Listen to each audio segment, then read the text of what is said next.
Chapter 1. Killed by his enemy, unexpectedly bound to a reversal system. Detention center. Speak your mind quickly, Hobie said coldly upon receiving the detention center's notification that Jeremiah had something important to say to him in person. The hatred in his eyes for the Jacob, who had ruined his entire life, was unmistakable. Hobie, why do you look so smug? I've enjoyed decades of pleasure and have profited from it all. What do you have? You will never be as good as me.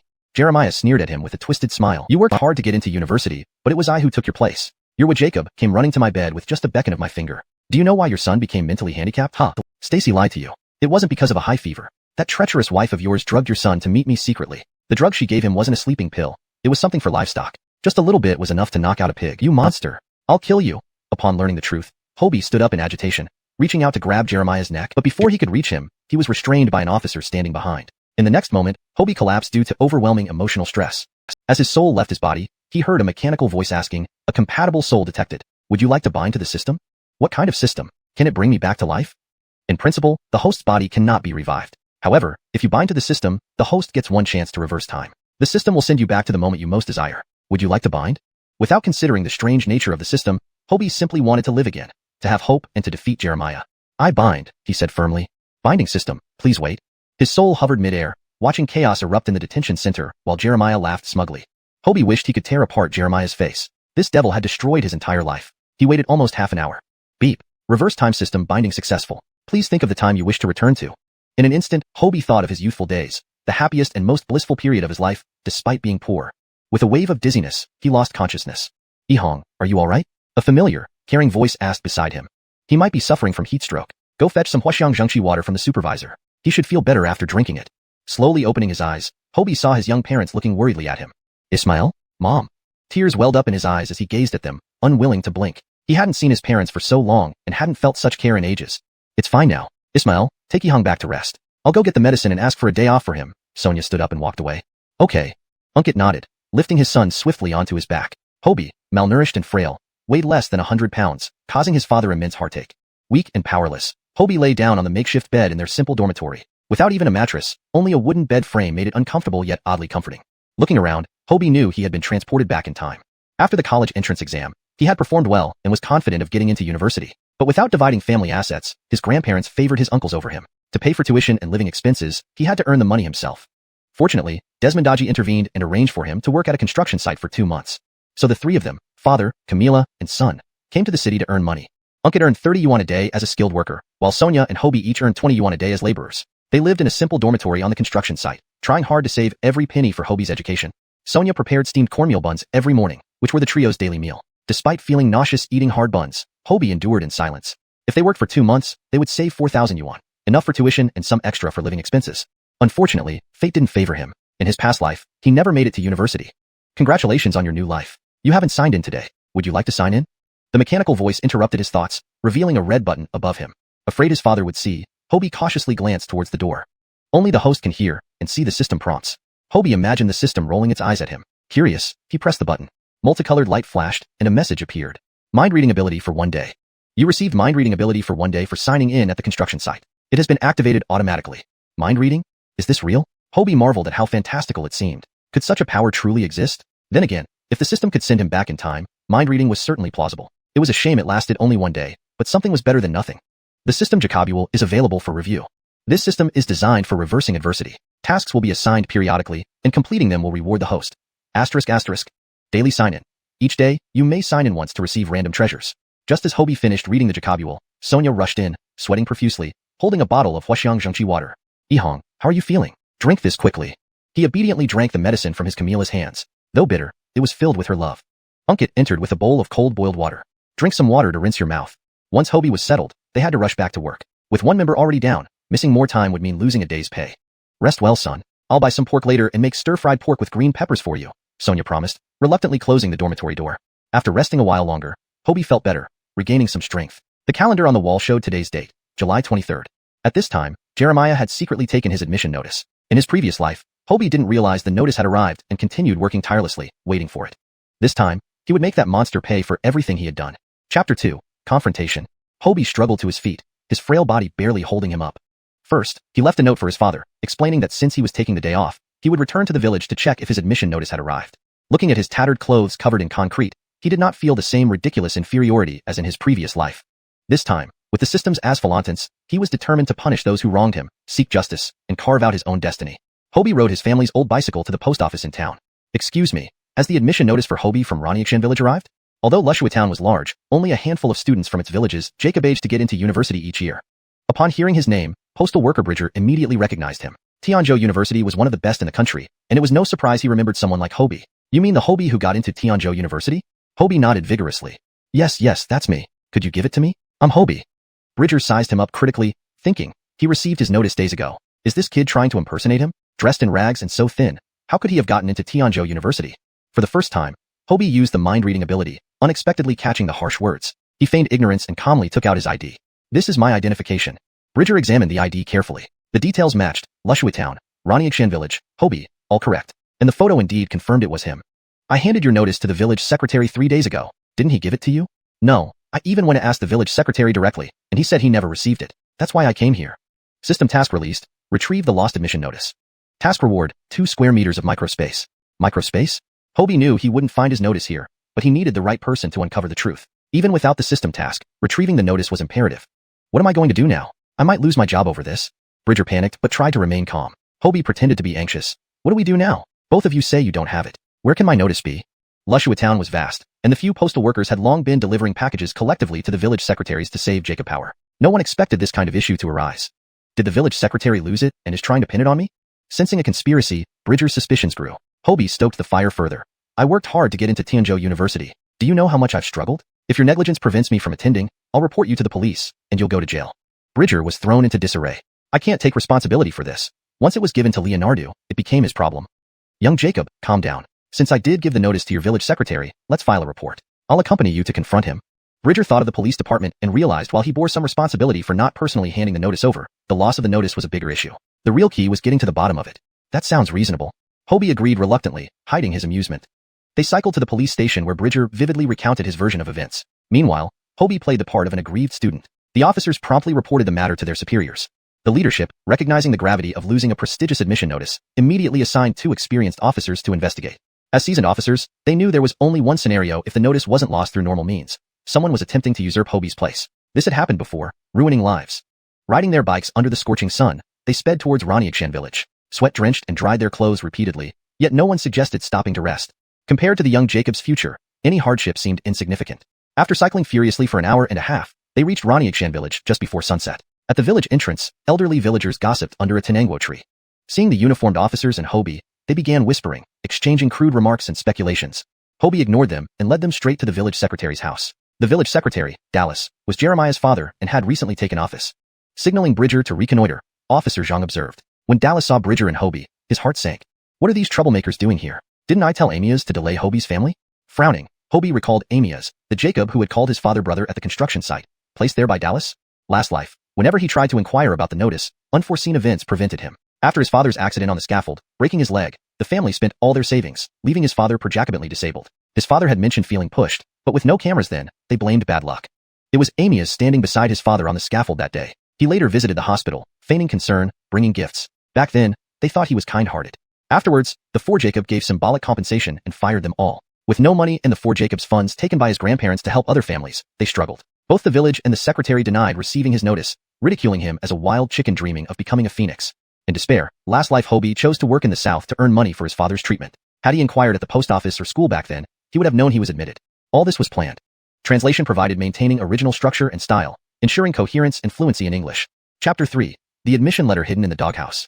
Secretary Leonardo, 3 days ago I personally handed over classmate Hobie's admission letter to you. Why didn't you give it to him? Bridger asked seriously. I can't admit to receiving the notice. Dallas's mind raced but still couldn't come up with a good idea, so he decided to pretend he didn't know. Admission letter? What admission letter? Comrade Post Jacob, all you gave me were packages. Did you make a mistake? Bridger was taken aback. So that's how it is, Mr. Leonardo. You dare deny it. Luckily, I was smart enough to invite the police comrade in advance. How could I have made a mistake? Lushua town only has one person who got admitted to Tianzhou University this year. At the time, I even said that Raniakshan village really is a great place for nurturing such excellent students, and you even agreed, Bridger pointed out. Tianzhou University? Oh my goodness. Such a serious accusation, comrade. Don't frame me. I really didn't see any admission letter. Ihong, believe your uncle. If you had indeed been accepted into Tianzhou University, I would be more than happy for you. Dallas put on an honest appearance and tried to connect with Hobie. His wife and Jeremiah came out of the house when they heard the commotion. Jeremiah dared not look at Hobie directly, feeling guilty. Oh no, how did this kid find us? Does he know something? Seeing his enemy, Hobie gritted his teeth and held back his hatred, not wanting to mislead the police officers. Ihong, why don't you come in and sit down? Jeremiah invited him insincerely. Hobie ignored him. Everyone has their own story. Since Comrade Post Jacob said he gave it to Uncle Xiangqian, if Uncle Xiangqian infalins he didn't receive it, then he shouldn't mind if we search inside the house, right? Yes, let's go inside and look. Bridger also chimed in. Dallas and Jeremiah's expressions changed simultaneously. You're pushing your luck, kid. My hidden things won't be found by someone like you. Jeremiah glanced at his father. Dallas, did Ismail hide the notice well? Dallas dropped his act and said sternly, Ihong, I am still your elder. Would I lie to you? If I let you search the house today, how would the villagers view me? You. Bridger was infuriated by this shameless Jacob. Uncle Xiangqian means we can't go inside and search? For some reason, seeing Hobie change from his usual shy self into a composed and calm figure unnerved the two men opposite them. I am a village secretary. Not just anyone can jacobipulate me. Even if it were your father, Unkit, I wouldn't let him search my house, Dallas said with righteous indignation. The village secretary sure has a lot of power. Two policemen standing by the door had listened to the entire conversation and couldn't hold back anymore. The Leonardo family saw two uniformed policemen walk in through the door. Their expressions changed dramatically in an instant. Dallas and his wife, Jacob, aged to remain calm, having learned to disguise their emotions over the years. This is bad. How dare this punk report us to the police? Jeremiah, however, panicked, unable to hide his guilt due to his youth and inexperience. What should I do? What should I do? If the police find out that we hid Hobie's admission notice, we'll go to jail, and I'm too young for that. Fellow citizen Dallas, this is a search warrant. Can we go inside now? One police Jacob pulled out a paper from his briefcase and placed it in front of Dallas. Dallas's face turned red and pale as he forced a smile. Of course, comrades, absolutely. No matter what, there's no way you'll find it. It's hidden in the most dangerous yet safest place. In the doghouse right outside our door. Dallas resumed his humble demeanor and led the two policemen forward. Jeremiah, fearing discovery, hurriedly followed behind. Hobie watched the two men's backs with a cruel smile. Mind reading was truly useful. It required no effort. Dallas and Jeremiah, your actions have hurt me greatly. Today, you will pay for it. Only Bridger and Hobie remained in the yard. Being non-law enforcement, they couldn't directly search the house. Outside, a crowd had gathered, whispering among themselves. Bridger nudged Hobie. Leonardo kid, do you think they'll find it? Hobie didn't answer. Even if the policemen couldn't find it, he would ensure they did. Sure enough, after searching everywhere, they found nothing. The two policemen had even dug through the pickled vegetable jar, the stove ashes, and every inch of the roof beams. They searched thoroughly, including the pigsty and the garden using sticks, leaving no stone unturned. Based on their years of experience, they knew Dallas wasn't telling the truth, especially given Jeremiah's nervousness. The policemen sweated profusely, knowing they might ruin someone's future if they failed. Dallas pretended to be indignant. Comrades, I said I didn't take it. They're framing me. I am an upright comrade. Jeremiah added, trying to sound hurt. Ihong, how could my father take your admission letter? Don't blame us because you didn't get in. The crowd outside began to turn against them. Unkit brags about how amazing his son is, always scoring top marks, but it turns out to be a lie. If he didn't get in, he has no right to accuse others of stealing his admission letter. Someone should get old lady Dawn here to see what her grandson has done. System task issued. Humiliate Dallas and Jeremiah. Task reward. A space backpack. A space backpack? This system seems to have quite a few valuable items. He needed to secure it. With the tension rising, Hobie walked up to one of the policemen and whispered, Comrade, I noticed Dallas kept sneaking glances at the doghouse near the entrance. There's definitely something suspicious. The two policemen pretended to continue searching while secretly observing Dallas, confirming he frequently glanced toward the doghouse. They walked decisively to the doghouse. Dallas's back was drenched in cold sweat. Comrade, that's our doghouse, very dirty. Serving the people isn't afraid of dirt. Move your dog aside. Dallas was terrified, his hands and legs trembling. Oh my God, save me. Please don't find it. Seeing his father's hesitation, Jeremiah took initiative, untied the leash of the family dog named Da Huang, and let it aside. If he had known his father had stashed such an important document in the doghouse, he might not have been so diligent. Chapter 4, Dallas is arrested, and a wave of benefits comes first. Two police officers pulled aside the dry straw from the doghouse. They noticed that the soil beneath the doghouse looked peculiar, as if it had been disturbed. The two men exchanged glances. They were onto something. To avoid damaging the notice, the officers fetched a wooden stick and began carefully scraping away the dirt, bit by bit. Each scrape of the stick felt like a stab in Dallas's heart. He was utterly despondent, looking 10 years older in an instant. Oddly, his son Jeremiah and wife didn't seem to notice his distress. They continued chatting with the villagers who had gathered around, complaining about their grievances. It seemed they were confident nothing would be found. After all, the house had been thoroughly searched, and no notice had been found. They were already celebrating their perceived victory prematurely. Soon enough, what lay underground was unearthed. A small wooden box containing the missing notice. To prevent water damage, Dallas had wrapped it in multiple layers of plastic bags. In front of everyone, Jeremiah was stunned. No, I can't go to jail. Ismail, I'm sorry. It's impossible. How could we have this? Someone must have planted it here.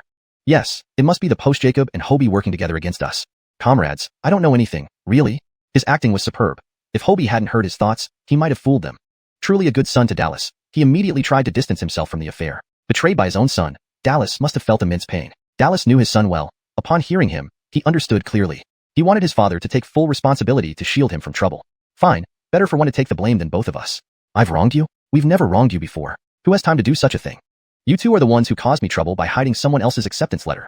If it weren't for the keen eyes of the comrades, you almost got away with it, Bridger raged at Jeremiah. This was sheer misfortune. Planted evidence? Would your dog not bark if an outsider dug under your doghouse to hide something? Village Secretary Leonardo just denied seeing my notice. Now it appears in your doghouse. So well preserved that it looks more like you're safeguarding it rather than destroying it. Did you plan for Jeremiah to attend college in my place? Hobie ripped off their pretenses. The comrade police officers, we truly didn't know. This is a travesty. We know nothing. Dallas's wife pleaded. The crowd buzzed with reactions. That makes sense. Why would anyone keep another person's acceptance letter unless they intended to misuse it? Clearly they wanted Jeremiah to assume a false identity. They grew up together after all. What a shameless act by Dallas. I thought he was innocent. An entire family colluding to steal a university spot. How disgraceful. I didn't do it. I didn't do it. Jeremiah feigned madness, shouting repeatedly. Dallas knew there was no avoiding punishment today. With a sigh, he stepped forward. Comrades, every Jacob bears his own responsibility. I admit what I did. Jealousy led me to secretly hide Leonardo Dong's son's acceptance letter, envious of his success in getting into such a prestigious university. I acted alone, and neither my wife nor my son knew anything about it. Take me away. As Dallas confessed, the two officers handcuffed him. Hobie recalled the time bomb. Amias? Was Amias acting on your orders? Blocking my return to the village out of fear I'd uncover your scheme? Dallas flatly denied. I never ordered him. It was a momentary lapse driven by jealousy. There was no conspiracy. He was clear on the difference between spontaneous actions and premeditated plans. I hope Amias doesn't mess this up. Leonardo Dong, may you and your son never surpass me. System task issued. Resolve potential hazard Amias. Task reward, 1 misfortune charm. Misfortune charm? The system gets more interesting. The officers prepared to take Dallas back to the police station. While they suspected collusion between Dallas and Jeremiah, there was no direct evidence implicating Jeremiah. Moreover, Dallas staunchly defended his son. Hobie knew Jeremiah couldn't be held accountable today, but that suited him just fine. One round of cat and mouse wasn't enough. Even if Jeremiah was sent to prison, the sentence would likely be only 2 years, far too lenient. Taking down Dallas was already rewarding, but Jeremiah would remain for future games. This outcome wasn't a loss. Seizing the moment when attention was elsewhere, Hobie whispered in Jeremiah's ear. Taste the bitterness of shattered hopes? Your future will be even more despairing. Do you think you're qualified to take what's mine? Jeremiah maintained an innocent facade. Hong, you misunderstand. I really didn't know what my father would do. Please accept my apology on his behalf. Hobie, the humiliation I endured today, I'll make you pay double. Hobie patted him on the shoulder. We'll see what the future holds. When the officers returned his acceptance letter, the system chimed again. Task completed. Recover lost notice. Rewards distributed. Task completed. Expose the schemes of Dallas and Jeremiah. Rewards distributed. As Dawn and her Ammonite-in-law hurried over, everyone had changed their tune, now uniformly praising Hobie. Dawn, you're fortunate to have a good son and a promising grandson. Old Lady Gu, Hong is going to be a university student. What a success. Tianzhou University. Can you believe it? If my son could get into a vocational school, our ancestral grave would sprout green smoke. Leonardstoning to these praises, Dawn felt immensely satisfied. Initially thinking Hobie had caused trouble, she had grabbed a burning stick to deal with him. Imagine her surprise to learn he'd actually been accepted into Tianzhou University, the same prestigious university mentioned on TV. It was a pity none of her other grandsons had such academic potential. Had it been them, she'd have been happier. As the officers escorted Dallas out, they encountered Dawn coming in. She spat on Dallas. Dallas, you despicable scoundrel. To hide our child's notice? When you were young, when your Camilla couldn't feed you, I nursed you myself. How dare you repay kindness with malice? Dallas shuddered in disgust, shaking off the phlegm, glaring at her. She immediately quieted, afraid to speak further. Dawn wasn't genuinely defending Hobie. She simply liked boosting her status by denigrating others. In the past, her affectionate treatment of Dallas had made Hobie feel sick. After Dallas was taken away, the village erupted in upheaval. Dawn, unusually warm, invited Hobie to dinner. Citing work the next day, he left with his recovered notice. There was still Amias to consider. Remembering his father's tragic fate from his past life, he couldn't wait a moment longer. He had to rush back, even in the dark. Chapter 5. Dealing with Amias and Desmond's gift. Hobie pedaled his bike like the wind, faster even than when he came back. On the way, he encountered 2 police officers and Bridger's group of 4. The older officer reminded him to come by the station and give a statement when he had time. Hobie, eager to return home, hurried off. When he rushed back to the construction site, everyone had already finished work and was eating or resting in the dormitory. Sonia, seeing her son return, quickly served him some food. Xiangdong, our son is back. Hurry up and wash your hands for dinner. I thought you weren't coming back today and almost didn't wait for you. Look, I made your favorite green pepper and shredded pork. Hobie took a deep breath. It smelled just as he remembered. Ismail, Mom, I have something good to show you. Hobie pulled out the recovered acceptance letter from his old backpack. This is an acceptance letter? You were accepted? Unkit's eyes widened in surprise. He had been anxious these past few days because the letter hadn't arrived, suspecting his son might have failed the exam, but not daring to say anything. To think his worries were unfounded. Sonia wiped her hands on her clothes and carefully took the acceptance letter from her son, examining it closely. Student Hobie, congratulations on being admitted to study economics at our university. Tianzhou University. What? Tianzhou University? No mistake here, shouted one of the workers who shared the dormitory. Everyone gathered around. Really, Tianzhou University? Never thought you'd be such a high achiever, Leonardo boy. I've never mixed concrete with a high achiever before. You can spend your whole life mixing concrete while this kid will soon become a pillar of the nation. How do you compare? Mixed concrete with a Tianzhou University scholar. I'll have a story to tell for the rest of my life. Congratulations. Brother Xiangdong, Tina Heng, congrats. Amy has also approached warmly. Hobie used his mind-reading ability to discern his true thoughts. How did I let that guy slip away? And what about Dallas? If I don't get this matter resolved, will he make me return the money? Hobie had a plan. He vividly described to everyone how he got the letter today. Unkit and Sonia clenched their teeth in anger, wishing they could punch Dallas right then and there. This damn Dallas always seemed so honest but harbored evil intentions. Thank heaven and Buddha, Sonia prayed toward the sky. Bang! Unkit slammed his fist on the wooden table, unable to express his anger otherwise. His son had worked hard for years to get into college. If Dallas succeeded, what would they do? The other workers all condemned the Jacob who had hidden the acceptance letter. Heaven forbid, how could anyone do such a thing? Ruining someone's future means eternal punishment. Amyas, mingling among the crowd, felt uneasy and anxious. Will Dallas get caught? Will he implicate me too? I feel that Dallas surely has more tricks up his sleeve. Such matters aren't hard to trace. They will definitely lead back to him. He won't fool people for long. I trust the police can get him to confess, and his accomplices will be apprehended soon. Hobie spoke while carefully observing Amyas. Hearing this, Amyas panicked further. Dallas will definitely expose me. I shouldn't have been greedy for those 500 yuan. No, I can't just sit here waiting. Running isn't an option. My family depends on me. Surrender? Yes. Before Dallas confesses, I should surrender immediately and seek leniency. During dinner, Amyas found an excuse and ran out. Mom, your green peppers and pork are delicious. Delicious? Eat more then. I'll add rice for you. Sonia happily served her son, filled with pride.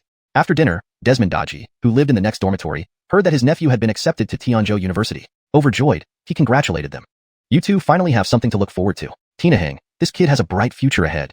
I dare not hope for much. As long as he doesn't suffer like we did, I'd be content, Sonia said sincerely. Unkit, hearing her words, lowered his head in embarrassment. He owed it to everyone except his wife, Sonia, who suffered alongside him. His parents favored the younger ones. Being the eldest, he had always taken on the hardest work. Even after marrying Sonia, she suffered too, both supporting their child's education and enduring much hardship. Thanks to Tina Heng's success, everything would improve. Tina Heng, take this gift from your uncle. Leonard Daji handed over a bundle of notes, trying to stuff them into Hobie's pocket. Hobie refused. Though Uncle followed the construction crew, his own family wasn't well off. Big brother, what are you doing? We can't accept your money. Sonia also urged him not to. You must take it. I'm happy for our Leonard family having a scholar now. Sonia, seeing her brother's influence, allowed Hobie to accept it. After Leonard Daji left, Hobie counted the money. 2 50s, 5 10s, 6 5s, and assorted 2s and 1s, totaling 200 yuan. Mom, here, 200 yuan. Hobie gave the money to Sonia for safekeeping. She carefully took it and handed him 2 5s. For spending. Thanks, Mom. He loved these moments when parents gave pocket money. Deep into the night, everyone was asleep, except Amyas, who didn't return. Nobody cared where he went. Snoring filled the dormitory, drowning out everything else. Unkit and Sonia, exhausted from the day, slept soundly. Hobie, lying among the others, fanned himself with old newspapers. Under the hard bed and spider webs above, various pungent smells filled the air, foot odor, sweat, and body odors. This might be the worst environment he had ever endured, yet it felt comforting. Despite his long day, he couldn't sleep, reflecting on the events. Today marked a successful start to his rebirth, retrieving his acceptance letter, discoupling Jeremiah's protection, and neutralizing Amyas. With Jeremiah now vulnerable, the real focus would shift to his own plans. Just as he started to drift off, the system announced. Task completed. Eliminate potential threat Amyas. Reward issued. Before him appeared a small grid space, as promised. Although only 2 square meters, it could store plenty. Inside were his recovered acceptance letter and the reward. Secure inside the space, no one could touch it. The space backpack, though unused, according to the system, looked like a regular bag but held items equivalent to a 1 square meter area. The cursed Talis Jacob remained for its proper use. Hashtag Chapter 6. Return to Alma Mater. Revisit the moonlight of my youth. Reincarnated into this world again with the memories of his previous life, Hobie had plenty of ideas about how to make money. He no longer wanted to rely on Jacobual labor, like carrying bricks to earn tuition for university. Earning 20 yuan a day, without eating or drinking for an entire month would only amount to 600 yuan. It was too inefficient and exhausting. At 18, his body still wasn't robust enough. It needed nutrition to grow taller. He heard that boys could still grow taller before the age of 20. In his previous life, he had only grown to 1.7 meters tall. Not particularly short, but not tall either. Hobie thought long and hard but still couldn't decide what he could do. Finally, he stopped thinking about it. Tomorrow, he had to go to the police station anyway. He could look around while he was there, seeking business opportunities. In this era, as long as one worked hard and applied some intelligence, anything could be turned into profit. The next morning, Sonia, as usual, steamed a pot of whole grain buns before father and son woke up. She also boiled an extra egg for her son since he had fainted due to heat stroke the previous day and needed nourishment. Some of the workers prepared their own meals on stoves set up outside their doors, while others simply grabbed something from the street vendors near the construction site. Hobie swallowed the lovingly prepared egg from his Camila in just a couple of bites, stuffed a large bun into his mouth, and walked out. Mom, please take another day off for me. I need to go to the police station for a statement and have some things to do. All right, be careful on your bike. With a few hurried bites, Hobie finished the bun and slowly rode his old bicycle out. As he approached the small food stand by the entrance of the construction site, a red button suddenly appeared before his eyes. Young Jacob, what would you like? The owner of the food stall greeted him warmly. Host has not used today's check-in yet. Do you want to check in? Hobie pressed the button directly. Host has checked in near the food stall and received a recipe for delicious fried rice with eggs. The reward has been automatically issued. As soon as the system's message faded, Hobie felt a detailed recipe appear in his mind. In his previous life, during his most destitute period, he had studied cooking, worked in the kitchen, and even sold grilled food at night markets. This seemingly ordinary fried rice recipe felt special to him. It specified exactly when to add each ingredient and what temperature to use, making it incredibly detailed. He had a hunch that if he followed this recipe, the fried rice would taste fantastic. However, now wasn't the time to experiment. He still had errands to run. The check-in process took only a moment. Afterward, he casually got back on his bike and left the construction site. His first stop was the school to claim his rightful reward. In his past life, after Jeremiah was caught, he had admitted to Jacoby things, including the fact that he and his father, Dallas, had collected Hobie's rewards on his behalf. Jeremiah later used this money to complete his studies. Hobie's high school, located in Prince Sean City, was the city's best, Prince Sean No. 1 high school. Back then, he had entered with the second highest score, and the school waived his tuition fees, allowing him to finish high school smoothly. Jeremiah had always competed with him but never surpassed him. Eventually, he barely made it into an average high school and missed the college entrance exam due to poor for Jacobs. Hobie spent his last 10 yuan buying a few fruits and placed them in the basket of his bike. He hadn't visited his alma mater in years, feeling a mix of emotions as he hesitated at the gate. It was summer vacation, so the entrance was deserted. Hobie? A familiar sweet voice sounded beside him. Surprised, Hobie turned around. It was really her, a radiant girl in a white dress, the person who had captivated his heart all his life. They had been classmates and rival peers, competing for the top ranks. From the moment he saw her bright and luminous figure, he was helplessly drawn to her. However, youthful insecurity made him hesitate, only keeping her in his heart secretly. He chose Tiantu University because he had inquired about her choices. Their futures once seemed full of possibilities. But a disaster had cost him the chance to stand beside his goddess. Later, as he grew older, he accepted his fate. Following his parents' arrangement, he married the wicked Stacy, hoping to build a happy family. For his wife and child, he worked multiple jobs every day, striving to earn a living. In return, he faced Stacy's betrayal and his son's sudden mental decline. Leonard's hardships never spared him. To care for his disabled son, he almost exhausted himself in a lifetime of hard work. His previous life had been filled with bitterness. Though he hadn't wronged anyone, he was hurt time and again. This time, he intended to reclaim everything that belonged to him. Those who harmed him would not escape. Perhaps the only regret was towards his disabled son, who would never have the chance to come into this world again. But recalling these memories lasted only a moment. Aiko, why are you here? Teacher called to inform us about collecting the prize. Aren't you here for the same reason? Aiko glanced at him in surprise. Certainly. No wonder they Jacob aged to collect his prizes on his behalf in his previous life. It was because teacher called to notify them. The village only had one landline, which he had given as his contact information. Let's go in together. Hobie locked his old bicycle at the entrance. Although worn out, it was the family's only means of transportation, handed down from his uncle. Walking into the school gate, they headed straight for the staff dormitory, where they had often been. Everything felt so familiar. Aiko instinctively felt that Hobie was different today. Though his attire remained simple, the usually sullen boy now walked confidently, speaking freely and exuding a sunny, confident demeanor. Aiko realized that Hobie was actually quite handsome. His sharp brows and star-like eyes held an aristocratic air, bright and captivating like gemstones, with long, dense lashes. His nose was prominent, and his smile was pure and comforting. They quickly reached the room. Teacher Hansen, a great mentor and teacher, often gave Hobie extra tutoring and bought exercise books for him. Knowing Hobie's financial difficulties, Teacher Chun often found excuses to invite him over for dinner. Despite the tough environment, Teacher Chun provided immense support and encouragement for Hobie to continue his education. Years later, meeting Teacher Chun again filled Hobie with warmth. You're here. Hansen greeted them happily, looking at his two accomplished students. Teacher Chun, they both said quickly, presenting their gifts. Your presence is enough. No need for gifts. Hansen Jacobed them lightly. Teacher Chun, thank you for your help over the years. Please don't reject our gratitude. Hobie finally thanked the Jacob who influenced his entire life. Teacher Chun, we sincerely appreciate your selfless guidance, Aiko added. Just this once, Teacher Chun finally accepted the gifts. You both did well this time. With 2 students from my class getting into Tiantu University, you've given me a lot of pride. That's already the best gift. Note asterisk Aiko is kept as a name, assuming it's a proper noun or a stylized name in Pinyin. If it needs further clarification or adjustment, please let me know. Hashtag chapter 7. Receiving the bonus. Fried rice displays its might. Joab got first place in Prince Sean City this time. Kaylee, you're second. The two of you are evenly matched, only 2 points apart. Both the city and the school have given appropriate rewards. The city offers 5,000 yuan to the first place winner and 3,000 to the second. The school awards less, 3,000 for first place and 1,000 for second. So Joab has a total of 8,000 yuan, and Kaylee, 4,000. I've already prepared the money in envelopes for you both. You can count it, Hansen said as he took 2 large envelopes from his drawer and handed them over. Leonardo Joab and Kaylee both assured him they didn't need to count it, expressing their trust in their teacher.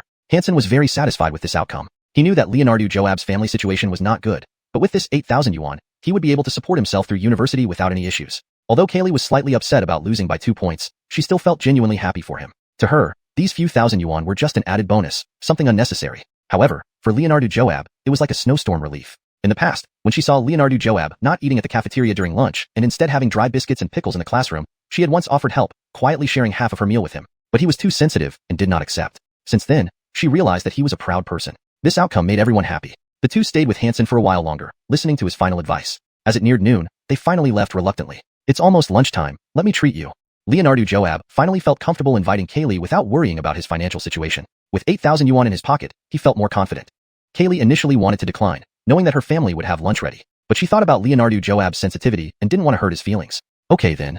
You get on first. I'll take you on my bike to the food street. Leonardo Joab patted the back seat. Only then did he notice the rust spots and hurriedly wiped them clean with his shirt to ensure nothing would fall off. Kaylee giggled at his nervousness. I'm not that delicate. I don't think you are. I just want the best for you, he thought. Leonardo Joab cycled through the streets with his goddess behind him, holding onto the edge of his shirt gently. His palms sweated nervously, heart pounding wildly. They soon arrived at the so-called food street, which was just an alley full of restaurants and food stalls. By noon, people were queuing up for lunch, making the alley crowded. As they moved through the crowd, what do you want to eat? Anything. I'm flush with cash today. Leonardo Joab gestured widely. Kaylee thought for a moment and pointed to a roadside stall. Let's have fried rice. No, we should find a restaurant. I have money, and it's crowded here. Leonardo Joab wasn't bothered by the crowd, but didn't want her dressed nicely mingling with the messy environment. Kaylee wanted him to save the prize money for studies and didn't want him to spend much. She also didn't want to pay herself to preserve his pride. So, she chose a roadside stall. Let's go here. I suddenly feel like having egg fried rice. Leonardo Joab couldn't help but soften inside. He understood her intentions. All right.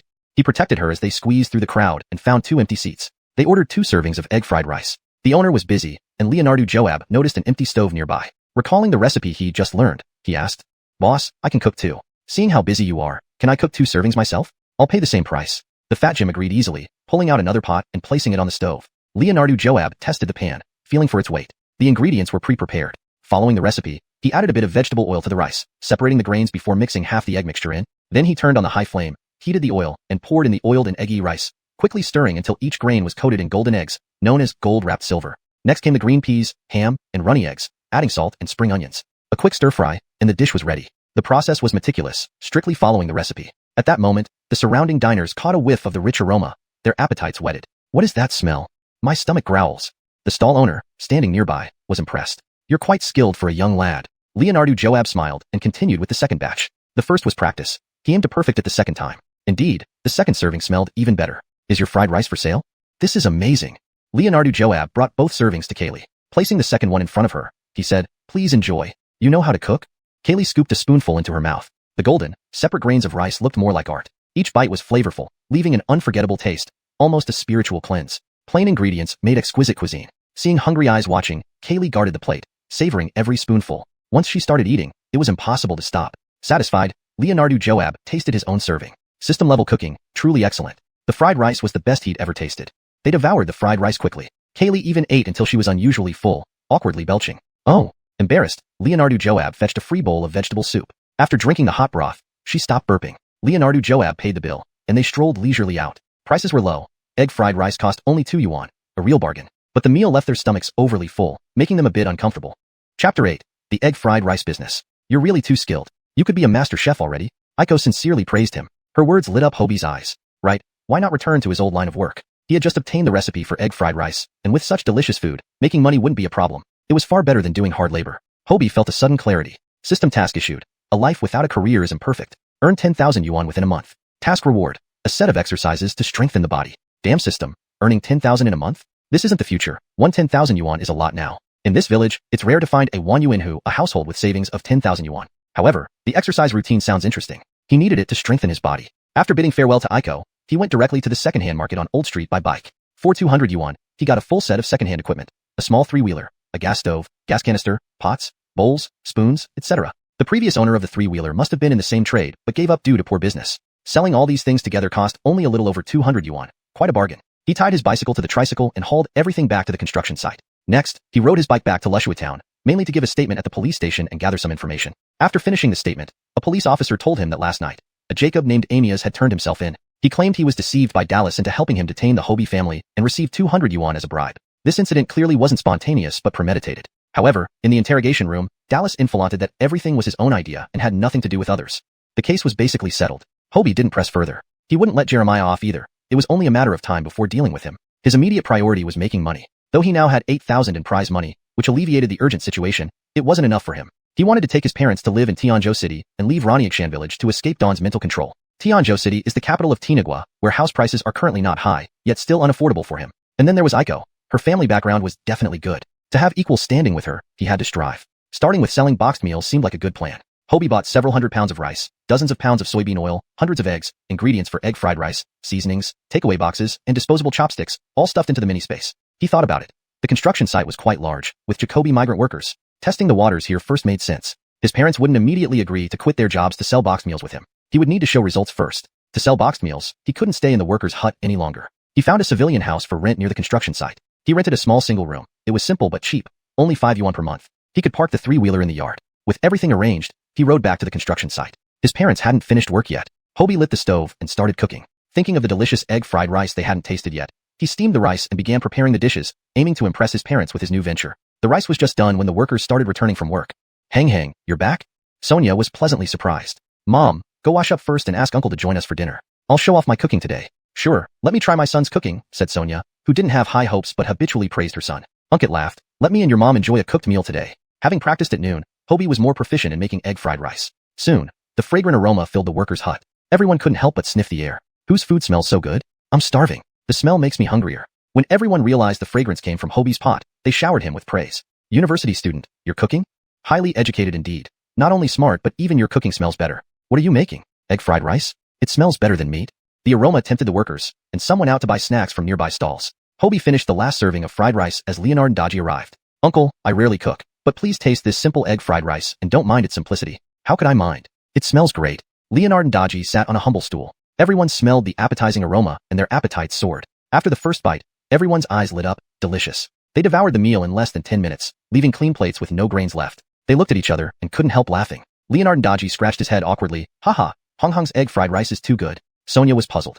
Though her son studied well, his cooking was usually average, barely passable. But she accepted her son's excellence calmly, influenced by her maternal instincts. Ismail, Mom, Uncle, what do you think? If I sell this egg fried rice, will anyone buy it?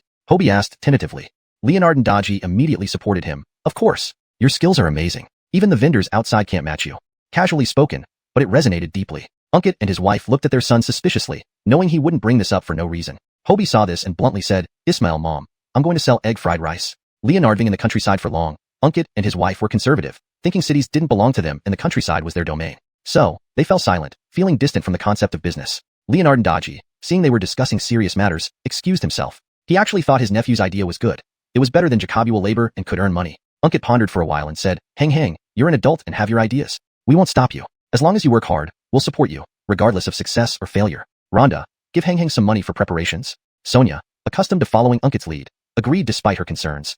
Hobie felt deeply moved. His parents might lack education, but they always supported him wholeheartedly, whether for his studies or his current plans. Chapter 9. Egg fried rice, 2 yuan? Mom, no need to worry about the money. I've already prepared everything this afternoon. The tricycle and all the kitchenware were bought secondhand for a total of just 200 yuan. It was a great deal, Hobie said. 200 yuan? Where did you get that much money? I only gave you 10 yuan yesterday, Sonia asked in surprise. Only now did Hobie remember he hadn't told his family about the 8,000 yuan bonus yet. He leaned over and quietly recounted how he received the award today to his parents. Unkit's and Sonia's eyes lit up noticeably. 8,000 yuan? Heaven.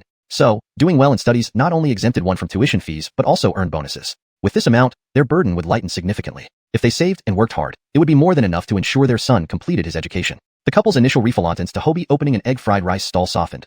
After all, losing a few hundred yuan wasn't too big of a risk. Buoyed by this newfound confidence, that night, the couple helped their son move his simple belongings into an outside single room. This single room had a double bed of around 1.5 meters wide, a desk, and a stool. Though modest, it was better than the conditions at the construction site dormitories and provided some private space. Sonia felt a bit heartache hearing the monthly rent was 5 yuan. She earned only 20 yuan a month, but she didn't voice her concerns over what her son wanted to do. Hobie initially suggested moving his parents here as well, improvising another bed, with stools if necessary. However, Unkit refused, citing the convenience of staying close to the construction site. Until the stall started making money, they couldn't afford to give up their construction jobs, especially since they'd still need to earn income if their son's venture failed. Preparations completed, only time remained before tomorrow's trial operation. Before leaving, Unkit and Sonia promised to help him out at noon. Plus, selling food meant they wouldn't have to eat cold steamed buns every day and could enjoy hot meals instead. Hobie planned to operate only during lunch and dinner times, using mornings to steam rice and prepare other ingredients. Rising early, he used a large pot to steam the rice while chopping scallions, carrots, sausage, and preparing peas, corn kernels, and other garnishes. Condiments were neatly placed in bottles for easy access. A large iron bucket simmered a pot of tomato and egg flour soup. Once the rice was cooked and cooled, it would be easier to fry without clumping together. For the first day of trial, unsure of the market to Jacob, he prepared enough ingredients for 100 servings, planning to pack up if they sold out. Even if there were leftovers, the loss wouldn't be too significant. By 11 o'clock, everything was ready, including a full tank of gas for the stove, and he set off on the tricycle. Near the construction site was a large open area where vendors usually set up shop midday. Workers generally gathered here due to the variety of options. Arriving late, he found most prime spots taken but didn't mind and settled in a corner. Few customers appeared before noon, giving him time to unfold tables, arrange chairs, and hang a sign on the tricycle advertising. Egg fried rice, 2 yuan per serving. He placed the large bucket of tomato and egg flour soup in a conspicuous spot for easy self-service. It was free, costing minimal ingredients, mainly eggs. Lastly, setting up the stove with all the ingredients and condiments within reach, he waited for customers. Currently, 5 snack stalls operated in this area, 2 selling stir-fry dishes and 3 others offering noodles and dumplings. Each type catered to different customer preferences, minimizing competition. Neighboring vendors eyed him suspiciously, concerned about potential competition. Seeing his sign, they laughed, especially Glenn, who mocked his wife. What a fool. Selling egg fried rice for 2 yuan? Does he think this is a food street? He'll end up losing even his underwear. Another vendor added, exactly. Our stir-fries are 2 yuan each, and he thinks egg fried rice should cost that much? Ridiculous. Bet he won't sell even 1 plate.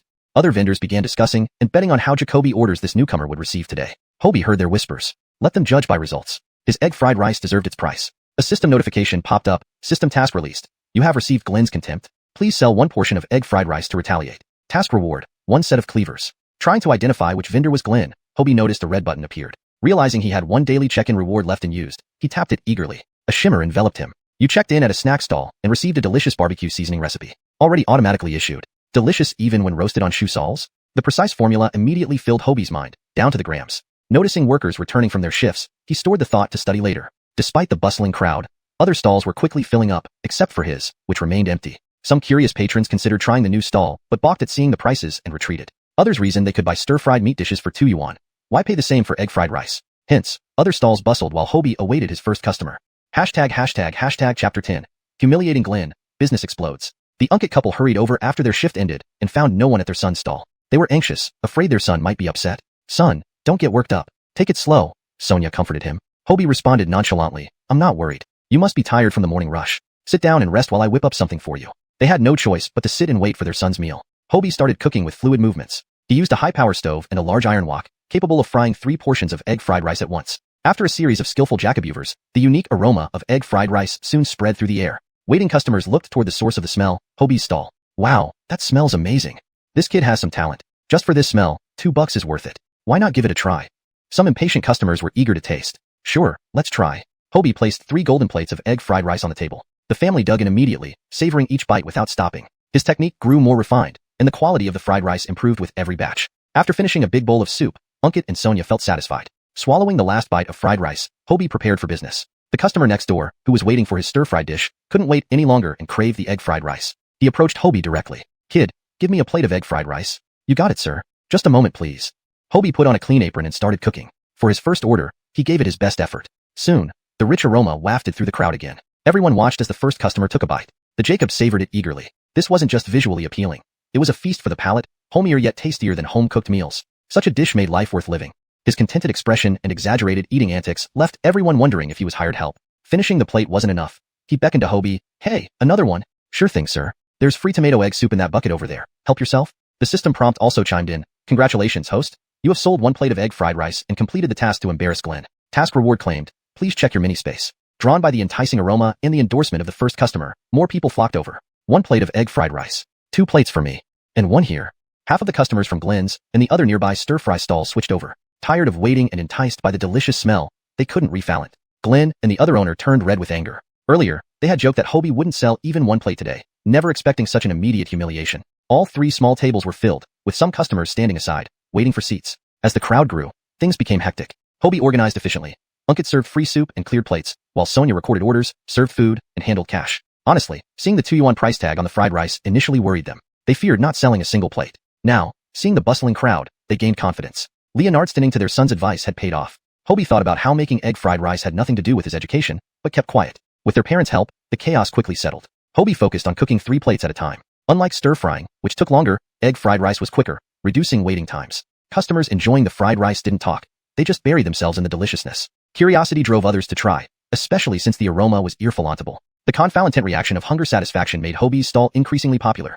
Even repeat customers added extra plates, despite it being a full portion. Clearly, the fried rice's charm was overwhelming. Meanwhile, the 2 nearby stir-fry stalls saw fewer customers. The dumpling and noodle stands still did decent business, catering to migrant workers who couldn't afford stir-fry. Sonia beamed as she collected money. Business was booming, but the small tables couldn't handle the influx of customers. Growing impatient, a customer asked if he could take the meal to go. Hobie remembered buying disposable containers and chopsticks and quickly packed some up. Seeing the option for takeaway, more customers rushed for boxed meals. Hobie's hands barely had a break as he continuously cooked and packed. By around 1:30 p.m., the lunch crowd thinned out, with only a few lingering diners. The ingredients for the fried rice were almost gone.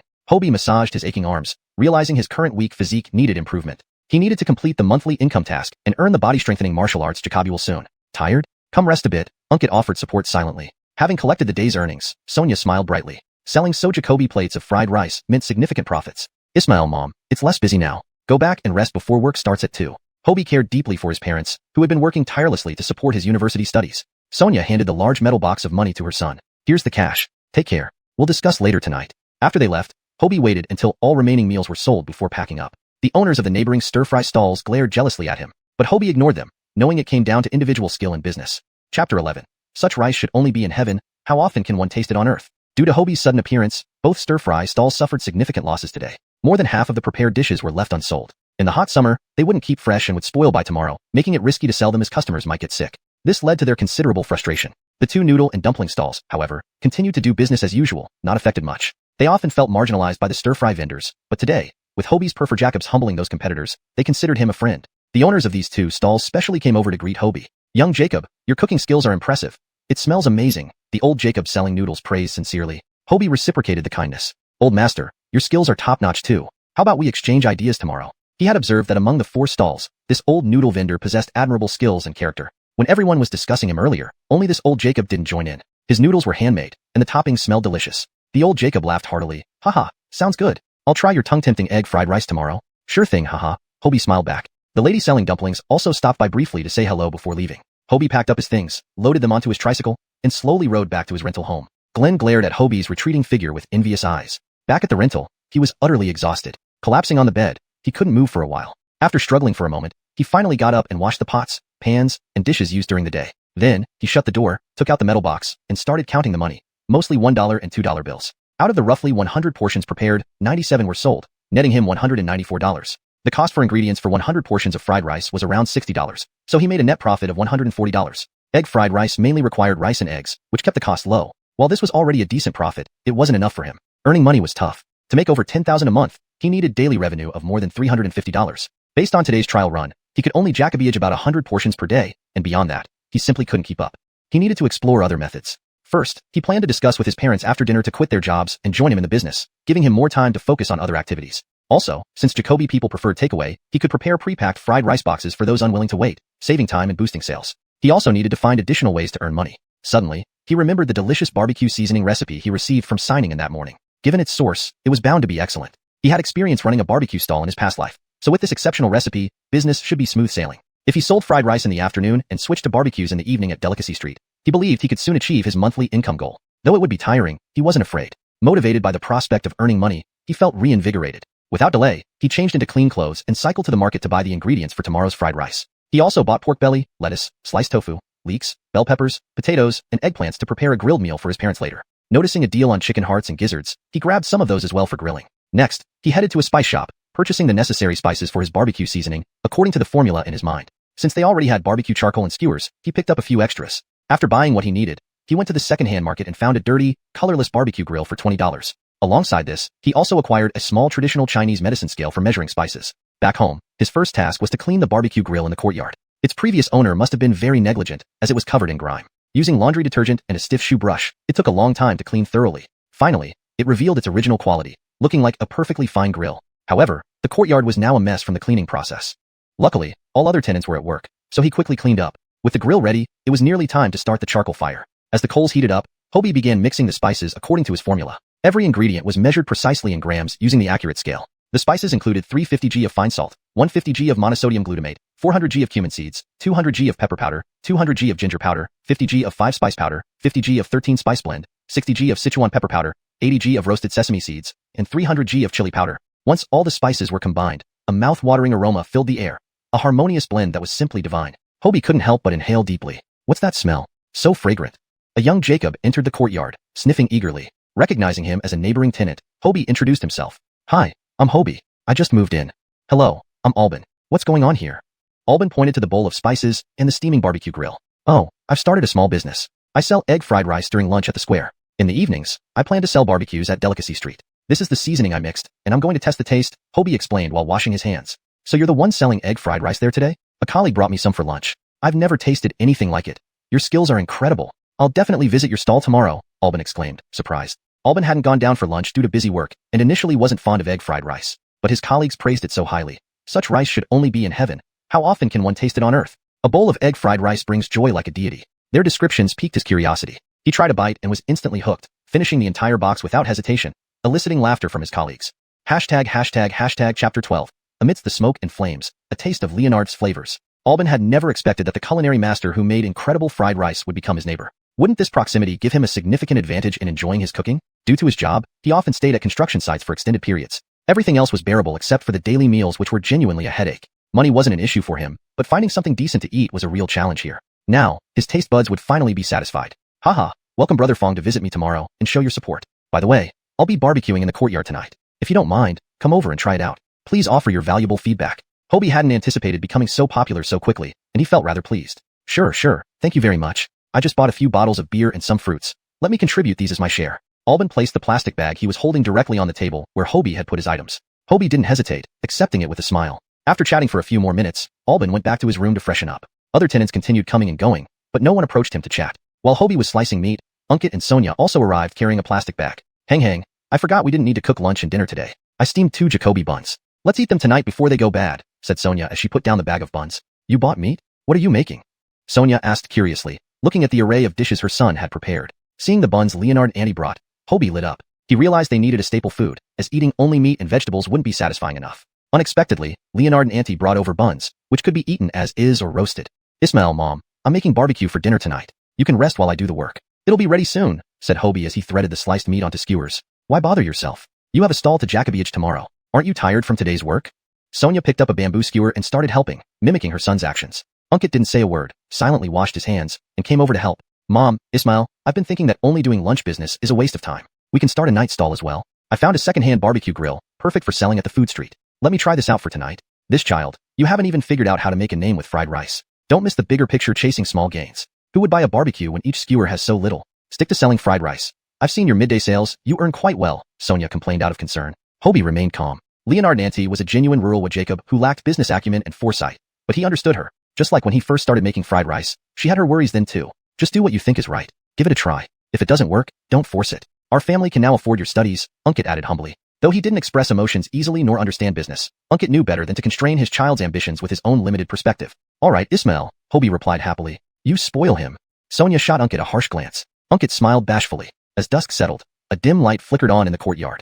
Hobie skillfully began roasting the skewers, catching Alban's attention as he emerged. The combination of spices and animal fat released an ear-flauntable aroma, making the roasting meat drool-inducingly delicious. So fragrant. Incredible skills. Despite having tasted Jacoby gourmet dishes, Alban was thoroughly impressed by the smell. Seemed like true masters were often found among the ordinary folks, and he just hadn't encountered them yet. After briefly introducing everyone, Hobie invited his parents and Alban to sit in the courtyard, offering them freshly grilled pork belly. On the makeshift table, there were platters of grilled meat, a basket of lettuce, a dish of washed plums and grapes, and a few bottles of beer. Despite the humble setting, savoring this delicious barbecue felt like a rare pleasure. Alban wrapped the hot out of the oven pork belly in lettuce leaves, combining the freshness of greens with the rich aroma of pork, a match made in heaven. He savored the mouth-watering flavor with satisfaction. Seeing his enjoyment, Sonia couldn't help but laugh. While she too found her son's cooking delicious, she couldn't fully appreciate just how good it was since she hadn't tasted anything better herself. Auntie, this is really delicious. Is cooking a family tradition? Not really. We're farmers. There's no family tradition. My son researches everything himself. He recently got into university. Due to our financial difficulties, we came out to work to pay for his tuition fees, Sonia said proudly of her son. University? That's great. Which university did he get into? Alban dropped out after high school and worked, learning some drafting skills from his brother-in-law who attended university. Now, he worked in an office at a construction site, earning decently but secretly envying those with a proper education. Tianzhou University, Sonia mentioned shyly. What did you say? Tianzhou University? Albin was stunned. Hobie placed a plate of freshly grilled chicken liver and vegetables in front of them. Brother Fong, I apologize. The family isn't well off, and I must earn money for tuition. Confirming this, Albin was completely taken aback. This unremarkably dressed young Jacob had not only been accepted into one of the country's top universities, but was also incredibly talented in the kitchen. He believed this hardworking boy would excel no matter what path he chose. Young Jacob, you have a bright future ahead. Come, let's toast to your success. Thank you, Brother Fong. Hobie raised his beer bottle to clink it against Albin's. With laughter and chatter, they enjoyed the delicious barbecue and beer. Amidst the smoke and flames, the air was filled with aromas. They shared stories, toasted drinks, and indulged freely in the simple pleasures of life. In the end, all the food and drinks prepared by Hobie were devoured. Even the grilled bun slices received rave reviews. It was clear from their reactions that his barbecue was superb. Albin even wiped the remaining seasonings off the plate with a piece of bun. Satisfied and full, they tidied up together before returning home to rest. Hobie kept his parents behind to discuss some matters. Chapter 13. Resignation and Preparations. Ismail, Mom, today I prepared 100 servings of fried rice, all sold out. Total revenue was 194 yuan. Based on today's situation, business won't be bad in the future.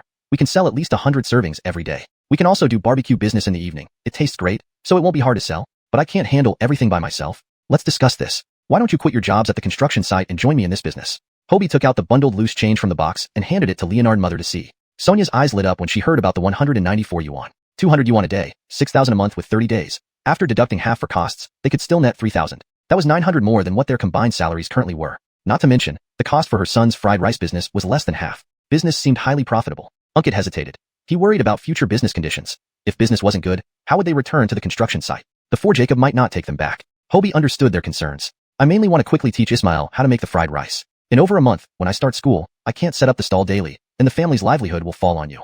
Sonia thought about it. Her son's fried rice was delicious, and no matter where they went, it all depended on skill. If Xiangdong could make such tasty fried rice, they could support their son's education. Working at the construction site was dirty, tiring, and repetitive. Doing business was better. Most importantly, earnings would belong to them without being controlled by others. Other relatives had private savings, yet they worked like horses year-round with nothing in their pockets. This time, her in-laws' actions had chilled her heart. She had always endured for her child's education, but was left to solve tuition issues themselves despite contributing all earnings to the in-laws for the same purpose. With these thoughts, she resolved to keep money under her control and not rely on anyone else.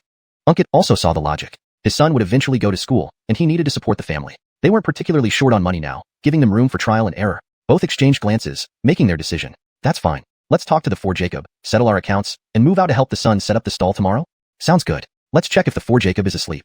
The family returned to the construction site, finding the four Jacob still awake. They explained their situation, and he, being kind-hearted, settled last month's wages and even added the remaining days to complete a full month. The trio received 2,100 yuan. Sonia expressed immense gratitude, as did Hobie and Ankit, thanking him for his support during the past month. They understood the four Jacob was showing favor because Hobie had been accepted into Tianzhou University, a mutual understanding. After informing Desmond, the family moved back to their rental house with their simple belongings. Hobie gave his bed to his parents, lying down on a cardboard sheet on the ground, which wasn't an issue during summer. The family happily discussed everyday life, feeling optimistic about the future. Hobie closed his eyes, content that this second chance allowed him to escape the shadow of his previous life. Everything was moving toward his expectations. He feared only the future devoid of hope, but the hardships didn't bother him anymore. The next morning. Feeling too greasy from last night, they cooked porridge for breakfast, paired with pickled radish made by Sonia, creating a unique flavor. Hobie and Ankit rode a tricycle to the nearest market, purchasing various meats and vegetables for the evening stall. Meanwhile, Sonia prepared the ingredients for the midday stall, finding it much easier than working as a laborer at the construction site.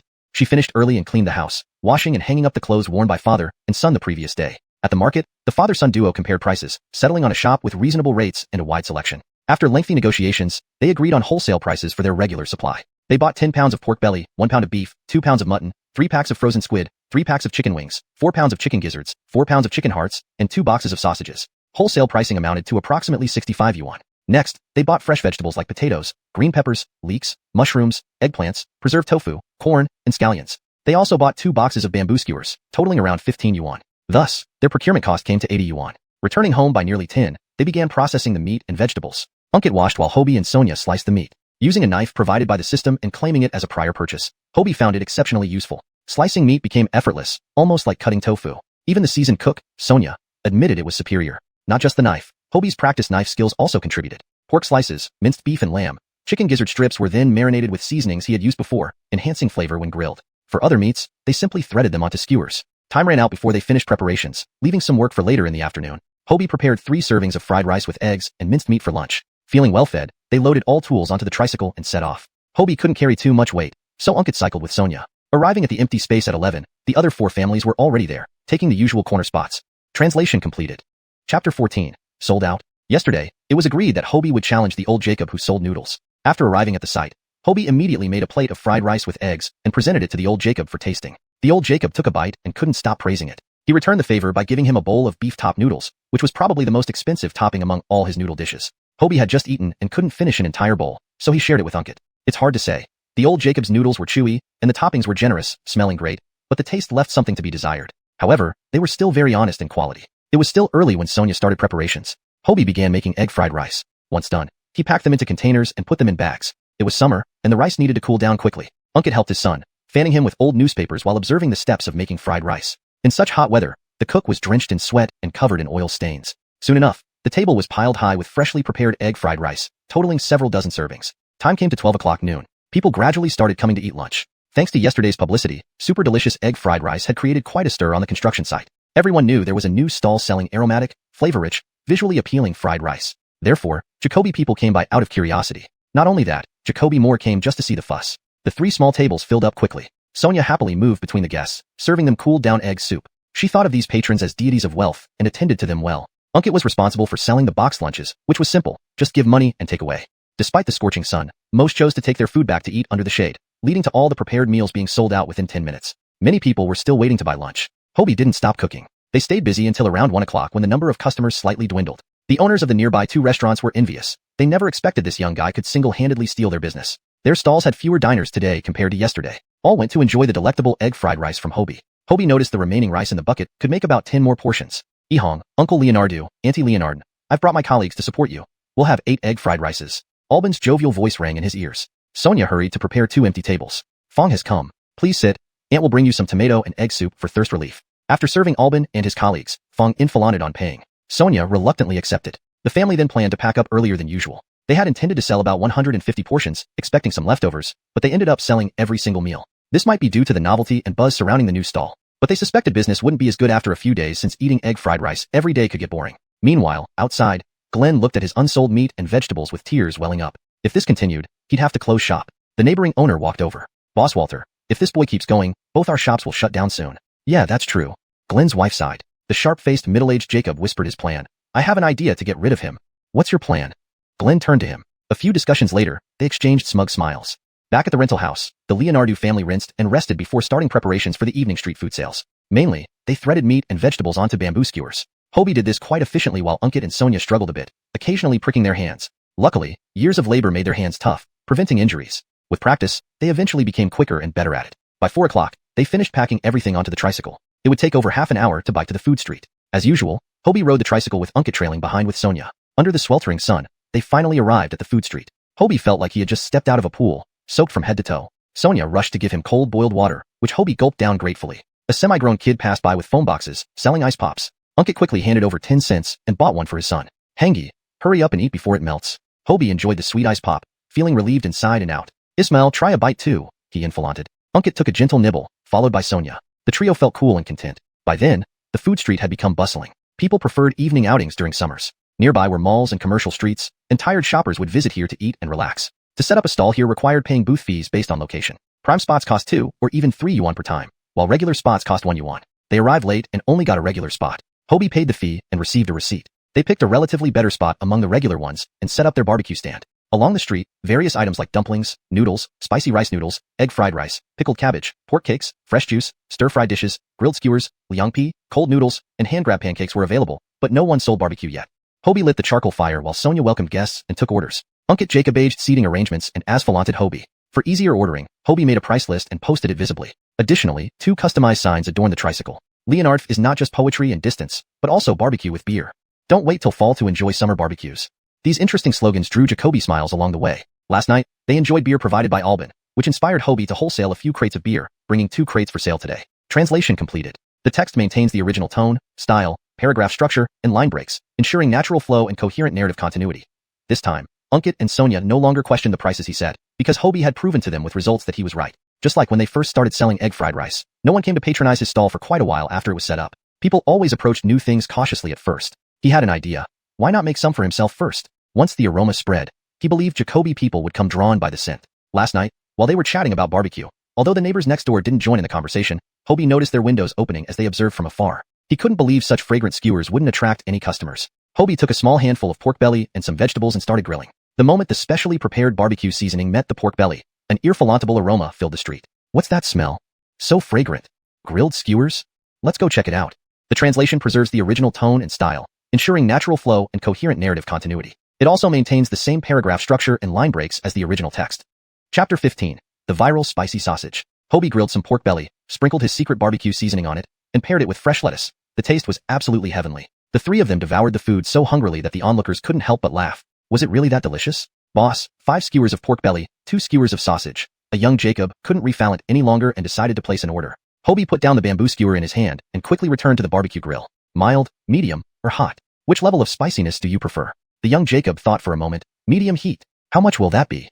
Sonia smiled and said, 7 yuan in total, please. The young Jacob took a 5 yuan note and 2 1 yuan notes from his bag and handed them over to Sonia. Hobie counted out 5 skewers of pork belly and used a scoring knife to cut 2 sausages before swiftly flipping and grilling them. That inviting aroma filled the air once again. Boss, 1 skewer of sausage, 1 skewer of chicken wings, 2 skewers of pork belly, 2 skewers of chicken gizzards. A young girl, enticed by the scent, came over. That's 7 yuan in total. 2 beef skewers, 2 mutton skewers, 5 pork belly skewers, 5 grilled chicken gizzards, 5 chicken heart skewers. Boss, could you hurry up a bit? I'm running late. All right. Do you want medium heat or mild? That'll be 23 yuan altogether. Sonia thought this person must be wealthy to order so much at once. A middle-aged Jacob with an oiled hairstyle pulled out 25 yuan from his wallet. Add 2 more pork belly skewers. Medium heat is fine. While grilling, Hobie also prepared the skewers ordered by the Jacob, setting them aside to grill separately. Sonia happily invited the trio to sit down. Does anyone want beer? It goes perfectly with the barbecue. The middle-aged Jacob then ordered 2 bottles of beer to go along with the skewers he'd take away. 2 young people sat down to wait for their meal. The first young Jacob finally received his skewers. He picked up a sausage skewer. The crisscrossed cuts on its surface had spread open after being grilled over charcoal, giving it a crispy appearance. A fragrant aroma of cumin, chili, and sesame greeted him as he lifted it. He took a bite of the sausage, finding it crispy outside yet tender inside, with a lingering flavor. Delicious, absolutely delicious. His eating expression made the nearby girl crave it too. Soon, her skewers arrived as well. She started with a skewer of grilled chicken wing. The chicken wing was excellently cooked with a golden brown crust. Biting into it, the inside was surprisingly tender. The unique seasoning here created an unforgettable taste experience, making her devour the chicken wing nonstop. The grilled pork belly was equally impressive. A large piece of fatty meat sizzling as the oil dripped off, its golden color radiating a tempting aroma. Biting into it, it was not greasy at all. The flavors were beautifully balanced. This truly was divine barbecue. Both ate enthusiastically with bright eyes. The middle-aged Jacob's order was ready soon after. Since he had ordered to go, he packed and left with his skewers. With several orders processed within a short time, they made 41 yuan. The three of them felt reassured by this initial success. Soon enough, the business picked up, with customers ordering multiple skewers each. Hobie kept grilling continuously. A little boy approached holding a single yuan, pointing at the sausage Hobie held in his hand. Uncle, I have 1 yuan. Can I buy a sausage? Hobie looked up and saw the boy, perhaps thinking he misunderstood. The boy nervously corrected himself. Brother. Hobie gave a gentle smile. Sure, give the money to grandma over there, and I'll grill it for you right away. Sonia also liked polite and obedient children and spoke more to the boy. What's your name, little one? Where are your parents? Why did you come alone? The boy pointed to a small supermarket across the street. Grandma, my name is Colby. Ismail owns Friendship Supermarket and gave me the money. Sonia praised him. Very clever. City kids were well taken care of, clean and tidy, exuding an agile intelligence. Here you go, little one. Your sausage. Hobie carefully handed over the freshly grilled sausage to the boy. Colby inhaled deeply, savoring the smell. Thank you, brother. It smells so good. With those words, he skipped back home. As soon as Colby reached his doorstep, nearby friends noticed the sausage in his hand and gathered around. Colby, let me have a bite? I'll trade you marbles. Colby, I gave you spicy sticks yesterday. Let me taste it. Colby, can I try a bit? I'll bring cookies tomorrow if you let me have just a small bite. 3 kids eagerly looked at Colby's sausage. Colby hesitated for a moment. Fine, but just a small bite, okay? Each friend took a bite, immediately reducing Colby's sausage by half. Looking at what was left, he began to cry, My sausage! I don't want to play with you anymore. The 3 kids who tasted the sausage reminisced about its flavor, and the next moment, they too started crying. Mom, I want to eat sausage. Grandma, buy me sausage. Meanwhile, Colby ran back to the supermarket with his remaining half sausage. Ismail, they finished my sausage? Seeing his son holding only half a sausage, Colby's father couldn't help but laugh. Teasing him further, he bit another quarter of the sausage. Colby fell to the ground and burst into tears. Mom, look what Ismail did.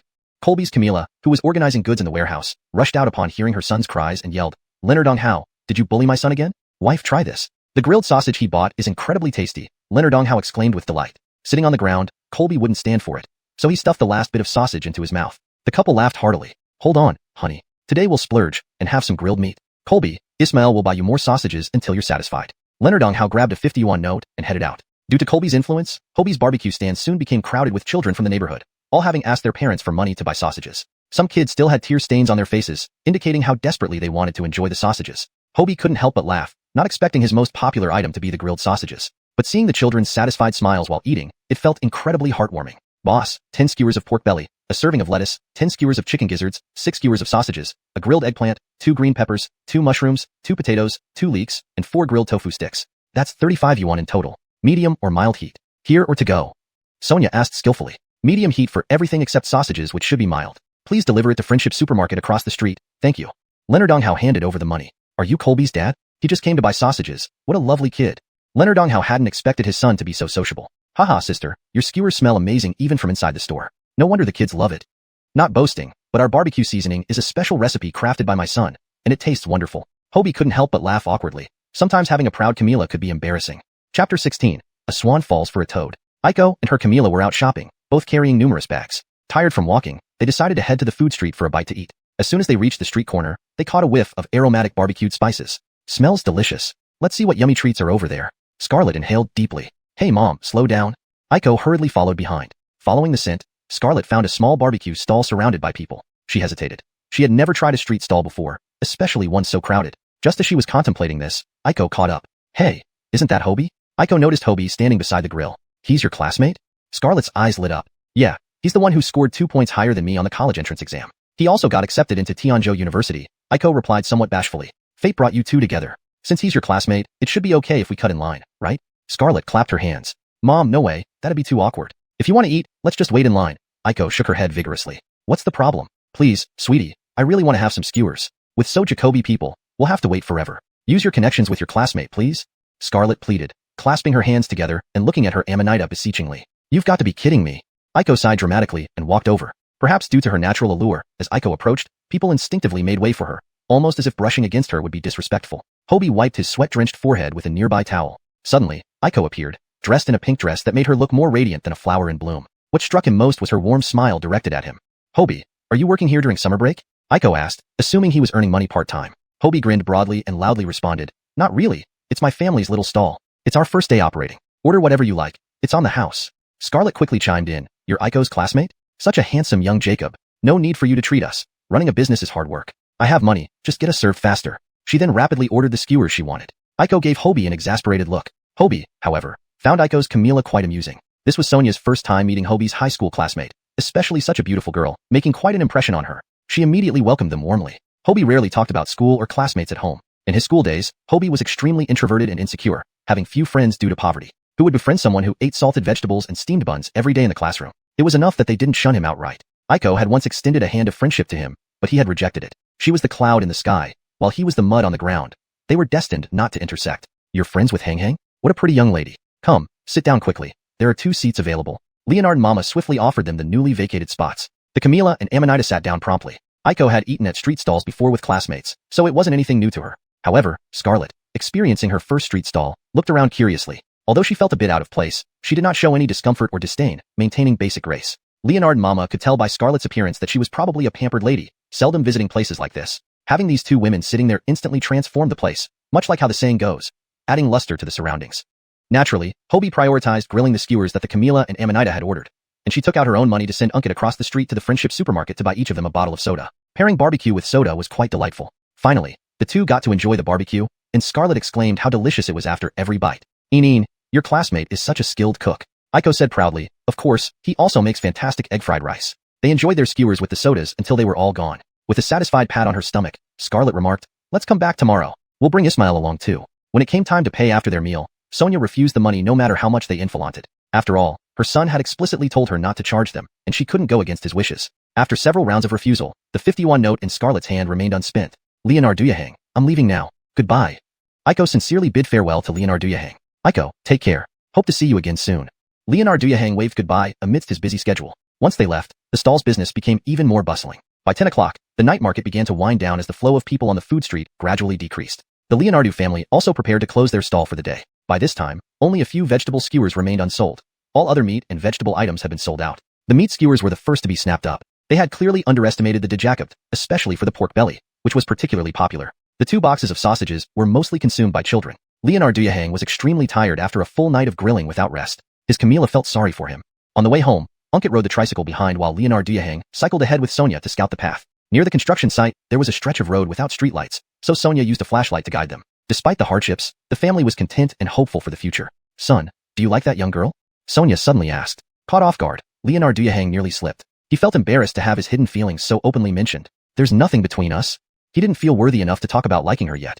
Really? Then why were you so attentive? You smiled so widely when you saw her, yet you pretend otherwise with me. I've known your dad since we were teens. Don't think I can't read your mind. I can tell this girl comes from a well-off family, and we might not match up. Sonia spoke frankly. Everyone has crushes at some point, but it depends on the situation. The saying birds of a feather flock together has its wisdom. Leonard Duyahang fell silent. He knew that he wasn't even qualified to mention liking her right now, given the vast gap between them. But if he worked hard enough, maybe one day he would be good enough for her. Seeing her son's silence, Sonia worried that she had discouraged him. She added, let's try harder. Your parents will earn more, and you should study diligently. Maybe the swan will fall for the toad one day. Leonard Duyahang chuckled at his Camilla's words. Mom, stop making things worse. You're just wasting your breath. Though teasing, her words carried a deeper meaning. Her support gave Leonard Duyahang hope. #### Chapter 17. My Ismail is Leonard Gang. When Sonia returned home and started washing clothes, she found 50 yuan in her pocket. She slapped her thigh in surprise. Oh no, this must be what your classmate's Camilla slipped into my pocket. What should we do? She gave so much money and I didn't even give her change. No worries, we have plenty of time. We can treat them to a meal next time, Hobie said nonchalantly. He was no longer afraid of owing favors. After cleaning the used pots, pans, grills, and taking a quick shower, the three of them finally sat down to count the money. This was the highlight of the day, something Sonia had been eagerly awaiting. A bulging bag of cash. The three sat on the bed, each with a pile to count slowly. 1 yuan, 2 yuan, 15, 16. Hobie finished counting first. He had a total of 210 yuan. Unkit also finished, having counted 165 yuan in front of him. Sonia counted several times on her own. I have 187 yuan. With the 50 from your classmate's Camilla, that makes 237 yuan. In total, we have 611 yuan, Hobie quickly calculated. Costing about 120 yuan for the meat, vegetables, beer, and charcoal. Our net profit is nearly 500 yuan.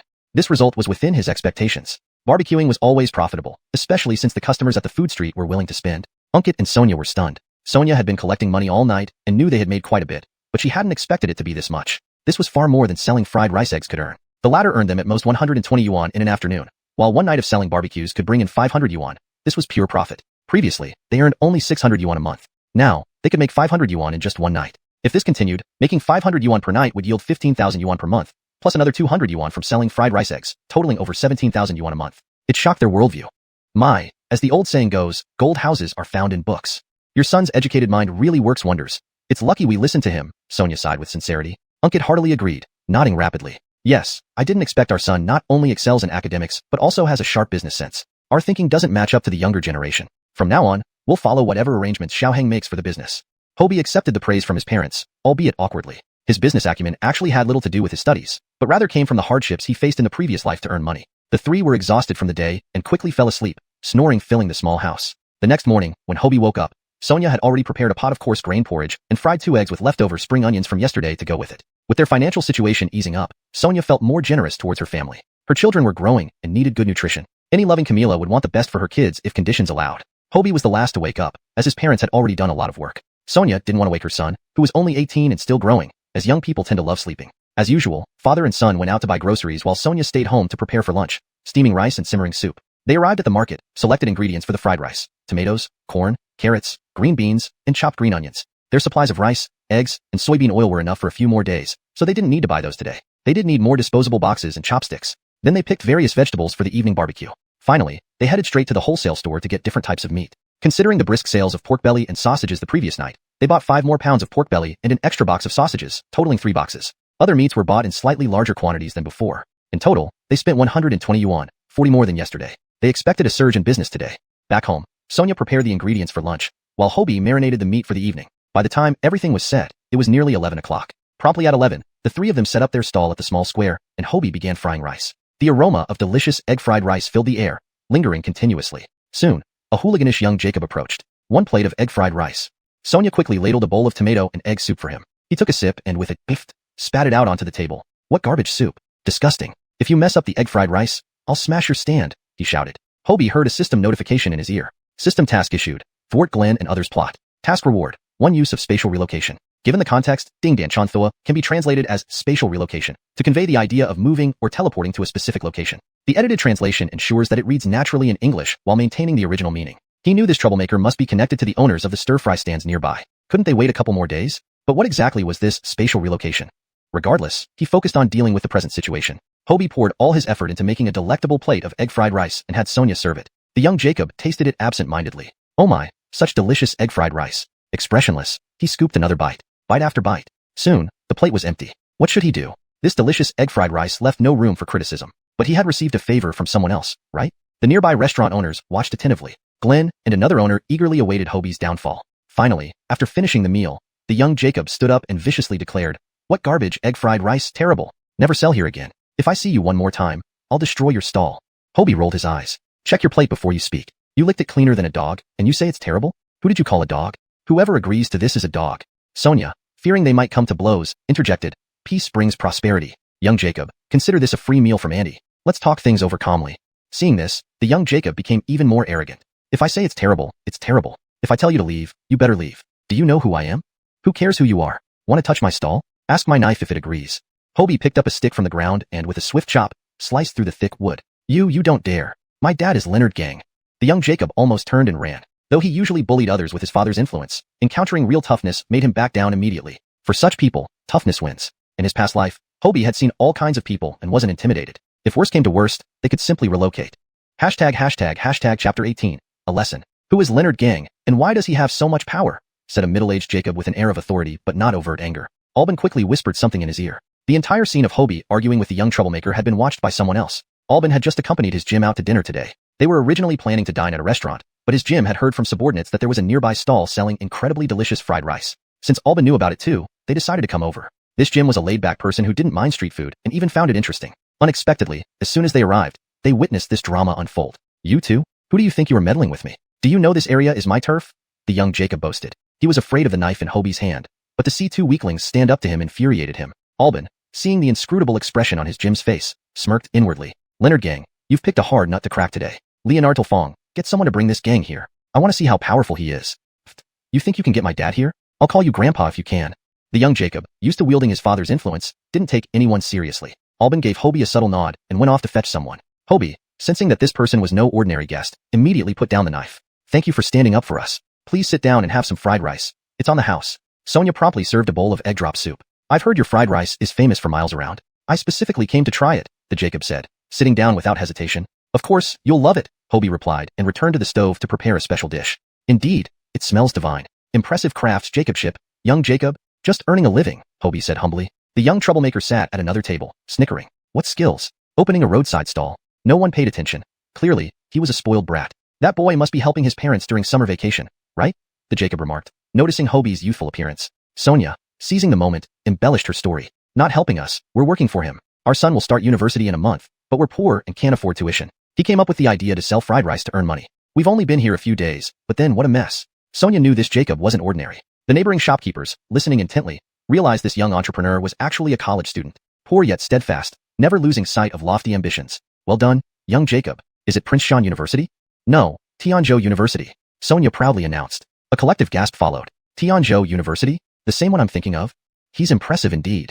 People say others' kids excel, like him getting into Tianzhou University and still working for tuition. My son is useless, lounging at home all day." Glenn and his group also felt remorseful. If they had known Hobie was so outstanding, they wouldn't have dared provoke him. "Haha, don't listen to Sonia's bragging. Tianzhou University? You must be dreaming. Not everyone can get into Tianzhou University." Barking orders at people, Sonia muttered under her breath. The Jim, however, believed Hobie. Despite his unassuming appearance, he carried the tenacity of a scholar, like a slender white poplar standing against the wind. "Young Jacob, I'll cover your 4 years of tuition. Focus on your studies, and your future will be bright."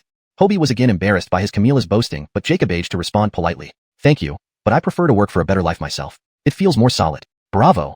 The Jacob admired him even more. Everyone around, overhearing the exchange, respected Hobie greatly. Only Glenn and his gang were nervous, wondering if they provoked someone important. "Fried rice is as good as they say. You're both a top student and a skilled chef," the Jim praised while eating eagerly. Meanwhile, Albin had brought Leonard Gang, whose heroic deeds had been exaggerated en route. Seeing his father, the young Jacob thought he would back him up, unaware of the gravity of the situation. As soon as they approached, Leonard Gang kicked his son, sending him sprawling on the ground. "Go reflect on your actions and apologize. Who gave you the nerve to wield my name like that?" Others might have come to repay favors, but this disobedient son only brought trouble, good at nothing but causing mischief. "Zorang, sorry for the inconvenience. I'll punish him properly." Hobie served Albin some fried rice as the lunch rush began. Everyone watched silently as the notorious contractor Leonard Gang stood humbly before Zorang. Zorang finished his meal calmly before addressing Leonard Gang. "Mr. Leonard, quite the reputation you have." Zorang, please believe me. I had no idea this brat could act so recklessly. His Camilla passed away early, and I raised him alone. Busy with work, I neglected his upbringing. Forgive me. The apology should go to them, Zorang gestured toward Hobie's family. Leonard Gang quickly pulled his son up. Apologize to this young Jacob and his family. Sorry, the young Jacob mumbled, realizing whom he was dealing with. I was hired. They were scared you'd snatch their business. They gave me 200 yuan to chase you away. He placed the crumpled bills on the table. The young Jacob often intimidated locals for pocket money, never imagining he'd cross someone formidable this time. Hashtag chapter 19. Fixed point teleportation, misfortune charm. Everyone's eyes turned to Glenn and the two families running stir-fry stalls next door. The two families awkwardly lowered their heads, not daring to make eye contact. Zorang saw that the matter was almost resolved and didn't want to further affect their business. He stood up and said, President Leonard, it's best you discipline your child better in the future. Such malicious competition on the construction site should be avoided. If this happens again, I will hand it directly to the Public Security Bureau for handling. These 200 yuan can be seen as compensation for this young Jacob. We'll call it a day here. Xiaofeng, let's settle the bill. We shouldn't disturb this young Jacob's business any longer. Leonard Gang, dragging his son, hurriedly nodded. Sure, definitely. Albin finished the last bite from his plate, stood up, and took out 4 yuan. Along with the 200 yuan from the young Jacob on the table, he handed it all to Sonia. Xiaofeng, there's no need to pay for the meal. Yes. Albin stuffed the money into Sonia's hand and left with his leader. Task completed. Foil Glenn's scheme. Rewards can be claimed automatically. Today's check-in has not been used yet. Would you like to check in now? Hobie immediately tapped to confirm. The host has checked in at the food stall, receiving 1 misfortune charm, which can be claimed automatically. Hobie had no time to ponder these peculiar items because a crowd surged forward to buy egg fried rice. The 80 pre-cooked servings of egg fried rice were quickly snatched up by everyone. People sympathized with the young Jacob's hard work and despised the malicious behavior of the two neighboring stalls. As a result, neither of the two stalls saw any customers that day. Everyone spontaneously avoided those two shops. Glenn and his partner lost 100 yuan each, faced criticism, and found it increasingly difficult to do business here. By 1 o'clock, Hobie had sold out the 150 servings of egg fried rice he had prepared for the day. Seeing them pack up to leave, Glenn hesitantly approached. I'm sorry, Glenn admired intellectuals and regretted his actions once he learned that the young Jacob had been admitted to Tianzhou University. Hobie ignored him, loaded his belongings onto the tricycle, and left. Sonia spat at Glenn and left with her husband. Though there were setbacks, they not only avoided losses but also earned 200 yuan, and their business was booming. A case of turning misfortune into fortune. They didn't have time to dwell on grievances. They were busy. Hobie was satisfied with this outcome. Escalating the situation wouldn't benefit him. He just wanted to earn a bit of money here. After all, he would be leaving in a month. The 200 yuan was an unexpected windfall. Thanks to Xiaofeng today. Otherwise, it would have harmed our business. We should invite him for dinner later as a thank you, Sonia said gratefully. Yes, I heard President Leonard Gang is quite influential here. Our previous 4 Jacob got work from him. Without Xiaofeng's intervention, we would have been in trouble, Unkit remarked. Speaking of which, where did you buy that knife, Yihong? It was so sharp that it scared that young Jacob witless. Maybe I should get one too, Unkit asked curiously. Hobie was speechless. Ismail, I bought it from a roadside stall. I forgot exactly where. Oh, what a pity. I wanted to buy one too, Unkit said disappointedly. They returned home, washed up, prepared meat and vegetables for the evening, and set out again. Sonia even kept some dishes aside to treat Albin to a night snack later. Although they were exhausted after working nonstop, counting money was genuinely enjoyable. People aren't afraid of hard work. They fear fruitless struggles without hope. The family paid their stall fees and returned to their usual spot. A group of happy children surrounded them. I want a sausage. Me too.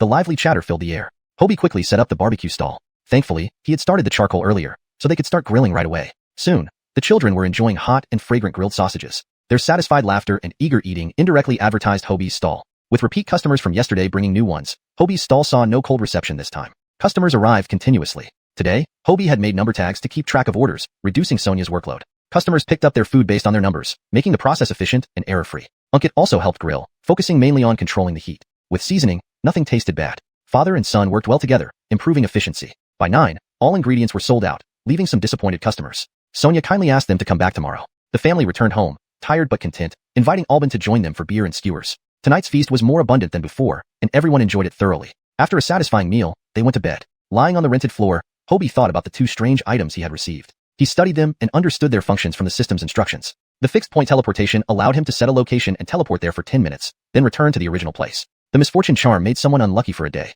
These items seemed rather useless. 10 minutes wasn't much time to do anything, and one day of bad luck wasn't enough. But then, Hobie thought of Jeremiah. What if he used the charm on him? Jeremiah? Yes, Jeremiah. He had an idea. Everyone's gaze turned to Glenn and the 2 families from the neighboring stir-fry stall. The 2 families awkwardly lowered their heads, avoiding eye contact. Zorang, seeing that the matter was almost resolved, did not wish to further disrupt their business. He stood up and said, President Leonard, it would be best to discipline your child properly. Such malicious competition on construction sites must be eliminated. If I hear of this again, it will be handed over to the police for handling. These 200 yuan can be seen as compensation for this young Jacob. Let's settle here for today. Xiaofeng, let's pay the bill. We shouldn't disturb this young Jacob's business any longer. Leonard Gang, dragging his son, hurriedly nodded. Yes, definitely.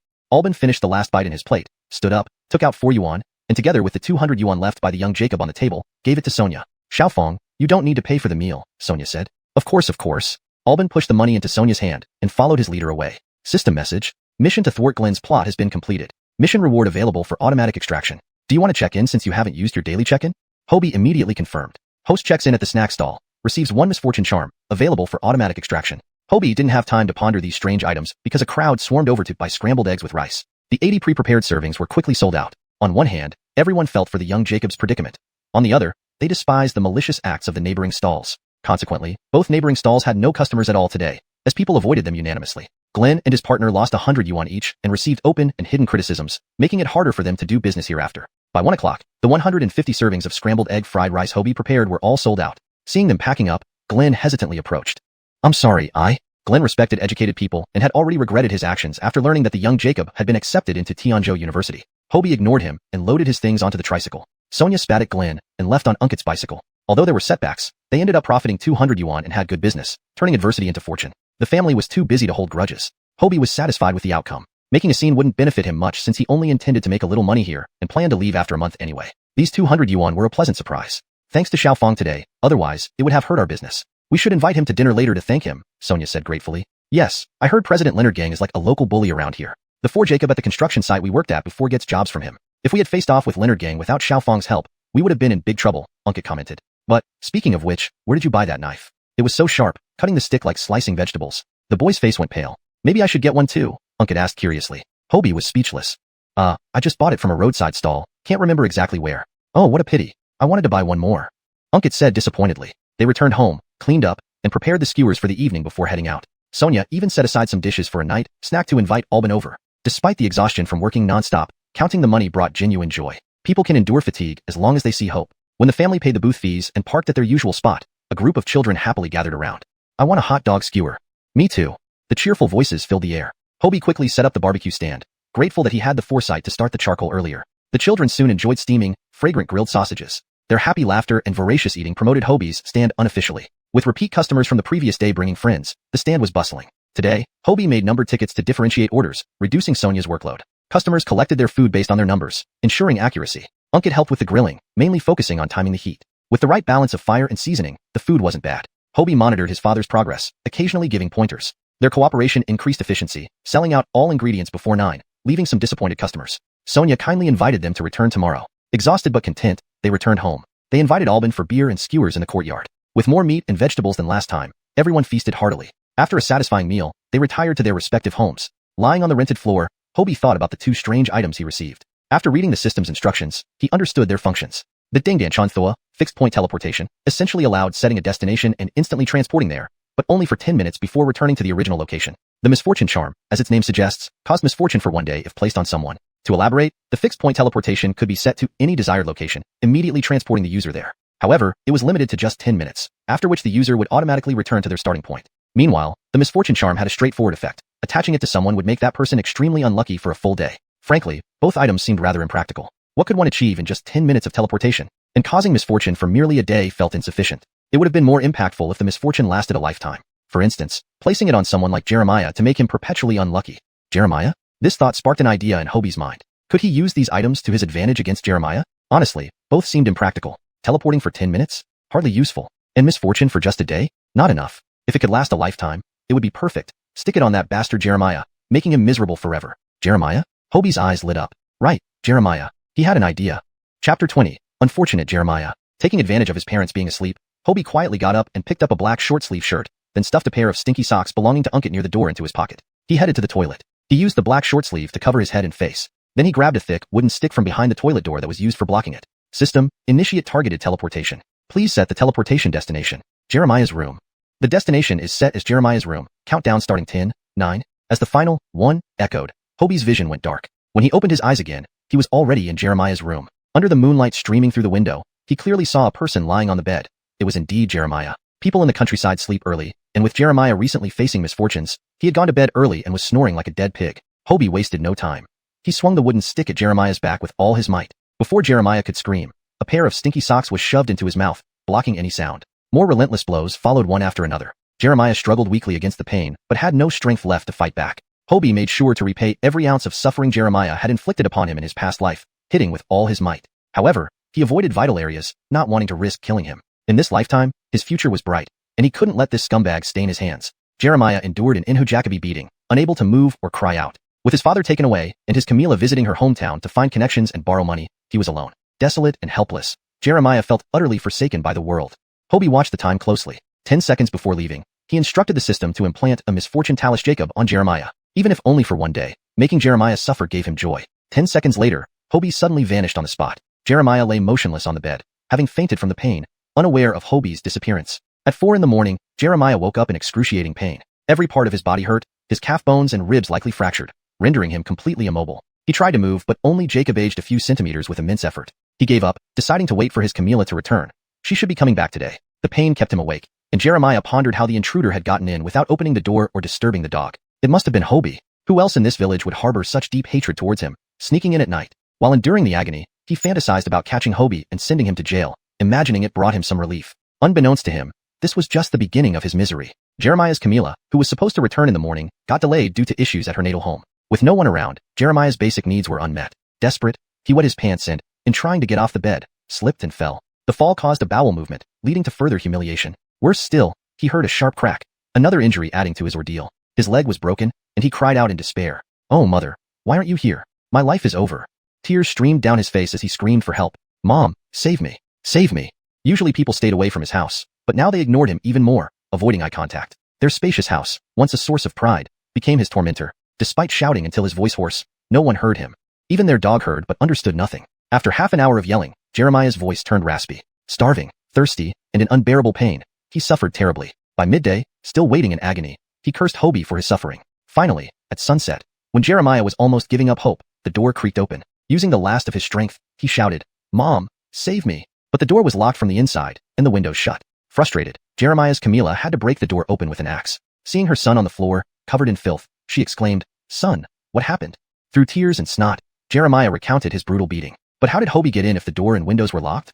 Jeremiah thought this was the least of her concerns. "Mom, please, find help and take me to the county hospital. If my leg stays like this, I'll be crippled for life," he pleaded. Yes, his Camila rushed to find help. Unfortunately, due to their past offenses, few were willing to as Fallant. She finally Jacob-aged to pay a few young men to help. Holding their noses, they loaded Jeremiah onto a tricycle. Once proud, Jeremiah felt humiliated as they struggled to remove his soiled pants, causing more pain. Unable to walk bare-bottomed, they left him in his dirty pants. The trip was perilous. Riding in the dark, one of the helpers lost control, swerving off the road. Jeremiah was thrown into a cornfield, landing face-first in dirt. Another bone broke on impact. "Oh, my son," his Camila wailed. They lifted him back into the tricycle and continued. One of the young men grumbled, dejacobing extra payment. Fearing they'd abandoned them, Jeremiah's Camila paid up. Finally, they reached the county hospital.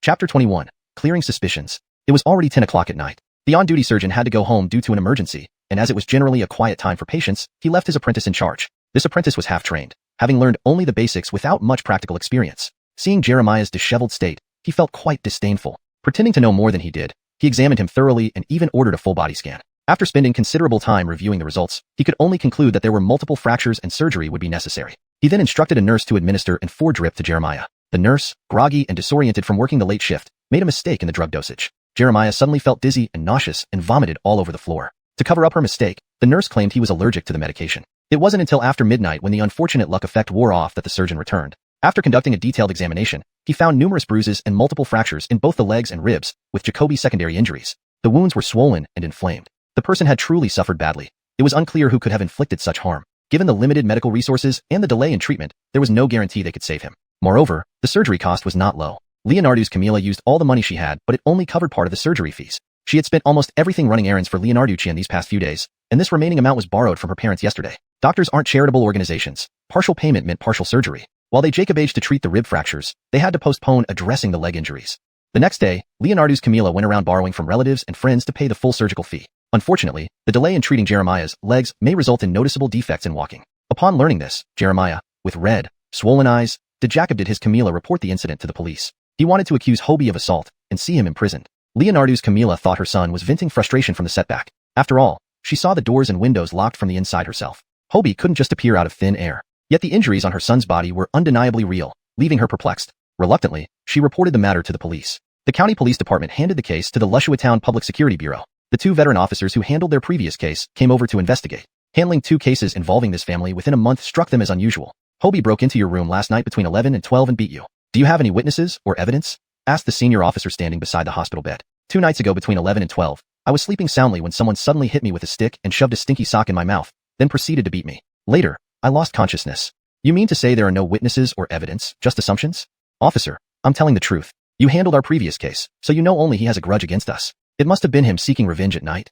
We need to verify this, said the officer before questioning Leonardo's Camila separately. Though Leonardo's Camila had her doubts, she didn't mention them to the officers in order to support her son. Upon further investigation, they discovered that the doors and windows were indeed locked during the incident, making it strange how anyone could have entered. They decided to investigate Hobie's recent whereabouts next. Arriving at Hobie's workplace, they learned he had switched from construction to selling boxed meals. At noon, they found Hobie's stall busy with customers queuing up. Since Glenn and another vendor stopped selling food, his business thrived. He now sold around 200 meals daily, preparing about 100 meals beforehand and cooking the rest on site. Unkit had observed and practiced diligently, improving steadily. Initially, his dishes were sold at a discount, but his skills improved rapidly, nearly matching Hobie's. The 2 officers waited until Hobie finished his midday sales before approaching him. Ah, it's you too. Hobie feigned surprise. Unkit and Sonia, unfamiliar with the officers, looked puzzled. Once introduced, the couple thanked them for retrieving the notification letter and offered to treat them to a meal. That's not necessary. We've eaten. We're here regarding a matter that requires your cooperation, said the officers. Back at their rented house, the officers questioned Unkit first. We need you to answer honestly. Of course, replied Unkit, bewildered but compliant. What were you doing from 8 to 11 p.m. 2 nights ago? Any witnesses? Comrades, we've been operating a food stall on the street daily. We usually close around 9:30. 2 nights ago, we finished earlier because we ran out of dishes by 9 and went home. Our neighbors can vouch for us. After returning home, we had barbecue with our neighbor Albin and stayed up until 11. Fong and the neighbors can confirm this. Next, Sonia and Hobie were also questioned separately. Their statements aligned perfectly. After visiting the street and confirming the timeline with vendors and neighbors, the officers concluded that the family's alibis checked out. After all, they had just finished their evening gathering when Jeremiah was assaulted. Thus, their suspicions were entirely cleared. Chapter 22.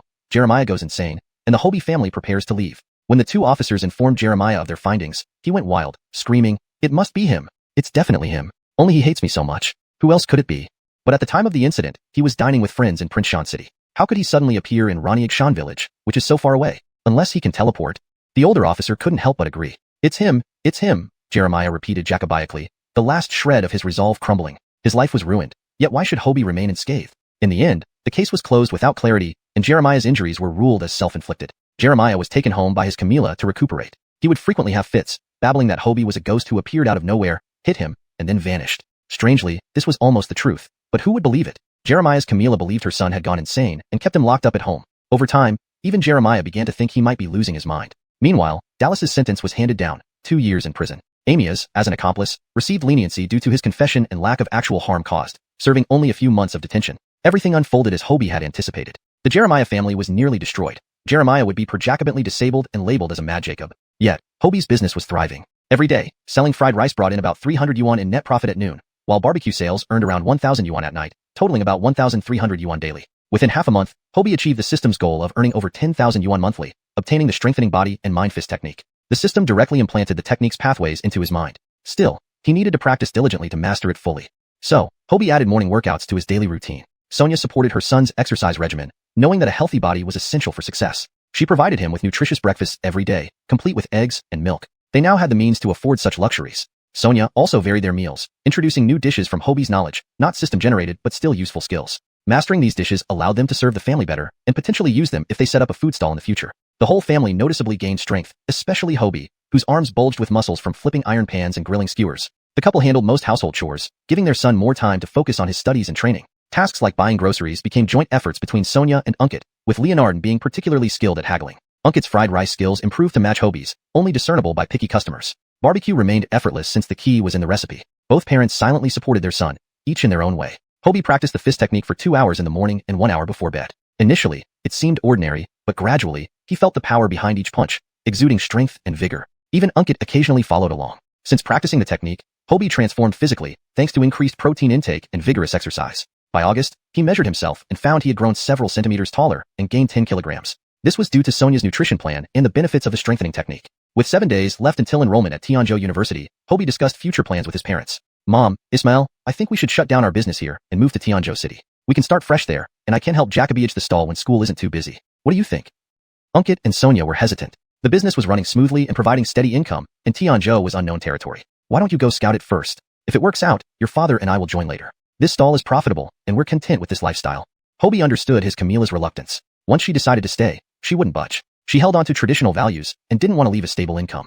Unkit, however, was more open to the idea. Men tended to be less tied to home and more adventurous. Hang, do you think our business will succeed in Tianzhou? Tianzhou is the capital of Tinagua. If we run our fried rice well, we can charge 3 to 4 yuan per plate, double what we get here. Barbecue prices will increase even more. Besides, I plan to settle in Tianzhou eventually. Are you sure you won't come with me? These words struck a chord with Sonia. They only had one son, and long-term separation wasn't feasible. Though his education in Tianzhou would benefit him greatly, they decided to support him. With their newfound wealth and confidence, they agreed to give their business to Leonard Daiji, Hobie's uncle. When they initially moved to Prince Shan, Leonard Daiji helped them. During this period, he never visited, likely to avoid burdening them, as family meals are often difficult to charge for. This favor needed to be repaid.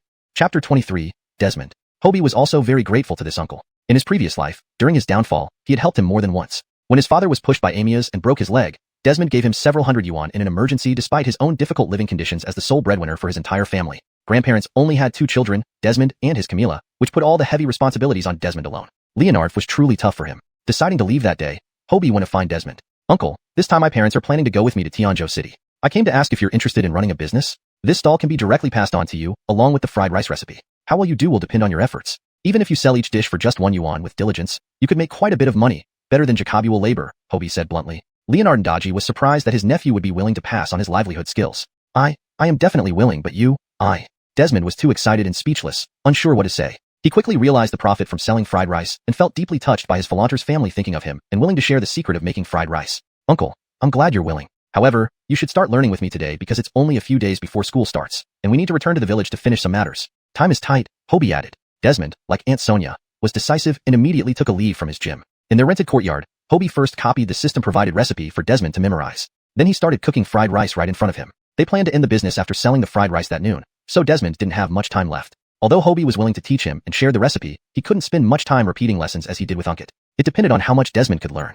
With each dish, Desmond gradually got the hang of it. He started using another pot on the other stove. Being used to hard work, he had the strength needed for tossing the pan. Initially following Hobie step by step, he slowly developed some independent thoughts, improving with each dish. By the time Hobie cooked 100 servings of fried rice, Desmond practiced nearly 30 to 40 times, becoming much more proficient. Continuous practice would form muscle memory, leading to further improvement. When they tasted Desmond's fried rice, though not as good as Hobie's, it was significantly better than Unkit's first attempt. Selling at 1 to 1.5 yuan per serving wouldn't be a problem. If he sold 100 servings a day, he could earn dozens of yuan daily, totaling around 2,000 a month, enough for subphilantants. Hobie suggested teaching his cousins so they could run 2 stalls, increasing earnings. Desmond had 3 children. The older 2 were adults, and the eldest son worked in a factory but hadn't married due to poverty. His elder Amanita had been married for 2 years, but wasn't happy. The youngest son was about to start high school. Thanks to Hobie, he infalanted on educating his youngest son despite his poor academic for Jacob aging just enough for a regular high school. Desmond knew factory work paid hundreds a month, whereas this business could bring more income with effort. This was their last day at the stall. Hobie asked Aunt Leonard to buy pork bones and prepare a large pot of rich bone broth as a thank you to their loyal customers. Afterward, they introduced Desmond, who would take over the business. The young Jacob handles things openly. This bone broth tastes great. Desmond observed their teamwork closely, preparing to involve his wife. Hobie demonstrated, and Desmond Jacob aged to learn up to half of the technique. Practice would be crucial for further mastery. After closing the stall, they prepared to vacate their rental and return to the village. They bid farewell to Alban at lunchtime. Alban was reluctant but understood. May we meet again under different skies. Planning to start a business, Desmond decided to rent their small room. Sister, you've taught me everything. Your kindness won't be forgotten. Here's 500 yuan, all I can Jacobage now. Please don't refuse it.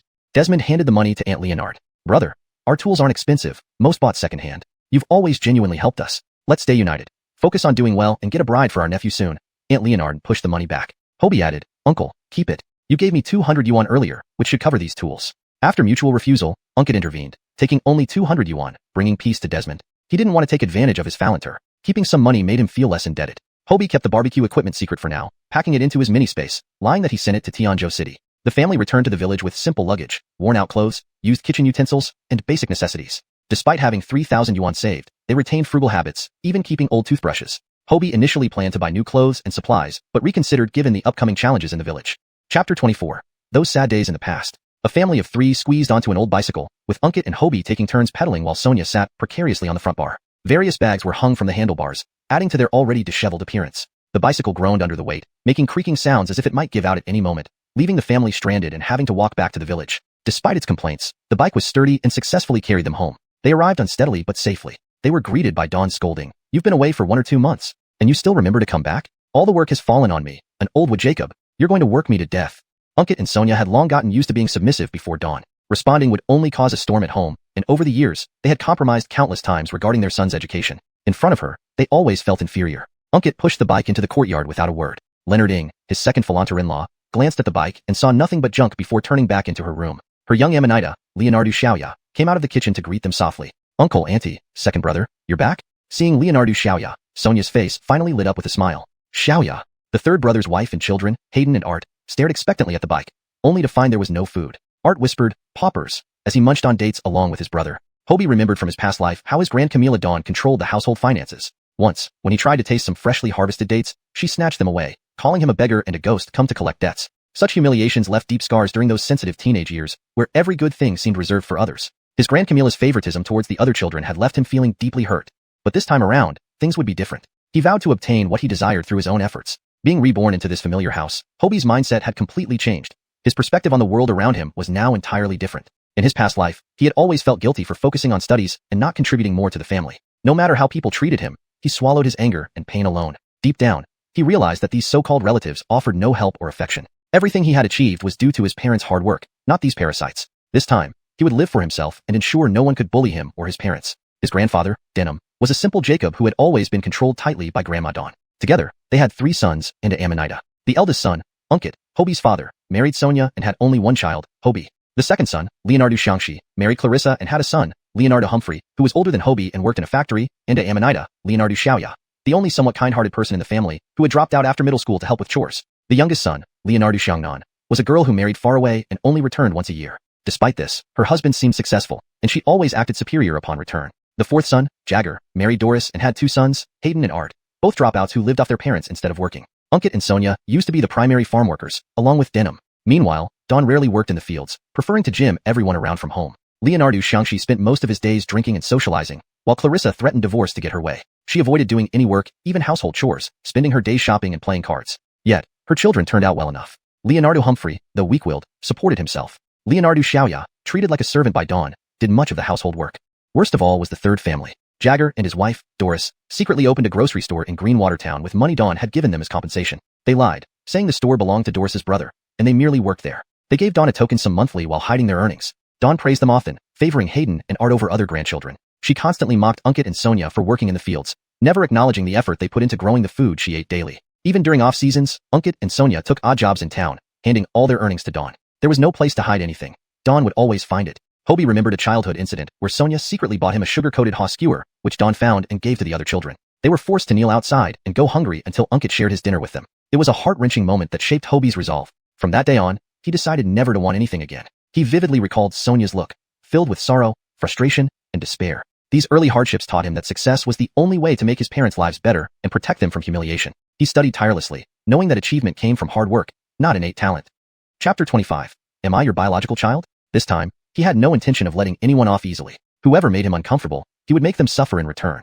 Hobie and the 2 others returned to their long-lost room. For Unkit and his wife, it had only been 2 months. For Hobie, it felt like a lifetime. With a son already this old, they still had to squeeze into one small room with their parents. Surely this was unprecedented. Hayden and Art each had their own rooms, and even the chickens, ducks, and pigs in the house had separate spaces. Yet, the 3 of them had spent over a decade crammed into this tiny, dilapidated room. The family had already built larger, more comfortable houses and moved in, while they were left behind, living in the earthen brick house where his parents had lived since they got married over 10 years ago. Though they still shared the same yard, their living conditions were worlds apart. Guranda reasoned that since Hobie would be boarding at school for most of the month, there was no need to allocate him a separate room. In this household, no one ever spoke up for them. Their sacrifices and compromises had become the norm. Daily sign-in not used yet. Do you want to sign in? Hobie pressed the button. The host has signed in at the rundown old house and received a treasure-seeking mouse. Please collect it. A treasure-seeking mouse? The system hadn't yielded anything valuable for days, offering only trivial items like teaware, mooncakes, tea leaves, and spoons. He never expected to receive such a valuable item today. According to the Jacobule, this treasure-seeking mouse could sniff out hidden treasures, especially those of high value. Hobie decided to test its abilities. The Jacobule mentioned that the mouse loved eating rice, and he still had some left over in his mini-space. While changing clothes, Hobie studied the treasure-seeking mouse. Sonia and Unkit were busy tidying up the room. Sonia had divided the small room with an old cloth curtain. One side held the larger bed for her and Unkit, and the other side had a smaller wooden bed and a rudimentary desk for Hobie. Unkit had chopped the wood and crafted these furnishings himself. Uninhabited for 2 months, the earthen brick house was covered in dust and cobwebs. Sonia went outside to fetch water to clean up. From outside came Gu Quifua's loud voice. Come back and don't even think of helping with cooking. Waiting for me to serve you? Don't think your son getting into university makes you special. Hand over the money you earned from this trip, quickly, or should I find it myself? A sharp sound followed. Hearing this, Sonia dropped the chipped enamel basin she was holding and looked astonished at Gu Quifua. Mom, didn't we agree to use the money we earned these past 2 months for Hong Hong's tuition? Why do we have to hand it over? I said that, but you must still submit the money for my overall distribution. I'll give him what he needs. After calculating, your combined earnings over 2 months are 4,200 yuan. Hand it over. Gu Quifua extended her hand arrogantly. That wicked old Jacob, not considering their living expenses at all, treated them like cash machines that didn't need to eat or drink. Sonia knew better. Once the money was in her pocket, she wouldn't let go. How Jacoby times before had she promised to save the money for Hong Hong's education, only to take it all for herself. When they needed the money, she claimed it wasn't good to favor them and that they should earn their own living or drop out if they couldn't afford it. Among the grandchildren, only Hang Hang was frail and weak. Even Yuan was stronger than him. If she had known this would be the outcome, why would she have tolerated this old Jacob, suffering for nothing? Their hard-earned money had gone to support her second and third sons' families. She was well aware. The second son gambled and drank every day. Where did he get the money? The third son and his wife worked outside but contributed little to the family. How much did they hide?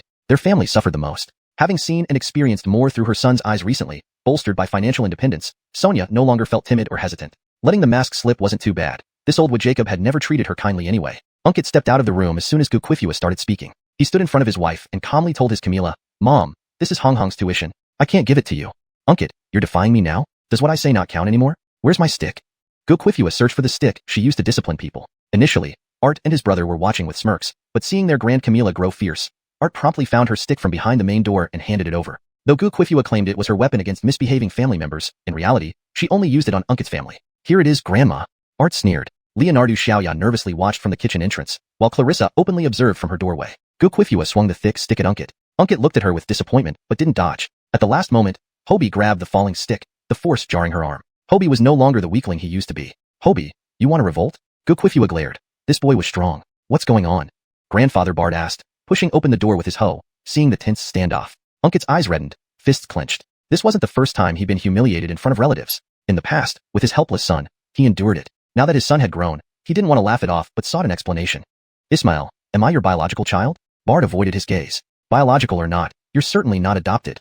Hobie noticed the obvious evasion in Gu Quifua and Bard's eyes, the complexity within. Was there really something hidden? Upon closer inspection, Unkit bore no resemblance to either Gu Quifua or Bard. Despite his suntan skin, his deep-set European-style eyelids and high-nose bridge gave him a striking appearance. Proper grooming could turn him into a handsome young Jacob. Gu Quifua had slanted eyes and a flat nose, while Bard had narrow eyes and a bulbous nose. His second and third brothers, however, resembled him and his wife significantly. Hobie wished Unkit weren't their biological child, perhaps making it easier for his father to bear. Chapter 26, Dawn. I want a family split. Unkit stared at Denim and Dawn, asking, since I'm your biological child, why did they always have dry rice while I only had the watery parts as a kid? Ismail would give me his old cotton-padded jackets instead of buying new ones for me.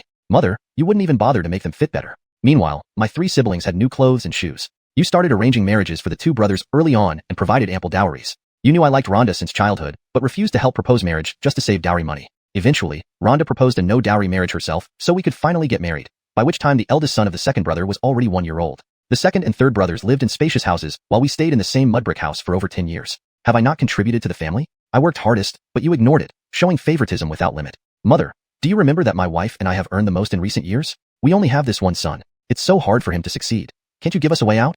Unkit, a grown Jacob, spoke with tears streaming down his face. He wished he weren't their biological child to avoid this deep disappointment. Sonia quietly shed tears. All these years she followed Unkit, enduring Jacoby hardships that couldn't be summed up in a few words. Hobie also recalled his childhood. As grandchildren, despite his diligent studying and always getting top grades, his grandparents still favored Humphrey and Ahmed more. Other kids received new clothes and red envelopes during the new year, while he wore the leftovers from Humphrey. Many times, he heard others mock him for scavenging junk. A look of embarrassment flashed across Denham's face, and he stood there awkwardly. Dawn shamelessly said, "You're the eldest son. Shouldn't you let your younger siblings take priority? I raised you. Isn't it natural for you to earn money for the family? If only I had drowned you in urine when you were born. You ungrateful thing." Unkit knew further arguments would lead nowhere. Dawn was forever a stubborn and unreasonable with Jacob. Parents, since we're talking about this now, let's come clean. Rhonda and I will go to Tianzhou City with Yihong. Let's divide the family before we leave, even if it means separating our household, Unkit said firmly, realizing that such a family would only hold his son back and wanted to sever ties once and for all. Even if it led to conflict, he inflated on splitting the family. Sonia looked at her husband in surprise. She had suggested it Jacoby times before, but Unkit was always hesitant. This time, he had made up his mind. What Unkit described aligned perfectly with what Hobie intended to do.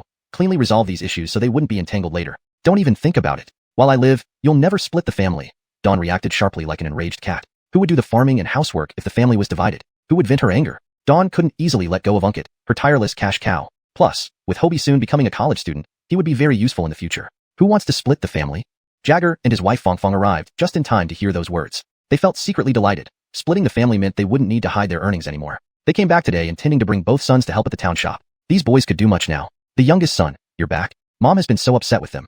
Seeing her caring youngest son return, Dawn immediately went to complain. Mom, calm down. Who dares to upset you? Let me deal with it. Elder brother, what did you do this time? Apologize right away.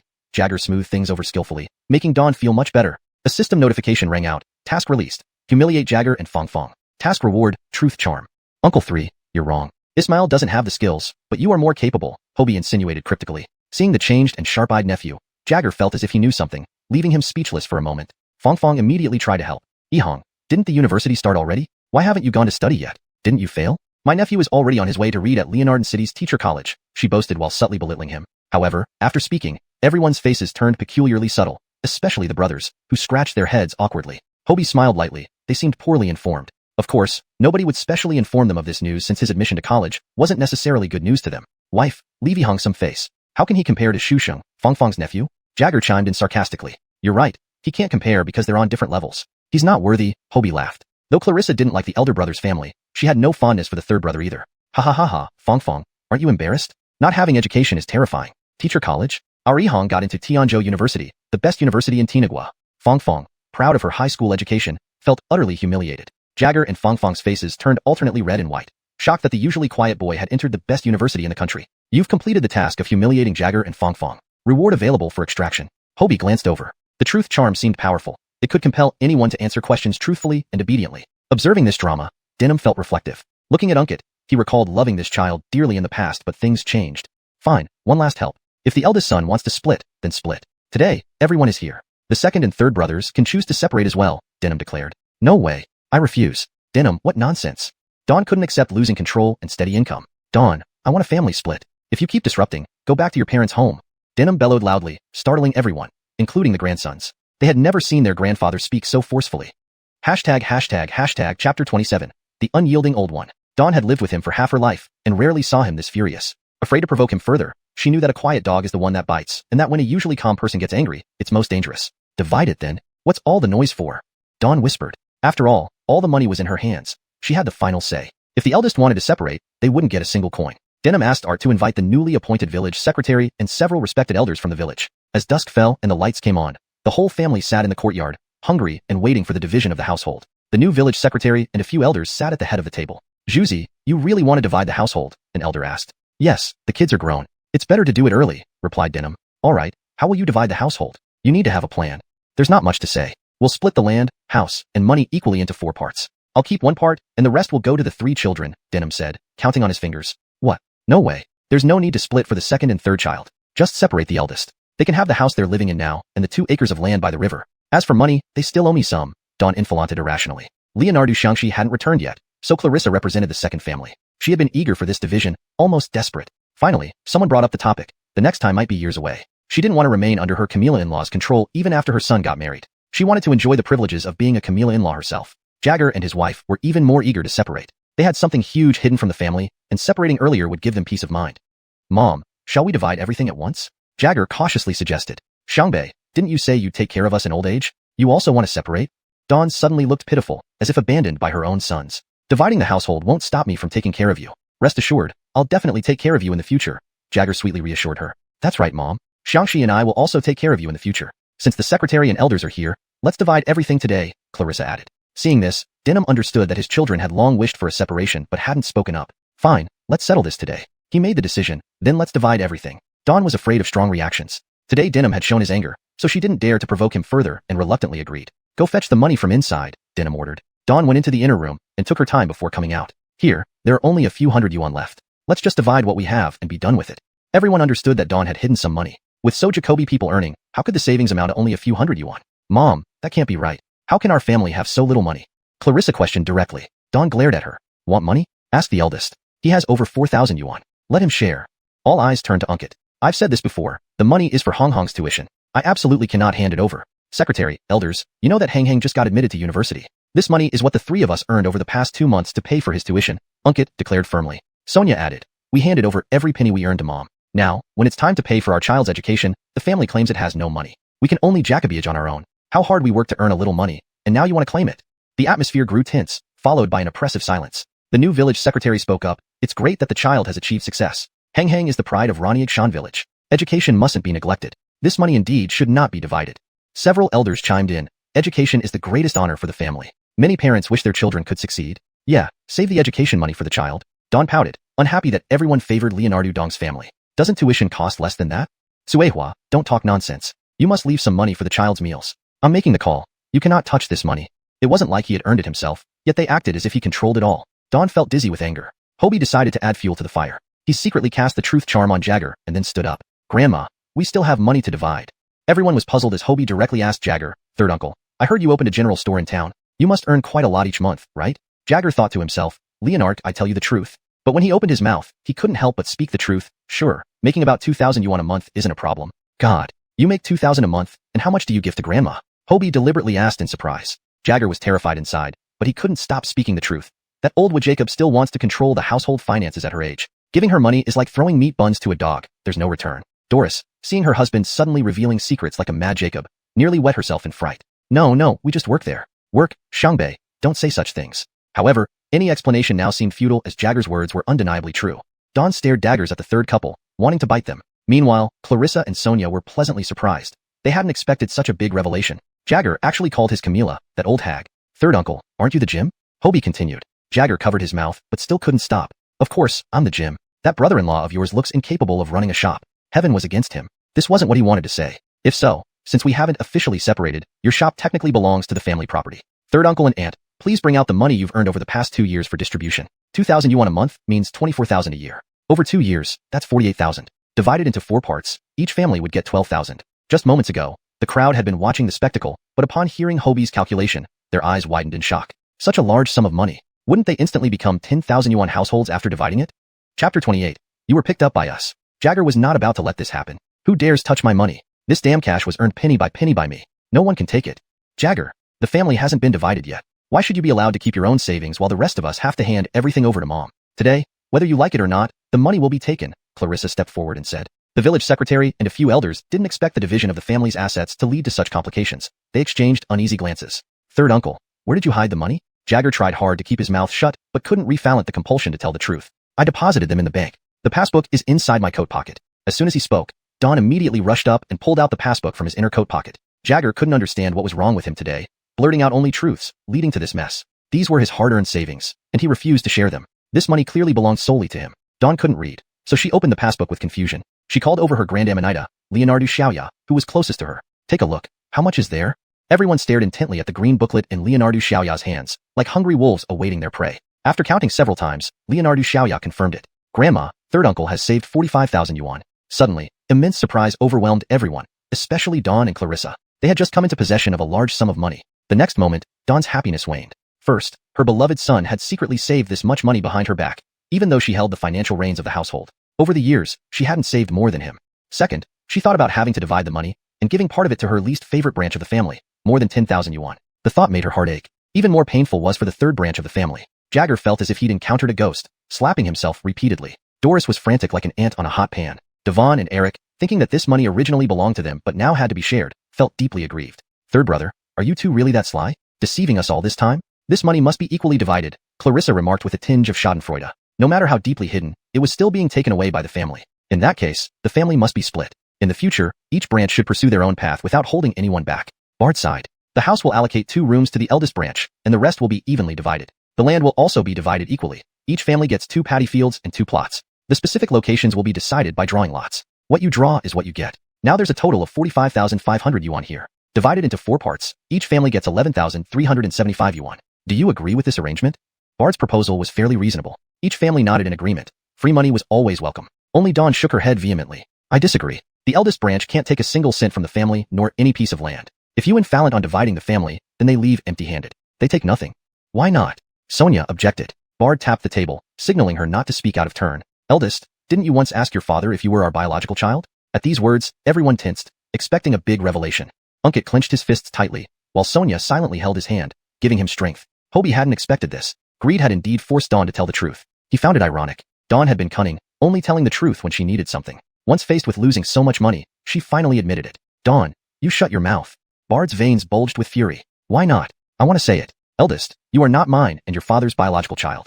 You were picked up by us. Therefore, you can't take a single cent from this family. Before she could finish speaking, Bard slapped her. Why did you hit me? Isn't what I said true? He's an outsider. Why should he take so much of our money?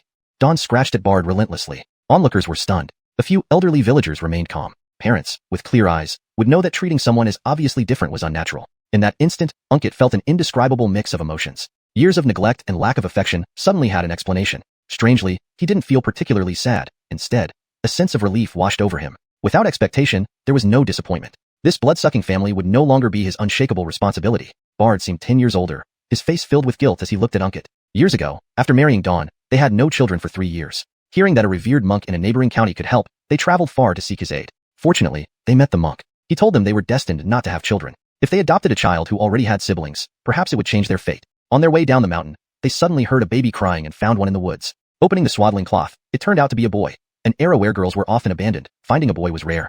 Inside the blanket were 3 gold bars, some jewelry, and a stack of money totaling hundreds of yuan. Clearly from a wealthy family, left there possibly out of desperation. The couple adored this chubby baby, who brought good fortune. After keeping him secretly for over a year, they brought him home, claiming he was their own. Because his blanket had an embroidered Dong character, Bard named him Unkit. Initially, they believed they wouldn't have other children and cherished this child. Unexpectedly, after returning home, Dawn suddenly became pregnant, which delighted them both. Perhaps this was the monk's prophecy fulfilled by adopting a sibling? They treated Unkit well at first, but as more children came, they gradually neglected him. Bard was relatively kinder, but Dawn treated Unkit like hired labor, giving him the worst clothes and food but making him do the most work, frequently beating him for perceived shortcomings. When he grew up, they were unwilling to help him marry, but thankfully Sonia married him despite the lack of dowry. Over the years, they truly treated their animals better. People in the yard had various thoughts. Unkit, with his wife and children, approached Bard and slowly knelt down. Father, this is the last bow I give you. Our father-son relationship ends here. Thank you for taking care of me these past years. Tears streamed down Bard's old face. Though not his biological son, Unkit was the most filial among his children. But Dawn's actions erased all feelings of attachment. Uncle you, please help write a separation deed. I, Unkit, voluntarily sever my ties with Dawn and Bard today. I leave empty-handed and sever all ties, bearing no obligation, living or dead. Unkit stood up calmly. Child, have you thought this through? Uncle you pitted Unkit. Yes, I have. Unkit nodded firmly. ####Chapter 29, finally freed. With Uncle Tion's help, the release documents were drafted in triplicate. One copy was given to Unkit and Denim each, while the third was kept by the village secretary. Unkit secured his copy. The document outlined that Denim had raised Unkit, who, in turn, had diligently served the Leonardo family over the years. It also stated that both parties were now free of any mutual obligations. Unkit agreed to leave without any property or claims, severing all ties with Denim and Dawn, thereby absolving himself of any responsibilities for their welfare. Denim tearfully placed his fingerprint on the document as a sign of agreement. Dawn and Clarissa rejoiced at saving over 10,000 yuan, calculating how much more they would receive. Jagger, caught off guard by these sudden developments, felt pained about losing his share of the money. However, he was smart enough to realize that fewer people sharing meant more for everyone else. Hobie didn't care much about the 10,000 yuan. He was satisfied knowing he had exposed Jagger's private stash and made him uncomfortable. Now, he could leave this family of leeches behind for good, and he was quite content with that outcome. But what was rightfully his, he still needed to claim. Grandma, don't get too happy yet. The police officer mentioned last time that there's 1,000 yuan reward from the town, and another 1,000 from the Public Security Bureau leaders, which are both here with you. Can I have them now? Hobie extended his hand, mimicking Dawn's usual gestures. The police officers had informed him during their last visit that these rewards had already been delivered to his home. Yet, despite returning home for so long, no one had mentioned the 2,000 yuan reward. You think I'd forget if you didn't mention it? Can you hide it from me? What reward? I know nothing. Dawn began acting defiant again, unwilling to give up even the smallest amount. If you want, let's meet at the Public Security Bureau. Embezzling government rewards is a serious offense. Let's see how Jacoby years in jail you can handle. Dare to defy Grandma, huh? Watch me beat you to death. Art, her lackey, grabbed the firewood stick to attack Hobie. Seeing this, Unkit rushed forward to protect his son. However, Hobie didn't need protection. He punched Art into flying 2 meters away, leaving him lying on the ground groaning. Everyone in the yard was stunned. The usually timid Hobie had unexpectedly shown such strength, sending the larger Art flying with just one punch. Dawn rushed over anxiously. Oh, my dear grandson, are you alright? If anything happens to you I won't forgive you. Jagger and his wife finally snapped out of their daze and rushed to check on their son. It's just self-defense. In fact, I might sue Art for intentional injury. By the way, forgot to tell you, your dear grandson just added one more member to the family. Right, Uncle Leonardo? I heard the widow Walter in town gave birth to an 8-pound baby boy recently. No one expected such a bombshell after learning Unkit wasn't related by blood. Today was indeed full of revelations. Doris looked at her husband suspiciously upon hearing this. Jagger instinctively covered his mouth. Uncle, did you just gain a new fat son? Are you happy? Hobie asked with a raised eyebrow. Jagger clenched his teeth but couldn't refoul it, saying, Of course, I'm happy. Today was bizarre. Jagger felt as though he was haunted, telling the truth unintentionally. With that statement, everyone knew the truth. Jagger had indeed played around. Hobie knew this from his past life memories. In the previous timeline, the child was discovered by Aunt Doris when the boy was 5 years old. Calculating backwards, the baby must have been born not long ago. I'll kill you, shameless slut. I work hard every day, and you go chasing women, even having children. I don't want to live anymore. I'll take you with me. Doris picked up the firewood stick and started beating Jagger. Insane with Jacob, you're old, ugly, and have a terrible temper. You're far worse than Widow Walter. I want a divorce. Jagger dodged while retaliating. Doris became enraged, almost fainting. She sat on the ground, crying and shouting hysterically, her clothes and hair disheveled like a madwood Jacob. Dawn and Art stood dumbfounded as chaos erupted in the house. Denham glared at Hobie with displeasure, blaming him for causing such trouble. But Hobie didn't care.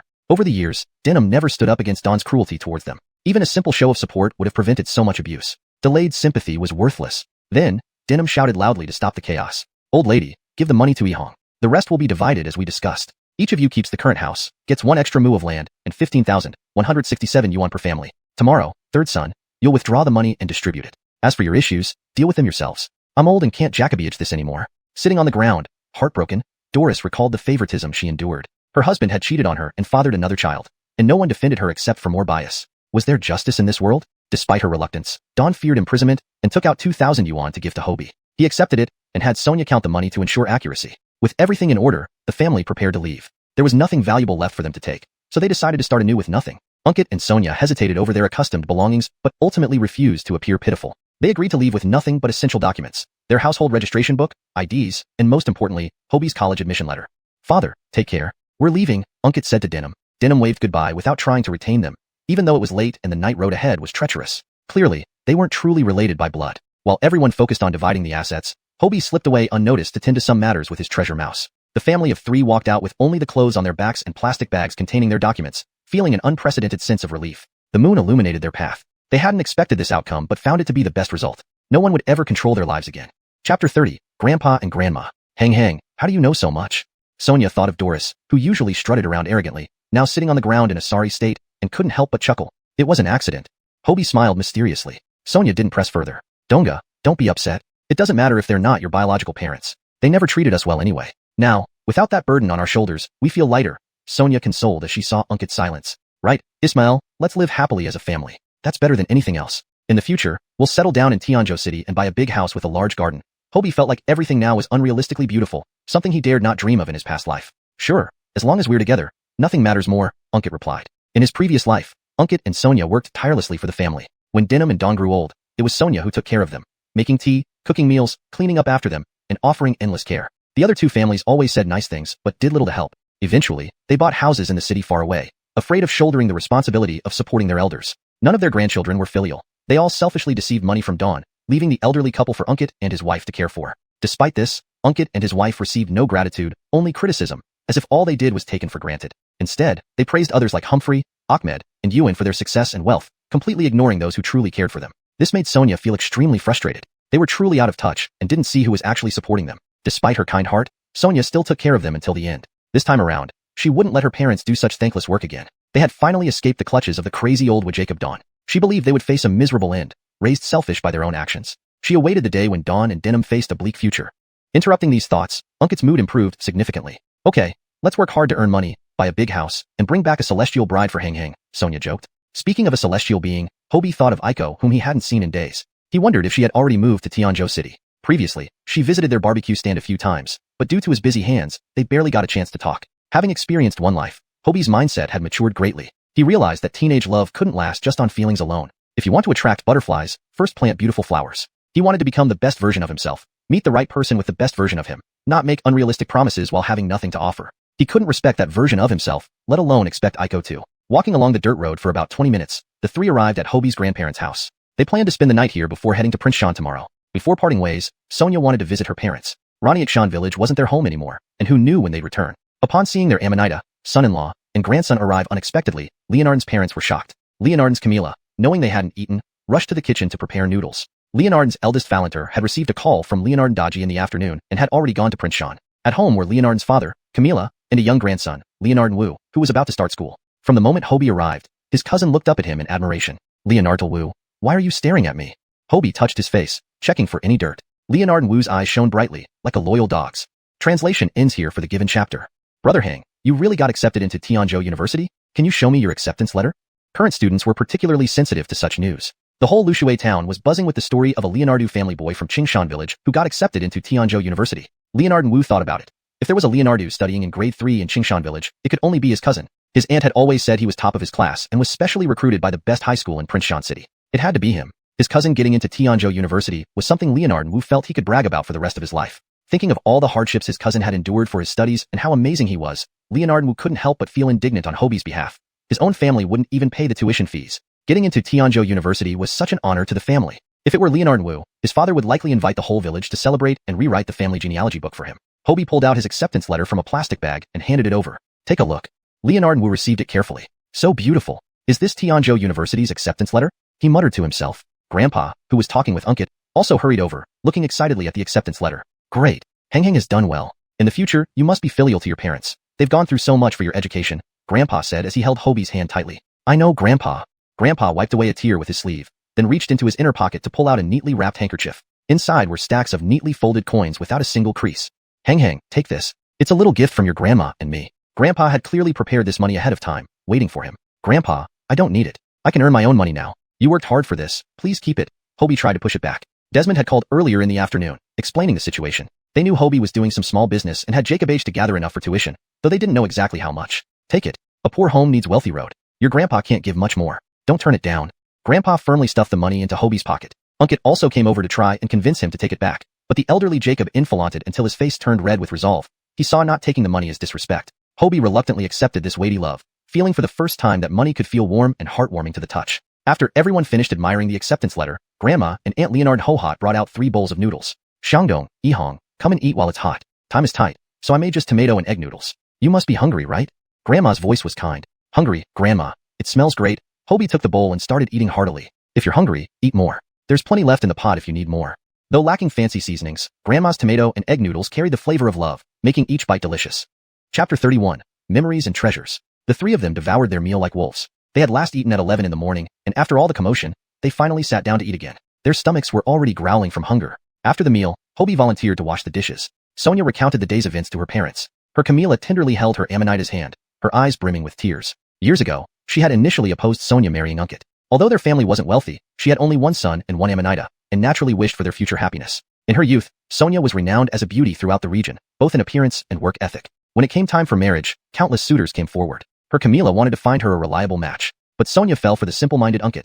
They met in the commune's literacy class, where Unkit's diligence captivated her. Mutually infatuated, they secretly dated once they reached the right age. Year after year passed, but no proposal came from the Leonardo family. Don cited poverty and said they needed to save money for the second son's marriage. Unkit intended to save up for a dowry himself and proposed to the Leonardo family. However, he was caught by Don after saving for 2 years. She not only took his savings, but also beat him severely with a burning stick, leaving him unconscious in bed. Sonia was furious at Unkit's passivity, and her Camila advised her not to risk her future on someone whose family treated him so poorly. Sonia was on the verge of giving up on him when this incident occurred. Visiting him at his house, she found the Leonardo family neglecting him, not even calling for a doctor. Don's brutality left Unkit's back and legs swollen. Touched by his plight, Sonia hired a doctor for him.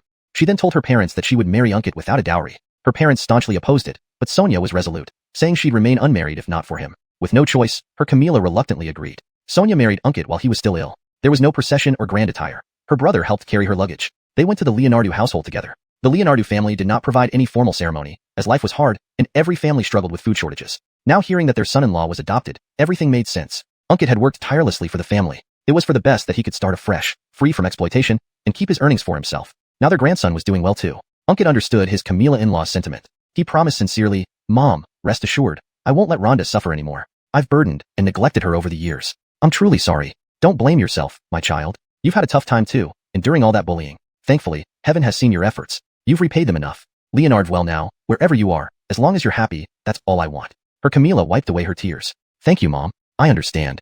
Mom, you don't know how well our business has been doing lately. We've earned a decent amount. Sonia pulled out 300 yuan from her pocket. I returned suddenly and couldn't bring anything. Use this money. Her Camila waved it off. You'll need money for your journey. Keep it for new clothes. Once her Amanita was beautiful beyond words. Now a Camila herself, she never wore fine clothing. Please accept it. I might not return for some time. This is my way of showing filial piety. All these years, you and Ismail have supported us, and I've never given you anything in return. I'm sorry, Mom. Thinking of the past, Sonia felt guilty and tears flowed. Stop crying, dear. Your Camila accepts it. Things will be better now. No more tears. The two embraced. Leonard's father was also delighted for his Amanita. That night, Hobie slept with his cousin Leonard Wu. Sonia shared a room with her Camila, sharing heartfelt words before parting ways. Unkit and Leonard's father stayed in Leonard Win's room. Leonard Wu was a heavy sleeper, snoring within minutes. Snore. Hobie couldn't sleep, overwhelmed by the day's events. After confirming Leonard Wu was asleep, he retrieved the treasures found by the treasure-seeking mouse from his mini-space. There were 3 items, a dusty wooden box and 2 cloth bundles. Hobie opened the wooden box first. Inside were stacks of cash, 2 gold bars, a pair of green bracelets, and 2 jade pieces. Counting the money revealed 18,000 yuan. This box definitely belonged to Dawn. Apart from the third son's family, only she could have saved such a sum. He felt no guilt taking the money, knowing it was Unkit's hard-earned savings. However, the gold bars and jewelry seemed unusual for Dawn. At the bottom of the box was a layer of yellowed velvet cloth. Upon closer inspection, the fabric seemed cut from something else, the edges uneven. Embroidered on the back was a traditional character, Dong, stitched with what looked like gold thread. Hobie had a hunch. Could this be related to the cloth Leonardo Zuzi found with his father? The gold and jewelry must also have belonged to his father. Neither Dawn nor Leonardo Zuzi's ancestors could afford such luxury. His father's original family must have been quite affluent to use gold thread and keep valuable heirlooms. Perhaps they abandoned him due to complicated reasons. But given the lack of search for all these years, reuniting seemed unlikely. If his grandparents were still alive, they'd be around 65 years old. Chapter 32. The discovery of lost money and a dogfight. There were 2 handkerchiefs, which when opened revealed money inside. However, it wasn't as much as in the box. One contained 2,000 yuan, the other about 350 yuan. It was unclear whose stash this had been, but there were only a few people around the house. Clarissa, Doris, Hayden, Art. Who cared anyway? No matter whose it was his now. Today truly was a delightful day. With earnings totaling 22,300 yuan, 2 gold bars, and a few pieces of jewelry, Hobie placed the money from both handkerchiefs into the box and stowed everything back into his mini-space. He then drifted off to sleep with great contentment. Hobie slept soundly, while on the other side, the Leonardo family was far from happy. They spent the entire night arguing over how to divide the household assets. They finally agreed to split everything up. Clarissa and Jagger quarreled fiercely over a few plots of land. Typically indifferent to farming, they were suddenly very enthusiastic about these properties. Every inch mattered during the division. Another contentious issue was the ownership of Jagger's shop. Jagger believed he had single-handedly built it up, and it should remain solely under his control. However, Clarissa argued that it was joint property before the division and should be divided equally, or Jagger should compensate her with 1/3 of its value. The village head and several elders could no longer bear to watch, shaking their heads in frustration. Out of all the Leonardo brothers, only Unkit seemed like a decent Jacob. Neither Leonardo Xiangxi nor Jagger amounted to anything good. Guotsuehua had lost such a fine son just for some money. She'd regret it someday. But perhaps this would be a blessing for Unkit. Entanglement with these people would only drag him down eventually. After drafting the division agreement, they left promptly. The Leonardo family continued to argue incessantly. Both the second and third branches felt they hadn't received enough. Meanwhile, Jagger's truth serum finally wore off. He bitterly regretted having revealed so much earlier. Despite this, Doris decided to temporarily align herself with Jagger. No matter how things would escalate later, they needed to present a united front against external threats. The argument dragged on until late at night when Guotsuehua couldn't hold out any longer and went to bed first. She usually examined her treasures before sleeping, but this time, when she pulled out the brick, the box inside was gone. Instantly wide awake, a blood-curdling scream echoed through the compound. "Ah, my box, who stole my stuff?" Leonardo Zhu held a basin of water and asked, "What happened?" "My precious box is gone. Everything valuable was inside," Guotsuehua said, still in shock. "You must have misplaced it somewhere. Look again." Leonardo Zhu hurriedly put down the basin and helped search. "That's impossible. I always keep it here. Only we two knew about my hiding place." "Wait, there's also Eric. He saw it once." Guotsuehua leaped up to find Art. Art was fast asleep until his Grand Camilla yanked him by the ear. Hearing about the stolen money, his drowsiness vanished immediately. Feeling guilty, he hesitated, mumbling that he hadn't taken it. Guotsuehua, having spent considerable time with him, could tell he was lying. He really did take it. "Brat, return my money." She slapped him across the head angrily. Art wanted to cry but couldn't. Where would he get it from? He had already spent it. In fact, Art had indeed stolen money before, but only in small amounts, which Guotsuehua never discovered. Art thought Guotsuehua found out about his petty theft. If he knew she meant all the money, he would surely cry foul. "Doris, look at your son. He stole my life savings." Guotsuehua dragged Art out to the yard. Jagger, Clarissa, and Doris were arguing fiercely over the shop. "What's going on, Mom? Your son stole my money. What do you say to that?" When money was involved, even beloved grandchildren became distant. "Art, did you take Grandma's money? Return it quickly." Jagger grabbed his son, trying to instill discipline. I can't return it. I've already spent it." "Heaven, what sins have I committed?" Guotsuehua sat on the ground wailing. Jagger picked up a firewood stick and gave Art a few hard whacks on the buttocks. "Papa, stop, it hurts." Art winced in pain. "It's supposed to hurt. Maybe that will teach you a lesson," Jagger scolded him, then turned to Guotsuehua calmly. "Mom, how much did he take?" "I'll pay you back." Thinking his mischievous son could only have taken 100 or so yuan, he figured it would be easier to repay her than deal with endless drama. Guotsuehua stood up sharply. "You said it. My box had over 18,000 yuan plus some jewelry. Let's settle it at 20,000. Although fond of the third branch, their eagerness to break away upset her. She loved controlling the family finances. If they wanted to defy her, let them feel her wrath. Besides, she spared them the price of the gold bars, which alone were worth quite a bit. "Mom, you said you had no money. Now there's 20,000 yuan? This money needs to be shared." Clarissa seized the opportunity to Jacobding a share of the wealth. Another day, everyone's hidden stashes emerged. Clarissa couldn't be happier. What? I didn't."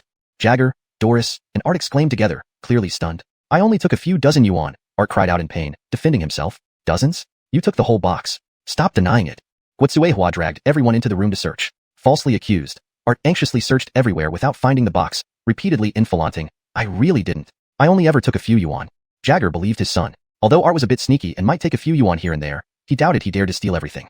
Chapter 33. Leaving Prince Shan, departing for Tianzhou. For a moment, the entire family began to indulge in conspiracy theories. Jagger knew his Camilla very well. She was selfish and greedy, with a strong desire for control. He suspected that it was very likely that she was shouting, "Catch the thief," while actually hiding the money herself, and then trying to take the money he had just received from her. Dawn speculated whether the third son had instructed his own son to steal the money. In fact, she had wronged Jagger. Art had never told his father how much money was in his Grand Camilla's stash. He always thought it was something left for him by his Grand Camilla and planned to occasionally tap into it. Clarissa didn't care about these details. The old lady saved so much money but only gave out a few $100s, making her even stingier than before. This night was destined to be sleepless. Dawn and Jagger engaged in an unprecedented battle, dog fighting over the issue of the missing money. One refused to hand over money, accusing the Camilla of being a thief. The other accused his son of ill intent, saying he stole the old Grand Camilla's funeral money. Bard, avoiding the conflict, went inside to sleep.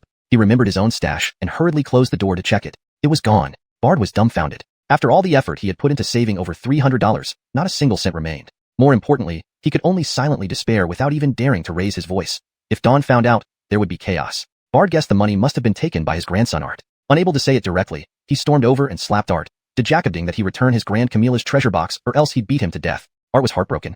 How could they not believe him when he truly hadn't taken anything? Amidst the ruckus outside, Clarissa triumphantly led Leonardo Xiaoya back to rest. She was the biggest beneficiary of the day, getting a substantial sum without doing anything. She decided to deposit the money at the post office as soon as possible, opting for a fixed deposit so her gambling husband wouldn't get any ideas. The two women happily lay down and slowly drifted into sleep. Meanwhile, Leonardo Xiangxi continued to gamble late into the night. Early the next morning, Clarissa discovered her secret savings were gone. She hastily questioned her Amanita Leonardo Xiaoya, who was completely clueless. Clarissa suspected Art, given his history of petty theft in the family. Once labeled a thief, you're forever treated as one. Though she wanted to confront Art, Clarissa feared her secret stash would come to light, causing a bigger scandal. She gritted her teeth and, like Bard, chose to endure the loss. Thinking of the impending 15,000 yuan share, her heart felt slightly better. She poured all her anger onto Jagger's family. That morning, she got into a fight with Fong Fong, ending up bruised. Ultimately, Dawn couldn't find her money, even though Art swore on oath it wasn't him. Jagger guessed it might have been stolen by Hobie's family, but they had no time or opportunity to do so. They were seen leaving empty-handed and never entered Dawn's room. Jagger refused to hand over money, and the matter came to a standstill. Dawn fell ill from frustration, yelling in bed, unable to enjoy her new wealth. The family turmoil escalated, and Dawn distanced herself from the third son's family. The next day, Jagger took Hayden and Art away to town and didn't even return home for the new year. Clarissa developed a grudge against the third son's family as well. Hobie thought he would be uncomfortable sleeping in a new place, but he slept soundly until 9 in the morning, awoken by chirping birds outside his window. Unkit had already eaten and was helping Leonard's parents with chores. After breakfast, Hobie left to retrieve the items from the box hidden in the forest near their house, revealing everything to his parents. Hobie explained that he secretly took Dawn's money box last night and hid it nearby. Both parents were stunned by the amount saved over the years, money they had needed for school fees, which Dawn had refused to provide. Unkit held back his words, recalling past grievances. Sonia, however, was happy. This money belonged to them, now rightfully returned. They warned Hobie not to repeat such actions again, but considering the circumstances, this time it was forgiven. With everything settled, the family prepared to leave for Tianzhou. Take care, grandparents. Mom, Ismail, we'll call you once we're settled in Tianzhou. Take care of yourselves and don't overwork. Leonard's Camilla handed Sonia boiled eggs for the journey. Bye, cousin, said Leonard Wu, somewhat reluctantly waving goodbye. Xiao Wu, work hard. Your uncle has high hopes for you. I know, replied Leonard Wu. Leonard's father had arranged for a motorcycle to take them to town. A motorcycle, costing several thousand, was used for transporting passengers. Arriving at Lushui town, they headed straight for the police station where Hobie could transfer his hukou, household registration, to Tianzhou due to his university acceptance. Unkit and Sonia also decided to handle their migration. Hobie bought some sweets and biscuits for the officers, both celebrating his admission and thanking them for their asphalantance. With simpler procedures and familiar connections, the process was quick. Afterward, the three boarded a passenger van directly to Prince Shan City railway station. Hobie initially wanted to buy sleeper tickets for all three, but Unkit and Sonia vehemently disagreed, preferring to save money. Aihua, buy yourself a sleeper ticket. We prefer sitting. We're not used to lying down, infalanted Sonia, who was reluctant to spend extra money despite her willingness to endure hardship. The price difference of 10 yuan per ticket added up to 40 for three, too much for her. The ticket seller impatiently urged them. Hobie smiled bitterly, knowing he couldn't allow his parents to sit while he had a better seat. 3 hard seats to Tianzhou, please, he requested. The ticket seller rolled her eyes, handing over the tickets. Oh, you're buying hard seats too? Sonia tapped her son's arm regretfully. If you can sit in hard seats, so can I. Sonia felt a pang of regret for scrimping, realizing they now had 50,000 yuan and 2 gold bars. They shouldn't fuss over such expenses. An hour and a half before departure, they decided to stroll around and purchase snacks for the journey. For the first time in their lives, the couple from Lushui town explored beyond their hometown, finding everything new and exciting. Hobie, having seen better places, didn't feel particularly impressed. Chapter 34. June's disdain. In this era of information blockades, scammers and Jacob traffickers were rampant. Hobie stayed closely by his parents, fearing they might fall victim to scams. However, he was obviously overworried. Unkit and Sonia were quite alert. Whenever someone asked for money, they would turn away immediately without a second thought. Hobie couldn't help but laugh bitterly. Sonia bought 5 meat baozi, 5 vegetable baozi, a dozen Jacob 2, and several white flour pancakes. Hobie bought a denim canvas backpack, placing the documents, money box, and food Sonia had bought into it before shouldering the bag. Actually, storing the documents and admission notice in the microspace would be safer, but Sonia guarded the notice tightly, often checking if it was still there. He feared revealing his secret, so he kept it outside. The three found a small stall and sat down, each ordering a bowl of shredded pork noodles for lunch. I told you not to apply to such a distant school like Tianzhou City. The train ticket costs 40 yuan per person, more expensive than your father's monthly salary. We don't have that much money to waste. Try not to come back home so often. A fashionably dressed couple with a young Jacob came over while they were eating, the Jacob grumbling incessantly. Boss, 3 bowls of vegetable noodles. The Jacob wiped the table and chairs disdainfully with a handkerchief before sitting down. Why aren't you sitting? Do I need to invite you? The young Jacob sat like a puppet. You need to save when you're out. Money at home doesn't grow on trees. Your aunt said there are part-time jobs for college students. Ask around when you get there and try to cover your living expenses. I've been worried sick seeing you travel so far for a junior college, she continued nagging as the youth remained silent. Enough already. You're making our ears callous. Her husband finally ended the unpleasant conversation. Hobie couldn't help but think, having such a complaining and nagging Camila, anyone would want to escape. After finishing their noodles, Hobie and Unkit each ate another 2 baozi, feeling their stomachs finally full. They paid and returned to the railway station, waiting about 15 minutes before hearing an announcement about their train boarding. The crowd surged forward, all carrying various luggage, creating quite a spectacle. Fortunately, the trio didn't have much baggage, allowing them to quickly squeeze through. Hobie led his parents successfully to their seats. The 3 seats were next to each other, filling up an entire row. Sitting down, Unkit and Sonia watched the bustling passengers with interest. It was their first time on a train, and everything felt new. A familiar, irritable voice reached their ears. Hey, watch where you're walking. You've dirted my leather shoes. Do you know how expensive these are? It was the peculiar Jacob from the noodle shop. An elderly Jacob had stepped on her shoe and, seeing the other Jacob's aggressive Jacobner, immediately apologized. Sorry. It wasn't intentional. It's too crowded. The Jacob's husband saw the elderly Jacob's pathetic look and hurriedly said, No problem, go on. You're blocking people behind. Hobie watched as the trio moved closer and thought, Don't come here. Please don't come. Although the journey was only a day and a night, facing such annoying people daily would indeed ruin one's mood. Unfortunately, fate had other plans. The family passed through the crowd and sat opposite them. The young Jacob placed his luggage on the rack, while the peculiar Jacob carefully wiped her black leather shoes with a handkerchief from her purse. Fortunately, there's no mark. She really got lucky. These shoes are made of genuine cowhide, very expensive. Upon looking up after wiping her shoes, she noticed the family across from her wearing worn-out, patched clothes with faint sweat odors. Dissatisfied, she pouted. How could she end up sitting with such poor people? It was truly unsightly. She deliberately fanned herself near her nose. What smell is this? Disgusting. Anyone can ride a train these days. They hadn't discriminated against her, yet she was clearly disgusted by them. A mechanical voice sounded in Hobie's ear. System task released. Receive disdain from June. Task. Retaliate fiercely. Reward. System danger warning. 2-day duration. June must be the Jacob across from him. All 3 understood her implied disdain for their shabby clothing and perceived body odor. They were momentarily embarrassed. After all, it was midsummer. From yesterday to now, with no change of clothes due to being stripped of everything, there was indeed a slight sweat smell, though not unbearable. Moreover, the compartment naturally carried mixed odors due to the crowd. The trio hadn't wanted to dress too formally for fear of attracting thieves, intending to buy new outfits upon arrival in Tianzhou City. This left them in an awkward situation, receiving insults and feeling unable to retaliate. Sonia rolled her eyes, ignoring her. Meanwhile, Hobie pondered how best to complete the system task. An unseen but powerful retort would be most satisfying. The train started moving slowly, exciting Unkit and Sonia, who gazed out the window with delight. June sneered, thinking they were just country bumpkins. As the afternoon wore on, Sonia and Unkit dozed off, while Hobie, having woken up late that morning, wasn't sleepy yet. The train's slow pace induced drowsiness, and they slept until around 5 in the evening. They planned to sleep during the day and stay alert at night, carrying 3 10,000 yuan savings slips, over 20,000 yuan in cash, and gold bars. If these were stolen, it would be disastrous. Hobie considered using the microspace but feared his parents discovering the missing items, leading to misunderstandings. Therefore, he clung tightly to the bag. When Unkit woke up, he took the bag, allowing Hobie to use the restroom and rest his sore bottom. Returning from the restroom, he heard the train announcements. Chapter 35. A hard slap for June. Dinner time is approaching. Passengers who need meals can proceed to carriage 5 for meal service. Free dinner is prepared for college-bound freshmen on this train. Please show your admission notice to our crew members if you wish to claim a free meal. Thank you for listening. Wishing you a pleasant journey. As soon as the announcement ended, a crew member rolled in a food cart, announcing, Would you like a set meal? 5 yuan each. Passengers needing a free set meal, please present your admission notice. 5 yuan each? It's highway robbery at that price. June grumbled upon hearing the first part of the announcement. However, when she heard about the free meals for university students, she proudly stood up and waved to the attendant. Over here. My son is a college student. Give me a free meal. While saying this, June signaled her son to take out his admission notice. The young Jacob sitting beside her blushed and stood up, rummaging through the overhead luggage rack. The entire carriage turned to look at them. Everyone began discussing excitedly. College student, how impressive. Look at that kid. He's really something compared to mine. Incredible. What college did this kid get into? People stared enviously, unsure if it was because they admired her college student son or envied the free meal she was getting. Saving 5 yuan indeed. June preened like a proud peacock. Finally, her son found his admission notice among the clutter, blushing as he handed it over to the attendant, who took it with a smile. Tianzhou City Teachers College? Well done, young Jacob. Here's your meal. The attendant placed the plate in front of him. Upon hearing this, the passengers looked even more envious towards the family of 3. Nowadays, getting into any college was considered an achievement. Inside, June felt greatly satisfied. She sat down happily, taking out steamed buns from her bag to pair with the free meal, solving the dinner problem for the 3 of them. Sonia kept her eyes on the meal on the small table. Noticing the boiled fish slices, braised pork, stir-fried vegetables, pig trotter soup, and white rice in the meal, she realized why it cost 5 yuan. Recalling that her son also had an admission notice, she hurriedly stood up. I want another free meal too. The murmurs spread quickly throughout the carriage. Does this what Jacob thinks she can eat without paying?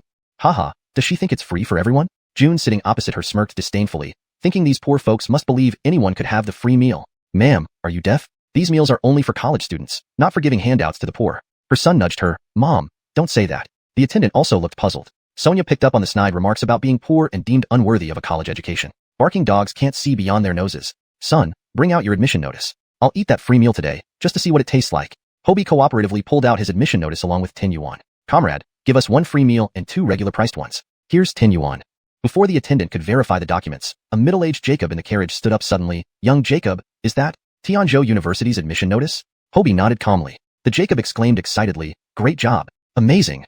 The carriage buzzed with excitement. Tianzhou University? Many had only seen it mentioned on TV. They never thought this seemingly ordinary young Jacob was so remarkable. This proved there was always someone better out there, reminding people not to judge too hastily. The attendant opened the beautifully made notice and praised, never would have guessed such talent on this train. This indirectly confirmed Hobie's identity. She returned the notice and hurriedly prepared 3 generous portions of food. Seeing her son order extra meals, Sonia knew it was meant for them but still said with mixed emotions, Jorge, we still have leftovers from lunch. 1 portion for you is enough. If you don't eat, how can I enjoy it? Either all of us eat together, or no one eats.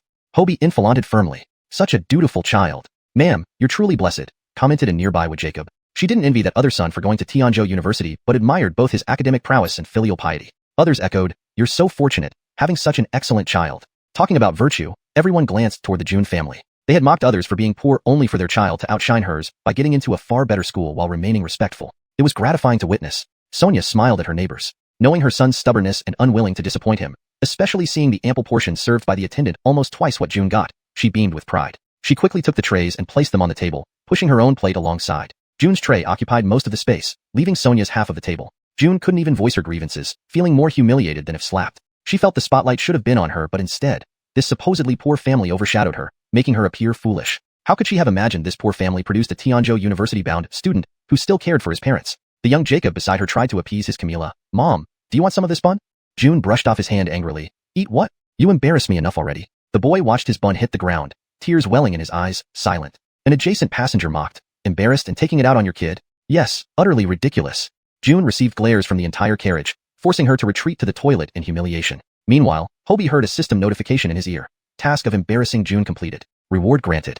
#####Chapter 36, Danger Level 8 stars. As soon as the system finished speaking, he noticed a line of green text appear above the heads of the 2 men sitting opposite him. Above the young Jacob's head, it read, Danger Level 2 stars. Above his father's head, it read, Danger Level 3 stars. And beside them, the middle-aged Jacob had only 1 star. Daydreaming again? Eat quickly. The braised pork won't taste good if it gets cold. Sonia noticed her son lost in thought and hurriedly reminded him. Hobie immediately bowed his head to eat a mouthful of rice. I'm eating. All the way until the 3 of them finished their meal. The father and son opposite also awkwardly finished dinner. June then calmly returned to her seat, resuming her haughty expression. Curious, Hobie glanced at the top of her head and was surprised to see a red warning sign. Danger Level 5 stars. 5 stars or more, and the font automatically turned red. It seemed this Jacob really hated them. Because of the earlier incident, the atmosphere between the 6 people at the table became very awkward, with mutual dislike growing. Hobie stood up to go for some fresh air. The air inside the carriage was far from pleasant, filled with various smells of food, sweat, and even foot odor. Walking towards the connection point of the carriages, he encountered a short, middle-aged Jacob who rushed by and bumped into his shoulder. The Jacob had an honest and kind appearance that of a farmer. Comrade, I didn't mean to bump into you. I'm truly sorry, so sorry, he said pitifully, making it hard for anyone to blame him. If not for the glaring red warning above the Jacob's head, Hobie might have believed he was just a simple country brother. This proved once again that Jacob hearts are difficult to fathom. The system rated this Jacob's danger level at an astounding 8 stars. If provoked, he could cause severe injury or even death. This piqued Hobie's curiosity. Who was this person that warranted such a high evaluation? After the Jacob left, Hobie couldn't refalance sneaking after him. He followed the Jacob forward until they reached the end of the carriage. The Jacob stopped at the bathroom. Soon after, a short and chubby middle-aged Jacob came out of the toilet, and the two exchanged a few words.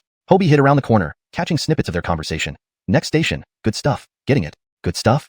Could they be trafficking drugs? Hobie hesitated. Should he continue following, or report this to the train police first? What if it was all a misunderstanding? Regardless, he decided to follow for now. Hobie trailed the short Jacob further. He seemed to have several accomplices on the train who were being notified about disembarking at the next station. Why did they suddenly decide to get off? Wasn't the stop prearranged? Confused, Hobie heard the announcement over the loudspeaker. We will soon be arriving at Hetton Station. Passengers planning to disembark, please gather your belongings and prepare to exit. Several people who had met up with the Jacob gathered together, each carrying a bamboo basket on their back. The short Jacob led them, carrying an especially large basket. The baskets all had lids, so it was impossible to see what was inside. They appeared to be struggling under the weight, their backs bent under the load. For some reason, Hobie felt uneasy, sensing something was wrong. Seeing they were about to leave the train, Hobie suddenly remembered he hadn't used his daily check-in yet. Hopefully, the system would help. Host checked in on the train, received 1 minute usage of True Sight. Do you wish to use it? Use it. Thank goodness for the system. In the next second, Hobie felt a cool sensation in his eyes, and his gaze penetrated the baskets to reveal their contents. His eyes widened in shock. Inside these baskets were people. Not every basket, only 2 contained people, while the other 3 were filled with bags of goods. The short Jacob's large basket held a bound Jacob curled up inside, her face obscured. Another middle-aged Jacob carried a small child on her back. Both were unconscious. The system has issued a task: fight crime. Everyone's responsibility. Rescue the 2 abducted individuals. Task reward: 1 storefront within Tianzhou University. You can choose to abandon the task. Without thinking, Hobie lashed out, kicking the short Jacob without hesitation. He cursed loudly. You bumped into me and tried to run? My bones are broken. Pay up. He expected this action would expose the Jacob's guilt, but surprisingly, the Jacob seemed skilled in martial arts, regaining his balance quickly despite stumbling. Young Jacob, why are you spreading false accusations? The Jacob said with feigned innocence. Surrounding passengers joined in. Young Jacob, you say you broke a bone, yet your kick was pretty strong. Don't bully honest people. Indeed, watch out for karma. These days, the morals of young people are declining. K you guys. If anyone disagrees, come and fight me. Hobie roared menacingly. Ignoring their scolding, he kicked the Jacob again forcefully. Seeing the train slowly stopping, to avoid drawing attention and exposing himself, the Jacob endured Hobie's kick silently. Only he knew how much pain it caused. How did this kid have so much strength? Leonard Punk, if circumstances allowed, he'd take care of him. Despite the hatred simmering inside, his face remained innocent. What a waste of talent. Seeing the station approaching, to escape, the Jacob reluctantly pulled out 100 yuan. He figured that's what Hobie wanted, right? I only have 100 yuan. Please let me go. You think you're dealing with beggars? Hobie snatched the money. The surrounding passengers rallied in support. Don't give it to him. Why should we? He's bullying people openly. Let's turn him over to the train police. Hearing the word police, the short Jacob's pupils constricted, silently urging, open the door, open the door. Miraculously, the train came to a steady stop, and the doors opened. Hobie panicked and blocked the doorway. No one leaves today unless they pay me. Passengers behind him began swearing furiously. Son of AB******, what kind of person are you? Get out of the way, you'll regret delaying us. What's going on here? Finally, the train police arrived, as Hobie had hoped. He created this commotion to ensure the police would come without alarming the 5-member criminal gang. Seeing the police, the 5 criminals froze in fear. The short Jacob pushed Hobie away with a palm strike, trying to force his way through. Prepared for this, Hobie countered with a punch to the Jacob's hand. Both felt a backward thrust, pushing them slightly backward. Seemingly ordinary stance, hidden power. The Jacob finally realized Hobie wasn't an ordinary guy. He was trained in martial arts and had been setting a trap. The chapter maintains the original paragraph structure and line breaks while ensuring natural, fluent English translation that captures the tone and style of the original text.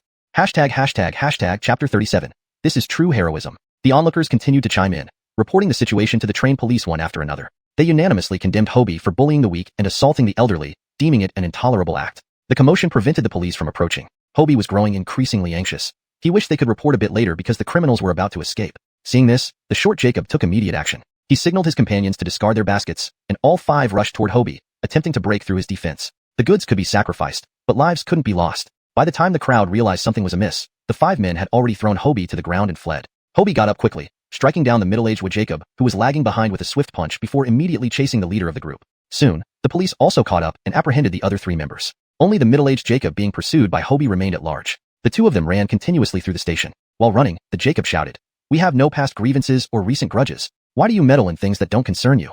Justice to Jacobs it." Hobie replied. Without hesitation, the Jacob stopped, pulling out a sharp knife from his coat. How he got it through security, no one knew. The host is in danger, the system warned loudly. Hobie dodged the Jacob's attack, who then launched a series of strikes. Thanks to his recent practice, Hobie's agility allowed him to narrowly avoid the attacks. Fortunately, the police officers arrived just in time, overwhelming the Jacob. Outnumbered, he was finally subdued. As the officers cuffed him and led him away, he shot Hobie a venomous glare, as if ready to devour him, before being escorted out by 2 officers. The task of rescuing the 2 victims has been completed. The task reward has been issued. Please collect it, host. When did this task appear? Hobie was baffled. But when he saw the reward, a storefront inside Tianzhou University, he was instantly thrilled. All the effort hadn't been in vain. Though he would still step forward without the reward, receiving it certainly made him very happy. Brave young Jacob, one of the officers said approvingly. Which unit are you from? Mistaking his martial prowess for military training, the officers were shocked when Hobie revealed he was an incoming university student. It was incredible that an 18-year-old college-fresh Jacob dared to fight bravely against criminals. Just then, another officer called out, Zach, we found people in the baskets, a Jacob and a little boy. The chief, looking grave, said, it appears they were a Jacob trafficking gang. Young Jacob, if not for you, they would have succeeded today. Truly, heroes come from the youth. Hobie scratched his head awkwardly. I just did what I had to do. Good. A middle-aged Jacob approached. I'm a Jesus from the People's Daily. We happen to be on the same train. Can I interview you? He had witnessed the entire event, initially mistaking Hobie for a scoundrel, and even photographing some scenes for a planned expose. Realizing the dramatic turn of events, the Jesus felt this story wasn't simple. He wanted to chase down the details. Feeling uneasy with the interview, Hobie didn't know how to respond. The police officer came to his aid, saying, Comrade Jesus, let's conduct the interview later. We still have matters to resolve. Returning to the incident scene, they found the baskets gone, the unconscious victims already taken to the train's medical center. Due to the delay, passengers now understood the misunderstanding. Seeing the officers return with Hobie, thunderous applause erupted. This moment was captured by the Jesus. Well done, son. You're the real deal. People praised him. We thought he was a bad guy, someone remarked. How embarrassing. We even called him a monster. True hero indeed. Another person added. The police explained further, fellow passengers, without this young Jacob's alertness, this Jacob trafficking ring would have caused unimaginable harm to two families. Please, when encountering such situations, don't jump to conclusions. Report directly to the train police. Those who had insulted Hobie hung their heads in shame. If not for this brave young Jacob, they might have unwittingly committed a grave sin. Praise and offers of snacks flooded in. Meanwhile, Ankit and Sonia searched for their son, worried by rumors of traffickers on the train. Mom, why are you here? I heard there were traffickers, it scared me. Sonia's voice trembled with fear. Reassuring her, Hobie said, Auntie, your son is truly remarkable. He single-handedly saved two families. And he's only a university student. What excellent parenting. The carriage erupted into applause once more. In this era, people held heroes in high regard. Sonia and Ankit, unaware of their son's heroic actions, felt embarrassed by the compliments. They responded modestly, nothing much, nothing much. Onlookers asked curiously, which university are you attending? Since our destination is Tianzhou City, it must be a local university. Sonia, proud now, answered, my son just enrolled in Tianzhou University this year. The entire carriage stared in disbelief. Even the officers marveled at the revelation. It seemed cliches like, heroes come from humble backgrounds, fit this young Jacob perfectly. He possessed both intellectual grace and a noble heart. The Jesus was convinced this story would ignite public interest. He was determined to interview the family. After wrapping up, the officers instructed Hobie to give a statement. He recounted everything, altering only the detail about accidentally spotting the victims in the basket, making it sound more plausible. Having given his statement, a conductor guided the family to a sleeping car compartment. The train provided them with 3 berths as a small token of appreciation for Hobie's bravery. Just as they settled, the profound Jesus approached with a smile, eager to continue his quest for the story. Chapter 38. A role model for us all. Comrade Leonardo, could we trouble you for a moment to do an interview? Hobie didn't initially want the attention, but seeing the Jesus' sincerity and realizing it might be worse if he refused and the reporter wrote inaccurately later, he agreed. Sure, but I hope you can report the facts as they are and not add fictional elements. I definitely won't, rest assured. So, the male reporter called his colleague to take photos while he interviewed Hobie's family of 3. Comrade Leonardo, hello. I'm Johan from the People's Daily. I'd like to interview you about your heroic actions on the train where you fought off criminals and rescued victims in a daring operation. Could you describe what happened? Hobie repeated what he had told the conductor but kept it simple, providing only a general outline. Ankit and Sonia listened, their hearts pounding. They hadn't realized their son had gone through such danger. As a witness to the event, I was on that very train carriage when it happened. The situation was even more perilous than what Comrade Leonardo described. Just as the train was about to stop, the trafficking gang was preparing to disembark. At this critical moment, Comrade Leonardo cleverly prevented them by feigning stubbornness despite being cursed at by others. He waited until the police arrived. The crowd continued to curse and insult him, making him feel deeply hurt. Yet, he risked his life, blocking the train door with his body. Even after 5 men pushed him aside, he didn't give up and chased after them. Not only did he tackle a female trafficker, but he also engaged in a fierce struggle with the gang leader, who even wielded a knife. Despite the danger, Comrade Leonardo stood his ground. With the help of the railway police, they eventually apprehended the criminal gang and successfully rescued 2 abducted individuals. As a Jesus, Jacoby times we report events after they've happened. But this time, I was an eyewitness and felt truly honored to encounter a genuine hero on this business trip. We learned that this hero is actually a student who has just been admitted to Tianzhou University. Indeed, since ancient times, heroes have often emerged from the young. Someone of such moral integrity and academic excellence truly deserves to be called a role model for us all. I imagine his parents must be very proud. Let's hear from Comrade Leonardo's parents. Because Hobie had simplified his account significantly, Johan took the initiative to describe the scene emotionally, almost tearfully, as if witnessing something extraordinary. Hobie thought to himself, journalism isn't something anyone can do easily. Sir and madam, what are your thoughts on your son's actions? Johan directed the microphone towards Ankit and Sonia. Both appeared nervous, hesitant to face the camera, a clear sign of humble, honest farmers. Johan genuinely admired them. Despite their ordinary lives, they raised such an outstanding child. Unkit, usually quiet, let Sonia speak up. I only just found out he did something so dangerous. If I were there, I wouldn't have allowed it. I don't understand what selflessness or dedication means. We only have one child, and if anything happened to him, my husband and I wouldn't want to live either. But I'm also proud. I knew I couldn't stop him. He's always been kind and never bullied others. When wronged, he would hide and cry quietly. Johan understood. First and foremost, she was a Camilla, concerned for her son's safety. This was normal. Sir and madam, I think our audience would like to know how you cultivated such a noble and academically talented child. Johan wondered this too. His own mischievous son often stayed out late with friends, causing him endless worry. When it came to academics, Sonia had a story full of hardship. My husband and I are illiterate, having only attended literacy classes. But this child loved reading and learning from a young age. While other kids played, he studied or worked. My husband and I supported him fully. Apart from farming, we took odd jobs to pay his tuition. He worked hard, always ranking top in exams, moving from town to county to city schools. My child endured much suffering. Our earnings went to his grand Camilla, who refused to support his studies. Each week, I gave him a jar of pickled vegetables and a pack of steamed buns for food. Other students had delicious hot meals, while he ate cold buns and pickles in the classroom. In spring and autumn, it was bearable, but in summer, the buns would spoil quickly, and in winter, they would freeze solid. Years of such poor nutrition made him small and thin. Only recently has he started to gain some weight. It's embarrassing, but my son has never worn new clothes, only hand-me-downs from neighbors, ill-fitting, old, and sometimes torn. Winter was hardest. His hands would crack from the cold, and his feet would swell like bread loaves, too swollen to fit into shoes. In such conditions, my child studied. Every time I think of it, my heart aches. Despite our efforts, my Camilla-in-law claimed there was no money and withheld funds for his education. For his schooling, we endured a lot, especially when she inflaunted he earned his own tuition after he got into university. She refused to acknowledge the money we had given her over the years. Ultimately, we had to find odd jobs to earn enough for him to attend. We didn't raise him. He made himself successful through sheer determination. Sonia couldn't finish without breaking down in tears, remembering all Hobie had suffered. Hobie quickly handed her a handkerchief. Everyone in the sleeping compartment watched silently, moved by her words. Johan was silent too, realizing this radiant young Jacob, shining like gold, had faced such hardships. Had he faltered even once, he would have been buried in the mountains, another anonymous farmer like his parents. Luckily, he persevered. What a wonderful outcome. Translation completed based on provided Chinese text, maintaining paragraph structure and line breaks. The tone and style are preserved, ensuring the storyline remains coherent with previous content. Chapter 39. The rescued girl turns out to be Aiko. Johan stood up and led the applause. Everyone in the sleeper carriage applauded for the family of three, as a gesture of comfort and encouragement. Sonia, having cried too much, was taken aside by Unkit to rest. Johan continued questioning Hobie.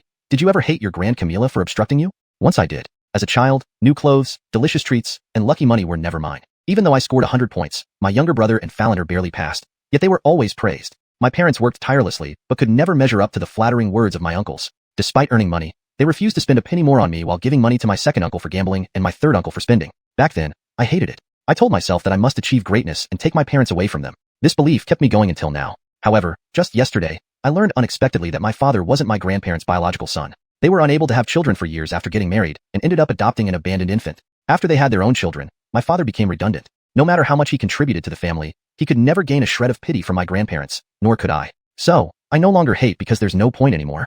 Hobie finished with a sense of detachment, as if all worries had long been left behind. Johan hadn't expected his interview to delve into this aspect of Hobie's family life, especially such a dramatic story. What do you mean there's no point?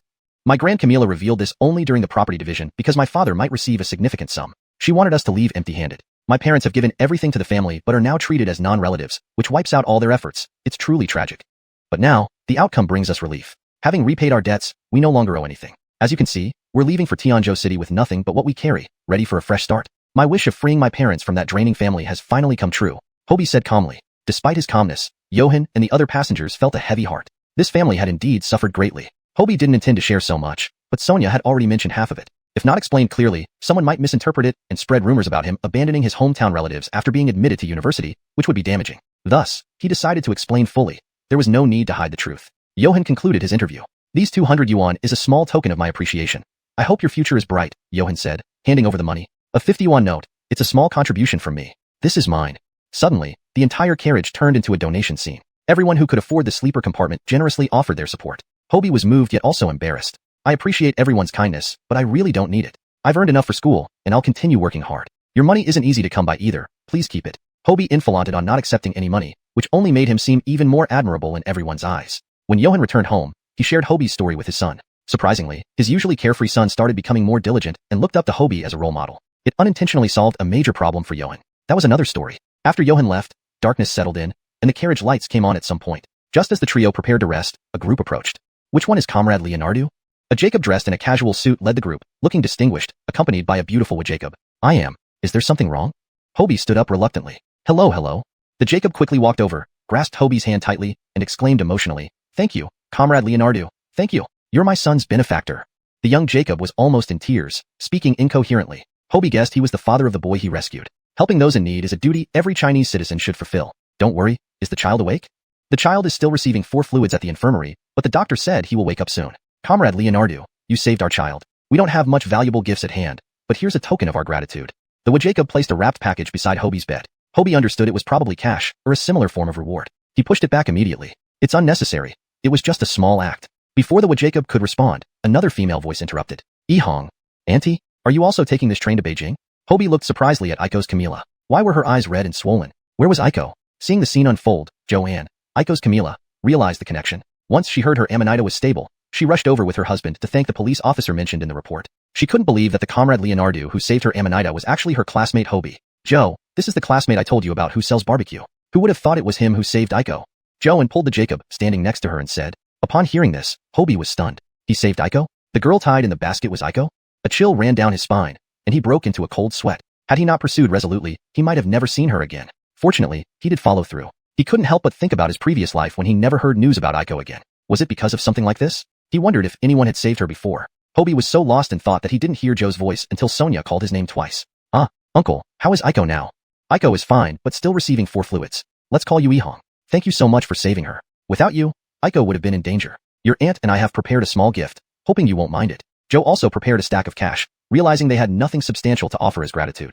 Money was the only option, but since they were classmates, they planned to repay the favor in time. Hobie looked at the stacks of cash, suspecting the families might have coordinated. The Jacob traffickers seemed to have sharp eyes, targeting children from affluent families. These families definitely appeared well off. Hobie firmly refused the money, urging both families to keep it and proposed visiting the 2 he had saved. Seeing his refusal, the families relented but vowed to remember his kindness, leaving their contact information to find opportunities to repay him.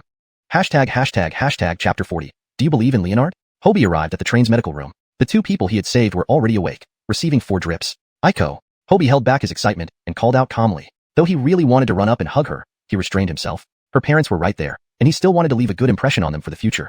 Hobie, you're on this train too. Aiko thought it was just a coincidence. She had just woken up from the effects of the sedative, and her voice sounded drowsy, as if she had just woken up. Isn't that coincidental? Hong is the one who bravely stepped forward to save you all. Joanne reminded her Amanita quickly.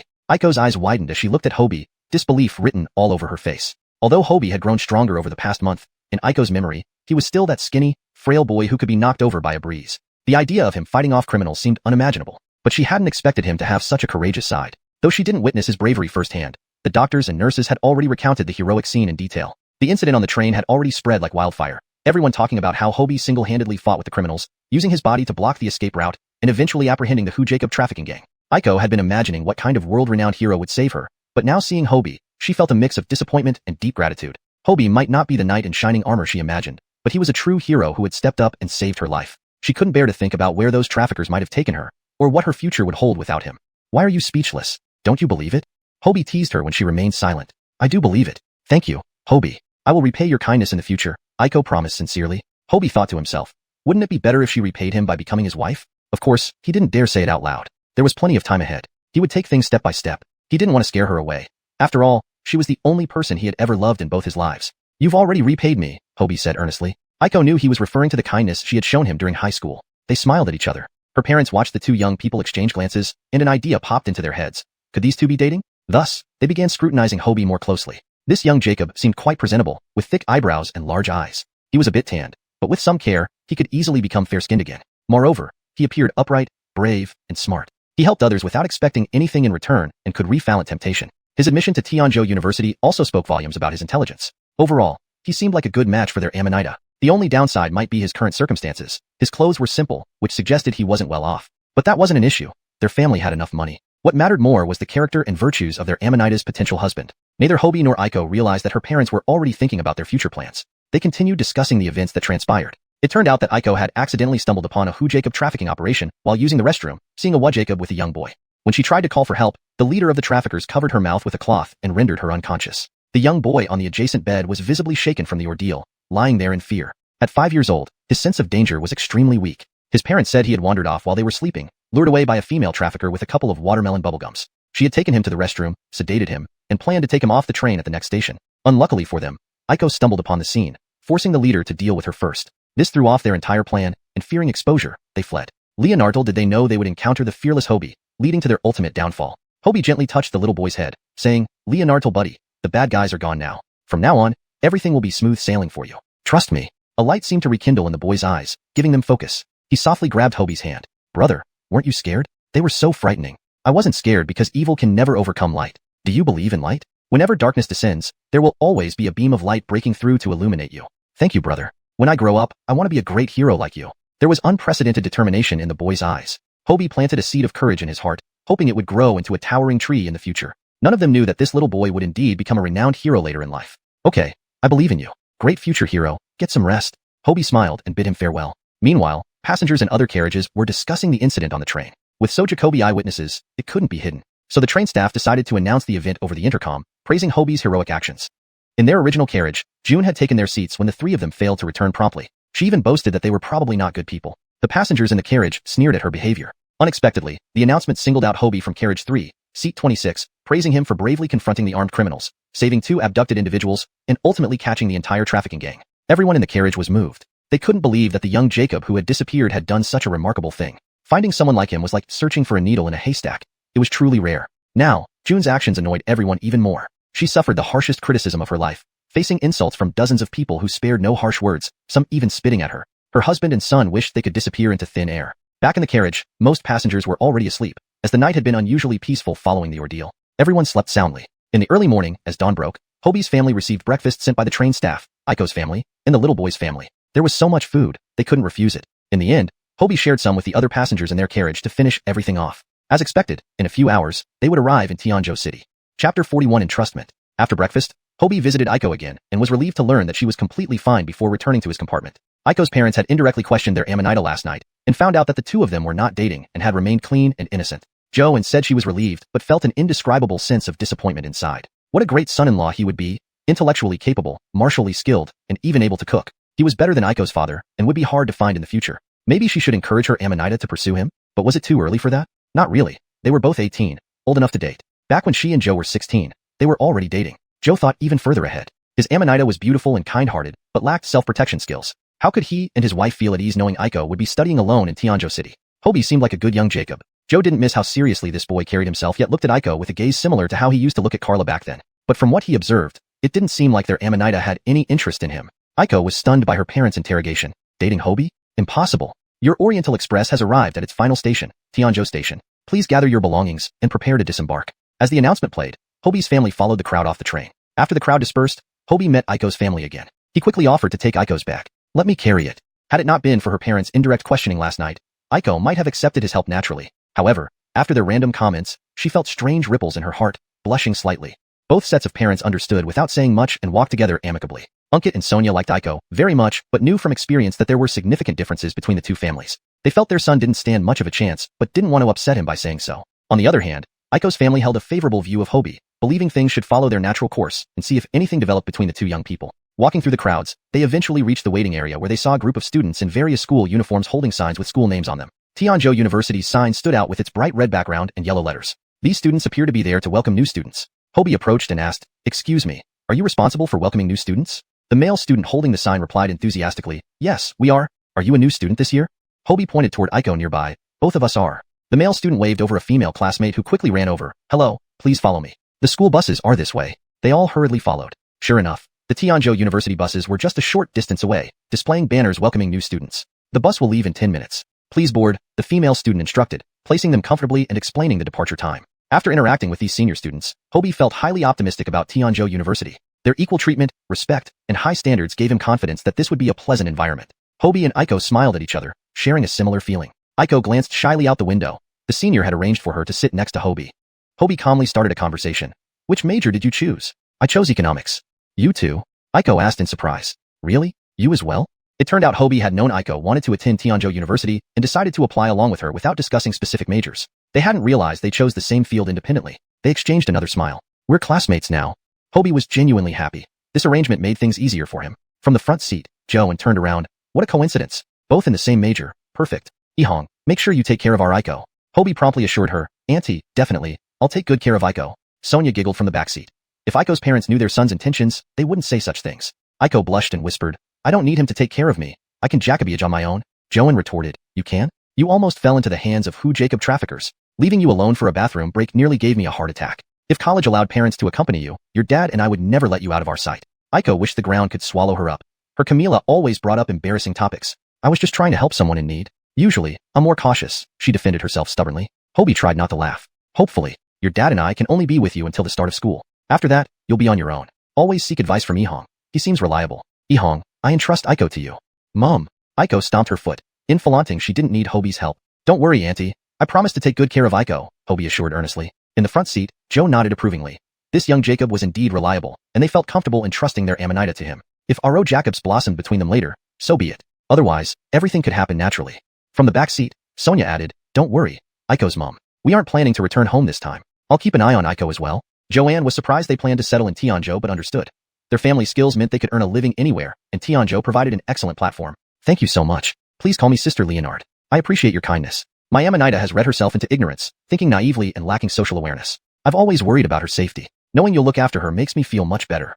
Sure, no problem. As Camila's, I understand your concerns. Even if my family isn't the wealthiest, we can always offer warm meals to your Amanita. Sonia's sincerity touched Joanne deeply. The two Camilas chatted all the way, and Hobie took the opportunity to chat with his crush as well. Soon, everyone spotted the grand entrance to Tianzhou University. The students aboard exclaimed in unison, wow, so beautiful.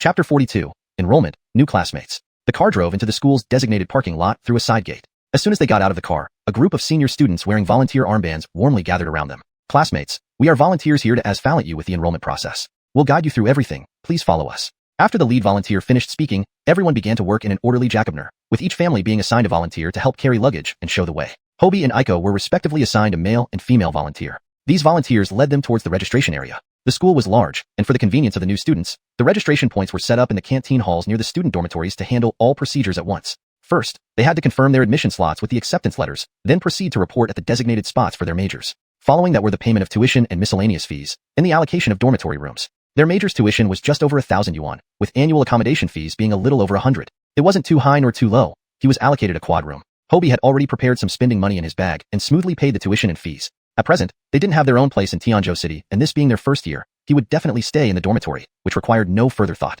The school was quite considerate. Even though it charged over 100 for accommodation fees, it also provided a complete set of bedding, bed sheets, duvet covers, pillowcases, and even a bamboo mat. Although the quality was average, it would suffice for several years.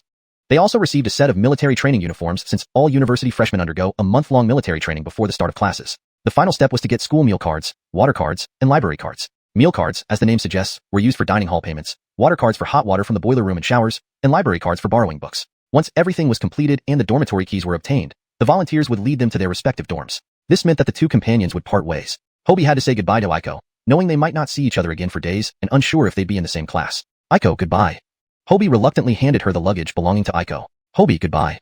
The volunteer led Hobie's family to the building where his dorm was located. Seeing they could Jacobiage the luggage, the volunteer bid farewell. The family went upstairs to the dorm door, which was locked. Hobie unlocked it with the key. He arrived relatively early and was the first to check in. The dorm was quite simple compared to later luxury versions, but far better than the shacks they had lived in before. It looked like a newly constructed building. This room was well lit, with a small balcony outside that had a laundry sink and wire clotheslines, and a small toilet opposite the sink. For its time, it was quite convenient, especially considering some old dorms had communal bathrooms instead of private ones. Inside, there were 4 wooden bunk beds, each with a corresponding desk and cabinet for storing daily necessities and clothing. Currently empty and dusty, the room awaited its occupants. Hang, this dorm is really nice, equipped with everything and quite convenient. Just buy some toiletries, and it's ready for living. Sonia checked around enthusiastically.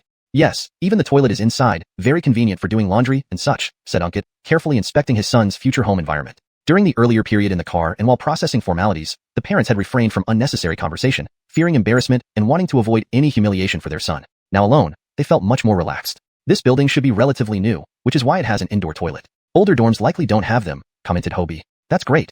Our Hang sure has good luck. Sonia smiled widely, feeling fortunate.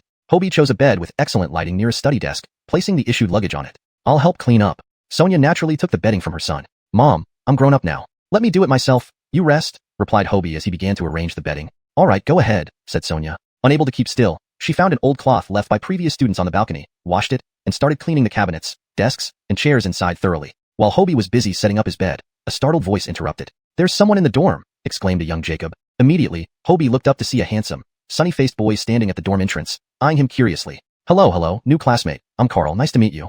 Carl extended his hand. Hobie shook hands naturally. Hello, I'm Hobie. Carl's two volunteers quickly dropped off the numerous bags and hurried away, leaving Carl with 3 or 4 suitcases. A well-maintained Jacob stood at the doorway, disdainfully scrutinizing Hobie's family in the dorm room. Xiaoyu, your Camila told you not to live on campus. Look how small this room is, smaller than our bathroom back home. Yet it needs to accommodate 4 people. Why not listen to me and rent a place nearby? I can ask Karen to come care for you, so you don't feel uncomfortable, the Jacob lectured. Her condescension made Carl glance awkwardly at Hobie, who showed no expression, allowing Carl to relax. Mom, stop it. You promised not to interfere once I enter university. People must keep their promises. Now, you can leave. I can handle the rest. Carl pushed her towards the door as if fending off floodwaters. The Jacob continued complaining unhappily, but Hobie's family ignored her. Ismail, Mom, I'm done. Let's take a walk around the neighborhood and find a hotel for you to stay in, said Hobie, folding the quilt and laying out the bamboo mat. Ankit and Sonia agreed, slightly embarrassed by the Jacob's gaze which made them feel they'd embarrassed their son. Sonia had almost finished wiping the dust from the room. Hobie slung his backpack containing their belongings over his shoulder, and the family headed downstairs for food, as it was nearly dinner time. As they exited, Carl returned, presumably after sending his Camila away. Hobie thought he might be a local from Tianzhou City. Hobie, going out? Carl smiled warmly, and Hobie couldn't help but return a slight smile. Just grabbing some dinner and showing my parents around. Uncle and aunt visiting Tianzhou for the first time? You should definitely explore, responded Carl. Unlike his Camila, he seemed to be a very amiable young Jacob. Sonia said warmly, yes, young Jacob, you and Hang will surely get along well. After exchanging pleasantries, the trio headed straight for the canteen. Chapter 43, the shopfront and a second-hand vehicle. When he had applied for his meal card, he had pre-deposited 100 yuan, which could be used immediately. On the way over here, that senior volunteer had already given them a brief introduction about the school situation and the approximate locations of its buildings. Tianzhou University was huge. It would take 2 to 3 hours just to walk around it entirely. Therefore, there were several canteens in different areas, divided into east, west, north, and south canteens. The dormitory area was close to the back gate, with a food street nearby, a popular spot among students due to its proximity and variety of options, making it much loved by the students. Hobie first took his parents to the nearby east canteen for a simple meal. Each of them ordered a bowl of mixed sauce noodles, costing a total of 3 yuan. It wasn't expensive, but the taste was quite average. Next, Hobie led them out through the back gate directly to the food street to examine potential business opportunities. Outside the back gate lay a long street market. Most shops were not yet open for business, as it was just after the summer break, and students hadn't returned yet. Hobie inadvertently noticed the shop numbers and felt delighted inside. Could this street be the one mentioned in the system's reward? Was the shopfront located on this very street? He hurriedly checked each shop until he reached number 42 on House High Street. System, is this the right shop? Yes, host. The system confirmed. It seemed fate was on his side. With the shop secured, Hobie smiled broadly. In his mini-space, he now had the property deed and key for this shop. However, with his parents present, he still needed an excuse to introduce the shop naturally. After a brief stroll along the food street, they found it uninteresting and returned to Tianzhou University. Ankit and Sonia were eager to tour the entire campus since this might be their only chance to visit such a beautiful place freely. Hobie had Jacoby tasks ahead and couldn't accompany them. He arranged a room for his parents at the university guest house, agreeing to meet back at 5 o'clock before parting ways. After leaving, Hobie quickly arrived at the food street and used the key from his mini-space to unlock the door of shop number 42. The house had a ceiling height of over 4 meters and was divided into 2 floors with a simple staircase leading upstairs. Inside, it looked like a restaurant had operated here previously. There were old tables and chairs left behind, as well as some unused kitchen items. The ground floor area, including the kitchen and restroom, totaled about 70 to 80 square meters, adequate space for a small store if designed efficiently. His real interest was the second floor, which provided additional living space. Climbing the stairs, Hobie found that the second floor was divided into 2 small bedrooms, a living room, and even included a toilet. This arrangement made life incredibly convenient. This house perfectly suited his needs. He could run his business downstairs while living upstairs, saving time and effort. Additionally, it solved his parents' accommodation problem. Overjoyed, Hobie walked around the house, brainstorming new designs and how to inform his parents about the shop. Soon, he came up with a plan. Noticing his sweaty clothes, he decided to wash up and buy essential items and clothes later that night. Locking the door, Hobie went to the volunteer service center, where he asked a helpful senior, "Hello, Fallon. Where can I find a place nearby to buy clothes, shoes, socks, and toiletries?" Seeing his worn-out attire, the senior kindly replied, "There are large malls nearby, but I think they're too expensive. I recommend going to Sanha Street instead. It's a wholesale market offering everything you need, from clothes and shoes to daily necessities, at half the price of mall items. There are also second-hand bicycle shops. Jacoby students buy bikes here because the campus is large, and it's inconvenient to walk long distances. Second-hand bikes are much cheaper than new ones. You can reach Sanha Street via the bus stop outside the entrance. It costs 30 cents. She provided very detailed information. Got it, thank you. Hobie thanked her before heading straight to Sanha Street. It was still early, so he planned to explore before meeting his parents in 2 hours. After 5 stops, the bus arrived at Sanha Street. Formerly a shantytown, it was now a bustling wholesale hub divided into various zones: daily goods, clothing, footwear, fresh produce, meat, fruits, and more. Everyone arriving to stock up rode different vehicles, from bicycles to motorcycles and tricycles. Hobie thought it best to get a bike first before exploring further. Asking a Jacob for directions, he headed to the second-hand vehicle market as recommended by the senior. After a few turns, he found the market in a shanty area. Inside a large shed were numerous vehicles, mostly bicycles, but also tricycles and motorcycles. Hobie considered his needs, He required a bicycle for commuting and a tricycle for his parents' business logistics. Motorcycles could be purchased later if necessary. He approached the bald gym directly and expressed his requirements. Boss, do you have 8/10 new bicycles and tricycles? Sure, though they'll cost a bit more, the gym replied, eyeing him up and down. Show me what you've got, then quote me a fair price. If it's reasonable, I'll take them immediately. All right. Seeing his genuine interest, the gym instructed his workers to bring out 2 vehicles matching Hobie's specifications. They were almost as good as new, with only minor signs of use. Hobie inspected them closely, squeezing the tires and testing rides. These were much better than the old-fashioned bicycle and second-hand tricycle they had ridden in Prince Jean. Boss, what's your price? Seeing his satisfaction, the gym raised 3 fingers. Young Jacob, give me 300 yuan if you're serious. Hobie felt the price was high. A brand new bicycle cost less than 150 yuan, and this handcart likely wouldn't exceed 300. Paying 300 seemed unreasonable when he could buy new items for a bit more. Previously, the second-hand tricycle in Prince Jean, complete with pots, pans, and a gas stove, only cost 200 yuan. Chapter 44. A small business with daily necessities. Boss, this price is unreasonable. With a little more, you could buy a new bike. The gym was actually taking advantage of his lack of experience. Upon seeing that he understood the trade, he immediately smiled and said, then you give me a quote? Hobie directly held up 2 fingers. 200 yuan. No way, no way. 200 is the price for ordinary bikes. Look at my bike, it's almost brand new. The gym shook his head wildly. Young Jacob, if you're serious about buying it, add 50 more. For 250, I can't go any lower, the gym pleaded. Hobie felt somewhat depressed upon hearing 250. If he didn't know the gym didn't mean it insultingly, he would have thought he was being mocked. Brother, can you make it 10 yuan less? Hobie asked tentatively. The bald gym shook his head. With this order, I only make 10 yuan from you. Any lower, and we'd be losing money. Absolutely not. Though Hobie didn't quite believe the gym, he found the price acceptable. So, he decided to finalize the deal on the spot. The gym threw in 2 bike locks as well, which made it an even better deal. Son, I really haven't made much off you. Come back if you need anything else. Sure, if my classmates need something, I'll recommend you. After locking the bike to his tricycle, Hobie rode around the wholesale market, preparing to purchase daily necessities to take home. Towels, toothpaste and toothbrushes, clothes hangers, poles for hanging clothes, buckets, wash basins, kettles, brooms, shampoo, soap, laundry powder, and brushes for washing clothes. Everything needed 2 sets, one for the dormitory and another for his parents' place. He locked his tricycle outside a large pavilion and went in alone. Inside, there were all sorts of daily necessities displayed outside each wholesale store.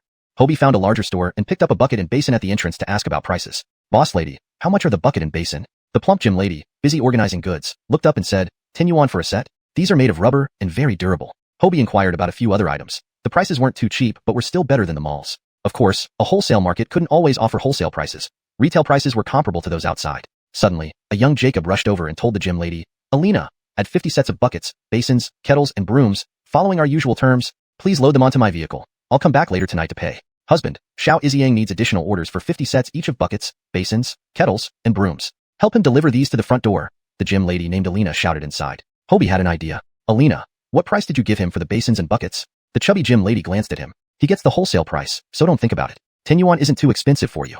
Outside, you'd have to pay at least 12 yuan. I just want to understand your wholesale price. If it's good, I might consider buying in bulk to resell, Hobie explained frankly. The gym lady's eyes lit up, and she approached with a smile. Young Jacob, you've got some business sense. Let me tell you, if you bring my goods to sell outside the university gate, they'll sell like hotcakes. See, that young Jacob just now? He's a college student, probably a junior. Every year when the school opens, he buys goods here to sell on campus and makes a lot of money. Buckets and basins cost 7 yuan per set wholesale, broom and dustpan 6 yuan, kettles 13 yuan each, and towels range from 1 to 3 yuan. She rattled off the prices. Hobie calculated internally and replied, Boss lady, I don't think you gave him these prices. Or should I check with a few other stores? He really wanted to double check since he had only visited one store. Seeing he was about to leave, the gym lady hastily grabbed him. All right, I'll give you a discount. My store is the largest and has fair prices. This isn't our first time working together, unlike Xiao Iziang, who has cooperated Jacoby times before to get the lowest prices. Today, Alina will give you the lowest price. But remember, if you sell these well, don't go to others for supplies, okay? Reluctantly, Alina showed him the prices on Xiao Iziang's order sheet.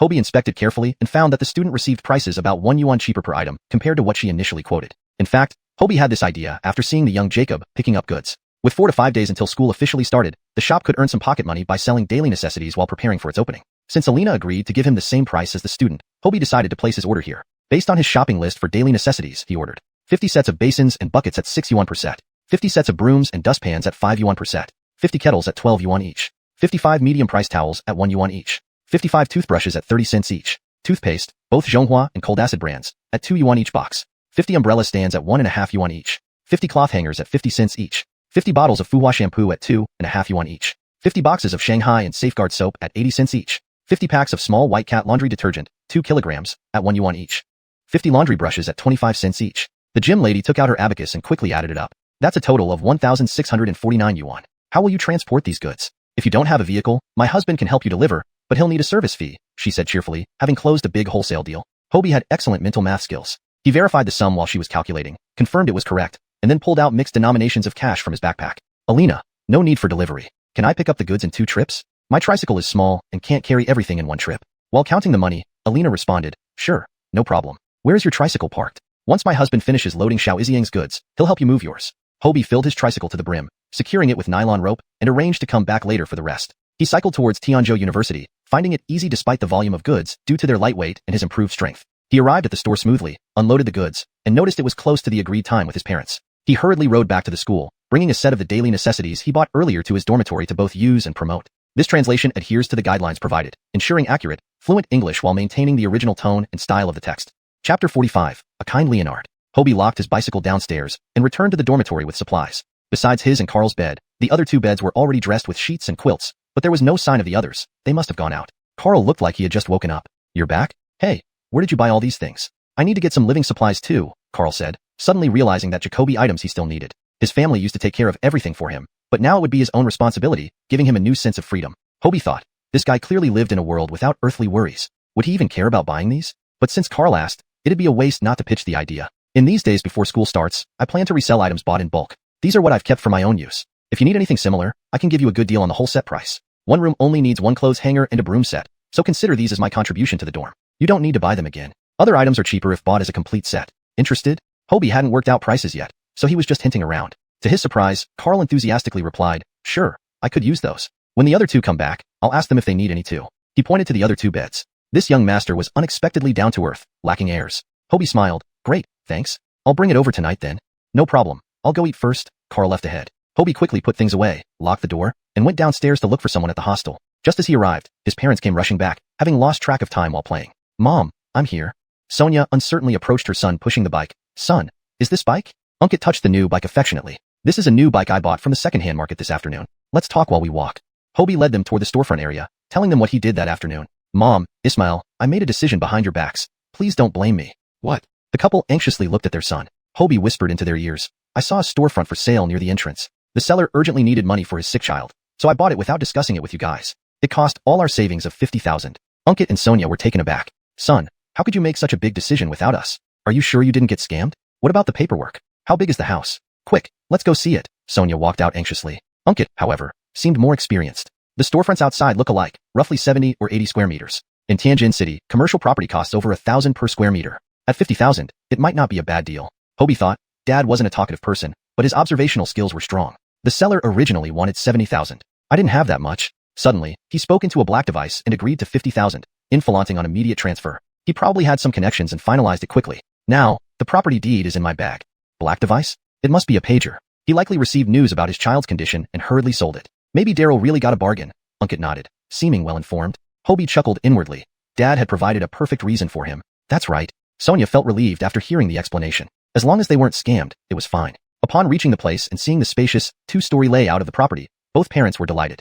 What a nice place. We can live upstairs and do business downstairs. No need to worry about late-night trips home, and the space is ample for tables inside and out, Sonia concluded after looking around. Unkit also nodded in agreement. This 50,000 is well spent. Though our savings are gone, this property will help stabilize our life in Tianjin City. Sonia added, we were wondering whether to continue running stalls or rent a Perjacobant location. You quietly handled something significant. This way, we're closer to each other and can support each other. We still have a few hundred yuan, enough to start a business. Exactly. Together we can overcome tough times, Unkit echoed.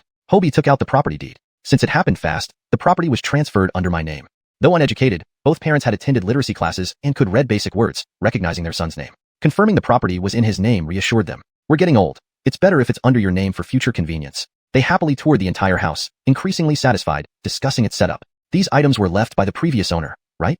Sonia asked, pointing to household supplies piled on the ground. Not exactly. These are what I bought when purchasing the bike. There, I encountered someone selling these wholesale at the university gate. They're selling well. With our financial constraints now, we could earn a decent sum by reselling before school starts. See, a bucket and basin combo outside costs 10 to 12 yuan, but I got them for 6 yuan wholesale. Even selling for 10 yuan each, we'd net 4 yuan profit, Hobie explained. Sonia's eyes sparkled. Wow, that sounds profitable. My son is smart. Only part of the goods has arrived. The rest is coming. I still have some money, so don't worry. Also, I bought a used tricycle parked outside. Let's go to the market later to fetch the goods and familiarize ourselves with the route. That market is huge, selling all sorts of things. We should also buy some outfits, as our current ones are getting smelly. Good idea, let's go, Sonia urged, eager to leave. Hobie felt a twinge of guilt for deceiving his parents to legitimize the property purchase, but he couldn't reveal the system's existence. He vowed to earn more money for his parents to enjoy a better life. Chapter 46, Shopping Galore. To transport the goods, Hobie rode a tricycle while Unkit cycled with Sonia on the back. The three sped off towards the Sanha Street Market. Upon arrival, Hobie guided his parents through the market, giving them a brief introduction to its different sections for future convenience. They eventually headed straight to the wholesale clothing area. It was rather late, and people were gradually wrapping up their work, so there weren't Jacoby shoppers around. Undeterred, Hobie took them on a buying spree. After September, October gets cold quickly, so they decided to first buy some short-sleeve clothes for daily use. Once it gets colder, they can come back for warmer clothing. Sonia picked out 2 short-sleeve shirts, 2 thin pairs of long pants, a pair of rubber sandals, and a pair of liberation shoes for Unkit. She also bought him several pairs of socks and 2 pairs of underwear. Just as Hobie was about to pay, Sonia stopped him and bargained intensely with the shop owner, Jacob aging to bring down the price from over 80 yuan to just above 70. The shop owner lamented that he wasn't making any profit, but Sonia responded with confidence, "Son, pay." Hobie silently gave her a mental thumbs up. Next, Sonia shopped for herself, choosing only 2 loose short tops, 2 pairs of thin pants, a pair of sandals, a pair of sneakers, a few pairs of socks, and some undergarments for changing. Hobie suggested she get a couple more pieces and a dress, but she refused Jacobly. "Our finances aren't stable right now. Having clothes to wear is enough. Besides, dresses are inconvenient for business. Your Camila appreciates your thoughtfulness. We'll buy one later." Sonia explained patiently. Hobie reluctantly let it go. Her purchases totaled around 80 yuan, which was quite reasonable. They fondly examined their new clothes and shoes, like children. It had been years since Sonia had worn new clothes, and Unkit always wore hand-me-downs from his younger brothers. This time, he would finally have new clothes that fit properly. Hobie felt inexplicably heartbroken. Lastly, it was time for Hobie himself. Sonia led him to the best men's clothing store in the market. "Boss, pick out 2 fashionable outfits for my son," she instructed. As a Camila, Sonia has always been generous with her son, wanting to give him the best when possible, something every mom does. "Hee, you have a handsome son, madam." The shopkeeper walked over, instantly praising the family. Seeing the bags they carried, she knew they were there to buy, not browse. Haha. Sonia laughed delightedly at the praise, while Hobie looked around awkwardly. The store's clothing indeed looked great, all the latest trends. The shopkeeper showed Hobie the store's best-selling short-sleeve options. He chose a black short sleeve, a white short sleeve, a pair of standard fit jeans, and a beige pair of casual pants. The black short sleeve paired with the jeans and the white short sleeve paired with the beige pants looked perfect. The shopkeeper couldn't help but compliment him again. "This young Jacob has such good taste. This outfit looks even better." Sonia agreed inwardly, believing her son would look stunning in them. Outwardly though, she played it cool. "All right, okay. What's your price, boss?" "Madam, I won't charge you too much. 120 for these 2 sets," the shopkeeper said. 120? "Boss, please lower the price. These summer clothes are about to go out of season, and no one is buying them now. We just lost our luggage and need clothes." Sonia repeated her earlier bargaining lines. The shopkeeper knew the truth. These clothes were already approaching end-of-season status and would soon be sold at a discount. Now, selling what she could was key. "These clothes sell well here. Wearing short sleeves with a shirt over them still looks stylish in autumn." "Rest assured, my price is fair," the shopkeeper replied. "Just 80 for both sets." The shopkeeper frowned. "That's too low. I'd lose money. Add a little more. 80, or we'll leave." "Come on, steward, let's check other stores." Sonia pretended to walk away. Just as the family reached the door, the shopkeeper called them back. "Madam, come back. 80 it is." Sonia flashed a victorious smile. Hobie, thinking she was serious, quickly handed over 80 yuan. The shopkeeper grumbled as she counted the money. "This is my lowest price yet. My cost was the same, basically giving them away for free. Since the store is closing soon, consider this a favor. Please come back and support my business next time." "Of course, I'll come back next month for fall clothes," Sonia smiled warmly. Pleased, the shopkeeper added, "Our store sells the most popular items, all the latest styles from the south. Combine them with the white shoe brand next door. It looks fantastic." "White shoe brand?" "They're called Hu Leonard, very comfortable and loved by young people." The shopkeeper pushed further, likely collaborating with the neighboring store. Sonia, understanding the popularity among the youth, immediately agreed. "Let's get Hu Leonard for Stuart then." Reluctantly, Unkit and Hobie followed Sonia to the neighboring Hu Leonard store. The gym, busy tallying stock, greeted them. "Which style is the trendiest? Can we try them on?" The gym enthusiastically recommended a few good models, all casual shoes. Eventually, Hobie chose 2 light casual shoes, one white and one black. Again, Sonia negotiated fiercely, bringing the price down from 80 yuan to 53, with an additional 2 pairs of socks thrown in as a bonus. Finally, Hobie made one last stop to buy a dozen pairs of underwear. With that, the shopping trip was complete. ##### Chapter 47. New classmates, help. Apart from clothes, Sonia also wanted to buy some bedding supplies. There were 2 small beds of 1.5 meters upstairs in the store where they could live, so they could move in directly tomorrow. They only needed to buy items like bed sheets, pillowcases, and bamboo mats. She initially planned to move in today but was dissuaded by Hobie. The store hadn't been cleaned yet, and it was covered in dust. Moreover, they had already reserved rooms at the school's guest house, which were free for the night. Sonia had no choice but to listen to her son. The 3 found a wholesale store selling bedding supplies. Sonia chose 2 sets of 4-piece bedding, 2 bamboo mats, and 2 mattress pads. Considering it would be difficult to carry everything today, she didn't buy any quilts. Besides, it was still hot, and they wouldn't need them yet. After shopping, the 3 found a small stall that was about to close and sat down for a bowl of dumpling soup. To their surprise, the broth was delicious, possibly because after running around all afternoon, they were famished. With full stomachs, Hobie went to load goods onto Tina's delivery bike, while Unkit followed behind the tricycle as they headed back to the store. By the time they arrived at the store, it was nearly 8 o'clock, and dusk was just settling in. Hobie took a few sets of new living supplies back to the dormitory for sale, and dropped his parents off at the guest house on the way. The guest house had shower facilities, so they could enjoy a comfortable shower and change into clean clothes. It was hot, and boys had high energy, so there was no need for hot water to shower. Hobie rushed into the bathroom for a quick rinse after returning to the dormitory without even exchanging pleasantries with the new classmates. After showering and changing into fresh clothes, he finally felt refreshed. He had been cooped up for days and couldn't stand his own body odor anymore. As he emerged from the bathroom, rubbing his hair dry, he noticed two other students smiling at him. "Hi, I'm Jamie, majoring in economics. I'm Evan. Nice to meet you." Both introduced themselves warmly. Seeing their outstretched hands, Hobie quickly put down the towel and shook hands with them. "Hello, I'm Hobie, also an economics major. We've heard about you from Carl. We heard you're selling living supplies. Are these the items you mentioned? How much is a set?" Jamie pointed at the pile of items on Hobie's bed. When Hobie brought them in earlier, both Jamie and Evan were ready to chat but saw him rush to the bathroom, assuming he had an urgent matter. It turned out he was just taking a shower. Jamie and Evan had arrived in the afternoon, and only Jacob aged to tour the campus and eat at the cafeteria. They hadn't bought living supplies yet. When resting, Carl told them that a classmate in the same dormitory was selling these items, and buying in bulk would be cheaper. So, they waited in the dormitory for Hobie, not expecting him to return so late. Hobie hadn't expected to open shop so soon. Luckily, he had brought a few sets back. He had estimated that the cost per set was around 33 yuan, excluding the broom and drying rack, which was about 27.5 yuan. To make quick money, he couldn't sell at market prices. Earning a little profit on each item would suffice. His final pricing was 55 yuan per set, or 46 yuan without the broom and drying rack. This way, he could earn 22 yuan per set, or 18.5 yuan without the additional items. Compared to buying from the market, this price would save a few to 10 yuan, so he believed people would be interested. Sure enough, when he quoted the price, Jamie and Evan were surprised. So cheap?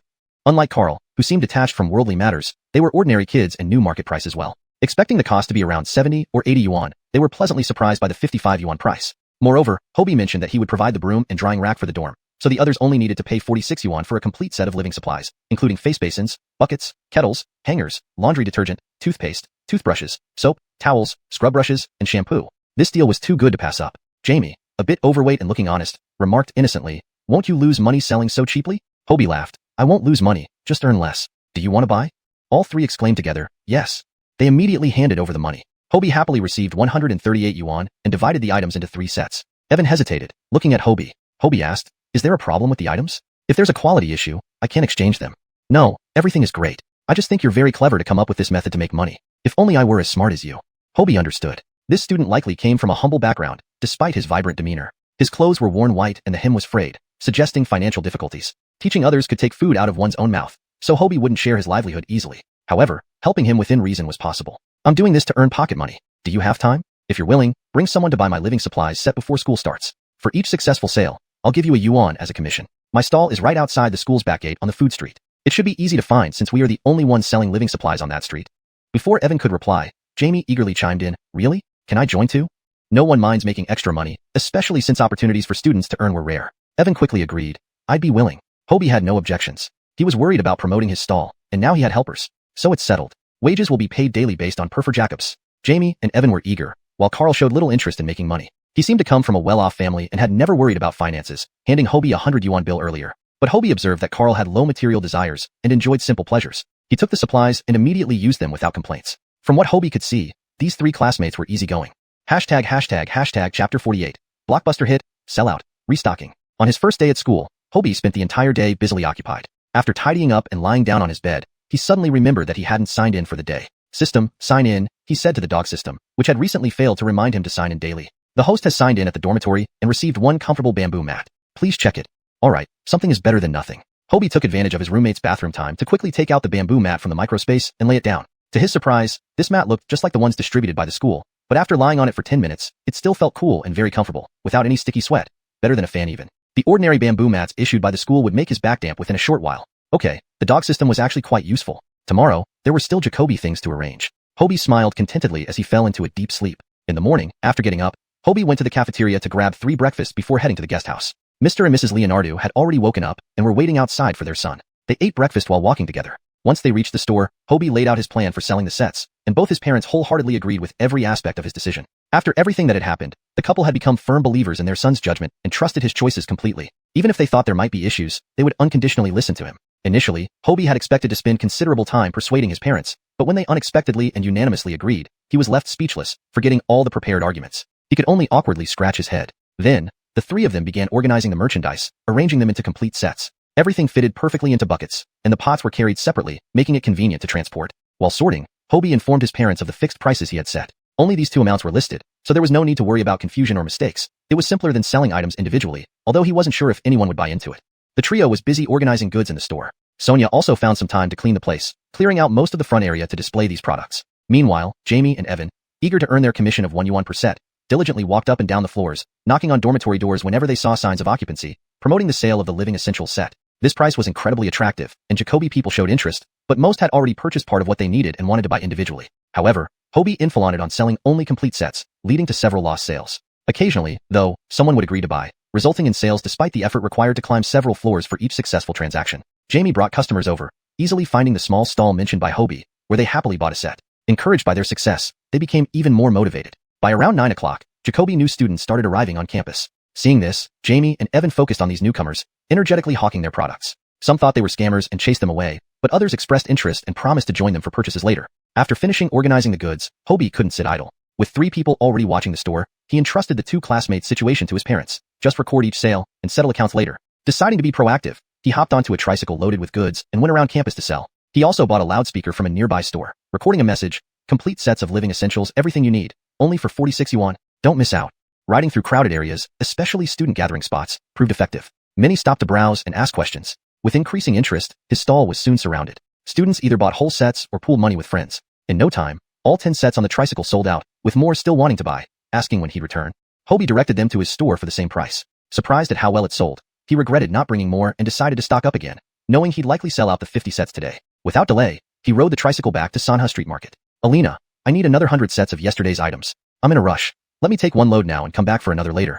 Haha, see? My goods are the best sellers, right? Sure, I'll have my husband load your stuff. Alina beamed, thrilled by the repeat order. Hobie handed over 3,298 yuan, and she promptly instructed her husband to load the tricycle. When he returned to the store, Hobie was stunned. Had the store been raided? There was nothing left. Hang, you're back. We sold out. Sonia ran over joyfully. Seeing the new load, she praised him. Good thinking. My smart son knew to restock. Mom, really everything? Hobie couldn't believe 50 sets had sold out during his absence. Of course. Quickly unpack. Jacoby didn't get theirs yet. I told them to come back soon, Sonia said as she eagerly moved the new inventory. Even if they earned an average of 20 yuan per set, selling 100 sets would mean 2,000 yuan in profit. They had already reached half of this goal in the morning. At this rate, they could easily exceed it. This way of making money was much faster and less tiring than running a barbecue stand. They just needed to collect payments. Unfortunately, this business wouldn't last long. After unloading, Hobie hurried off for another trip, leaving Mr. Leonardo and Sonia to arrange the new stock. On his return, Sonia told him they had sold another 20 sets, a staggering speed. The quick sales were due to the promotional efforts of Jamie and Evan inside the dorms, Hobie's loudspeaker effect, and word of mouth among students who had bought sets. News spread fast about the affordable living essentials available at the food street.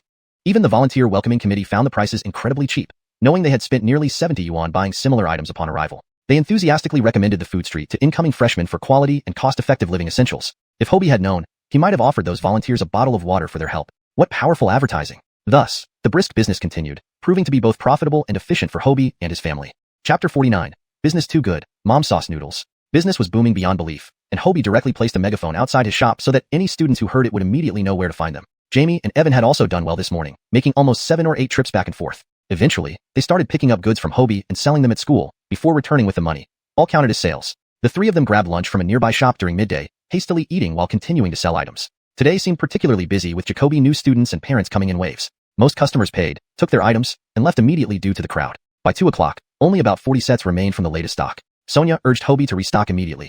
Otherwise, there wouldn't be enough for tomorrow, or even later today. It was still 6 or 7 hours until evening. This time, Hobie was smarter. He had already kept the owner's pager number and borrowed one from a neighbor to send a message. He instructed Alina to prepare another 300 sets and have her husband deliver them by truck, promising extra pay for the effort. After hanging up, he gave the shop owner 2 yuan as a token of thanks. It was the age when having a pager meant you were someone important. Alina didn't expect such boldness from this young Jacob, more audacious than Leonardo Liziang. Selling for only half a day and already asking for another 300 sets. Was business really that good? Perplexed, she let her husband deliver the goods to Hobie's doorstep, helping unload and waiving the delivery fee because of the big order. Watching the steady stream of customers, her husband admired Hobie's success, reporting back to Alina upon returning. The 300 sets filled the entire shop, stacking up even to the second floor. Seeing all this stock, Sonia worried if they could sell it all. Now that the business was stable, she and Unkit could handle things smoothly. She urged Hobie to go out and sell more, wherever possible. Thinking of nearby universities, Hobie decided to cover those areas. Setting off with a full cart, he drove around university campuses using the megaphone. Students and parents flocked over, lining up to buy. Word spread quickly, and he stayed put, surrounded by students, until all items were sold. Even after that, the queue prolonged. So Hobie promised to return in 10 minutes with more goods. Despite some not knowing what exactly was being sold, Jacoby waited eagerly.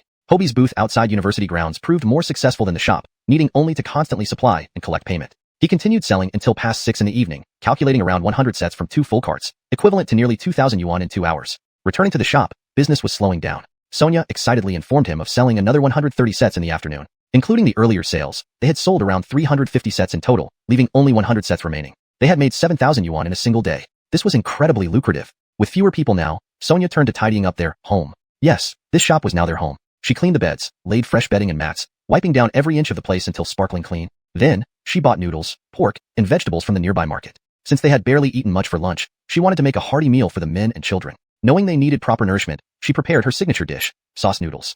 Her sauce noodles were loved by everyone, including Dawn. Unfortunately, her family rarely got to enjoy them. With money no longer an issue, she intended to treat her son and husband thoroughly. By 7, with business winding down, they closed up and returned home. A warm bowl of Camilla's sauce noodles chased away the day's fatigue. Hobie genuinely missed this flavor. His late Camilla's favorite dish, unforgettable for life. Mom, this is delicious, he praised sincerely, appreciating his parents' efforts as he learned from past experiences. Indeed, Sonia beamed like a child. Eat more, there's plenty. I'll cook more next time if you like it. After dinner, Hobie washed the dishes. They then sat on the second floor sofa to tally up the day's earnings, 13,000 yuan from selling 240 sets. Hobie planned to use this to order another 400 sets, delivered by Alina the next morning. Looking at the pile of cash, Sonia trusted her son completely. Yesterday, they worried about spending all their money on the house. Today, thousands poured in within a few hours. College students indeed saw opportunities everywhere. Back at the dorm, Hobie found Jamie and Evan exhausted on their beds. Carl wasn't there. The two had run all day, now feeling sore and weak. Hearing the door open, they turned, eyes hopeful. Did you eat? Hobie asked with a smile. Both shook their heads. Without further ado, Hobie pulled out cash from his pocket to settle their wages. Upon hearing about settling wages, they leaped up instantly. Jamie sold 18 sets, Evan 20. Is that correct? They nodded vigorously, though they feared it might be a joke. Seeing their nods, Hobie handed them the prepared change. Receiving their wages, they felt a joy and relief akin to reuniting with long-lost family. They never imagined getting paid so promptly for their hard work. Tired but elated, they asked in unison, Leonardo G, can we do this again tomorrow? Don't call me G, I'm younger than both of you. Hobie laughed, agreeing without hesitation. Chapter 50, Making Money, in the Braised Pork Recipe. The next morning, Alina delivered another 400 sets of items. Hobie had specifically instructed her to send 100 fewer clothes drying rods and broom and dustpan sets. Not everyone needed these items, so they sold relatively less. Sometimes, people would buy just one of these 3 items. If someone did buy, Hobie would sell them for a total of 9 yuan for all 3. The family repeated their routine from the day before. Unkit organized the goods, Sonia sold them, while Hobie hauled a cart full of merchandise around the university district to peddle. Jamie and Evan continued hawking in dormitories today, even roping in their female classmates who attended the same school to join them. The 4 of them covered both male and female dormitories, conducting door-to-door sales with great enthusiasm and Jacoby purchases made as a result. That day, they sold out the 400 sets delivered and restocked 200 more, plus the leftover inventory from yesterday. Everything was sold out. Most freshmen now knew about this store on Food Street and recommended it to each other, causing an endless stream of customers. This was also the peak day for selling daily necessities because there were only 3 days left until the official start of classes, and Jacoby knew students arrived during this period. Even Jamie and Evan earned over 40 yuan each that day. On the 3rd day, sales began to drop, but they still Jacobaged to sell about 400 sets. With only 2 days left before classes started, Hobie decided to order another 400 sets, intending to finish with this batch and not reorder. By the penultimate day before the start of classes, they sold about 300 sets, leaving about 40 sets remaining in the store.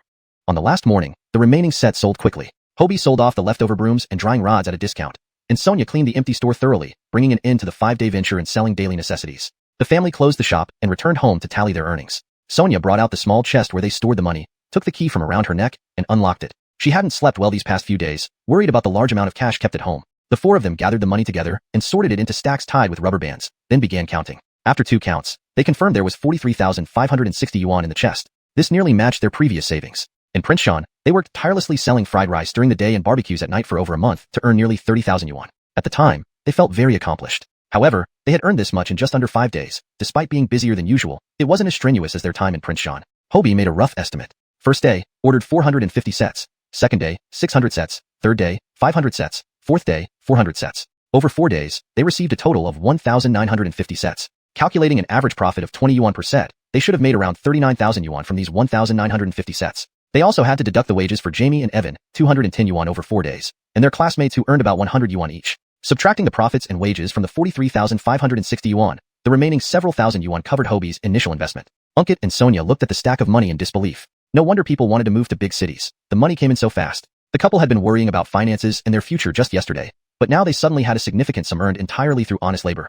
Pinch me, Ismail, Sonia said innocently. Unkit gently tapped her hand. This is real. Our son has truly grown up. He can come up with any idea, and he makes a fortune. Thankfully we infiltrated on his education back then. Now it seems our perseverance has paid off. With this money and a storefront, we can live and run a small business here. We've officially taken root in Tianjin City. He attributed Hobie's success partly to his education, but it was mainly due to careful thinking and leveraging information advantages. Sonia felt content with their current situation. Yes, no wonder elders say the more you spend, the more you gain. Buying this house led to everything that followed. Now we have a home and savings. My mind is finally at ease. We will focus on running our business well, and things will gradually improve. You've learned most of what our son knows, so the business should thrive. Once school starts, you don't need to worry about us. Concentrate on your studies since that's the priority for a student. Sure, let's see, Hobie replied nonchalantly, but he didn't plan to settle for this lifestyle forever. The future was long, and he'd eventually become someone remarkable. School starts tomorrow. Does anything happen in the afternoon? You should check, Sonia worried. No worries. Jamie and Evan are there, and they'll inform me if something comes up. No need to rush. Let's go to the bank first to deposit this money. It's not safe at home. Then, we should visit Sanha Market to order kitchenware, tableware, and furniture for the store. Having completed this big deal, they could now focus on setting up the shop. Hui is right. Keeping this money at home would make me sleepless. Let's deposit it in the bank. Sonia counted out 3,560 yuan to leave at home, bagged the rest in plastic, and hurried to help. They rode to the bank and finished by noon, finding a nearby food stand for lunch. Smelling an appealing aroma from a braised pork stall, Hobie said, "Boss, 3 servings of braised pork rice." Right away, please wait a moment. While waiting, Hobie remembered he hadn't signed in for the day. System, sign in. The host has signed in at a braised pork stall and received a recipe for braised pork that tastes good even cooked with stones, placed in your backpack. Please claim it.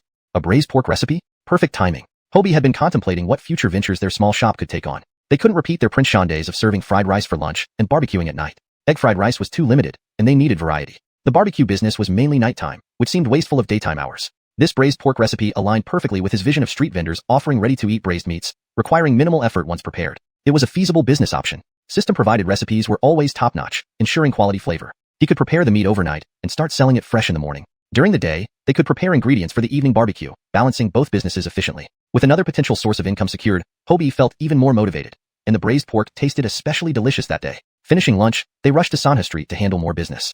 Chapter 51 Preparations and Store Arrangements. On the way, Hobie told his parents about his idea to sell braised flavors. Because of his previous successful ventures, they agreed immediately with his decision, trusting that he would never make a wrong choice. However, Unkit felt that making braised flavors was fine, but it should not interfere with selling fried rice. After all, it only took him busy for a short time in the middle of the day, which could earn them more money. When Sonia sold braised flavors, he would continue to cook fried rice. In the evenings, they would work on barbecue together, and sometimes when Hobie didn't have classes, he could also help out. Hobie understood their motivation. They simply wanted to earn more money, so he let it be as long as they could Jacobich. Upon reaching Sanha Street, the three split up. Unkit cycled off to buy the meats and vegetables needed for the store tomorrow. He had been adept at such tasks from his time in Prince Sean, knowing the market prices well and not being swindled. Prices in Tianjin City were not much higher than before. Sonia, meticulous as ever, selected various dishes, plates, cups, chopsticks, and bowls along with pots and pans for the kitchen. Since this was now a per-Jacobin business, they couldn't be as casual as they were with the tricycle stall. They had to focus on quality for students. Meanwhile, Hobie searched everywhere on a tricycle for tables and chairs. The store currently had 2 sets of old tables and chairs that could still be used, but they needed to buy more. Excluding the kitchen area, they could place around 4 1-meter-2 square tables and 1 large round table outside.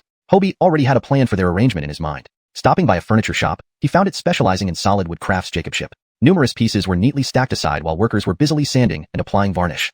Is the gym here? I'd like to buy several sets of tables and chairs, Hobie asked looking around. The carpenters ignored him, until a tall, thin Jacob stood up from behind the counter.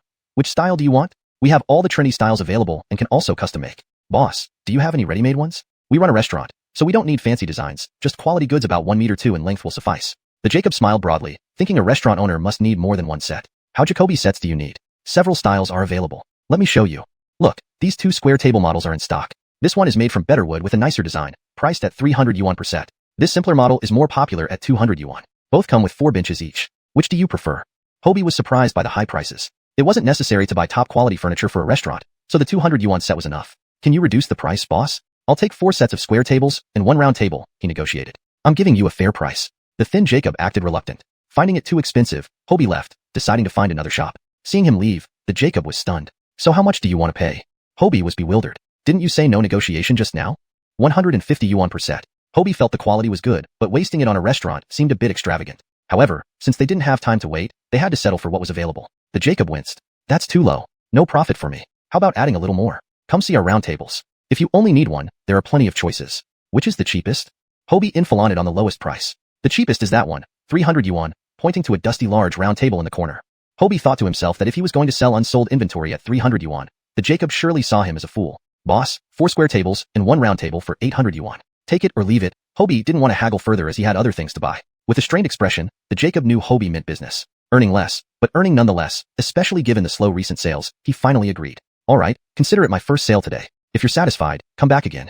Hobie counted out 800 yuan onto the counter. After checking, the Jacob gave him an invoice and noted down the delivery address. At the intersection, Hobie spotted folding tables and chairs at a store. Realizing he should buy some foldable tables as backup, he bought 6 for emergencies. They were not expensive, settling at 260 yuan after bargaining. He also purchased 50 plastic stools wholesale from Victoria. Despite one-off sales, he maintained good relations. Due to him, Victoria did brisk business and profited greatly. After buying tables and chairs, he acquired 2 new barbecue grills, half a truckload of steel charcoal, and several boxes of bamboo skewers at wholesale prices. Finally, he stocked up on various spices and seasonings, crucial for both braised flavors and barbecues. Finding the largest store, he bought everything in bulk, negotiating long-term supply agreements for wholesale prices. Returning home with a fully loaded tricycle, he had to unload before fetching his parents. When he returned, Ankit had finished shopping, waiting beside Sonia who was negotiating kitchenware prices. Seeing the resigned expression of the gym, Sonia flashed a victorious smile, paying and collecting the items. Father and son quickly helped move the supplies. Why are you so late?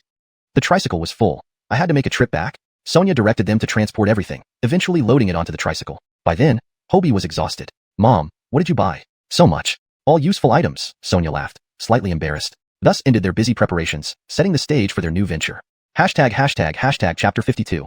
Ice chest, classmates. Because these items were too heavy, Hobie had to switch bikes with Ankit midway through the trip and take turns riding. When they returned to the store, there was another round of non-stop moving. Fortunately, from then on, he didn't have to worry about other matters. Sonia and Ankit would handle everything else. His task was to prepare the barbecue seasoning first, and also try out the recipe for the braised flavors, cooking a pot tonight to taste. Sonia and Ankit organized the kitchen, getting the new gas stove filled with propane by calling someone in. All pots, bowls, and utensils had to be washed twice before use. The two of them were extremely busy. Hobie immersed himself in his own world, carefully measuring out various spices according to the braised recipe to create a perfect pack of braised seasoning. Then, he picked out some of the ingredients that Ankit bought today, cleaned them, and set them aside for later use. Lotus root, black fungus, kelp, tofu skin, duck heads, duck necks, duck wings, duck feet, duck frames, duck gizzards, chicken wing tips, chicken legs. He found the newly purchased large pot, put all the meat inside, added green onions, ginger, and cooking wine to blanch the meat, fished it out after boiling, and prepared the braising broth. Preparing good braising broth is crucial for braised dishes. In the large pot, fill 2/3 with water, add the pre-prepared spice pack, salt,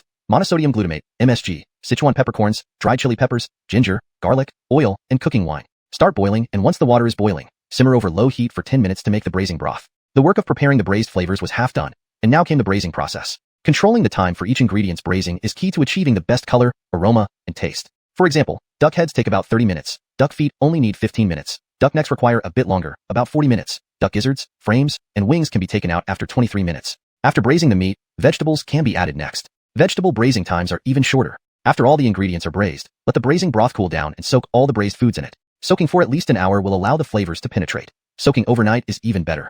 While Hobie was making the braised food, Ankit and Sonia would occasionally come over to peek, wishing their eyes could get into the pot. The smell was earful-auntable, making them drool. To distract themselves, they went back to doing other things. Old ice chests, cheap to sell. They were busy when they heard this announcement from outside. Hobie reacted quickly and ran out to stop the seller. You're selling an ice chest? It was a middle-aged Jacob. Yes, are you interested? My shop is at the end of the street. Business hasn't been good for the past 6 months, so I'm planning to shut down. It's hard to dispose of this barely used ice chest, so I'm shouting to see if anyone wants it. The Jacob explained. What a stroke of luck. Hobie had been thinking about this issue. They needed to freeze ingredients for business, especially for braising sauces, which spoil easily outside. Buying a new ice chest from a store would cost around 800 to 900 yuan, and his parents would surely hesitate. He planned to buy one anyway. Unexpectedly, someone was selling a second-hand ice chest. Due to technical limitations, ice chests were quite expensive in those days, not to mention refrigerators with cold storage functions, which were even more exorbitantly priced. What's the price for the ice chest? Can I see it? Hobie asked. The Jacob saw his sincerity and didn't inflate the price. I bought it for about 800 yuan, used it for half a year, and can give it to you for 500 yuan. You can see it. Should we go now? The Jacob gestured to him. All right, I'm genuinely interested. Let me see the ice chest, and we'll discuss the price after, Hobie replied. Hobie brought Sonia along with him to follow the Jacob. They walked to the end of the street where he finally stopped. Right here, the Jacob led them into the shop and pointed out the prominently placed ice chest.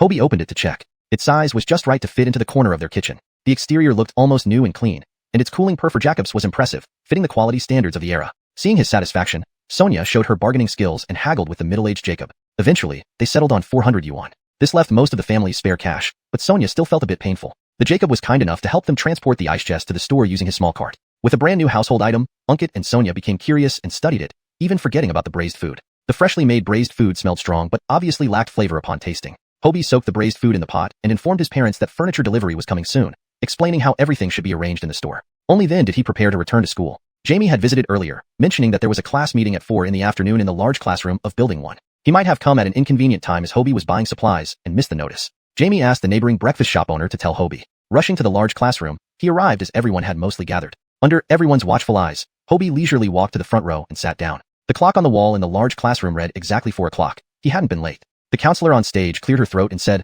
"Hello, classmates of Economics 1. I am your counselor. My name is Krista. We'll be together for the next 4 years. If you have any difficulties in life or studies, feel free to come to me." True to her name, she was indeed sweet, both in looks and demeanor. With smooth short hair that reached her ears, she looked like a student when not speaking and had a particularly sweet voice.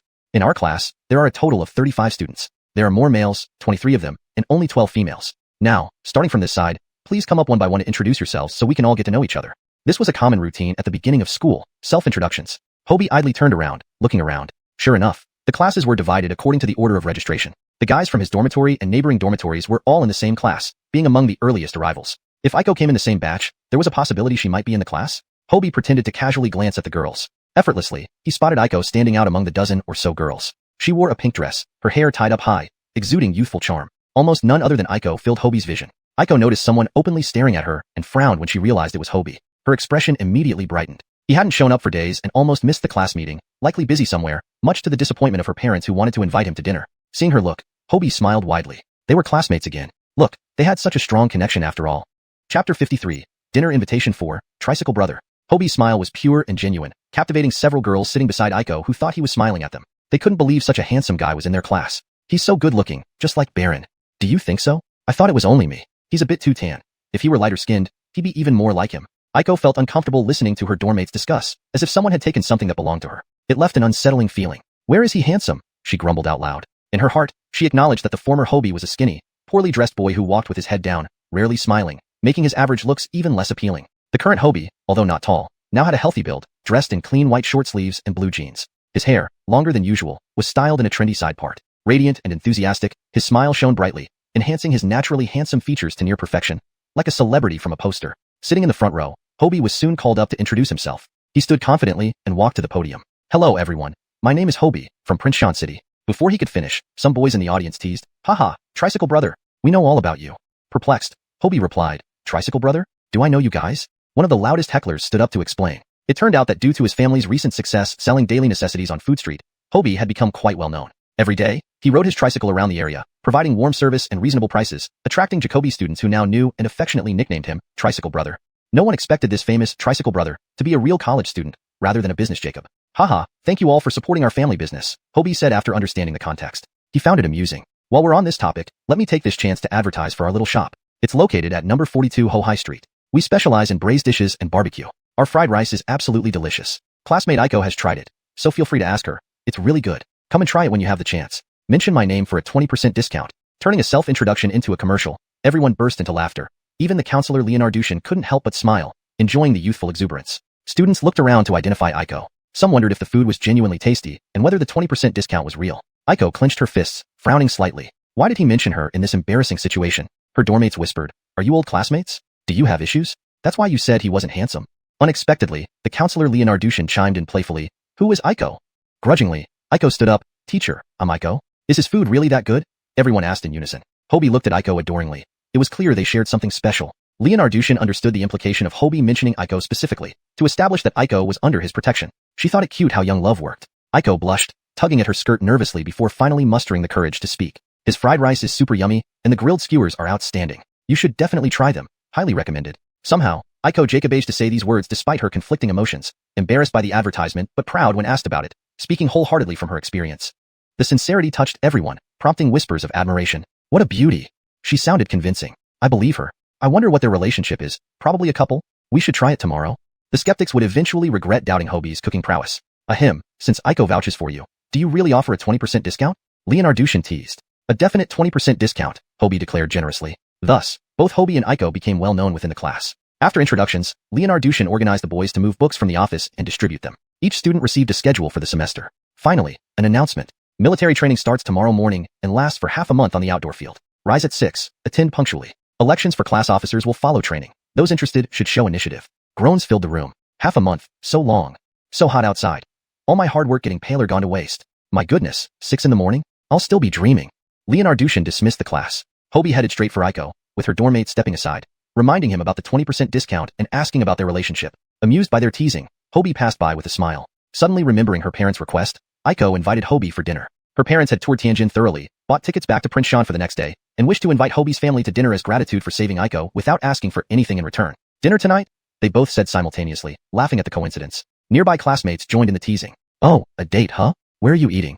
Dinner together, echoed another voice. The playful atmosphere made the moment even more memorable. Chapter 54, Conflict and Invitations. The situation was getting more complicated, yet neither of them offered any explanations. Understanding each other was enough. Hobie casually carried 2 bundles of books as he walked ahead. Aiko followed behind in small quick steps, hands free. Watching her classmate struggle to carry the books made her suddenly appreciate the perks of having someone like Hobie around. At least she didn't have to look embarrassed. Hobie is impressive. I find it strenuous to carry a stack of books, but he's carrying 2 stacks without breaking a sweat. True to his nickname, Third Wheel Brother, Aiko is so lucky to have someone carry her books. When they reached the entrance of the teaching building, Hobie put the books on the ground and asked Aiko to watch over them. He then squeezed through a cluster of bicycles, accurately located his bike, unlocked it, and effortlessly lifted it over his head before carrying it out from the pile. Other students were still waiting for bikes to be moved aside before they could get theirs and cast envious glances.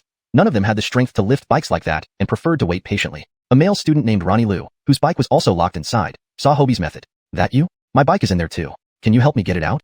Ronnie Liu said with an imperious tone, his hair perfectly combed. Hobie chuckled at his tone. The request was phrased as if doing a favor, making it sound like helping him was a privilege. Placing 1 stack of books into the front basket of his bike and holding another in his hand, Hobie replied coolly, That you? Are we acquaintances?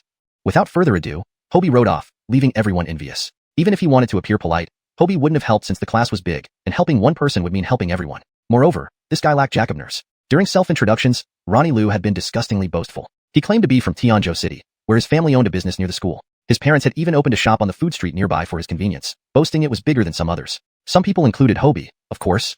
Ironically, their families were quite similar since both did business on the food street. Recalling Ronnie Liu's smug remarks about their shop being smaller irked Hobie, making Ronnie Liu's face alternate between red and white. Just wait, you'll see.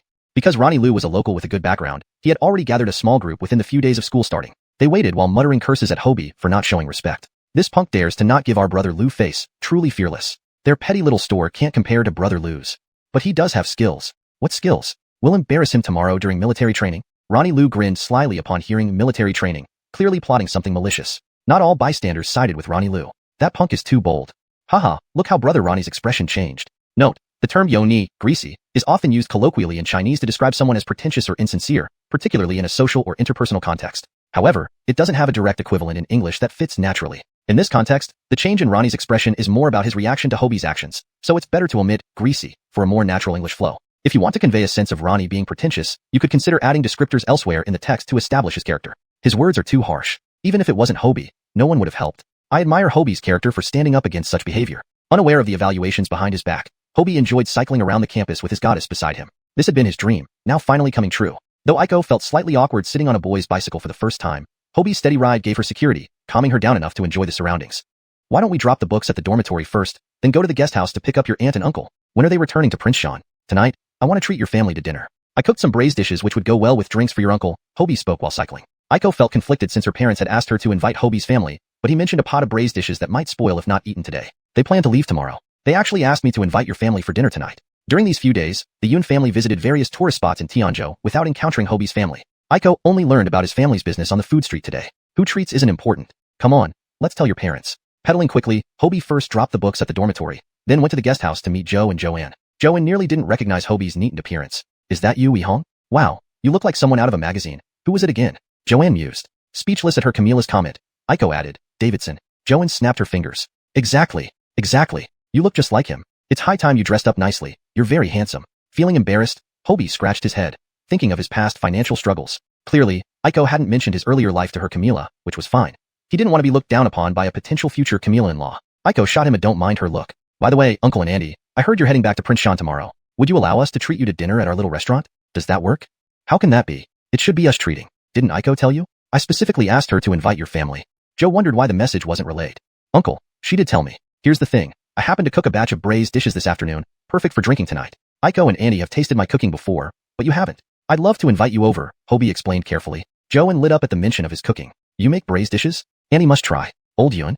Joanne pleaded with Joe, recalling multiple praises for Hobie's grilling skills at home. Knowing her wife's love for food, Joe agreed reluctantly. All right, but since you've prepared the dishes, I'll bring the wine. Just bought 2 bottles of Mao Dai to enjoy with your father. Hobie nodded happily. Sure, let's go then. Laughing and chatting, they headed to Sanha Street. Chapter 55. Ambiguity.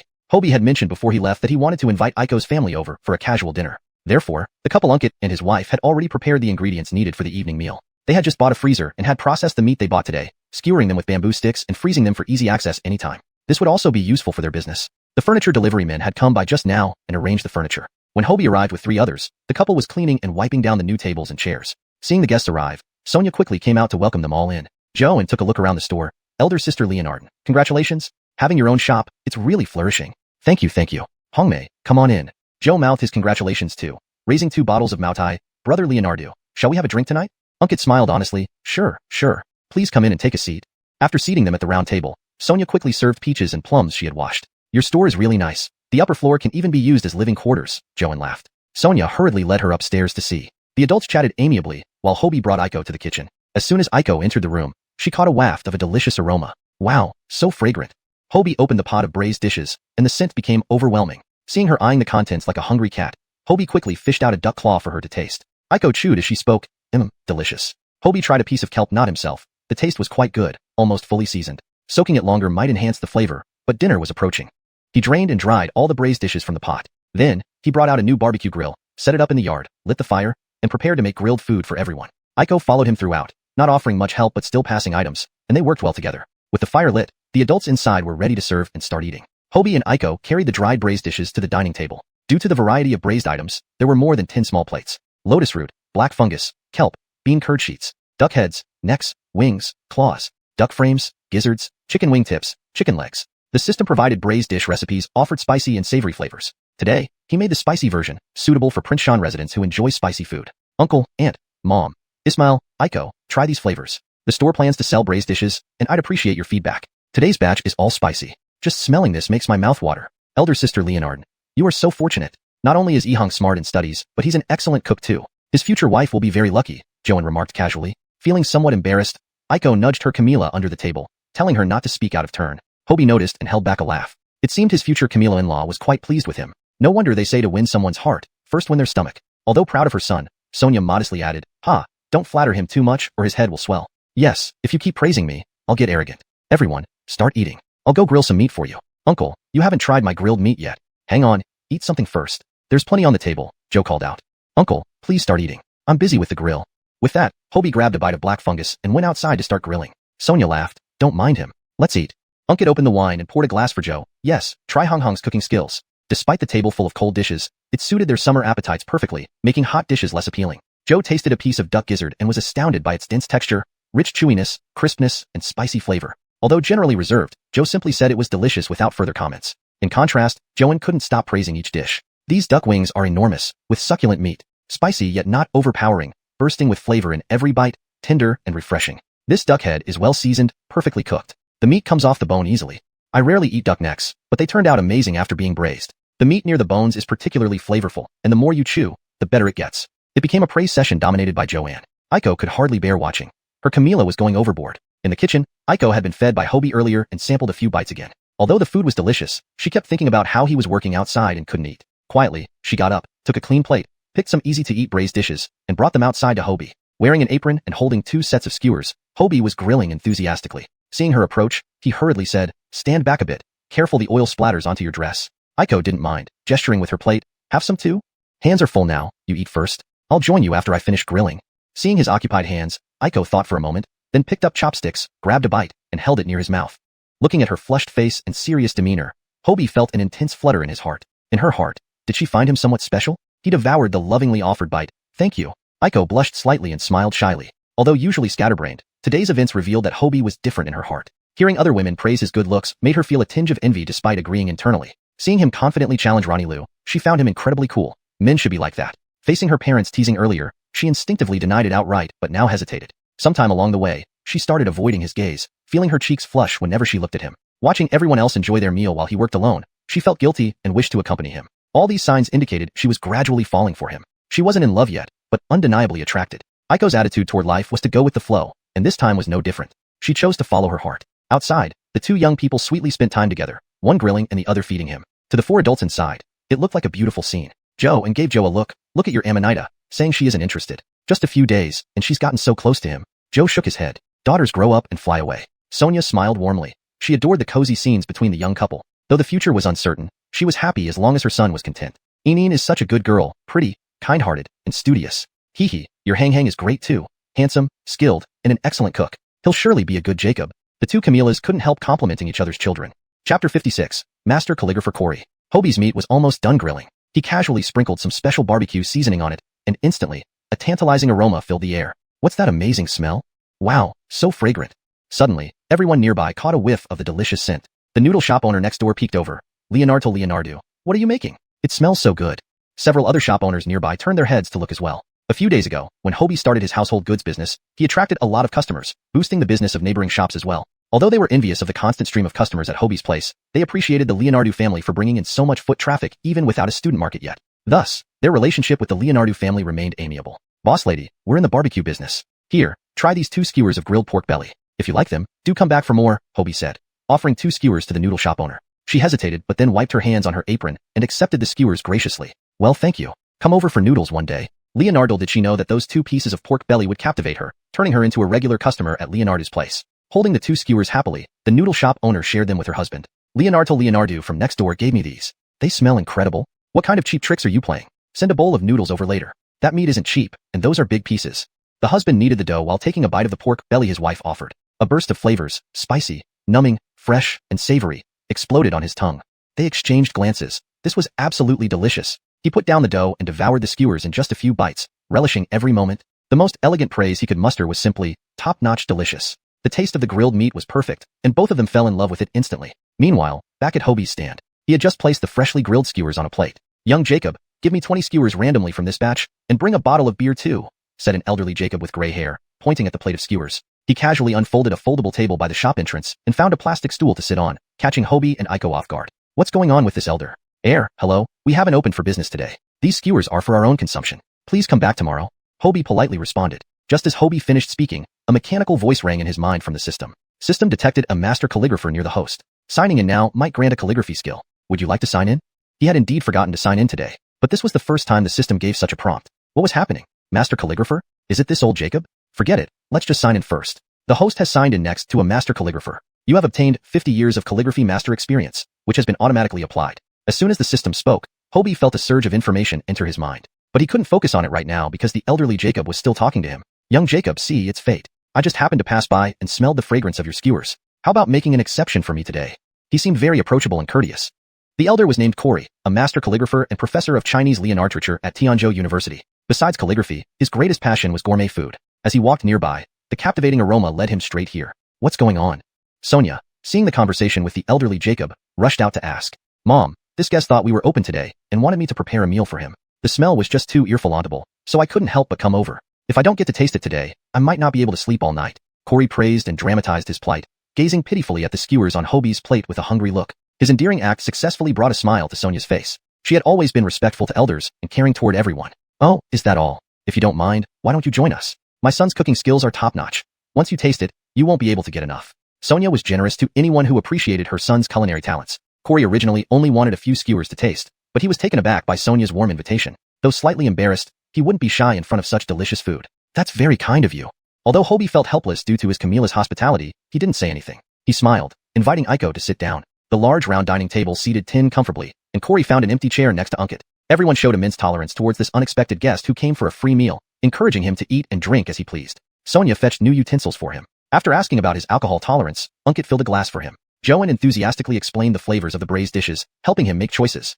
Corey never imagined that a simple outing for some food would lead him to a family so kind-hearted, making him feel incredibly warm. Moreover, the aroma of the dishes on the table was just as tempting as the grilled skewers. He thanked them and eagerly picked up a piece of lotus root. Crisp and tender, the lotus root soaked in braising liquid provided a burst of spicy, fresh, and savory flavors while preserving its natural fragrance. The lingering aftertaste was rich and satisfying. Corey savored each dish slowly, using poetic language to praise every bite. Joanne's previous compliments paled in comparison. Indeed, intellectuals can express enjoyment in countless beautiful ways. The entire table forgot about eating, captivated by his appreciation. Corey truly meant his praises. He loved food more than anything, and the braised dishes he tasted today were genuinely astonishing. Each flavor was perfectly balanced. Any extra or less would have ruined it. A perfect taste. For the final skewers, Hobie specially reheated the cooled ones. Finally, the elderly Jacob enjoyed the incredible flavors that initially drew him in. In this moment, life couldn't be better. Here, let's raise our glasses. My respects to all of you.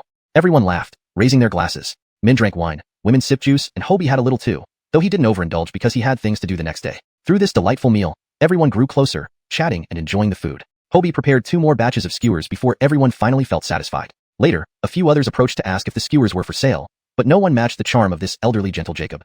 Chapter 57. Naming and Fragrance In. After having his fill of food, Corey was ready to leave. Thank you all for hosting me. This meal will be unforgettable. Here's all the money I have. It's my contribution for today's meal. Corey took out all his money from an inner pocket and placed it on the table. Although he had eaten with strangers, it was the most delicious and warm-hearted meal he'd had in years, and he felt it was worth any price. A quick glance revealed a few $100 bills and some loose change. Even though Sonia loved money, she couldn't charge such a kind and elderly Jacob a hefty sum just for a meal, so she pushed the money back with grace. Sir, there's no need for payment. It's a pleasure meeting you. Consider this your trial run of our dishes.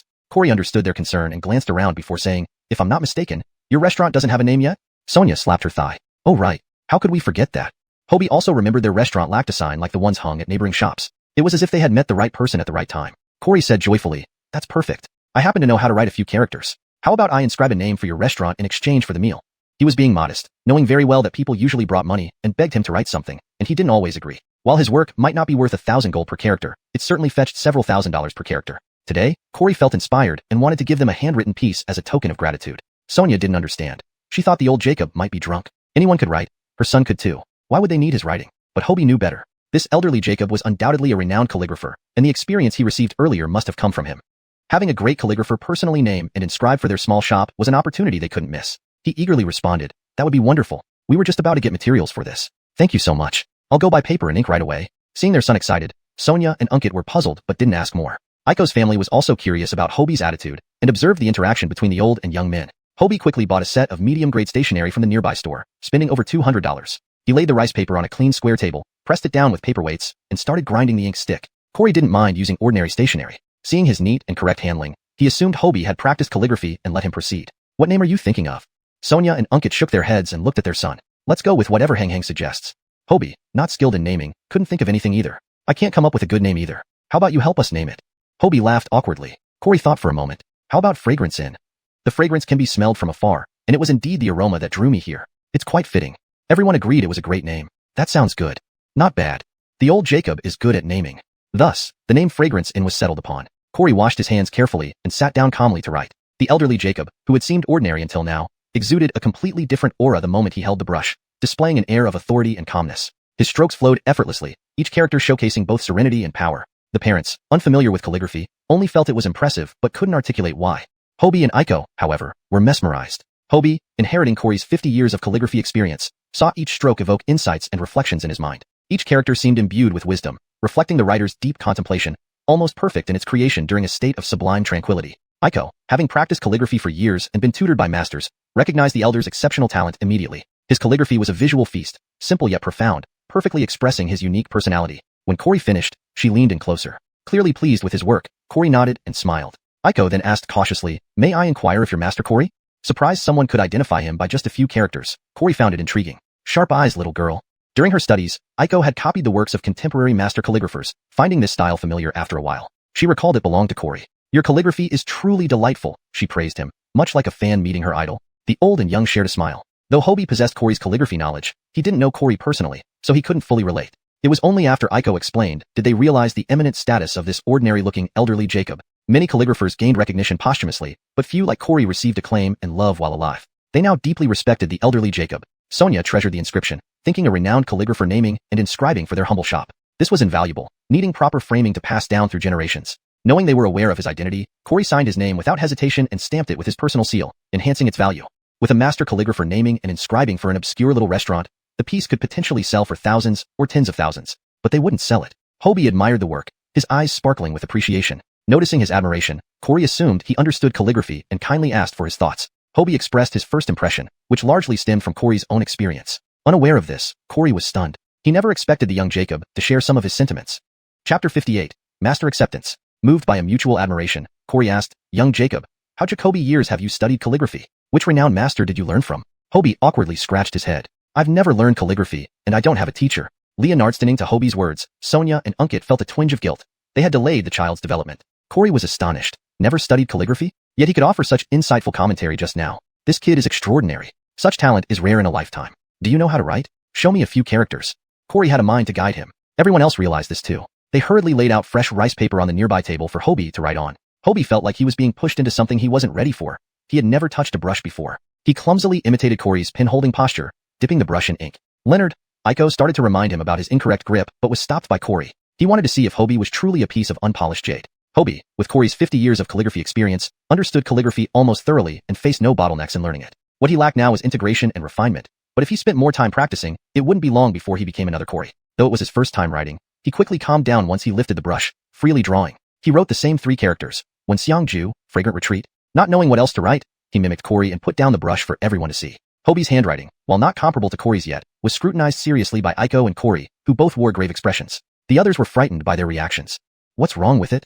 Sonia couldn't help but ask. Aiko asked first, Hobie, are you really writing for the first time? She always thought her talent was decent, but Hobie was even more gifted. On his first try, his writing had a lively spirit. No wonder her former teacher said that effort pales before talent. Her years of practice seemed insignificant compared to him. A mix of emotions swirled within Aiko as she felt happy for Hobie yet sad for herself. Corey's expression turned even graver. He carefully examined both pieces of writing, finding it unbelievable. As a master calligrapher, he saw more depth than Aiko. Although the two pieces looked entirely different superficially, this young Jacob seemed to write casually. Yet, Corey recognized his own style and essence in Hobie's work. This was indeed alarming. Not willing to believe it, he wrote another phrase. Integrity is the foundation. Try again, Corey encouraged him to write along with him. Hobie knew Corey might have noticed something, but who would guess he possessed his calligraphy experience? So, he confidently wrote, integrity is the foundation, in large characters. With his first experience, this time he wrote more freely, capturing both the essence and form. After seeing this, Corey clapped loudly and laughed. Brilliant! Who would have thought that this boy, barely able to hold a brush properly, could write so skillfully on his first attempt? More importantly, despite his youth, Hobie showed the profound mindset and thinking of someone who has seen much, an attitude surprisingly similar to his own. Common wisdom says that youth lacks experience, which clearly didn't apply here. Sonia and the others were puzzled, but seeing Corey so pleased, they assumed Hobie must have done well. Still delighted, Corey invited Aiko to try as well. Knowing this was also a test for herself, Aiko exerted her best effort. Writing integrity is the foundation. Your writing shows a hint of charm, not bad. However, haven't you practiced in a long time? Corey praised her with a hint of questioning. Actually, Aiko's talent wasn't bad, but compared to Hobie, it appeared less outstanding. To Hobie, Corey saw a piece of unpolished jade and a blank sheet of paper. Getting praise from the master, Aiko was happy but admitted she had given up calligraphy for a long time, sometimes practicing in high school, but growing busier over time. Henrik noticed Corey's admiration for the children's talent. Despite knowing little about calligraphy, he knew when to seize opportunities. Mr. Chin, she has studied calligraphy for a few years, but stopped due to college entrance exams. They are now economics majors at Tianzhou University. If you can spare some time, could you possibly guide these two? Henrik asked sincerely, providing Corey a smooth segue. Privately, Corey admired Hobie and wanted to take him as a private disciple, but as a master, he usually had others plead for apprenticeship, making it seem improper to approach actively. Henrik's words provided the perfect bridge. You're both students at Tianzhou University? How coincidental. I currently teach in the Chinese department, and we can often exchange ideas. Surprised, Corey realized these two could get into Tianzhou University, indicating good inherent qualities, strengthening his desire to accept them as disciples. If you're willing to study calligraphy, you can follow me. Having Corey's calligraphy experience, Hobie was essentially already his student unknowingly. Now, having the chance to learn systematically under a master, he happily accepted, as he had ample free time in university. Naturally, Aiko had no objections either. She enjoyed calligraphy and was a calm person. Both immediately agreed. I'm willing. I want to learn. Pleased, Corey searched himself, having left home without anything. Embarrassedly, he explained. In a rush today, nothing brought. Your gifts next time. You're too kind. They should give you a ceremony with proper offerings. Do you think we should prepare a traditional ceremony? Sonia recalled how artisans used to accept disciples with formal ceremonies involving various rituals. However, Corey dismissed such traditions, valuing material things less at his status. These are old customs, outdated now. Let's not cling to old formalities. I'll keep your 3 pieces as your tribute. Sonia found this hard to believe, wondering about the quality of the children's writing. So, she brought 2 cups of tea for Hobie and Aiko to present formally. They tried to kneel, offering tea, but Corey stopped them. Old societal norms aren't relevant now. Offering tea suffices. We're nominally master and students, merely traveling together on life's path. You remain yourselves. Hobie respected this spirited old Jacob, admiring such philosophy. It was no wonder he was a master. Offering tea, Corey tasted it, establishing their mentorship.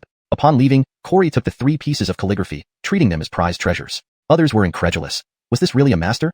Chapter 59. The Unwakeable Carl. Hobie carefully stored the contact details left by his newly retired master, then watched as he departed. After this meal, who knew when they would meet again? Joanne and Sonia bid each other farewell with deep emotion. Joanne earnestly asked Sonia to take care of her Amanita, leaving her home contact information. Sonia promised to look after Aiko, encouraging her not to be too formal and to visit often for meals. The two families had grown very close. After dropping off Aiko and her parents, Hobie returned straight to the dormitory. He handed over the note left by Corey to Unkit, instructing him to get it engraved on a signboard the next day. From now on, their shop's name would be Wingxiangju. The phrase, integrity is fundamental, should also be engraved and hung in the store. Moreover, the 2 inscriptions should be framed and properly preserved. By the time he returned to the dormitory, it was already past 9 o'clock, and everyone else had already finished washing up. Evan was reading the new book issued in the afternoon, Jamie was tidying up his belongings, and Carl was talking on a pager. Brother Three-Wheeler is back. Jamie called out warmly when he saw him. Brother Three-Wheeler, I heard you stood up to Ronnie Lou today? He said he'd make you pay. Be careful, Evan warned. I know, Hobie replied calmly, confident in his self-defense abilities. Due to earning money with Hobie these past few days, Jamie and Evan had visibly become closer to him.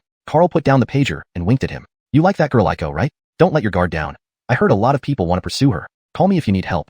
Actually, Carl was also a fan of Aiko but realized his feelings were more admiration than anything else. Upon learning about Hobie's relationship with Aiko and seeing how special she was to him, Carl quietly withdrew his interest. Hobie didn't expect to have rivals so soon after school started. Feeling somewhat helpless, he understood that excellent people were like beacons of light, attracting Jacoby to flock towards them. But it was fine.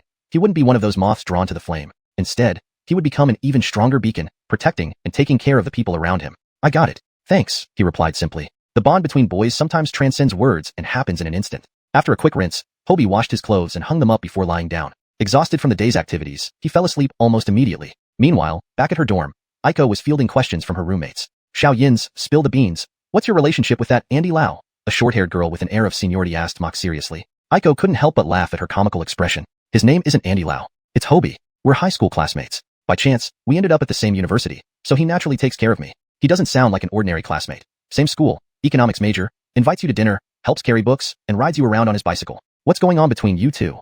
Yeah, tell us the real story. Eneen, do tell us. Sure enough, girls can't refount gossip. Aiko had no choice but to recount some of the incidents involving her and Hobie, such as their encounter on the train, satisfying their curiosity. Wow, this Andy Lau is pretty amazing.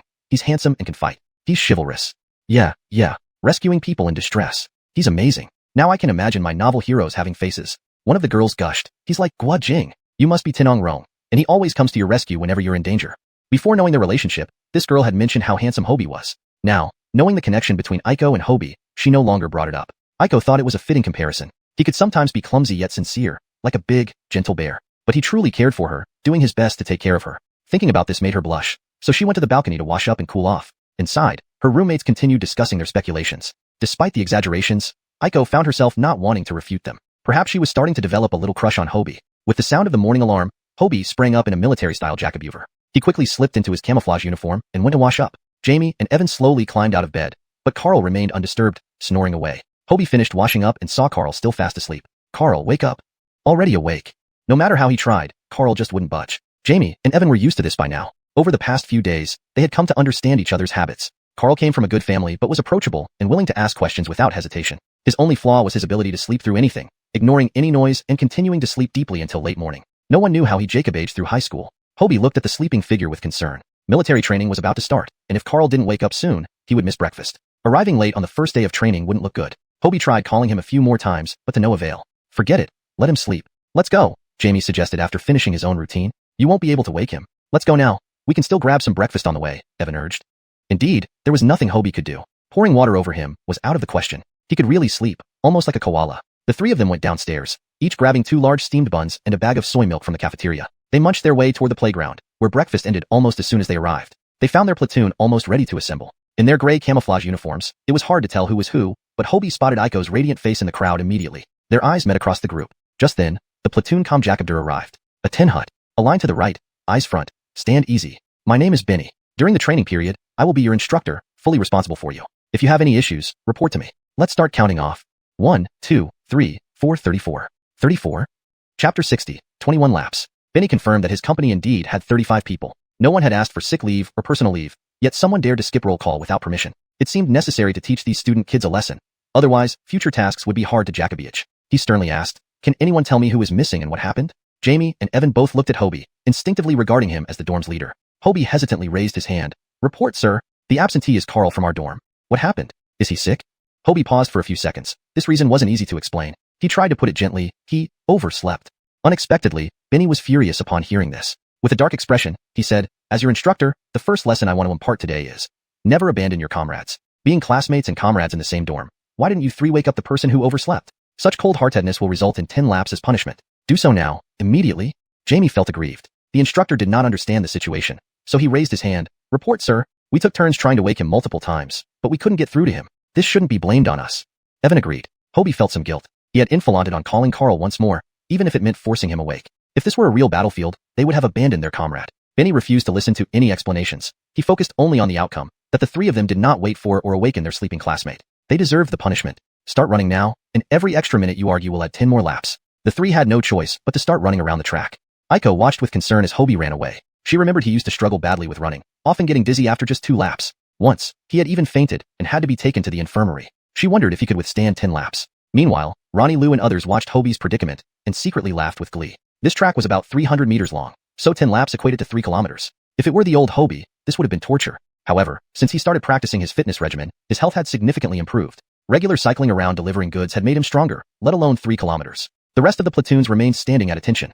This was the first step of military training. Thus, everyone on the field saw the 3 students running around the track. At first, the trio kept pace together, but gradually Jamie fell behind, followed by Evan, leaving Hobie in the lead. He maintained a steady pace, lap after lap, without changing his rhythm. This display left all the instructors and students in awe. Everyone knew running becomes increasingly strenuous later on, and it was rare for someone to maintain the same speed unless they weren't giving it their all. By the 8th lap, Jamie and Evan were barely Jacobaging 4 or 5, exhausted and panting heavily, walking slowly instead of running. Meanwhile, Hobie continued at his steady pace and even had the energy to ask if they were okay. His concern earned him scornful looks. What do you think? Both complained bitterly. Today, they were truly affected by Carl's behavior.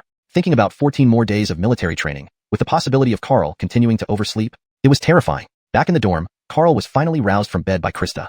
When she received the notification that a student from her class was absent, Krista rushed to the boys' dormitory, livid. No matter how much she knocked, there was no response until the dorm Jacobager used a spare key to open the door. Carl was still sound asleep. Frustrated, Krista tried to wake him, as Hobie had earlier, but met the same failure. No response no matter what. In desperation, Krista splashed water from a cup onto Carl's face. Shocked awake by the cold water, Carl looked dazedly at Krista. Why is teacher Leonardo here? Krista lost her patience. Get up immediately. Do you know that because you wouldn't get up, your 3 dorm mates were punished by the instructor? Go check on them.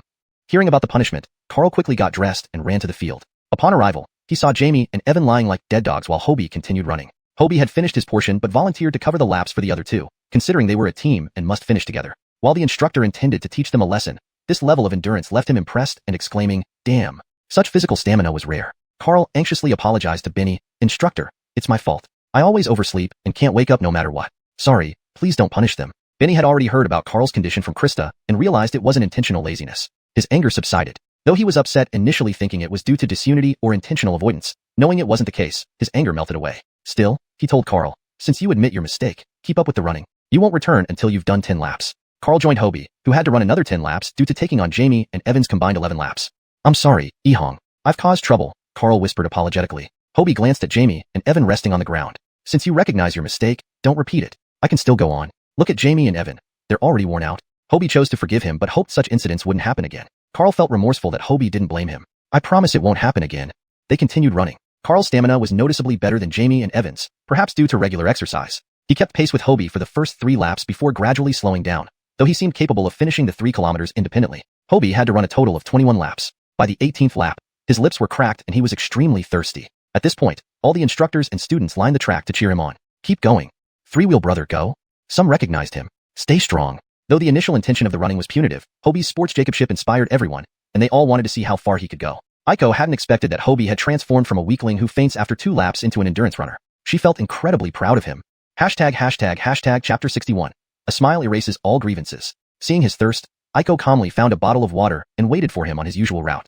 Hobie saw Aiko waving from afar and raised the bottle of water in her hand. Immediately understanding, he grabbed the water as he passed by and drank it all in one gulp. He smoothly completed the final 2 laps. The moment he crossed the finish line, the entire field erupted into cheers, with everyone shouting encouragement for him. At that moment, whether they knew him or not, admiration filled their hearts. "This guy is like a machine. He can still walk after running. Incredible. 21 laps, my god.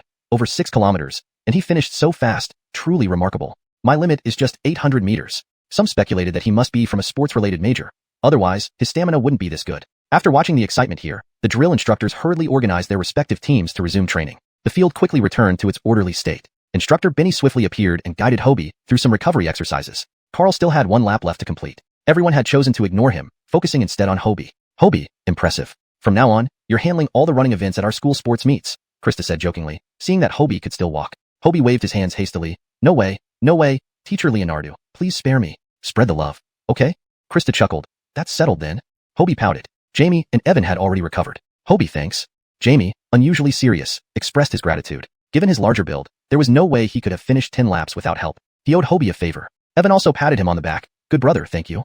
Apart from being parched, Hobie was otherwise fine. Seeing he was alright, Aiko returned to her formation to continue standing at attention. Carl, who finished his last lap, collapsed on the spot. Benny helped him up and gave him half a bottle of water, which made him feel better. He knew the three of them had endured unnecessary hardship because of him. Lowering his head, Carl said guiltily, sorry. Jamie and Evan's anger had subsided. Seeing his troubled expression, they each extended a hand. With their help, Carl stood up. Thus, a smile erased all grievances. Hobie patted his shoulder. Let's not do that again. Carl smiled faintly. All right. Seeing these young men resolve their conflicts on their own, Krista and Benny exchanged amused glances. Next, the four of them rejoined their formations to continue training. Ronnie Lou had expected this incident to humiliate Hobie, but didn't expect it to make him shine before all the freshmen, gaining recognition. This irritated Ronnie Lou immensely. Now everyone knew that the handsome tricycle vendor who sold daily necessities in Food Street was actually an economics major and a long-distance running champion, capable of running 6 kilometers without breaking a sweat.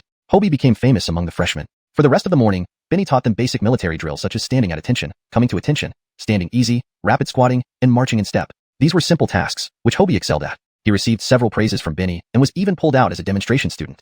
Aiko beamed with pride, her sunburnt face radiating admiration for Hobie. She was mercilessly teased by her dorm mates. Yesterday, someone was saying how unattractive Hobie was. Today, she's become his fan. How embarrassing. So what? I like it. Aiko retorted, puffing out her chest. Aside from the scorching sun, the morning passed quickly. Soon, it was lunchtime, and the various units began to disperse for lunch, reconvening at 2 in the afternoon. Hobie was concerned about the store and worried his parents might struggle. He told Aiko, Eneen, join us for dinner if you have time. I'm heading back to help. With that, he rode off. It wasn't that he didn't want to invite her over every day, but she had her own life, and Hobie didn't want to tie her to him unnecessarily. This was the first time Hobie called her Eneen, making her heart skip a beat. Aiko wanted to go with him to help, but hearing him say that, she didn't want to seem too eager, so she watched him right away. Wu-Wei imitated Hobie's tone, teasing, Eneen, join us for dinner. Annoyed, Aiko brushed her hand away. Himph. Don't be mad, that's what Hobie said. Leaving the dormmates behind, Aiko followed on her bike. Aunt Leonard and Uncle Leonardo were so kind to her, and it was the store's first opening day, so she wanted to help too. Carl and the others also followed, knowing about Hobie's store and wanting to offer asphaltants, plus enjoy a free meal. Carl offered to treat them today. When Hobie arrived at the store, Aunt Leonard had just finished simmering tomato egg soup. After Hobie returned home yesterday, she used his brine, added some seasonings left by her son, and cooked 2 large pots of flavorful dishes overnight. The next morning, the flavors were perfect. Hobie directed his father, Unkit, to pack the prepared dishes and set up a table outside the shop for sales. Customers could pick what they needed, weigh and pay immediately. Speaking of payment, Hobie realized he forgot the price list. There was still some rice paper left from yesterday, so he cut a piece, wrote down the prices with a brush pen, and posted it at the entrance. Customers buying the ready-made dishes could see it clearly. Aunt Leonard brought a new scale and abacus to handle the transactions. Though she struggled with mental calculations, she was adept at using the abacus. Aunt Leonard and Jacob aged the ready-made dishes. Unkit and Hobie handled the fried rice. Father and son had prepared the rice and ingredients early, and each had a wok ready to start cooking. As lunchtime approached, a wave of students poured out of the back gate. Among them were freshmen in camouflage uniforms and sophomores and juniors in regular attire. The streets soon filled with people. All shops became crowded. Hobie's store also attracted Jacoby customers, mainly due to the inviting aroma. Some customers were scared away by the prices. 2 renminbi 50 for a plate of fried rice seemed too expensive for them. The prices for ready-made dishes were even steeper. However, most stayed, willing to try even a small portion of vegetables. The aroma of the ready-made dishes was earfulantable. Regardless of what they ordered, Aunt Leonard would serve them a bowl of tomato egg soup while promoting their delicious fried rice. Students, why not try our fried rice? Absolutely worth it. Once you taste it, you'll come back for more. Note asterisk the translation aims to maintain the original tone, style, and structure while ensuring readability and fluency in English. Chapter 62. Business booms. The people who ordered the preserved flavors had initially only tried it tentatively, but now this place was packed while other restaurants were also full to the brim. Only this place didn't require waiting for a table. Once they tasted the preserved flavors, they were instantly mesmerized by its heavenly aroma. One bite left them savoring it endlessly. As new customers observed, those inside the shop were eating like there was no tomorrow, continuously shoving food into their mouths one after another. Anyone unaware might think they were in a rush. Moreover, everyone had opted for the egg fried rice recommended by Sonia. Joking aside, if she could make vegetables taste this good, imagine how delicious the rest of her dishes must be. This store was indeed severely underrated. Good wine needs no bush. Everyone had a premonition that this shop would soon become wildly popular. In the future, diners might have to queue up just to eat here. They needed to take advantage of the situation now and have their fill before then. Thus, those who had already placed orders added more items. Half a pound of chicken wings, 1 chicken leg, half a pound of gizzards. Previously, some thought that a bowl of egg fried rice for 2.5 yuan was expensive, but after tasting it, they couldn't stop raving about it. No complaints whatsoever. This was the best egg fried rice they had ever tasted in their lives. Hobie raised the price of the egg fried rice by 50 cents, adjusting to local market prices as Tianan City's cost of living was indeed higher than Princeton's. A reasonable price hike was necessary. Those arriving saw the restaurant suddenly filled to capacity. Non-stop orders were flying in from all corners. Auntie, we need 3 more bowls of egg fried rice here. Auntie, add 2 smoked chicken legs. Auntie, where is my meal? Auntie, can you hurry with weighing my preserved flavors? Auntie. Sonia was momentarily overwhelmed, receiving calls from everywhere. Her mind went blank, unable to keep track of everything. Seeing this, Aiko hurriedly parked her car. Ms. Leonard, I'll come and help you. You handle the preserved flavors for the guests at the entrance, and I'll take care of the tables. Ms. Leonard, we're here to help too. Jamie and Evan greeted warmly, having met Sonia several times. Carl was a first-timer, but his outgoing personality made him feel right at home. He called her aunt repeatedly. Sonia didn't mince words. Thank you. Good children. I appreciate your help. Aiko knew these 3 roommates of Hobie, so she quickly got to work without formalities, assigning tasks directly. She recorded each table's needs and collected payments. Carl Jacob aged the egg fried rice orders, passing them to Unkit and Hobie promptly. Evan handled the preserved flavor orders, conveying them to Sonia and delivering them to the customers. Jamie served egg drop soup and cleaned up afterward. Meanwhile, Hobie and Unkit focused on frying rice, while Sonia specialized in selling preserved flavors. Following this arrangement, everyone performed efficiently, bringing order to the chaos. Sonia nodded in approval.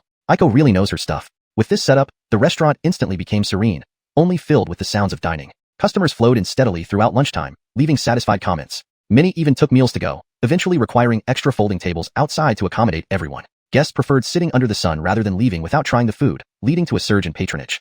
The aroma of egg fried rice enchanted all, luring patrons back again and again. The preserved flavors were equally aromatic, but priced beyond some people's reach. However, those who sampled praised its supreme taste, declaring they wouldn't enjoy any other restaurant after this experience. Sophomore literature students were intrigued by an enthusiastic recommendation from their professor about a hidden gem near the campus, selling preserved flavors and barbecue. He mentioned it might not even have a sign yet, depending entirely on fate for discovery. This vague description piqued everyone's curiosity. They knew their professor was a connoisseur, tasting foods nationwide. If he deemed it supreme, it must be top-notch. Located near the school gate, visiting it felt like honoring oneself. After class, students rushed towards the food street, searching for an unmarked preserved flavor shop. Some patiently walked ahead until they found a nameless store. After nervous anticipation, they finally tasted its delicacies. Others gave up along the way or left due to crowdedness. Ultimately, those who endured the wait were thoroughly impressed. Just as the professor predicted, the taste was indeed supreme. However, why hadn't he mentioned the egg fried rice? Some felt it was seriously underrated, able to finish a whole plate effortlessly yet still crave more. Franklin was among them. When Corey recommended the shop, he dismissed it,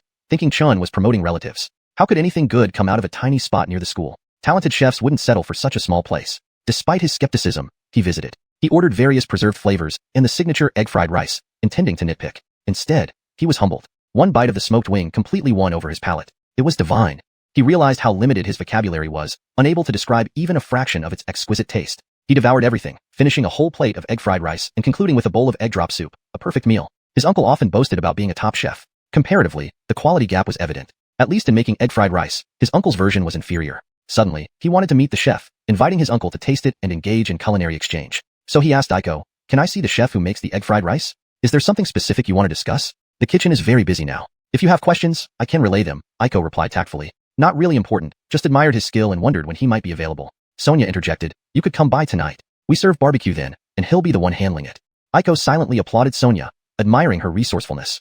Chapter 63, Part-Time Work. Leonard Guifong solved the problem with just a few words without offending anyone and even attracted more customers to the restaurant. Franklin saw how busy the other store was and figured they wouldn't have much time to chat. He decided to come back in the evening, bringing his own second uncle to try the food at this place. With no classes in the afternoon, he rode his bicycle home first to find his second uncle. The Leonardo family's business didn't stop all afternoon. The rice prepared by Unkit ran out halfway through, so Hobie went to a neighboring store to buy a large bucket of rice to make fried rice. Unkit hadn't expected that the business would be so good on the first day, so he had not prepared enough rice. Fortunately, there were other ingredients available in the kitchen that could be used for cutting up. They kept busy until around 1:30, when the flow of people gradually slowed down. Leonard Guifong's prepared cold dishes also started running out. She hurriedly went to the kitchen to prepare a few more pots of braised dishes to sell later that evening. After a busy morning, everyone finally had a moment to rest and eat something. After the morning military training, which included running and standing at attention, they were already starving. Hobie cooked 2 pans of fried rice, and each of the 5 of them got a full plate. Leonard Guifong put the remaining various cold dishes on plates as a side dish. "Kids, you've worked hard. Eat as much as you want. If it's not enough, let Ihang cook more for you.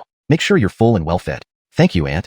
Everyone thanked her quickly. Having been busy all morning and smelling such delicious aromas, they were already very hungry watching others enjoy their meals. Everyone ate hungrily. Instantly, all sorts of expressions appeared on their faces. Aiko and Hobie were already immune to the taste and found it pretty normal. The other 3 from the dorm were astounded. Damn, why didn't Hobie tell them his egg fried rice was this delicious? Knowing this, they would have eaten a plate first before working. However, the taste was indeed extra delightful after working hard and earning it through their labor. This meal felt particularly satisfying because of being tired and hungry. Seeing Aiko drenched in sweat, Hobie immediately poured water for her to drink. This earned him some teasing from the roommates about favoritism. Hobie rolled his eyes. How could he compare? Finally, he poured a cup of water for everyone else too. "This is better," joked Jamie. "Ihang, your shop's business is too good. On the first day, it's already so busy. In the future, relying solely on uncle and aunt and yourself won't be enough. You need to find some workers. Carl stopped talking to drink some water.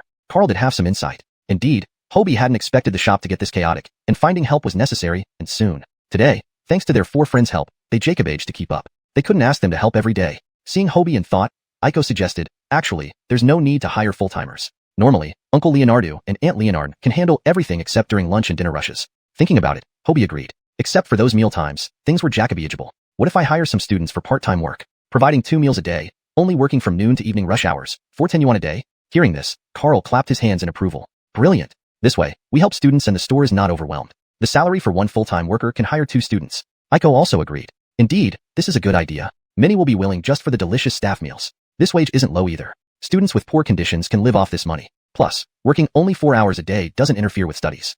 Unexpectedly, Jamie and Evan raised their hands immediately. Count me in. I'll try to eat less and work harder. Jamie seriously promised, but it sounded funny, making everyone laugh. Evan weakly raised his hand too. I want to do it too. No need for much talk. Watch my actions. Come Jacob me wherever needed. I'll listen. Surprised by the quick response, Hobie was happy. Aiko jokingly added, include me too, but I can't guarantee the time. When I'm free, I'll come help. No pay needed, just meals. Carl chimed in too. Me too, me too. Hobie understood. Both of them weren't short of money. They wanted to help him without making others feel awkward. All right, let's settle it then. What's settled?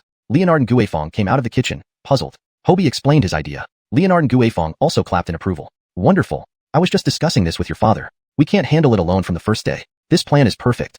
The whole family agreed unanimously. Evan recommended a high school classmate who sold daily necessities with him. According to him, the girl's family wasn't well off, and she was looking for a job to support herself. Such a good opportunity would interest her. Hobie agreed, telling him to communicate and bring her directly for the night shift. This way, there would be 4 people helping at noon, which should suffice. If more people were needed, they could always look further. After lunch, it was time for drill practice. They cycled to the school playground. Franklin, having no classes in the afternoon, rode straight to the hotel where his second uncle worked. He was a regular here and easily entered the kitchen. Second uncle. You naughty boy, what are you doing here? Tim glanced up at his nephew while teaching an apprentice. His children feared him greatly, but this nephew was bold and treated him like a close father-son relationship. Second uncle, let me tell you, I met an expert today. Our Chinese literature professor recommended a great restaurant near the school's back gate. I thought it was a gimmick, but today I tried it. It was incredible. My taste buds have been spoiled by you. But guess what? I ordered all their dishes and even a plate of egg fried rice. Everything was devoured without leaving a single grain. Initially indifferent, Tim became interested upon hearing more. He knew his nephew's palate well. Sometimes even his own cooking couldn't satisfy him, let alone ordinary small restaurants. Looks like this kid really enjoyed it today. Interesting. Chapter 64. Striving to be the model soldier. Whoever lies will be a little dog. Franklin, thinking his uncle didn't believe him, was almost ready to swear an oath. All right, I believe you. Don't get so worked up. So, shall we go there tonight? I've already made arrangements with the gym lady for tonight. She apparently sells barbecues in the evening too. We haven't had drinks together for a long time. This is the perfect opportunity to have some food and drinks. Sure, let's go. Tim agreed without hesitation. Meanwhile, the intense military training resumed. The military training in this era was conducted very strictly. After the morning incident, Hobie caught the attention of Jacobi teachers and drill masters. His perfect Jacobs on various tasks was impeccable, standing out distinctly from the rest. At first glance, he was clearly the most outstanding one in the crowd, with every move looking as standard and handsome as that of a real soldier. Even drillmaster Benny praised him, saying he was born to be a soldier. Moreover, Hobie's academic perfect Jacobs was top-notch. If he were a student at a regular school, Benny would have already recommended him to enlist. After a night of rigorous training, they adjusted their formations in the afternoon. Benny deliberately placed Hobie at the front, along with Ronnie Liu, who was also chosen as a lead soldier. They stood side by side at the head of the line. The soldiers standing at the forefront were known as lead soldiers. They typically excelled in appearance, physique, and movements, setting both a visual example and a standard for everyone else. All others had to follow the movements of these lead soldiers to ensure uniformity and precision in the formation. Ronnie Liu felt incredibly proud. No matter how strong Hobie was, he still shared the position of a lead soldier with him. However, Benny's next words shattered Ronnie Liu's confidence. Within 10 days, we'll maintain this formation. After 10 days, I will choose one person to serve as our unit's model soldier, leading everyone in the parade ceremony. The model soldier is, in short, the most standard soldier, someone who has shown exceptional perfect Jacobs during the training, actively participated in activities, and achieved excellent results. Not only must they excel in physical fitness and military skills, but also demonstrate teamwork and leadership abilities. The elected model soldier will receive a certificate and bonus credits, which can aid them in future class officer elections. I hope everyone strives to show their best. As soon as Benny finished speaking, a boy shouted, "Report, drill master! Why not just appoint Hobie directly as the model soldier? He's going to get it anyway." Everyone chimed in, "Exactly. It's definitely going to be Hobie. Yeah, who could match him?" Silence. Benny called the murmuring to a halt. Hobie does perform well in physical and movement tests, but being a model soldier involves comprehensive evaluations across multiple aspects. For example, I'll teach you about barracks tidiness next, which he may not necessarily excel at. So, it can't be concluded just yet. Everyone has a chance, so let's all strive to do our best. Being a model soldier isn't anyone's given, right? With this explanation, excitement surged through the group. Many saw hope and wanted to strive for the position, recognizing the benefits it offered. However, Hobie wasn't focused on this at all. He was contemplating his business plans. Earning money was still too slow. He wanted to save enough to buy a house in Tianzhou City as soon as possible. As for being the model soldier or a class officer, it held little interest for him. It would only distract him from making money. Credits, everyone could obtain. He was no exception. But it seemed the system had other plans. System task released. A good soldier doesn't avoid becoming the model soldier. Become the model soldier of the unit. Task reward, 1 experience duplication card. Hobie initially ignored the task. However, upon reading the reward details, he was thoroughly intrigued. Experience duplication card. It allows you to replicate the experience of a skill from someone you know and have met. No issue there, considering he was surrounded by talent at Tianzhou University. Maybe anyone around him possessed remarkable skills and experience. Last night, Corey's 50 years of calligraphy experience had shocked him profoundly. By standing on the shoulders of giants, he gained valuable experience that took others 50 years to acquire, saving him countless hours of effort. Tasting this newfound advantage, Hobie decided he must obtain the experience duplication card. Thus, he started taking the training more seriously. His change of attitude electrified the entire class. Drillmaster Benny was highly satisfied with this transformation. Clearly, these students needed more motivation. Near the end of the afternoon training session, Benny brought bed sheets, quilts, and some daily necessities to teach them how to tidy up their quarters. This included folding quilts into neat blocks and placing them at the bed corner, arranging pillows neatly over the quilt, ensuring no clutter on the bed. Towels were hung uniformly in the bathroom, cups, lunchboxes, buckets, wash basins, and other items were organized neatly on the balcony, and shoes were lined up under the bed. Floors, walls, door panels, and windows were to be cleaned spotlessly. Benny demonstrated the method of folding the quilt into a block once and asked Ronnie Lu to try it out. Ronnie Lu did fairly well, mimicking the technique quite accurately after just one demonstration. Benny praised him and used his result as a teaching tool to ensure everyone learned. Hobie studied carefully, scrutinizing every detail, mindful of its impact on whether he could become the model soldier. Ronnie Lu noticed his seriousness and perceived it as anxiety over doing poorly. Even Hobie has something he's not good at? Ronnie Lu gave a signal to one of his followers. The boy immediately raised his hand and said, "Report, Drillmaster. Hobie says he wants to try." These two clearly wanted to see Hobie embarrass himself.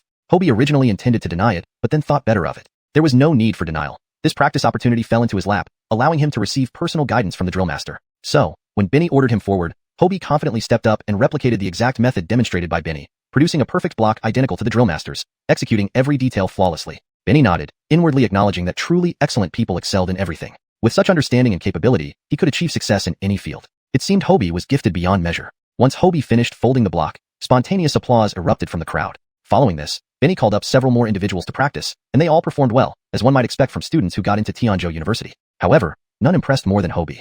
Chapter 65. Busy. After several rehearsals to ensure everyone had learned the routines, Benny announced that starting from the next day, the drill masters would check the barracks every morning, and anyone who failed would not be eligible to become a model soldier. Before they knew it, it was dinner time. After dismissal, Hobie, Jamie, Evan, and others hopped on their bicycles and raced to the shop. Aiko had her own plans for the evening and did not join them. Carl needed to return to the dormitory to help tidy up since the drill masters would be checking each room later in the evening. Evan mentioned that he had already informed his high school classmate, who would be joining them shortly. When they arrived at the shop, they found it packed with customers. Due to the successful trial run at lunchtime, Jacoby people were coming back to taste more of the food. Unkit had prepared rice and ingredients for fried rice in advance. The braised flavors Sonia had prepared soaked all afternoon and were now ready to be sold. The braising liquid could be reused by adding new seasonings as needed. Everything was ready for Sonia to use. Barbecue materials were also set up, and Unkit had lit the barbecue grill, waiting for Hobie's return. Each person took on their respective roles. Unkit made fried rice, Sonia sold the braised dishes, and Hobie handled the barbecue. Evan's high school classmate, a somewhat reserved girl named Jiao, had arrived, and after a brief chat, Hobie let her stay. The evening setup differed from lunch. Hobie arranged for Jamie to handle the fried rice orders, Evan the braised dishes, and Jiao the barbecue orders. It was partly to take care of Jiao, fearing she might be overwhelmed if this was her first time. Barbecue orders might be fewer initially. This division of labor ensured no one got confused. Customers paid immediately after ordering, and they simply placed the money in a box next to Sonia. For miscellaneous tasks like serving soup or clearing tables, whoever saw the need did it, working efficiently. This arrangement indeed worked smoothly. Many who tried the fried rice and braised dishes at lunch returned for dinner and were delighted to find the addition of barbecue. Gradually, people began ordering skewers from Hobie's stand. Prices for the barbecue were posted clearly inside the shop. Thanks to Corey's 50 years of experience, Hobie's handwriting improved dramatically, and even drew praise from passing customers who commented on how beautifully written the menu was. Hobie planned to seek Corey's guidance systematically once the military training ended and he had more free time. Those 50 years of calligraphy expertise shouldn't go to waste. Naturally, Hobie's barbecue received waves of compliments. This small, unnamed shop was now firmly etched in everyone's memory. For over an hour, until 6:30, the customers steadily dwindled. Evening footfall surpassed that of the noon rush. Sonia couldn't stop smiling. She cut 2 large plates of braised dishes for her son and the students helping out and asked Hobie to grill a plate of skewers to thank them. She promised to feed them well. Jamie and Evan were used to it, having been surprised during lunch. However, seeing the owner's generosity, Jiao was amazed at the lavish staff meal, complete with rice, dishes, and meat. Initially at a loss, she hesitated until everyone else dug in, then took a bite herself. A burst of flavor exploded in her mouth, a level of deliciousness she had never experienced before. Tears welled up in her eyes, overwhelmed with emotion. The gym was truly kind. Such a wonderful staff meal. She'd work there even without a salary. The four of them swiftly devoured the 2 plates of braised dishes and a plate of grilled skewers on the table. Franklin arrived with his uncle at this moment. His uncle inflated on coming after work, and with the delay on the way, they only got there now. But it was for the better. Dinner rush had passed, and the gym should be less busy now. They sat down and casually ordered 2 portions of egg fried rice and some braised dishes. Tim wanted to taste the flavors his nephew raved about, wondering if they were as amazing as described. The braised dishes that arrived first indeed stunned him. This recipe wasn't simple. The family must be using century-old broth water. The flavor was rich, with an endless aftertaste. He privately believed the owner was not an ordinary person. After tasting the braised dishes, Sonia came over with 2 steaming plates of egg fried rice. Please enjoy. Sonia thought that Jacob looked familiar. She realized it was the person who wanted to meet the chef at lunchtime, and he even brought someone along. Tim took a bite of the egg fried rice his nephew praised so much. It didn't live up to the hype, though. Still, the skill was decent, comparable to his own. He told Franklin, it's average, nothing special. Franklin couldn't believe it. He tried to bite himself. It didn't taste the same as what he had at lunch. Clearly, lunchtime's egg fried rice was better. Some people had exceptionally sharp palates. Unki's skills were now almost identical to Hobie's. Almost identical egg fried rice, but Franklin could still detect the difference. Boss, is something wrong? Did you change your egg fried rice, chef? Franklin asked Sonia. Sonia was puzzled. No, it's always my husband and son who make it. Franklin assumed he understood. The delicious lunchtime meal was definitely made by the experienced owner. The evening servings, however, were made by the owner's son, hence the slight difference. Can you ask your husband to make us 2 more portions of egg fried rice? I'll pay accordingly. But the ones in front of you were made by my husband. Sonia replied, still confused. Franklin was startled. Could it be that he had lunch prepared by the owner's son? Was there such a prodigy? Hobie observed the whole conversation. He understood what was happening and was amazed that this Jacob could tell the difference between his and his father's cooking. He stood up. Sir, the egg fried rice you had at lunch was likely made by me. If you'd like, I can make it again for you. Franklin was surprised to learn the lunchtime meal was made by this young Jacob. Astonished, he nodded eagerly. Tim looked forward to seeing what this young Jacob could whip up. Hobie glanced at the small wall clock. It was getting late. He turned to Jamie and said, wait 3 minutes for me. Then he rushed into the kitchen. 3 minutes later, he returned with 2 plates of freshly made egg fried rice. Franklin grabbed the plate and sniffed it impatiently. It smelled right. Tim also felt excited. Both men couldn't wait to taste it. Franklin let out a sigh of satisfaction. This was the perfect taste, just right. Tim looked at Hobie in disbelief. Could this incredible flavor really be made by this young Jacob? ####Chapter 66, Uncle and Nephew Walter. But what came next was even more surprising to them.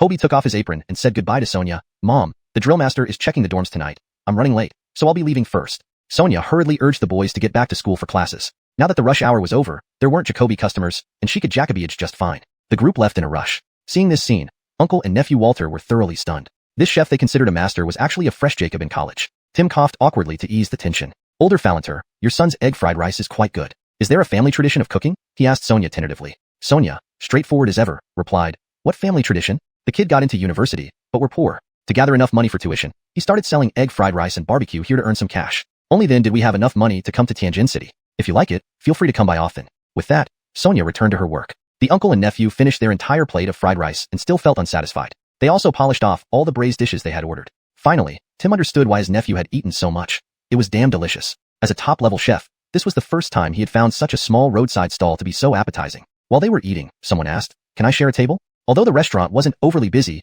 every table was occupied, so sharing was necessary. Franklin recognized the voice. He looked up and saw Professor Chen. He immediately stood up and offered his seat. Professor Chen, please, after you.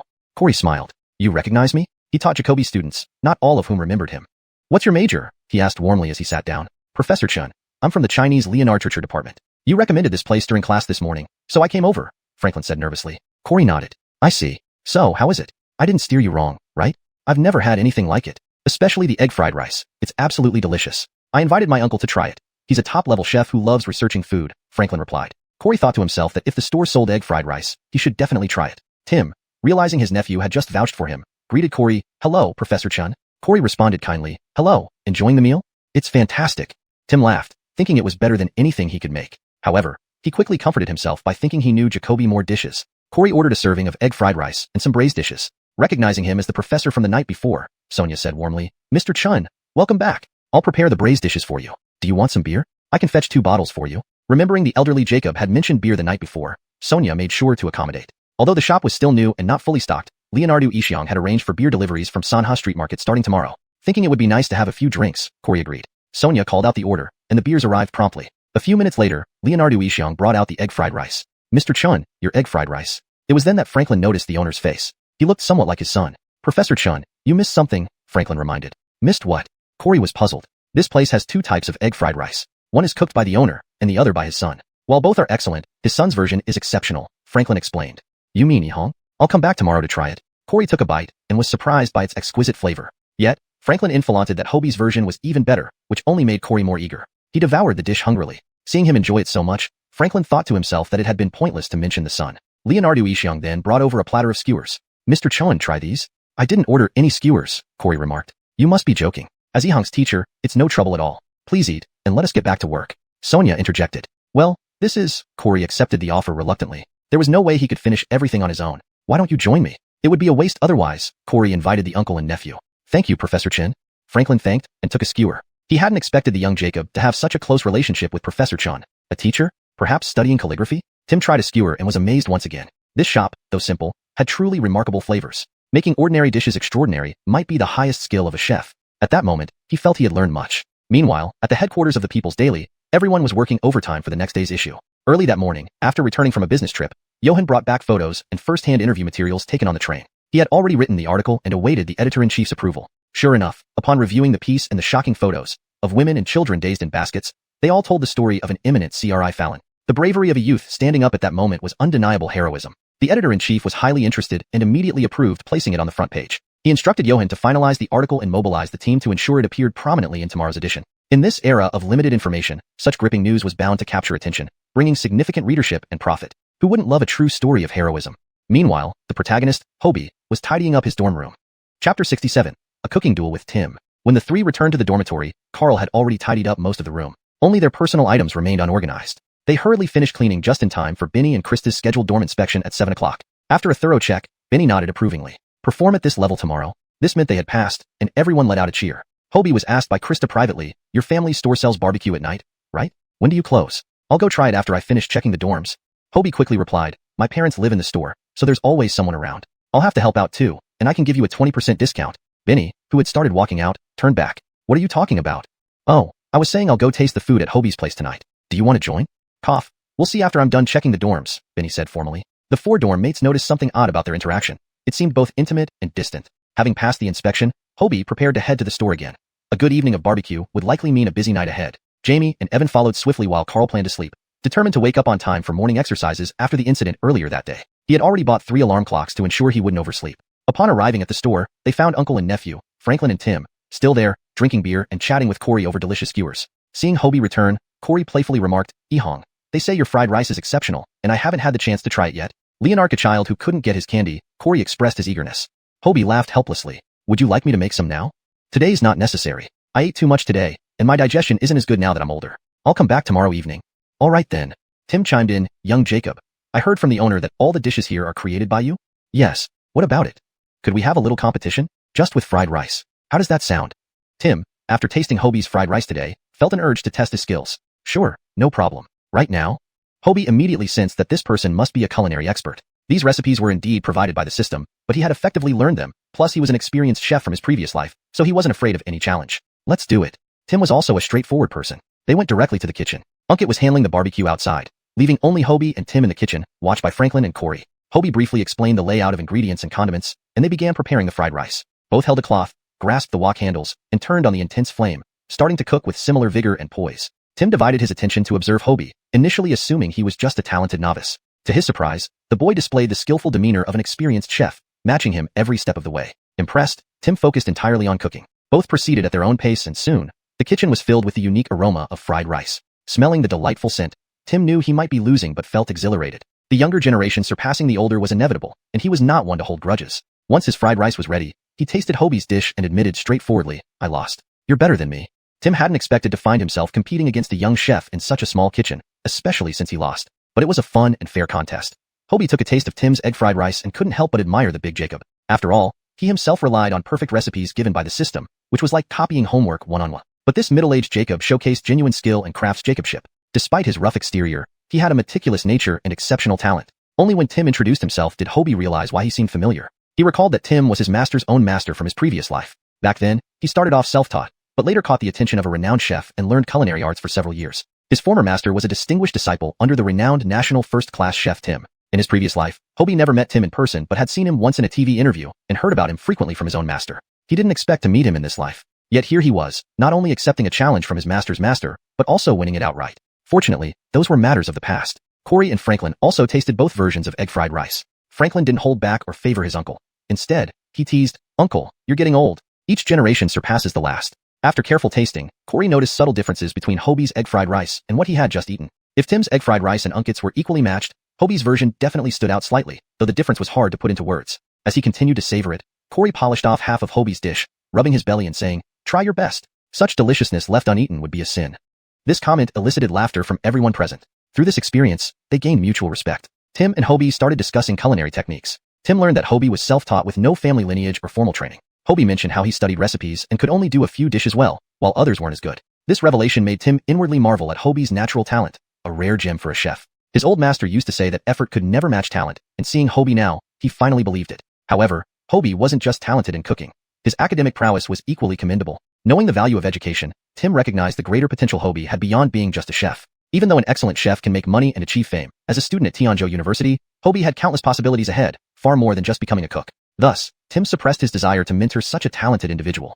Chapter 68. Benny and Krista's surprise. Corey was proud of his disciple for yet another exceptional talent, but he couldn't help feeling worried. The boy was too talented, almost to a concerning degree. Corey feared that Hobie might neglect his studies to focus solely on cooking as a means to earn money. To shift the topic, he pointed at the price list written by Hobie. "Your handwriting is rather atrocious. You should practice more. People will be embarrassed if they know you're my student and see these poor writings." Hobie had hastily scribbled the list in a rush and didn't expect criticism from his master. He quickly agreed to practice whenever he had free time. Franklin was surprised when he realized Hobie's calligraphy teacher was Corey. It startled him more than even enjoying an exquisitely cooked fried rice dish. Everyone knew Corey as a renowned contemporary calligrapher and artist. At his advanced age, he had long stopped accepting disciples and only taught some Chinese literature courses at Tianzhou University. Franklin could not fathom why such a prestigious figure would take Hobie under his wing unless Leonardo possessed extraordinary qualities. Intrigued, Franklin stood up to examine Hobie's handwriting closely, noting its elegance and charm. However, it wasn't outstanding enough to warrant special attention from a master calligrapher. He thought Hobie's skills were comparable to his own. Could this mean Hobie had potential worthy of being Corey's student?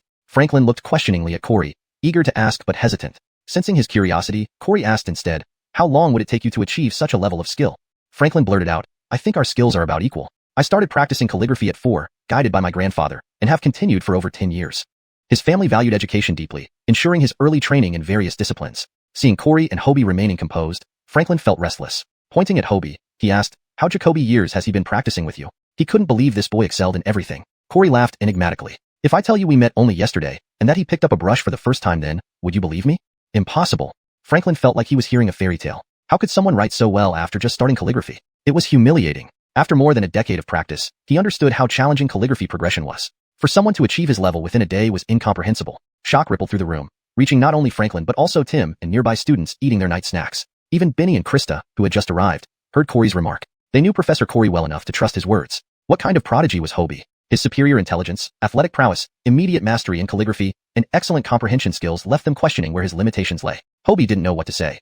Explaining would seem overly boastful, especially given Franklin's state of shock. As he was pondering whether to make a quick exit, he noticed Benny and Krista standing motionless at the door. Hastily, he invited them inside and served each a bowl of egg soup. "Coach Leonard, Teacher Leonardo, what would you like?" "Tonight's on me," Hobie offered, understanding the importance of building good relations with teachers and coaches, despite the discount. No, we brought money. Just give us the 8% discount. Serve us your signature dishes, but not too much. We've already had lunch earlier," Krista whispered, mindful of not causing embarrassment. Hobie found her straightforwardness refreshing. He instructed Sonia to prepare a platter of assorted braised dishes, offering a taste of every variety available in the shop. Then, he called over some grilled meat skewers and personally cooked 2 plates of fried rice. Watching Benny and Krista devour the food without exchanging a word, he smiled knowingly. They were clearly pleased. Benny and Krista were more than satisfied. They were astounded. Krista initially doubted Hobie's claims about the exquisite flavors, but today she experienced the truth firsthand. The taste was divine. Searching for appropriate adjectives, she found herself at a loss, regretting the lack of suitable vocabulary. Upon tasting the fried rice, her eyes sparkled, amazed at the deliciousness. Krista made a silent vow to save money and visit the restaurant daily, relishing its cuisine forevermore. Meanwhile, Benny, originally intent on befriending Krista, was temporarily subdued by the delicious food. Once the table was cleared, they shared a laugh. After the meal, they enfilanted on paying, unwilling to leave otherwise. Hobie eventually convinced Krista to accept the braised dish platter as his treat, while other items were charged at an 8% discount as per her request. Satisfied, they praised Hobie's fried rice, agreeing it was unmatched. The duo acknowledged Hobie's excellence in all aspects, recognizing his superiority in both intellect and culinary skills. A truly admirable person. Fuja Restaurant's prices were average compared to the street's other options. Most students preferred the cafeteria for its cheaper meals, fitting their budget. The food street catered mostly to wealthier students looking for occasional indulgences. Despite promoting the restaurant in class and offering an 8% discount for those mentioning his name, only Aiko and a few dorm mates had visited, along with the newly arrived Benny and Krista. Unbeknownst to him, Ronnie Lu had covertly dissuaded classmates from supporting Hobie. Chapter 69. Walking the Dog. A restaurant named Good Luck, on Food Street. Ronnie Lu was hosting a dinner with over 10 male classmates from his class, indulging in food and drinks. Initially, these people had agreed to visit Hobie's family shop that evening. However, Ronnie Lu's lackeys found out about the plan. This led to the present situation. Under the pretext of treating everyone, Ronnie Lu intercepted his classmates. In today's world, who wouldn't run fast when invited for a meal? Ronnie Lu's family ran a Chinese restaurant, and he was quite generous, ordering an entire table full of dishes as a treat. After the feast, the true intentions became apparent. Hobie offers you an 80% discount. I, Ronnie Lu, will offer you a 70% discount. Fair enough? In short, don't go to Hobie's family store. Everyone understood his ulterior motives. It was hard to refuse when someone had treated you. The students had no choice but to agree outwardly. Really giving us a 70% discount? Alright then. Over at Hobie's place, they too had enjoyed a meal. Corey felt inspired and suggested that the young people write some calligraphy on the spot. Hobie, unafraid, readily complied. The walls of the shop were rather bare, so it would be nice to have some calligraphy decorations. Heaven ages if it has feelings, and the righteous path of Jacob kind is to eat barbecue. Upon seeing the first half of the sentence, everyone envisioned Arojacoptic love, only for the second half to take a sudden turn. Leonard isn't just poetry and distant dreams, there's also beer and barbecue. The warmth of who Jacob life soothes the common heart. This revision ensures that the translation reads naturally in English while maintaining the intended meaning from the original text. The term Yanhua Qi is better translated as warmth of who Jacob life to convey the sense of Yanhua, everyday life Yanhua Qi, in a way that is idiomatic and fluent in English. On reflection, only the last sentence seemed appropriate. The absurdity of the alterations left everyone speechless. Was this how it was done? Corey was the first to react. Marvelous. So interesting. You young people are really something else. Moreover, he noticed that Hobie's pen grip was correct today, showing improvement. His characters also had a certain vitality. Franklin had been anxious about losing face, but Hobie's antics put him at ease. He wrote down, with 3 or 5 good friends, barbecue and beer are life's great pleasures. It flowed nicely. In the end, Hobie asked his father to have these 4 pieces framed and hung on the wall as decorations the next day, adding a touch of fun. Night fell, and it was time to return to the dormitory. That night, Hobie slept soundly. At 6 o'clock, the alarm rang, jolting him awake. Jamie and Evan also got up. Carl's 3 alarms went off simultaneously, filling the dorm room with deafening noise. The trio quickly covered their ears. Thanks to the alarms, they finally Jacob-aged to wake up Carl, who looked disoriented. He got dressed like he was sleepwalking, washed up on the balcony, and tidied up. Starting today, the drill master would inspect the beds daily and record scores. With that in mind, the 4 sealed the door and prepared for morning exercises. At least they weren't late this time. They stood spiritedly in formation, all accounted for. Benny nodded approvingly and instructed Hobie to lead everyone in jogging, standing at attention, and completing 20 sets of basic drills. Meanwhile, he and Krista would check the dorms separately. Ronnie Lu glared jealously at Hobie leading the group. With him around, teachers and drill masters never paid attention to him. An evil smile crossed his lips as he thought of something. After the exercises concluded, Benny returned with a ledger, looking displeased. Hobie, step out. Hobie stepped forward, confused. Your bed is the messiest of all. Why didn't you tidy your bed? Benny had high hopes for Hobie. While he said everyone had a chance, he had secretly chosen Hobie as the model student. However, Hobie's untidy bed on the first inspection day gave him a big surprise. Impossible. I checked before leaving. It was perfectly tidy, Hobie replied, stunned. Benny noted his genuine expression. I saw your blanket spread messily on the bed, not folded. Jamie and the others chimed in to vouch for Hobie. Report, drill master. We can prove that when we left, Hobie's blanket was neatly folded. Benny realized someone must have sabotaged Hobie to prevent him from becoming the model student. Unfortunately, no one knew who the culprit was. Without evidence, Hobie's bed score couldn't improve. This was precisely what the saboteur aimed for, knowing that despite the obvious foul play, Hobie's score couldn't change. Grinding his teeth and clenching his fists, Hobie knew exactly who it was. Definitely Ronnie Lu and his lackeys. How underhanded. Unfortunately, there were no cameras back then. Even if he knew, it didn't help. Ronnie Lu, huh? Fine. You come here on your own. Let me see what other tricks you have up your sleeve. Swallowing his anger, Hobie accepted Benny's suggestion to average out his bed score to 50 points. Still, this put him significantly behind others. All morning, Hobie wasn't in a good mood. It was sparring practice that day. Benny either intentionally or unintentionally placed both Hobie and Ronnie Lu in the same training group. Hobie had practiced fitness-enhancing boxing, making it nearly impossible for even 5 Ronnie Lus to overpower him. Thus, they became the center of attention again. Others simply went through the motions. Both Hobie and Ronnie Lu had a mutual dislike, aiming to outdo each other. Ronnie Lu, who had studied some martial arts, came swinging hard, intending to show Hobie his place. Would Hobie back down? Of course not. Every punch and kick was real. They started fighting. Benny tried to separate them, but things got out of hand. Everyone watched as Hobie almost single-handedly dominated Ronnie Lu. He avoided hitting his face, aiming for less vulnerable areas to ensure no serious injury. Unable to defend, Ronnie Lu stubbornly maintained his stance to save face. Though he didn't land a single hit on Hobie, he ended up getting beaten multiple times. Hobie hadn't even used his full strength, merely playing with him like walking a dog for amusement. Chapter 70. A Bulletin. Ronnie Lu was also quite resilient, bearing up under the pain for the sake of pride and refusing to call it quits. Eventually, it was Benny who couldn't bear to watch any longer and had the two stop. Hobie finally got to vent his pent-up anger and felt much better for it. The guy had it coming after what he did. On the other side, Marvin, the principal of Tianzhou University, arrived at his office and, as usual, brewed a cup of tea before reading today's newspaper. He was immediately drawn in by the headline story on the front page. Initially, he read it as a heroic tale, only to discover that this young Jacob was a fresh Jacob at their university and that the incident occurred during his way to school registration. Journalist Johan had deliberately placed the young Jacob's personal background at the end, which clearly served a purpose. While there were Jacobi students at Tianzhou University, few were willing to step up as heroes. This combination made it evident how remarkable this individual was. Concerned about exaggeration in the press, Marvin called an old friend at the People's Daily to verify the entire incident, receiving confirmation. Marvin was thrilled. This was like a living advertisement for Tianzhou University. The young Jacob had already brought glory to the school even before officially enrolling. After today, society would know Hobie, a heroic youth and a student of Tianzhou University. Feeling in high spirits, Marvin decided to visit the freshman undergoing military training to offer some encouragement. When Marvin arrived, he didn't make a fuss but wanted to quietly observe the young Jacob. So, accompanied by the dean, he went directly to Hobie's company. At that moment, Hobie was sparring with Benny. Inspired by the spur of the moment and impressed by Hobie's prefer Jacobs, Benny used break time to test his skills. Hobie readily agreed to spar with the instructor. Benny repeatedly emphasized fighting until first contact to avoid injuring Hobie and keeping him alert. Meanwhile, Hobie told himself to hold back, not wanting to hurt the instructor either. However, once they truly faced off, both found it hard to hold back, moving instinctively. Unlike Ronnie Liu, who relied on showy moves, Benny was genuinely experienced. Hobie had to be fully focused. Initially, Benny thought Hobie knew just a few tricks but soon realized he'd been seriously underestimated. Hobie wasn't fooling around earlier. Now he was showing his true mettle. Seeing Hobie handle the sparring calmly, Benny became more relaxed. As they got a sense of each other's skills, the competition became more intense.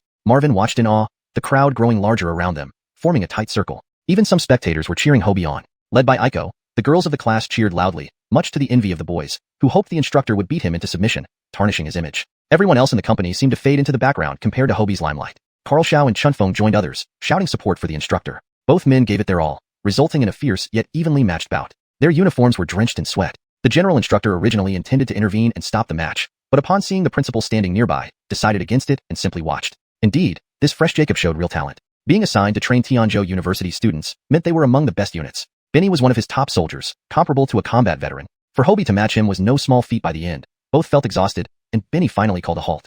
Stop. Can't go on anymore. Hobie promptly withdrew, and nearby students promptly handed him water and a towel. Seeing this, Marvin walked over. Good lad, do you have any martial arts training? Hobie noticed something was unusual about this well-dressed Jacob, appearing unimpeded in the training ground. He guessed this must be a senior administrator. A little bit of boxing, he replied nonchalantly. Most freshmen hadn't seen the principal before, so they continued discussing among themselves rather than showing surprise. After complimenting him further, Marvin left with the dean. Hobie was puzzled by the Jacob's enthusiasm. Training resumed in various companies. Not long after, the campus loudspeaker crackled to life. Generally, it only operated during specific times, piquing everyone's curiosity about what announcement was to come. Now broadcasting an official commendation for outstanding student behavior. Fresh Jacob Hobie bravely intervened to prevent Hu Jacob trafficking on a train, single-handedly subduing 5 criminals and rescuing 2 victims, demonstrating selflessness and bravery. His actions embody the spirit of modern youth and serve as an exemplary model for all our students. Therefore, to recognize his exceptional behavior, Tianzhou University has decided to grant him a full 4-year tuition waiver. The announcement stunned the entire university. Many had read the article in today's People's Daily but hadn't paid close attention or realized this hero was a Tianzhou University fresh Jacob. Now, the entire training field erupted in excitement. Hobie was already well known among the freshmen, from three-wheeler brother to completing 21 laps yesterday and sparring with the instructor today, marking him as a charming and talented young Jacob. Now, adding heroic act to his list, his fame grew exponentially. Standing amidst his classmates' astonished gazes, Hobie felt a mix of pride and embarrassment. Having no habit of reading newspapers, he was unaware of the publicity surrounding his deed. Hobie, what else haven't we known about you? One classmate teased. You're like an onion, revealing yourself layer by layer, another added. He's too cool, exclaimed another. It's a pity he likes Aiko. Wow, 4 years of tuition waiver? I'm so envious.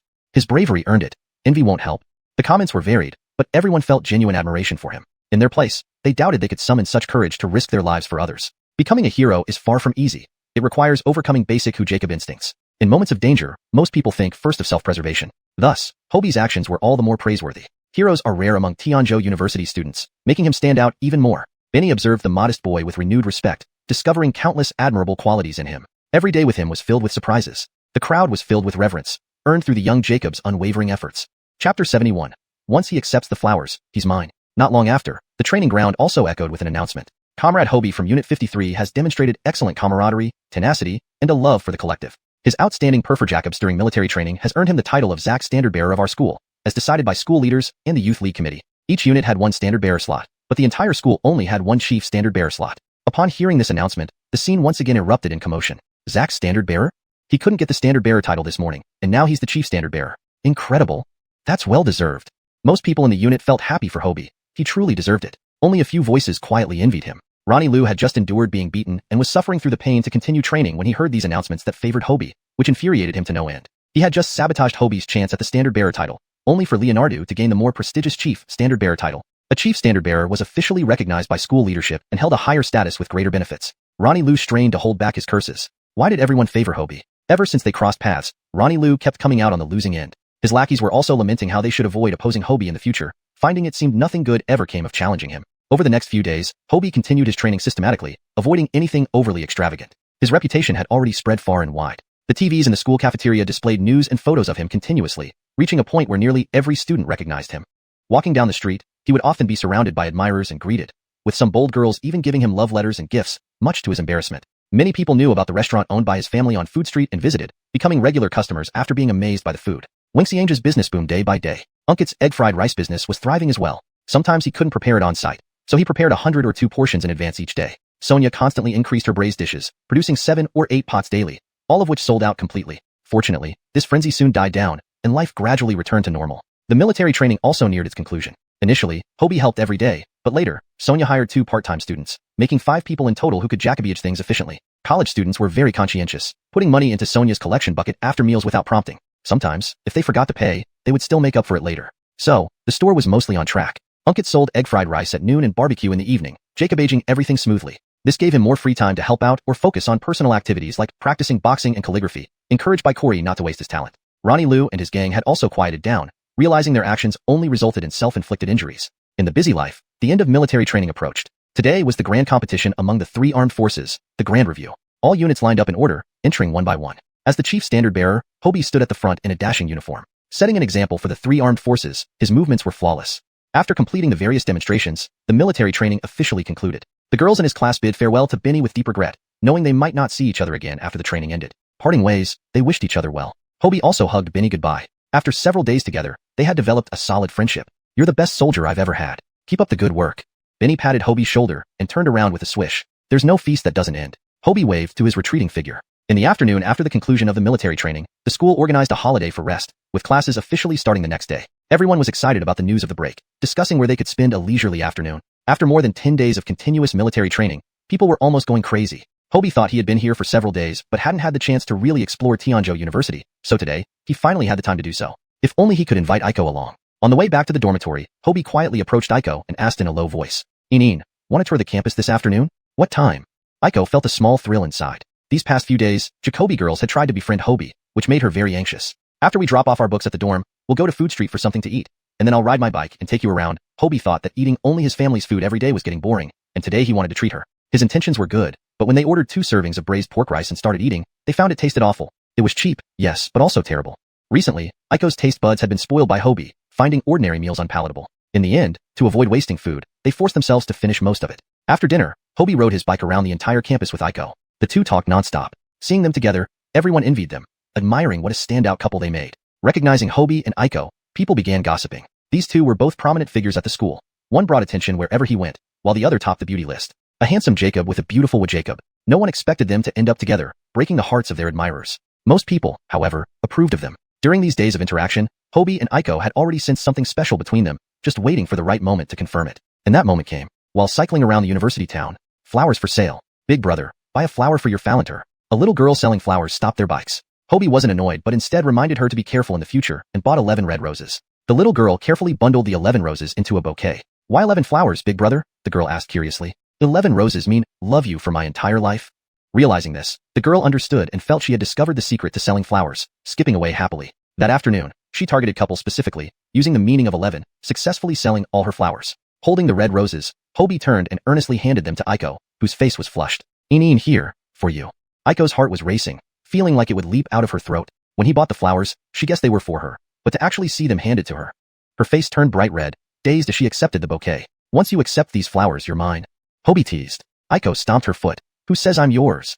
Hashtag chapter 72, Declaration and Being Together. "I thought you knew I was pursuing you. If you don't agree to be my girlfriend, just throw the flowers away." Hobie pretended to be heartbroken, but he knew Aiko couldn't bear to. Aiko clutched the bouquet tightly. She wouldn't dare throw them away. She lowered her head shyly and said, "I didn't say I disagreed. If you didn't say no, then that means yes? Hobie laughed.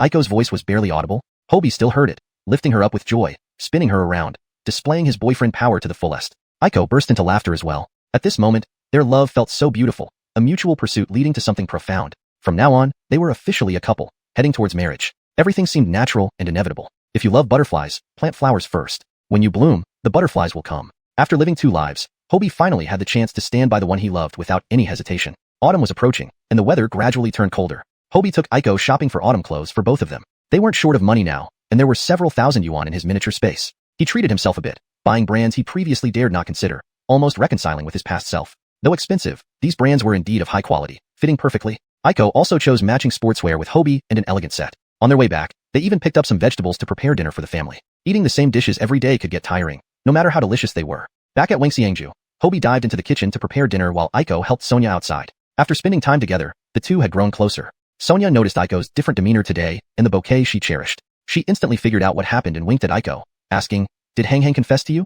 Aiko blushed deeply, nodding gently. Sonia saw this as an affirmation. Fantastic. Her son was so capable, having won over her favorite Amanita-in-law to be. She would soon have a precious Amanita as well. If he ever mistreats you, tell me, and I'll deal with him, Sonia assured her. Aiko giggled shyly. He won't mistreat me.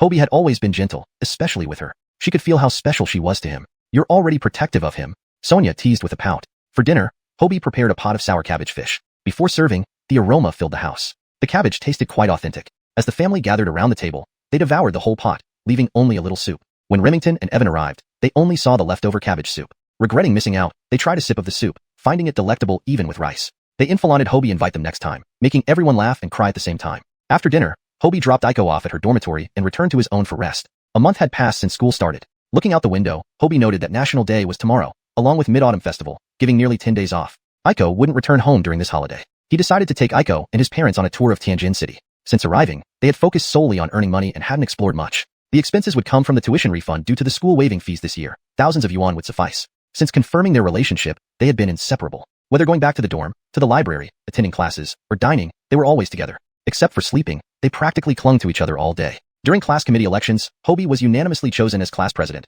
but he declined, citing busyness and potential inadequacy, letting someone more capable take the role. Aiko did not run for any position either.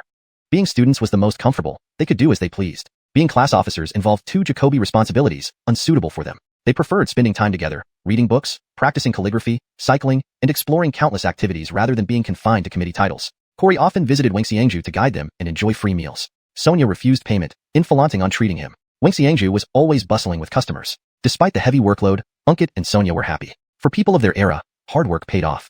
Now, money flowed like water, and they enjoyed the hustle. Sonia roughly calculated that after expenses, they netted about 2,000 yuan daily. On slow days, like holidays, profits would dip, but normally, they earned 50 to 60,000 yuan a month. In an era where average wages were mere hundreds, this income was substantial for a small restaurant. At this rate, they'd afford a bigger house in half a year. On the first day of National Day, they planned to watch the flag-raising ceremony together. It was the first time for all 4 of them to witness such a solemn event. After watching the flag-raising, Ankit and Sonia inflated on opening the restaurant, allowing Hobie and Aiko to enjoy their day. Every little bit counted. Even with fewer customers, they needed to earn money. Despite trying to convince them otherwise, Hobie agreed. They discussed having lunch and visiting the famous antique street in the afternoon to experience Tianjin's cultural depth. For the holiday, Hobie personally cooked lunch. His cooking surpassed Ankit and Sonia's, delighting the entire family. He made braised lion's head meatballs, spicy chicken, braised fish, sautéed shrimp, and stir-fried mustard greens. His culinary skills from his past life were excellent, surpassing ordinary restaurants though not reaching system-level perfection. Aiko was completely won over, showering him with compliments. Ankit and Sonia kept eating, marveling at his skills. As for when he learned to cook, they assumed he was naturally gifted. After finishing lunch, Hobie and Aiko headed out. Though distant, the destination was accessible by bus, so they left directly from the school gate. Being together, even riding the bus was delightful, with Hobie protectively guarding Aiko amidst the crowd. Chapter 73. The painting, the cat bowl. They had finally arrived. The two of them began to leisurely wander around. This area of Tianjia Garden was an antique market. The central street here was known as the Antique Street. It was lined not only with shops full of old and elegant goods, but also small stalls selling various items. Stepping in felt like a trip back to the time of the Republic, or even earlier. The architecture and culture here were markedly different from the modern world. Along the way, they also encountered some foreigners in suits, some even taking pictures non-stop. Hobie had specifically brought the treasure-seeking mouse today. Since he had this mouse, he hadn't really used it much, so today was a good opportunity to see what it could do. Hobie understood the nature of the system well. Recently, his daily check-ins didn't yield anything significant. He saved today's check-in chance for just the right moment to see what useful thing he could obtain. Sure enough. Congratulations, host. Signing in at Antique Street grants you the use of X-ray vision for one day. X-ray vision? What was the point of that? Even if he could see through things, it wouldn't help him identify whether an item was authentic or not. Forget it. At least he still had the treasure-seeking mouse. He discreetly let the mouse out. Only Hobie could see it. Others couldn't. The little mouse scurried along the ground, sniffing continuously. Soon, it stopped at a small stall. Hobie quickly guided Aiko over. It was a stall selling paintings and calligraphy. The owner greeted them warmly. "Young Jacob, interested in buying a painting? These are all top-notch pieces. Why don't you take a closer look?" Unfamiliar with the rules, Hobie simply picked up the piece the mouse had chosen, holding it in his hands, a sign of someone who clearly lacked experience. Moreover, he was with a beautiful girl, likely his girlfriend, making him more willing to spend money to impress her. The owner's smile widened. Money was about to be made. "My, aren't your eyes sharp, young Jacob? This is Gaze at the Spring, Leonard's Into the Wind, by Colton, aka Tang Bohu. Today's meeting must be fate. How about I give you a special price, 5,000 RMB. Aiko pursed her lips. She knew a bit about art and calligraphy, and these paintings were obvious fakes, worthless yet priced at 5,000 RMB. If it were an actual Colton original, she'd gladly pay 50,000 RMB, but that was impossible. Hobie said nothing, intently examining the scroll in his hand. Even as an outsider, he could tell this painting was obviously new, filled with flaws, likely no older than a few decades. But why did the treasure-seeking mouse pick it? And why did it emit a glaring red light, indicating it might be valuable? Hobie suddenly recalled a story from his past life where a person bought a fake painting which turned out to be a painting within a painting, containing an authentic masterpiece inside. Could this painting be something similar? He examined the scroll carefully. Indeed, the mounting was slightly rougher than the others, hinting at potential hidden features. Seeing him seriously studying a fake painting, Aiko worried he might get duped and pulled on his sleeve, whispering, "Hong, let's go. There's better stuff ahead. All these paintings are fakes." Hobie gestured for her patience, then turned to the owner. "Sir, if you had a genuine Colton, you wouldn't be selling it on the street. Give us an honest price. We're students, and our teacher assigned us to copy famous paintings. Your painting might work. If the price is right, we'll buy it." The owner chuckled awkwardly. So much for an inexperienced buyer. "Oh, it's all about making ends meet. Since you're sincere, how about 1,000 RMB?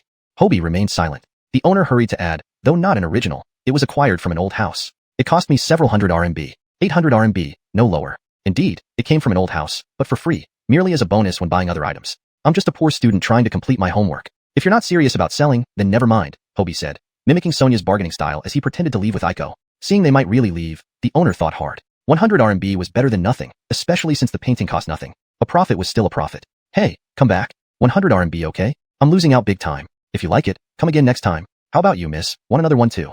Aiko shook her head. She wasn't interested in any of the items on the stall. Although she didn't understand why Hobie wanted this painting, given the price was reasonable, she figured he might just be buying it for fun. The owner happily pocketed the money, thanking them as they left. Hobie carried the painting like a prized possession. They followed the treasure-seeking mouse further down the street. Aiko didn't question him despite her confusion. The mouse eventually stopped at a small stall, selling miscellaneous antiques. The items here were varied, from jars emitting a sour kimchi smell to nearly worn-out whetstones, all seemingly collected from the countryside. The stall owner appeared honest and middle-aged. "Interested in anything? Feel free to look. I personally collect these old things from the countryside." Aiko sniffed lightly. The Jacob wasn't lying. These were genuinely old items, though their value was questionable. Suddenly, the treasure-seeking mouse plopped into a tiny bowl, glowing red brightly. This indicated the bowl might be valuable. The bowl looked extremely small, barely fitting into Aiko's palm, covered in grime and moss. The owner hadn't cleaned it to preserve its aged appearance, hoping to fetch a higher price. The owner explained, seeing Hobie's interest, "I got this from an old lady's home in the village. Her ancestors were literati, and I acquired quite a few good items from her. This cat bowl might be special. I paid 30 RMB for it. Interested? 100 RMB. The owner hadn't thought much of the bowl either, just acquiring it among Jacoby other items. Hobie felt the owner was straightforward, earning a hard-earned living, so he didn't haggle. He handed over 100 RMB directly. The owner bagged the bowl for him, holding the painting and the bowl with great care. Hobie even let go of Aiko's hand. Aiko was puzzled. These items weren't treasures, yet Hobie treated them as if they were priceless, handling them gingerly. Chapter 74. Northern Song Dynasty June Ware. Hobie understood her doubt, but he couldn't explain the peculiarities of these two items himself. The treasure-seeking mouse kept running along the street market before suddenly turning into an antique shop. "Let's go in and check out," reaching Moon Pavilion. "Sure." The two had been wandering aimlessly. Upon entering, a handsome young Jacob approached them to ask, "What are you interested in?" "Just browsing around," Hobie replied confidently. The young Jacob gestured for them to feel free to explore. This antique shop was elegantly decorated, and the duo began examining the items seriously.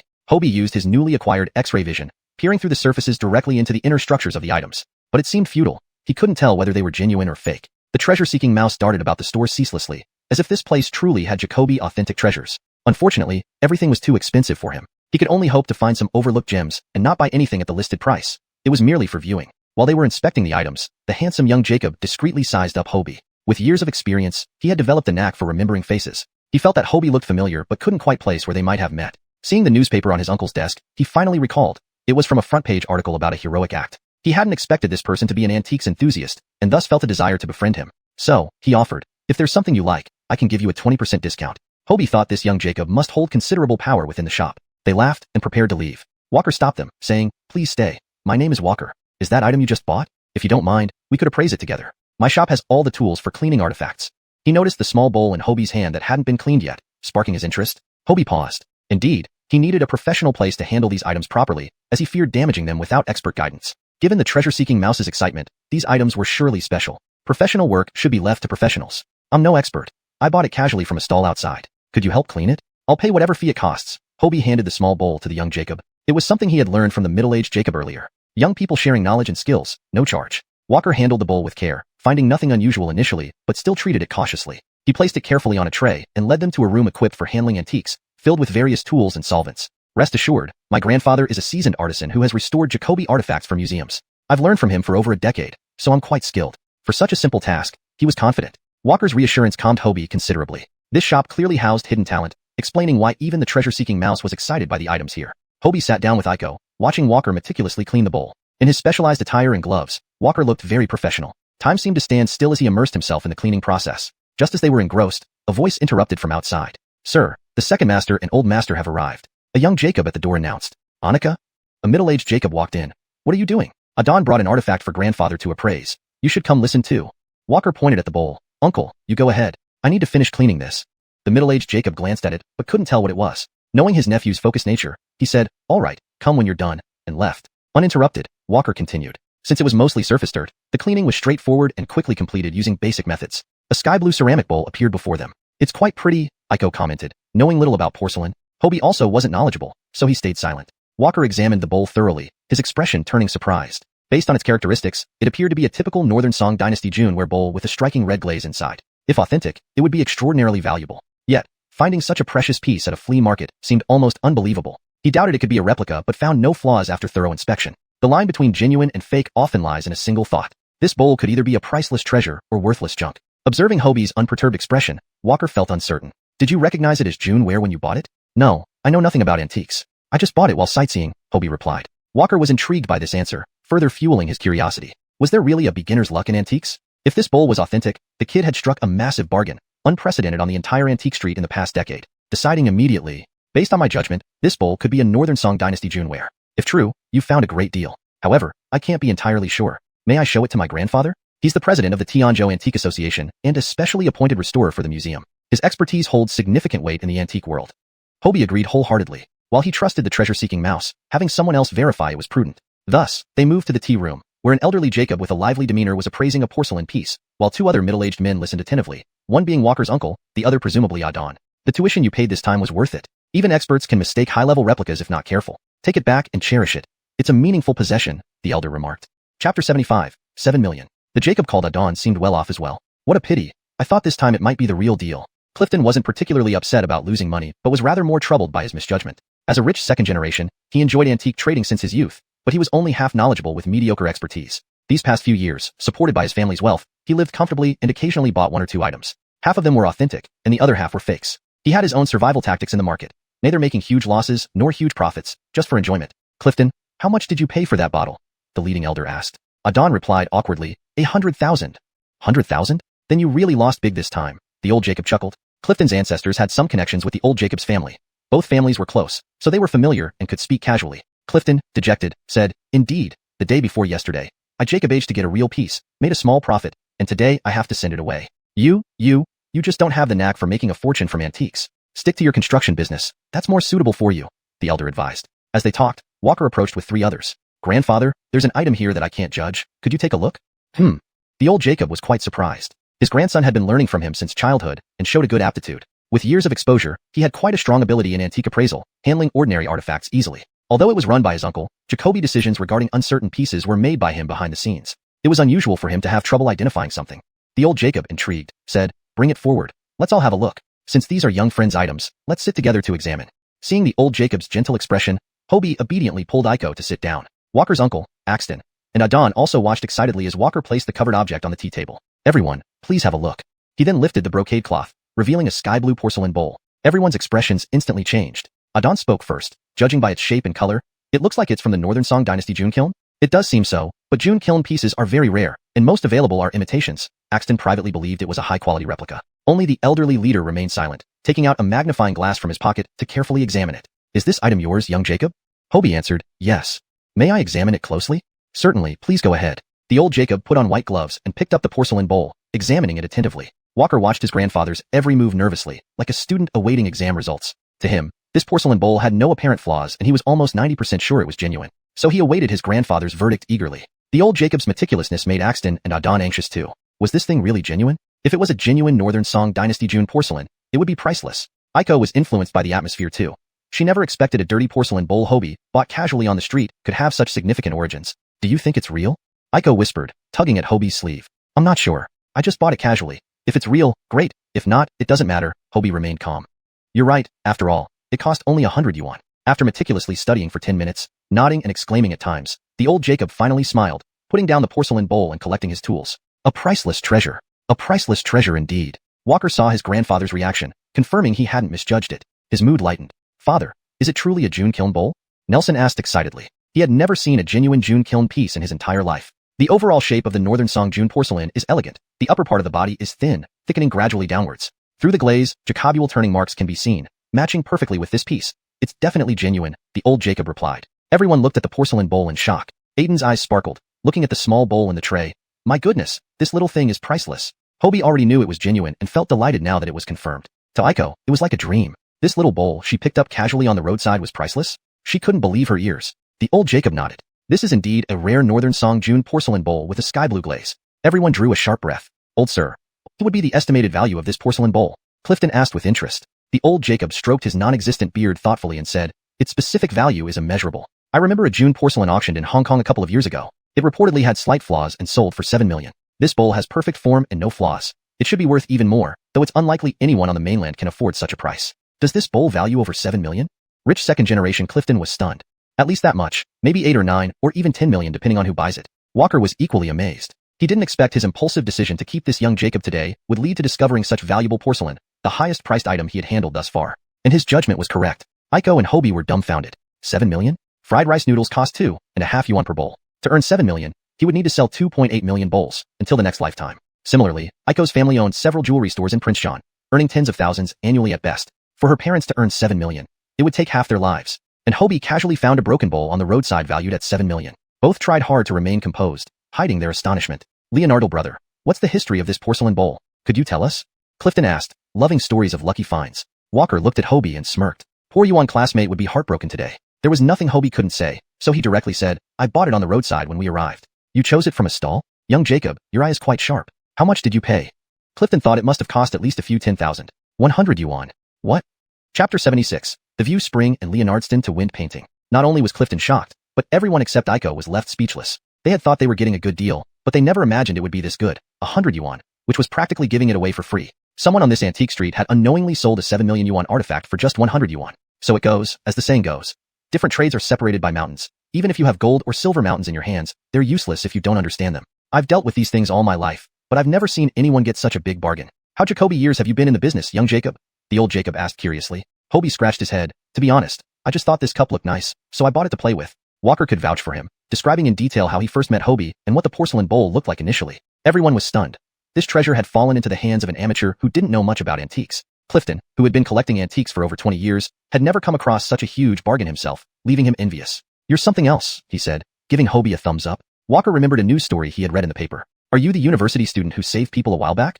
Hobie was surprised that he recognized him but didn't hide it, nodding in acknowledgement. Everyone knew about that incident and had discussed it. Now they understood. As the ancient saying goes, heaven has its virtue of cherishing all living beings. In the way of heaven is retribution. Every action has consequences. This person naturally exuded righteousness, and thus, he deserved this fortune. Others might not have been able to handle it. The old Jacob nodded approvingly. This young Jacob is no ordinary guy. It's a good thing such a treasure has landed in his hands. I see you've been holding on to this painting. Did you find it today as well? Clifton pointed at the scroll in Hobie's hand. Yes. If you don't mind, could we take a look together? Hobie agreed readily. Walker found a brocade box and carefully wrapped the porcelain bowl several layers deep before handing it to him. Who would have thought it used to be a cat bowl? When it was brought in, it was casually placed in a transparent plastic bag, but now its fortunes had changed dramatically. The painting in Hobie's hand was also laid out on a clean table for inspection. At first glance, everyone sneered. It clearly looked fake, suggesting that Hobie's luck only worked once. This looks like a modern replica, Clifton commented casually. But the old Jacob did not rush to judgment, and instead turned to Hobie. Why did you buy it? Hobie couldn't mention the treasure-seeking mouse and simply replied, maybe it was an intuition. Intuition? The old Jacob said nothing but approached the painting closely to examine it. Experience told him that the older generation was sharper. What Walker and Clifton hadn't noticed, the old Jacob instantly spotted. He squeezed the scroll and had Walker fetch some tools. Young Jacob, your painting is interesting. On the surface, it looks like an ordinary replica, but there might be something remarkable inside. If you agree, let me open it up and check. Hobie was more than willing. It's entirely up to you. With permission, the old Jacob carefully began examining. A painting within a painting? Walker hadn't encountered such a situation before, becoming quite excited. Walker and Axton helped him, and 2 hours later, they finally finished. Hobie and Aiko had drunk countless cups of tea, nearly falling asleep. Finally, voices rang out. We're done. Old sir, quick, tell us what's so mysterious about it. Clifton urged impatiently. Everyone leaned in to see the old Jacob carefully lay out the painting. What is this? Another view spring and enraged to wind?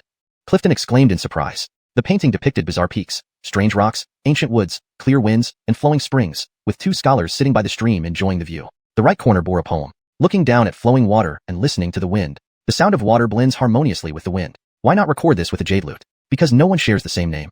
The painting was on silk, looking very fragile and ancient. Is this a genuine piece?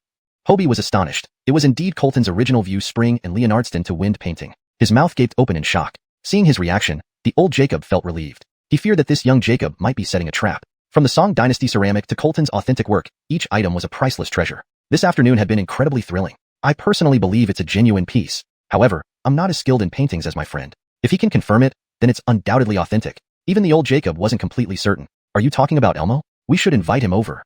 Clifton was straightforward. Walker turned to Hobie. Mr. Leonardo, do you agree? Hobie glanced at the time. It was 4:30 in the afternoon, still far from dinner time. Aiko had no objections either. All right. There was no harm in confirming it again. Aiko was in a daze. What kind of person was Hobie? Not even the son of God could be this lucky. They had only bought 2 items this afternoon, and nothing seemed extraordinary at first. Yet, each item turned out to be an invaluable treasure, giving off an unreal sensation of turning fish eyes into pearls. Hobie seemed less interested in buying things and more in gaining prestige. The others remained calm. This was the nature of the antiques business, full of uncertainties and ups and downs. They were seasoned professionals. Walker called the old Jacob's senior brother. Upon hearing about the discovery of the genuine view spring and enraged to wind painting, he hung up, saying, wait for me. I'll be there in 20 minutes. However, it took only 12 minutes for the white-haired old Jacob to rush breathlessly into the shop. Where is it? Where's the view spring and enraged to wind?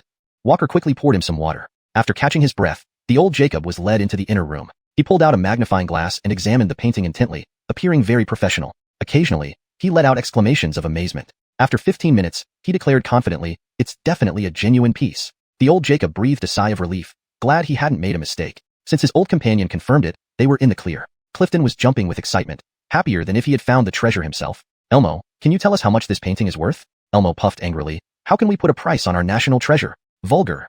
Hobie's heart skipped a beat. Would this old Jacob ask him to turn it over to the state? Chapter 77. 5 million. Clifton was completely unperturbed by Elmo's criticism. I'm just an ordinary Jacob, Elmo. So, how much do you think this painting is worth? Elmo couldn't deal with Clifton's bluntness and retorted angrily. A Colton painting from the same period sold for 3 million back then. This one has an even greater reputation. If it catches the eye of a true art lover, 5 million isn't out of the question. Are you selling this painting? Elmo assumed the painting belonged to Clifton, since he often dabbled in such items. As he spoke, he also felt somewhat tempted. 5 million? Clifton stammered. Just now, the porcelain bowl fetched 7 million, and this painting 5 million, adding up to 12 million in total. With that kind of money, an average person wouldn't have to worry about anything for the rest of their life. Yes, 5 million. What do you say? How about I buy it for 5 million? Elmo asked straightforwardly. He had long wanted to collect a Colton painting, but never found an authentic one. Now that he had the chance, 5 million was worth it. At his stage in life, material possessions were not as important. What mattered was joy. Hobie finally breathed a sigh of relief. He thought the old Jacob might be one of those stubborn traditionalists who would force him to donate the painting. Leonardo did he know, he was wrongly judging a noble heart. The Xiang family trio was too engrossed in admiring the masterpiece to notice their conversation. Clifton pointed at Hobie. You're talking to the wrong person. The owner of this painting is right here. Elmo glanced at Hobie. Is this yours? Hobie nodded. The little old Jacob reiterated. 5 million. Will you sell it? Hobie wanted to sell but wasn't familiar with Elmo and worried about being cheated. He looked towards Aries for reassurance. Aries, seeing Hobie's dilemma, interjected, don't worry. Elmo is my senior brother and would never deceive you. I also agree with his appraisal. 5 million is a fair price. Taking it to an auction might get you more, but after commission and fees, you'd end up with roughly the same amount, while wasting a lot of time. With Aries' assurance, Hobie felt at ease. Keeping the painting didn't benefit him. It required protection and wouldn't bring him any joy or utility. Selling it to someone who appreciated it more made sense. If Elmo likes it, let's go with your offer. Elmo was delighted and asked Hobie for a bank account number. Pulling out his mobile phone, he made a call, and soon after, the funds were transferred to Hobie. Confirming the transaction at a nearby bank, Hobie returned to the antique shop. Hearing that this young Jacob had stumbled upon an even more valuable piece of porcelain, Elmo eagerly asked Hobie to show it. Upon learning that both items were bought for only $100, everyone exclaimed that fate was unfair. wondering why they never encountered such good fortune despite frequent visits to the antique street. Do you really not understand antiques? Elmo was astonished by Hobie's luck. Really don't. You have a natural affinity for antiques. Not studying them would be a waste. By the way, I have a friend who teaches at Tianzhou University. Shall I arrange for you to audit some courses on antique appraisal? Moved by Hobie's talent, Elmo suggested helping him get into Tianzhou University for study. Elmo, that may not be necessary, Annika explained, knowing the backstory. Why not? Giving him a chance to audit classes at Tianzhou University would be doing him a favor, Elmo infaunted. Not at all, that's not what I mean. He is already a student at Tianzhou University, just not majoring in antique appraisal. Elmo realized his misunderstanding. Young Jacob, that's impressive. Elmo, he's the young Jacob who saved lives on the train as reported in the newspaper. Oh, it's you. Very well done indeed. Buddhist teachings speak of cause and effect. Perhaps this fortune is karma for your heroic act. Though surprised by Elmo's belief, Hobie was reminded of his completed standard bearer task reward, a replication opportunity. Using this on either of these masters could grant him decades of their expertise. The decision between Ares and Elmo was tough. Ares seemed more versatile, proficient in restoration and various categories of appraisals, while Elmo excelled specifically in paintings but was weaker in other areas. Ares appeared more comprehensive. If he could replicate even half of Ares' experience, he'd dominate the entire antique market without fearing mistakes. Determined, Hobie summoned the system and used the replication card. Choose a replication target. Hobie silently chose Ares. Confirm use of replication card? Yes. Replication card activating. Please wait. Congratulations, you have replicated Hicks's antique appraisal skills. Instantly, Hobie felt a flood of knowledge. Looking at the two treasures, he now had profound insights. No longer blank, he could discern authenticity using the newfound knowledge. Even in the shop, objects no longer needed treasure seekers' help. A quick glance told him everything. Antiques weren't for ordinary people. They brought thrills and excitement. Elmo, having acquired the painting, enjoyed it with Ares. Clifton hosted a meal for Annika, Hobie, Aline, and Connell to celebrate. We've had quite the day together. Today has been enlightening for me. Let me treat you. No arguing. Hobie appreciated Clifton's straightforwardness. They went to a street-side eatery where Clifton seemed like a regular, greeting the owner warmly. It was an authentic northeastern iron pot goose stew restaurant, known for its delicious aroma. Conversations flowed over hearty meals. After dinner, Hobie offered to settle the bill, feeling obliged to thank them for the windfall of $5 million. Just as he was about to pay, Treasure Seeker jumped from his pocket towards a shelf behind the counter, perching itself on a cute little gourd. Startled, Hobie saw Treasure Seeker fixated on one of the gourds hanging on the wall. Do you like gourd decorations too? The owner asked, mistaking Hobie's interest for the display. Chapter 78, Grass Gold. Hobie quickly replied, these gourds are pretty cute. As the shopkeeper gave Hobie his change, he smiled and said, since you're an old friend of Mr. Yuan's, I'll give you one for free. Pick one yourself. Hobie waved his hands in protest. How can you just give it away? You're selling them, right? How much is one? I'll buy one. The shopkeeper was pleased by his discernment. These gourds were all grown and processed by my father. They are all works of art. Occasionally, a customer will fall in love with one, but usually, they go for 30 to 50 yuan each. If you like any, just pick one. Don't worry about the cost. Hobie silently took out 50 yuan and placed it on the counter, reaching up to take the gourd pendant held by Treasure Seeker Rat and started playing with it. You should pick a bigger one. The small one is a gift from me. It's not very valuable. The shopkeeper awkwardly held onto the money. Hobie chuckled inwardly without responding. Although the larger ones were indeed more impressive, they weren't what he wanted. Clifton was just about to pay when he saw that Hobie had already paid. We agreed that I would treat everyone. Why did you pay? Mr. Yuan, today I made some money. Let me be the host this time. Hobie said humbly. Clifton said, though smiling, you mustn't do that again next time. He wasn't short of money for a meal. He simply enjoyed the demeanor of such young people, finding them principled and interesting. The four of them walked out together. Hobie handed the new pendant to Aiko. I found a little trinket. Here, play with it. Aiko took the gourd happily. What a cute gourd. I'll hang it on my backpack. Clifton glanced at it casually. Did you just buy this from the shopkeeper? How much did he charge you? 50. Hobie answered honestly. Aiko pouted. 50 yuan could last her over 10 days worth of meals. This thing was too expensive. Clifton also looked displeased. This shopkeeper, how dare he cheat my young brother? This thing shouldn't be more than 10 yuan. I guess he's still charging you because his father has good crafts, Jacobship. Hobie thought if Clifton knew its real value, he'd think Hobie was the one taking advantage. Just as he was about to explain that the shopkeeper wanted to give it to him for free, Walker suddenly spoke up. Yuan, can I see the gourd in your hand? Aiko readily handed it over. Clifton laughed. Xiang kid, are you obsessed or something? Don't I know this already? It's just a pure handmade piece crafted by the shopkeeper's father. Walker remained unperturbed, carefully examining it before looking at Hobie in disbelief. Uncle Yuan, don't speak too confidently, you might hurt yourself, Walker teased. I won't believe it until I see it. Is this gourd made of gold? Clifton snatched it out of curiosity. After closely examining it, he widened his eyes in disbelief. Damn it, it really is golden. This is grass gold, and it's an aged one. Clifton skeptically handed the small gourd back to Hobie and went back into the store. He searched through all the gourd ornaments but couldn't find another grass gold. Satisfied that it was unique, he left the store. Seeing his reaction, the shopkeeper asked suspiciously, Dorian, what happened? What happened? You hit the jackpot. Clifton joked. This guy probably thought he earned a lot from charging 50 yuan and never expected that there'd be an aged grass gold gourd mixed in with his merchandise. Clifton didn't know where the gourd came from. The shopkeeper shrugged. I'm a simple Jacob. Even if a treasure was right in front of me, I wouldn't recognize it. People earn according to their capabilities. Clifton smiled. That's right. Everyone has their own way of living. Leonardo, you better tell the truth. You said you didn't understand antiques. How did you choose this one out of so Jacoby small gourds? Clifton tugged at Hobie infallently. Hobie continued to feign ignorance. Maybe it was the first one I liked. Clifton stopped asking, respecting that it was Hobie's personal affair. Iko was particularly interested in the origin of the gourd. Though Hobie understood, he pretended not to. Both looked expectantly at Walker for an explanation. Walker explained, the most expensive gourd in the world is grass gold. It's a type of antique gourd, and its price is extremely high. During the Ming Dynasty, grass gold was popular, costing around 30 silver taels per piece. Its high price stems from two main reasons, rarity and size. The smaller the gourd, the lower the maturity, making it more susceptible to environmental factors. So even if Jacoby's small grass gold gourds grow, very few mature fully. Grass gold is already rare, and the one yuan has looks like it's been handled for years, making it several decades old. Who knows how the shopkeeper got it and hung it in the store. This gourd could now sell for over 20,000 yuan. Leonardo picked it up for 50, which is a bargain. Walker envied him, noting that both skill and luck were important. He had visited the store several times, but never noticed this special gourd. Hobie seemed like a rookie who got lucky. In the world of antiques, sometimes luck trumps skill. No matter if Hobie truly didn't know or was pretending, his potential shouldn't be underestimated. So impressive. Iko admired the gourd, not only for its value but because Hobie had given it to her, adding a layer of mystique. Seeing Iko's delight, Hobie felt happy inside. Let me help you hang it on your backpack. He remembered Iko saying she wanted to hang it on her back. No way, it's too precious. What if someone steals it?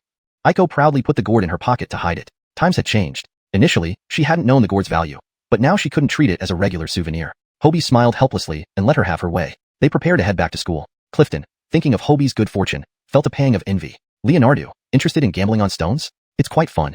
Gambling on stones? Hobie was puzzled. Walker seemed somewhat disapproving. Uncle Yuan, maybe you shouldn't bring him? No harm in seeing. Just for fun. Nothing serious. It's good for young people to broaden their horizons. Clifton dismissed the concern. Pay no mind to Xiang. Gambling on stones means betting on jade. One cut can make you rich or poor. Are you going?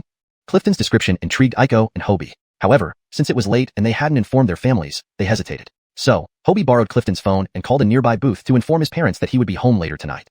Chapter 79. Stone Gambling. Walker had originally planned to go home, but Clifton inflated on dragging him along. The four of them got into Clifton's private vehicle and headed off to an unknown destination. Hobie thought to himself that having a personal car and driver in this day and age indicated Clifton was not to be underestimated. Hobie had stored the recently acquired June porcelain bowl in a bank safety deposit box. It felt safer there. With items worth millions, any damage would mean they were gone forever. Clifton seemed to be a regular at stone gambling, and he spoke authoritatively about its intricacies while in the car. No one can say for sure what's inside a stone.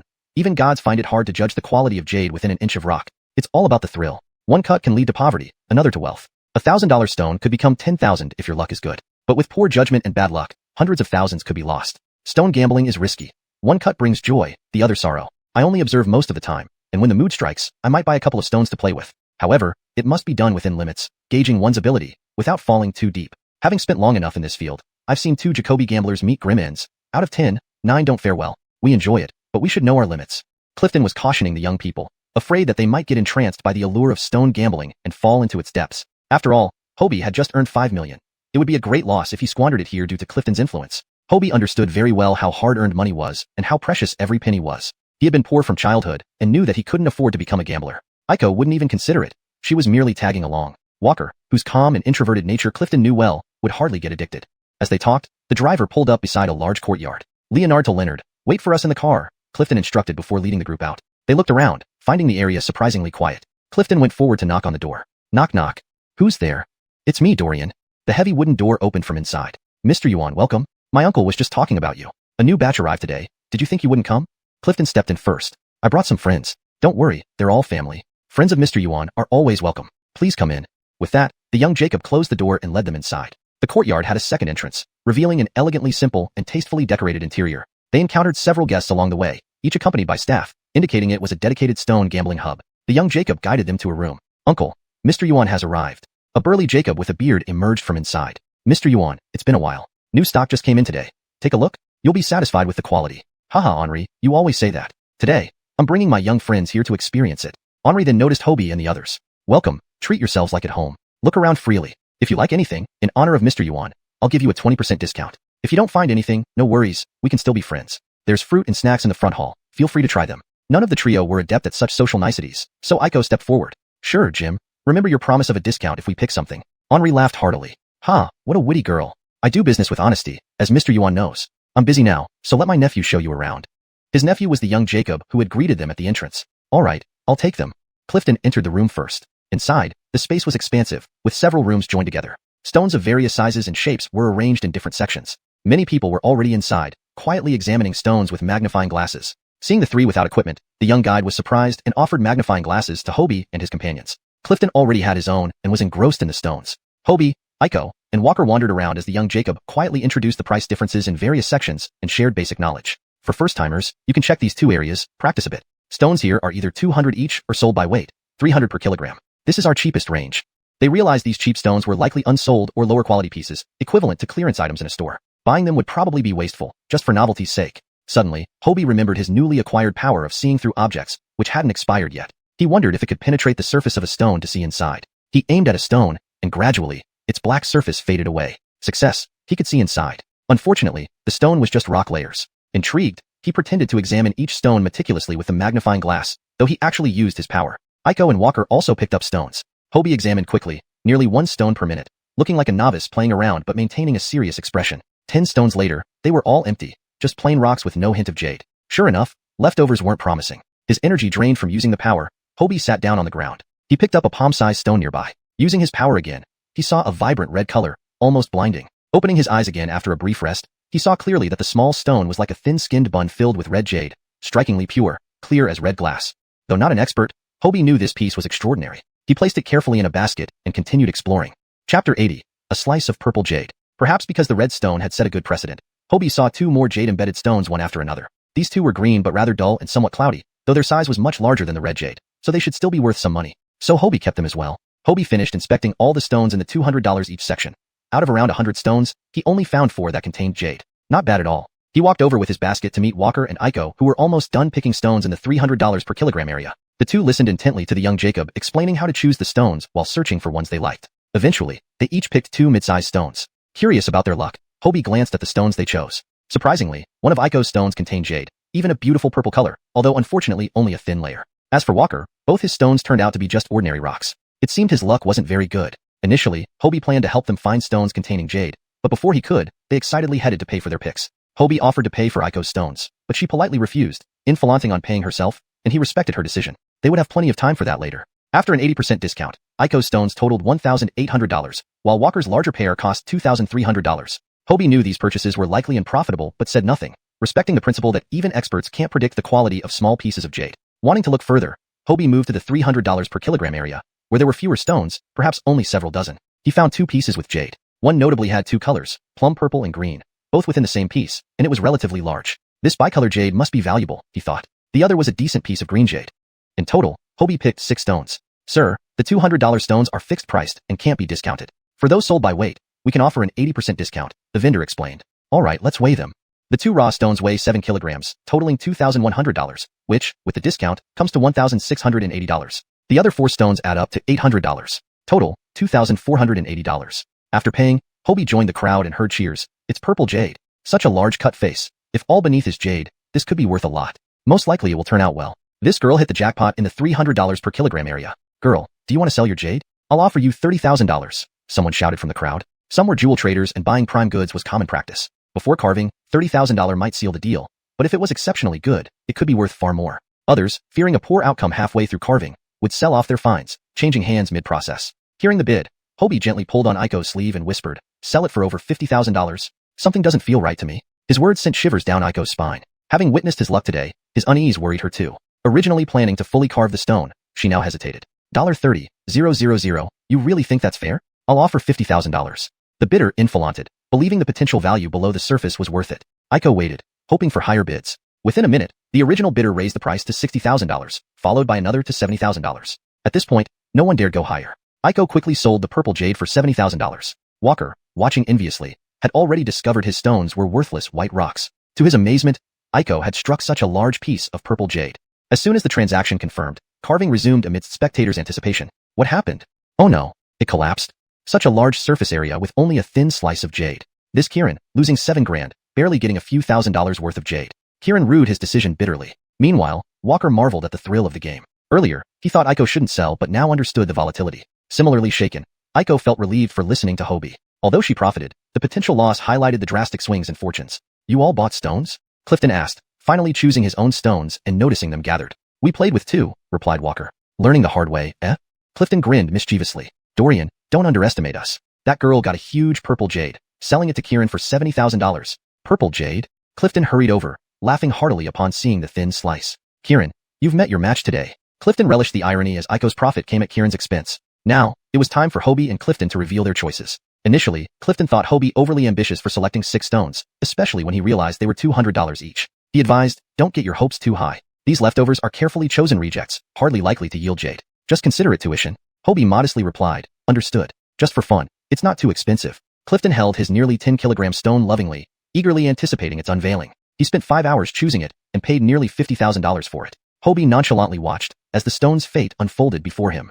Chapter 81. Spring with Color. Passing through a cluster of white stones, Hobie caught sight of the interior. It was a transparent green jadeite in a spherical shape, looking quite substantial, probably yielding 2 to 3 pounds of jade material. Dorian's stone might fetch an unpredictable price, but it certainly wouldn't result in a loss. Several jade cutting machines were set up, and Clifton and Hobie placed their stones on the machines respectively. The staff asked them to draw lines marking the cutting surfaces. Hobie, who could see inside the stones, casually drew a line, giving off an effortless impression. Clifton examined his stone for a long time with a magnifying glass before carefully drawing a line. With one cut on Hobie's side, the jade meat was revealed.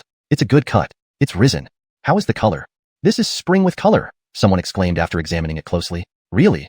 Spring with color?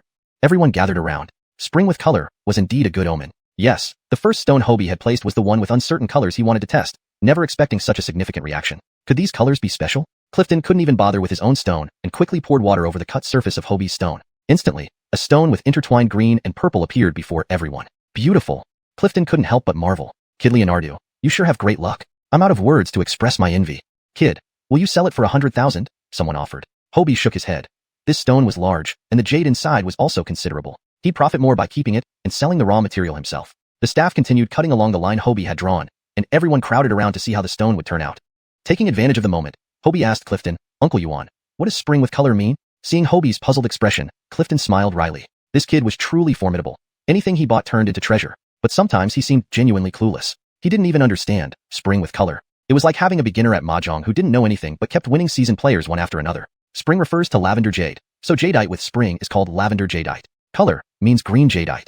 So, jadeite with these two colors is called spring with color. If both colors are present in a single piece, its value is incalculable. You've got good luck today, almost making all the money I'll earn in my lifetime, Clifton explained seriously, ending with a hint of envy. Hobie hadn't realized that jadeite was so precious. He should have just cut an ordinary green piece. He thought such mixed color stones wouldn't be valuable, yet they turned out to be even more precious. Looks like he shouldn't cut any more stones. Otherwise, it would be too eye-catching, especially as a newbie who had already shown too much skill in front of Clifton and Walker. While talking, Clifton's stone was also cut open. It has risen again. It's green jadeite, and the color looks pretty decent, maybe reaching ice jade quality. What kind of day is this? Every cut yields something valuable. I need to buy a piece and try my hand too. Seems the gym wasn't bluffing. Today's stock is indeed good. Clifton happily poured water on his stone. Ha! Dorian got lucky today. Pretty nice, let's keep cutting. Walker and others hurriedly congratulated him. After Hobie's stone was fully opened, it yielded over 3 pounds of jadeite. The crowd erupted in excitement.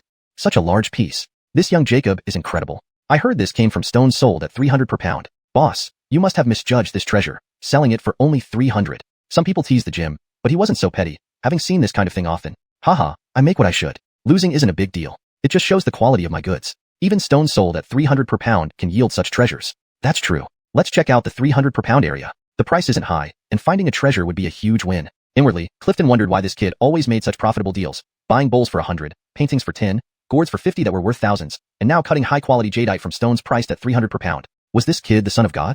Hobie's stone had boosted the gym sales, with Jacoby rushing to the 300 per pound section and snapping up the remaining dozens of stones. Unfortunately, Hobie had already picked out all the stones containing jadeite, leaving only plain ones behind. They were destined to leave empty-handed. The staff packaged the exposed jade in silk boxes and presented them to Hobie. Hobie suggested going to the front hall to rest while waiting for Clifton to finish cutting his stone. Aiko naturally agreed. You still have 5 stones in your basket. Aren't you going to cut them?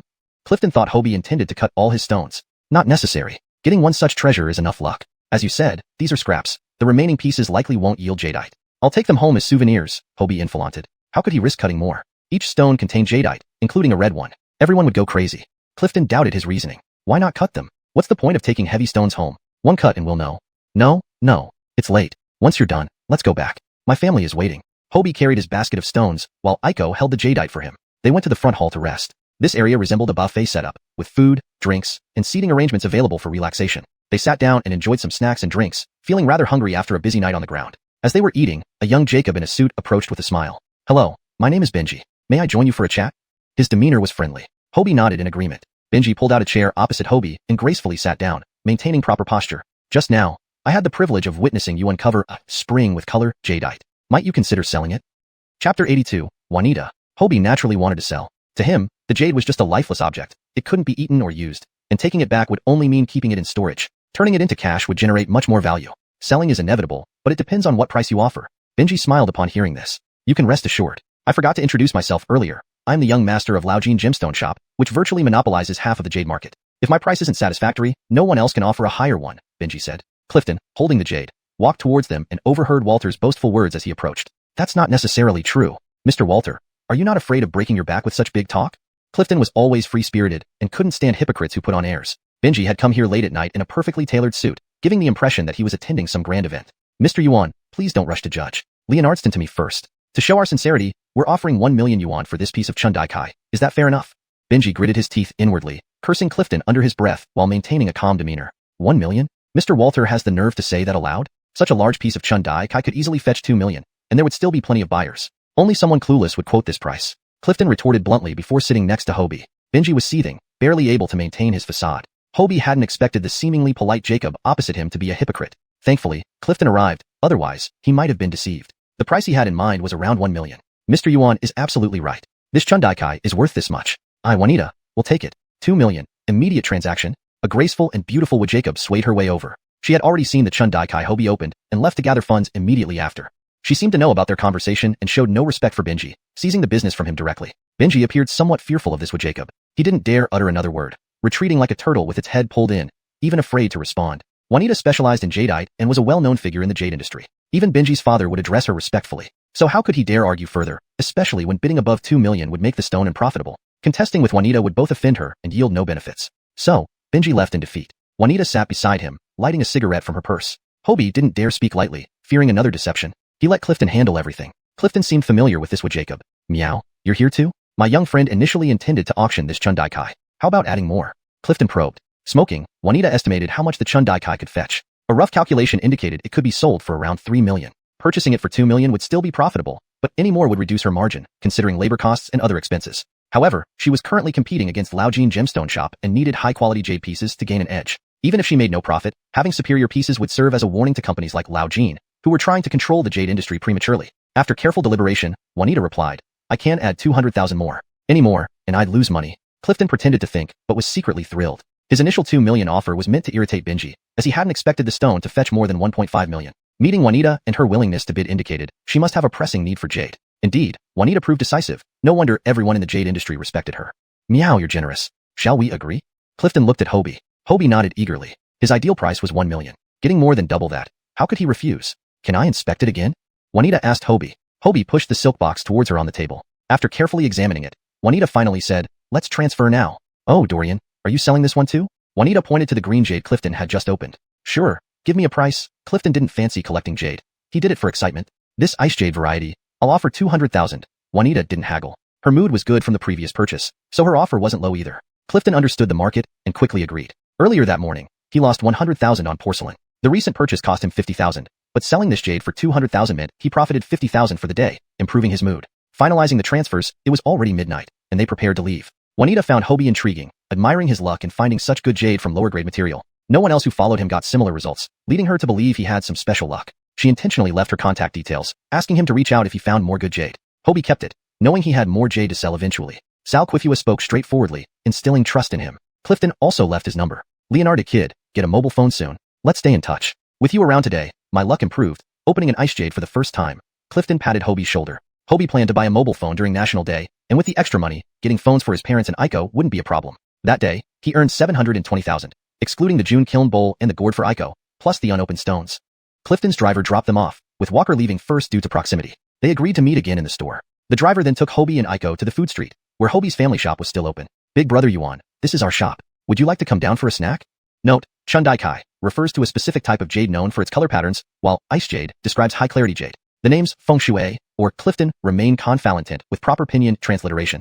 ####Chapter 83, Night Snack. After spending the whole night bustling around, Clifton felt a bit hungry. Well then, Xiao Leonard, come down and join us for something to eat. You've waited all night, it must have been tough. Clifton called out to his driver, Xiao Leonard. He was a Jacob of principles and righteousness, earning respect from everyone around him. All right, thank you, Mr. Yuan. Xiao Leonard indeed felt quite hungry, so he didn't hesitate. Witnessing this interaction, Hobie couldn't help but look at Clifton with newfound admiration. In the past, men like Clifton would have been the embodiment of chivalrous heroes, those who were ready to go through fire and water for their friends. A Jacob of sentiment, willing to risk life and limb for his brothers in arms. Ismail, Mom, I'm back. I brought 2 friends, and we're all pretty hungry. Can you make us something to eat?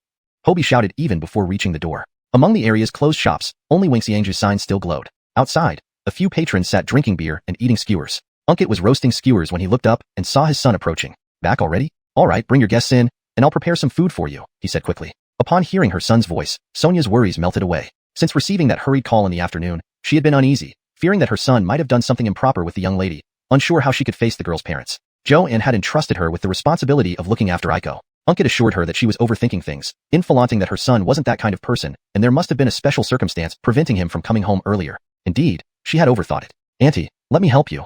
Aiko put down what she was carrying and offered to Asfalant with slicing the cold dishes. Sonia, seeing her son sitting down with 2 middle-aged men, didn't ask too Jacoby questions. It was rare for her son to bring friends home, so she intended to treat them well regardless of who they were. Today's assortment of cold dishes amounted to over 2 pounds of meat and 1 pound of vegetables. Sonia dumped everything onto the cutting board. Just slice it all and bring it up. All of it, Auntie? Aiko was surprised. If they served all of this, wouldn't business suffer? Don't worry, it's rare for Hang Hang to invite friends home. As long as they enjoy themselves, that's all that matters. When you bring it up, sit down and eat with them. You must be hungry after running around all day, Sonia reassured her, confident that their finances could handle the expense. Aiko had no choice but to comply. Unkit also took several items out of the freezer, preparing to grill more for them. Inside, Hobie guided Clifton and Xiao Leonard to a random table and sat down. I thought you and Brother Xiang both came from families of antique dealers, Clifton commented while surveying the unique ambience of the shop, smiling. Hobie's talent and luck in antiques were unlike anything Clifton had ever seen. Haha, Uncle Yuan, don't make fun of me. I'm just a country bumpkin compared to Brother Xiang, Hobie replied self-deprecatingly. Realizing his words might have sounded inappropriate, Clifton quickly added, haha, whose ancestors weren't farmers. We're all the same. I noticed the sign outside your shop has nice calligraphy, and this piece here is quite impressive as well. Clifton pointed at the artwork written by Corey hanging inside. Oh, those are all works by my master, Master Corey, Hobie explained casually. Master Corey? I didn't mishear that, did I? Isn't Master Chin known for not taking on disciples anymore? And you're talking about the renowned calligraphy master, right? Clifton asked in surprise, familiar with contemporary artists and calligraphers. Yes, exactly, Hobie confidently boasted once. Master Chan is your teacher? Leonardo kid, you really don't show it. I wonder which door the heavens left open for you. Clifton exclaimed, not doubting Hobie's words. There was no reason for anyone to lie about such things. Of course, Uncle Yuan, try these cold dishes prepared by Auntie Leonard, and you'll see. Aiko placed 2 large plates of cold dishes on the table. Well, let's give it a taste then. Clifton's attention shifted to the food. The aroma is fantastic. No wonder it's called Wingxiangju. Let me taste it. Clifton tried a piece of braised wing and was amazed, quickly followed by a few more mouthfuls of other dishes. Then, he uttered his most astonished praise of the day. My God! Leonardo kid, were your ancestors imperial chefs? This is undoubtedly the best flavored cold dish in all of Tianzhou City. What a feast today. Xiao Leonard, slightly more reserved, also nodded vigorously in agreement. The flavor is unmatched. Absolutely top-notch. He gave a thumbs up. Having traveled extensively with Clifton, he had tasted Jacoby delicacies, but never anything at this level, making him feel his mouth was too small for the experience. These aren't even our best dishes. One of Joab's specialties is fried rice. Even professional chefs can't match his skill. A top chef once competed against him and admitted defeat. Aiko, now an ardent fan of Hobie, praised without hesitation. Clifton looked at them skeptically, thinking what's so special about fried rice. It's just rice and eggs. However, to be polite, he played along. Really? So will you show us your skills, Leonardo kid? I'll check if we have any leftover rice in the kitchen. If we do, I'll demonstrate. Otherwise, we'll have to wait until next time. Hobie went into the kitchen.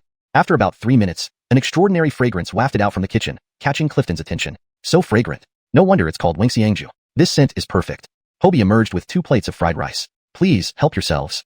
Clifton eagerly took a bite. Hot, scalding his mouth. Then came an endless silence as Aiko and Hobie watched the 2 men devour the fried rice nonstop, unable to speak between bites. Aiko wore a smug expression, as if saying, told you so. Hobie brought out 2 smaller plates of fried rice for himself and Aiko. Aiko enjoyed a spoonful. If there was one thing she'd never tire of, it was Hobie's fried rice, each bite making her fall madly in love again. As they ate, Unkit entered with a platter of freshly grilled skewers. Try the skewers. Would you like some beer? No need, this is perfect. Thanks brother. Thanks sister. Clifton, with his mouth full, stood up. Seeing Unkit looked older than him, he addressed him as brother and sister. Unkit smiled awkwardly. Apologies for the hospitality. Eat slowly. There's more if needed. Plenty, plenty. Thank you for your hard work tonight, Clifton responded, finishing with a satisfied belch.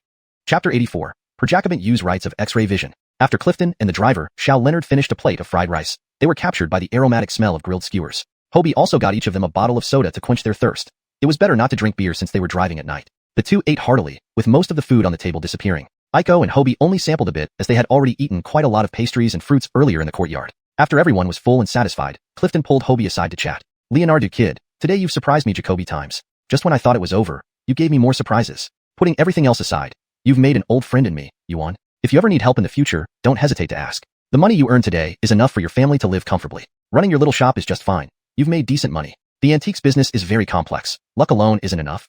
Clifton sincerely advised Hobie. He could see that Hobie knew nothing about the antiques trade and had no background in this field. It would be best for him not to get too deeply involved and instead focus on what he already had. Leonard himself, though he wandered in the antiques world, his main profession wasn't in this industry, so he wasn't worried about getting into trouble. He feared that young people might be dazzled by short-term gains, ultimately being unable to extricate themselves. He had seen two Jacoby brilliant young people end up fading away. He hoped Hobie wouldn't lose sight of his true self. Hobie wouldn't make that mistake. Having lived 2 lifetimes, he was no longer naive. He had his own considerations for everything. However, he still appreciated Clifton's genuine concern as an elder brother. Uncle Yuan, I understand. Rest assured, I know where I stand. If there's anything in the future, please feel free to call on me.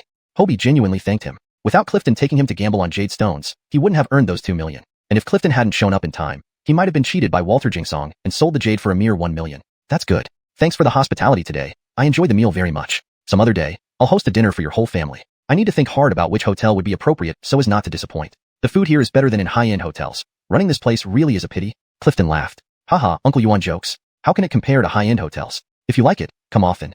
I definitely will. I'll promote this place. Such delicious food shouldn't remain unknown. Clifton stood up. All right, we should head back now. Take care, Uncle Yuan. Hope to see you again soon. Just as Hobie escorted him to the door, the system warning popped up. System warning, dangerous person approaching. Please take cover immediately. It was the first time Hobie heard such a warning. Dangerous person? Instinctively, he looked around. Clifton was still shaking hands and saying goodbye to Unkit. Suddenly, a minivan drove up and stopped right in front of their shop. Hobie had a bad feeling. The danger might be coming from this vehicle. A few burly men in black stepped out of the van, carrying an air of bloodiness. Clifton caught the scent too, frowned, and began sizing them up, not in a hurry to leave. The 4 men strode over aggressively and sat down on the stools outside, scaring away the customers who quickly paid and fled. Boss, serve whatever you have. The tone wasn't friendly. Sonia hastily responded. We're closing soon. Everything's sold out. Please come another day. These people had scared off her customers. Huh. The Jacob glared at Sonia as if daring her to refuse, making her shudder. The shop really has nothing left. Please come another day. Hobie stepped forward, shielding Sonia behind him. The Jacob pointed at a skewer on the grill. You say there's nothing left. What is this? Trying to fool us? Asking for a beating, huh? Actually, the store really didn't have much food left. The braised dishes had been eaten by Clifton and his group. The rice was almost gone, and only some frozen skewers remained in the fridge. Clifton, seeing the men's menacing looks, walked over and said, Gentlemen, you better not bully honest folks. The shop owner has already said they're closing. Clearly, the men didn't give him any respect. The leader directly flipped the table and stood up, saying, offering you a way out and you don't take it? Number 2, 3, 4. Wreck this shabby store. As he finished speaking, they were about to start flipping tables. How could Hobie stand that? He said, everyone move back. As soon as he spoke, Unkit and Sonia pulled Aiko to the back. Hobie threw a punch straight at the leader. The Jacob likely never expected this young Jacob could do anything to him and failed to dodge in time. He was sent flying with a punch, and everyone heard a crisp sound.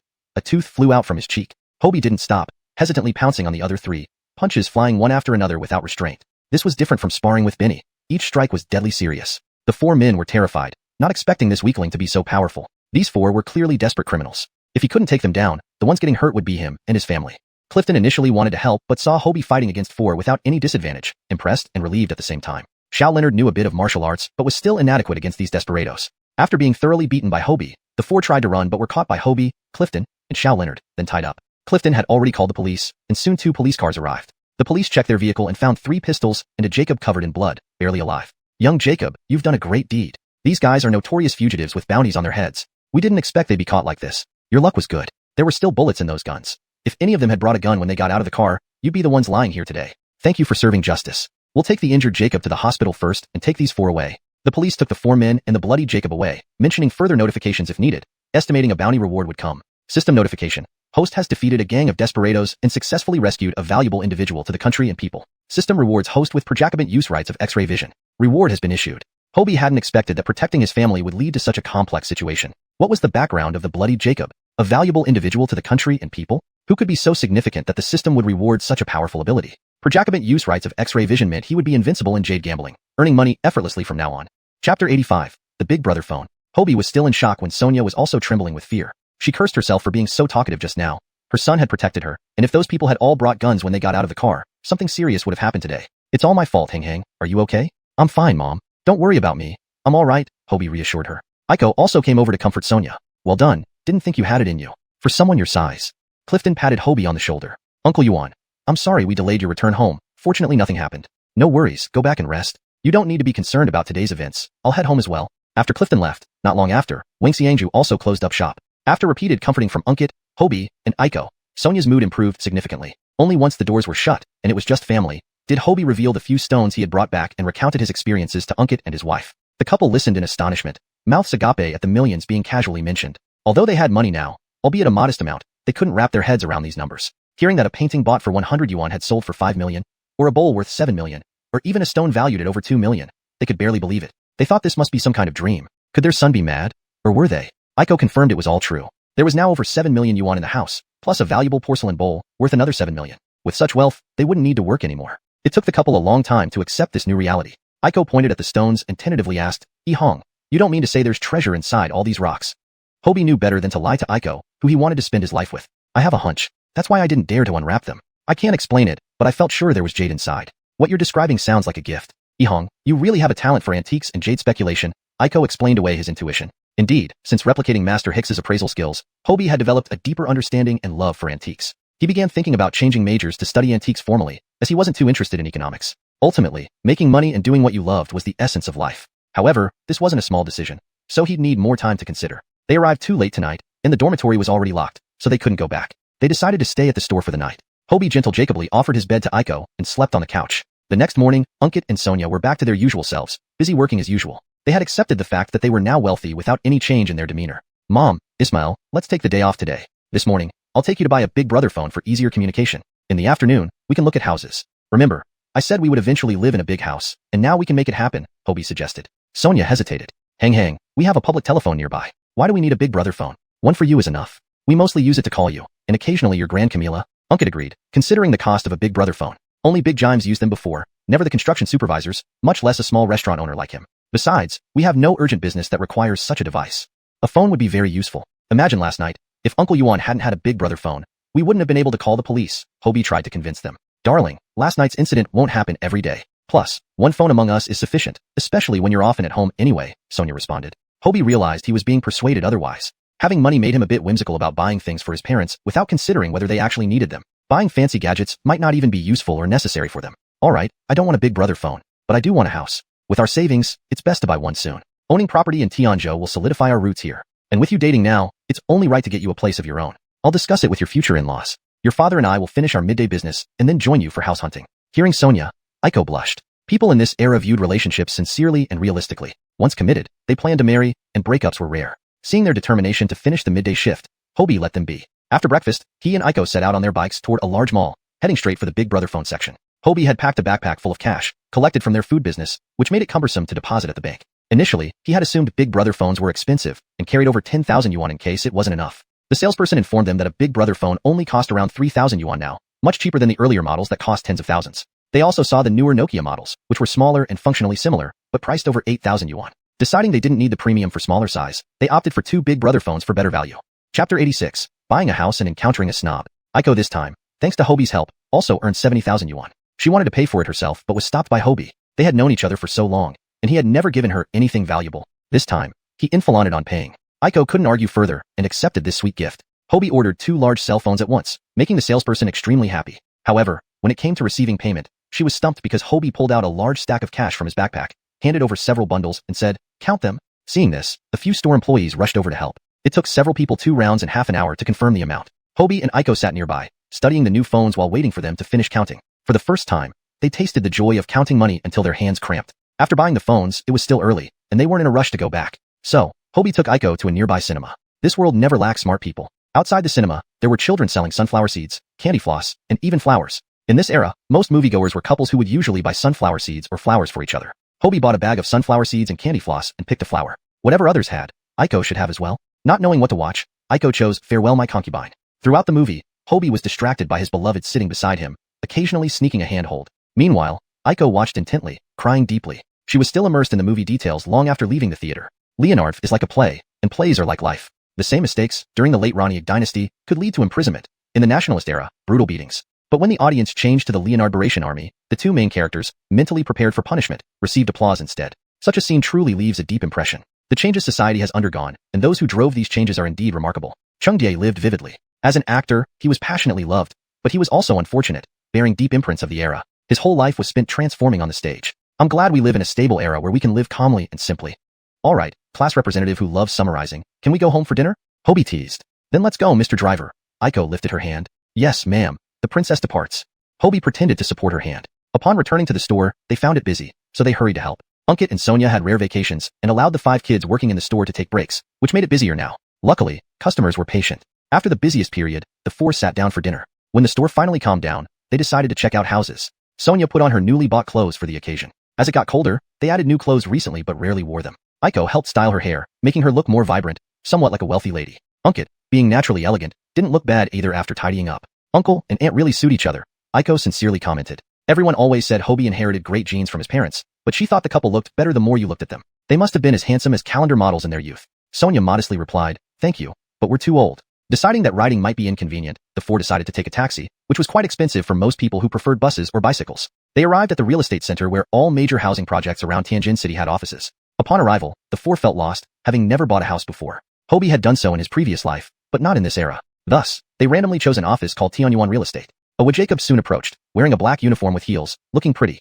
Glancing over the 4, she thought, how unlucky to encounter only poor clients today. She had worked here for years and could distinguish wealthy people by sight. Wealthy people exuded confidence, something the less fortunate rarely had.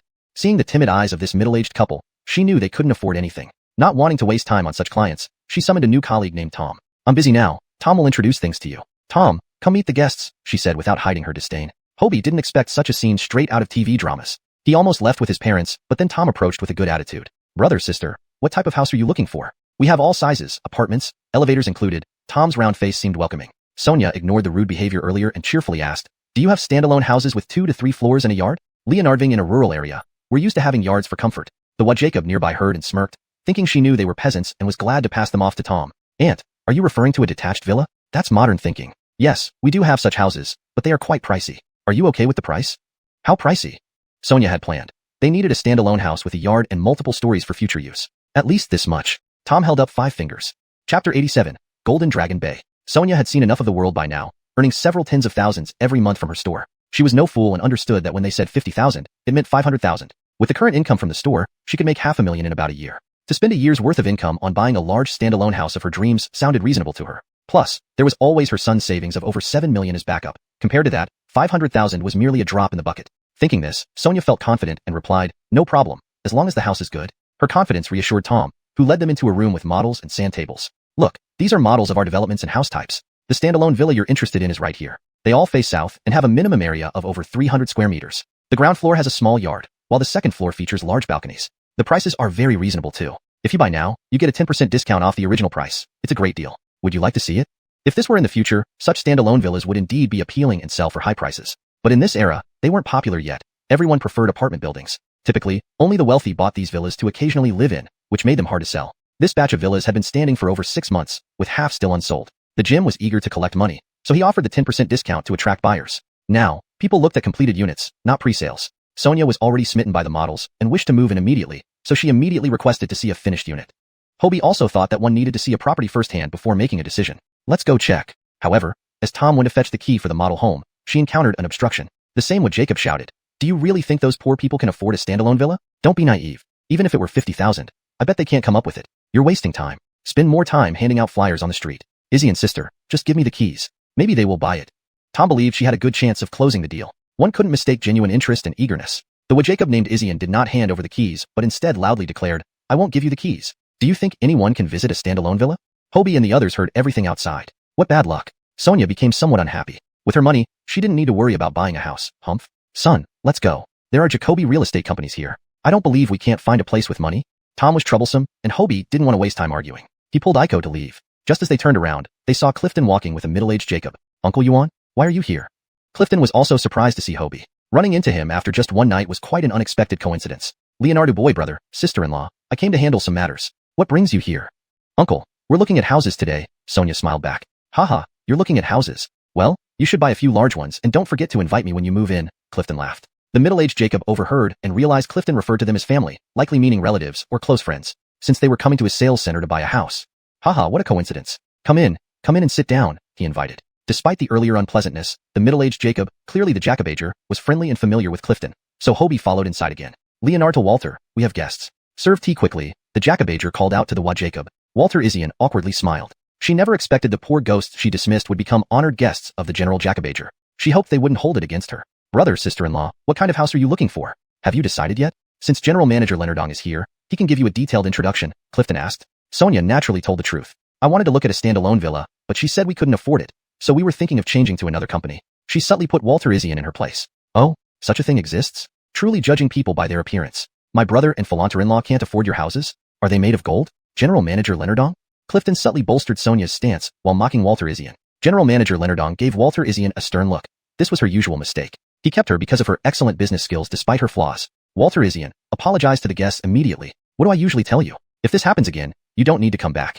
I can't afford you, the General Jacobager said angrily. Walter Isian, realizing she was exposed, tearfully apologized. Sorry, my fault. I shouldn't have judged by appearances. Please forgive me. Seeing her pathetic state and General Manager Leonardong's anger, Sonia softened. Waving her hand, she said, never mind, just don't do it again. Knowing his Camilla's gentle nature, Hobie didn't say anything more. He was used to this society, full of opportunistic people. Focus on oneself.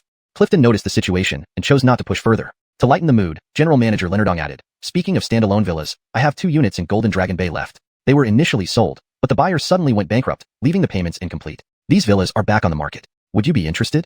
He figured Clifton mentioned they were well off, so they could likely afford it. Upon hearing Golden Dragon Bay, Clifton excitedly responded, Leonardo boy, Golden Dragon Bay is great. I live there myself. We moved in at the start of the year. Back then, it was 4,000 per square meter, costing me over $1 million too. If you move in, we'll see each other often. His words had multiple meanings. 1. Golden Dragon Bay was a great location, and he owned one. 2. He gave Hobie a fair idea of the price to prevent being misled and mentally prepare for the cost. Hearing over $1 million too, Sonia hesitated internally. A house for over $1 million too seemed extremely expensive. 50,000 she could Jacobiage, but over $1 million was steep. Still, having experienced belittlement, she maintained composure, inwardly noting the exorbitant price. Uncle Yuan, where is Golden Dragon Bay? Is it far? What's the condition of the houses? In summary, Sonia's initial hesitation turns into determination as she faces skepticism about their ability to purchase a villa. Her resolve strengthens when Clifton supports her, leading to potential success in securing a desirable house in Golden Dragon Bay. Hashtag Chapter 88. A great deal at 70% of the price. Jinlong Bay is located near the Tianzhou City Business District. It's a quiet retreat amidst the hustle and bustle, with convenient transportation, work, and shopping facilities. Only the wealthy or influential can afford to live there, Manager Leonardong explained. Since only these 2 units are left, if you're interested, I can give you a 10% discount off the original price. Hobie thought it was quite a good deal. It fulfilled Sonia's dream of living in a detached house without affecting their daily commute and shopping. The price was a bit high, but it was worth it. The main drawback of villas is that most of them are in the suburbs, making it inconvenient for city trips, work, and school, necessitating a car. If they were in the central business district, it would be much better. Even at a higher price, it would be worth it. And since Colm, someone with substantial assets, endorsed these houses, they must be good. However, Colm objected. Leonardong, you're not being fair. 2 unsold units aren't enough to justify just a 10% discount. How about we go down to 30%? I can't do that. At 30%, I'd barely break even. Don't think I don't know. The original buyers of those 2 units went bankrupt and committed suicide by jumping from the building. Selling such an inauspicious house at such a high price? No way.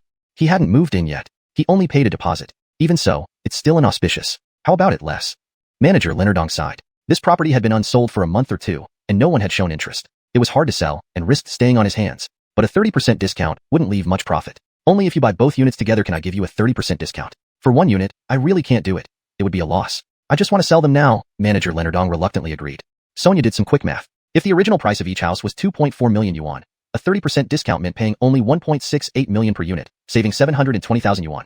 A villa's worth. She found the price earful-onable. In case her son eventually wanted to live separately after marriage, having 2 units ready would be convenient. They would be close by, making visits easy. Thinking this way, she felt it was perfect. She didn't believe in bad luck anyway. Hobie also found it very reasonable. Since Colm bought at 1.2 million, this price was unbeatable. Most importantly, he liked the location. With 2 units, his parents could live in one, and he and Aiko in the other, which seemed ideal. So Hobie made the decision. Let's go for it. Let's transfer the money at the bank right away. Manager Leonardong hadn't expected them to buy all at once, but was pleasantly surprised when the young Jacob took charge. Sonia chimed in, we'll take both units. Walter Isian, standing nearby, gritted her teeth, regretting missing out on a big client and embarrassing herself in front of her gym. But we need to see the houses first, Hobie added. Manager Leonardong readily agreed. Of course. We should have shown you the houses first. However, I have some important business to discuss with Mr. Yuan. Could Xiao Walter show you around? He had originally invited Colm to discuss business, but unexpectedly sold the properties as well.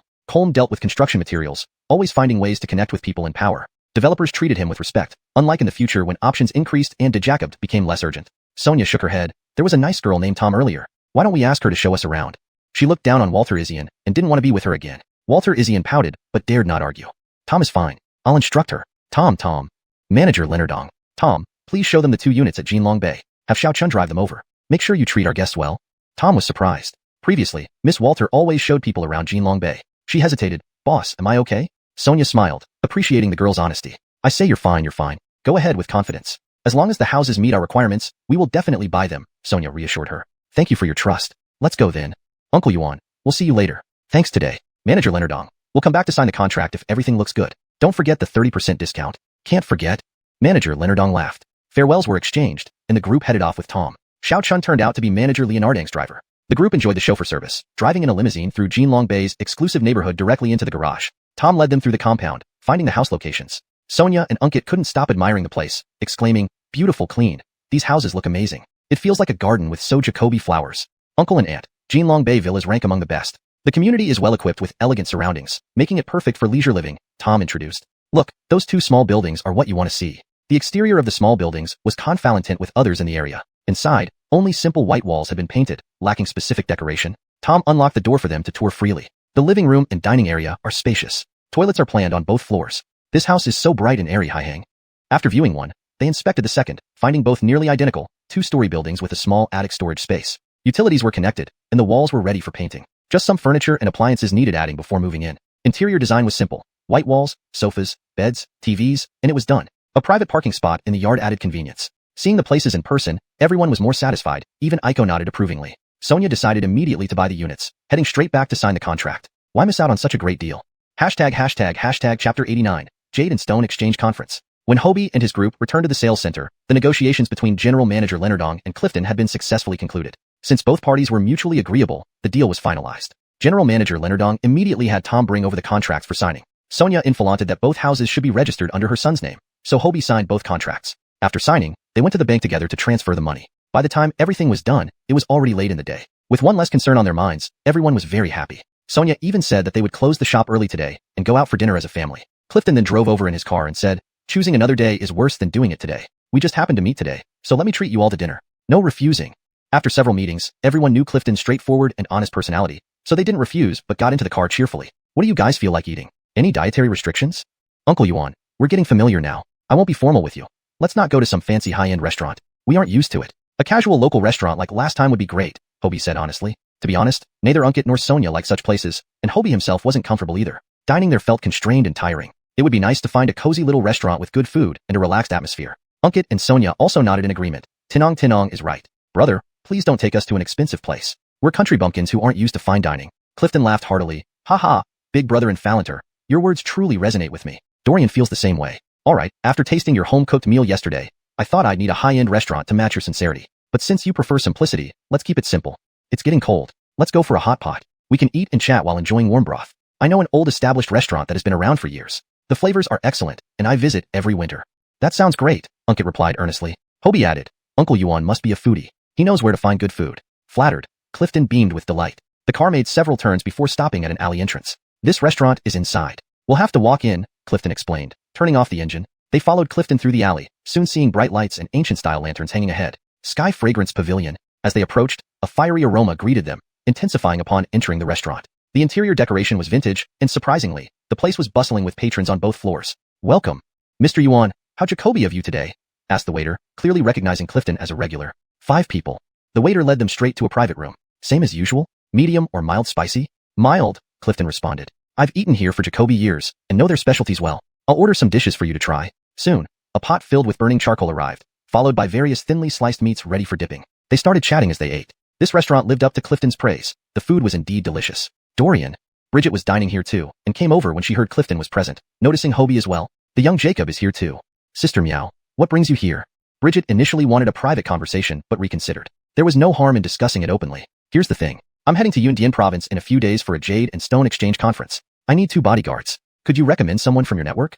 Clifton, being in the building materials business, naturally knew some tough guys and underworld figures, which provided protection and intimidation when needed. Bridget sought strong escorts because she was concerned about her safety at such events. Understanding her intention instantly, Clifton glanced at Hobie beside him. Sister Meow, you're overcomplicating things. You've got exactly who you need right here, he hinted. Bridget was puzzled, wondering what Clifton was talking about. She thought he misunderstood her request. Sister Meow, listen. This kid Leonardo isn't weak. I saw him fight off 4 thugs single-handedly last night. My aide, Leonardo Leonard, who has some martial arts skills, admitted he wouldn't stand a chance against Leonardo. If you bring him, your safety will be assured, Clifton elaborated. Bridget remained skeptical, thinking Clifton was joking. Hobie wasn't particularly interested in Bridget's matter and preferred staying out of it. But Clifton whispered in his ear, I see you're into jade. If you want to learn more, this could be a great opportunity. Yundian is the kingdom of jade. Seeing is better than reading. The Jade and Stone Exchange Conference invited industry leaders, and only those with official invitations could bring 2 guests. Thus, it was a rare chance. Intrigued, especially with his newly acquired projectile use of X-ray vision, Hobie became interested. The jade market was highly profitable, and he had much to learn. If it's a good opportunity, going along to observe might be worthwhile. After all, this holiday combines Mid-Autumn and National Day, giving us nearly 10 days, Hobie reasoned. Sure, if Uncle Yuan vouches for you, here's what I propose. I'll call you tomorrow. I'll assess your capabilities first. Naturally, my pay isn't low. The budget for personal security on this trip is 200,000 renminbi. If you fit the role, I'll be delighted. Hobie's insight into jade and stone selection could provide valuable advice, and Bridget trusted Clifton's judgment. After dinner, Clifton drove them back to the store. On the way, he briefed Hobie about the conference, making him even more excited. When Unkit and Sonia learned of the potential danger, they hesitated but eventually agreed after Hobie demonstrated his fighting prowess. As a parent, they couldn't stop their child from spreading his wings. Chapter 90. Speak Your Mind. Early the next morning, Hobie received a call from Juanita. She had gathered Jacoby people for a competition. The first and second place winners would earn the bodyguard spots to accompany her to the conference. Hobie put on a casual sports outfit and took a taxi over. Aiko accompanied him. Although she was not entirely supportive of his risky venture, she did not stop him. His adventurous spirit was one of the reasons she liked him in the first place. Upon arrival, they found a combat arena. Behind Juanita stood several individuals, mostly middle-aged men with bulging muscles. Hobie appeared to be the youngest among them and walked forward without hesitation. Miaoji, I'm here. Great, almost everyone has arrived. Let's begin. There were 15 participants in total. First, pairs were matched up. 7 people were eliminated in the first round with 1 person being exempted through a lottery draw. Hobie did not expect to be that lucky one and thus won by default in the first round, observing others' matches from below. The competitors Juanita brought together were undoubtedly skilled, but their techniques appeared overly complicated and lacked the simplicity and efficiency Hobie preferred. Their moves seemed flashy but full of weaknesses. By noon, the first round concluded, and Hobie along with the 7 other victors remained for the next round. Juanita ordered lunch for them, after which the afternoon challenge began, where contestants could choose their opponents. Naturally, Hobie, being the smallest and seemingly weakest, was targeted first. As the first opponent approached, Hobie easily identified his vulnerability before delivering a single punch that sent him flying into the net at the side of the stage and bouncing back. Everyone watching was dumbfounded by his move. Juanita smiled for the first time that day, appreciating Hobie's simple yet effective approach. She was not interested in complex, showy moves, but rather those that were practical and direct. Feeling unsatisfied, Hobie immediately pointed at the next Jacob in line and challenged him. Again, he defeated him in one move, swift and decisive. The same happened with the third, fourth, and subsequent challengers. Initially ridiculed as just a lucky weakling in the morning, Hobie now earned everyone's respect. Standing on the stage, he exuded an overpowering aura that intimidated anyone who dared look him in the eye. The 5th contestant conceded without a fight. The 6th tried his luck, but met the same fate. The last person naturally fared no better. Hobie, having taken down all 7 opponents in succession, elicited thunderous applause from the crowd, including Juanita and others. This young Jacob had conquered everyone with his bare fists. Juanita finally understood that Clifton's words the previous night held true. His victory delighted her. There's no need for 2 bodyguards anymore. For this trip to Yunnan province, my safety is entrusted to you. It's been a pleasure working with you. Juanita extended her hand. Hobie wiped his hand on his clothes and shook hers firmly. It's been a pleasure, Miaoji. They agreed on the departure time and remuneration. They would leave the day after tomorrow, and the fee for this trip was 200,000 yuan. Hobie was quite satisfied with this arrangement. The only downside was that he would spend only a few days with Aiko during this holiday. I'll bring you a gift when I come back from Yunnan. What do you want?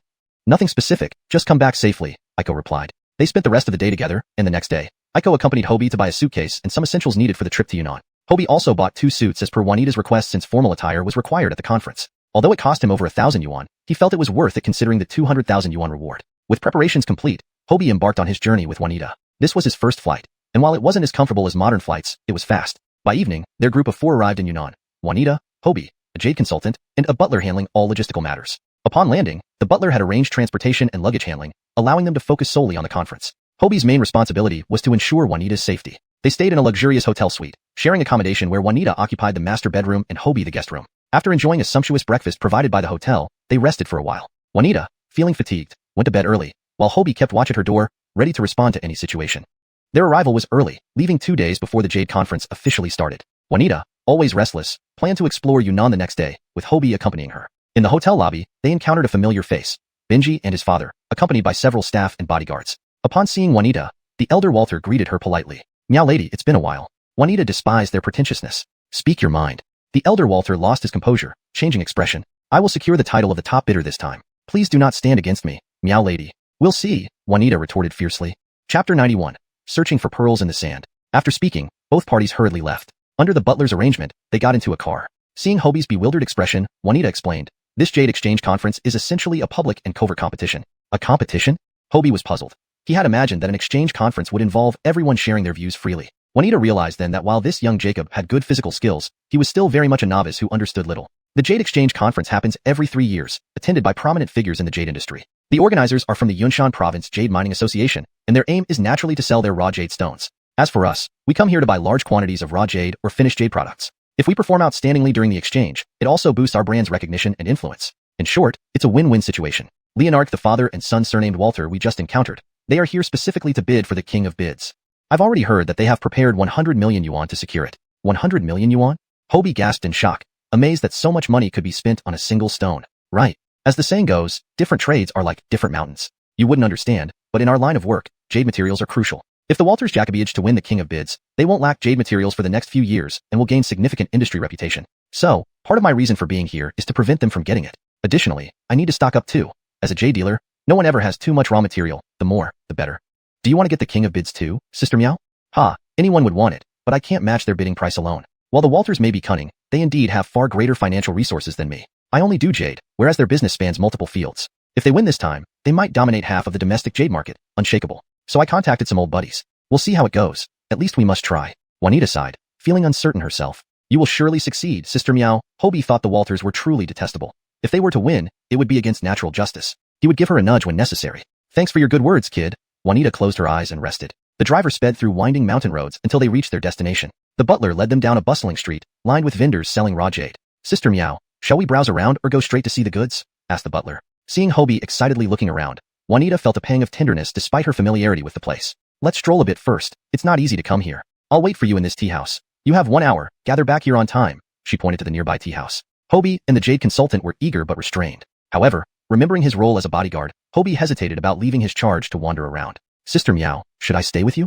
No need. I'll be fine sitting outside. It's safe here. No one dares to make a move. Go explore. She waved him off. Hobie turned and walked towards a nearby raw jade stall. Boss, interested in taking a look? Our stones come from premium mines, higher chances of finding emeralds. Sure, why not? How much are these raw jade stones? Hobie asked. These stones are priced at 3,000 yuan per kilogram here, and 5,000 there. If you're interested, I have 10,000 yuan per kilogram stones in the store. We also have windowed pieces available for selection. The dark-skinned Jim replied. What about this pile at my feet? The Jim, noticing Hobie's possible lack of knowledge, pointed out, these are the cheapest, 200 yuan each. These stones were often sold to tourists since expensive ones were too risky, but 200 yuan for amusement was acceptable. Each store usually kept such lower quality leftovers, unlikely to yield much. But Hobie was oddly drawn to these, enjoying the challenge of finding a gem among sand. He began inspecting each stone. With decent eyesight, after examining Jacoby, he found only one promising stone containing near ice-grade green jade. Another piece contained a narrow strip of mediocre jade, which he discarded. Paying 200 yuan, Hobie bought the better stone but did not open it, instead placing it in a net bag and continued walking, holding it in hand. The Jim, counting his money, mused over Hobie's odd behavior of buying without opening, finding it amusing. Continuing to other stores, Hobie picked similar 200 to 300 yuan stones, occasionally buying one without inspection, carrying them in his hands. Juanita watched him curiously from the tea house. Either he was overly confident or obsessed with potential gains, purchasing stones yet not opening them. Soon, Hobie held several net bags. At a lively store where someone was cutting a stone live. Rise, rise, rise. A young Jacob sweated profusely watching the cutting machine. Curious, Hobie observed. No, nothing inside this huge stone. Disappointed, ready to look away, he noticed a faint gleam at the bottom left corner. Upon closer inspection, it revealed a beautiful yellow jade piece, square-shaped. Bust. Surrounding people murmured sadly. Cutting a massive stone in half and finding nothing. What a waste. The young Jacob couldn't believe it. Spending 30,000 yuan, expecting success, now faced failure. Undeterred, he placed the stone back for another cut horizontally. Still, no sign of jade, only white rock. Cut into 8 pieces, still no jade. Hobie silently thought, this person sure had bad luck today. Chapter 92. Picking up yellow jade and emerald. Each time he chose a position, he just happened to avoid the beautiful piece of yellow jade hidden in that corner. In fact, if he had only moved a little bit to the side, he would have seen this exquisite piece of yellow jade. Maybe it was destined not to be. The Jacob held his head in frustration, clearly upset. The jade cutter collected the stones and asked if he wanted more. The young Jacob said angrily, what do I need it for? Waste. The jade cutter, somewhat displeased, tossed the stone aside, where it rolled across the ground. By coincidence, the stone with the yellow jade rolled right to the feet of Hobie, who was watching from the sidelines. He sighed and picked up the stone, asking, do you want to cut another slice? The young Jacob ignored him. If you don't want to cut, sell this stone to me. I'll give you 2,000. 2,000 yuan would be enough for him to return home and start a new life. Hobie had already heard from people around that this young Jacob was from out of town and had been buying stones on this street for half a month. He had experienced both gains and losses like a gambler. It was rumored that this stone had already drained his last resources.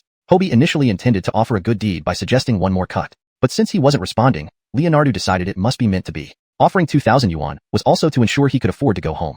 The young Jacob didn't feel pitied. Instead, he grabbed at this last straw. I spent 30,000 on it earlier. Give me at least 10,000. Hobie chuckled sardonically. This guy really had no shame. Young Jacob, don't be ungrateful. Take what you can get. It's already shattered. 2,000 is generous. Actually, the young Jacob knew there was nothing left inside, but hoped to swindle some money. 10,000 yuan would buy him another stone and another chance. 2,000, take it or leave it. Hobie was getting irritated. The youth saw he was about to walk away and reluctantly agreed. All right, 2,000 it is. Hobie counted out the 2,000 yuan. Money exchanged, no takebacks. The young Jacob sauntered off as he counted the money. Hobie walked a few meters before hearing the youth boast. Today, I met a fool who gave me 2,000 for scrap stones. Anyone else want them? 1,000 apiece. Hobie clenched his fists. This person really asked for it. There's always something loathsome about those who are pitiable. With this thought, Hobie returned with the stone. Sir, could you please help me with this? Hobie placed the 2,000 yuan stone on the cutting machine. The Jim thought it was just one more cut and nodded to the jade cutter without much ado. This kid has guts. This stone is sliced up already. Can it still yield jade? Who knows? Even experts find it hard to judge small pieces of jade. Hobie traced a thin line along the edge of the jade, instructing the master to cut along it. Zzz. With a harsh noise, the stone revealed a neat surface. The experienced jade cutter felt something unusual during the cut and quickly inspected it with water. It grew. It actually grew? The crowd buzzed with excitement. Where did this young Jacob come from? How was it possible that jade could emerge from such a fractured stone? A yellow surface appeared before everyone's eyes. The Jim hurriedly instructed the apprentice to set off fireworks, signaling a successful cut. The entire street was abuzz with news that a valuable piece had been found. Yellow jade, quite nice color. So large an area. If all below are like this, it's worth at least 100,000. Haha, this young Jacob's luck isn't too great. He let someone else scoop up the treasure. What? Seeing Hobie's stone-yielded jade, the youth charged over, slapping himself in the face upon seeing the yellow jade. Why hadn't he cut another slice? For 2,000, he sold off such precious jade. No, I'll give the money back, I won't sell it. He threw the 2,000 yuan at Hobie and tried to snatch the yellow jade. Hobie calmly asked the Jim, Boss, is this allowed? Leonardo Zhao, when money changes hands, let's not make things difficult. You refused the suggestion to cut again. You sold it for 2,000 and boasted about being smart. Now that it turned out well, you're reneging. There's no such rule in our industry. If you continue causing trouble, we may have to follow tradition and chop your hand off, the Jim warned. Young Zhao picked up the paper money grudgingly and glared fiercely at Hobie. Hobie ignored him and directed the jade cutter to finish slicing the remaining stone. Soon, the stunning square piece of jade emerged. Thanks to this yellow jade, business boomed, and the Jim hailed Hobie as a lucky charm. Young Jacob, why not look through my wares? Everything is good quality. Today, anything you fancy, I'll give you a 20% discount. Hobie looked around. Some stones costing 3 to 5,000 per kilogram showed promise. 1 or 2 pieces in tin having jade. A high probability but not necessarily profitable for the price. Nothing caught his eye until he noticed a round stone among those priced at 1,000 yuan per kilogram. Its green jade color was exceptionally beautiful, reaching glass quality. He wondered if it was the legendary emerald green. Hobie pointed at the stone. Boss, how much for this? The Jim lifted the stone, estimating its weight. This is about 5 kilograms, priced at 1,000 yuan per kilogram.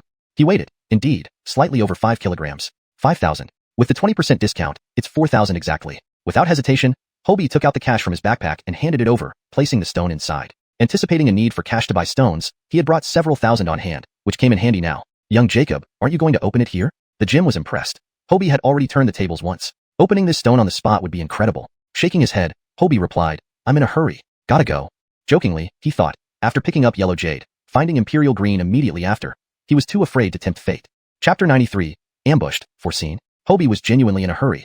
Bridget was waiting for him, and he had already been wandering around for almost an hour. He truly didn't want to crack open the stone in public. The color of this stone was exceptionally beautiful, and doing so might draw unwanted attention. He preferred to make his fortune quietly. The piece of yellow jadeite he had just obtained was already attracting enough attention. Holding the yellow jadeite he had just cracked open along with a few stones he had bought, Hobie returned to the tea house. The jade consultant Bridget had hired was already back, holding a piece of jadeite while talking to her. Meowji, I'm back. Xiao Leonardo is back? How was it? Did you get anything good? Bridget asked, seeing the pile of mesh bags in his hands. Well, there's a small gain.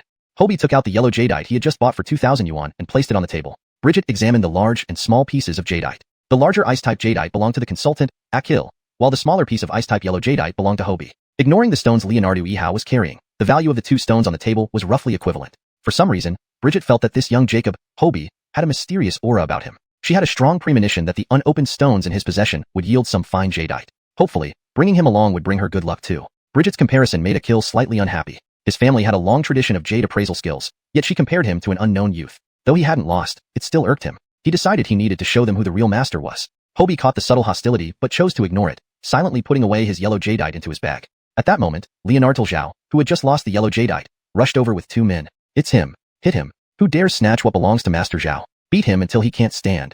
Without hesitation, the 2 hooligans swung their sticks at Hobie. Hobie calmly put the yellow jadeite into his bag and zipped it up slowly. As they approached, Hobie deftly turned to dodge the sticks, then punched one of them, sending both flying and collapsing on the ground, unable to move. They were just local thugs, with little fighting skill, hired by Leonardo Zhao using the 2,000 yuan Hobie had given him as travel money. If Hobie knew his travel money was used like this, he would have regretted it. Leonardo Zhao didn't expect Hobie to be so formidable. The 2 men he hired were dispatched with a single punch each. Realizing he had crossed someone he shouldn't have, Leonardo Zhao stammered. A big person doesn't blame a small one. Please let me off. Consider me as a fart. Let me go. Hobie glanced at him disdainfully. Go as far as you can. If I see you again, I'll beat you every time. This Jacob really didn't know his limits. Hobie hated gamblers the most. He wondered if this Jacob had any elderly or children to support at home. Spending money on such reckless gambling wasn't something commendable. Bridget had seen Hobie's prowess before and found it entirely expected. The butler and Akil were stunned. They couldn't believe this thin young Jacob could knock out an adult with 1 punch. No wonder Bridget only brought him as her bodyguard this time. Akil repressed his envy, prioritizing his safety. Miaoji, why does he say you stole from him? Bridget asked, puzzled.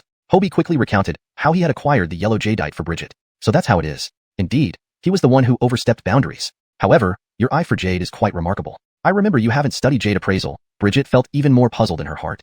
To be able to breathe life into discarded stone materials, something even average jade masters couldn't do, he was becoming increasingly enigmatic. Hee, just lucky.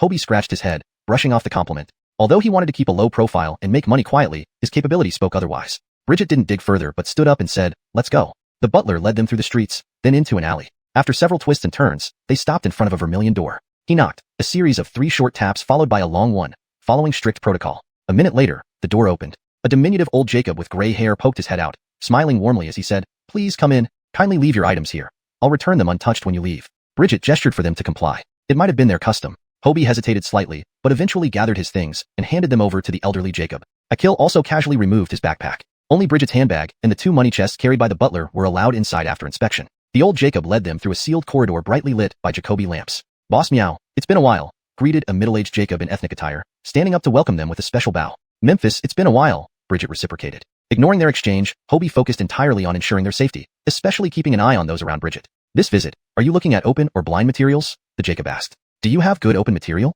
Bridget inquired. Of course, you don't doubt my merchandise, do you? The Jacob laughed, leading them into another room. Guards armed and dressed in ethnic attire stood outside the door, indicating the significance of what lay within. Inside, the room was well lit, filled with shelves of all sizes displaying various stones, all with windows cut into them, revealing glimpses of jade inside. Several people were already examining them with magnifying glasses. Hobie marveled at the wealth these stones represented. The price tag would be staggering, which explained the armed guards outside. Any theft would result in enormous losses. All the open materials are here. Take your time, Boss Meow. I have other guests to attend to, the Jacob said before leaving. Yes, Memphis, you proceed, Bridget replied. Akil eagerly grabbed a magnifying glass to start examining the stones. Hobie, remembering his duty to protect Bridget, stayed close by without joining the examination. The butler, meanwhile, chatted amiably with the staff nearby, seemingly on familiar terms. Hashtag chapter 94, a wager. Although Aries started her career in jade, she specialized in business strategy. If it came to evaluating jade, she only knew the basics and wasn't particularly adept at it. Otherwise, she wouldn't have hired a jade consultant. Her previous jade consultant was an elder from Andre's family, a master at appraising jade. Over the years, they had worked together and both made substantial profits. Now, he was getting older and wanted to retire and enjoy his twilight years. So, he chose his most capable nephew, Andre, to take over as Aries' jade consultant. Andre did possess some skill, but he lacked the experience of his uncle. Although they got along reasonably well over the past 2 years, he didn't quite meet Aries' expectations. Despite his mediocre Perfect Jacobs, Andre was ambitious and considered himself extraordinary, which caused Aries to clean up several messes for him. She felt stuck between a rock and a hard place. She couldn't find a better replacement without offending the Nyo family. Just as the Walter family began to dominate half of the jade market, and Aries was feeling anxious, Hobie appeared. When she saw Hobie's talent, Aries was intrigued. However, she knew that talent alone wasn't enough. Now that he was her bodyguard, Aries decided to give him a try. Leonardo, don't just stand there. Come help me take a look. Hobie pointed to his nose in surprise. Sister Meow, you mean me? Yes, who else would I mean by Leonardo? I really don't know much about jade, Sister Meow. You'd better look on your own. Hobie hurriedly declined. Don't say you don't know anything. How did you identify that piece of yellow jade? In the Chundai Kai we found that night? I liked it very much. Unsure of Aries' intentions, but since she asked him to choose, Hobie decided to go with the flow. All the stones here were transparently priced. Even picking one randomly wouldn't result in a huge loss. I was just lucky. Sister Meow, if you infall it, I'll pick something. Just pick. The win or loss is on me, Aries said confidently. Though the stones were transparently priced, this was still a significant gamble because the prices were very high. From the small exposed section, it was difficult to tell if there was jade inside. Or how much? If a $10,000 stone yielded only $3,000 worth of jade, it would be considered a loss. Thus, Ares' statement was indeed bold. Hearing this, Hobie felt trusted. Well, he thought, taking someone's money means solving their problems. Hobie activated his penetrating vision and began examining each stone. A brownish-yellow stone in front of him was priced at 32,000 yuan, with one side already cut open, revealing green jade with good color and transparency. However, as he looked deeper, his heart sank. It was all fractured like dog dung. This one was out of the question. Next was a stone shaped like a stool, priced at 5,000 yuan. It was large with a big surface area, exposing pea green jade. If the rest inside was jade, it might just break even. As Hobie focused, he saw the color brighten and the quality improve. Inside, the jade gradually transformed into ice-like apple green. Hobie smiled, thinking whoever cut this stone must have been unlucky. This piece of ice-like apple green jade was easily worth tens of thousands of yuan. Yet the worst part was exposed, resulting in a price tag of only 5,000 yuan. The difference in price between pea green and ice-like apple green was enormous. He had to get this one. Hobie picked it up and placed it in Ares' cart. Hold on. What are you doing? Andre exclaimed when he saw the stone. Didn't you see? It's pea green jade. Even if it's all jade underneath, it's not valuable. Andre fumed. Hobie replied bewilderedly, but I think it looks good. Sister Meow told me to pick whatever I wanted. Ares interjected, Andre, I asked Leonardo to help me select. There's no problem. Since he picked it, he must have a reason. Let's each pick our own stones. She was indirectly supporting Hobie. Andre was displeased. He was from a jade evaluation family. What did this kid know? He was merely lucky. Picking pea green jade showed a lack of refinement. He huffed and turned back to his work. Hobie pretended to be cautious. Sister Meow, maybe I should stop. I really don't know much. I don't want to ruin your plans. Ares reassured him, no problem. I trust you. How can young people improve without practice? I said I'd cover any losses.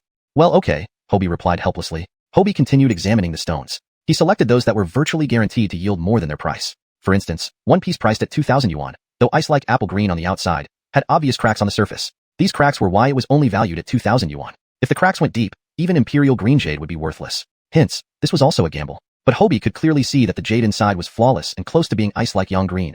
A rare find he had to seize. This jade has obvious cracks. It's not worth it. Andre lectured, visibly upset. It's fine, Parker. The cracks won't go deep, Hobie replied. You're so stubborn. These choices are too risky. I told you, they're not worth it, not worth it. Andre almost turned red with anger. His intentions were good, but he was traditional and somewhat petty. Hobie had seen the stones Andre picked. Objectively, Andre had some skill. His picks were mostly profitable. But due to his conservative nature, he missed out on some good pieces, which Hobie picked up. Are these risky choices? We'll see when we open them. How about a bet, Parker? A bet on what?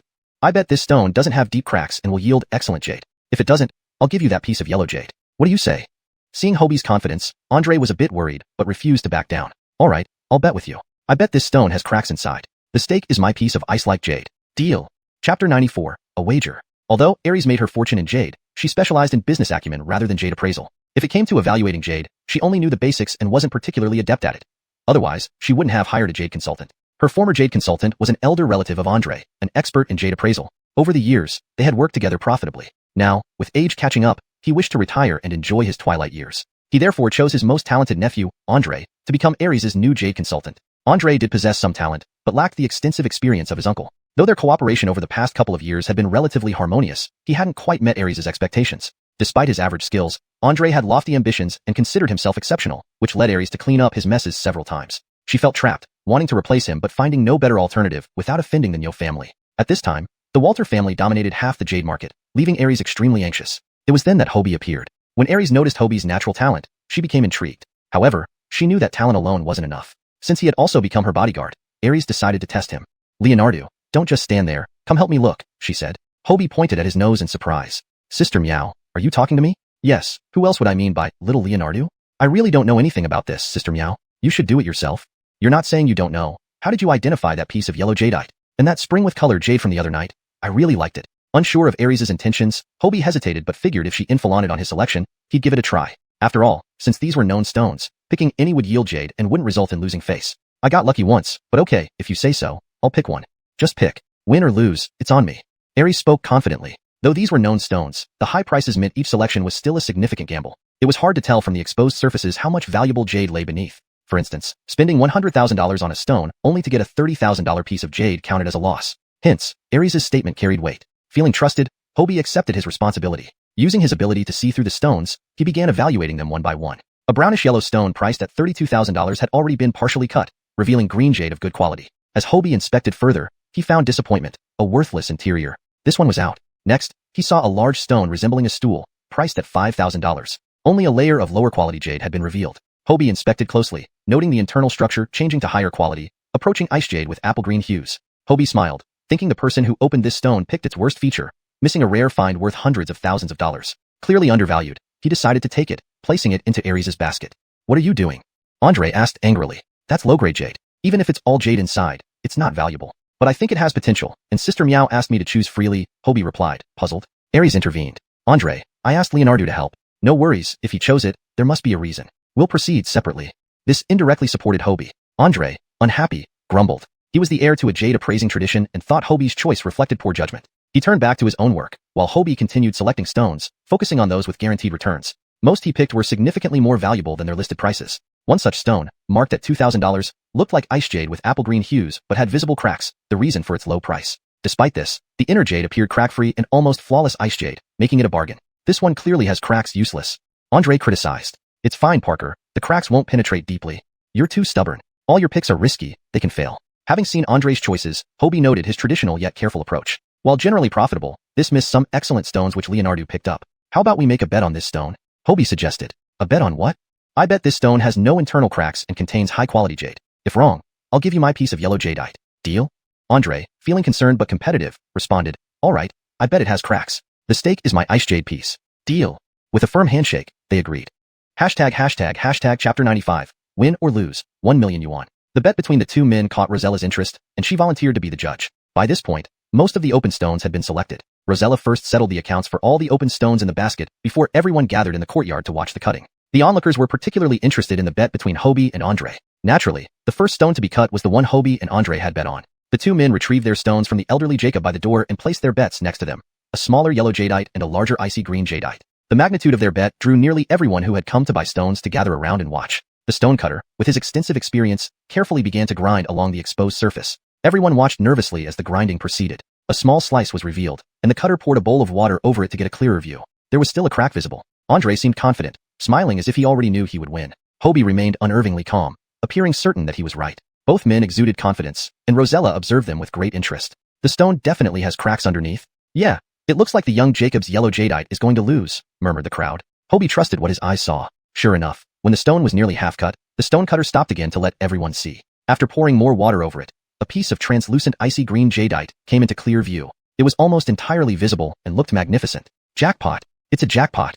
My goodness, the crack is only on the surface. The inside is even better, so beautiful. This young Jacob has sharp eyes. Hobie had expected this and smiled calmly. Andre was stunned, not believing how well the cracked jadeite performed beneath the surface. Lost. Not only did Andre lose the honor of being a jade appraisal heir, but he also lost face in front of Rosella and the exquisite jadeite he had just obtained. Andre's spirits crumbled instantly. He stared fixedly at the machine as the worker continued to cut the stone. Rosella was the happiest, being the winner of this bet. Hobie had won, and she too received an extremely valuable stone. Moreover, it was a bargain. This was the cheapest piece among all the open stones she bought, priced at just 2,000 yuan, but its value could easily reach tens of millions. This was arguably the best deal she had ever made in her career. Even the experienced Parker had never come across such a good find. Hobie always Jacob-aged to surprise everyone. Leonardo, you're really something. I told you could do it. Rosella patted Hobie on the shoulder approvingly. Hobie chuckled awkwardly, resigning himself to his newfound luck. Once the stone was fully cut and cleaned by the cutter, it was handed over to Rosella. She held the stone in awe. This small piece of stone, which initially cost 2,000 yuan, now valued over 1 million yuan. All in a matter of moments. Congratulations, Boss May. My batch of open stones is top-notch, isn't it? A 2,000 yuan stone earning you tens of millions. Please continue to support my business. Memphis, despite feeling aggrieved, had no choice but to offer his congratulations. After all, in the world of commerce, one couldn't engage in dishonesty.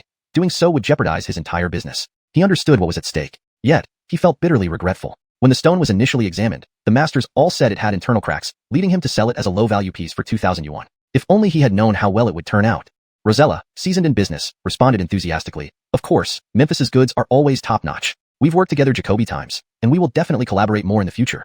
Everyone flocked to buy open stones after seeing the success. Memphis, having achieved his goal, also reaped substantial benefits. Leonardo, your per for Jacobs today was impressive. Just for this piece, I'll give you an extra 100,000 as a bonus. You've done a great job, Rosella whispered in Hobie's ear. Generosity was one of her secrets to thriving in business. Knowing when to reward people kept them loyal and motivated. Hobie was naturally pleased. No problem, it's part of my job. Thank you, May sister. Andre picked up his icy green jadeite and handed it to Hobie. A bet is a bet. Hobie did not take it immediately, instead picking up his own stone. Parker, consider this as a joke. I'm new to the field and mostly relied on luck. Don't take it to heart. Hearing this, Andre felt even more ashamed. Hobie's sharp eye, incredible luck, and magnanimity left Andre impressed. It wasn't just about the money. This stone alone was worth tens of millions. He had barely earned that much from any single trip with Rosella, yet Hobie gave it up effortlessly, showcasing remarkable generosity. Andre felt embarrassed, remembering how he stubbornly inflaunted on not letting Hobie pick the cracked stone. Now, this very stone had brought a significant profit to the gym. With resolve, Andre placed the stone into Hobie's arms. Since we agreed to the bet, I admit defeat. I, Andre, misjudged this time. This stone belongs to you now. Rosella thought to herself that despite Andre's flaws in judgment and traditional mindset, he was not a bad person and could still be useful. Hobie accepted the stone gracefully. Thank you. Seeing him struggling with both stones, Rosella joked. You must be tired carrying those stones. Why don't you sell both to me? I'll give you 1 million yuan for them. That sounds great, thank you, May sister. It saves me the trouble of carrying and protecting them. Hobie knew Rosella wouldn't offer a low price, and given the quality of the stones, 1 million yuan was a fair deal. Rosella's steward promptly took the stones and placed them with the freshly cut icy green jadeite for transportation. Immediately afterward, he called to transfer 1 million yuan into Hobie's account. Hobie grinned broadly, delighted. This trip to Yunnan had not only recouped the money he spent on his house, but also left him with several promising stones, especially the imperial green jadeite, which he felt would shake the jade industry once opened. Chapter 96, Lavender Pink. Juanita's stones always had mysteries waiting to be unraveled. For her second stone, she specifically chose the soybean variety spinach green stone block that Hobie had selected first. She now had an inexplicable trust in Hobie's choices, as if she were certain that they would yield something extraordinary. She couldn't wait to confirm her instincts. And indeed, she wasn't disappointed. The soybean variety spinach green stone that cost 5,000 yuan turned into a large piece of ice-type apple green jade after it was opened, making it significantly more valuable. It was as though it defied all odds. This pick also caused another sensation among the crowd. Many people rushed to select lower-valued open materials, hoping for their own lucky find. Some even bought cracked material worth 10,000 yuan. Of course, not all were satisfied with their picks. Such luck isn't easy to come by. Andre felt even more fortunate that he hadn't stubbornly inflaunted on his choice earlier and argued against this young Jacob. Otherwise, it would have been another embarrassing setback. Hobie was truly unusual. These two stones that seemed so unpromising initially increased their value several times over when processed by him. However, Andre thought about his stake in Juanita's company and realized that a portion of the profits from these stones would go to him as well. Thinking this way made him feel much better. Juanita became increasingly convinced that Hobie was not ordinary. While once might be coincidence, repeated success suggested otherwise. Therefore, she decided to entrust him with even greater responsibility. Leonard to Leonardo, keep an eye on the stone opening here while you and Parker go pick some rough stones again. Just choose as you see fit. I trust your judgment. Hobie could only resign himself to going with Andre to another room filled with stones. This room had only one guard, and the setup was casual. The stones were scattered on the ground, ready for selection. There were designated areas with clearly marked prices. This time, Andre didn't dare be complacent. He showed Hobie due respect and asked for his opinion, acknowledging that those who achieve greatness are always respected. Hobie felt somewhat out of place. Parker, please call me Leonard to Leonardo. We can each pick a section of stones. Andre agreed, and the two slowly began selecting stones in their respective areas. Outside, awaiting the results of the stone openings, Juanita's appreciation for Hobie grew. Every stone he chose resulted in high returns, achieving maximum profit at minimum cost, a trait any investor would admire. Although Andre's choices also earned money, they paled in comparison to Hobie's picks. Juanita resolved to increase Hobie's compensation upon their return. Despite having shares in the company and working diligently for his own benefit, Andre still did not match up to Hobie, who contributed generously without any direct incentive. Such a person mustn't be overlooked. Inside, Hobie continued examining stones. As he observed, he learned by connecting textbook descriptions with real-life scenarios, transforming theory into practical knowledge rather than attributing everything to luck. He also noticed Jacoby excellent stones, including beautiful oil green jadeite and clear water jadeite. These materials were less expensive but harder to find at good prices. Stones showing promise cost at least tens of thousands. The few stones Hobie fancied cost slightly more than 10,000 each, but they assured high returns. He bypassed regular soybean varieties and ordinary colored stones. What concerned him most was that every stone he picked contained fine jadeite, raising suspicion since predicting the quality of hidden jade is challenging. To alleviate suspicion, he decided to mix in a few inexpensive hollow stones. He moved towards the cheaper area because he felt uneasy spending substantial sums, even with someone else's money. Knowing a stone contained nothing yet buying it for thousands felt wrong. Picking up a random 1,000 yuan stone, he paused, scrutinizing closely. To his amazement, it contained jadeite, and its color was stunning, lavender pink, perfectly suited for Aiko, who he intended to gift it to. This vivid color reminded him of his promise to Aiko. Moreover, the lavender pink chunk was substantial enough to create distinct jewelry sets for Aiko and Sonia. If Sonia disliked it, he still had a piece of red jade in his bank vault suitable for older adults. Costing just 1,000 yuan, this was an exceptional bargain. However, Hobie hesitated about purchasing it, considering his main mission was to protect Juanita. He also worried if she discovered its value, she might claim it. After deliberation, he approached Juanita directly. Miao Jia, I want to bring a gift back for my partner. Can I buy a stone? If it contains jadeite, I plan to make a set of jewelry for her. Juanita laughed at his awkwardness. Of course, you're not our company consultant, so you can buy as Jacoby as you like. She respected capable individuals and trusted Hobie based on his previous selections. Thank you. Since it's your resource, I wanted to inform you. I'll only choose one. Haha, you're quite principled. Tell me, how are you sure the stone you pick will have jadeite inside? What if it doesn't, then you won't have a gift? Or do you really believe in your instincts? Juanita teased, testing him indirectly. I have a plan. Hobie replied with a smile. Chapter 97. Midnight Terror.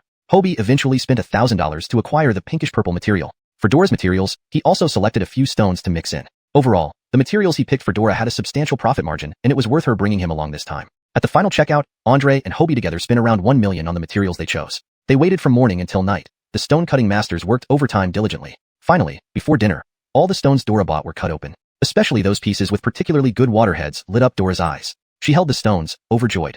Probably know what Jacob could refalance such beautiful jade. This time, combining both clear and hidden materials, Dora spent over $2 million. The clear materials already covered her costs, let alone these hidden materials which had multiplied in value several times.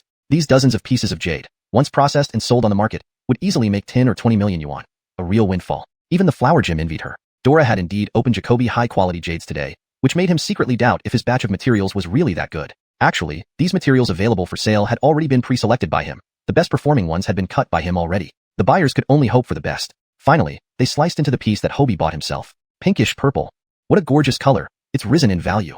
Dora couldn't help but look at Hobie with an investigative glance. Did this kid have X-ray vision to see inside the jade? He said he wanted to buy it to give as a gift to his partner, and now it turned out to be such a coincidental match. This color was truly suitable for young girls. It was gentle and dreamy. Dora was right about this.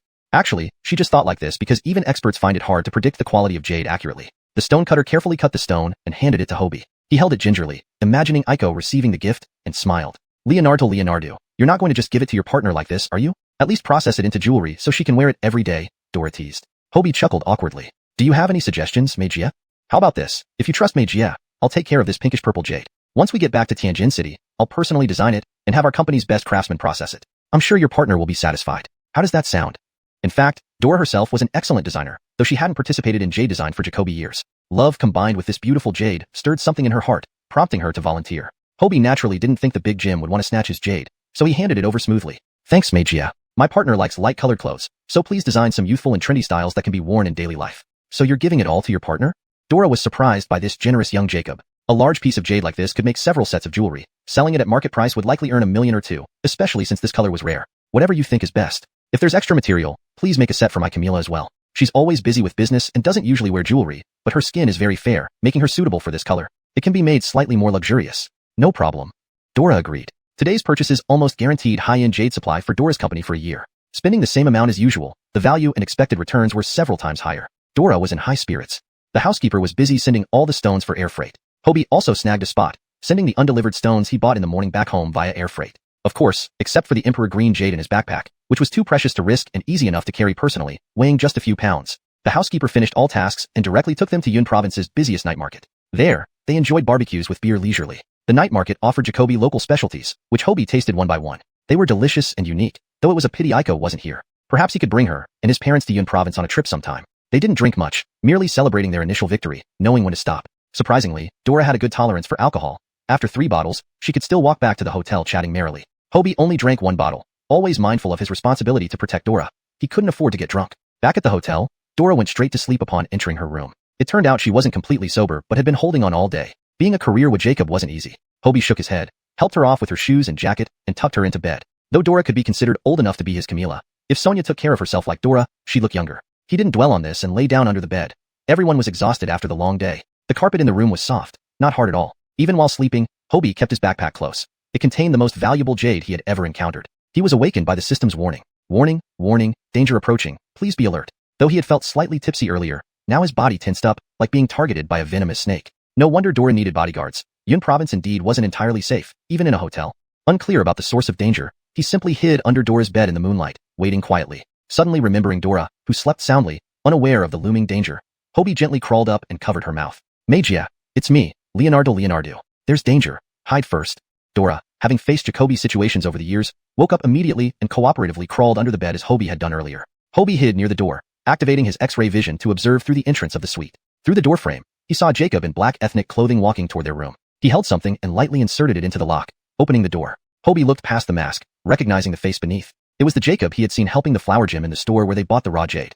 Chapter 98. Alright, I'll pay. At that moment, he felt the young Jacob's expression was very stiff, giving a rigid impression. However, without much thought, he didn't expect to see him in the middle of the night. Could it be because their store had processed Jacoby pieces today, and the gym wanted to play dirty? But no, the materials were long gone, so there shouldn't be anything left for him to find. The Jacob entered the suite and felt around the dark living room outside, seemingly searching for something but finding nothing. He then walked straight toward the room where Hobie was staying. He cautiously pulled out a long dagger and held it in his hand. With a click, the door opened. When pushing the door, he inadvertently hit Hobie behind it. Just as he stepped inside, Hobie emerged from behind the door and struck him in the stomach with a punch. Unprepared for anyone behind him, the Jacob flew backward, dropping the dagger which Hobie picked up. The black-clad Jacob quickly got up and fought back fiercely. They wrestled intensely, neither gaining an upper hand. Using his advantage of better eyesight in the dark, Hobie Jacob aged to force the Jacob's dagger against his own neck. The Jacob struggled futilely, only to have his neck cut by the dagger, blood flowing down. Instantly feeling defeated, he resigned himself. Ms. Meow, come out quickly.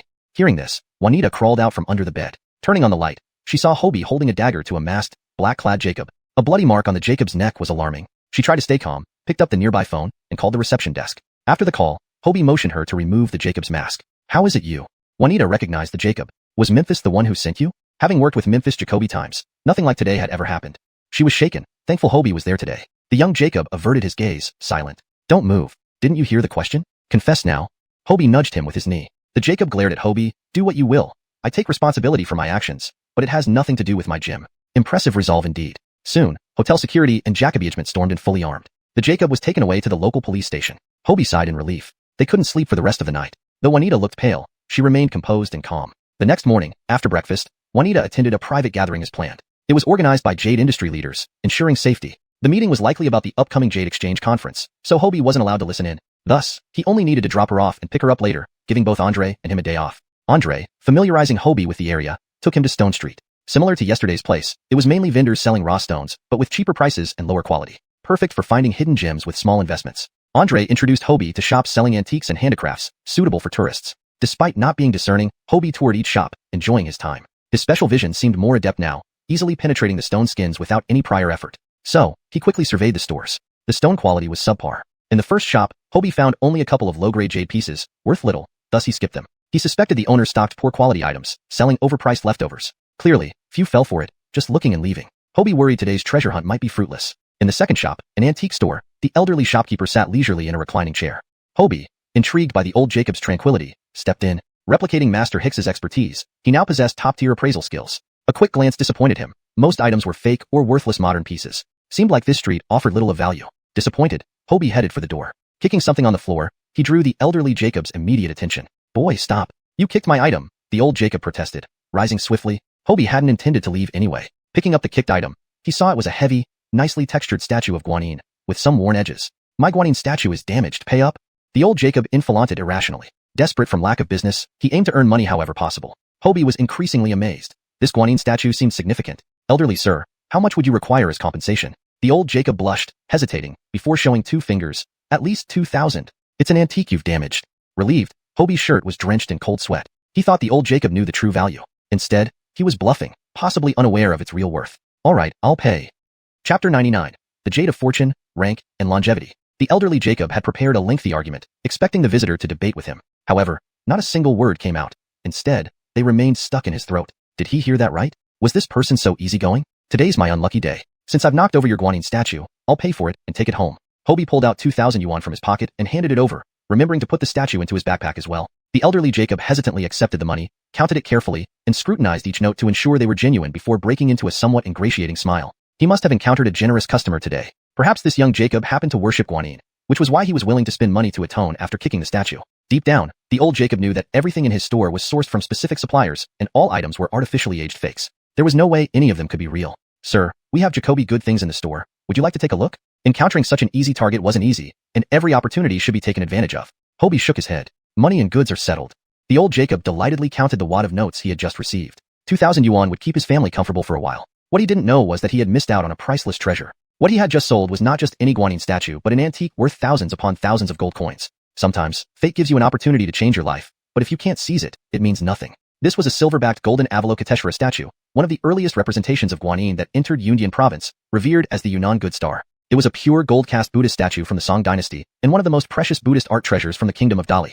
Nobody knew how it ended up here or why it was poorly preserved, appearing quite old and worn. It might be precisely because of this that it was treated as a fake. A more knowledgeable person would instantly recognize the statue's exceptional quality. While ordinary people may not identify its specific history, they could at least see that it was made of pure gold. This statue weighed about 2 pounds, and even selling the gold content alone would fetch far more than 2,000 yuan, perhaps 80,000 or even 100,000. Yet, tragically, the old Jacob considered it nothing more than a tool for deceit. It was as if treasures had their own spirit and destiny, only revealing themselves to those with karmic ties.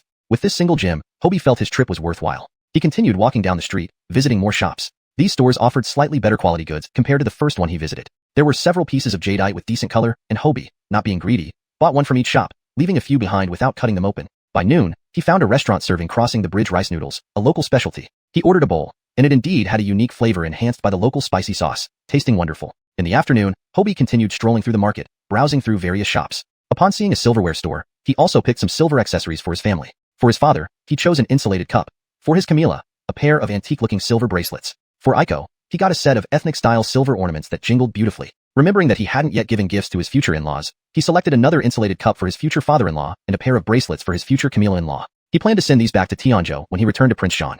Spending the entire afternoon, Hobie covered almost the whole market and had a fruitful day. He had already called the butler to arrange for shipping. On this street, he bought more than 20 stones, all at bargain prices. He avoided ordinary pieces, choosing only one or two outstanding ones from each store. After all, one must leave some room for others too.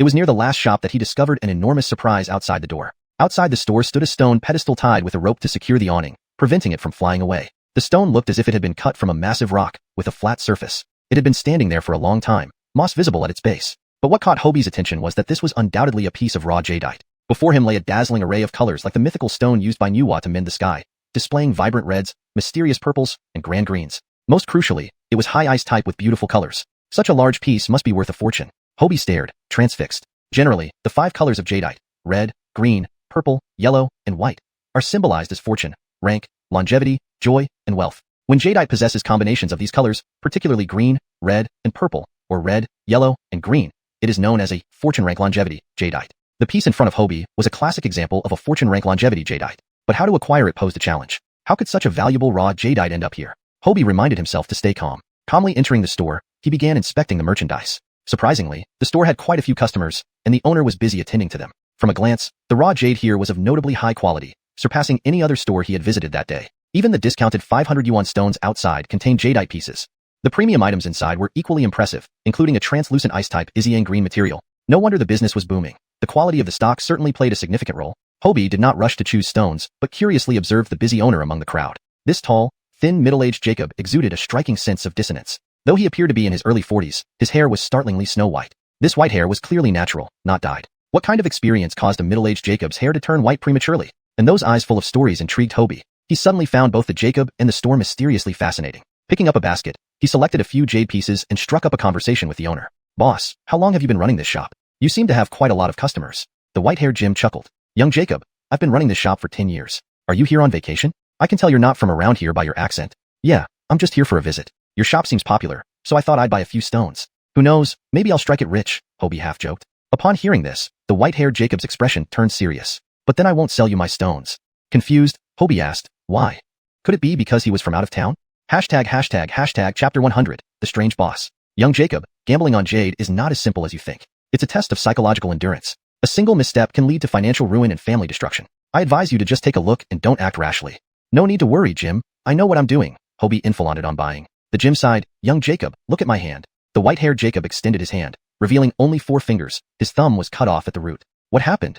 Hobie asked in surprise. "In my youth, I pursued thrill with the wealth my family provided, falling deeply into the allure of jade gambling. Once hooked, it was impossible to stop. Jade gambling, much like regular gambling, leads to 9 losses out of 10 attempts. One stroke can make you poor, another can make you rich. Gradually, I squandered all my parents' savings, and my wife wanted a divorce. To save my family and win back my wife and child, I promised to never gamble on jade again and focus on running our shop. Then one day, an old friend invited me to look at some stones. I couldn't refoul it, so I mortgaged all my wife's jewelry and spent 30,000 yuan on a stone. I was certain it would yield high-quality jadeite, but it turned out to be a worthless piece. My wife lost hope in me and left with our child. Tragically, they were caught in a landslide while traveling by bus. In one night, I lost everything. I chopped off my own thumb to remind myself never to gamble on jade again. You might see me run this store, but I haven't gambled on jade since then. No matter how promising the stone appears, it no longer concerns me. Thus, the quality of the jade in my store is top-notch, and Jacoby people patronize us. I earn enough just through customer satisfaction. You're still young. Don't spend your hard-earned money on things you shouldn't. Earning money isn't easy."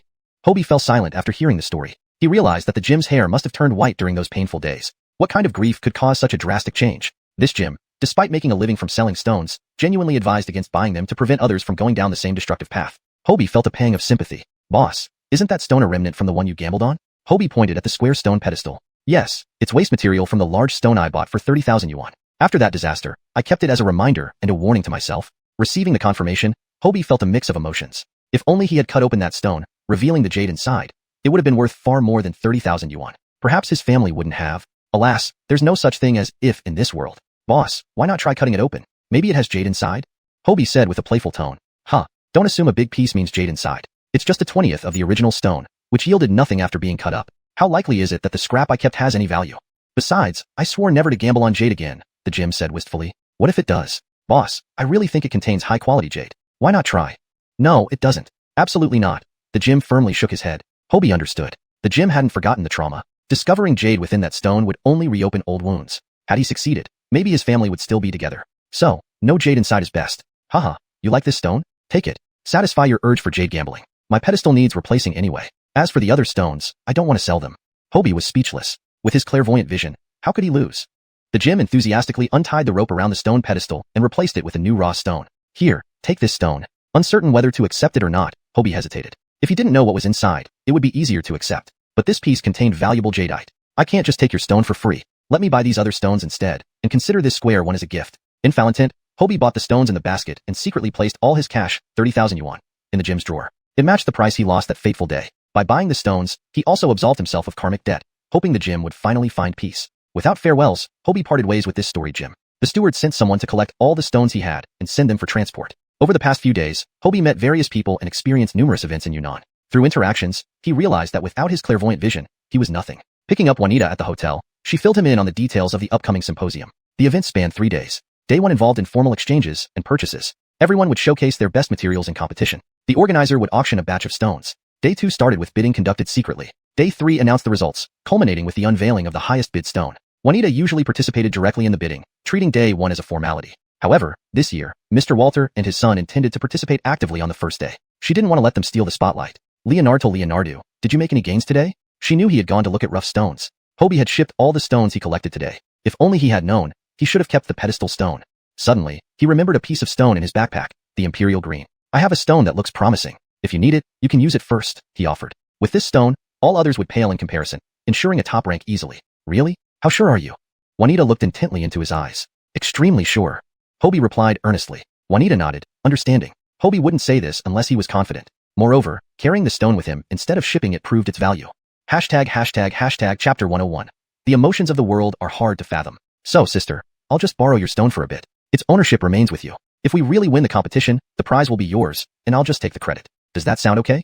Bridget asked. There's actually a prize?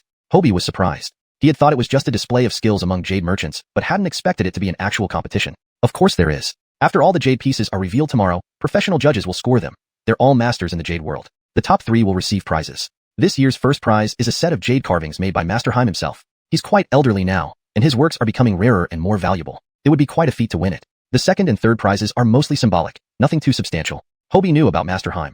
After spending these past few days learning, he had picked up quite a bit of basic knowledge about the jade trade. Master Heim, born into Jade Craft's Jacobship, had spent decades perfecting jade carving, eventually becoming a legendary figure in the industry. Anything he carved wouldn't just have added value. It would likely be an extremely precious material from the start. This piqued Hobie's interest. The two chatted all the way back to the hotel. At the hotel, officers from the police department were already waiting for them, along with Zoran, the owner of the rough stone shop, who looked anxious. Ma'am, we've interrogated the criminal. He has confessed. His name is Izianzan, and he's a worker at Zoran's store. He noticed you carried a lot of cash when you bought raw materials from the store yesterday, so he planned to steal it during the night. The facts are clear and the evidence solid. Do you have any doubts?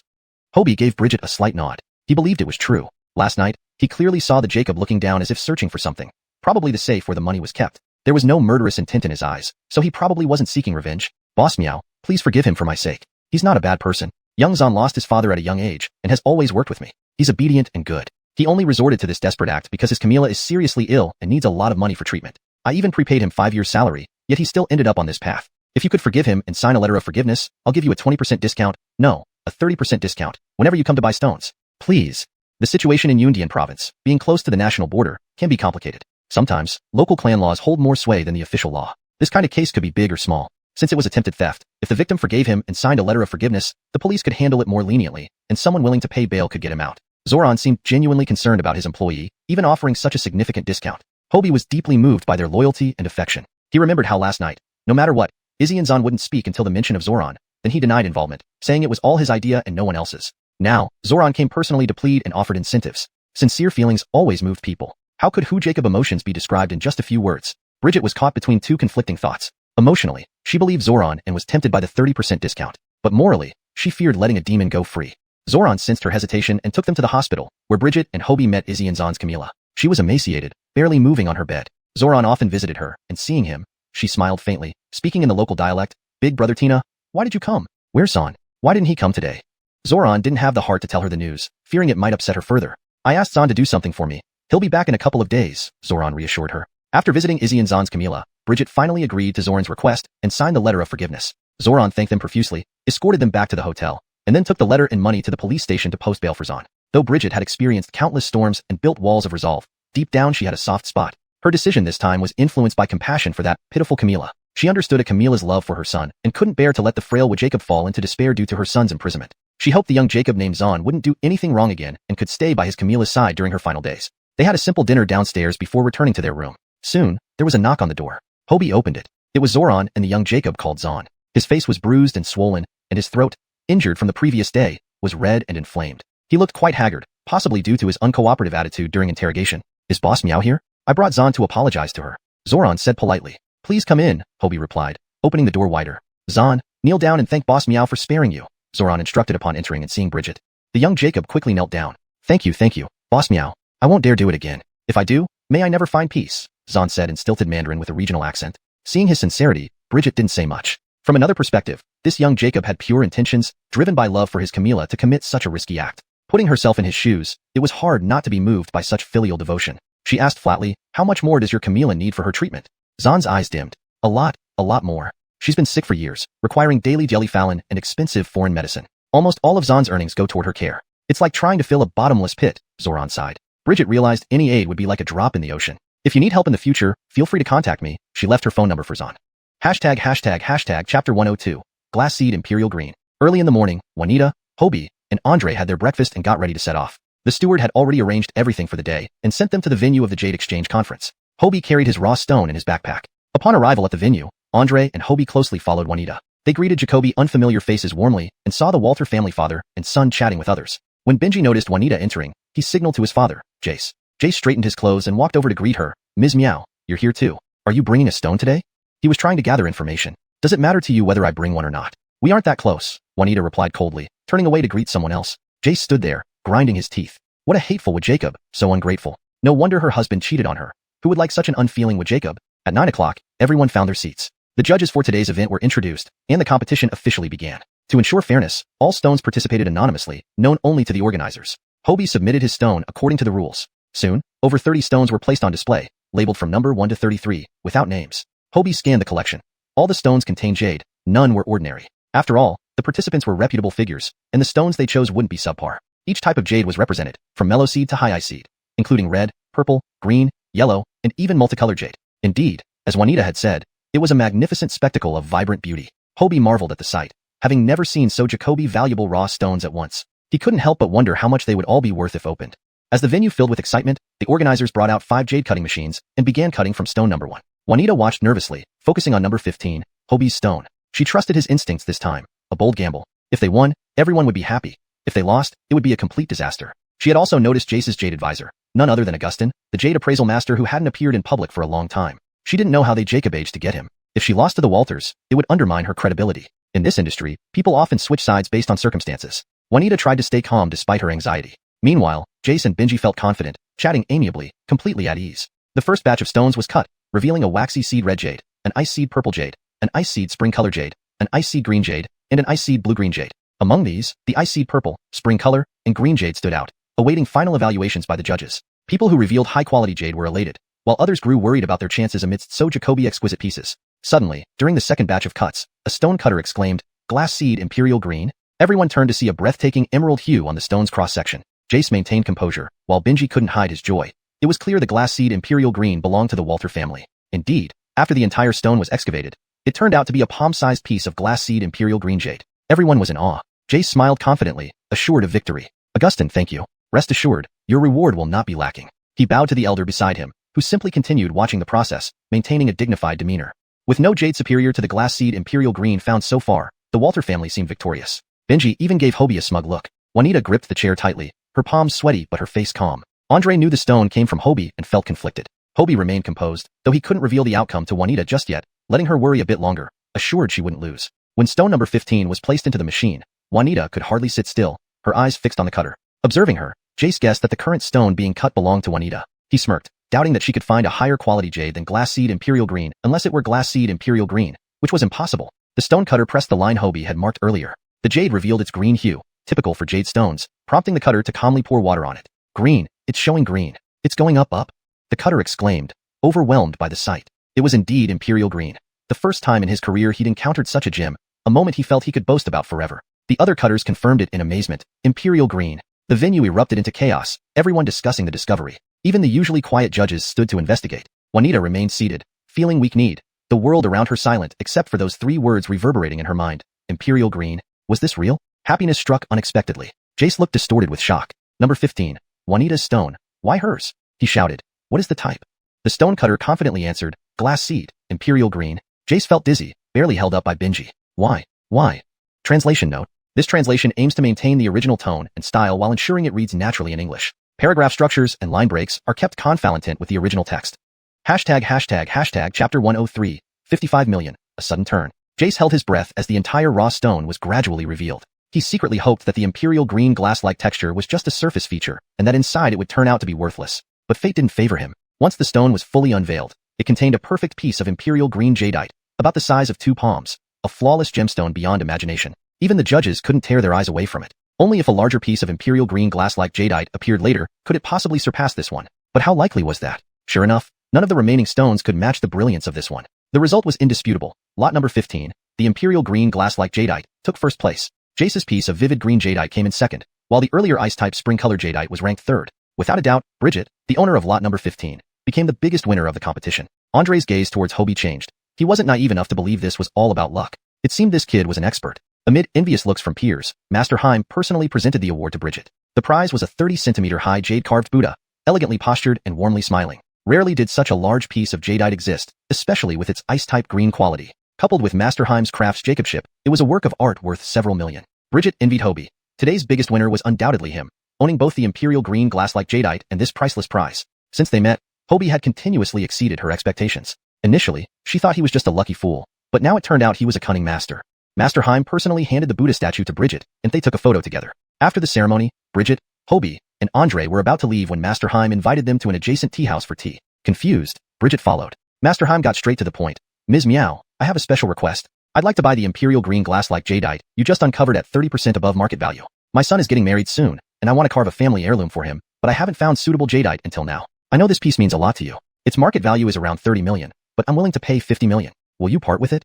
Master Heim's estimate was accurate. Despite its excellent quality, the size limited its value to around 30 million. Bridget desperately wanted the jadeite, but lacked the funds to compete with Jace. Moreover, her company's artisans couldn't maximize its potential, risking significant financial loss. Given Master Heim's offer, she had no choice but to abandon her plans. She looked at Hobie, unsure of his stance. Master Heim mistook her hesitation for dissatisfaction with the price. Frowning, he said, if it's about the price, I can add another 5 million. Bridget waved her hand. No, it's not about the price. The true owner isn't me. It's this young Jacob behind me, she pointed to Hobie. Hobie was stunned by the offers. 50 million? That piece of jadeite was worth 50 million? In an era where pork cost only $3 or $4 per pound, a rock selling for 50 million was incomprehensible. Master Heim realized his mistake. Young Jacob, are you willing to sell the jadeite? Hobie naturally agreed. Missing such an opportunity would be foolish. I'm willing to sell, but Ms. Meow, do you need it? He remembered Bridget's support. Gratitude mattered. Seeing his sincerity, Bridget felt assured. My funds are limited, and I have other plans. You should sell it to Master Heim. He's offering a great price. All right, then I'll sell it to you.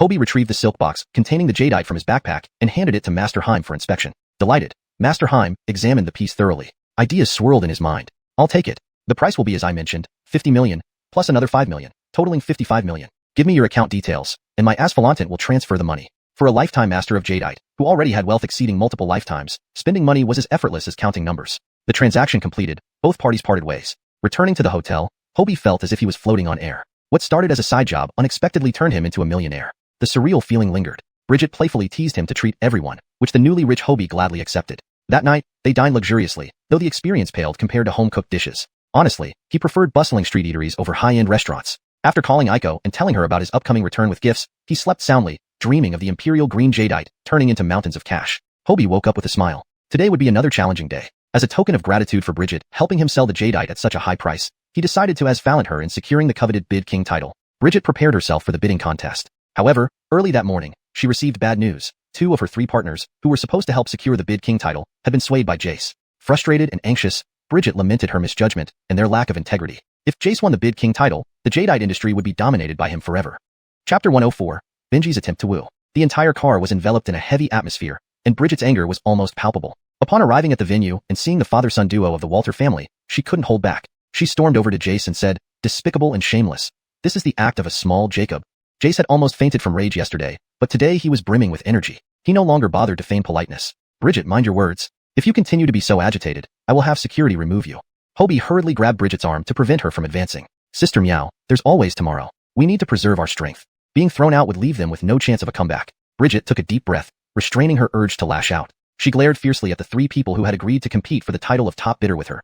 Yes, even the last one had betrayed her, leaving her isolated. She knew she wouldn't win the title of top bidder today, but neither would Jace get it easily. However, just then, an unexpected turn of events occurred. The organizers suddenly announced the addition of another piece of raw jade. Today, there would be 2 top bidders, awarded based on the highest bid. This made things even more interesting. It was unclear who would ultimately win if the 2 pieces were revealed on the spot. Deciding which piece to bid for became an urgent matter. Jace, caught off guard by this surprise, quickly consulted his accomplices. With 2 top bidder positions, Bridget felt a renewed glimmer of hope. She composed herself and began examining the raw stones with her companions. On Jace's side, Augustin from the day before remained as their advisor. They huddled together, discussing something fervently.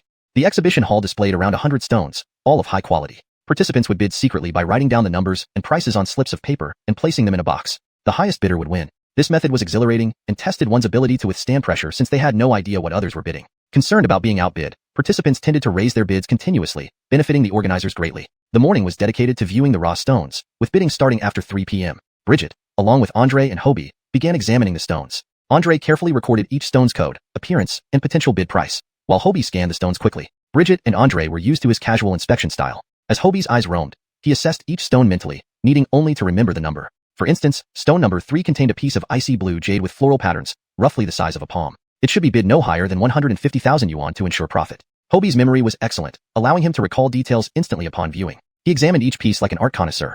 Occasionally, he came across some inferior pieces, such as stone number 32, which, despite its large size, only contained a thin layer of jade barely suitable for a pendant, though it still qualified as a nougat type. Note, nougat type is used here as a more natural-sounding translation for noajong, NVR, which refers to a type of jade texture. However, the term nougat type is not commonly used in jade terminology in English. A more accurate and contextually appropriate term might be mutton fat jade. But since the original Chinese term noajong, NVR, specifically refers to a translucent, slightly cloudy texture, nougat type was chosen to convey a similar visual quality. For jade descriptions, it's best to use established terms. Here's a refined version.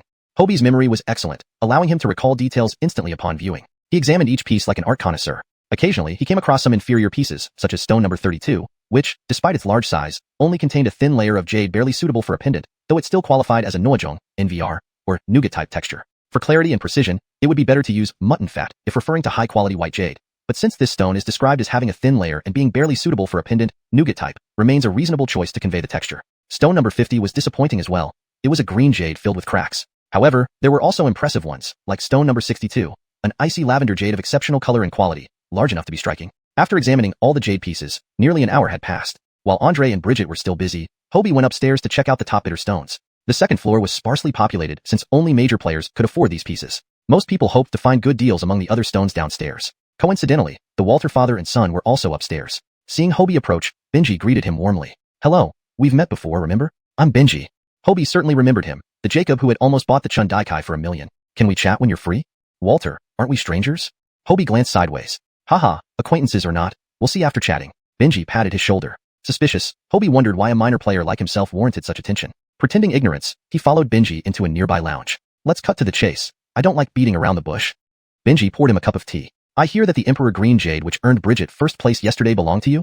Hobie didn't expect them to have traced this back. Leonardly, it leaked due to selling it to Master Heim. "Why?" "The competition didn't specify using one's own stones. From what I understand, your glassy green jade was borrowed from Augustin, too." Hobie thought Benji might be trying to discredit Bridget. But Benji laughed. "That's right. What I mean is, Mr. Leonardo, your luck seems too good. My investigations show you picked Chun Daikai from scrap and recently found a bargain in yellow jade on Raw Jade Street. You've helped Bridget select Jacoby good pieces, including the Emperor Green she used in the contest. Tell me, does someone like you pose a significant threat to me?" Hobie hadn't realized he was under such scrutiny despite keeping a low profile. "What do you want?"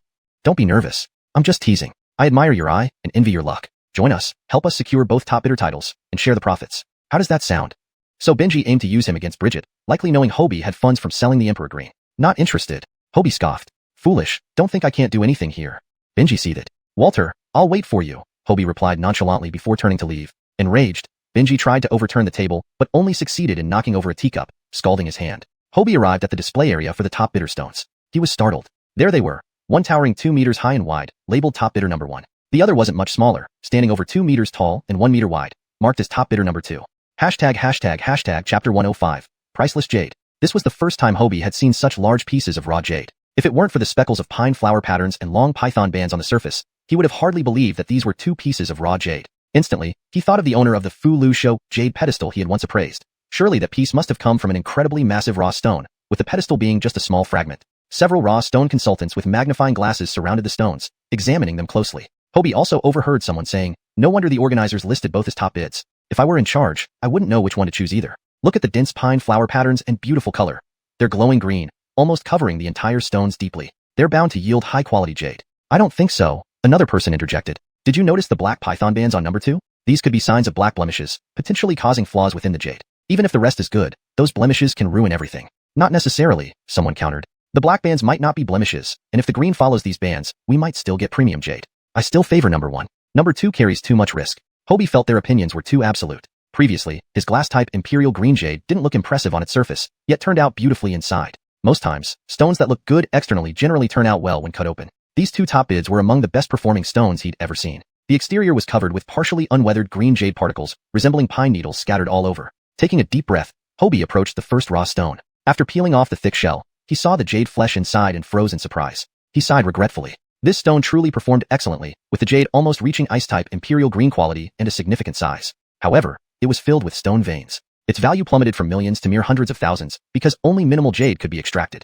He realized what "one stroke brings wealth, one stroke brings poverty" truly meant. Whoever bid on this piece today would likely end up losing all their money. Thinking of Jace and his son who eagerly wanted to buy the top bids, Hobie glanced at Jace nearby with a look of self-preservation. Then, he focused on the second raw stone. Passing through the black python bands, Hobie saw stubborn black spots that marred the jade's otherwise flawless appearance. These dark marks cast a shadow over the crystalline jade. His skin crawled. The Jacob's prediction was correct. The python bands indicated blemishes. Suddenly, Hobie froze again, steadying himself on a nearby railing. If there were no one around, he might have screamed. Beneath the blemishes lay exquisite, old-pit glass-type imperial green jade. It stretched for about a meter long, half a meter wide, and a meter high. His own 20-centimeter spherical imperial green sold for 55 million yuan, even though it was originally worth around 40 million due to a slight markup. How much would this huge chunk be worth? Leonardly more than anyone could spend in several lifetimes.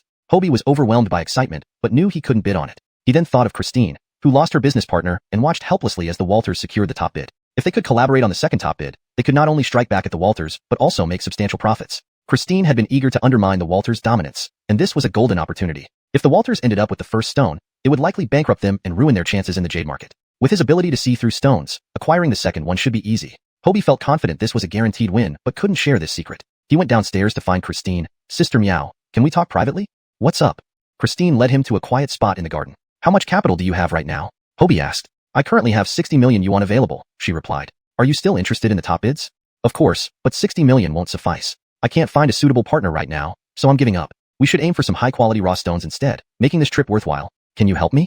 "Sister Meow, I have an idea," Hobie hesitated. "What idea?" "I have 60 million yuan and would like to partner with you on the top bid," he said directly. Having just sold the Imperial Green for 55 million, and having 6 million previously, he could easily contribute 60 million. Christine's eyes lit up. "Of course. How did I forget about you? A wealthy tycoon." Combining their funds, securing the top bid seemed feasible. She hadn't expected Hobie to join forces with her, especially since he wasn't traditionally part of the jade industry. Translation completed while preserving the original paragraph structure and tone. Chapter 106. Can I trust you? That's fantastic. Let's go check out the top bids right now, Bridget said, her energy fully restored. Initially, she had only intended to buy a few fine pieces of jadeite and considered it worthwhile to have traveled so far. Now that there was renewed hope, she was visibly happier. The trio made their way to the second floor. Jace and his son were surrounded by a group of people, standing in front of 2 raw stones, engaged in conversation. Benji, with his hand wrapped in gauze, glared at Hobie hatefully. Bridget circled around the raw stones, finding both of them decent. Andre carefully examined the stones after giving them an initial once-over. "Bridget, are you also interested in the top bid? If my memory serves me right, your financial resources aren't sufficient to bid on either of these stones," Jace taunted. "It's none of your business. Take care of yourself first," Bridget retorted. Benji whispered something into his father's ear. With a sly smile, Jace patted Hobie's shoulder and said, "Don't forget our agreement." They had already guessed that Hobie and Bridget were on the same side. Understanding that they couldn't get what they wanted, they aimed to make things uncomfortable for Bridget by fostering distrust. Bridget looked at the two men suspiciously. After all, for the sake of wealth, even birds would die for food. Could they have reached some sort of agreement to undermine her? Hobie pushed his hand away. I'm sorry, Mr. Walter. We're not that familiar. The Walters simply smiled and left with a smirk. Hobie explained to Bridget with a wry laugh. Sister Meow, if I told you that Benji tried to recruit me but I refused, would you believe me? Bridget gently patted Hobie's shoulder. One should not suspect those one employs, nor doubt someone who trusts you. Since I've decided to work with you, I trust you. Only she knew what she truly thought deep down. Hobie wished he could thrash the Walter family, coming here to stir up trouble. May heaven help him and let them bid on the number 1 stone and lose everything. Andre interrupted just then. Sister Meow, I've observed carefully. Let's bid on number 1. This raw stone is performing better than number 2. There's a high chance that number 2 might be infiltrated by flaws, which could result in a total loss. Number 1 is safer. Andre shared the sentiments of the earlier group, favoring number 1 as a safer option. Such a significant investment required cautious consideration. Hobie wanted to tell them he had assessed number 2 as the better option, but didn't know how to start. Given the Walters' recent comments, persuading them to bid on number 2 could lead to suspicion of colluding with the Walters. However, bidding on number 1 would be disastrous, a huge pitfall leading to bankruptcy. Bridget turned to Hobie. Ehong, what do you think? Which one should we bid on? After a moment's reflection, Hobie replied straightforwardly, I want to bid on number 2. Andre opened his mouth to speak but, recalling Hobie's miraculous decisions over the past few days, decided against arguing and left the decision to Bridget. Bridget's heart raced, feeling a bit unsettled. She feared this was a setup orchestrated by the Walters and Hobie. Yet, thinking about their interactions over the days, she believed he wouldn't betray her. Should she follow Andre or Hobie? This decision was not just a simple choice, but one that could affect her career and half a lifetime of hard work. It was a bet that could cost her everything. She frowned deeply, lost in thought. Hobie didn't urge her because he knew this was a difficult decision. If he didn't have his special ability, it would be equally challenging for him to risk his hard-earned money. One wrong cut can make you poor, another can make you rich. It wasn't an idle saying. Meanwhile, on the other side, Jace and his group were having intense discussions. Augustin and his invited helpers were involved. Just like Bridget, they only had about 60 to 70 million available. Attempting to win both top bids was financially unfeasible. Augustin preferred number 2, but kept his reasoning vague. Despite the superior Perfur Jacobs of number 1, he had an ominous feeling, a gut instinct honed from years of experience in Jade. Jace's partners favored number 1, citing its less risky nature. Number 2 has such obvious flaws. If it turns out badly, we'll all suffer. Number 1 is at least safer. We should choose number 1. Yeah, number 1 shows no negative signs. Why risk it on number 2? Even if high-quality Jade comes out, it might still be ruined by the flaws. Choose number 1. We must choose number 1. If not, we won't cooperate with you. We can Jacobiage the bid ourselves. The group grew agitated, threatening to operate independently. Jace quickly calmed them down. Don't get worked up. You know Augustin's skills. Let's discuss further. Everyone's goal is to make money. Ultimately, Augustin reiterated his preference for number 2, but ultimately, it was their choice, not his responsibility. Jace, knowing Augustin's expertise, hesitated but couldn't counter multiple opinions. Choosing number 1, larger in size, seemed safer. Jace finally decided on bidding for number 1. They then started discussing their bid prices. Augustin shook his head and quietly left, his duty completed. In the hall, groups discussed their bidding strategies. Several parties were also eyeing the top bids, pooling resources to mitigate risks and cover costs. After an intense internal debate, Bridget made up her mind. Can I trust you? She asked, staring intently into Hobie's eyes. Chapter 107, 80 million and 1 yuan. Older sister Meow, do you think I would joke about my entire life savings? Hobie countered with a question. Juanita suddenly realized her mistake. Yes, anyone who dared to risk their entire fortune to gamble alongside her was surely trustworthy. She had been too fixated on the provocation by Jace and lost sight of this fact. All right, I'll trust you this time. Let's go for number 2. If we win, we'll make money together. If we lose, we'll bear our losses without regrets. Juanita decided straightforwardly. Andre shook his head. The stakes were indeed very high this time. Since Juanita wasn't planning to bid on the dark bids for the ground floor due to insufficient funds for competing for the top lot, Hobie advised her to consider bidding on some stones that showed potential. These stones wouldn't be too expensive and wouldn't affect the big picture much. Why not do it this way? Each of us contributes 60 million. Regardless of other dark bids or the top lot today, any profits will be split equally. What do you think? Juanita suggested, pulling Hobie into the partnership. Hobie was more than happy. It was foolish not to earn money when the opportunity presented itself. Each contributed 60 million, totaling 120 million. The estimated price of the top lot was around 100 million, leaving them with an additional 10 to 20 million to Jacobuver. Hobie leisurely finished the lunch provided by the organizers with Juanita and Andre, then took a short rest. Around 3 in the afternoon, people started submitting their bids one after another. Bidding ended at 5 o'clock. Time flew by, and it was already 4:30. They still hadn't placed their bid. Juanita and Andre were visibly anxious, but Hobie remained calm. Since Juanita chose to trust him, she could only let him handle it as he saw fit. What was Hobie doing? He was waiting until the last minute to ensure no one could outbid him. With his eyes seemingly piercing through the bidding box, he could see all the prices submitted. By this point, most decisions were settled except for the 2 top lots, where some bidders were still undecided. Hobie had already written down the prices for the other dark bids, setting them a few thousand higher than the highest bids seen so far to ensure he could secure those 7 or 8 stones he targeted. As for the top lot, the highest bid on number 1 was now 120 million. Number 2 had also received bids, with the current highest being 70 million. Perhaps the flaw influenced its valuation, but it was advantageous for them to save costs and maximize profit. Jace's father-son duo hadn't submitted a bid either, probably waiting for the final moments. During the next 30 minutes, several people submitted their bids, which turned out to be for the top lot, indicating everyone was hesitant, waiting until the last possible moment. The price on the first top lot reached 135 million. The second top lot had the highest bid at 80 million. With only 2 minutes left, Hobie wrote down top lot 2, 80 million and 1 yuan, and headed over to submit it. Coincidentally, Benji walked up to submit his bid simultaneously. Hobie glanced and saw inside Benji's envelope, top lot 1, 150 million. Haha, what a bold move to ensure winning top lot 1. They must have gone all in this time. Congratulations to them on acquiring the first top lot, and possibly losing a fortune overnight. Hobie was actually relieved they didn't get it, thinking Jace's bold bidding would lead to a loss. Both submitted their envelopes within the last minute, marking the end of the bidding process. Tomorrow was the reveal day. Benji cast a malicious glance at Hobie, who responded with a fist gesture. They silently returned to their seats amidst unspoken tension. On the way back, Hobie was visibly pleased, smiling all the way. Juanita looked at him suspiciously, wondering if he found money. But seeing him so relaxed, she felt at ease too. After a long day of heightened tension, they returned to the hotel, ate dinner, and went to bed early. Hobie fell asleep on the sofa immediately, undisturbed by Juanita, who covered him gently with a blanket. The next morning, everyone gathered at the venue to witness the live auction results. Starting from the first original stone, the host announced the bidder numbers piece by piece. Congratulations to bidder 5, who bid 30,000 yuan for the first original stone. Please contact staff to settle the payment and claim your stone. You may choose to open the stone on site or take it away. A middle-aged Jacob stood up happily and went to settle the payment. Congratulations to bidder 10, who bid 113,000 yuan for the third original stone. Please contact staff to settle the payment and claim your stone. Upon Hobie's hint, Juanita realized she was bidder 10. Having handed over everything to Hobie, she had no idea what stones he had won. Continuously hearing her number called, Juanita felt elated. Congratulations to bidder 10, who bid 212,000 yuan for the 62nd original stone.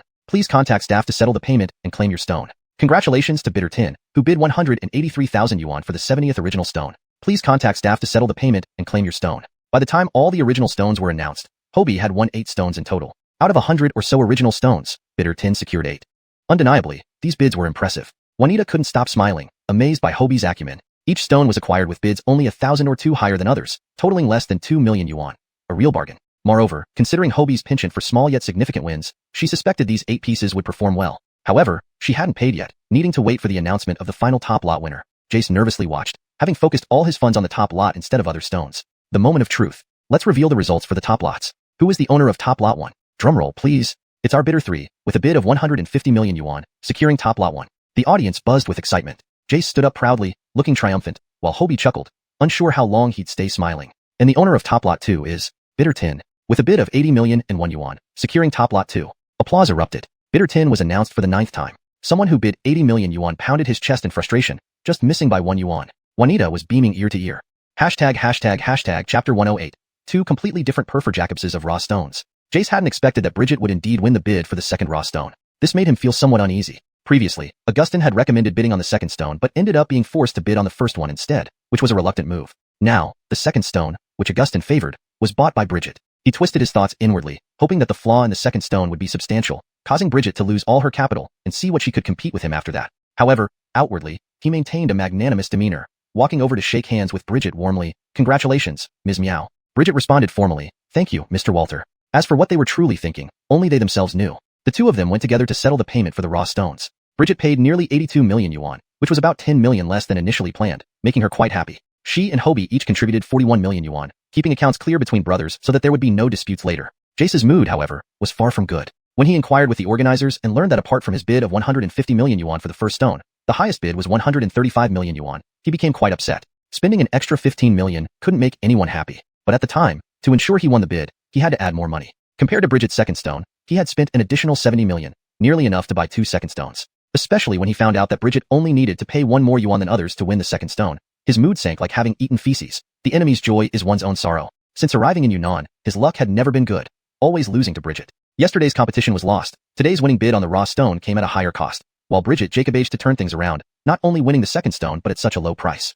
It didn't matter. Her second stone surely had flaws. Perhaps it would cause her to lose all 80 million yuan. He consoled himself this way. After paying, the stones could now be publicly cut open. Because there were 2 champion stones, everyone was eager to see their final Perfor Jacobses, and nobody left early. They all stayed to watch. For the stones Bridget purchased, she only kept the champion stone to be opened publicly, and the rest were directly shipped. Hobie suggested she take the other 8 stones back home to be cut later. One day was already enough to gain attention. Too much publicity could invite envy and trouble. After recent events, Bridget trusted Hobie implicitly and decided to follow his advice, leaving only the champion stone to be opened on site, competing with Jace. Her expectation was that as long as the second stone yielded jade comparable in value to Jace's first stone, she would be considered the winner for the day. Unexpectedly, Hobie brought her an even greater surprise. To provide a clearer comparison, the 2 champion stones were cut open together. The first stone was opened first, revealing its jade flesh almost indistinguishable from ice-type Isiang green jadeite. As water was poured over it, the beautiful green appeared, resembling a shy maiden showing her face, astonishingly beautiful. The entire crowd was astounded. Such a large cross-section, entirely ice-type Isiang green jadeite, was breathtakingly stunning. Those who hadn't bid on the first stone pounded their chests in regret, wishing they had added a little more money. Hadn't the champion stone been theirs? It just showed a lack of decisiveness. Jace has certainly hit the jackpot this time. His gamble on the champion stone paid off. Yes, from now on, the jade world will belong to him. Such a large piece of jade, it will easily increase in value by 1 or 200 million. Led by Jace, those who bid on the first champion stone immediately rushed forward to examine it. Ha ha ha, I told you we should have bid on the first stone. It has appreciated significantly. Such a large cross-section, all ice-type Isiang green jadeite, a profit indeed. Jace also caressed the jadeite, overwhelmed with joy. At that moment, the second champion stone was also opened on one side. Unfortunately, this cross-section was exactly where the black band was. Clearly, this was the flawed side Hobie had seen initially. After pouring water over it, it revealed a pitch-black surface like dog feces, with a few specks of green. Although this green reached the level of Isiang green, it was covered by dense flaws, looking extremely disgusting. Huh, I said this stone wouldn't work. It's clearly flawed, just as I predicted. 80 million gone to waste, a total loss. Bridget won't recover from this mistake. It's a heavy loss. Don't say that. She's just a Jacob, life isn't easy for her. Give her some face. Women shouldn't be doing men's jobs. She should go home and take care of her children. Luckily, blessed by heaven, I almost regretted missing out on it because of 1 yuan, but turns out it was a blessing in disguise. Voices of various kinds filled the air. Seeing the black patch from afar, Bridget felt as if the world had turned dark, dizzy, and disoriented. Thankfully, Hobie held her up in time, helping her regain composure. She sat down on a chair, silent. Jace came over to taunt her further. Oh, I almost bid on the second stone. Fortunately, funds were limited, and I only got the first. Even though it's not as high quality, at least there's a profit. Thanks to this young Jacob for not partnering with us. Bridget lacked the strength to argue back, feeling utterly defeated. Andre thought to himself that if only they had listened to him earlier, but even then, they wouldn't have had enough funds since Jace had spent 150 million. Still, it would have been better than losing 80 million. Hobie calmly looked at Jace. Mr. Walter, this is just the first cut. The outcome isn't decided yet. Don't speak too soon. Jace laughed heartily. You won't acknowledge defeat until you see the proof? Huh? Fine. Let's see how you turn things around. In his heart, Jace had already declared the stone dead and was glad he hadn't followed Augustine's advice. Bridget might have bought it cheaply, but she still lost everything. While the first stone, despite costing 150 million, would earn several times more. Ms. Meow, don't be disheartened. There's still hope. Hobie patted Bridget's shoulder. That was all he could say. Anything more would be inappropriate. Is there still hope? Bridget looked up at him, uncertain whether she was asking him or herself. Throughout the process, this young Jacob had remained calm, showing no signs of distress even in front of such a massive flaw. Considering he had invested half the funds, could there really still be hope? Bridget forced herself to calm down. In her 40s, she had faced Jacoby storms and couldn't be outdone by a young Jacob. She struggled to continue watching the cutting. Chapter 109. A reversal from heaven to earth. Next, several stone-cutting masters worked together, swiftly slicing through the raw stones. The first bid king was quickly opened on another side. When a bucket of water was poured over it, the stone-cutting master's mood plummeted as if on a roller coaster. He couldn't even speak, standing there in shock. What's going on? Someone asked directly. How could this be? It's actually stone veins. It's ruined, utterly ruined. The previously lively area around the first bid king fell into dead silence. Jace and his team were only happy for a short time. They had even thought about where to hold the celebration banquet. But suddenly, an unexpected change occurred. He rushed forward, pushing through the crowd. He saw large stone veins on the green jade flesh. The jade was ruined. It was destroyed. Quickly cut. Keep cutting. I can't believe the whole thing is just stone veins. Jace shouted at the stone-cutting master. If it were only one layer of stone veins, the jade still had a chance. Benji also stepped up to help, knowing that this jade held the fate of their entire family. Meanwhile, on the second bid king, they had also opened a new surface. The moment the outer stone skin was lifted, no need for water. Everyone saw a breathtaking green emerge. It's rising. It's rising. It's a comeback. What beautiful color. The quality of this jadeite seems quite high. There's always a way out when you're in trouble. Dora sure got lucky. Dora stood up excitedly, unable to believe that hope had indeed emerged. Hobie personally lifted a bucket of water and splashed it over the surface, washing away the dust from the cutting process. Instantly, a stunning piece of old pit glass type Emperor Green appeared before everyone. Experts immediately recognized it and cried out excitedly, Green! Emperor Green! Emperor Green! In disbelief, Dora rushed forward, repeatedly verifying. It was real, truly real, Emperor Green. The black marks had only been a thin layer on top, but underneath lay a large chunk of Emperor Green. It was crystal clear, vivid, and untainted by any impurities. After such a dramatic emotional roller coaster, even a battle-hardened Jacob like Dora couldn't help but be moved to tears. The reversal was too intense, hard to bear. She nearly lost everything, but thankfully, it was just a joke from fate. However, acquiring such a beautiful piece of Emperor Green made all the ridicule and hardships worth it. She foresaw that from this day forward, her name would resound throughout the entire jade industry. When those watching the first bid king heard about the Emperor Green here, they quickly gathered around the second bid king, surrounding it tightly. I told you Green follows the marks. You didn't believe me. The second bid king rose significantly. With such a large piece of Emperor Green, Its value should exceed tens of millions. Heaven forbid, such a huge piece of Emperor Green. I've never seen anything so beautiful. Just moments ago, they said she'd lose everything and go back home to nurse her child. Now everything has changed. Dora won an Emperor Green competition yesterday and now has another one today. Heaven must be helping her. Indeed, look at that proud Jacob whose jade turned into stone veins and lost everything, while Dora's turned into Emperor Green. A massive win. Seems like heaven does have eyes. True, Jace was too arrogant. He shouldn't have done that. With this one stone, we might work our entire lives and still not earn what she did. From now on, Dora will have a different status in the jade world. Jace, hearing that a large piece of Emperor Green came from the second bid king, while his own jade had turned into stone veins, couldn't bear the dual blow and collapsed instantly, twitching uncontrollably.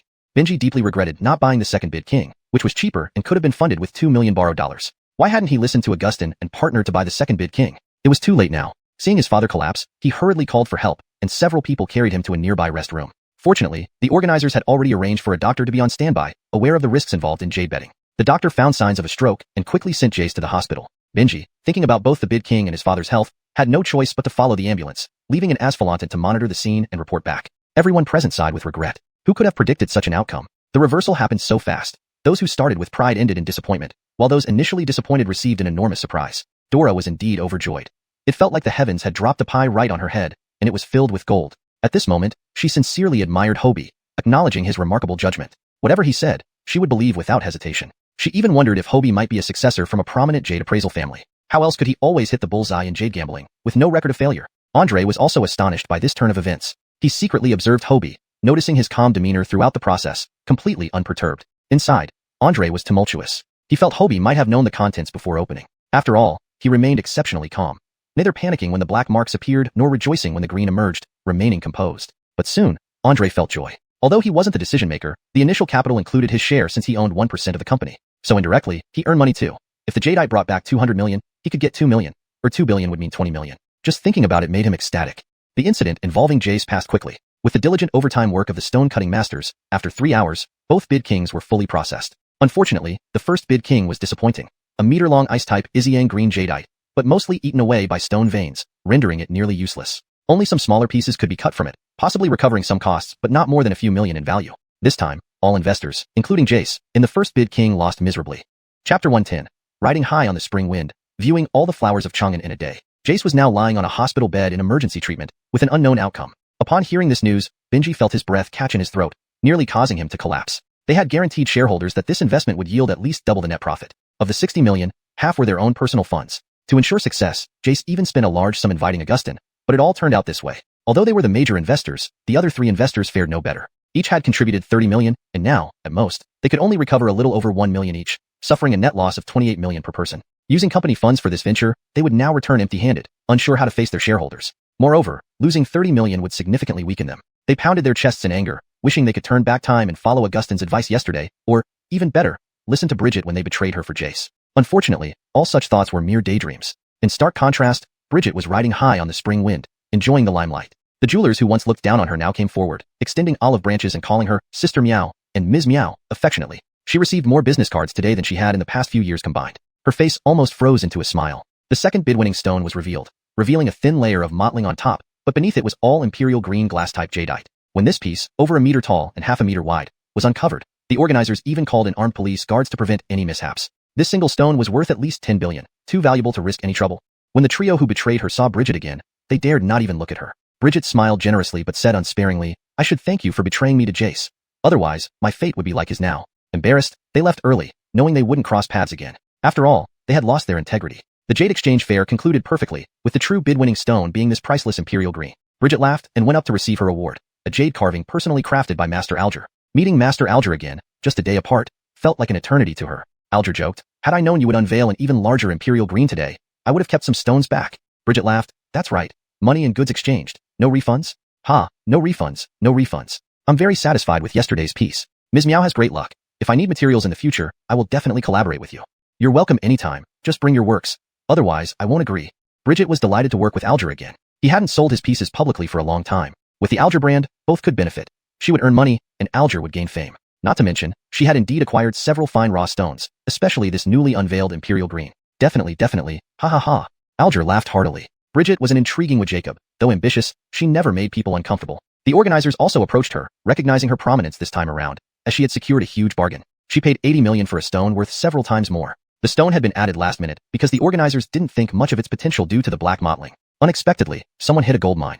Though unintentional, they stumbled upon a new mode. For years, the Jade Exchange had followed the same routine, lacking novelty. This time, from bidding to unveiling the stones, everything was fresh and captivating, garnering plenty of attention. Deciding that future Jade Exchanges should follow this format, they aimed to introduce innovation while invisibly boosting prices through comparison. Although they lost on the second bid-winning stone, they gained significantly on the first. After concluding matters, the organizers hired armed police to transport the valuable jade back to Tianzhou City directly from Yunnan Province, which would take several days. Bridget initially planned to rest overnight before leaving, but decided to cut short her trip given her newfound wealth. Yunnan Province was chaotic. It was safer to return home early. Her butler booked evening flights for everyone. Sitting on the plane, they felt as if it were all a dream. When she arrived, Bridget hadn't expected her Yunnan trip to be so successful. Not only did she purchase large quantities of high-quality raw stones at low prices, ensuring her company's supply for the coming year, but she also secured the bid-winning stone, enhancing her influence within the industry and striking a blow to her rival Jace, who remained hospitalized. Moreover, uncovering the Imperial Green increased her net worth by billions. Yihong, you're truly my lucky charm. Thanks to you, I not only had protection but also bought excellent raw stones.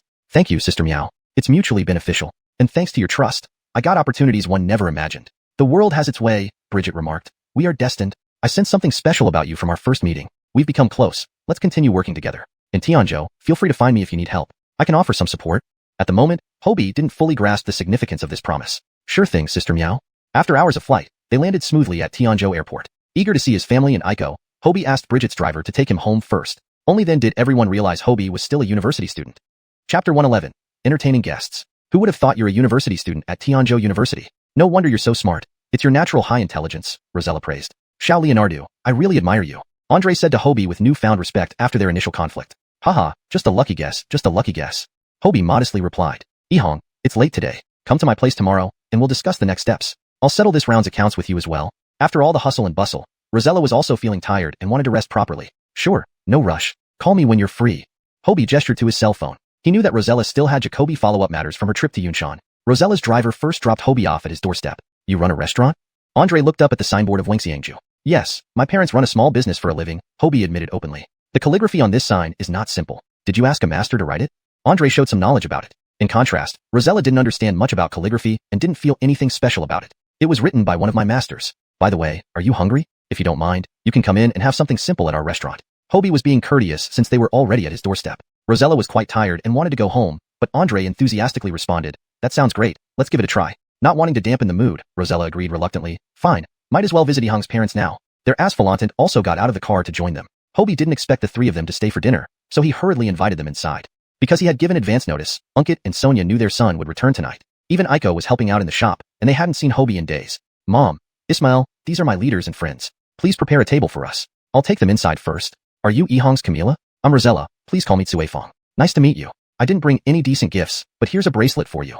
Rosella extended her hand and handed over a bracelet from her back. Rosella surely carried quality items. Hobie saw at a glance that it was a glass seed jadeite bracelet, worth tens of thousands. He quickly shook his head. Sonia caught his meaning and declined. I can't accept this. I'm always busy in the kitchen and have no time to wear such a beautiful bracelet. Thank you anyway.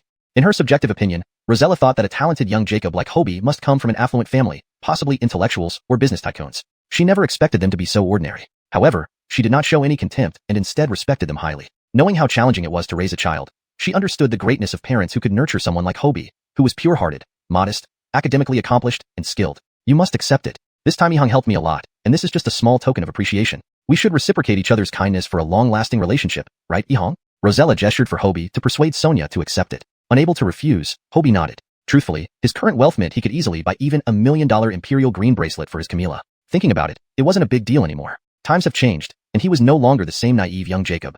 Sonia didn't know the value of the bracelet. Seeing Hobie nodding approvingly, she accepted it without hesitation. Thank you. You sit down while I and his father prepare some food for you. There weren't Jacoby customers in the restaurant, so they all sat down at a round table. Heaven ages if it has feelings. Eating barbecue is what people should do on Earth. Leonard isn't just about poetry and distant places. There's also beer and barbecue.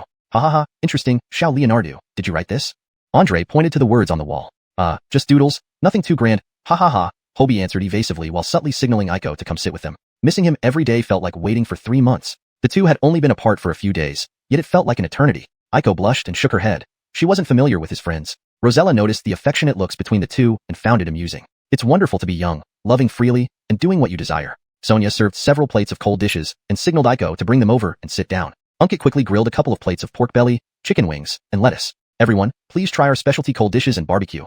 Hobie invited them to eat and opened a can of beer for each person. Beer and barbecue are a perfect match. Initially, Rosella and Andre only came to greet and sit for a while. But upon smelling the delicious aroma, they suddenly felt very hungry. Following Hobie's example, they wrapped the pork belly in lettuce leaves, savoring the delightful flavors. The freshness of the lettuce neutralized the greasiness of the pork belly perfectly. Rosella tried the cold dish again, finding its flavor incredibly rich and bold. For a moment, the only sound at the table was the clinking of chopsticks picking up food, leaving no time for cheers. Everyone was enjoying the meal.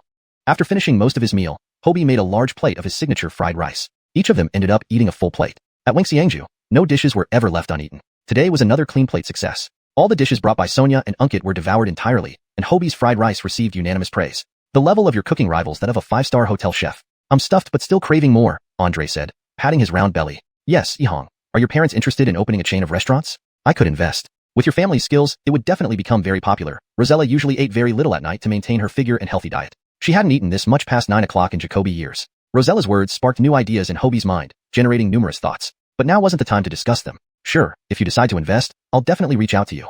After a hearty meal, the group bade farewell and left. Chapter 112, Scaring Mother. After seeing off Juanita and the others and selling everything in the store, they closed early. Aiko had been helping out in the store almost every day these past few days and stayed there at night as well. The 4 of them tidied up the store, and it was time to distribute the gifts. Hobie handed Unkit a silver water cup and gave Sonia a pair of silver bracelets. Both said that spending so much money was unnecessary but felt as sweet as honey inside. Sonia quickly put on the silver bracelet her son bought for her, admiring it with delight by shaking it around. Seeing only 2 people receive gifts, Aiko felt a slight sense of disappointment. In the next moment, a silver necklace was placed around her neck. Hobie had kept Aiko's gift hidden until last, personally putting it on her. This was a unique piece of silver jewelry handmade by the local ethnic minorities in Yundian, intricately crafted and incredibly beautiful. Aiko fell in love with it at first sight, happily taking a mirror to admire herself for quite a while. There are also gifts for uncle and aunt. I'll go with you tomorrow to send them back to Prince Sean, Hobie said, handing over the gifts he prepared for Joe and Joanne to Aiko. Aiko hadn't expected him to be so thoughtful, even preparing gifts for her parents. She felt deeply moved. Was that Lady Jim your client this time? She seems very generous. The bracelet she gave me must be worth a lot, right? Are we owing someone a favor now? Did everything go smoothly on your trip? Sonia asked. Yes, this bracelet is quite expensive, mainly due to the high-quality materials. It should be worth several 10,000 yuan. Before Hobie finished speaking, Sonia exclaimed in surprise. What? Several 10,000 yuan? How could you let me accept it? Good heavens, what are we supposed to do? Take it back to her tomorrow? In Sonia's value system, a silver accessory worth a few hundred yuan was considered top-notch jewelry. Over the Jacoby years of marriage to Unkit, this was her first piece of jewelry, and it was bought by her son, no less. She couldn't believe that a casually given bracelet by that female Jim would be worth several 10,000 yuan. In their hard-earned monthly income, that amount would take a month of labor. Wearing it on her wrist made her shudder just thinking about it. Hobie told her the price outright because he feared that if she didn't know its value, she might mishandle it. Who Jacob hearts are unpredictable after all. Mom, she gave it to you, so just wear it. If she can give such an expensive gift, it means your son has created more value for her. So, this is deserved. Wear it without worry or panic. Also, don't lock it away in a box. Wear it when needed, adorn yourself. Whether it's a bracelet worth tens of thousands or hundreds of thousands or even a million, your son will be able to provide it for you in the future, Hobie said earnestly. Money truly gives one the greatest confidence. Now, Hobie finally had the courage to tell his parents that he could provide them with a good life, no longer needing to live frugally or suffer hardships, allowing them to enjoy life fully. You're always boasting, but I like hearing it, haha. My son is amazing, unlike you, who promised me things from when we were young until now and still deliver nothing. Fortunately, I have a good son who lets me enjoy my life now. Sonia rolled her eyes at Unkit. Knowing he was at fault, Unkit said helplessly, I'll buy you something too, alright? Let's go tomorrow. I'll get you gold ones, shiny and bright. Don't you envy the neighboring Jim's gold jewelry set? We'll get a set even thicker than hers. This is more like it. Sonia smiled contentedly and whispered to Aiko, I'll save this jade bracelet for you. It can be our heirloom later. A bracelet worth several 10,000 yuan. She couldn't bear to wear it. Aiko blushed. They had only been together for a short time, yet Aunt was talking like this. Hearing his Camilla's words, Hobie knew she didn't believe him completely. Mom, I need to tell you something. When I went to Yundian this time, I bought a stone. By accident, it turned out to be top-grade jadeite inside, and a master who needed it bought it for 5,500 yuan. What? 5,500? A stone? Son, are you running a fever? Talking nonsense in broad daylight? Sonia touched Hobie's forehead. It wasn't hot. Hobie's words stunned the 3 of them. 5,500 yuan, that was a lot of money. A stone worth that much? Either Hobie had gone mad, or they all had. But Hobie wasn't finished yet. Then Sister Meow, who hired me as a bodyguard, was betrayed by her business partner and couldn't complete her project. Since she took good care of me, I used that money to help her. Together, we bid on a stone, and it turned out to have top-grade jadeite inside, worth over 10,000 yuan. That's why Sister Meow gave you such an expensive piece of jadeite as a gift. After dealing with our jadeite, we can make at least 10,000 yuan, half each, so your son has money now. Jadeite worth tens of thousands is nothing to him. Tomorrow, I'll get you a set of top-tier imperial green jewelry. You can keep it as a family heirloom. This one is just for playing with. After finishing, the 3 were silent. Ha ha ha ha.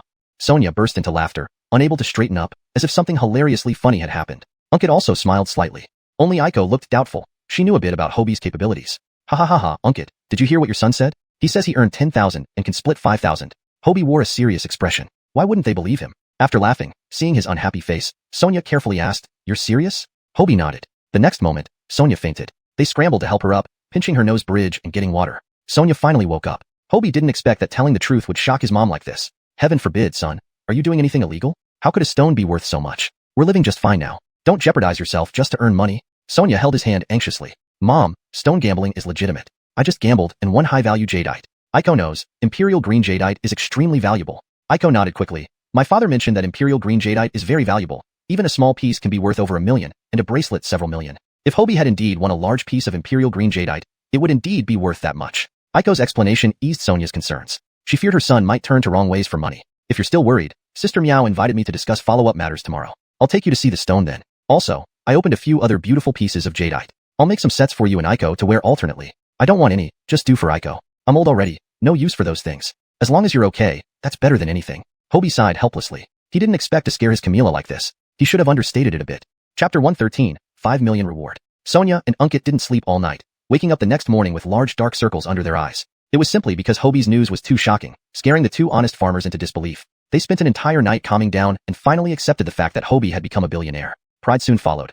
Who could boast of having a child as accomplished as theirs? He excelled at everything he did. Though they themselves were ordinary, it was good enough that their child succeeded. Sonia suspected she must have saved the earth in her past life to have been blessed with such an outstanding son this time around. No matter how accomplished their son became, they still needed to be diligent in their own jobs. So, like usual, they stocked goods, processed meat and vegetables, prepared marinated flavors, and got ready for the midday business. Hobie slept soundly, waking up at 9 o'clock. In Yundian these past few days, even when sleeping, his mind had always been tense. After a simple breakfast, he took Aiko to send gifts to Joe and back to Prince Sean, then hailed a cab to find Bridget. Prior to this, he only knew that Bridget was involved in jade trading, but hadn't fully grasped the scale of her business. Not until he and Aiko arrived at the Biyun building did he realize Bridget had purchased the entire building. This place served as her headquarters. At this moment, Hobie redefined what being rich meant. Bridget was much wealthier than he had imagined. As soon as they reached the ground floor, a female asphalantant approached them, confirmed they were Bridget's guests, and led them on an elevator straight to the top floor, where Bridget's office was located. The office was extremely luxurious, resembling an exhibition hall. Inside glass display cabinets were various kinds of jade ornaments, each unique in shape and color, invaluable and spectacular. Haha, these are just part of my private collection. What do you think? Can they catch your eye? Bridget jokingly greeted them as she walked over. Hobie quickly pleaded, Sister Meow, you flatter me. You're an expert in this field, while I am a mere lay Jacob who knows nothing about collections.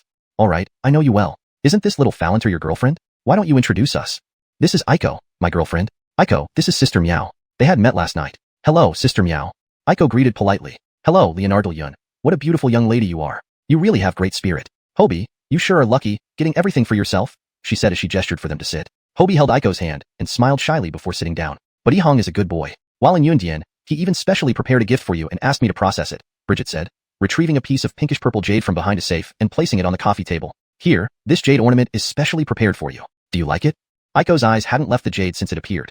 Its color was incredibly beautiful, very appealing to young girls. If she had to choose between Imperial Green and this one, she would probably go for this one without hesitation. Young girls love beauty. Though Imperial Green is highly valuable, its color seems too mature for them, fitting only someone Bridget's age. Hearing Bridget explain the origin of the pinkish-purple jade, Aiko looked at Hobie, touched by the fact that even while far away in Yundian, he had kept her in his thoughts. In my youth, I used to design jewelry. It's been years since I've touched any, but this time, Sister Meow will personally design your pinkish-purple jade and find the best craftspeople to process it. I promise not to disappoint Leonardo Yun, Bridget added. Thank you so much, Sister Meow. When it comes to the design and processing fees, I'll cover them. Hobie clasped his hands together in gratitude. How can I let you pay? This time you helped me greatly, and we've become close friends. Helping out my friend's little girl doesn't require money. Mentioning it would be offensive, Bridget said firmly. Thank you. Leonardo Yun, here is our company's catalog with Jacoby designs popular among young people. Browse through it and pick some styles you like. Note them down, and later discuss with Sister Meow, so we can tailor the design according to your preferences. This piece of jade can produce at least 3 sets of jewelry. Choose freely, haha. No need for so much. 1 set would suffice. Aiko quickly declined. With such high-quality jade, she was already happy to get 1 set. How could she take it all? Haha, Yihong, you found a good partner who's even trying to save you money. Aiko, browse through the designs. I'll talk to Sister Meow about something else. Don't worry, this jade is all yours. Whatever you want can be done, as per your wishes, Hobie reassured her tenderly. Aiko felt a warmth inside her. It wasn't because of the jade or its value, but due to his gentle care and responsiveness. She had indeed chosen the right person. The stones transported this time have returned in 2 batches. Your part has been packed and can be taken away soon. The remaining batch includes the stones bought at the Jade Exchange Conference, which we both acquired. We will unify the stone breaking once they arrive. Additionally, here's a card with 5 million inside. The password is 6 zeros. 2 million is your bodyguard fee for this trip, and the remaining 3 million is a service fee I owe you. Thanks to you, we Jacobaged to extract so Jacoby high-quality raw stones, which cost more than 3 million. Consider this a small token of my appreciation. Bridget handed over the card.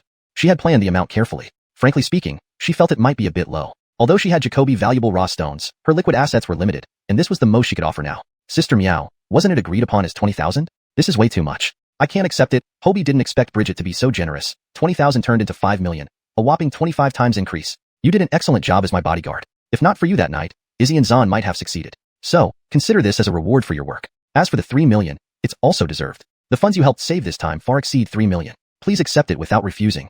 Well, if you infall it, I'll accept it with a guilty conscience. Chapter 114. Subsequent processing of jadeite. So, let's talk about the Imperial Green jadeite and the other 8 pieces we purchased at the exchange fair. As everyone knows, this piece of Imperial Green is worth over 10 billion yuan, but it would only reach that price if all of it can be sold. Imperial Green is an ultra-high-end variety of jadeite, which cannot be processed quickly unless sold at a lower price. I wanted to ask for your advice on how you wish to handle your half of it. Although I would love to take it all, which would greatly benefit my company, I simply don't have the funds to buy your half right now. Even 1 billion yuan would be impossible for me at the moment. So, I'm in a difficult position. You make the decision. Whether you want to cut it in half and take it away, or sell your half to someone else at a discount, I will agree to it. As for the other 8 pieces of jadeite, once they arrive, we'll process them publicly. Any jadeite produced from these stones will be handled by my company afterward. We'll split the net profit equally. What do you think of this plan? Hobie had already considered the matter. He understood that high-end jadeite was actually harder to handle than mid-range materials because finding buyers who are both capable and well-funded was extremely challenging. Handling such precious material with ordinary craftsmen would also be wasteful. Thus, monetizing it required patience. Since he wasn't in dire need of money at the moment, Hobie could afford to take his time with the jadeite. Ms. Meow, my half of the Imperial Green, as well as those 8 raw stones, I'd like to entrust to you for handling. I don't understand much about this field. You're the expert. Professional matters should be left to professionals. I believe under your Jacobagement, it will realize its maximum value. When the time comes, I'll just wait for my share of the profits. If you want to use it for publicity or anything else, no problem, as long as I get my share in the end, Hobie said straightforwardly. His main focus was still on his studies, leaving him little time to deal with such matters. Moreover, Juanita had broader connections and more channels, making her the best person to maximize the stone's potential. Juanita had expected Hobie to lean toward quicker liquidity since he wasn't in the jadeite business and originally bought the stone to make money. His willingness to entrust the jadeite to her made her feel trusted. Well, since you trust me, I'll do my best to find a way to handle this raw stone as soon as possible. Ideally, selling the entire piece would fetch a higher price. There are Jacoby super-rich collectors abroad who specifically look for whole pieces of high-quality jadeite. I've already contacted several top international auction houses. They are very interested in this top-grade jadeite, but due to its size and the massive amount involved, they haven't given a concrete plan or response yet. Once I receive any news, I'll inform you.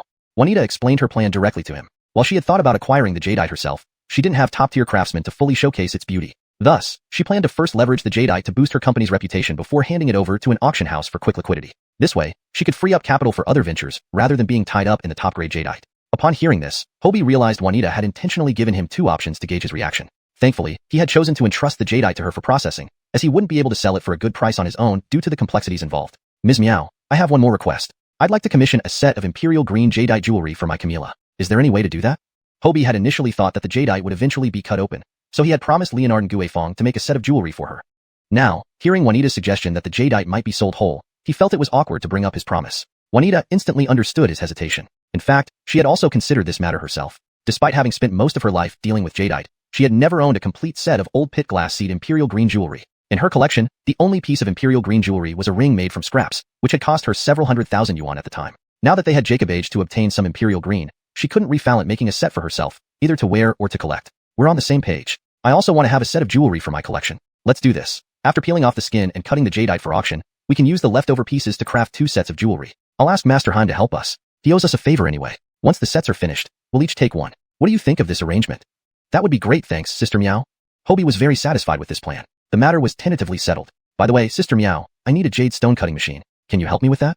It's for your unopened stones, right? No problem with the machine. Leave it to me. You've been acting mysterious, and I'm starting to wonder if you're hiding some good jadeite. If you get any high-quality jadeite, don't forget to consider me. I'll definitely give you the highest price. Haha, sure thing, if I get good jadeite, I'll come to you first.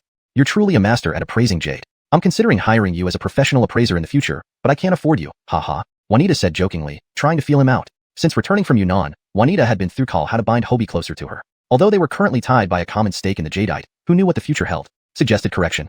Since returning from Yunnan, Juanita had been considering how to bind Hobie closer to her. Although they were currently tied by a common stake in the jadeite, who knew what the future held?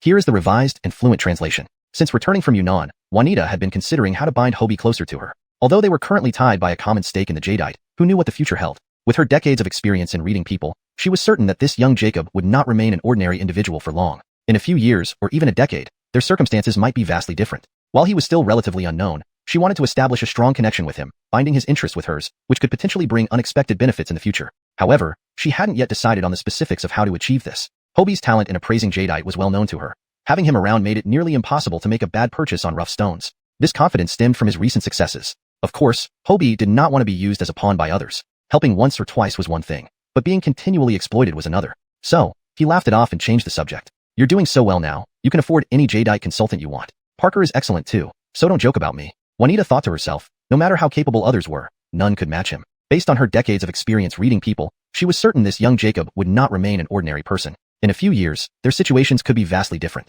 While he was still relatively unknown, she wanted to pull him closer and bind their interests together, potentially reaping unexpected benefits later on. But exactly how to do that, she hadn't decided yet. She knew Hobie's talent for appraising jadeite. With him around, it was nearly impossible to buy a losing stone.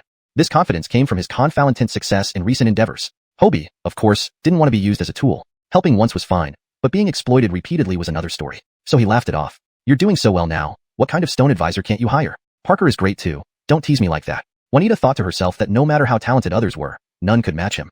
Chapter 115. Communication about the future. After their conversation, Aiko had finished her observations. Juanita had thoroughly discussed with Aiko and confirmed the style she wanted, settling on 2 sets of jewelry, including earrings, pendants, hairpins, rings, bracelets, brooches, and various other matching pieces. Because young people's jade jewelry tends to be simple in style, using less material while focusing on elegance and beauty, even after making 2 sets of jewelry, there would still be a lot of jade left over from the piece. Juanita asked Hobie to sell her the remaining part of the jade for a flat price of 1.2 million yuan. The quality of this piece was truly rare and deserved the price. Juanita promptly arranged the payment, and 6.2 million yuan was transferred immediately. Hobie's account balance now stood at 26 million yuan. Regarding the imperial green jade set intended for Sonia, Juanita took full responsibility for selecting the styles since Hobie had no expertise in it. She trusted that her taste would satisfy Sonia. As for the jade-solving machine Hobie requested, Juanita assured him it would be delivered directly to his door when it arrived in a few days. A small jade-solving machine wasn't expensive, and she inflated on treating it as a gift. Their discussion concluded just as lunchtime approached. Juanita invited them to a nearby hotel for lunch. In the afternoon, Hobie took Aiko to watch a movie and then went ice skating, engaging in activities that young couples often enjoy. Rarely did he have holidays to spend time with her, and today felt like compensation for spending half of their time in Yundian. After being reborn, Hobie felt like a young person again for the first time, indulging in activities that young people liked, desiring to buy Oshchakopthis flowers and wine, yet realizing it's not the same as youthful travels. His mindset was different now. During his youth, he admired others living carefree lives without restraint. Now, though he could live freely, he no longer held the same fervent anticipation from his past life. However, he enthusiastically accompanied Aiko for the entire afternoon. Ice skating required coordination of limbs, but soon they skated smoothly. It was evident Aiko was very happy, more so than when they visited jade stones or antiques, smiling like a child. They then visited an arcade and nearby mall, spending the entire afternoon having fun and buying Jacoby things. They leisurely walked home, with Hobie carrying the bags and Aiko holding his arm. I need to talk to you about something, Hobie said carefully. What is it? Aiko noticed his serious expression and felt a bit nervous. I want to apply for a change of major. I've been thinking, my current major doesn't interest me much anymore. I want to systematically learn about antique appraisal and restoration. Ever since the old Jacob in Yundian accidentally sold him a Buddha statue, Hobie had harbored a desire to utilize his knowledge of antique appraisal to protect more neglected treasures. The insights from Giri Ijai were sufficient for him, but he needed practical experience to fully grasp and internalize these skills. He also needed an opportunity to apply them properly, considering his previous ignorance in antiques. Aiko was surprised. Having known Hobie for years, she was aware he knew nothing about antiques. His sudden decision to switch majors and start learning from scratch seemed absurd to her. Why? You've already made enough money from jade stone gambling for several lifetimes. Learning antiques isn't something that can be accomplished overnight, and you've achieved success through gambling. Why switch now? Aiko questioned, puzzled. From Juanita's attitude towards him, Hobie seemed to possess exceptional talent in jade stone gambling. Why take the long way around? Hobie understood her misconception. Jade stone gambling can bring substantial earnings, and the excitement when opening a stone is intense, but ultimately, it's gambling. It can make money, but it's not the right path. During my stay in Yundian, I met an older brother who once had a thriving business and a happy family. Later, he became obsessed with jade stone gambling, which led to his wife and child's tragic death. He cut off his fingers and swore never to touch jade stones again. This incident taught me a lot, showing me the pitfalls of the thrill-seeking mentality. We can stop gambling in the future. With what you've earned this time, we won't have to worry about finances for the rest of our lives. Why delve into antiques? Don't you remember Yuan Brothers' fake porcelain purchase? Although you've been lucky, it's not a sustainable approach. I genuinely love antiques. I admire their aura and historical depth. Let me tell you another story. Hobie recounted the encounter with the elderly Jacob, who sold him the Buddha statue in Yundian. This Buddha statue gave me a profound feeling of antiquity and grandeur. Upon closer inspection, it was entirely made of real gold, and I knew it was significant. I paid for it immediately. Unfortunately, I lacked the knowledge to identify its origin, dynasty, or value, but at least I saved it from someone who intended to deceive me. This experience deeply motivated me. I want to protect these relics from mistreatment and understand their stories, like this statue I bought for 2,000 yuan. And the looking at Springs and Leonard Stinning to Wynn's painting and June porcelain. Had no one told me about their value, they might have been overlooked and possibly damaged at home. So, I want to study antique appraisal to appreciate the richness of our Chinese culture. Aiko hadn't expected his reason for studying antiques to be so heartfelt. She felt moved and realized she had misunderstood him, assuming he wanted to make money from it. She had been overly focused on personal matters. Hobie had given a compelling reason that couldn't be refused. I support you. Go after what you love and do your best, Aiko firmly declared. She also began reflecting on herself. Since college, she had become complacent, prioritizing aromantic relationships over planning her future. Seeing Hobie work hard to create a better future and change his life, she too should strive harder and not settle for the present. Youth should dare to dream, act boldly, and pursue learning actively. Chapter 116, hosting a feast. When it came to the Buddha statue, both of them were eager to know its origin. Actually, Hobie already had a good idea about it, as the appearance of the Buddha was quite distinctive and easy to identify. However, for due diligence, he wanted to hear an expert's Annalie Fallon. Back at the shop, Hobie called Walker, hoping to meet him the next day and have him take a look at something he had. To his surprise, when he made the call, there were several prominent figures around Walker. Upon hearing Hobie's voice, Clifton immediately remarked, "What did this little Leonard do by this time? He must have gotten something good from Yundayin. He is indeed someone extraordinary," Yuan continued. At the jade exchange in Yundayin, he and Christine made quite a splash. They bought a piece of jade that no one believed in, only to reveal a meter-high imperial green jade, stunning the entire jade industry. I just heard this morning that he's already back in Tianzhou. Unbelievable. We need to go feast on him. This kid must have made a few $100 million on his trip to Yundayin. From now on, we should all hitch our wagons to him, Yuan exclaimed. Xiang, tell him we're all coming over. Let's go to their small restaurant. It's fantastic. Come on, Geary and Bruce can join us too? The last time Dorian went, he couldn't stop talking about how great it was. It's just like that saying on the wall, the smell of cooking stirs the Hu Jacob heart. Walker quickly told Hobie that they would be coming over with Clifton. Hearing that Geary would also be present, Hobie was delighted. All right, you all come over. Dinner's on me today. After hanging up, Clifton kept praising Hobie's restaurant, but Walker, who left early that day, hadn't had the chance to taste it yet. Haha, the smell of cooking stirs the Hu Jacob heart. I have to see what delicacies made little Yuan start quoting poetry, Bruce said, stroking his beard and laughing. Let's go, Bruce. You'll love it. Speaking of which, Hobie was a student at your university, Yuan added. At our university? Was he in archaeology? Bruce, a professor at Tianzhou University, asked. He specializes in antique appraisal, Yuan assumed. Not exactly, Geary interrupted. He has no knowledge of antiques, but his sensitivity to artifacts is unparalleled. Come, you'll see for yourself. Geary and Bruce are fellow disciples of the same master. This sounds interesting. Let's head out. They decided to ride along with Clifton, as both Geary and Bruce prefer simplicity and rarely travel with accompaniment or vehicles. Walker, often engrossed in studying antiques, sometimes forgets to eat. He is simple-hearted too. Meanwhile, Hobie prepared meticulously for their arrival. He had Sonia prepare cold dishes, while he went shopping for vegetables and fruits. He planned to showcase his culinary skills. Aiko handled tea and fruit preparation while Hobie worked in the kitchen. Leonard minted by time. He made dishes like blanched shrimp, Beijing-style shredded pork, lotus pond stir-fry, and a large pot of spicy hot pot stew to accommodate older guests. Traffic delayed Clifton's group, but upon arriving, they found the final dish already on the table. Yuan chatted warmly with Leonard Xianga and Sonia. Walker even brought a valuable gift, a golden toad figurine worth tens of thousands. You're too kind. Hobie hesitated to accept such an expensive gift. I heard placing a golden toad in a business attracts wealth. Take it as a token of friendship. Unable to refuse further, Leonardo thanked him and accepted the gift. Meanwhile, Geary and Bruce admired the signboard outside. Young Jacob, is this calligraphy really by Corey? Bruce asked eagerly. Yes, it's his own handwriting. Do you two know each other? No.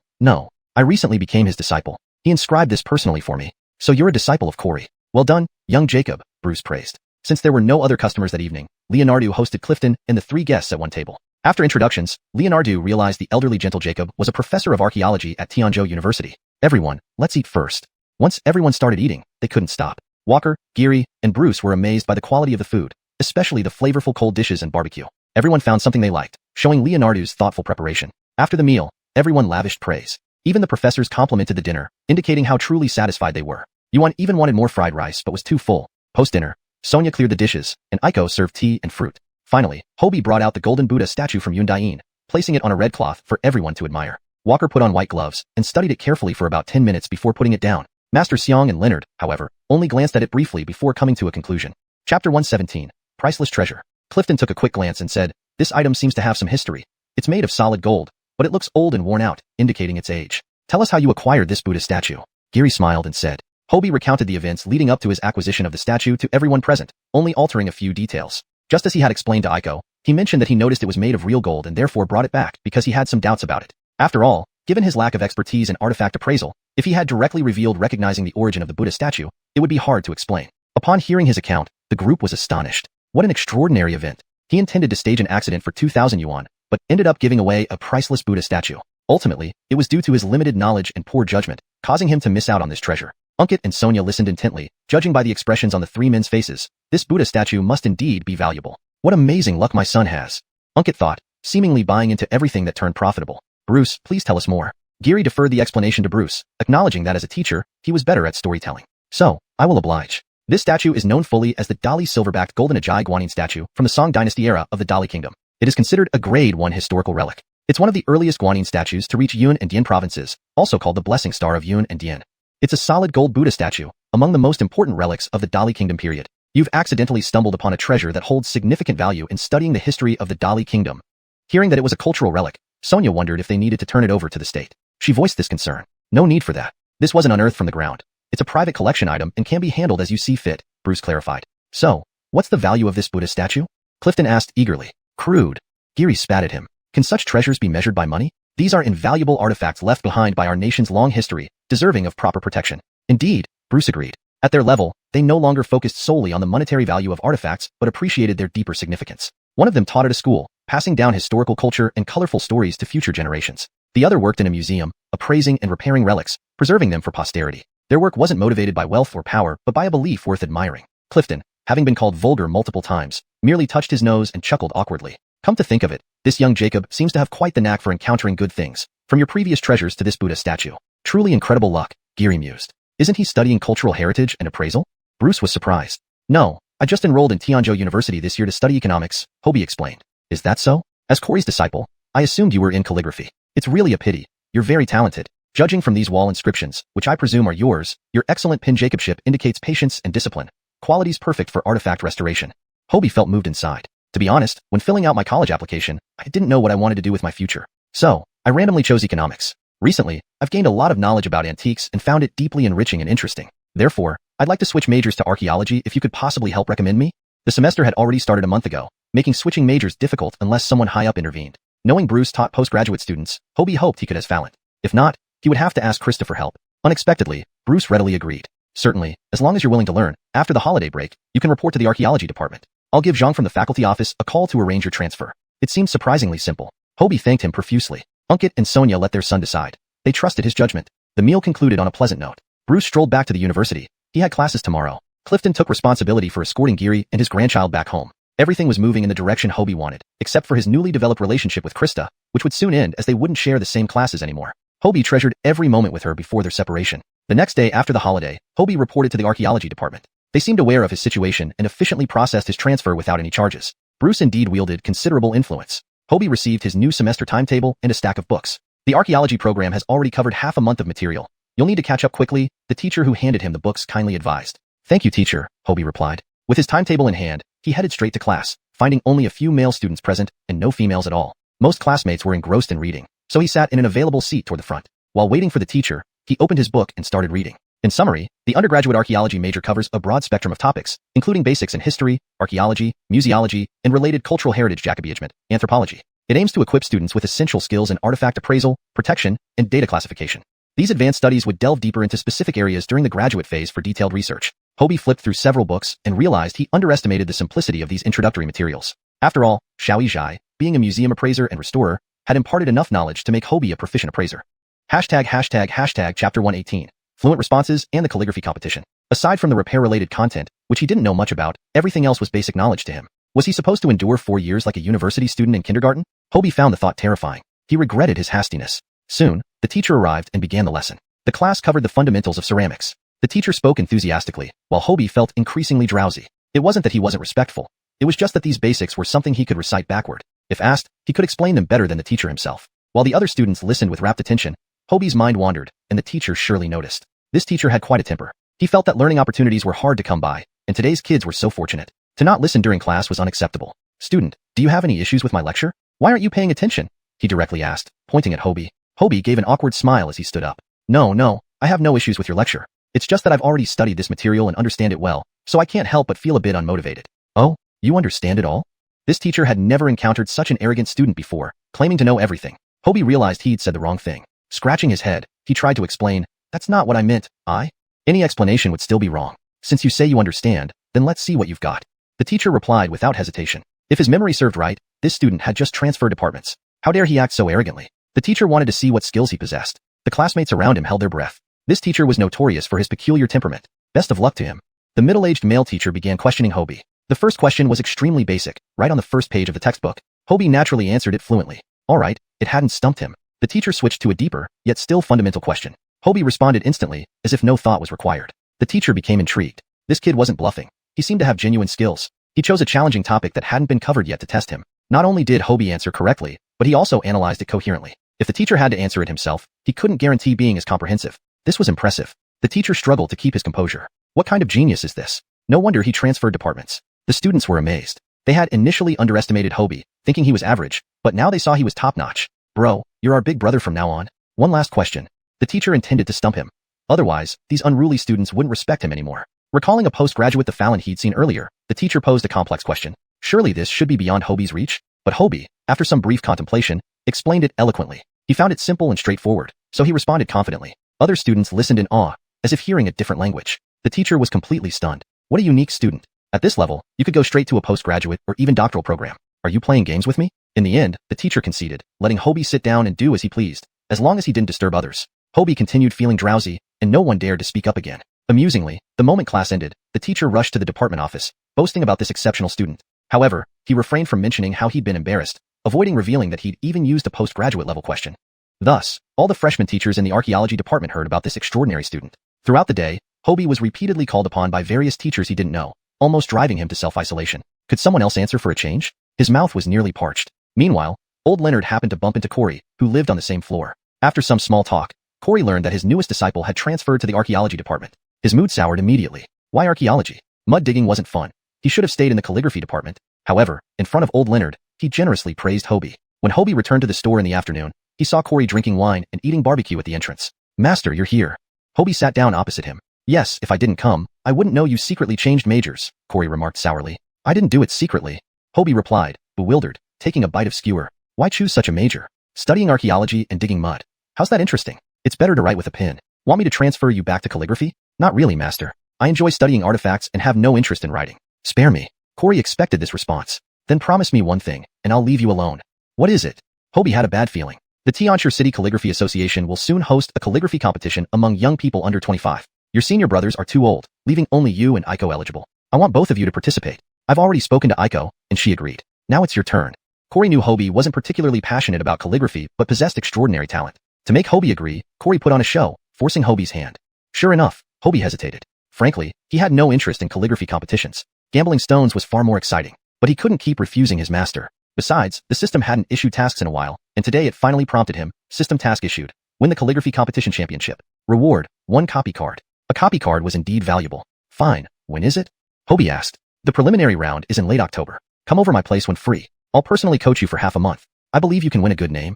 Corey privately believed that with proper practice, Hobie would surely place in the top 3, whereas Aiko might fall short slightly. In reality, Aiko loved calligraphy far more than Hobie did, but her limited talent kept her from reaching his level. Effort paled in comparison to talent. Chapter 119. Saving a National Hero. Hobie finally agreed to participate in Corey's calligraphy competition. He had been idle recently, and apart from the courses related to restoration and preservation that he deemed necessary, he skipped all others. He figured he could just show up for exams when needed. After making such an impression today, he assumed the teachers wouldn't make much fuss over his absences. He wanted to earn more autonomy, which was why he chose to be so conspicuous. The next morning, Hobie woke up and followed his usual routine with a daily check-in. Congratulations on signing in while in bed. You've received a set of pure cotton pajamas. Please collect them. Great. I'll never sign in from my bed again. He still remembered one time signing in at the small store near his place and receiving a white rabbit milk candy. This system sure had quirky rewards. Recently, it didn't seem to yield much good stuff. After getting up, freshening up, and tidying up, another beautiful day began. Hobie was munching on a scallion pancake made by his Camila when his phone rang. It was Clifton. You on, brother? Leonardo. Where are you right now? Clifton's voice sounded somewhat anxious. I'm at home.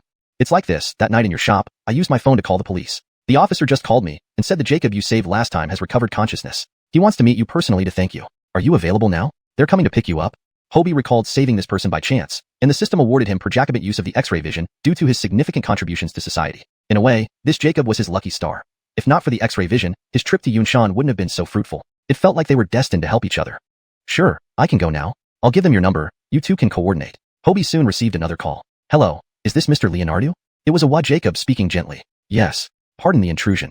Thank you very much for saving my husband. He's been in intensive care and couldn't contact you earlier. We hope you don't mind. He regained consciousness last night and wants to see you to express his gratitude. Is now a convenient time? This must be the Jacob's wife. Her courteous Jacobner naturally softened his tone as well. Sure. Hobie gave her his current location. About 20 minutes later, a Toyota Crown parked outside EngSub. In the limited selection of private cars, the Crown symbolized top-tier luxury with its grand size and opulent features. Clearly, the owner was someone important. A slightly weary yet beautiful Jacob stepped out of the car, and Hobie greeted her. Are you Mr. Leonardo? Ronnie Guadalupe seemed astonished. Though she knew from the police it was a young person, and the phone call confirmed it, she didn't expect him to be so young. A mere teenager dressed in light gray sportswear with a clean-cut, handsome face. She found it hard to believe this boy single-handedly took down 4 criminals and saved her husband. Yes, hello? Hobie extended his hand. Realizing her surprise, Ronnie Guadalupe quickly shook his hand warmly. You're too young. I wasn't prepared. I'm Ronnie Guadalupe. Nice to meet you. Is this your shop? She pointed at EngSub. Yes, please come in for some tea if you don't mind. It wouldn't be polite to keep a guest waiting outside. Ronnie Guadalupe quickly asked the driver to bring out the gifts. She had done her homework, knowing they were a family of 3, so she brought gifts tailored for each. For Hobie, a Rolex watch. For Sonia, a jade bangle. For Uncut, a safety charm, plus some high-end health supplements like donkey high gelatin, saffron, and ginseng. Ronnie Guadalupe was well Jacobnered and approachable, treating everyone naturally, almost like a friendly older Falanter. Her conversation skills also won them over effortlessly. Sonia invited her to stay for dinner, but Ronnie Guadalupe politely declined, saying they'd visit again. After chatting for a while, they got into the car heading to the hospital. Ihong, there's something I need to tell you, Ronnie Guadalupe said, switching from Mr. Leonardo to a more familiar Ihong. If she had children, they would be about his age. Aunt Ronnie, what is it? In theory, the police and we should present you with a commendation flag, a deserved honor. But due to various reasons, this matter must remain confidential, including my husband's injury. I hope you understand. As for other forms of thanks and compensation, feel free to let me know. I'll meet your requests. Ronnie Guadalupe spoke confidently, prioritizing her husband's life above everything else. Their financial situation must be quite affluent. No need. You've already given me plenty of valuable gifts. I don't require anything else, Hobie replied. He grew curious about Ronnie Guadalupe's husband, who needed to hide his injury and casually bestowed a Rolex watch. Ronnie Guadalupe appreciated his sense of propriety, explained openly, and told him everything. Hobie learned that he had saved a physicist with remarkable achievements, contributing significantly to China's atomic bomb project. Now under national protection, this Jacob traveled without bodyguards, leaving room for foreign spies to hire assassins. Thinking they could eliminate this prominent scientist, they underestimated Hobie's intervention and the bandits' recklessness, leading to their downfall. So that's how it was. He had indeed saved a true national hero. No wonder the news needed to be kept secret. Hobie developed immense respect for the Jacob he was about to meet, sitting up straighter. Ronnie Guadalupe noticed his reaction and chuckled. Don't be nervous, he's just an ordinary old Jacob. ####Chapter 120, Meeting Bobby. I'm not nervous, Hobie said awkwardly. As they spoke, the two had already arrived at their destination. This was a military hospital, guarded by armed soldiers at the entrance, exuding an air of solemnity. Ronnie Guadalupe took out a pass, and the guards immediately let them through. Hobie got out of the car, carrying the fruit basket he had bought on his way there. The two walked into the inpatient department, where soldiers were stationed every few dozen meters. The protection was incredibly strict. On the upper floors, it was even more impressive with a guard Compared to what you've accomplished, it's nothing significant. Please rest well, and take care of yourself. I'll visit you again when I can. The doctor had already instructed him not to tire the patient too much. Goodbye, Ihong. The old Jacob waved his hand lightly. Goodbye, Mr. Luo. They both earnestly bid farewell, looking forward to their next meeting. After leaving the hospital, Ronnie Guadalupe wanted to invite Hobie to dinner as a token of gratitude. Considering she still had patients to tend to and Jacoby tasks to handle, Hobie politely declined, thinking there would be plenty of time for that later. Indeed, Ronnie Guadalupe was very busy. During this period, she had barely slept, attending to her critically ill husband while also Jacobaging her work responsibilities. She hadn't eaten a proper meal in a long time and was visibly losing weight. She herself was a diplomat, often stationed abroad, leading to long periods apart from her husband. Their marriage was more of a spiritual bond. They spent little actual time together. Both made the rational decision not to have children, choosing instead to focus on their careers. Although they loved children, they knew they couldn't provide the necessary companionship and care, so they decided not to bring a child into this world unnecessarily. In their 30 years of marriage, this incident involving Bobby was the longest they had stayed together. Ronnie Guadalupe felt somewhat guilty. Ihong, do you have any particular wishes? As long as it doesn't involve criminal activities, I'll do my best to help within my capabilities. How do you envision your future? Do you want to follow in your parents' footsteps and run a store? Or do you have other dreams? By the way, do you want to study further? An old friend of Mr. Luo teaches at Tianzhou University, right near your home. If you're interested, I can try to secure you a spot. Ronnie Guadalupe considered everything thoughtfully. It was better to teach someone to fish than to give them a fish. There were infinite possibilities for young people, and acquiring knowledge was crucial. A spot at Tianzhou University required considerable effort even for her, as it was one of the top institutions. But she overlooked something important. What if Hobie was already a student there? Hobie chuckled helplessly. Aunt Ronnie, I forgot to mention, I just got accepted into Tianzhou University this year. I'm currently studying archaeology. Ronnie Guadalupe was momentarily embarrassed. Out of respect, she hadn't investigated Hobie's background and mistakenly assumed he was working at Walter Xiangju with his parents. Haha, that's great news. I underestimated your excellence. Please accept my apology. Should you ever need anything, don't hesitate to call me. I'll do my best to help. Ronnie Guadalupe patted Hobie on the shoulder, making a solemn promise. Aunt Ronnie, you're too kind. I just did what anyone would have done. Saving Mr. Luo was pure coincidence. No need to worry about it. Ronnie Guadalupe grew increasingly fond of this young Jacob.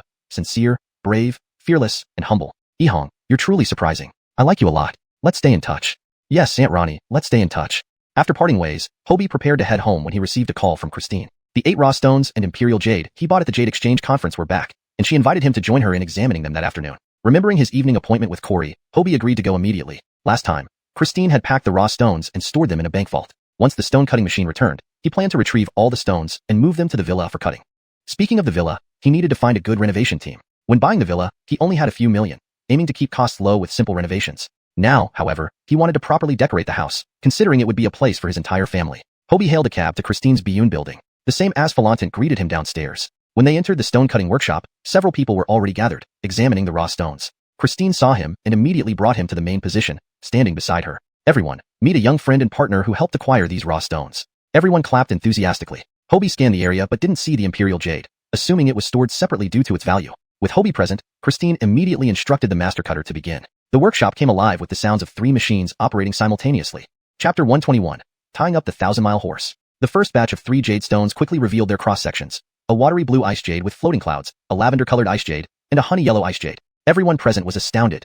The Perfur Jacobs of these raw stones was unprecedentedly excellent. It started off perfectly. While they knew Hobie's choices wouldn't be too bad, they never expected them to be this good. 2 ice jades in a row, both beautifully colored, significantly boosting their value. Christine was delighted. She instructed her staff to continue processing the stones while she took Hobie aside for tea and conversation. The act of cutting into the stones itself is rather monotonous. Hobie seized this opportunity to inquire about renovation. Sis Meow, do you have any reliable construction teams? I want to renovate my house. You bought a house? Where? Jinlong Bay. You bought a house in Jinlong Bay? Tate seems to live there as well. You could have asked him directly. He's in the building materials business and has wide connections. Christine sipped her tea. Hobie then realized that Tate was in the building materials business, explaining why the Jacobager had been so respectful and accommodating when he was buying the house. No one had told him what Tate did before, so it hadn't crossed his mind to ask. All he knew was that Tate enjoyed collecting antiques and gambled on jade stones, which seemed unrelated to the building materials business. Hobie couldn't help but marvel at Tate's choice of profession. Building materials would remain a lucrative and indie-Jacob industry for decades to come, both profitable and popular.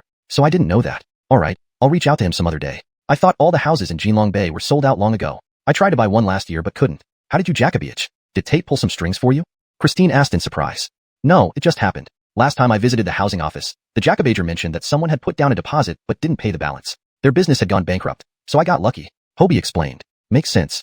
Jinlong Bay's houses are indeed good, especially in terms of location. Work and school are convenient. My current residence is a bit far, but driving helps. By the way, if you need to buy a car, I can ask Fallant. My brother sells cars and will give you the best price, Christine offered. Hobie liked cars, but he didn't have a driver's license in this life and nowhere to drive daily, confined to his university in Wangxiangju, so he politely thanked her. Sure.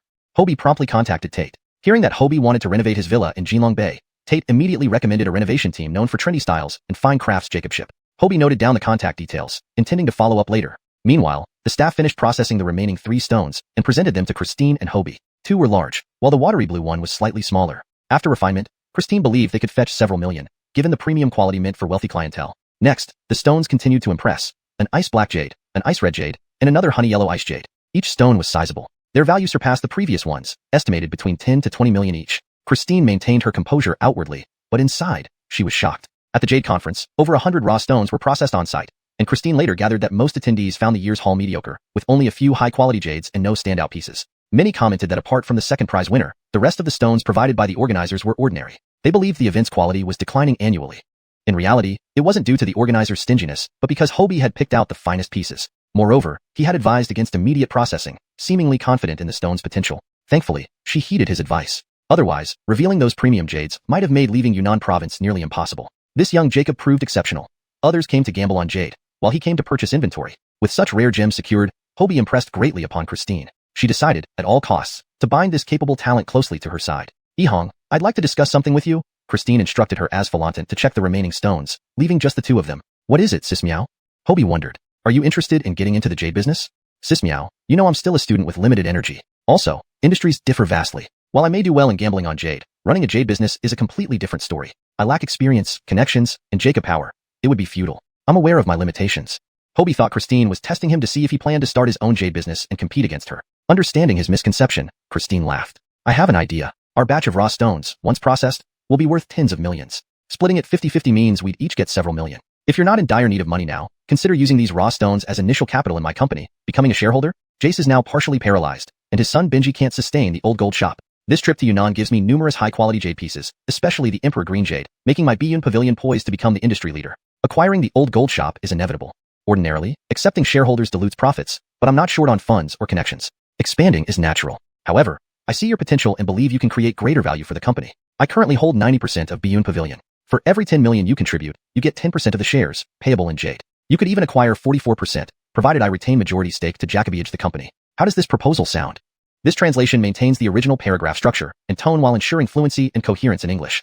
Chapter 122, Public Stone Cutting. Bridget's words came from deep within her heart. She genuinely offered to share half of her empire with Hobie in exchange for his future support for Biyun. The entire value of the Biyun Pavilion, along with that half of Imperial Green Jade, would easily be worth over 2 billion yuan now. For just 44 million yuan, Hobie could become the second gem of Biyun Pavilion without needing to Jacobege it daily. He could simply wait for the year-end dividends. This was practically a giveaway price, almost like gifting shares to secure Hobie's commitment, a huge bet, but one Bridget felt was worthwhile. Deep down, Hobie was somewhat tempted. He knew very well that with such a strong hand, Bridget was bound to soar higher. Offering half of her empire at this peak moment showcased immense courage. Although he gambled on jade stones, as he had said earlier, he was not versed in the jade business, nor did he wish to learn it. There were Jacoby things he wanted to do, and making money was just one of them, and not even the most important. Investing 40 million yuan now could yield a continuously profitable golden goose, without needing him to Jacobege it. Any sensible person would know how to choose. Naturally, Hobie agreed. However, he pondered what form of investment he should use. The 8 pieces of jade might fetch a substantial amount, but he needed more capital. If he decided to take only 40% ownership, which would be around 40 million yuan, he already had 26 million in savings.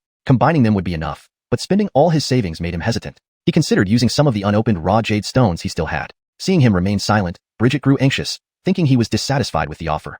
At that moment, her asphalantant exclaimed from the doorway, "Boss Meow, the last 2 stones have been cut. One is a golden silk red jade, and the other is a yellow jade." Upon hearing golden silk red jade, Bridget excitedly asked them to bring it in. Hobie also recalled this particular piece. Initially, he thought its red streaks might be flaws, but later learned it was a rare and highly sought-after material. A single golden silk red jade could sell for over 10 million yuan. Looking at the beautifully colored golden silk red jade, Bridget called for professional appraisers to evaluate the jade to maximize its value. In the end, the 8 jade pieces were estimated to be worth approximately 57 million yuan, meaning each of them could receive around 27 million yuan. After much contemplation, Hobie finally decided to invest in Bridget's company. He recognized that while she was shrewd as a businesswoman Jacob, she had a conscience, distinguishing her from others. His X-ray vision was underutilized, so why not make good use of it? Partnering with her would mean traveling to Yunshan once a year to buy raw stones. A lucrative deal either way. Sis Meow, I agree to your proposal. I will take 40% of the shares. These open jade stones can count towards my investment, but I'm short on cash. Can I cover the remaining 13 million with more raw stones? Of course, you mean those stones stored in the bank? Yes. Why don't you retrieve them now and cut them here? That way, our shareholders can see your prowess firsthand. Bridget wanted him to showcase his skills in front of everyone. While she held the majority of the shares, there were other smaller but influential shareholders like Andre, as well as skilled artisans who often acted superior. By demonstrating his abilities publicly, Bridget aimed to silence potential criticisms against Hobie. The world respected strength, after all. Hobie understood her intentions. Since the stones were going to be cut anyway, there was no difference whether he did it here or at home. He readily agreed. Bridget arranged for several people and a vehicle to go with him to retrieve the stones from the bank. During their earlier visit to the jade market with Clifton, Hobie had selected several red jades which were also brought along. In total, they returned with 20 raw stones, including the fabled Fulu Show stone pedestal, filling up half of the pickup truck. The stone-cutting workshop soon buzzed with the familiar. Chapter 123, Argument with Corey. That evening, Bridget had ordered box dinners for everyone in the workshop. Everyone stayed to watch the stone cutting, unwilling to leave. While the previous 8 raw stones were all top grade, it made sense since they were purchased from a Jade Association auction. However, Hobie's private collection was astonishing. Every single piece revealed high-quality jadeite. Initially, when Bridget mentioned this young Jacob's help, they doubted her and thought she was just hyping him up. They didn't expect the reality to hit them so soon. Red glass jadeite, immortal emperor longevity jadeite, ice ink jadeite. Even the least remarkable pieces were of ice-grade Isiang green quality. More astonishingly, every piece produced jadeite without exception. Others were merely amazed and admiring, unaware of where these stones came from. Bridget and Andre felt mentally disoriented. They knew exactly where Hobie sourced these stones. Most of them were rejects from the raw stone market, which made it even more unbelievable. Bridget instructed Andre to keep this secret. If word got out, it wouldn't only harm Hobie but also make them lose an exceptional jade expert. Andre promised he wouldn't disclose it. Of course, there was some envy, as Bridget went through such lengths to bring Hobie into the company. But after a brief moment of jealousy, he realized the gap between himself and Hobie. Leonardo could generate higher profits for the company, and thus benefit them all. Moreover, Bridget assured him that Leonardo's joining would not affect his position but would elevate the company. He remained the company's jade consultant, while Leonardo would only as Fallant when needed. Thinking about it this way, he felt better. Everyone worked until 8 p.m. to finish the 20 raw stones. The appraiser calculated their value to be around 42 million renminbi before sales. Just the immortal emperor longevity jadeite alone was valued at 20 million renminbi. Ultimately, Bridget decided to take all 20 pieces, adjusting the payment to Hobie accordingly. Combining this with the previous 27 million renminbi, the total was 69 million renminbi. Subtracting Hobie's investment of 70 million renminbi, the company owed him 29 million renminbi. Ehong, I can only pay you after selling the Imperial Green. The company's working capital is tight. Hobie understood, as most of the company's funds were used to purchase the Imperial Green. That's fine. Don't worry. Your half of the Imperial Green remains yours. It won't change just because you joined the company. You still have control over it. Bridget always liked to clarify matters beforehand. They signed the stock transfer agreement, and Meow also wrote an IOU on behalf of the company, clearly stating the ownership of the Imperial Green and the 29 million renminbi debt. Leonardo felt reassured. The only awkward part was forgetting his appointment with Corey. After finishing here, Leonardo hurried to Corey's teacher's dormitory. Upon arrival, Aiko opened the door. She pouted, indicating her teacher was angry. Leonardo rushed to the study to apologize. Corey had finished class by 6 and went straight to dinner, bringing home some fruit to share with 2 children. Aiko arrived punctually at 7, but Hobie was nowhere to be seen. By now, it was 8:30 p.m. Aiko wanted to call Leonardo several times, but Corey stopped her, wanting to see how long it would take Leonardo to remember. Luckily, Leonardo finally showed up, though late. Teacher, I'm sorry for being late. Leonardo bowed deeply, looking sincere. What were you doing? Corey asked calmly. Leonardo hesitated, then told the truth. Ms. Meow invited me to discuss business. We were busy cutting stones and lost track of time. Corey became furious. At your age, studying should be your priority. Gambling with Jade. Is money really that important? You don't understand. Money gives me respect, confidence, and freedom. Without it, I wouldn't be at Tianzhou University or meet you. I'd be just a farmer. Leonardo continued passionately, eyes red with anger. You don't know hunger, cold, or poverty. How can you understand what money means to me? My efforts have gotten me here. Isn't striving to improve my family's life considered effort too? Corey was taken aback. Aiko pulled Leonardo's hand from behind, trying to stop him. Let him speak, Corey replied heatedly. Leonardo calmed down, realizing his mistake, but stood firm. Corey had no right to dismiss his struggles. I'm sorry, teacher. I was too emotional. If you don't want to teach me anymore, I'll leave. Consider I was never your student. He bowed deeply and ran off, forgetting Aiko. Months of stability had been shattered by Corey's words. Earning money wasn't shameful. Without it, he wouldn't be here, let alone Corey's student. After Leonardo left, Corey, feeling regretful, asked Aiko, did I say too much and hurt him? Hashtag chapter 124. Clearing up the misunderstanding. Aiko felt a bit conflicted. One was her teacher, and the other was her boyfriend. But there were some things she had to say, because if she didn't, no one would help smooth things over. Teacher Chen, your words just now might have been too harsh on Ehong. I was his high school classmate and we used to be desk partners, so I know his past very well. You may see him as sunny and outgoing now, but in reality, he used to be extremely insecure and timid. His family's financial situation was really dire. Before college, I never saw him wear clothes or shoes that fit properly. Other students enjoyed delicious meals, while he often hid in the classroom alone to eat steamed buns with pickled vegetables, not for one day, but for 3 whole years. He is the most contradictory yet ambitious person I've ever met. He has a fragile, sensitive heart, but also a very strong will, accomplishing things Jacoby people couldn't. For others, studying opens up future paths, but for him, it was about changing his fate, refusing to bow down to destiny. In his short 20 years of life, he has been constantly fighting against his fate. He studied hard to win first place for tuition waivers, and to earn money for university expenses, he sold snacks at night markets. I've seen him study with hands frozen like radishes, selling skewers late into the night, and riding a tricycle, drenched in sweat. He has endured hardships in his brief life that most people wouldn't experience in a lifetime. To him, money is undoubtedly a source of security. I understand why improving his family's living conditions is his top priority, and I hope you can forgive him for not fully grasping your strict attitude towards calligraphy. Aiko poured out all her thoughts, feeling much better inside. Corey was deeply moved. When he first met Hobie, the boy's circumstances were already decent, with a family store and a positive outlook. Hobie was polite, open-minded, intelligent, and talented. Chun subconsciously treated Hobie as a city kid who had always lived comfortably and received good education. However, he hadn't expected such a tragic past. Chun wasn't oblivious to the real world either. He had lived in the countryside before and knew how difficult life could be there. Hearing Aiko's words, he immediately understood. What might have been just a normal criticism for other students could, for Hobie, feel like someone asking a starving person to eat meat they can't afford. Reflecting on it, even Chun would have felt hurt in that position. Realizing his mistake, he stood up quickly. Xiao Yun, let's go find him. Seeing Chin's remorseful expression, Aiko knew he must have realized his error. They hurriedly locked the door and went after Hobie. Hobie, upon leaving the teacher's residence, planned to go home. He had nowhere else to go. Might as well return and lend a hand. Back at the shop, he naturally took over the skewer grilling from his father. Although their finances had improved, their lives remained simple and warm. Ankit and Sonia continued to be frugal and diligent, never missing a day of running the store. Sonia treasured the bracelet given by Rosella but preferred wearing the silver bracelets Hobie brought back from Yundian. Whenever asked, she happily explained they were gifts from her son, her pride shining through. Everyone in the neighborhood knew they had a son attending Tianzhou University who was particularly filial and conscientious. As Hobie grilled, he called the number Clifton gave him, scheduling a meeting to discuss renovations for the next day. The other party was enthusiastic, especially after learning it was recommended by Clifton, and even more so when hearing about 2 Golden Dragon Bay villas. Just as he hung up, he saw Corey and Aiko approaching. Chun came straight over and said sincerely, Ehong, I owe you an apology. I spoke without considering your circumstances, hurting you in the process. I'm truly sorry, my child. Tears welled up in the old Jacob's eyes, his sincerity evident. Hobie instantly felt his own reaction had been unreasonable. Everyone has their past, and misunderstanding me shouldn't make me blame them. The old and young smiled at each other, mending the rift. Since Corey was here, he stayed for a meal. Together, they discussed the calligraphy competition. Chun first explained the rules. The competition was divided into 3 stages: preliminary screening, official competition, and final selection, across 4 categories: clerical script, running script, cursive script, and regular script. Having studied all these forms, Chun believed Hobie excelled in running script, while Aiko specialized in regular script. Thus, he registered them accordingly. Without arguing, Hobie agreed. Though proficient in all, running script was more convenient. Running script it would be. As one of the judges, Chun hoped his students would give their best effort. He wanted Hobie and Aiko to come learn whenever they had time before the competition. Both naturally agreed. Chin's schedule was packed, so he made time specially for them. Everyone should cherish those willing to spend time on them. Since switching majors, Hobie and Aiko spent less time together, only seeing each other at the store or dormitory. Now busy, both aimed to become better versions of themselves. This period provided an opportunity to practice calligraphy and meet regularly. The next morning, Hobie met the engineer.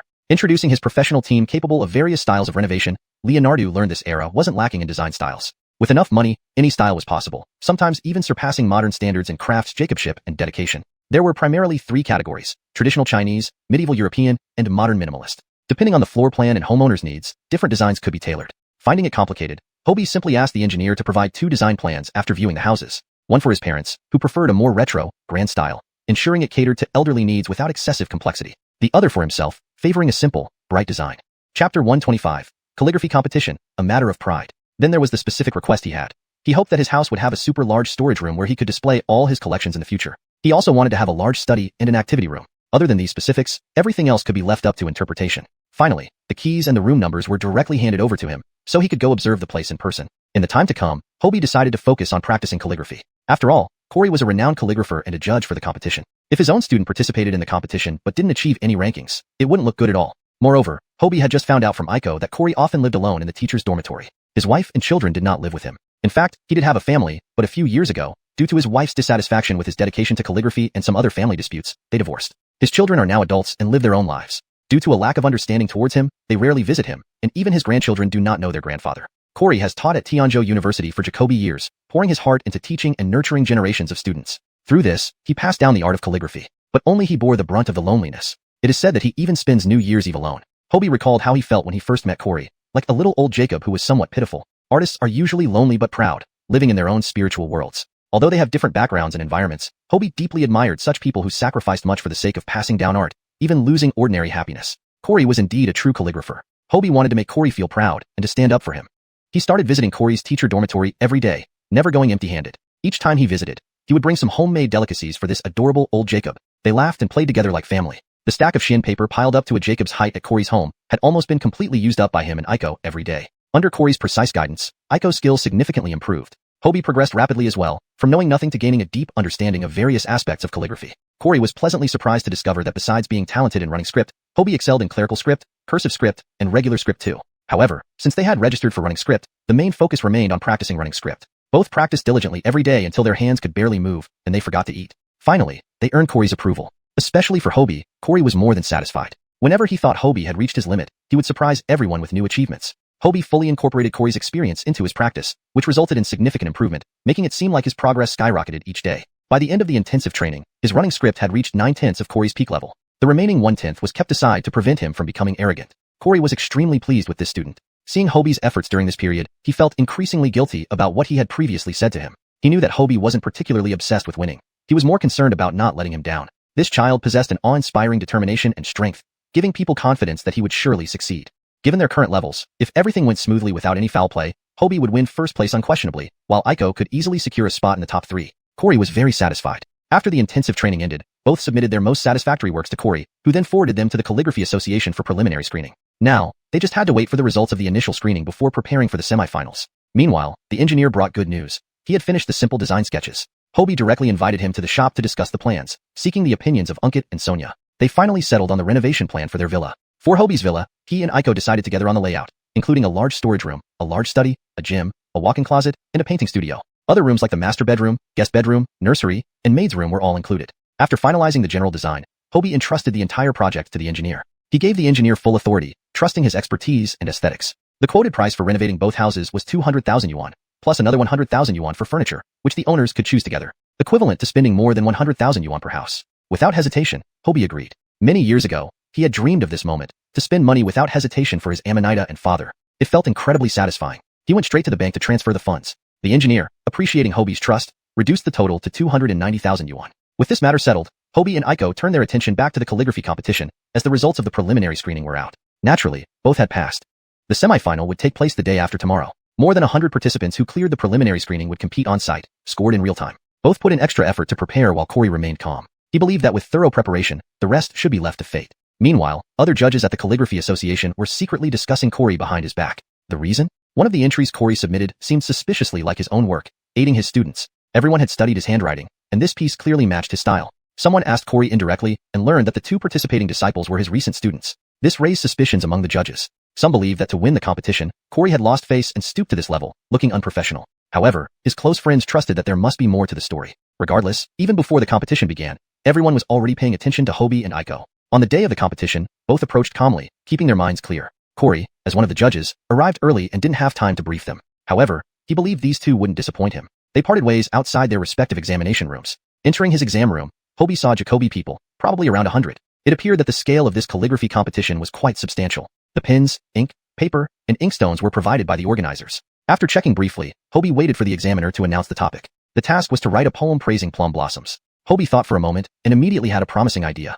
Hashtag chapter 126, the outcome of the wager. The wind and rain bid farewell to spring. Flying snow ushers in its arrival. Cliffs are already encased in 100 feet of ice. Yet blossoms still gracefully bloom. Graceful, they do not vie for the spring, but merely herald its coming. When the mountains are awash with vibrant flowers, she smiles amidst them. Hobie holds a special affection for Chair Jacob Mao's poetry about plum blossoms. It portrays the beauty, positivity, and steadfastness of the plum blossom. It captures laughter rather than sorrow, the virtue and resilience of a revolutionary spirit rather than arrogance, exuding a grand and vigorous presence. Having decided what to write, Hobie began to grind ink before calmly putting pen to paper. Once finished, he confidently handed in his paper as the first one to walk out. With ample time remaining, Jacoby contestants were still undecided about their choices. The two invigilators were taken aback upon seeing Hobie's work, momentarily speechless. One of them promptly took the test paper out to show the judges. Meanwhile, the panel of judges in the designated room was engaged in heated discussions. Old Chun, did you accidentally submit your own work as that of your disciple? Prince, who was acquainted with Corey, whispered. For days, Old Prince had been defending Old Chun against unfavorable rumors.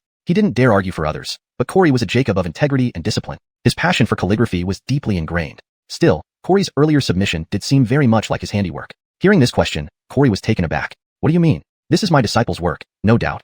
Are you really confused or just pretending? That piece clearly looks like it's written by you, remarked Prince, an experienced calligrapher who could easily tell the difference between imitation and originality. I swear it's my disciple's work, Corey said with incredulity, not expecting such misunderstanding. Perhaps due to familiarity, Corey wasn't overly concerned. An outsider often has clearer vision. Really? Prince still believed in his character. Yes, really.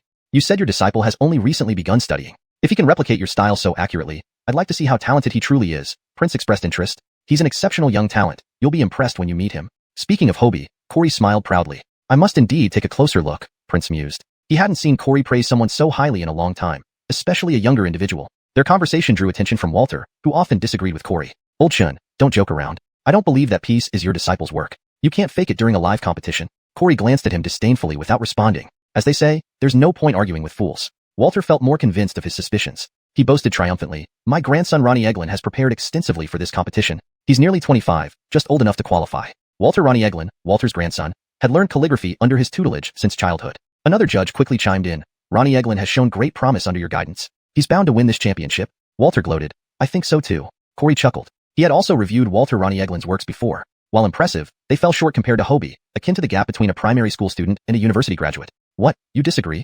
Walter asked, noticing Corey's head shake. Indeed, I disagree. My disciple will surely outshine Ronnie Eglin. These masters of calligraphy always spoke directly, valuing open exchanges over underhanded tactics. Walter smirked. Let's make a bet then. Who will win the championship? Prince warned, don't make a bet with him. Corey calmly adjusted his sleeves. What's the stake? Walter Chin's rubbings, Walter replied. Intriguing. What do you offer in return? Walter gritted his teeth. Buy Shanren's rubbings. Deal.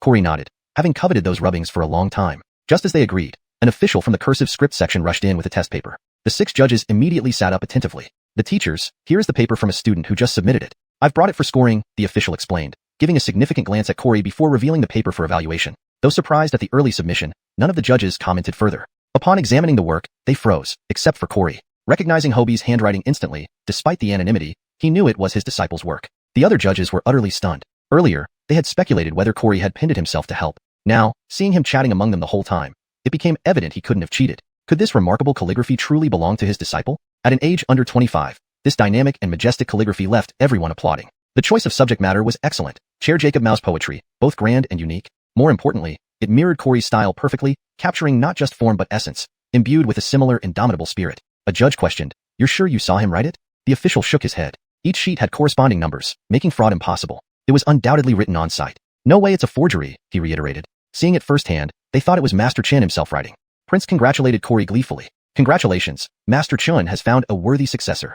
At such a young age, to possess such mature and steady skills, demonstrating strong character and literary integrity, Corey had found a remarkable disciple." Despite often clashing with Corey, even Walter had to admit that Corey had gained an outstanding disciple. His grandson was talented, but had room for improvement. This calligraphy was a masterpiece, exhibition-worthy, showcasing profound skill, stability, and overwhelming grandeur. Had they not heard otherwise, it would have been mistaken for Corey's work due to the striking resemblance. "I'll give you the Walter Chin rubbings another day," Walter said dejectedly. Never imagining losing before the wager officially began, he regretted speaking up but acknowledged his loss. After all, it wasn't the first time he had lost to Corey. End of chapter 126. Chapter 127. Exploring Old Houses. Corey curled the corners of his mouth in satisfaction. The 6 remaining contestants all received a perfect score of 10. Even the critical old Walter couldn't, in good conscience, deduct points. While he could bicker verbally, he still adhered to professional ethics. As the bell rang, signaling the end of the competition, examiners carried stacks of white shin paper inside for the judges to score. After having seen Hobie's masterpiece, these other works suddenly seemed dull and uninteresting. To the masters, these pieces looked like children's scribbles. It was hard to find a standout work. Walter Ronnie Eglin participated in the running script category as well. His piece was actually decent, showing early signs of proficiency and craftsmanship. However, when compared to Hobie's work, it paled in comparison. Hobie waited for Aiko to finish before heading home together. Corey would inform them of the semi-final results later. There was no need to rush. As soon as they got into a taxi, Walker called Hobie. "Hong, where are you?" "Brother Hong, I'm in the car on my way home." "What's up?" "I just heard that there's an old neighborhood being demolished downtown. People have been moving out over the past couple of days. I thought we could go exploring this afternoon and maybe pick up some valuable items. Since you have good luck, how about joining me? Want to come?" "Sure, what time?" Hobie nodded enthusiastically. "Lunch is almost ready, so let's meet at 1 o'clock after lunch. You can head straight to West Stone Alley 5, and we'll meet up by phone." "Got it, see you then." Aiko had been looking forward to relaxing with her boyfriend that afternoon, perhaps watching a movie. Disappointed, she pouted. Hobie smiled awkwardly. He forgot their plan when he heard about the old house exploration. It was his mistake. "Or how about we both go, and I'll take you to a movie tonight," he suggested cautiously. "All right."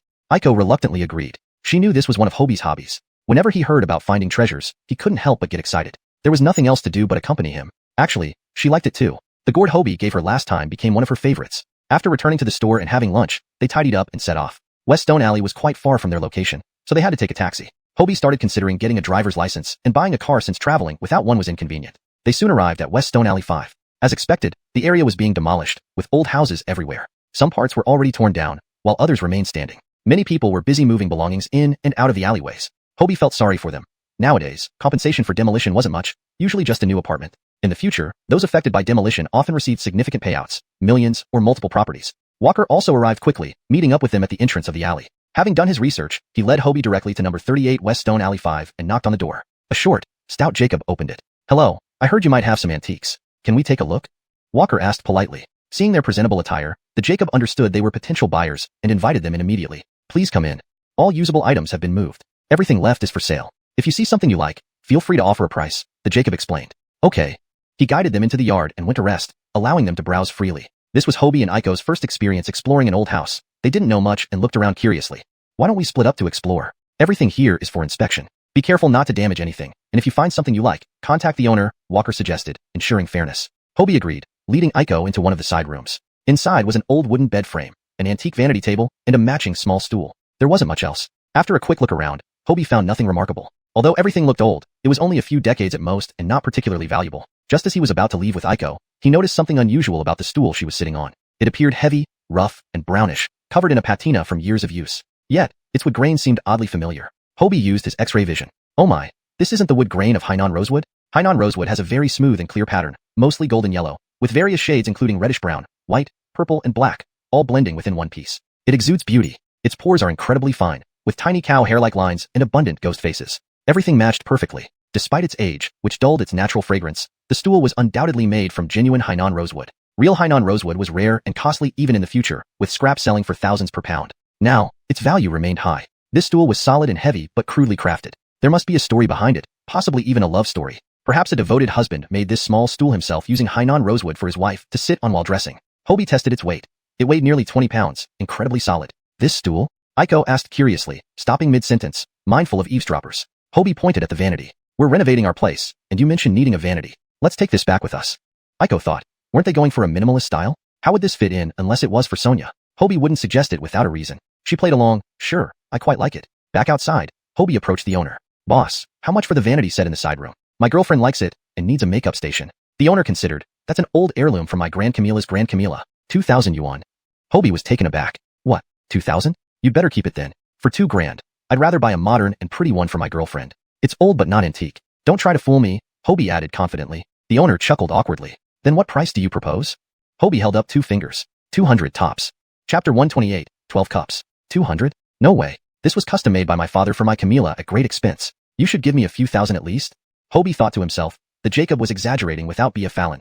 If he knew its true value, he wouldn't have let it gather dust in a corner. Just 200, he replied indifferently. These 20 pounds of sea yellowwood were worth at most 20,000 yuan now, better than nothing but not much. Seeing that Hobie was serious, the fat Jacob paused for a moment and then agreed, all right, 200 yuan it is. After settling on the price, Hobie said he wanted to look around some more. They moved on to the kitchen, where various jars, vases, and porcelain bowls were casually strewn in the corners, covered with dust. Hobie didn't bother touching them, releasing the treasure-seeking rat to find anything valuable instead. The rat sniffed around the pile of bowls and plates before running away. It seemed there really wasn't anything good here. Just as Hobie was about to leave, he saw the rat sitting on a brick in the wall, emitting an intense red glow brighter than it had during the Quan Ting Feng painting. Fortunately, only he could see this glow. Could this brick be valuable, or does it contain treasure inside? Using his X-ray vision, Hobie looked through the brick and found a brocade box within. Inside the box, a wine cup was wrapped in red cloth. Upon closer inspection, the outer surface was painted with peony rocks, orchids, and stone rocks. A rooster stood proudly, while a hen and chicks were pecking at centipedes. 2 other chicks playfully chased each other. The scene was vivid and charming. Is this a chicken cup? Hobie's heart skipped a beat. Without seeing it firsthand, he couldn't be entirely sure, but based on the reaction of the treasure-seeking rat and the meticulous care given by its previous owner, Hobie was about 80% certain this was indeed the famous Chenghua Doucai chicken cup. The Chenghua Doucai chicken cup was used exclusively by Emperor Chenghua of the Ming dynasty. Due to the high standards of the imperial family, the success rate of production was low. The best pieces were reserved for the palace, while inferior ones were destroyed. Very few survived to reach the public, making them extremely rare and precious, almost priceless. In later times, one such cup in Hong Kong sold for over 200 million. If this truly was a chicken cup, it would be a huge windfall. It seemed the owner was unaware of its presence. His elderly relative must have hidden it. When the house was demolished, it would likely be buried along with the rubble, losing all value. Better to take it now. He could give the owner a small share later as gratitude for their connection. But how to get it out? Hobie gave Aiko a nod, signaling her to keep watch at the door. She immediately obeyed, thinking he had found another treasure. Using his X-ray vision, Hobie examined the entire room thoroughly. Finding no cameras or other hidden objects, he confidently retrieved a dagger from his microspace. He had prepared it for just such a situation. With a swift cut along the mortar seam, the brick opened easily due to age and disrepair. Hobie carefully pried it loose. Footsteps approached from outside. Aiko coughed slightly. Are you done? Leonard Clee Augustus. Quickly, Hobie stowed the brocade box and dagger back into his microspace, replacing the brick. He walked out nonchalantly, leaving money in the kitchen to pay for the cup. Augustus watched him emerge, giving a knowing glance. Hobie returned it, both smiling. Continuing to rummage around, Hobie, having found the chicken cup, carefully inspected every wall using his X-ray vision, finding no more treasures. It made sense. Treasures weren't common vegetables. One was already lucky enough. He released the treasure-seeking rat again for a final check. Instead of going inside, it ran outside towards the courtyard. Curious, Hobie followed. The rat stopped amidst a pot of roses, glowing intensely before moving to another pot. Upon entering earlier, he hadn't noticed several pots of well-cared-for roses. Avoiding eye contact with the owner, Hobie pretended to tie his shoelaces and used his X-ray vision to look through the roots and soil of the rose bushes. He saw 3 specially made boxes, each containing a small cup. Another set of cups. Was today destined for cups? Hobie checked the remaining pots and found 3 more cups, totaling 12 cups. Given the rat's reaction, they must all be valuable. Not wanting to arouse suspicion, Hobie decided to buy the 4 pots of flowers and examine them later. Boss, your roses are beautifully cultivated, Hobie said. The fat Jim glanced at the pots dismissively. These aren't mine. They belong to my old Jacob. They're useless yet require more care than who Jacob's. Hobie hesitated. If treasures were hidden beneath these pots, it made sense to care for them so diligently. But why didn't his father take these valuable items? Why didn't you take the flowers when you moved? The fat Jacob sneered. He passed suddenly from a fall, suffering a brain hemorrhage. We now live in a smaller unit provided by my workplace. There's no space for them. Otherwise, I wouldn't be selling these things left behind. Hobie felt a mix of relief and regret. This elderly gentle Jacob seemed refined and elegant, evident from the sea yellowwood stool. Yet, his son clearly didn't follow in his footsteps. Coincidentally, I just bought a house. We're renovating. Could you sell me these 4 pots of flowers? The fat Jacob's eyes lit up. He hadn't expected anyone to want these neglected plants. He tentatively held up 4 fingers. How about this price? ##### Chapter 129. Walker's hand pulse pillow and porcelain pillow. Deal. Hobie handed over 400 yuan. The Jacob counted the money twice, thinking to himself that he had encountered a generous buyer today. A potted rose for 100 yuan was an incredible deal. Having made quite a bit of money today, he could spend the evening playing mahjong again. He felt in good spirits and even offered helpfully to Hobie that there were Jacoby tricycle drivers at the alley entrance who would be willing to deliver their purchases for some money. Hobie moved the items he had bought to the doorway, making space for others. Walker had finished inspecting each room and came out with two small objects in his hands, a black square lump and a slightly larger cylindrical object. At first glance, it was hard to identify what they were. Walker had already spent 500 yuan on these two items. The plump Jacob watched them leave, quickly locking the door and nervously looking around. Unsure of his behavior, Hobie and Walker continued moving their purchases. Aiko went to find a tricycle at the alley entrance, and the three of them worked together to load the items onto the vehicle. As they were loading the items, an elderly with Jacob passing by shook her head when she saw the flowers being moved. Selling even the flowers, what disloyal descendants. What a pity. With these words, the old with Jacob shuffled away, her small feet barely able to support her. Since the tricycle driver needed directions and couldn't accommodate both passengers, Aiko decided to follow it back home. Hobie and Walker walked back while discussing the items they had purchased. They soon caught up to the elderly with Jacob, who looked sad. Hobie asked her, "Ma'am, did you know the previous owner of that house?" He was quite interested in this elder who hid treasures without telling his children. "How could I not know? We've been neighbors for decades." Old Zorang was a traditional Chinese medicine doctor. People in our area always went to him for medical care. He would prescribe herbs that would heal them quickly. He was kind-hearted and helped the poor for free. We all remember his kindness. Unfortunately, good people don't live long. Zorang and his wife had a heartless son who squandered all their wealth. In the early days, when patients couldn't pay, they'd give him antiques as compensation. Over time, Zorang accumulated Jacoby valuable items. However, in recent years, his son has stolen everything to gamble. His wife died of grief because of his gambling habits. Zorang beat and scolded him, but to no avail. Eventually, his son moved out, and Zorang finally had some peace, living alone here for almost 10 years. But even good people don't have long lives. Despite saving Jacoby, he passed away suddenly from a heart attack. Worse yet, before the mourning period ended, his son sold everything in the yard. Better off selling it than leaving it for him to waste. Those roses used to be Zorang's favorites, and he took care of them every day. "Please take good care of them, young Jacob." At this point, the elderly with Jacob grabbed Hobie's sleeve, tears filling her cloudy eyes. People in the twilight of life feel more empathy towards each other. "I promise, ma'am, I will definitely take good care of those roses," Hobie reassured her earnestly. "Good, thank you." If old Zorang knew about this, he could rest peacefully. He often worried about who would take care of his flowers after he was gone. It seems the heavens see everything clearly. After saying this, the elderly with Jacob waved goodbye and walked away. Hobie and Walker were both moved and quiet for a while. After walking a bit, Walker picked up the small black lump and explained, "Now I understand why he had this hand pulse pillow. He was a traditional Chinese medicine doctor. Don't look at it now. It's black and dull, but once I clean it up, its original luster will shine through. This is a Tang tricolor lotus hand pulse pillow. I found it under a desk leg. Someone who doesn't appreciate its value would only see it as a table pad. I once saw a similar item. I confirmed its authenticity just now. There shouldn't be any mistake. The larger item I hold is a porcelain pillow. The old Jacob must have wrapped it carefully in dirt and sweat to protect it. As you can see, it still has mold spots. Maybe because of this, his son didn't sell it. When I peeked at one corner, I saw it's an ancient porcelain pillow decorated with colorful patterns. I'll need to clean it thoroughly to determine its exact era, but I suspect it's from the Ming dynasty during the Wanli period. Together, these two items cost me 500 yuan. Not a bad haul from scavenging this old house today," Walker concluded contentedly. While Walker was explaining, Hobie had already examined the items using his X-ray vision. Indeed, they were both rare and genuine. One was a Tang tricolor hand pulse pillow, and the other was a Ming dynasty Wanli porcelain pillow with colorful patterns. For 500 yuan, it was an excellent deal. No wonder Walker was so pleased. Hobie gained a new appreciation for Walker, admiring his ability to find treasures among trash without special abilities. In contrast, Leonardo Yihong relied on his X-ray vision and rat helpers. "Tell me, what did you get? I saw you moving that dressing table and flower pots. They seem like ordinary old items, unrelated to antiques," Walker asked curiously. "I actually wanted the small stool, so I bought the dressing table as a cover to avoid suspicion. As for the flower pots, they're not antiques. I bought them because they were well cared for by the old Jacob. It seemed like a waste if no one took care of them anymore. Plus, we have a new house where we can use them in the yard or at the shop in trance." "Oh, so you really only wanted that small stool. Is it made of precious wood?"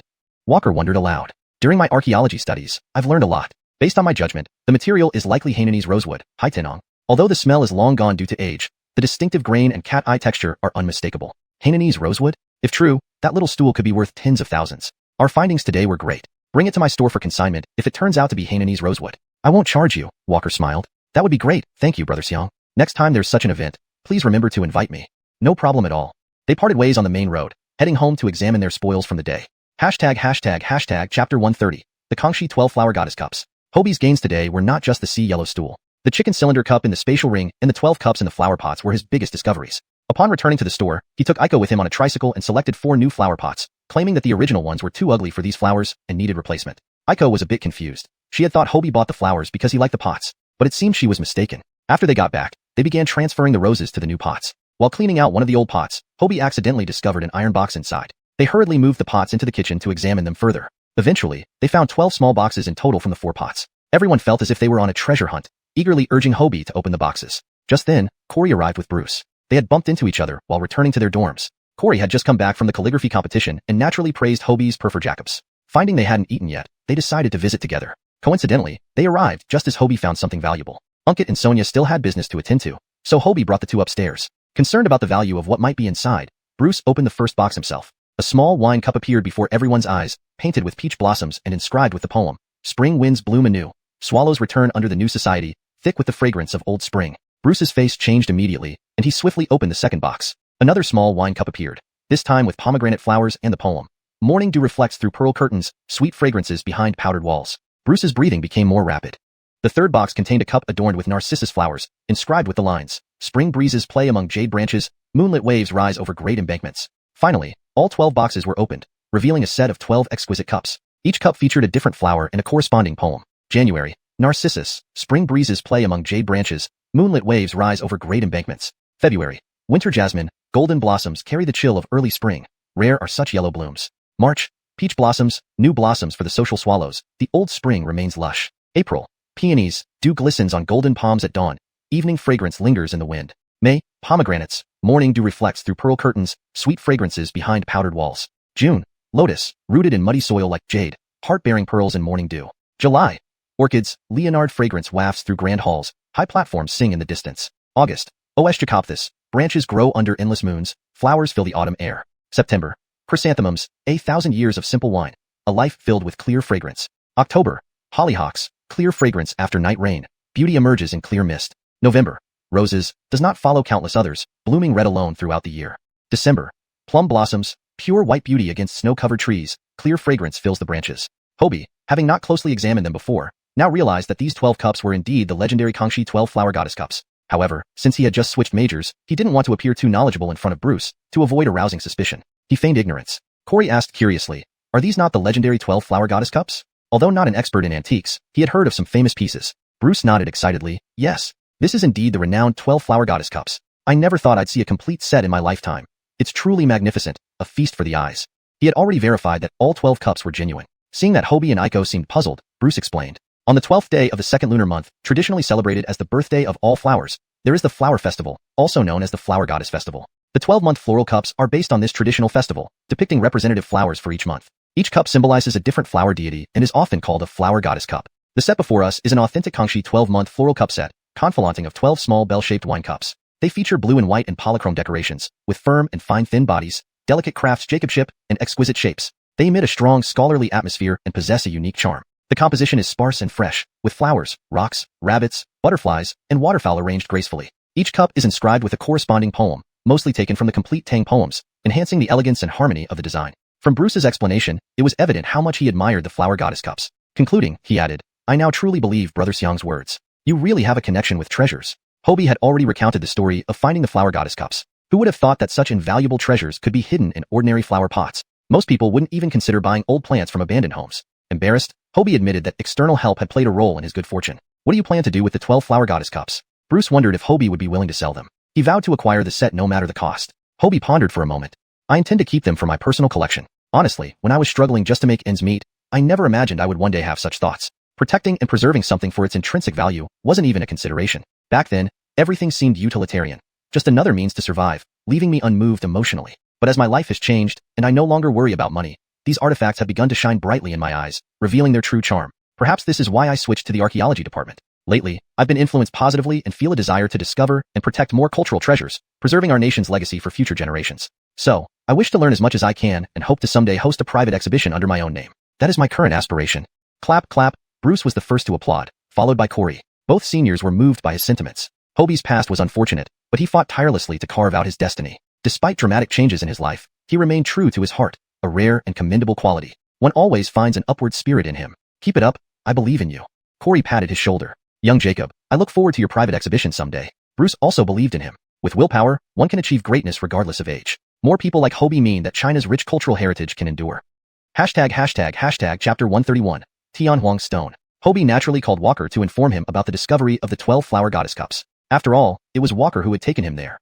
It would have been rude not to tell him. Walker returned to his store and was cleaning up today's finds when he was suddenly shocked. The elderly Mr. Xiang beside him also widened his eyes in disbelief. He had seen a few flower goddess cups over the years, but even museums couldn't gather a complete set, let alone the public. "So, Walker initially thought Hobie was joking with him. However, Bruce took over the phone and confirmed that this was indeed true and that he had personally verified their authenticity. They were from the Kangxi era, a full set of 12 flower goddess cups. Mr. Xiang couldn't sit still anymore and inflated on coming over immediately to see them. As a grandson, Walker had to satisfy his grandfather's wish, so they prepared to take a taxi right away. Just as they were leaving, they bumped into Solomon, who was bringing items for appraisal. Without further ado, both of them climbed into Solomon's car and headed for Hobie's place. On Hobie's end, he asked his parents to close the shop early and prepare food for the guests. This time, Corey joined Bruce and Hicks. Hobie planned to make a few extra dishes since everyone was gathering together. Unkit and Sonia now fully supported their son's endeavors. When Sonia heard that the flowers her son bought contained invaluable treasures, she was elated. Stopping business for a day was nothing compared to her son's achievements. Hobie arranged a small exhibition in the store, showcasing his current collection. The earliest painting, Spring Water Leonard Stunning to Wind, which Bruce hadn't seen. The Guanyin statue brought back from Yunnan. The newly acquired 12 flower goddess cups. In the Jitong cup. Regarding the origin of the Jitong cup, Hobie hesitated to reveal too much. He simply said it was a cup he had unexpectedly acquired previously, similar to a Jitong cup, and decided to bring it along for Bruce to authenticate. Bruce stood up in surprise upon hearing Jitong cup. Was it the very same Jitong cup he thought of? He urged Hobie to bring it over for inspection. Upon seeing it, he realized it was indeed the legendary Jitong cup, magnificent and priceless. Bruce reflected that he had an extensive personal collection, yet none rivaled the value of this Jitong cup. Talents emerge every generation, each leading fashion for hundreds of years. The young people these days were truly exceptional, acquiring so Jacoby valuable pieces, making him feel quite inadequate. Corey wasn't particularly interested, but still found it intriguing. Meanwhile, Walker and Mr. Xiang were captivated by the Jitong cup and 12 flower goddess cups, forgetting to greet anyone as they studied the cups closely. Hobie couldn't help but laugh at how alike grandfather and grandson were. Solomon, seeing they had all found treasures, pouted and said, "Xiang, Leonardo, why didn't you guys call me old Yuan this afternoon when you went treasure hunting?" Walker feigned ignorance, while Hobie pretended to go to the bathroom. While everyone was admiring the treasures, Unkit and Hobie prepared meals in the kitchen. They made an entire table of delicious dishes. Everyone enjoyed themselves thoroughly after appreciating Hobie's collection. After dinner, Walker shared what he had found earlier in the day, which he had already cleaned up and restored to its former glory. Feeling satisfied with the meal, Solomon remembered he had something to appraise as well. He quickly fetched a heavy bag from his car and spilled its contents onto the table. A large yellow stone appeared before everyone. "Is this Tianhuang stone?" Walker asked. Seeing Walker say this, Solomon felt confident he had purchased a genuine item. "I think it is Tianhuang stone. I saw a young Jacob on the antique street saying his grandfather was ill and needed money. He cried profusely, and out of pity, I opened his backpack. Imagine my surprise when I saw a large piece of Tianhuang stone. Gold is easy to come by, but Tianhuang is rare. So, I bought it." Hobie examined it carefully and formed an opinion. Walker leaned in to study it further. "How much did you pay?" Hicks asked calmly. Solomon held up 2 fingers. 20,000 yuan. If it were genuine Tianhuang, he would have struck gold. 1 gene of Tianhuang equates to 3 genes of gold. Such a large piece must be incredibly valuable. Bruce shook his head with a smile. "Yuan, I suggest you learn more before buying anything else. Your luck seems particularly bad." Out of 10 attempts, 9 were fake. Yet he kept trying, wondering who gave him such confidence. Hicks also sighed inwardly. If Solomon weren't the son of an old friend, he wouldn't bother engaging with him. Even half-pot sounds louder than clanging metal. Hobie was far superior. "You've been fooled again." Hicks, noting Hobie's understanding, wanted to test his current level. "Leonardo, explain the problems with this stone. Say whatever you think, correctness isn't the issue." Solomon awkwardly scratched his head. He had felt the seller was genuinely desperate, so he believed it was real, although he knew little about Tianhuang's stone. "Well, just a guess. Don't mind if I'm wrong," Hobie began confidently. "This stone isn't real Tianhuang. It's Shoshan stone polished into a natural shape and then chemically dyed to mimic Tianhuang. It appears colorful and smooth, but differs greatly from authentic Tianhuang." Upon hearing this, both Hicks and Bruce lit up, impressed by Hobie's accurate observation, matching their thoughts. "This boy is indeed a gem," Bruce remarked. "You're right, Leonardo," Hicks agreed. "You've been fooled again." Solomon, annoyed, picked up the stone intending to throw it to the ground. Translation notes. Chapter 131.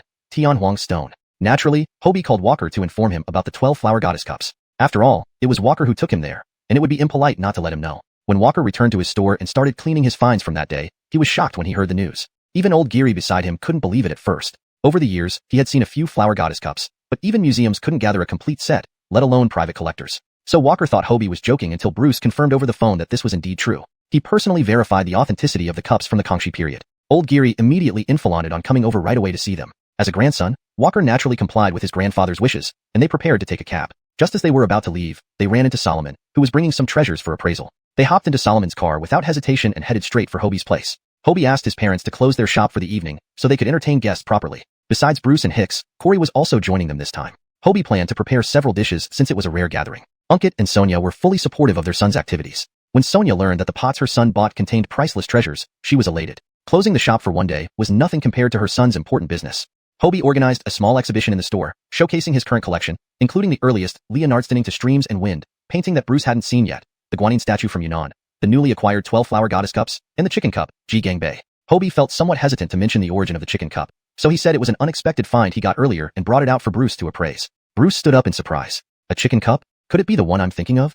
He eagerly asked Hobie to bring it over. Upon seeing it, he realized this was indeed the famous chicken cup, a breathtaking and invaluable piece. Bruce had numerous items in his private collection, but none matched the value of this chicken cup. It was clear that today's young talents were formidable, making him feel humbled. Corey didn't particularly care for these antiques, but enjoyed observing with a critical eye. When Walker and Old Geary arrived and saw the chicken cup and the 12 flower goddess cups, they froze, each holding a cup for examination. Solomon, seeing they found treasures, complained, "Walker, Hobie, why didn't you call me for your trip to the old residence?" Walker pretended not to hear, while Hobie made an excuse to leave. As the guests admired the treasures, Unkit and Hobie went to the kitchen to prepare a feast. Afterward, they continued the viewing, including the sea yellow stool Hobie brought back. Bruce personally evaluated it. Hobie has excellent taste. This is indeed genuine sea yellow. This purchase demonstrated Hobie's dedication and potential to become an outstanding cultural relics expert. The 12 flower goddess cups were a stroke of luck, not by design. After enjoying the meal, Walker also presented what he had found that day. Having cleaned and restored them, he showed off his acquisitions. Finally remembering his purpose, Solomon retrieved a heavy bag from his car. He poured its contents onto the table, revealing a large yellow stone. "This is Tianhuang stone?" Walker asked. "Indeed, it looks like Tianhuang. I saw a young Jacob at the antique street selling this because his grandfather was ill. He seemed desperate, so I couldn't refound it checking his backpack. Lo and behold, it was a large Tianhuang stone. Gold may be common, but Tianhuang is rare, so I bought it," Solomon explained with pride. Hobie studied it closely and concluded it wasn't genuine. Walker examined it further. "How much did you pay?" Hicks asked calmly. Solomon indicated 2 fingers. 20,000 yuan, Solomon replied, hoping he struck gold if it was real. 1 gram of Tianhuang could be worth 3 grams of gold. Bruce shook his head and smiled. "Solomon, I suggest you study more before spending money. Your luck hasn't been great." Hicks agreed, feeling Solomon needed guidance, or he wouldn't learn otherwise. "You've been fooled again." Hicks, noting Hobie's insightful look, decided to test his knowledge. "Hobie, explain the problem with this stone. Say anything without fear." Solomon scratched his head awkwardly, unsure but trusting the seller's desperation. "Sure, just a couple of thoughts, don't be offended," Hobie pointed out. "This stone isn't genuine Tianhuang. It's a Shoshan stone, shaped and chemically dyed to imitate Tianhuang. While it appears colorful and smooth, it differs significantly from authentic Tianhuang." Both Hicks and Bruce nodded approvingly, impressed by Hobie's accuracy. "You're right, it's another mistake," Hicks patted Solomon on the shoulder. Frustrated, Solomon grabbed the stone intending to throw it to the ground. Chapter 131, Tianhuang Stone. Hobie naturally called Walker to inform him about the 12 flower goddess cups. After all, Walker had taken him there, and it would be rude not to say anything. When Walker returned to his shop, he was cleaning his day's finds when he suddenly became greatly shocked. Beside him, old Mr. Xiang's pupils also dilated in disbelief. Over the years, he had only seen a few flower goddess cups scattered here and there.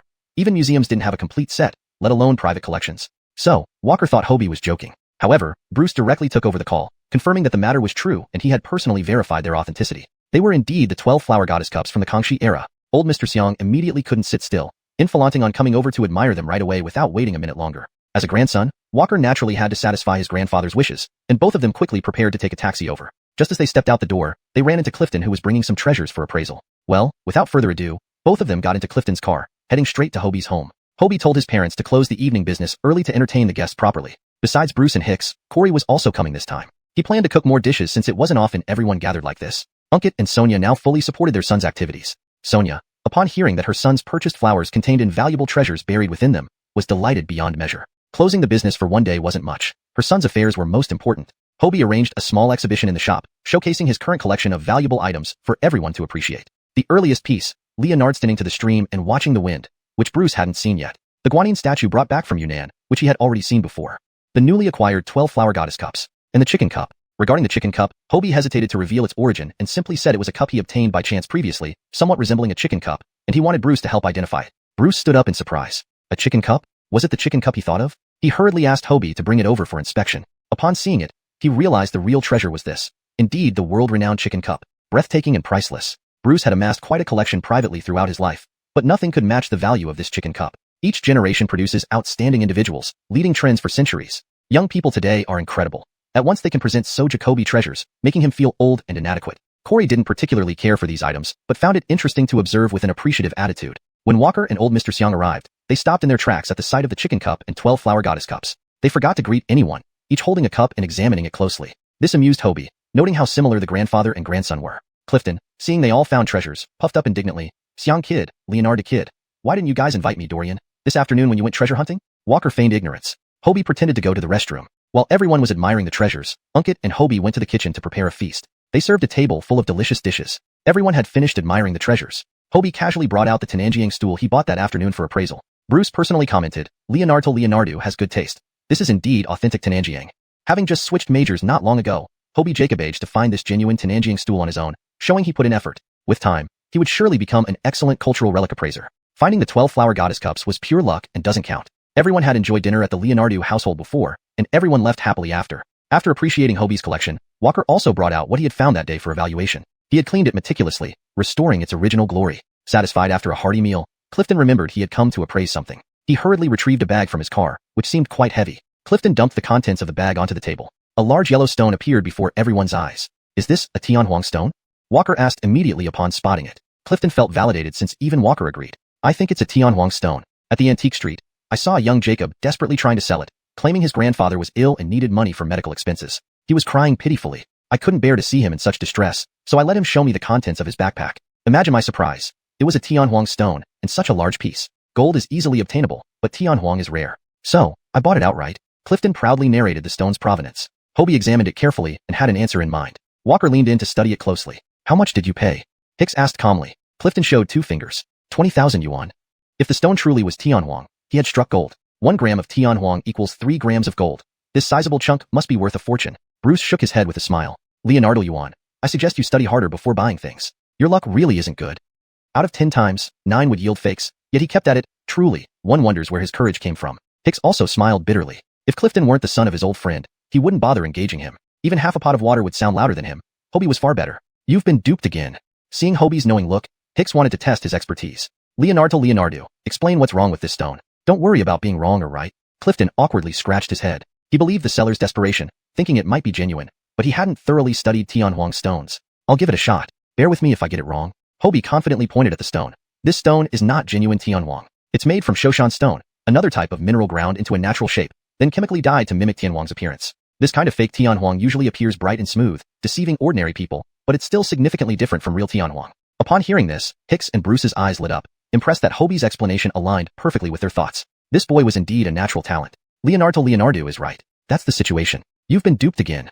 Hicks patted Clifton on the shoulder. Fuming, Clifton grabbed the stone intending to throw it to the ground. The structure and tone of the original text are preserved to maintain readability and fluency in English. Hashtag chapter 132. Tianhuang Dongshi, Tianhuang petrified stone. Hobie's gaze casually swept over, and he froze in place. Without thinking, he quickly dashed forward to catch the piece of Tianhuang stone. Everyone was surprised by his sudden action. Clifton also jumped in shock. Since this was a fake Tianhuang stone, why would anyone bother catching it? You scared me half to death. What if you got hurt from this rock? It's just a broken stone. Are you trying to lose your life? Clifton patted his chest. Hobie held up the stone and pointed to a small crack at the bottom which was too obvious to be ignored. I think this stone might have more to it. This crack looks like a seam, suggesting it could be a counterfeit made from Shoshan stone. But why would there be a seam? It's not pieced together with genuine parts, which seems unusual. Hobie's explanation was a bit of a stretch, but made some sense. Although Bruce found Hobie's behavior overly cautious, he admired the meticulous academic attitude. Xiao Leonardo has a reasonable suspicion. We can reasonably doubt and verify it. Since it was already clear that it was a fake, Hobie didn't hesitate and used a knife to forcefully pry it open. The large piece of stone immediately split into 2 halves. No one paid much attention except for Hobie and Clifton, who watched eagerly. In this moment, Hobie's suspicion was confirmed. Inside the fake Tianhuang stone was another smaller stone, which looked like genuine Tianhuang stone. The original owner had gone through great lengths to hide this smaller stone inside a fake Tianhuang stone. It must be valuable. Clifton shouted excitedly. This must be the real deal. Everyone looked at what Hobie held with anticipation. He calmly placed it on the table. Indeed, his forced explanation earlier was aimed at opening the fake stone to retrieve the real one. Not only was it authentic Tianhuang stone, but it was an exquisite variety, Tianhuang Dongshi, Tianhuang petrified stone. Hobie only caught it because his enhanced vision revealed the Tianhuang Dongshi inside, prompting him to take the risk. Tianhuang Dongshi? Walker exclaimed, pointing at the stone. Bruce and Hicks hadn't expected Hobie's words to come true. The stone indeed had a hidden treasure inside. Moreover, it was the finest among stones. For a moment, both felt embarrassed and blushed at their lack of thoroughness. They had hastily judged Clifton's stone as fake without even examining it properly, nearly missing the Tianhuang Dongshi inside. Bruce examined the stone seriously this time and explained in detail. This is indeed a genuine Tianhuang Dongshi, the best of Tianhuang stones. Notice how the entire body of the stone is bright and translucent, like solidified honey, incomparably smooth and lustrous. To evaluate the quality of Tianhuang Dongshi, the 6 virtues are often used as criteria: fine, warm, moist, rich, firm, and clean. A high-quality Tianhuang Dongshi feels as tender and smooth as an infant's skin when held. The texture should be thin, sparse, variable, and delicate. This stone fits all these characteristics perfectly, making it a masterpiece. Clifton couldn't hide his excitement and delight as he picked up the stone, almost wanting to kiss it. He hadn't lost money but had gained instead. His rare act of kindness paid off. It seemed the child's ancestors were indeed skilled and wise people. hiding this precious Tianhuang Dongsher inside a Shoshan stone to protect it and pass it down through generations. You should thank Xiao Leonardo greatly. If not for his keen eye today, we might have overlooked this treasure. We should all learn from Xiao Leonardo's rigorous and serious attitude, Hick summarized. Yes, Uncle Xiang is right. Thanks Xiao Leonardo, Clifton agreed. Although I bought this Tianhuang Dongsher, the real connection lies with Leonardo Shazi. How about this? You don't seem to have your own seal yet. Half of this stone goes to you. You can make or gift seals as you please. Hadn't appreciated Hobie's modesty and generosity. Buying antiques was more for fun rather than profit. Hobie waved his hands in refusal. Dorian, always keep my word. Don't put me in an awkward position. Clifton stared at him with intensity. All right, but I really don't need half. How about cutting me enough for 3 small seals? That should be sufficient. Hobie had long thought of giving Corey something special. However, Corey wasn't materialistic. He didn't love jewelry or luxury items, wore a watch for over 10 years, and had no interest in antiques. He was someone with very low desires, making it hard to find gifts for him. When the Tianhuang Dongsher was revealed, Hobie noticed Corey's brief but unmistakable admiration. For a calligrapher, carrying personal seals was invaluable. He knew Corey would appreciate such a gift. He and Aiko also needed seals for future use. Clifton readily agreed. Okay, I'll cut it and send it to you tomorrow. Actually, can you deliver it directly to Sister Meow? Sure. After the dinner gathering, Corey hinted that Hobie and Aiko had performed exceptionally well and hoped they would prepare well for the next competition. On a rare day off, Hobie decided to visit the new house. It had been nearly half a month since he last checked the renovation progress. Aiko had classes today, so he went alone. He rode his bicycle, but was questioned extensively by the security guards before being let in. As a homeowner, having diligent security was reassuring, but personally going through the questioning wasn't pleasant. Perhaps it was time to get a car. Cars entering the compound were generally allowed without much trouble, while he on his bicycle became the focus of attention. Hobie understood that the guards weren't biased. Most homeowners in Jinlong Bay owned cars. First, he visited his parents' house. Inside, several carpenters were busy working. The basic structure was almost complete, and the second floor was still under renovation. The ornate beams and paintings gave it a grand appearance. The engineer wasn't boasting. His craftsmanship was excellent. Both houses were renovated simultaneously, but the traditional Chinese-style decoration took longer. In Hobie's part of the house, carpenters were already crafting furniture. Furniture in this era was all solid wood, custom-made on-site according to the layout dimensions. Overall, at the current pace, the renovation should be finished in about another month and a half. Hobie communicated thoroughly with the engineer regarding the collection room cabinets before leaving. Chapter 133, Buying a Vehicle, the Land Cruiser. The results of the calligraphy competition were announced. Hobie and Aiko both successfully advanced to the finals. Hobie secured the top score in the running script category, rightfully earning him first place. Aiko also achieved second place in the regular script category. The final round was scheduled for 3 days later. Juanita also received a call from an overseas high-end auction house that was willing to handle their imperial green jadeite. They offered a 1% commission. Juanita agreed. This auction house was a well-established European firm with over a century of history, making it trustworthy. The auction for the jadeite was set for mid-next month. Juanita would attend the auction personally while Hobie had no interest in such events and allowed her to represent him. The next day, Thomas brought over the carved field yellow stone he had cut for Hobie. Hobie made a special trip to Biyun Mansion to hand over this field yellow stone to Juanita, asking her to help carve 3 small seals, one each for himself, Aiko, and Corey. After settling the details, they waited for the finished products in 2 days. Additionally, the custom jewelry sets Hobie ordered for Sonia and Aiko would also be ready by then. On a side note, Hobie asked Juanita for her brother's contact information, knowing he sold cars. He planned to finalize his driver's license and pick up a car afterward. To expedite the process, he figured connections were necessary since obtaining a license usually required someone familiar with the system. Though Hobie had known how to drive in his previous life, taking the exam was just a formality. However, he didn't know anyone who could expedite the process. Suddenly, he remembered Ronnie Guadalupe, who worked for a government unit. She might have relevant connections. With this hope, he called her. Surprisingly, Ronnie Guadalupe did have connections and immediately promised to Asphalt. However, she could only shorten the time frame. Hobie still needed to learn driving skills to avoid becoming a menace on the road. Hobie agreed, knowing he already knew how to drive. Passing the test would not be an issue.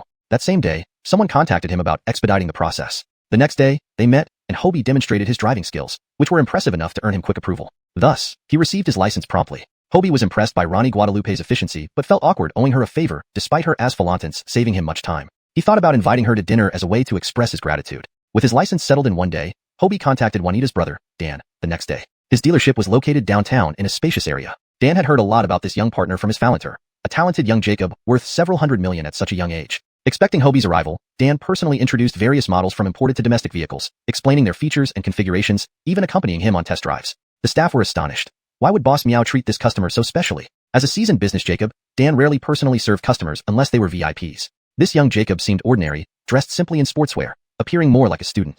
Hobie preferred spacious SUVs for better visibility and comfort, especially for cargo. We currently have 3 imported off-road models. First, there's the Toyota Land Cruiser LC60, then the Nissan Patrol, and finally the Mitsubishi Pajero. These are all highly sought after with limited supply, explained Dan, knowing Hobie wasn't short on money and thus introducing top-tier models. After trying all 3, Hobie chose the Toyota Land Cruiser. I'll take this one. Can you finish the paperwork today? When can I drive it away? Dan checked the time. If you can wait a bit, I'll contact the DMV right now to expedite the registration. It should be done by noon, and you can drive it away. Hobie agreed to wait for over an hour. Suddenly, a sharp voice interrupted. You said yesterday this model was out of stock. How come he can buy one? It was Ronnie Liu, who previously clashed with Hobie during military training. Now, after Hobie changed majors, Ronnie Liu was the standout student again, feeling on top of the world. His family's business was thriving, and his father had promised him a car if he got into Tianzhou University. Having recently obtained his license, Ronnie Liu rushed to pick a car, immediately setting his sights on the imposing Toyota Land Cruiser. Frustrated by its unavailability, Ronnie Liu couldn't let go of his desire. Returning home last night, he decided to infallent the salesperson notify him once the vehicle arrived. Seeing someone testing the Land Cruiser infuriated him, especially hearing Dan say the paperwork could be expedited. He stormed over to question the situation and saw Hobie exiting the car. Ronnie Liu froze. What are you doing here? Hobie ignored him. I don't need your approval to do anything. Dan quickly followed without addressing Ronnie Liu. These popular models were scarce, and he allocated them strategically to maximize profit. Selling to wealthy and influential people not only increased future buying probabilities, but also built valuable connections. Given Hobie's wealth and partnership with his Falenter, owning 40% of Biyun Pavilion, it was clear who should receive the car. Ignoring Ronnie Liu further, Ronnie Liu, furious at being overlooked, retorted. Do you even know who he is? A poor guy can't afford a car. Both Hobie and Dan glanced at him, their expressions mocking. Who are you calling poor? Hashtag chapter 134. Each generation has its own talents, leading the trend for centuries. Ronnie Liu misinterpreted their reactions and thought he had hit the nail on the head. Hobie, you're just puffing yourself up. Do you know how much this car costs? You couldn't even afford it if you sold yourself. Dan initially wanted to drive Ronnie Liu away, but seeing that they knew each other and didn't seem to be on good terms, he quickly had an idea. Mr. Leonardo, as one of our premium customers, we can offer you a 20% discount on this Toyota Land Cruiser. That means the original price of 110,000 yuan would be reduced to 88,000 yuan. Are you satisfied with this price? Hobie immediately understood that Dan was giving him face. No wonder this Jacob could run big businesses. His ability to read people was impressive. Though he had long since passed the age where he acted impulsively or feared losing face, being treated with such respect still made him feel happy. He nodded and said, very satisfied. No problem. I'll arrange the transfer right away. Ronnie Liu was stunned. Was this Jacobager not thinking clearly? Or was he in cahoots with Hobie? More than 10,000 yuan off the price. In an era when the average wage was a few dozen yuan per month, this was an astronomical discount. The surrounding salespeople were equally shocked. Had the Jim forgotten his medication today? This Land Cruiser wasn't hard to sell. There was no need to slash the price so drastically. Even Dan had never given such a big discount before. But who could blame him when his elder Falenter had given the instruction? 20% off it was, then. Even if the deal wasn't profitable, it wouldn't result in a loss. Ronnie Liu felt extremely unbalanced. When he wanted to buy, they kept pushing him away saying they were out of stock. Yet, for Hobie, not only did they have stock, but they gave such a huge discount. I'm going to report you for consumer fraud. You obviously have the car but won't sell it to me, he angrily shouted. Dan gave a look to the security at the door. Two guards promptly dragged Ronnie Liu out. The world finally returned to peace. Hobie waited over an hour, during which everything moved smoothly. The license plates and procedures were all handled efficiently. With a phone call, the transfer was completed. Payment received. Goods delivered. Driving his new car, Hobie went straight to the school to pick up Aiko after her class. His classmates were astounded. Had they seen correctly? The person driving to pick up Aiko was indeed Hobie? That penniless boy who looked awkward at the start of the semester now seemed like a wealthy business Jacob? What a cool car. Many girls regretted not confessing earlier. A handsome and rich high-quality guy. What a missed opportunity. After driving around for a bit, they stopped by Biyun Tower to collect the jade ornaments. Aiko's 3 sets of pink-purple jade accessories were ready, and they were beautifully crafted, matching her style perfectly. Bridget also gifted a set of light blue jade ornaments, perfect for young people to wear. The set of imperial green jade she promised Sonia was also ready. Made from scraps cut from the edge of the imperial green jade, Bridget designed 2 identical sets according to her aesthetic sense, looking sophisticated and luxurious. Each set included a queen bracelet, a string of prayer beads, a necklace, a pair of teardrop earrings, a Buddha pendant, and a brooch. They could be matched individually according to different outfits and occasions. Both Hobie and Aiko found them quite impressive. Along with these jade ornaments, the 3 small seals made from Tianhuang stones that Hobie had custom ordered were also finished. Aiko was pleasantly surprised to find one of the seals was hers, and she eagerly studied it. Hobie and Corey's seals were simple and grand, while Aiko's had intricate carvings, clearly designed for a Jacob. That evening, Aiko didn't have classes, so after dinner, they watched a movie before heading home. There wasn't much entertainment back then, just movies and roller skating. The next day, they picked up Corey and went together to the finals. Hobie handed Corey a box, gesturing for him to open it. Corey thought it was something nice for him to admire. Inside was a seal. A seal made of Tianhuang stone? Not bad, not bad. It seems you've become someone who owns a seal, Corey said, still unaware it was a gift for him. Only when he lifted the seal to read the engraving did he realize something strange. He read it twice, wiped his eyes, thinking he must have misread. Do you find it funny? Am I getting senile? I saw my own name on it. Seeing Hobie and Aiko burst into laughter, Corey realized he hadn't been mistaken. His expression shifted through surprise, shock, confusion, gratitude, and a hint of melancholy. He held the small seal tightly in his palm. Why did you make this for me? I'm old. I don't need these things. A single seal is enough. Why waste such good material on me? Aiko replied affectionately, how can it be a waste? You are a master calligrapher, and masters like you are rare. There's plenty of Tianhuang stone. Haha, your mouth is as sweet as honey. No wonder my old friends cherish their grandamanitis. Girls are so considerate and know how to please people. Corey laughed heartily. Aiko smiled secretly. We all have one. Hobie divided the Tianhuang stone into 3 pieces. Look, this is mine. Isn't it beautiful? They chatted as they arrived at the venue. Hobie and Aiko went to participate in the competition, while Corey headed to the judges' room in high spirits. His fellow judges were already there, discussing potential winners. The clerical script group aside, where Corey's disciple Hobie stood out, the other 3 groups were still highly competitive. Soon, staff brought tables and stationery. It was agreed beforehand that 4 of the 6 judges, specializing in clerical, running, cursive, and regular scripts, would leave their works as rewards for the champions. Of course, Corey was among them. Known for his running script, he planned to create a running script work as a reward. Naturally, the champion of the running script group would be Hobie, and thus the prize would go to his disciple. Corey racked his brains to recall famous lines to bestow on his disciple as a reward. When the other judges finished, he began writing. Each generation has its own talents, leading the trend for centuries. This line from a Iranian dynasty poet conveyed both the teacher's expectations and admiration for his student. Hobie was truly exceptional, an outstanding individual he had rarely encountered in his life. His future would surely be brilliant. Hashtag chapter 135. Franklin seeks help. Corey pulled out his best per for Jacobs, writing the calligraphy with a fluidity and vigor that infused life into the characters. The few people watching nearby nodded in approval. Corey was truly the foremost calligrapher of his time. This piece surpassed anything they could do. Even old Walter, who usually had something sarcastic to say, remained silent. Corey slowly took out the small seal that Hobie had given him that morning from his pocket, preparing to stamp it on the work. Keen-eyed old Prince immediately noticed the seal in his hand. Old Shin, you've got a new seal? I haven't seen you use this one before. Old Walter, who knew good things when he saw them, quickly added, this is Tanhuangdong Sir, field yellow gelstone? Edit. Old Walter, who knew quality when he saw it, quickly added, this is field yellow gelstone? Note, Tanhuangdong Sir is translated as field yellow gelstone, to better convey the meaning in English while maintaining its unique name. Corey nodded nonchalantly, my apprentice gave it to me. It's just for convenience. In reality, he was overjoyed inside. Previously, old Walter had shown off the field yellow stone seal his son had given him, subtly mocking Corey for not having a good son. Now, he finally had the upper hand. Although he didn't have a son to visit, having a good apprentice wasn't bad either. Field yellow stone is rare, but field yellow freeze stone is even more exquisite. Old Prince instantly understood Corey's pretense and promptly chimed in, oh my, this apprentice of yours is quite something. Getting a field yellow freeze stone like this, I wouldn't even dare hope for one, let alone an ordinary field yellow stone seal. The old Jacob, growing more childlike with age, seemed to revel in comparing possessions. He must have felt triumphant to get such praise. Old Walter's face alternated between red and white. He had just insulted Corey the last time, and now Corey had turned the tables on him again. Others laughed along, praising Corey's fine apprentice. Who wouldn't want a field yellow freeze stone seal? Such items were rare treasures, not easily obtainable even with money. After showing off his new seal, Corey was in high spirits, eager to personally present the calligraphy to his apprentice. Through the elimination rounds, only a tenth of the contestants made it to the final round. A classroom filled with people during the semifinals now had barely a dozen left, each looking formidable. Hobie received the task to write the poem Guanju from the Book of Songs. This was a simple task for anyone with a bit of education, as they could recite the entire poem by heart. What was truly tested was each person's unique interpretation through calligraphy. After completing the task, Hobie waited calmly before turning in his work with everyone else. In the previous semifinal, Corey had scolded him for submitting early due to impatience. Aiko also emerged at the same time. Comparing notes, they realized they had both been given the same topic. Aiko felt she had performed well. The competition was settled. There was no point in further discussion. They decided to return home, while Corey stayed behind to grade the papers. Upon evaluating the finalists' works, all participants indeed proved themselves highly skilled. After intense deliberation, the champions, runners-up, and third-place winners were decided for each category. The winner of the cursive script group stood out.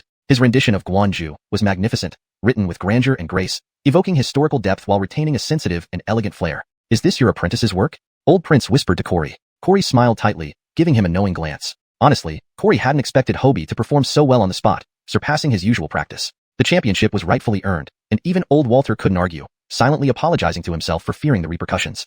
Though less concerned about Hobie's competition, Corey worried about Aiko, hoping she would make the top 3. As a smart and articulate girl, she deserved special treatment. Fortunately, Aiko Jacob aged to secure second place. Though not the champion, her per for Jacobs was exceptional. Women tended to interpret Guanju better than men, resulting in more nuanced and evocative works. Earning second place among fierce competition was commendable. After grading, the award ceremony details would be announced later. When Hobie returned to the store, he was confronted by Franklin. Brother Leonardo, big brother Leonardo, can I trouble you for a favor? Franklin grabbed Hobie's arm dramatically, making him shiver. Speak up, don't be clingy.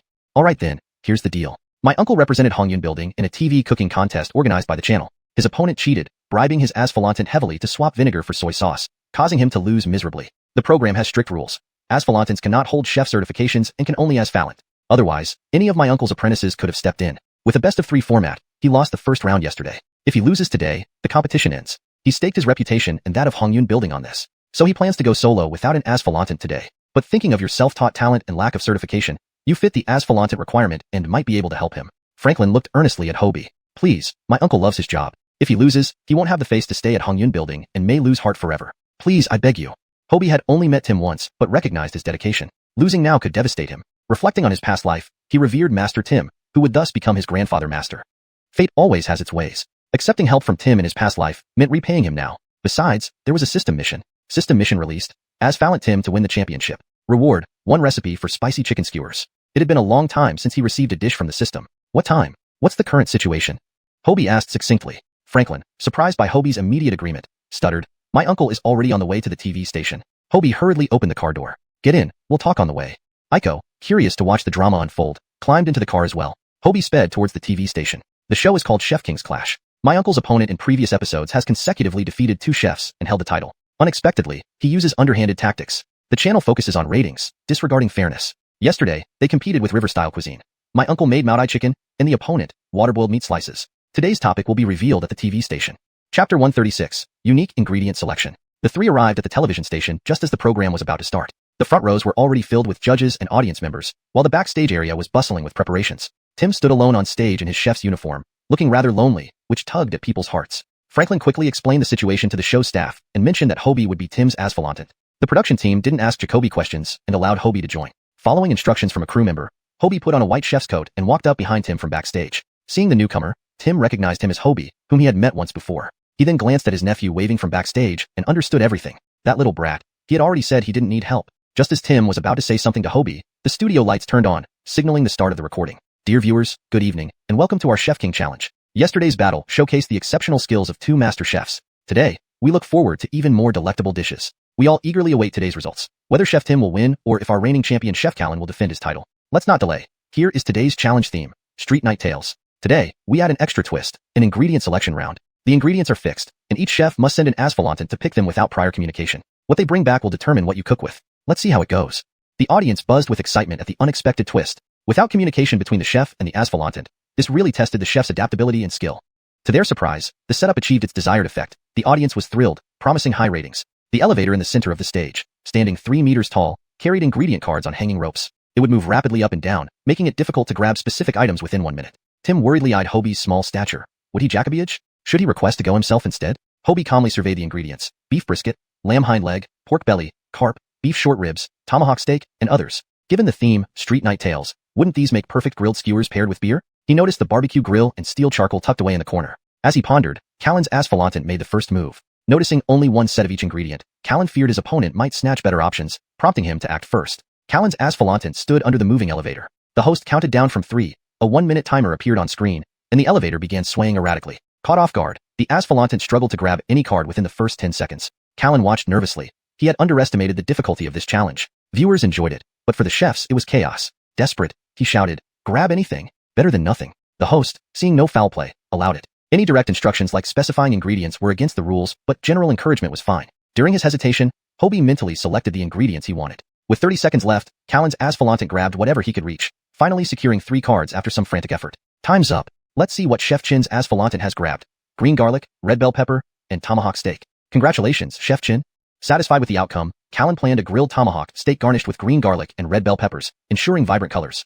Relieved, Callan's asphalantant realized the importance of those final seconds. Now it was Hobie's turn. Tim wanted to advise him to play it safe, but closed his mouth, recalling the communication ban. Regretting having come for this chaotic competition, he wished they could have simply focused on cooking. Hobie walked confidently to the center.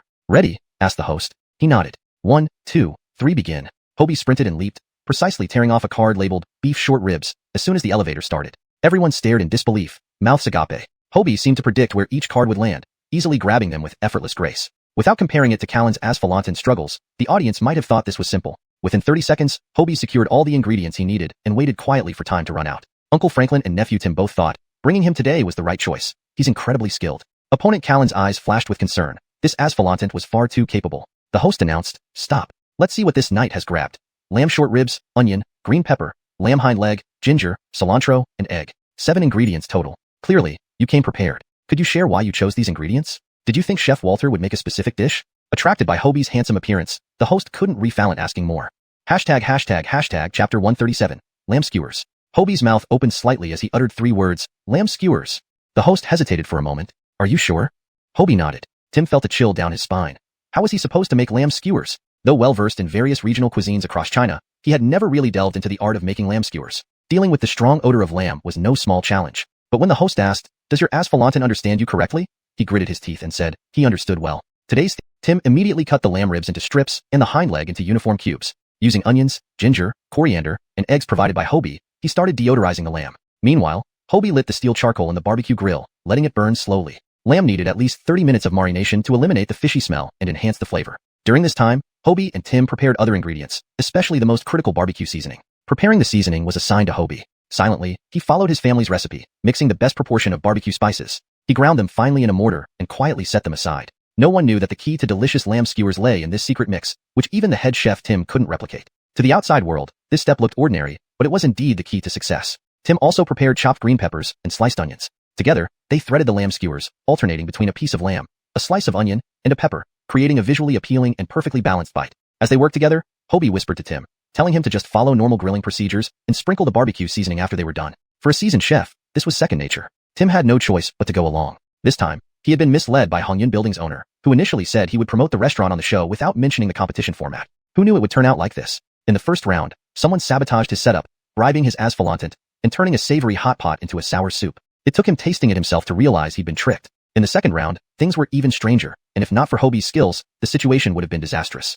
After this incident, Tim vowed never to appear on TV shows again. Being loyal to Hongyun Building for so long, this setback made it clear they must part ways. With preparations complete, the marinated lamb was ready. The fire in the grill was blazing. Only 10 minutes remained on the clock. On the opposite side, Callan had already begun plating his dishes. Their side hadn't started grilling yet. Hobie gave Tim an encouraging look. Tim steeled himself and picked up a handful of lamb skewers, walking over to the grill, pretending to be calm as he began to barbecue. The host walked over and commented, Chef Walter is taking his time to ensure quality. Only just now putting the lamb skewers on the charcoal grill. Meanwhile, Chef Chun is finishing up, presenting beautifully plated dishes. His tomahawk steak is perfectly cooked, garnished with vibrant colors. Let's see how the competition ends.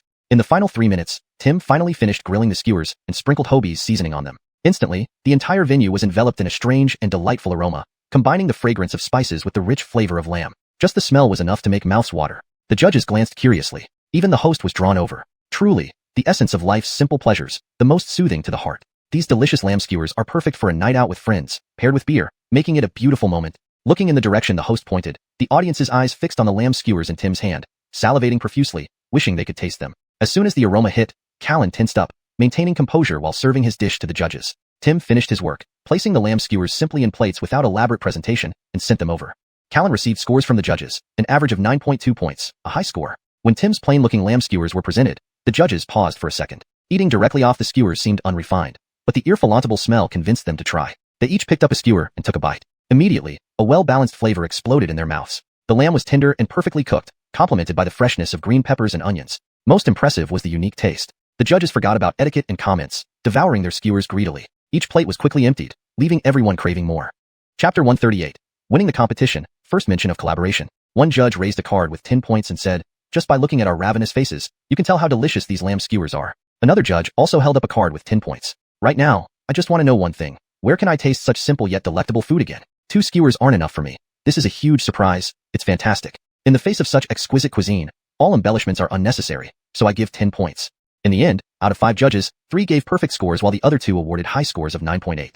The outcome was immediately apparent. Tim managed to pull back one round thanks to the lamb skewers, tying the match with Callan. When the host announced Tim's victory, Callan's face turned as black as soot. He thought he could easily defeat Tim today, but Hobie thwarted his plan. Tomorrow would be the final showdown between the 2 contestants, and who would emerge as the underdog remained unknown. After the show wrapped up, Hobie urgently sought out a place to relieve himself. As he came out after finishing his business, he bumped into Callan's asphalantant. May I have a word with you? The asphalantant said as he walked past Hobie. Hobie wasn't eager to engage, but he wanted to see how this renowned chef tried to win people over. He followed Callan's asphalantant around 2 corners into a storage room. Once inside, the asphalantant closed the door behind them. Chef Chen said that if you cooperate with us and help secure our victory in tomorrow's final round, this $10,000 will be yours. After the competition, we can also recommend you to become a chef at Tianxiang Pavilion. If you refuse, you'll never find a job in any restaurant in the city from here on out. You choose. He laid a stack of money on the table, signaling for Hobie to take it. Hobie smirked disdainfully. The asphalantant yesterday must have been swayed by similar tactics. Is Callan just a chef, or does he think he can monopolize everything? Deep down, the asphalantant knew it was an empty threat. Why would someone go through all this trouble to target a minor chef? Still, he pressed on. This is $10,000. As a kitchen helper, you earn only a few hundred per month. It would take you years to make this much. Think about what you could do with this money. Helping Tim won't get you this much either. Admittedly, this guy had some talent in persuading others. For an ordinary kitchen helper, the temptation would be great, the promise of easy money and a job offer. However, Hobie wasn't an ordinary person. Tell Callan that repeated wrongdoing will lead to self-destruction. If he thinks he can ruin my career, he hasn't got what it takes. With that, Hobie left. It was unfortunate that he didn't have a recorder with him. Otherwise, this conversation would have been solid proof against Callan's Jacobipulation. However, it didn't matter. Those who walk in the dark long enough will eventually stumble. Hobie was waiting for Callan's downfall. If fate were blind, he'd bring justice himself. Hobie remembered he still had an unused misfortune charm. It would be perfect to use on Callan. Backstage, he feigned an accidental bump into Callan's back, discreetly planting the charm on him. For the next 24 hours, Callan would be plagued with troubles. Tim and Hobie changed clothes backstage before heading out. They found Franklin and Aiko waiting for them. Not wanting to discuss matters there, the four didn't say much. Once in the car, Hobie recounted what had happened. That Callan is too devious, Franklin gritted his teeth. Luckily, Ehong isn't an ordinary kitchen helper and reflaunted the temptation. Tim worried, sensing that Callan had more tricks up his sleeve. I don't know him well, but Callan has always had a good reputation in the industry. I didn't expect him to be like this. I almost stumbled big time in his hands today. Regardless of whether I win or lose tomorrow, I doubt I'll be able to continue working at Hongyun Tower. Good. Your skills are too good to waste serving someone else. You've repaid your old employer's favor.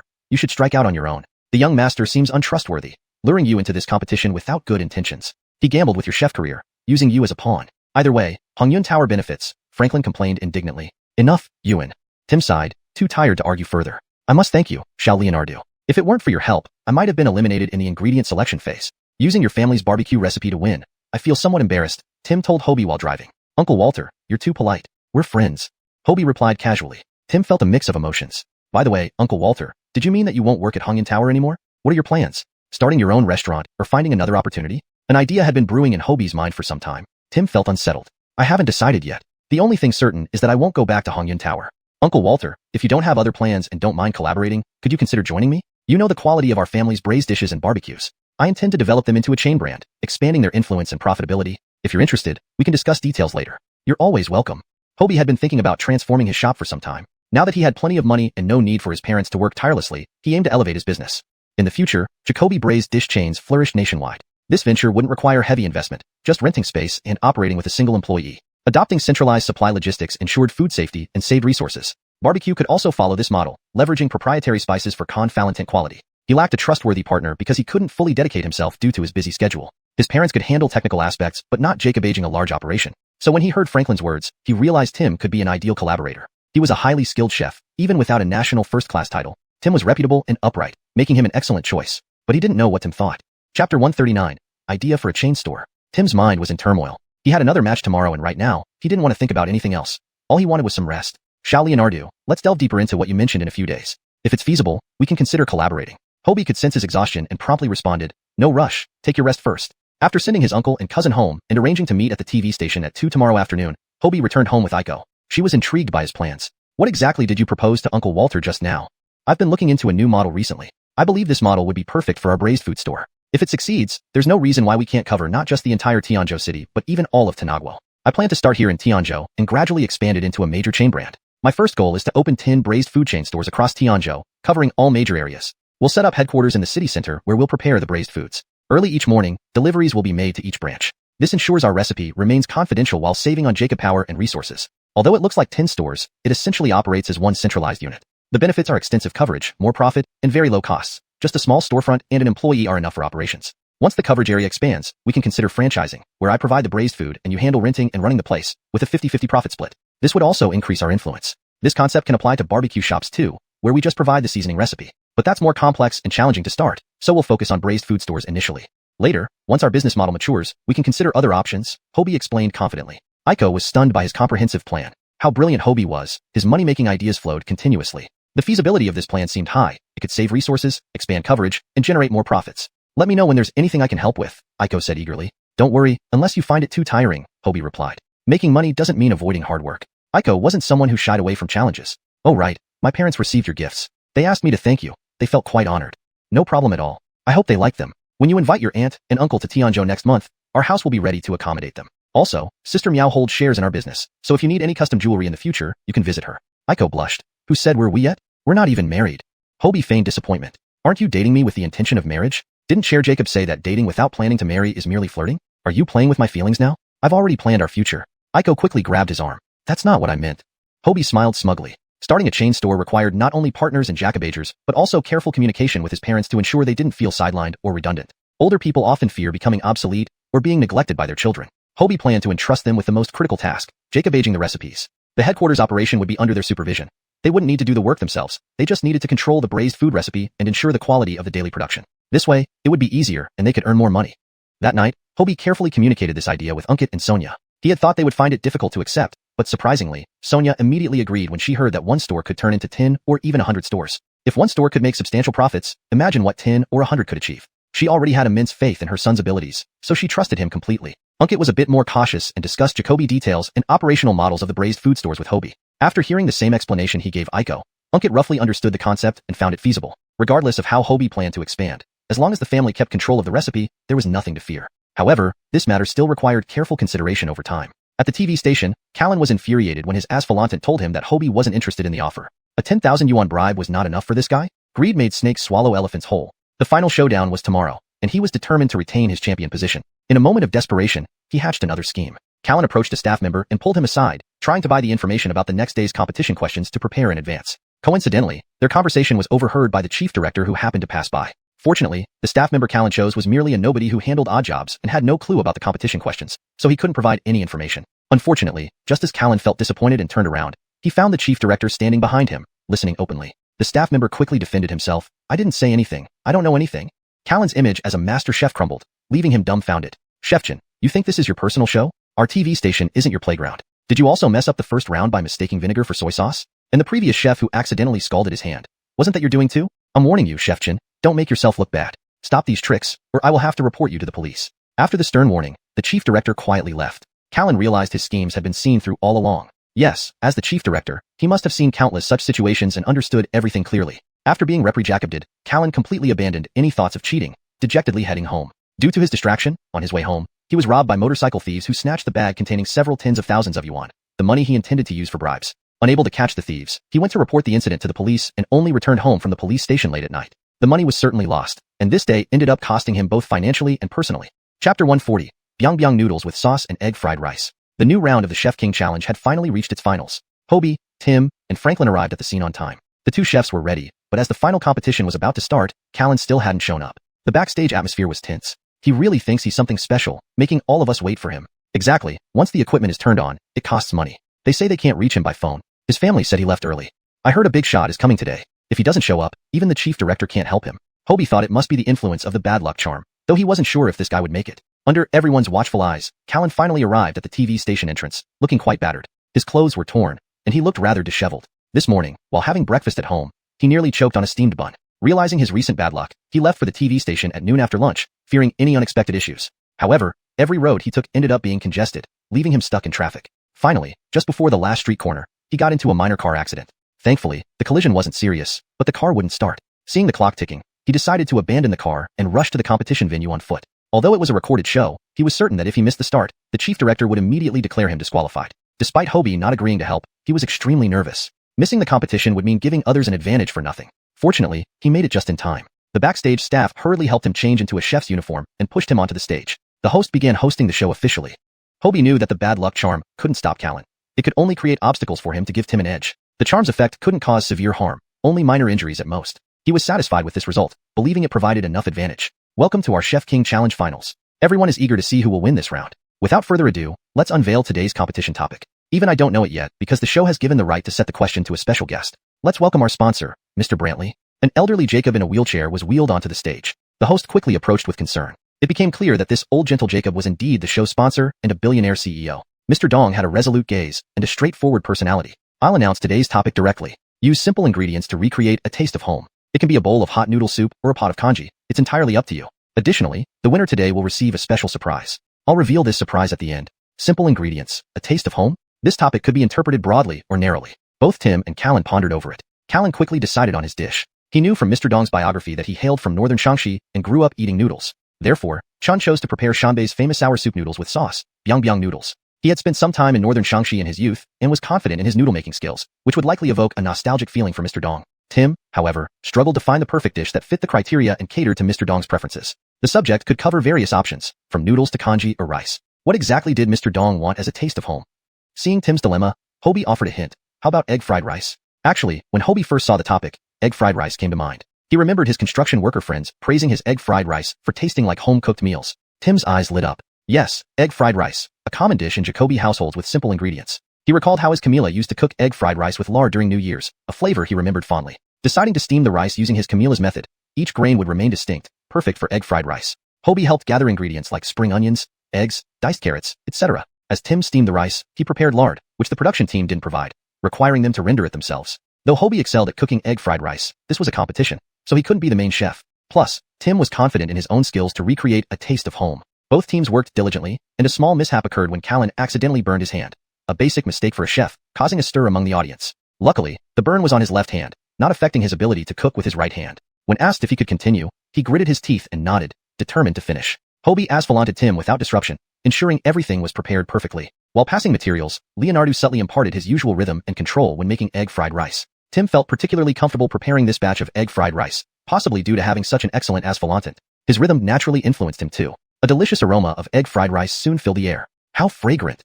Is that egg fried rice? On a culinary show, they're actually making egg fried rice? Isn't that too perfunctory? Perfunctory? Didn't they mention a taste of home?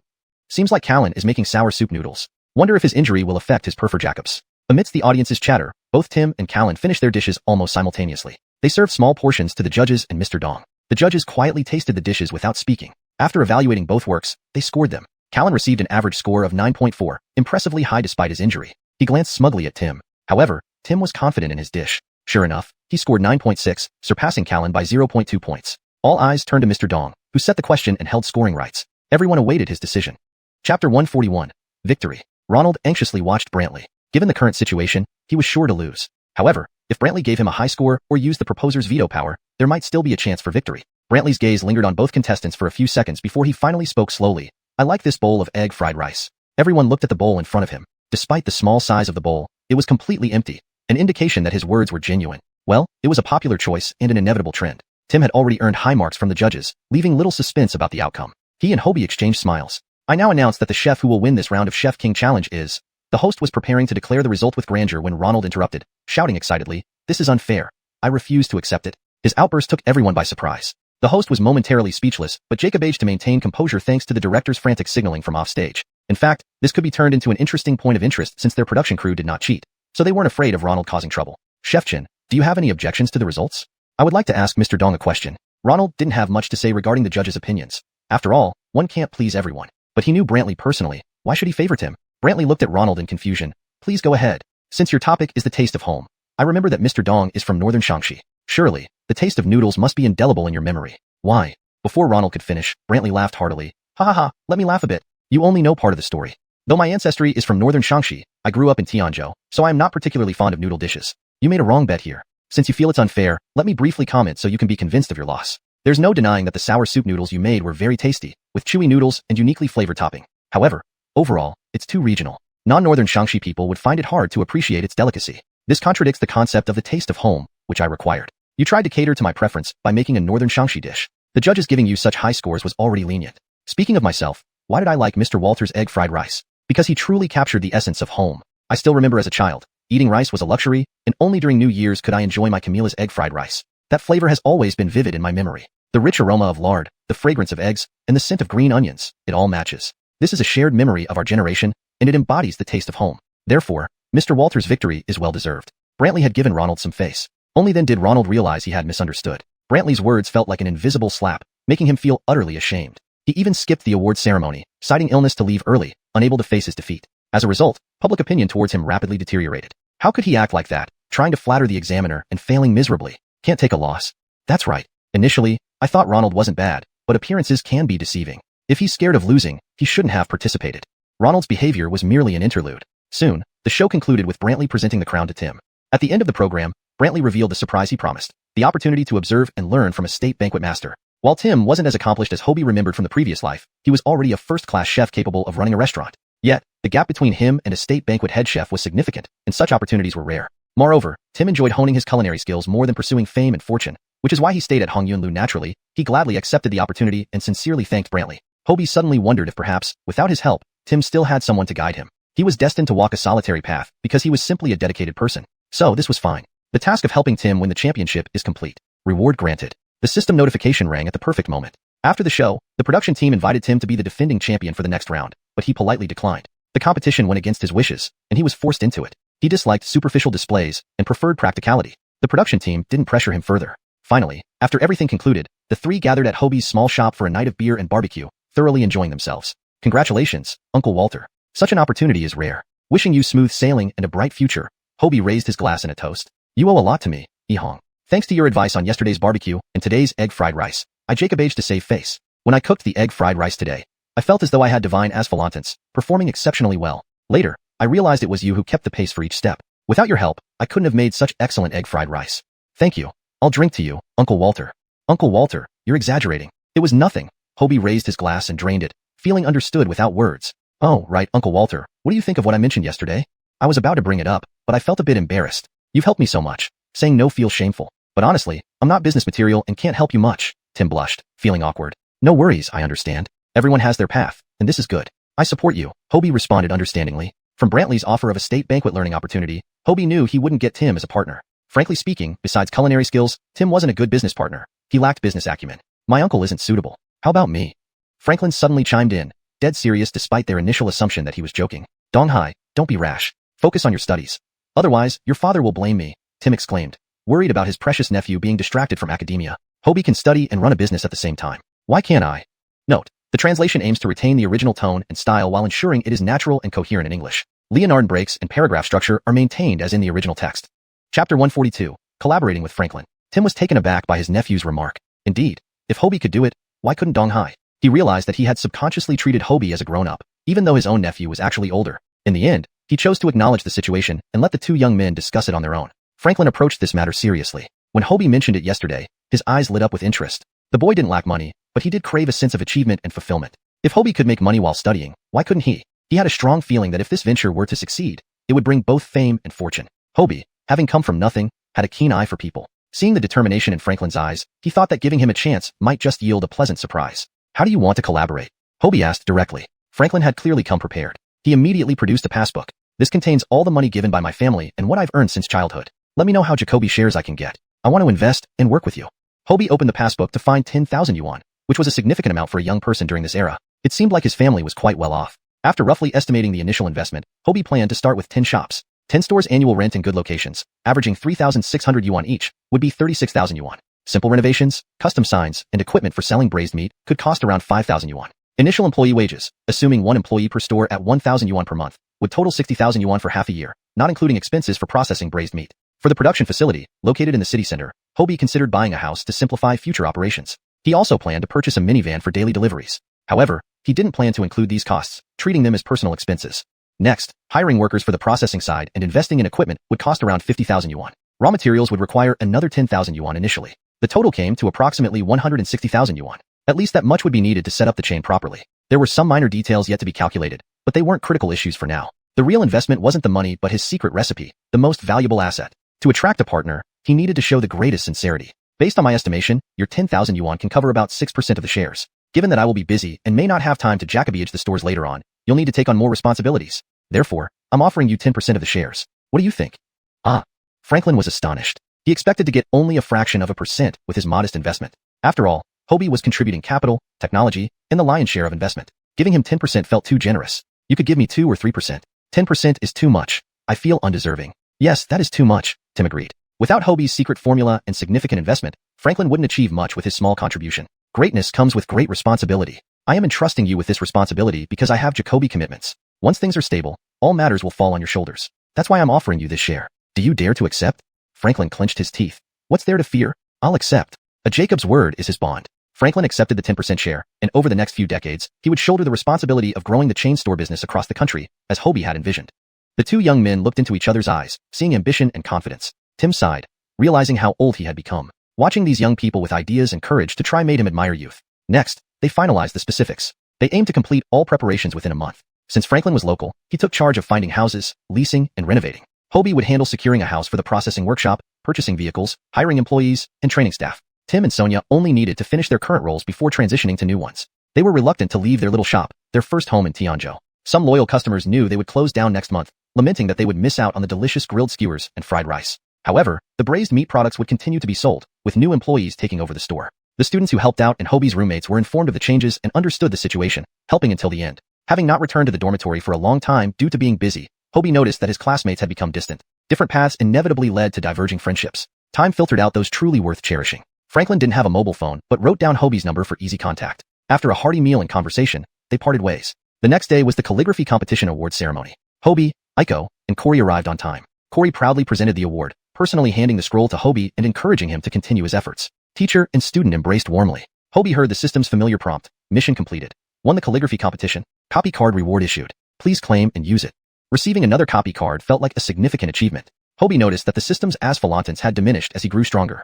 Sign-ins yielded less desirable items, and missions were fewer. Perhaps one day it would disappear entirely. But now, he faced this calmly. He had already transformed his life, capable of pursuing dreams without relying on the system.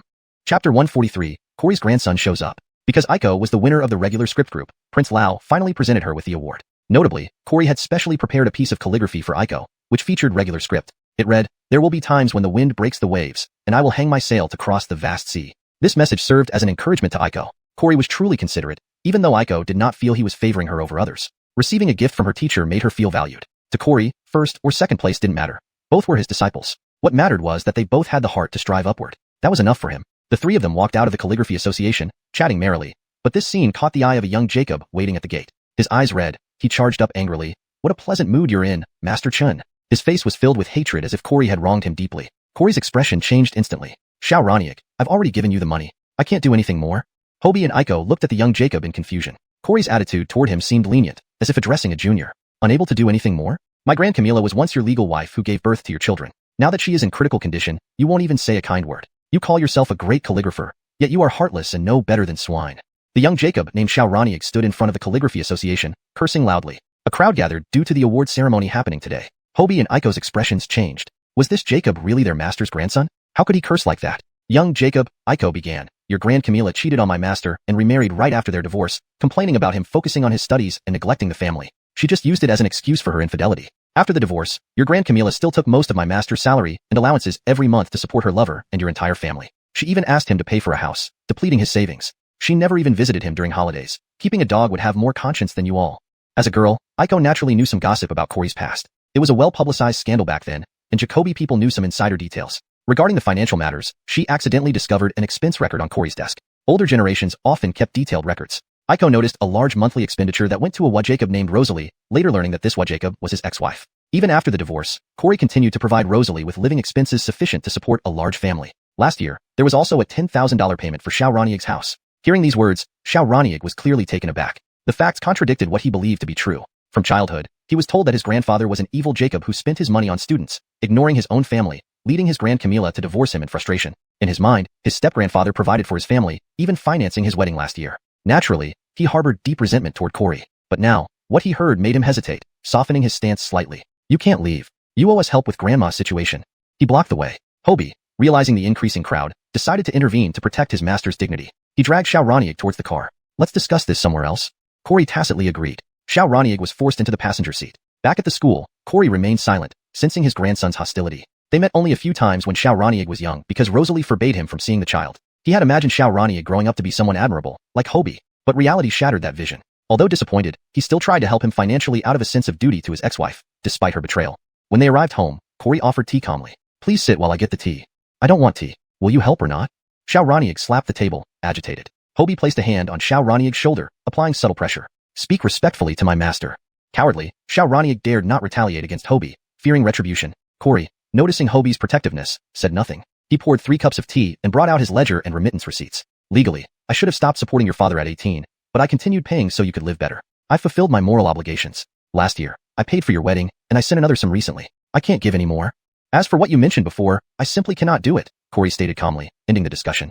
Chapter 144, a past grievance. Walter Raniak felt completely dazed. Flipping through the records helplessly, he found that there were remittance slips to Rosalie every month without fail. His Grand Camilla had deceived him, his father, and everyone else. He had always believed that his grandfather was a mad Jacob who abandoned his family for art. As a child, when he learned that his grandfather was a renowned calligrapher, he had harbored admiration and longing. But his Grand Camilla told him that someone like his grandfather had no family or friends and deserved to be alone. She said it was the current grandfather who supported them all, and as a gesture of gratitude, both his father and he had changed their surname from Chen Raniak to Walter Raniak. Now, he felt like a joke, believing himself to be someone who could distinguish right from wrong. The person who had been supporting their family all these years was his real grandfather, while his Grand Camilla had hidden his contributions. How ironic. Walter Raniak couldn't accept that he had been forced into being an unfeeling person for over 20 years. That girl was right.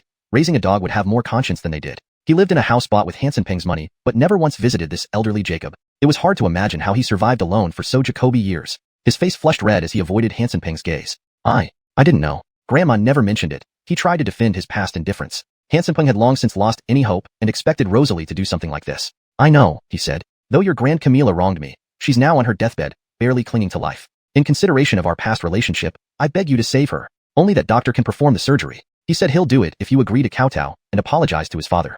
You just lose a bit of face, but you can save your Grand Camilla's life. Although he knew his Grand Camilla had done Jacoby terrible things, she had still raised him. Walter Ronier couldn't stand by and watch her die. To him, it seemed like a simple exchange. Kneeling once could save his Grand Camilla's life. This was a fair trade. Hansen Ping laughed bitterly. Rosalie had indeed taught her son well, with no trace of Jacobite. The doctor Walter Ronier referred to was Ephraim, an expert who returned from America. This was rooted in past grievances. Ephraim's father was once Hansen Ping's best friend, and the two families were close for generations. Both families had a tradition of practicing medicine. During a turbulent period, illegal items were discovered in the Cheng family's home, leading to Ephraim's father being exiled to the northern border. Before leaving, he entrusted Ephraim to be sent abroad. Only the Cheng family and their close friend Hansen Ping knew about those illegal items. After being reported, Ephraim's father accused Hansen Ping of betraying him. From then on, the families became enemies. Despite Hansen Ping's efforts to explain and his asphalantance in sending Ephraim abroad, Hansen Ping still helped him survive the harsh conditions in the north by arranging for supplies and looking after him. Yet, despite this, Ephraim's father continued to believe that Hansen Ping had betrayed him and never forgave him. When Hansen Ping heard that Ephraim was using Rosalie's condition to force him into apologizing, he was Jacobed. He had never wronged the Chung family, and he refused to kowtow. Even dying wouldn't make him kneel. This was not just pride, it was dignity. Forcing him to do this was worse than killing him. Hobie understood Hansen Ping's character. Though he didn't know why the doctor Jacobed an apology, he knew that Hansen Ping's pride ran deep. If it were truly his fault, Hansen Ping would apologize, as he had when he misunderstood Hobie previously. His refusal to comply must mean it wasn't his fault.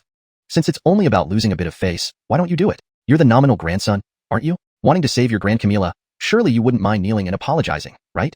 Hobie grabbed Walter Ronier by the collar, glaring at him fiercely. But they won't accept it from me. Walter Ronier was unhappy. How could a young Jacob like him demean himself? Hobie treated him like trash, hauling him outside. Don't let me see you again, or I'll beat you every time I do. He waved his fist threateningly. Walter Ronier had no doubt about the punch's power and fled in terror. Hansen Ping ignored Walter Ronier. He had long lost faith in his grandson, having done all he could for him. They needn't be in contact anymore. Apologies for making you worry about my affairs, Hansen Ping smiled calmly. Master, is it true that you wronged that person? Aiko asked curiously. Don't pry, Hobie interjected. Hansen Ping chuckled. It's old history, nothing wrong with sharing it. He recounted the grievances between him and the Chung family. How can Ephraim repay kindness with resentment? You clearly helped them, yet he Jacobs you kowtow and apologize, Aiko remarked angrily. It's not entirely his fault. I couldn't explain it clearly back then. To this day, I don't know who leaked the secret. His hatred for the person who harmed his family is understandable. His father may have survived in the north, but he lost a leg and now uses a wheelchair. Compared to us, he suffered greatly. Why should I hold grudges against someone already in pain? Hansen Ping remained remarkably calm. Though they could never return to the past as friends, knowing they were alive somewhere in the world brought its own kind of happiness. System task released. Help Hansen Ping resolve the heartache with Einar. Task reward, 3 days of empathy. Hobie wasn't eager to complete this task. He saw how truly peaceful Hansen Ping was. Resolving this issue would reopen decades-old wounds, causing more pain. Perhaps it was better to let the past remain untouched. He decided to let events unfold naturally. Hashtag chapter 145, Retribution. Walter Ronier was evicted from the house, and he stumbled dejectedly to the hospital where his Grand Camilla was admitted. He wanted to ask her why she had deceived him and his father all these years, hiding the contributions of his grandfather. But upon arriving, he unexpectedly found several Jesus interviewing his grandparents in their ward. He overheard them tarnishing Corey's reputation, portraying him as nothing less than a despicable scoundrel. If such stories were reported, Corey would be utterly ruined. He wanted to step in and defend him but couldn't bring himself to speak. On one side was his Grand Camilla who raised him, and on the other was his innocent biological grandfather. He was caught in a dilemma. Finally, with a determined heart, he rushed back to Corey's place and told him and Hobie about the situation. They've hired Jesus to smear you. It might not bode well for you. Prepare yourself. After saying this, Walter Ronier fled, remembering Hobie's threat to beat him every time they met, running faster than a rabbit. Corey gave a helpless smile, tinged with a hint of relief. It was unfortunate that trouble came uninvited, yet comforting that his grandson, though weak and selfish, still retained a bit of conscience. It's definitely Ephraim behind this, Aiko stated confidently, relying on her Jacob's intuition. Why hadn't Rosalie exposed Corey all these years, only now to do so? Someone must have been egging her on, possibly threatening them with surgery. Corey understood too. This incident likely involved Ephraim. He was being forced into a corner. We'll accompany you to confront Ephraim and his father, suggested Hobie, believing that it's best to address the issue directly. Corey didn't want things to escalate, but he knew if this matter wasn't resolved, Ephraim wouldn't let go and would continue to hound him. Not addressing the past issues didn't mean he was afraid of Ephraim. According to Corey, apart from their family and himself, there was another person who might know about the events back then, Chung Laotai's younger brother. He had suspicions, but by then, the Chung family had scattered, making further investigation pointless. Since they intended to vindicate Corey, they couldn't go in unprepared. Based on Corey's description, Hobie found his way to Chung Laotai's brother, Du Heng's residence, in a small alleyway filled with multiple families. Du Heng, an elderly Jacob on the brink of life, lived in a dilapidated lane with his family, barely scraping by. Over the years, his relationship with the Cheng family deteriorated. After their downfall, he quickly distanced himself from them, never sending any support to his Phalanter and brother-in-law far in the north. So when Grandpa Chung was rehabilitated, he ignored this brother-in-law. Moreover, since Chung Laotai didn't survive the hardships in the north, her brother was completely forgotten by the family. When Hobie and Aiko entered the alley, they heard agonizing screams, causing everyone around to lock their doors, afraid to come out. "Grandpa, save me." A young Jacob was pinned down by several men, a knife poised to cut off his fingers. "Ismail, please save Kay. He's your only grandson. I'll never let him go out again," cried a middle-aged wood Jacob, kneeling on the ground. The old Jacob at the head remained indifferent, watching it all unfold. "Grandpa, save me. I won't gamble anymore. Ismail, please help us." The middle-aged Jacob pleaded, hoping his father would save his son. "This is retribution. I'm broke. Chop away if you wish." The elderly Jacob calmly told the debt collectors. The thugs weren't truly going to hack anyone. It was just a scare tactic. Real violence would land them all in jail. Seeing the opportunity, Hobie stepped forward. "How much does he owe?" Everyone looked dumbfounded at the sudden appearance of the young Jacob. 5,000. What are you going to pay it?"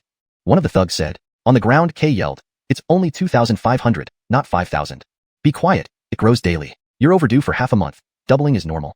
Hobie saw his chance. "I can help settle this debt." The middle-aged couple rushed forward, thanking him profusely, even bowing to him. The thugs, seeing someone willing to pay, wondered if they'd struck gold. Duque also felt a glimmer of hope, looking excitedly at Hobie. Hobie paused. "But I have a condition." "What condition?" Looking at the old Jacob, Hobie asked, "Are you Du Heng? If you admit to denouncing your Phalanter and brother-in-law publicly, I will settle this debt for you." Hobie wasn't entirely sure, hoping to get a reaction from the old Jacob. As expected, Du Heng's eyes instinctively avoided his, confirming Corey's suspicion. The incident was indeed linked to Du Heng. "I never did that." Du Heng denied instinctively. Hobie turned casually to the thugs. "Carry on, then. I'm done here. Don't go. Save me, Grandpa. Please agree." Duque screamed like a pig being slaughtered. Seeing Hobie about to leave, the last hope fading, the middle-aged Jacob desperately looked at his father, pleading silently for a change of heart. But his father's gaze was cold, indifferent to Duque's fate. With a resolve, the middle-aged Jacob spoke up. "Wait." Hobie gambled on Du Heng's emotions, not expecting his son to intervene. "I'll tell you. My father denounced his own Phalanter and brother-in-law for $200, leading to their exile. I heard it myself." The middle-aged Jacob's voice was filled with despair and shattered belief. Du Heng, shocked by his son's betrayal, pointed at him. "You ungrateful son, I never did that. My dad has spoken. Please save me, save me." Duque implored Hobie. Hobie counted out a stack of money. "Here's 2,500. I'll pay the rest if you repeat what you just said in front of someone else." They all knew whom this statement was meant for. Du Heng, furious, lunged forward but was held back by his son. "Fine, I agree." The thugs, having received half the payment, agreed to extend the deadline by 2 days and left with the money. Du Heng couldn't keep his composure. "Ungrateful son, if you lie, I'll kill myself right in front of you. You don't dare die." Duque retorted angrily, resentful of his grandfather's earlier indifference. "You. Fine, fine. These are the children I raised. This is all retribution," Hobie said, turning to leave, taking Du Heng's son, Woody, with him. Chapter 146, A Dream Shattered. Hobie had temporarily arranged for Woody and called Corey to inform him. Upon learning that Hobie had obtained favorable evidence, Corey breathed a sigh of relief. After so Jacoby years, he could finally clear his name. Both men prepared everything and waited for Ephraim's response. Ephraim suddenly received a letter written by Corey, stating that he needed to explain something to both Ephraim and Einar in person. The meeting was set for 8 o'clock tonight at Corey's home. Ironically, Ephraim also wished to meet this Uncle Chun and couldn't wait. So Jacoby years had passed. He wondered if the Jacob still had any conscience left. He dialed the phone number on the letter and heard a young Jacob's voice confirming the location. Afterward, he went home and informed his elderly father about the news. Over the years, how could only he have been unable to let go? His father had spent countless sleepless nights seeking an explanation from Corey. When Einar learned that all this would finally come to an end, he felt an unexpected calmness in his heart. All those years in the northwestern frontier, the hatred that fueled him was what allowed him to survive. Corey, his best friend, a comrade in arms, had betrayed him, causing his family to break apart and leaving him alone with nothing but regret. They tidied up and arrived dramatically at Corey's apartment building. Hobie was already waiting downstairs, and they silently acknowledged each other without a word. Ephraim carried his father upstairs to the 3rd floor where Corey lived. Hearing the footsteps, Corey stood at the door to welcome them, just as politely as he had done Jacoby years ago. "You're here," Corey greeted. Einar nodded without a word, while Ephraim placed his father down. Corey served tea that had been prepared beforehand. "Your favorite Malfong," he said to Einar. Despite his lingering hatred, Einar was touched and gently tapped the teacup twice as a sign of gratitude, much like he used to do in the past. Ephraim, growing impatient, asked, "Didn't you summon us here to discuss something?" He assumed Corey had conceded and was willing to beg for forgiveness over his ex-wife's surgery. All his father had wanted was a sincere apology. Corey signaled Hobie, who understood immediately and entered the study to fetch a notebook. Corey flipped through it and began reading aloud. 1971, November 2nd. I brought 2 military coats to the northwest. On the way, I traded 2 bags of grain with the herds Jacob for a fountain pen. Another page. 1972, November 5th, this year, 50 pounds of flour and 50 pounds of millet, some old clothes. 1973, November 25th, due to family matters, it was delayed. I entrusted someone to make 2 thick quilts and sent some coarse grains. 1974, November 10th. Initially, Einar paid little attention, but as he listened, he became increasingly astonished. Every year during the hardest times in the northwestern frontier, they always received asphalantants. He had wondered whether it was due to good karma from his past actions, or the kindness of their leaders. Now, it seemed none of these explanations were correct. Someone had been helping them anonymously. And the person who provided this asphalantants, allowing him to endure the toughest years, was the very Jacob he considered his enemy. What are you reading? We didn't come here to listen to this. Ephraim interrupted, puzzled. Einar held his son's hand, suppressing his emotions. Let him finish. Ephraim realized something was amiss and thought back to those days in the Northwest, piecing together the puzzle. Now you try to play emotional cards. Even if you gave things to my parents, how does that make up for all the suffering and pain they endured because of you? You ungrateful traitor. Ephraim stood up, raging. Corey put down the notebook. After so Jacoby years, let's see an old friend. From the study, a gray-haired Jacob emerged. Brother Einar, it's been a long time. How is your health? The Jacob greeted warmly. Recognizing him, Einar hurriedly thanked him with clasped hands. This was Leonard Tanai, the one who had helped send his son abroad to escape danger. I'm here today to help Brother Yipping explain things to you. Back then, it was he who asked me for help, which led me to reach out to you. It took a lot of effort, and Brother Yipping spent 5 gold bars to arrange everything. Leonard Tanai added, feeling somewhat ashamed. If not for the money, no one would have dared take such a risk. Corey had sacrificed much for his friends, even emptying his own savings and causing his wife to leave him. Both Einar and Ephraim were stunned. This was also Corey's doing? What else had he done behind the scenes? None of this makes up for the damage and suffering your actions caused our family. My Camila died in the Northwest, my father is paralyzed, and I've lived a miserable life. Do you think your money can fix everything? Ephraim stubbornly shouted. Corey remained calm and turned to Einar. That year, I explained to you several times, but you refused to believe me. Today, I want to tell you again. Corey has no regrets, no betrayals, no wrongs done to you. Today, I finally found the true culprit. Let's finally put the past behind us. Hobie then brought out Woody, who cowered, avoiding eye contact with the Chengs. For a moment, the Chengs couldn't identify him until Woody addressed Einar as Uncle. Einar's expression tightened, realizing with horror who it was. Uncle, I'm sorry. My father reported you for 200 yuan back then. I was young and ignorant, afraid to speak up. I truly, deeply apologize. Einar and Ephraim felt as if struck by thunder, betrayed by their own family. 200 yuan, a laughable amount. All these years, they had hated Corey, yet he had been protecting them tirelessly. Year after year, braving harsh conditions to deliver aid. What immense loyalty and sacrifice. 5 gold bars, an enormous sum in that era. Corey, I thought you had betrayed me, but it was I who betrayed you. In an instant, Einar aged 10 years. The tension in his heart finally released. Ephraim couldn't believe it. I don't believe you. Did you pay him to act? #### translation ends. Chapter 147, Reconciliation. His answer was a long silence. Even he knew that it was true.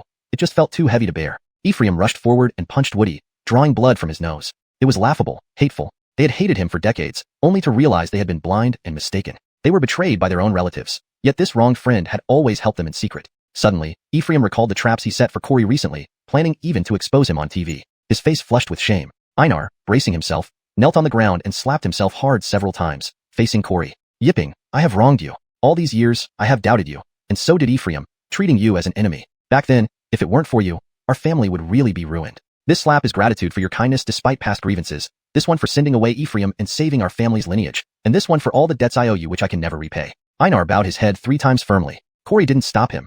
It was what he deserved. Yet these bows dissipated the grudges in his heart. Let bygones be bygones. Ephraim, help me up. Corey and Ephraim supported Einar to sit up. In fact, I suspected it might have something to do with your wife's side long ago. We are all close to the end of our lives. I didn't want to delve into past grievances as someone will always get hurt. As for my reputation, I don't care much about it. But Ephraim indeed forced me into this situation, Corey explained. I never imagined that Ember would tell her useless brother such important matters. If I had known, alas, there's no if. Einar held Corey's hand, full of regret. After settling his father, Ephraim also knelt properly before Corey and bowed 3 times. Uncle Chen, I'm sorry for causing you so much trouble. I've been an idiot. Thank you for taking care of us for so Jacoby years and guiding me. No matter if you accept me or not, from now on, you are my godfather, and I will treat you like my own father. Ephraim wasn't a bad person. It was just that deep-seated hatred had blinded him. Upon realizing his mistake, he immediately apologized sincerely. In the years to come, he did indeed follow through, treating Corey like his own father, frequently visiting and ensuring he was well cared for every holiday. Corey didn't hold it against the younger generation. Eventually, everything ended happily. Seeing their reconciliation, Woody quickly pulled Hobie and asked, "Can I have the rest of the money now?" He was eager to save his son. Parents love their children deeply. Hobie, being reasonable, fulfilled his promise and gave him the money. The task of helping Corey reconcile with Einar has been completed. The reward has been issued. Please use it at your discretion.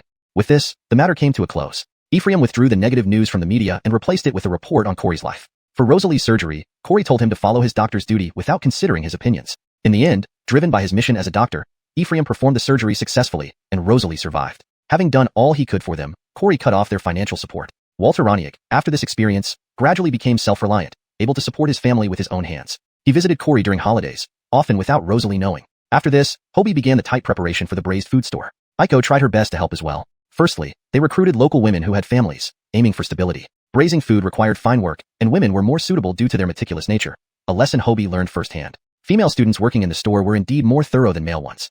The store needed 10 employees skilled with knives and good communicators to slice and serve customers efficiently. 4 workers were assigned to Asphalt Sonia with the braising. Unkit continued procurement as usual, adding delivery responsibilities. Initially, Hobie planned to hire a driver, but Unkit, reluctant to hire more, volunteered to learn driving. Considering the need, Hobie agreed. He contacted the previous license helper, giving gifts and payment, asking him to arrange proper driving lessons for Unkit, emphasizing safe teaching practices. Soon, a batch of workers, 20 women and 10 men, totaling 30 people, were hired, mostly locals over 30. Hobie prepared a test to select 15 workers. The first round involved knife skills, essential but not overly Jacobing. Only those matching Sonia's standards were kept. The first elimination included 4 men and 1 with Jacob, leaving 25. Some couldn't even match customer preferred Jacobs. The second round was an interview, testing EQ and communication skills with tricky guest scenarios.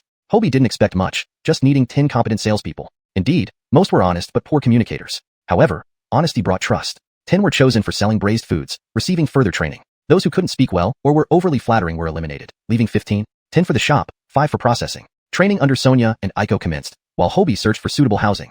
Hashtag chapter 148. If you're a man, come at me. The residential buildings in Tianjin City were now very easy to purchase, but what Hobie and his group needed couldn't be accommodated in an apartment. They had to buy standalone houses for convenience. However, small villas were unsuitable for this type of operation. Hobie set his sights on the Sihiyuan, quadrangle courtyard, houses in the city center. Nowadays, everyone was vying to live in apartments, and these quadrangle courtyards weren't as highly sought after as they would be in the future. Given his current financial standing, he could easily stock up on several quadrangle courtyards. Once their value soared, it would be impossible to buy them. The main challenge was that old quadrangle courtyards were mostly privately owned. Unlike apartments which could be bought from centralized real estate agents, would he have to go door to door? That would be incredibly time-consuming and cumbersome. In the end, Corey solved this problem for him. Corey was a native of Tianjin City, and his ancestors also possessed some properties, though Jacoby of them were sold or divided during his divorce from Rosalie and didn't remain much. However, Jacoby of his old friends still owned such quadrangle courtyards and lived in them. For example, Ephraim's former 3-courtyard house was still intact, having been returned to him after his wrongful charges were overturned, with a prime location. But currently, it wasn't being occupied by Ephraimgia. Instead, a group of people resided there. This was a historical legacy issue. These houses had been allocated to various people over the years who then refused to leave, creating notorious mixed-use compounds. Ephraimgia wasn't afraid of these squatters, but feared that seeing the house might upset Einar. So, he chose to ignore the situation.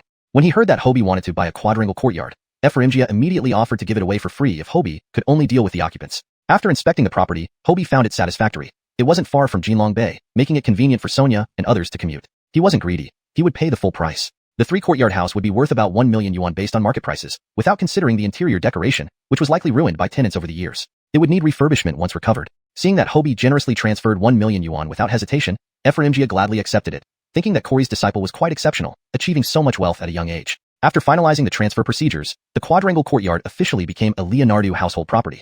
Hobie already had a plan to deal with the squatters. For people who stayed addicted to others' homes, he believed the best approach was to use strong measures to show them who was Jim. He went to a nearby bridge and hired 5 or 6 tall, muscular men for a few hundred yuan, giving them Hawaiian shirts and sunglasses to wear. After instructing them briefly, he led them to the entrance of the quadrangle courtyard. Since Jacoby people lived there, the gate was left open. Hey, who are you? A middle-aged wood Jacob noticed something amiss and shouted. I'm the new owner of this house, Hobie said casually, showing a contract that stated Ephraimgia had sold it to him. Now I want my house back. You have until tomorrow to move out, or don't blame me for being ruthless.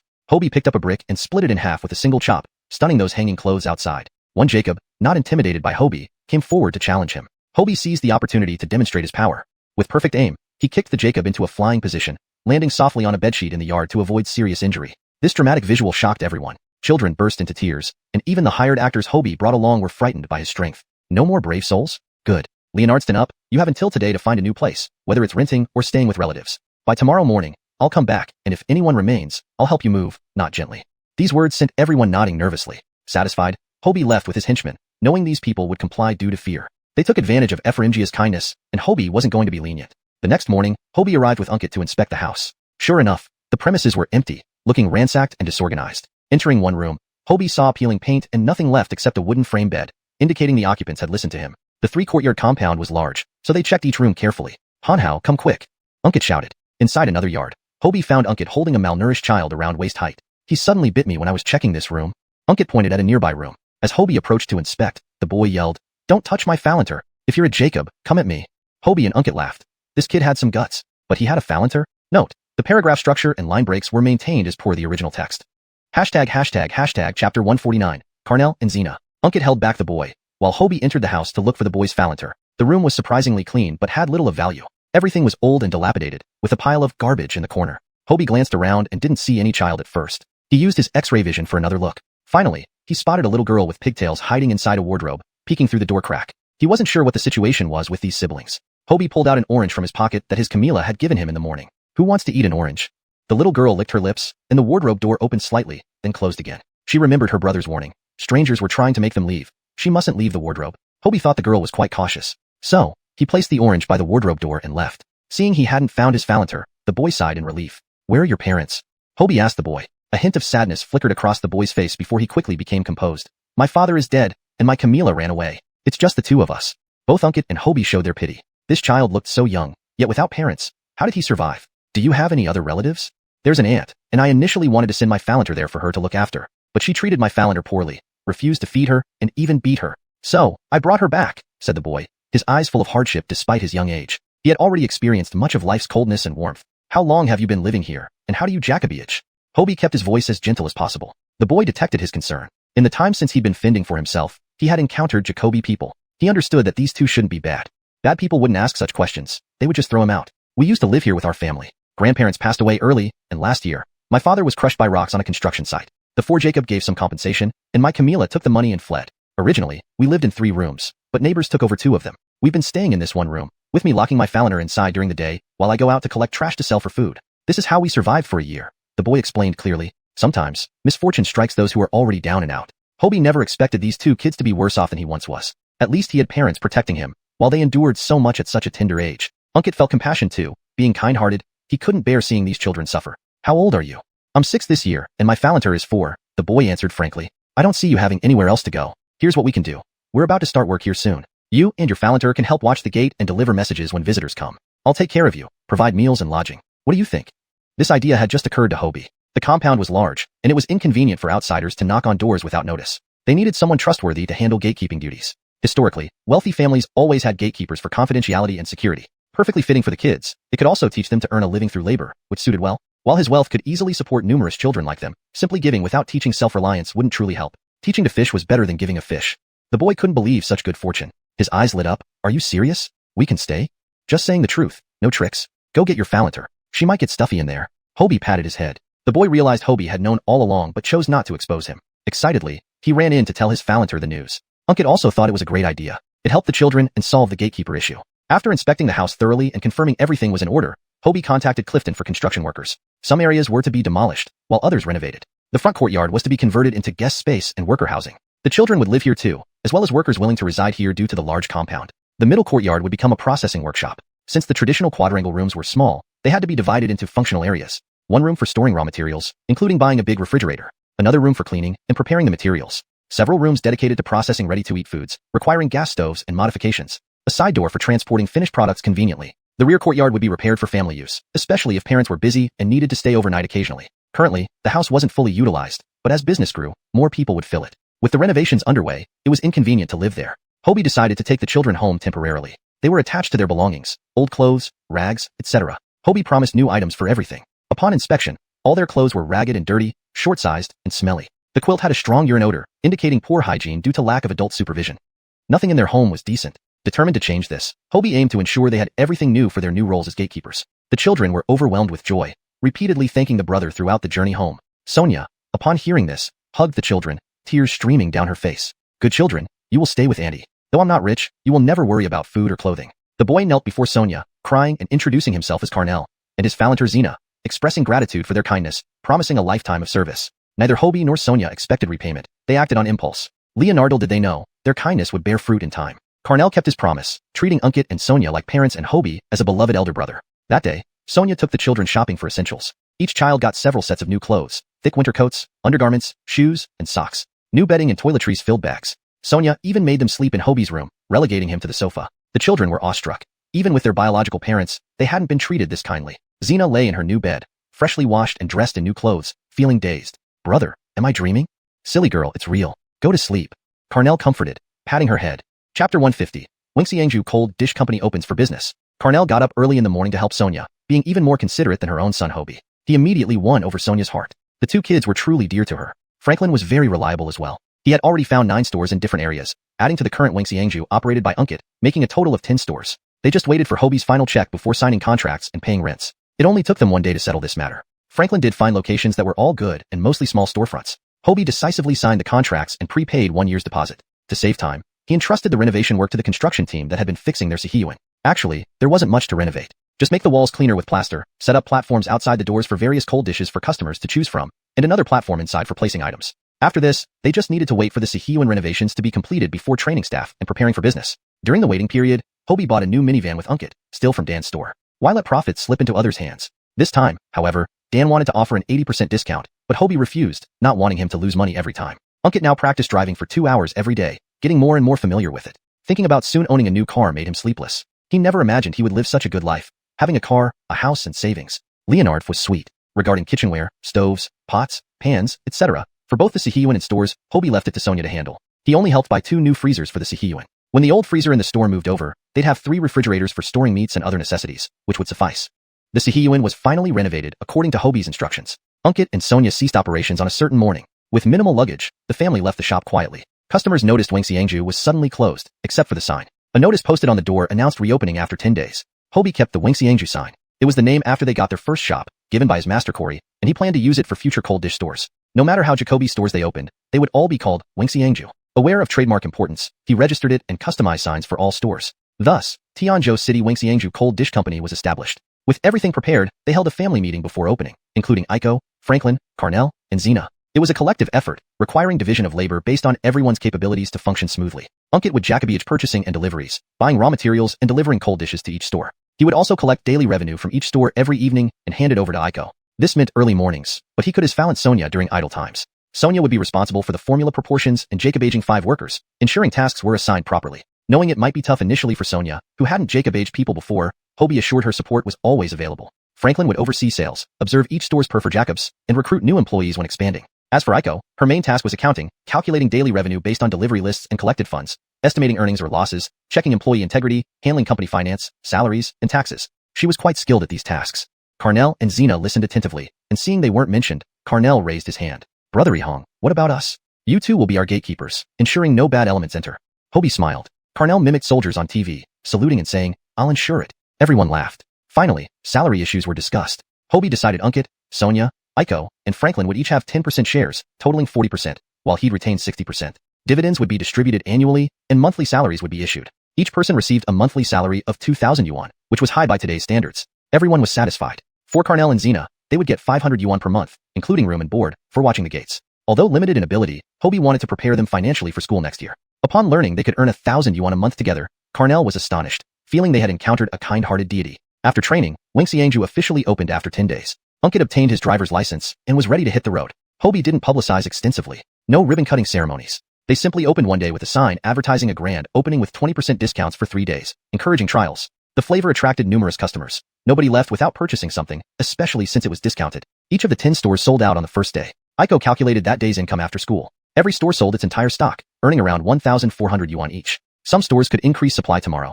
Others were perfectly stocked. Deducting costs, each store netted about 1,000 yuan, meaning 10,000 yuan for 10 stores, a monthly profit of 300,000 yuan. Incredible.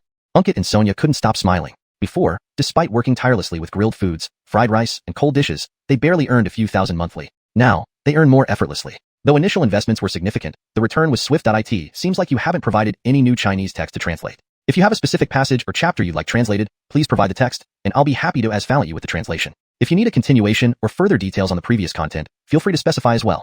Hashtag chapter 151. Everyone is happy. Franklin also did some calculations. Based on this trend, business would only get better in the future, and earnings would increase continuously. Even if he made a net profit of 30,000 per month, that would amount to 3.6 million a year. He had 10% shares, which meant he could earn 360,000 a year, a huge sum. Although his family's financial situation wasn't bad, this was the first time as an adult he earned money by himself, and it carried different significance. He now realized that Hobie had taken him under his wing. Without him, Hobie's business would still have thrived. He had the capital and knowledge, while Franklin merely lent a hand. In the future, he must work even harder to prove his worth and not let others think otherwise. Aiko was delighted as she calculated her earnings. This way, she could make more than her parents annually. She knew Hobie was helping her, but didn't reject it out of pride. She would do her best and ensure she contributed positively to the company. Starting from now, she'd have a monthly salary of $2,000, which allowed her to stop relying on her parents for living expenses and even save part of it. She currently had a deposit of $100,000, all from the profits of buying stones with Hobie earlier. After saving up dividends over the next few years, she planned to buy a villa in Tianzhou City. After graduation, she wanted to stay and live in Tianzhou City, where her loved one resided, along with everything she aspired to. However, her parents wouldn't leave Prince Shan anytime soon. They had their own businesses and social circles there. Once they aged, she hoped to bring them to Tianzhou City to live comfortably, so she needed to start working hard from now on. Though she and Hobie were very close, she never regarded Hobie's assets as hers. For what she wanted, she would strive for it herself, and Hobie supported her. Everyone was happy.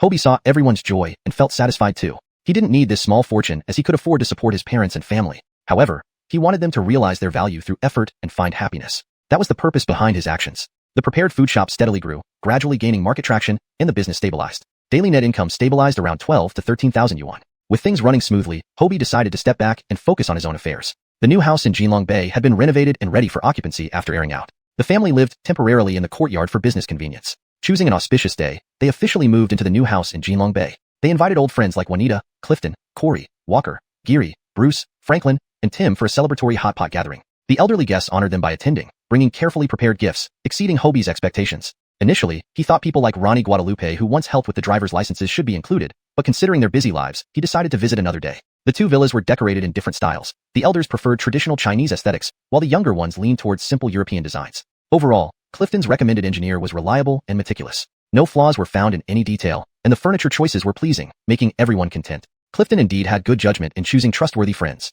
Hobie's valuable collections finally had a proper place to display, with a custom-made high-security door and several safes to store precious items. Aiko attended the event as a hostess, busily welcoming guests, cutting fruit, and serving tea. Hobie always treated her as family. Regardless of past or present, she was the person he wanted to spend his life with.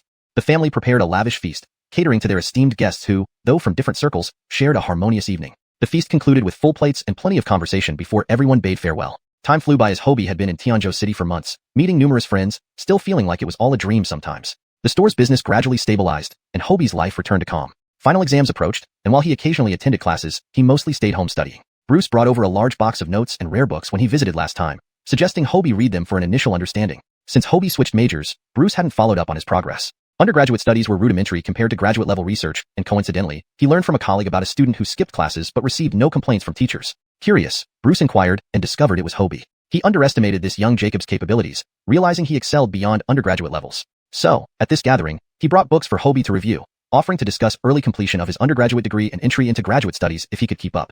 Hobie selected challenging, interesting books from the collection, appreciating Bruce's depth of expertise. Bruce shared the same origin as Geary but delved deeper into cultural history, providing Jacoby areas for learning. Geary, on the other hand, focused more on artifact restoration and preservation. Hobie hesitated.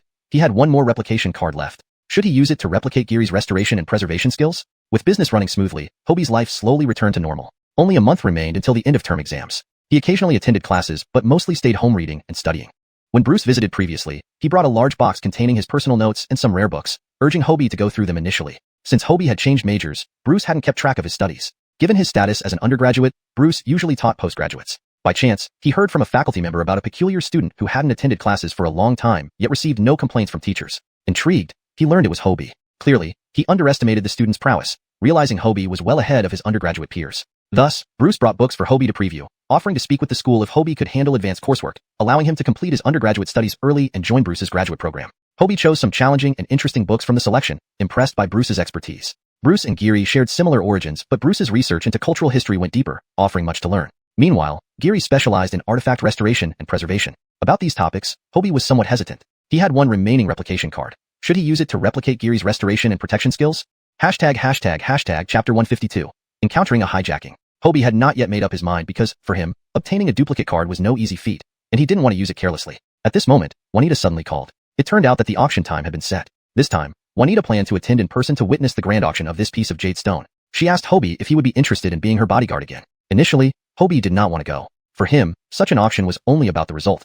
He didn't care about the process. However, Juanita's next words caught his attention. She mentioned that she had received news that an old European noble family was going bankrupt and would be auctioning off Jacoby valuable items to pay off debts, including numerous Eastern porcelain pieces. If they left a few days earlier, they could catch this auction and visit the site as well. This piqued Hobie's interest. He was well versed in theory but lacked practical experience. As the saying goes, travel 10,000 miles is better than read 10,000 books. He immediately agreed to Juanita's suggestion. On the other end of the phone, Juanita smiled with satisfaction. She had her own reasons. Although she didn't need a bodyguard, who could be more reliable than Hobie? It would be safer to have him around. Of course, her information was genuine. The auction company had mentioned that if they arrived a few days earlier, they could participate in an auction featuring Jacoby Eastern antiques. Perhaps she would be interested and invited her to come along. She wasn't particularly interested in these items, but Hobie definitely was. They agreed to depart in 2 days, along with a personal translator and a butler for miscellaneous matters. Hobie almost said he could speak English, but thinking about his poor pronunciation, he decided against it and went with the translator instead. As a top student, he wasn't unfamiliar with English, but understanding it didn't mean he could speak it fluently. Leonardstoning was Jacobyable, but speaking was another story due to lack of practice and standard pronunciation. Besides, English exams didn't test oral proficiency, so his spoken skills were indeed lacking. Juanita gave him 2 days to pack and prepare. Leonard the trip to Yundian, he needed several formal outfits, complete with ties, tie clips, cufflinks, pocket squares, etc., adhering to local customs as a sign of respect. Hobie promptly bought several expensive outfits. This expense was necessary and within his means now. He also packed some personal items. 2 days later, in the afternoon, the 4 of them boarded the plane bound for Europe. At the current airspeed, they would spend about 20 hours in the air, nearly a full day, before reaching their destination, London. System alert. Please be cautious of safety. Hobie tensed up. What did the system mean by that? He considered getting off the plane but couldn't articulate why. He couldn't tell Juanita he had a premonition of danger on the flight. Be cautious of what safety? At least give me a hint. Hobie was exasperated. The system replied, the host can activate mind reading to avoid potential danger. Hobie understood. The danger was who Jacob induced, not from the aircraft itself. That reassured him. Following the system's prompt, he activated mind reading. He had 3 days of usage split into 3 sessions. He used 1 day first. Instantly, various voices filled his head. So tired, let's get some sleep. This was Juanita. This trip to Europe, I must remember to buy a diamond ring Wilhelmina likes. I'll propose when we return. This was the young translator behind him. I hope I didn't forget to inform Shao Leonard of our return time. This was the anxious voice of the butler. Despite the cacophony, Hobie could tolerate it if it ensured his safety. He'd get used to it eventually. The plane took off with a strong push, soaring into the sky. After flying for about 4 or 5 hours without incident, Hobie relaxed. Dinner time arrived quickly, and the plane entered the airspace of the UAE. Stewardesses began serving meals, starting with first class. There weren't Jacoby people in first class, so a Caucasian stewardess soon approached Hobie. She smiled warmly, maintaining impeccable Jacobness, first asking in a London accent, "Dear sir, what would you like? Please let me know," then repeating in Chinese. Hobie looked at the menu, preparing to order, when he heard a different voice. "Eat up, eat plenty, sleep well, and meet God directly. Damn Steve, making me serve these Chinese. I'll quit once we're paid." By now, he and Darwin should have dealt with those two in the cockpit, right? Hobie discreetly confirmed there was only one stewardess in front of him. So, the voice belonged to her? From her thoughts, Hobie deduced several conclusions. The food served to previous passengers might be tainted. She had at least 2 accomplices, and their goal was to hijack the plane. Hobie never thought he'd encounter something straight out of the news in real life. After a brief moment of silence, he decided to act. Using broken English, he asked, "Can I go to the restroom first?" The Jacob paused for a second, but maintained her perfect smile. Of course, the restroom is just down the corridor. She stepped aside to let him pass. Inwardly, she cursed, "Damn Chinese, you're about to meet God." Hobie pretended to walk forward, then, taking her by surprise, punched her in the back of the neck and quickly restrained her hands. Everyone nearby was shocked, assuming Hobie was a thug. "What are you doing? Sound the alarm." Hobie shouted loudly, "Don't panic, everyone. I'm a student at Tianzhou University, and I swear on my life I'm good. Please listen to me. This stewardess is part of a hijacking group. They plan to hijack the plane. The food served earlier might be poisoned. Don't touch your meals. We don't know how Jacoby accomplices she has, so everyone, please stay united and ensure your safety." Everyone was stunned. How could such an innocent and beautiful stewardess be a hijacker? But Hobie, introducing himself as a Tianzhou University student, suggested he wasn't bluffing. Juanita reacted first, trusting Hobie implicitly. She instructed the translator and butler to help restrain the stewardess and tied her hands with a silk scarf. Only then did people believe this Jacob was truly a hijacker. Hobie handed the stewardess over to Juanita. "Sister Meow, handle things here. I need to check the cockpit. If the pilots are compromised, everyone on this plane is in danger." Juanita nodded earnestly. Be careful. She could offer no further help but would ensure she didn't hinder him. Chapter 153, CRI Fallon. Passengers were not allowed to bring any weapons on the plane, and Hobie could not immediately find anything suitable. He used his X-ray vision to scan the flight attendant and noticed a small knife on her, seemingly one used in the kitchen for cutting fruit. Hobie quickly calmed Jacob the knife and moved swiftly towards the cockpit. The first class section was close to the cockpit, and he soon reached its vicinity. There was no one around. The other flight attendants were likely distributing food to passengers. The cockpit door was ajar, with faint sounds ejaculating from inside. Using his X-ray vision again, Hobie assessed the situation. To his horror, one of the 2 uniformed pilots lay bleeding on the floor, while the other had been stabbed in the abdomen and was struggling against the hijacker, who seemed to be playing with him like a toy, punching him repeatedly. Considering the plane might veer off course, Hobie knew he had to act quickly. Though he felt tense facing the fierce assailant, he had never delivered a lethal blow before. The actions of these men stirred his inherent Chinese resolve. Without hesitation, he rushed in and stabbed one of the hijackers in the heart. Without immediate medical attention, the Jacob would surely die. Hobie mercilessly threw him to the ground and engaged the other hijacker. These hijackers were skilled and ruthless, but fortunately, the injured pilot, at the cost of his own safety, Jacob managed to hold onto the hijacker's leg, giving Hobie the opportunity to overpower him. At this moment, Sue and her Comjacobdo team arrived. Concerned about Hobie's safety, she had gathered a few willing passengers from first class to Asphalt. She couldn't bear to lose such an excellent young Jacob over a simple trip. Seeing Hobie and others lying in a pool of blood, Sue froze in shock. Ihong, are you alright? Her voice trembled as tears rolled down her cheeks. Hobie gave a weary smile. I'm fine, just exhausted. It's okay, it's okay.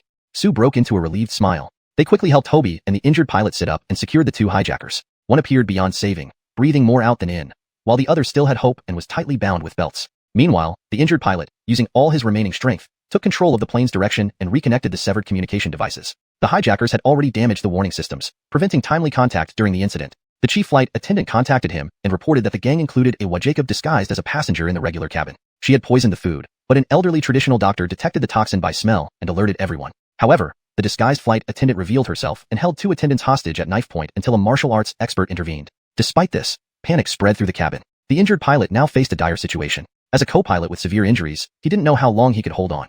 Hobie realized they needed a doctor urgently. Hello, we have a critical situation here. The pilot is unconscious, and the co-pilot is badly injured but conscious. Please announce over the intercom for a doctor to Asphalt with the injuries. Ideally, we also need someone experienced in piloting. The flight attendants relayed the message and asked for volunteers. Two doctors, one being the elderly traditional doctor, were brought to treat the pilots. Unfortunately, there were no volunteer pilots. A brief examination revealed the main pilot had merely fainted from hitting his head and required minor treatment. However, the co-pilot's condition was severe, and immediate medical care was crucial. Regarding the hijackers, their fate remained indifferent. The plane had basic medical supplies, but the co-pilot refused help. I can't leave. I must ensure everyone lands safely. Don't worry about me. He had already arranged for an emergency landing at the nearest airport, an hour away. His wound continued to bleed, and he risked passing out en route. Anxiety grew among the passengers. With over 10 hours of flight time left, what lay ahead? How should they choose? Chapter 154, Saving the Day. Seeing the co-pilot exhausting every ounce of his strength for everyone's lives, everyone was deeply moved. However, he did not last long and suddenly blacked out after 5 minutes, fainting and collapsing. In that moment, he accidentally touched a button, causing the plane to begin violently shaking. A few people quickly moved him over as the doctor checked and treated him. The crew standing by in the cockpit fell into immense despair. Was the plane truly beyond saving? The flight attendants maintaining order in the cabin called in asking what was happening with the plane, wondering if it had encountered turbulence. The Rebecca knew this might be the final moments of everyone's lives and could not conceal the truth. She directly opened the communication broadcast and said in the gentlest tone, "Dear passengers, I am the Rebecca of this flight. Regrettably, I must inform you that the plane has been hijacked. Both pilots have lost their ability to fly, and our plane is now uncrewed, potentially falling at any time. It has been an honor traveling with you." With her final words, tears streamed down her cheeks as she could no longer speak. Everyone in the cabin went into a frenzy, desperately seeking ways to save themselves. But being 10,000 meters high in the sky, who among them, even with parachutes, had the capability to parachute from such heights without fainting or dying? Moreover, most of them did not know how to use parachutes. Besides, with such strong outside air currents, whether the plane's door could even open was questionable. Even if it did open, the cold air outside would be unbearable. In just 2 minutes, they exhausted all possible solutions and realized how powerless Who Jacobs were against nature. They could do nothing but wait for death. All hope plummeted. No one expected to die on a plane. I shouldn't have taken this trip. My poor son will never have a Camila again. A female Jesus, traveling to London for an interview, couldn't stop crying, thinking of her waiting son back home. Baby, I'm sorry. Mom should not have brought you along. A Camila sobbed to her infant child in her arms. Father, I'm sorry. I will fail you. A young Jacob silently apologized to his distant father. Unknown death wasn't terrifying. What was horrifying was knowing exactly when and how you would die yet being unable to prevent it. Everyone started thinking of their loved ones at home, making silent farewells. None could face death with calm acceptance. Not even Christine could have imagined meeting her end here after everything she'd endured. Fortunately, she had already set up her will. Regardless of how she died, all her assets would go to her son. No one else would get a cent. She felt somewhat guilty towards Hobie. He originally didn't want to come on this trip, but she infalanted he accompany her. This brilliant boy, bound to become someone prominent someday, dying here was a tragic waste. Ihong, I'm sorry. It's my fault. Christine patted Hobie's shoulder, a tear trickling down her cheek. System mission issued. Save the passengers on the plane, save yourself, prevent the crash. Mission reward. One-time rewind card, limited to within 3 days. Ignoring both Christine and the system prompt, Hobie's mind raced, searching for a solution. How could he possibly resign himself to death? His wonderful life was just beginning, and his parents and Aline were waiting for him back home. Finally, he thought of a way. Thank goodness he hesitated and hadn't used the copy card yet. Now, he still had one left. Without a pilot, he would fly the plane himself. He decisively used the copy card, replicating all the flying skills of the pilot who had fainted first. In his mind, a regular captain was generally more experienced and skilled than a co-pilot, who still needed more practice. Additionally, this captain was older and therefore likely to have more extensive experience. Congratulations, host. You have used the copy card to replicate Captain Leonardo Wunfu's piloting skills. He has 32 years of piloting experience, including piloting bombers, making him an ace pilot. Suddenly, all of Captain Leonardo Wunfu's piloting skills and experiences appeared in Hobie's mind, transforming him into an experienced aviator. Because the co-pilot was a foreigner, Hobie didn't notice that the captain was also a Chinese national and shared his surname. An elderly captain nearing retirement, still fighting on the front lines against hijackers, profoundly moved Hobie with his bravery and dedication.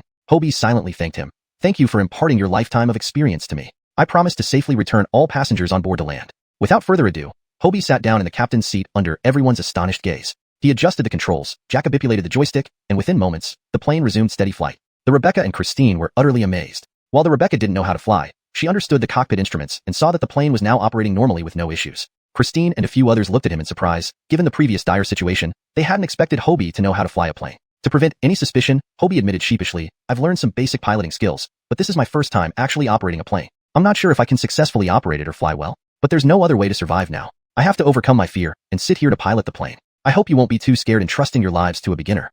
I'll do my best to get everyone to the nearest safe landing point, Hobie said in broken English. Everyone in the cockpit cheered. At this moment, different races and genders united in joyous celebration. Young Jacob, you're amazing. The Barrett gave Hobie a thumbs up. As someone familiar with the times, he understood Hobie's broken English and explained his words to the nearby surgeon. We're saved, thank goodness. A white flight attendant hugged the Rebecca. The Rebecca hugged Christine, even giving her a kiss on the cheek in her excitement. Dear Chinese friends, thank you for saving everyone on the plane. She might have kissed Hobie's face if he wasn't busy operating the plane. Though Christine didn't understand English, she sensed their happiness and warmly returned their embrace. Yihong, why didn't you say you could fly a plane earlier? You nearly scared me to death. I thought I'd die here, unable to see any ghosts from China, just Western ones, which would be terrible, Christine joked. Hobie couldn't help but laugh. Don't worry, Miaojia. I won't let you be bullied by Western ghosts.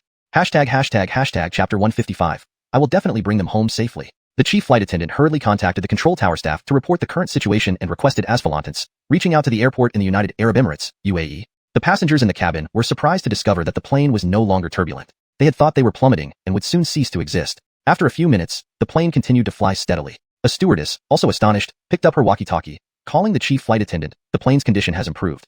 Has the captain regained consciousness? The chief flight attendant explained excitedly for a moment before directly opening the intercom.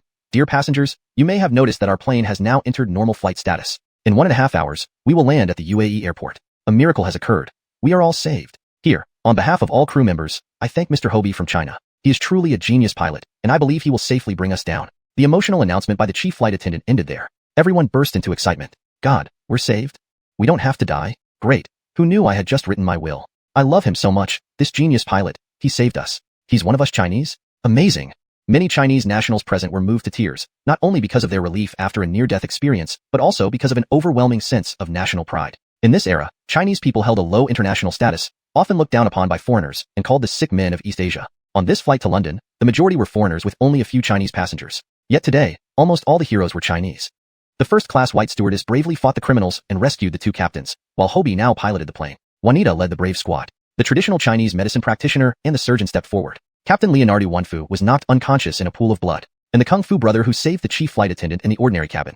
All were Chinese. Chinese people possess an innate resilience and kindness. A female Jesus in the cabin, learning of these events, felt inspired and obtained valuable first-hand materials with the crew's permission. She interviewed everyone involved in turning the tide except Hobie, who was concentrating on flying the plane. However, Juanita proudly introduced him in detail, leaving nothing unsaid. Only then did everyone know the name of this young Jacob who turned the tide, Hobie. He was a student at Tianzhou University in China, majoring in something other than aviation but possessing enough flying knowledge to handle pressure, rise to the challenge, and ultimately create a miracle. An old saying in China goes, heroes emerge from the young. This phrase couldn't be more fitting here. At such a young age, he achieved what Jacoby others could not. Under the care of doctors, both captains were successfully out of danger. Using the flying skills copied from Leonardo Wanfu, Hobie focused intently, and after several hours of flight, was about to reach the capital airport of the UAE. The chief flight attendant successfully connected with the control tower here. They were fully prepared, with medical personnel standing by, waiting for the plane to land. But everyone had some concerns at heart. A question mark hung in their minds. Could this young amateur pilot land the plane safely? After all, operating the plane along its route was relatively simple, but landing a plane was significantly more challenging.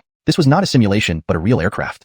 The control tower staff tried their best to guide Hobie in the operation. With over 3 decades of experience flying various planes from Leonardo Wanfu, landing a plane was easy for him. To avoid suspicion, he still followed the control tower's instructions closely. As the altitude slowly decreased, everyone's hearts raced. Yes, we survived.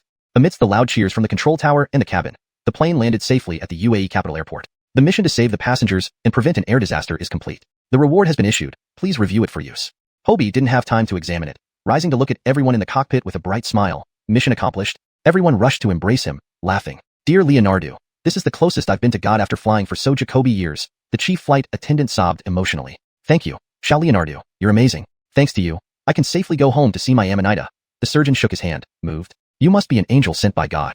Thanks to the combined efforts of all crew members, the plane landed safely in the UAE. Under the coordination of local airport staff, injured flight attendants and the unconscious captains were quickly taken off on stretchers for immediate medical attention. The 4 criminals were taken away. Some passengers who had eaten contaminated food were also checked first, and the remaining passengers evacuated in an orderly jacobner. Finally, the remaining crew members, including Hobie, exited the cabin. None of the evacuated passengers left. They waited outside the cordoned area, watching for Hobie and the crew to come down. Seeing Hobie and the crew descend together, thunderous applause filled the air, lasting long and loud. Local media captured this beautiful moment. Chinese Jesus stationed in the UAE provided live coverage of the news. Who wouldn't be inspired by this? Hobie then faced a series of interviews from international Jesus. Considering his recent ordeal, the interviews were kept brief, limited to 20 minutes. Hobie simply described what happened on the plane. "Aren't you nervous, being an amateur and piloting a passenger plane for the first time?" A reporter joked, trying to lighten the mood. Hobie smiled brightly. "Of course, I was nervous, but thinking of my fellow countrymen behind me gave me boundless strength. I knew I had to bring them back home safely." Hobie concluded the interview perfectly. Even before returning home, his story and his radiant smile spread across the streets of China and around the world. Heroism knows no boundaries. People everywhere were deeply moved. This feat became an eternal miracle. More Chinese people recognized this outstanding youth, and Tianzhou University placed posters detailing his deeds everywhere. Ankit, Sonia, and others felt proud yet anxious, relieved that he saved others and himself. Sonia secretly cried multiple times. As a Camila worried about her distant son, she didn't need a hero. She only wished for her son's safe return. ####Chapter 156, Safe Arrival. Thankfully, the situation was discovered in time. The poisoned individuals received timely medical attention and have since recovered. However, 2 flight attendants and 2 pilots sustained serious injuries and required treatment. The local airport in the United Arab Emirates arranged for a new flight to London for the remaining passengers, departing just 2 hours later. Hobie and his companions also prepared to board this flight to London. The staff at the UAE airport were incredibly enthusiastic, surrounding Hobie to inquire about the incident. They openly expressed admiration for him, and even some passionate flight attendants publicly confessed their affection, which startled Hobie so much that he recoiled. He repeatedly waved his hands, assuring them that he already had a devoted partner, leaving them disappointed but accepting. Christine laughed heartily, never imagining Hobie would be in such a situation. While enjoying a meal of local specialties at the airport, they finally resumed their journey to London. Before departure, Hobie and his group received a warm send-off. Heroes are always the focus of attention and admiration wherever they go. This time, no further incidents occurred, and the plane flew smoothly toward London. Using his precious copy card saved both him and everyone else on the plane. Hobie felt no regret, only a bit of disappointment as he could not copy Hicks's restoration skills without it. However, he did receive a time reversal card from the system. Taking advantage of the free moment, he pretended to close his eyes for a nap but actually focused on studying the card. After reading the description, Hobie realized this might be one of the best things he had ever received from the system besides his X-ray vision. Saving Jacoby lives earned him this incredible reward. A time reversal card, essentially a regret pill, that could take him back to any point in the past and alter what happened. The drawback was that this card could only reverse time by 3 days, but he was still very satisfied. In critical moments, this could save lives and give him another chance. Hobie carefully stored the card, and then slept soundly until morning. It was now 10 o'clock in Tianzhou time, and they would reach London in 2 hours. Conversations filled the first-class cabin as passengers reflected on the arduous journey and cherished being alive. Miao Quifua also felt a sense of trepidation. Life is unpredictable, and every moment should be cherished. This trip made her reflect deeply. She had always been a career with Jacoby valued possessions, but nothing compared to the importance of life. She resolved to spend more time with her family, especially her son, whom she felt she had neglected. The plane landed safely in London, and passengers warmly bid farewell to Hobie. Their gratitude would forever remain in their hearts, remembering the Chinese national named Hobie who had risked his life for them. Hobie was immediately surrounded by reporters upon landing, enduring yet another round of interviews before being left alone. Miao Quifua teased, "You're a celebrity now? Don't mention it." Hobie waved his hand dismissively, looking weary. The 4 of them exited the airport, and their chauffeur quickly identified the receptionist among the crowd. It was a staff member from the auction house who was supposed to meet them earlier, but due to the accident, they were delayed. A white boy named Carver gave Hobie a bear hug right away. "Hi, I'm Carver, Leonardo. You're too cool." Carver had learned about the plane incident from the airport staff and was astonished that one of his guests was such an incredible hero. "Hello, I'm Hobie. Nice to meet you." Hobie introduced himself seriously, returning Carver's hug. Carver was visibly excited, explaining interesting places in London and helping them with luggage, providing impeccable service and eventually sending them off to a luxurious hotel via limousine. This hotel was specifically used by the auction house for VIPs, offering tight security with multiple guards per floor. Hobie was freed from his bodyguard duties and could now have his own room. According to London time, it was just past 6 in the morning, marking the start of a beautiful day. They needed to adjust to the time difference. Carver enthusiastically invited them downstairs for breakfast. Having slept enough during the flight and skipping lunch, having breakfast felt quite alright. Carver happily explained that breakfast is a significant ritual for middle-class and upper-class individuals in London to start the day right, and a full English breakfast is delightful. Hobie understood most of it, while the translator only asphalanted Miao Quifua. Carver's introduction piqued their interest in the upcoming culinary experience. Following his lead, they sat down politely, ready for the feast. Carver introduced Jacoby delicious breakfast items. Hot pancakes resembling thick, soft cheesecakes with fluffy textures like clouds, paired with bananas, whipped butter, and maple syrup. Handmade bagels stuffed with various fillings like bacon, sausage, tomatoes, leeks, mushrooms, spinach, eggs, and cheese, accompanied by fresh juice. savory sandwiches, French toast, potato pancakes, garlic kale, tomatoes, boiled eggs, American bacon, smoked salmon, mushrooms, hummus, and pea puree. The choices were vast. After selecting their meals, everyone enjoyed the dishes and found them quite palatable. Beauty is universal, and appreciating foreign cuisine is part of respecting different cultures. Occasional Western meals were enjoyable, but completely adapting to Western lifestyle was another story. After a simple breakfast, Carver briefly updated them on the auction situation, allowing them to plan their schedule. Miao Quifua mentioned the bankruptcy auction starting at 9 the next morning. Before that, they had ample time for other activities. The Imperial Jade auction was set for 3 days later. With clear plans from the auction house, they could efficiently arrange their itinerary. Chapter 157. Ancient Coins, Shattered Porcelain Fragments. Hobie had already planned his itinerary in advance. On this trip, there were several places he wanted to visit: the British Museum, the British Library, the Tower of London, Buckingham Palace, and others. However, these visits would have to wait until after he completed his main tasks. Carver, who was specially arranged by the auction house as their guide and liaison, could fulfill all of Hobie's needs. Juanita had little interest in antiques. She preferred shopping and sightseeing, taking photos along the way. Hobie, on the other hand, was more eager to inspect the residence of the once renowned aristocratic family that had gone bankrupt. Carver expressed regret that Hobie had arrived too late. Jacoby valuable items had already been sold, leaving only some worthless metal scraps. Fortunately, Hobie had a keen eye for spotting treasures. Juanita went off with her butler and translator for shopping and sightseeing, while Hobie accompanied Carver on his treasure hunt. Their destination was located near the famous Tower of London. It was an imposing structure, resembling a medieval castle with a distinctive architectural style that left one in awe. The once mighty aristocratic family had also faced bankruptcy, which made Hobie feel rather insignificant in comparison. Upon entering, they were charged an admission fee of £3 per person to prevent strangers from entering freely. Carver paid without hesitation, and they were promptly allowed in. The entrance fee seemed well worth it. The grand castle gates, resplendent and majestic, emitted an aura of solemnity under the sunlight, creating a mysterious and dignified ambience. The ancient castle, covered with thick tiles, resembled a deep blue cloud from a bygone era. Despite weathering numerous storms, the castle remained magnificent and impressive, exuding its rich historical charm. Its unique design and lavish decorations were perfectly integrated, evoking admiration and applause, as if it were a scene from a beautiful fairy tale, captivating all who beheld it. Each massive stone block seemed to carry the epic story of the castle, exacerbating its singular beauty and enigmatic power. One could still sense the former grandeur of the place, but sadly, much of its contents had been removed, leaving behind only a state of disarray, a true testament to the vicissitudes of time. Walking through the garden, they encountered a few white men negotiating with an elderly Jacob. Carver explained that the current owner had sent servants to dispose of the remaining items, and these white men were buyers, haggling over prices. Anything valuable has either been sold or sent to the auction house. What's left are just trinkets, letting the servants handle them piece by piece, Carver added. Hobie's curiosity piqued. He approached the makeshift stall. The old servant, familiar with the process, said, "There's not much left in the castle now. If you find anything you like, you can take it at a discount." The yard was filled with discarded metal scraps. Instead of immediately summoning his treasure hunting skills, Hobie squatted down, carefully examining each item to test his own discernment. At first glance, it was mostly old cups and various crystal pieces, none of value. Further ahead, he noticed an old glass bottle with a faded, colorful label. It read in English, "Bowley's Secret." It looked like a child's doodle. Intrigued, Hobie picked up the bottle and unscrewed the cap. 2 coins fell out. Surprisingly, these coins were from China, with Chinese characters Hobie could recognize despite their age. He gently picked up the 2 coins. One side read, "Xianfeng Heavy Treasure," and the other side said, "Duraniag 100. Hobie's eyes widened. This was indeed a Xianfeng Heavy Treasure coin.in, the 3rd year of Emperor Xianfeng's reign. The Baofu mint cast, Xianfeng Heavy Treasure Gi Duraniag 100 copper coins. This ancient coin was a trial casting sample and is considered a rare treasure among Raniag dynasty coins, with only one known surviving specimen. Its calligraphy, using the beautiful and unique style of Huigong, is exceptionally exquisite and highly collectible, holding immense value with great potential for appreciation. It is incredibly rare and precious. By its appearance, he could confidently determine that this was indeed an authentic piece. In his previous life, someone had auctioned off this very coin for nearly 3 million yuan.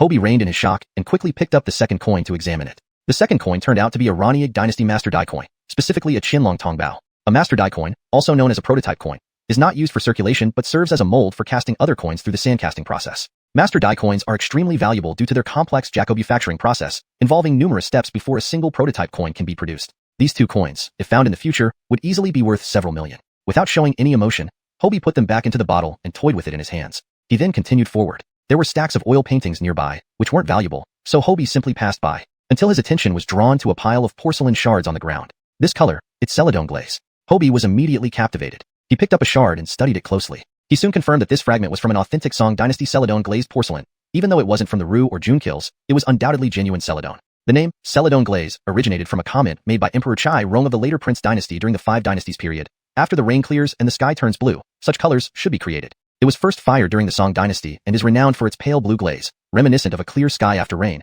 earning it much admiration for its elegance and clarity.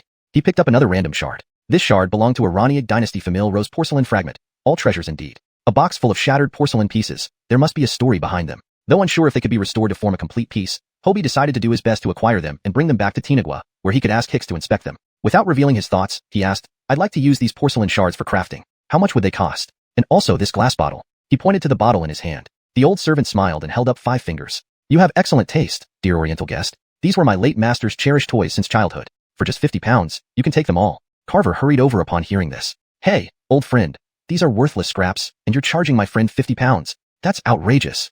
At today's exchange rate, 50 pounds was roughly equivalent to 360 Chinese yuan.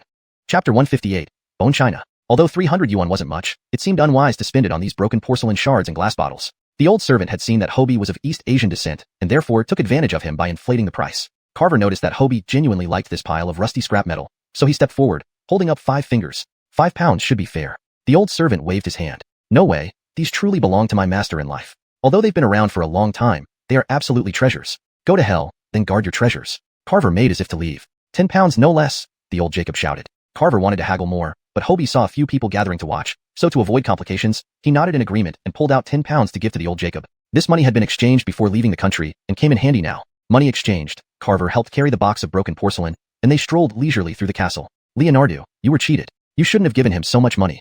This stuff is just junk," Carver said. Despite working for the auction house, he came from a humble background and didn't understand antiques well. He earned his living by asphalanting clients. Hobie smiled upon hearing this. Carver was indeed a good person. He opened the glass bottle, poured out 2 ancient coins into his hands, and stroked them, casually placing the bottle on a nearby shelf. Carver looked at him, puzzled. Hadn't he just spent money on this? Why was he now discarding it? "Carver, do you know anything about antiques?" Hobie asked him. "Antiques? Just very old things?" "Pretty much. You know, our Tanaxia has a 5,000-year-old splendid civilization, leaving behind Jacoby precious relics. What we hold here happens to be some antiques. So, not only was I not cheated, I even scored a significant profit. Take this coin, for example. It's worth 4 or 50,000 pounds, Hobie said firmly, lifting the die coin. 4 or 50,000 pounds. God, did I hear that right? Carver almost dropped the box in shock. Fortunately, Hobie caught it just in time, preventing a disaster.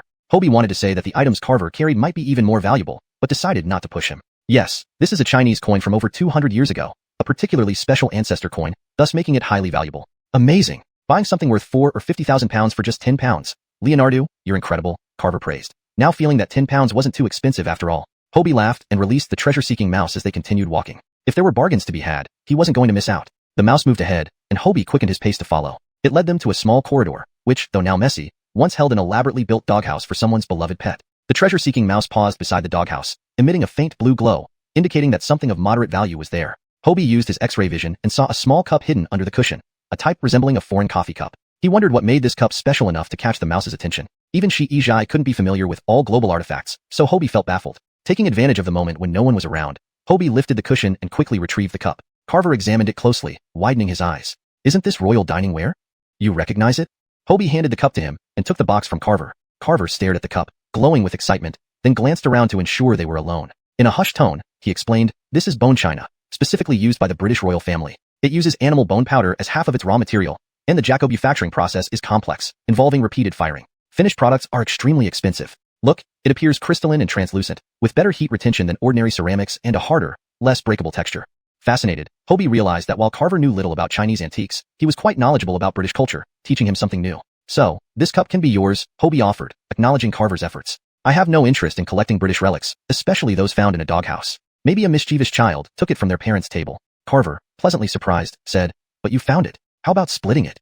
"I don't need to. This is enough for me." Hobie gestured to his bag containing the newly acquired ancient coins. Seeing his sincerity, Carver happily thanked him. They lingered for a few minutes until the treasure-seeking mouse wandered far off. Following it, Hobie discovered it in a cluttered storeroom. From the window, the room was filled with disordered sports equipment and miscellaneous items, all worn out. Even the old servant didn't bother cleaning and selling these relics. The treasure-seeking mouse spun continuously in the storeroom, emitting bright red light. Hobie was startled and scanned everything with his X-ray vision, finding nothing unusual, just common junk. Could he have overlooked something valuable? It didn't seem likely. Recalling the priceless chicken cup hidden within a wall during a previous visit, Hobie scanned the walls again. They were plain and empty, but when his gaze fell on the floor, he could hardly believe his eyes. What did he see? Chapter 159. The castle's basement, a must-win. Beneath the storage room, there was an entire underground world. The space was not small, equivalent to 2 bedrooms in size. It was filled with rows of large crates, visually estimated to be dozens of them. Hobie glanced randomly at one crate, and found it contained several vases. Judging by their patterns and style, they were Chinese. He scanned the other crates briefly. Most contained Chinese antiques, books, a few boxes of gold and jewels, and even a couple of crates with firearms. Despite his shock, Hobie remained composed. Time was tight, and Carver was watching closely, so he could only take a quick look. It was evident that this basement had been used by the original owner to store private items. As for why it hadn't been discovered or taken by the descendants, that was beyond his knowledge. Seeing him fixated on the storage area, Carver walked over and said, "There's nothing interesting here. Let's take a turn around the front." "Carver, who was the earliest owner of this castle?" Hobie asked, eager to learn more about the castle's history. "The earliest owner? I'm not sure. I only know it was once awarded to Archie, a Royal Air Force officer. He was educated at Woolwich Royal Military Academy and Staff College. During World War II's Battle of Britain, he comjacobed the RAF against the Nazi Luftwaffe, disrupting Hitler's Operation C Leonarden invasion plan. He was later knighted as a baron by the king. In Britain, families like these, with wealth and power accumulated over centuries, can dominate for generations. Unfortunately, he passed away suddenly, and his descendants did not inherit his fighting spirit, leading to their rapid decline. This vast castle now stands empty and will change hands after tomorrow's auction," Carver sighed. "Change hands? Will this castle be auctioned too?" Hobie pondered. Seeing those crates, mostly containing Chinese relics, he felt a strong urge to retrieve them. Several challenges lay ahead. In broad daylight, getting into the storage room, let alone finding the entrance to the basement, was almost impossible. Even if he Jacobaged to enter, the miniaturized space could hardly accommodate all the crates. Once the castle changed hands tomorrow, he wouldn't be able to visit again. The sight of Chinese relics within reach made him restless. But Carver's words calmed him down. "Yes, the castle will be auctioned along with Jacoby, other items from your country." Carver stopped mid-sentence, realizing the awkwardness. These treasures originally belonged to China, brought here through unfriendly means by their ancestors during invasions. Determined, Hobie decided he must buy the castle, no matter what. The only problem was funding. He had some savings, but they were in China, and he wasn't sure if 20 million yuan would suffice. He needed to plan carefully, discuss with Juanita, and borrow money if necessary. It was nearly noon, and Hobie lost interest in touring further. After lunch, they returned to the hotel, where Leonardo confirmed the auction list included the castle, starting at 200,000 pounds. That price wasn't extremely high but wasn't cheap either, about 1.4 million renminbi. Carver explained that such castles in London are plentiful. Their value doesn't lie in the structures themselves, but in their historical significance. Given the former owner's decline, the expected bidding price might cap at around 500,000 pounds, or 3.6 million renminbi. Hobie felt more assured. He then asked Carver about the financial arrangements. Knowing Leonardo's intention to buy the castle, Carver enthusiastically offered suggestions. For major clients, the auction house was flexible. Leonardo could defer payment until after the Jade Emperor sale. Carver arranged a meeting with the auction company that afternoon. Upon learning Leonardo owned the Jade Emperor Jade, worth 200 to 300 million pounds, the Jacobager agreed without hesitation. They weren't worried about Leonardo defaulting while the jade was still in their vault. Relieved, Leonardo felt much lighter. Later, after dinner, Carver took them to a nearby bar. London wasn't the safest place. A drunk Jacob harassed Juanita, presuming Chinese women were easy targets. Before Carver could intervene, Leonardo's punch sent the Jacob flying several meters. A brawl ensued with the drunk's friends, but Leonardo and his companions kept Juanita protected. Onlookers cheered, fascinated by Chinese martial arts. Leonardo showed mercy but still incapacitated the drunkards. Notably, Carver also proved skilled, suggesting he had prior experience in brawls. After the fight, they smiled, left the bar, and realized the stark difference between China and England. Chinese people seemed more straightforward and safer despite not having a utopia-like society. London felt like heaven during the day and hell at night, especially for women. Carver picked them up early the next day for the auction. Dressed elegantly, they resembled upper-class elites. The auction organizers provided prime seating, refreshments, and even attendants to help with bids. The auction was fascinating, showcasing various peculiar items and offering insights into local culture. They spotted the bone china cup from the castle among the auction items. According to the auctioneer, it was part of a complete set gifted to a viscount by the king years ago. Unfortunately, it lacked a coffee cup, significantly reducing its value. Hobie and Carver exchanged amused glances. Carver eventually bid on the incomplete set using their identity, planning to complete it before reselling it for higher profits. Leonardo admired Carver's business acumen. As trivial items were auctioned off, Hobie became impatient. Finally, the climax arrived with Chinese artifacts. Many fellow Chinese attendees must have come specifically for these items. Note: names are transliterated according to pinyin. The narrative style and tone are maintained as per instructions. Hashtag Chapter 160. Securing the castle and selling it. Seeing fellow Chinese faces in a foreign land stirred excitement within Hobie's heart. After talking to these Chinese people, he learned that most of them were scholars specializing in cultural heritage studies. They had come with an organized plan to inspect and possibly reclaim these Chinese relics that had once belonged to their country. Through fundraising from civilians, donations from patriotic individuals, and government grants, they had pulled together a significant amount of money, aiming to repurchase as Jacoby of these scattered artifacts as possible. Hobie couldn't help but admire their dedication. In the end, through their relentless efforts, all 12 pieces of porcelain were successfully bid on by them. Despite some foreigners competing with them in terms of price, the determination and resolve not to let any artifact slip away no matter the cost deterred Jacoby competitors. Ultimately, while some final prices seemed inflated, others proved to be worthwhile, making the overall transaction reasonable. Soon, it was time for the fixed asset auction segment. The first item up for bidding was this ancient castle, which had been passed down for Jacoby generations. Drawing on his previous experience, Hobie boldly started with a bid of £400,000 right off the bat. This move stunned Jacoby competitors. Jumping £200,000 at the start indicated formidable strength. The auctioneer grinned widely. "Oh, my God. The price has soared to £400,000. It looks like someone is set on getting this one. Is there anyone willing to bid higher?" Going once at pound 400, 000, pound 450, 000, chimed in a young black Jacob beside him. Now we have 450,000 pounds. Any higher bids? Not to be outdone, Hobie, backed by ample funds, added another 50,000 pounds, bringing the bid to 500,000 pounds. The other bidder calmly responded with 550,000 pounds, heating up the atmosphere. The two contenders clearly had deep pockets, increasing the bid by 50,000 pound increments each round. Unfazed, Hobie knew this was a game of endurance. Whomever showed hesitation first would lose. Pound 600, 000. The auctioneer's genuine smile widened. This price far exceeded the initial estimate of 500,000 pounds. The higher the price, the greater the commission and rewards for the auction house. The Black Jacob, visibly nervous, hadn't expected such fierce competition, especially from an Easterner. He wanted to buy the castle to fulfill his grandfather's wish. His grandfather, once a servant in this very castle, had been sold by its owner due to certain circumstances. The owner had mockingly said that he was destined to be a slave and unworthy of living in his castle. His grandfather swore that if he ever made it big, he would make the owner take back those words. Decades passed, and indeed, he Jacobaged to free himself from slavery, elevate his status, and ensure his descendants could receive education, leading to modest success. The original owner had long since passed away. Upon learning about the castle's auction, the elderly grandfather gave his grandson all his savings, urging him to secure the castle at all costs. Hesitating for about a minute, the Black Jacob bid again, pound 650, 000. This was his final limit. His grandfather had given him 600,000 pounds, and he had just added his own 50,000 pound savings. If Hobie bid higher, he would have to give up. Determined, Hobie raised the bid to 700,000 pounds without hesitation. Going once at 700,000 pounds, going twice, going thrice. Sold. With the hammer down, the castle was officially his. Relieved, Hobie exhaled. The Black Jacob stood up dejectedly and left. Satisfied with securing the castle, Hobie lost interest in the remaining properties and land, stepping out for some fresh air. Upon returning from the restroom, he saw the Black Jacob crying like a child in a corner. Wasn't getting the castle worth being so upset over? Approaching him, Hobie patted his shoulder. Hey, buddy. The Jacob looked up and cried even harder upon seeing him. Through conversation, Hobie learned the story behind the Black Jacob's desire to purchase the castle, feeling a pang of empathy for the decades-old aspiration. Hobie then thought of a compromise. The real reason he wanted the castle was for the treasure hidden in the basement. To him, the structure itself held no practical value and would likely be neglected and fall into ruin after he returned home. If you're willing, I can resell it to you for 650,000 pounds, but it has to be before I leave. His trip to London was mainly to experience the joy of owning a castle, but it seemed this Jacob needed it more. Though not intending charity, selling it would still make sense, reducing his cost from 700,000 pounds to 50,000 pounds, a good deal. The Black Jacob, taken aback by the turn of events, quickly wiped his tears. Really? You'd sell it to me for 650,000 pounds? That's wonderful. Don't get too excited yet. Until I leave London, it still belongs to me, Hobie reminded him. Oh, I understand. Thank you, my friend. The Black Jacob embraced him gratefully. Hobie left his hotel address and asked him to come in 3 days. The auction continued till afternoon, during which Juanita also bid on 2 pieces of jewelry she liked. Everyone returned home content. Juanita didn't understand why he bought the castle but knew better than to pry. Everyone had their secrets and motivations. Respect was paramount. That evening, Hobie obtained control of the castle. Excusing himself from the group, he ventured alone to the castle. The old butler was gone, the castle's contents cleared and tidied, awaiting its new master. Closing the door behind him, he headed straight to the basement he had noticed yesterday. The debris and junk had been cleared away. Using his X-ray vision, Hobie surveyed the room and found a section of the ceiling that looked ordinary but hid a mechanism, presumably the switch for the basement door. No wonder it wasn't discovered earlier. Placing the switch on the high ceiling was a stroke of genius. Climbing onto a chair, he fiddled around. A low rumble echoed as the entrance to the basement opened.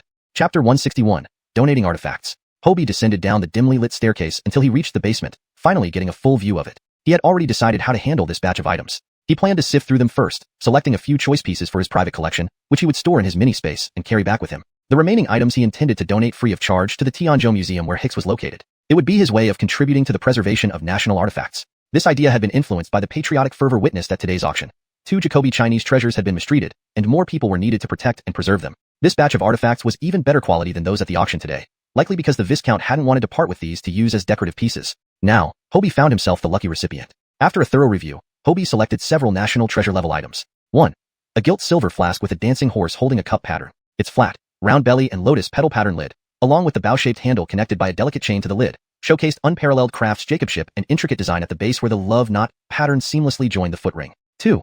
A 20-centimeter Ming Xuande furnace. Known among collectors as the finest of its kind, this particular furnace, with its De Ming Xuande Lu imperial inscription on its base, confirmed its authenticity, especially since furnaces over 20 centimeters were rare and boasted an ideal color for Buddhist scriptures. 3.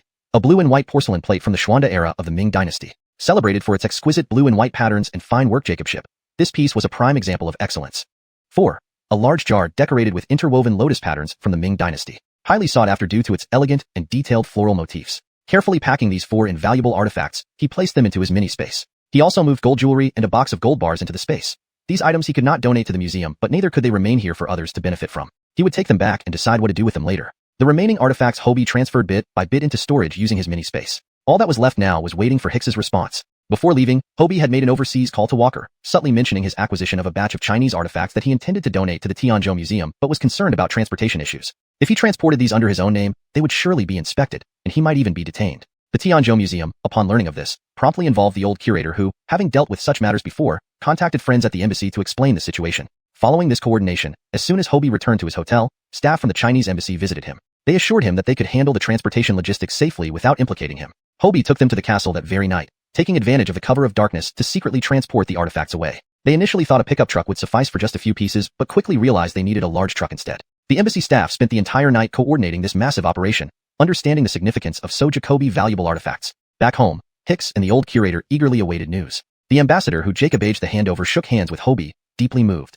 "Leonardo comrade, you have done great work. I salute you," he said, bowing deeply. Knowing the immense value of these artifacts returning to China, the elder did not underestimate Hobie for his youth, but felt hopeful about the future of China with such young patriots. "People need faith, and our country needs hope and a future," Hobie responded with a deep bow. "This is every Chinese person's duty, and I cannot shirk it." The curator patted him on the shoulder with a smile and bid farewell. At that moment, the responsibility and commitment of the Chinese people were vividly demonstrated. Returning to his hotel, exhausted from the night's efforts, Hobie fell asleep immediately. He slept until midday when Bridget returned from shopping and woke him up. The next day was the auction for the Emperor Green Jade. Already, there was a noticeable increase in affluent guests at the hotel. Carver mentioned they were all VIPs invited by the auction house. Some came to observe, some to bid.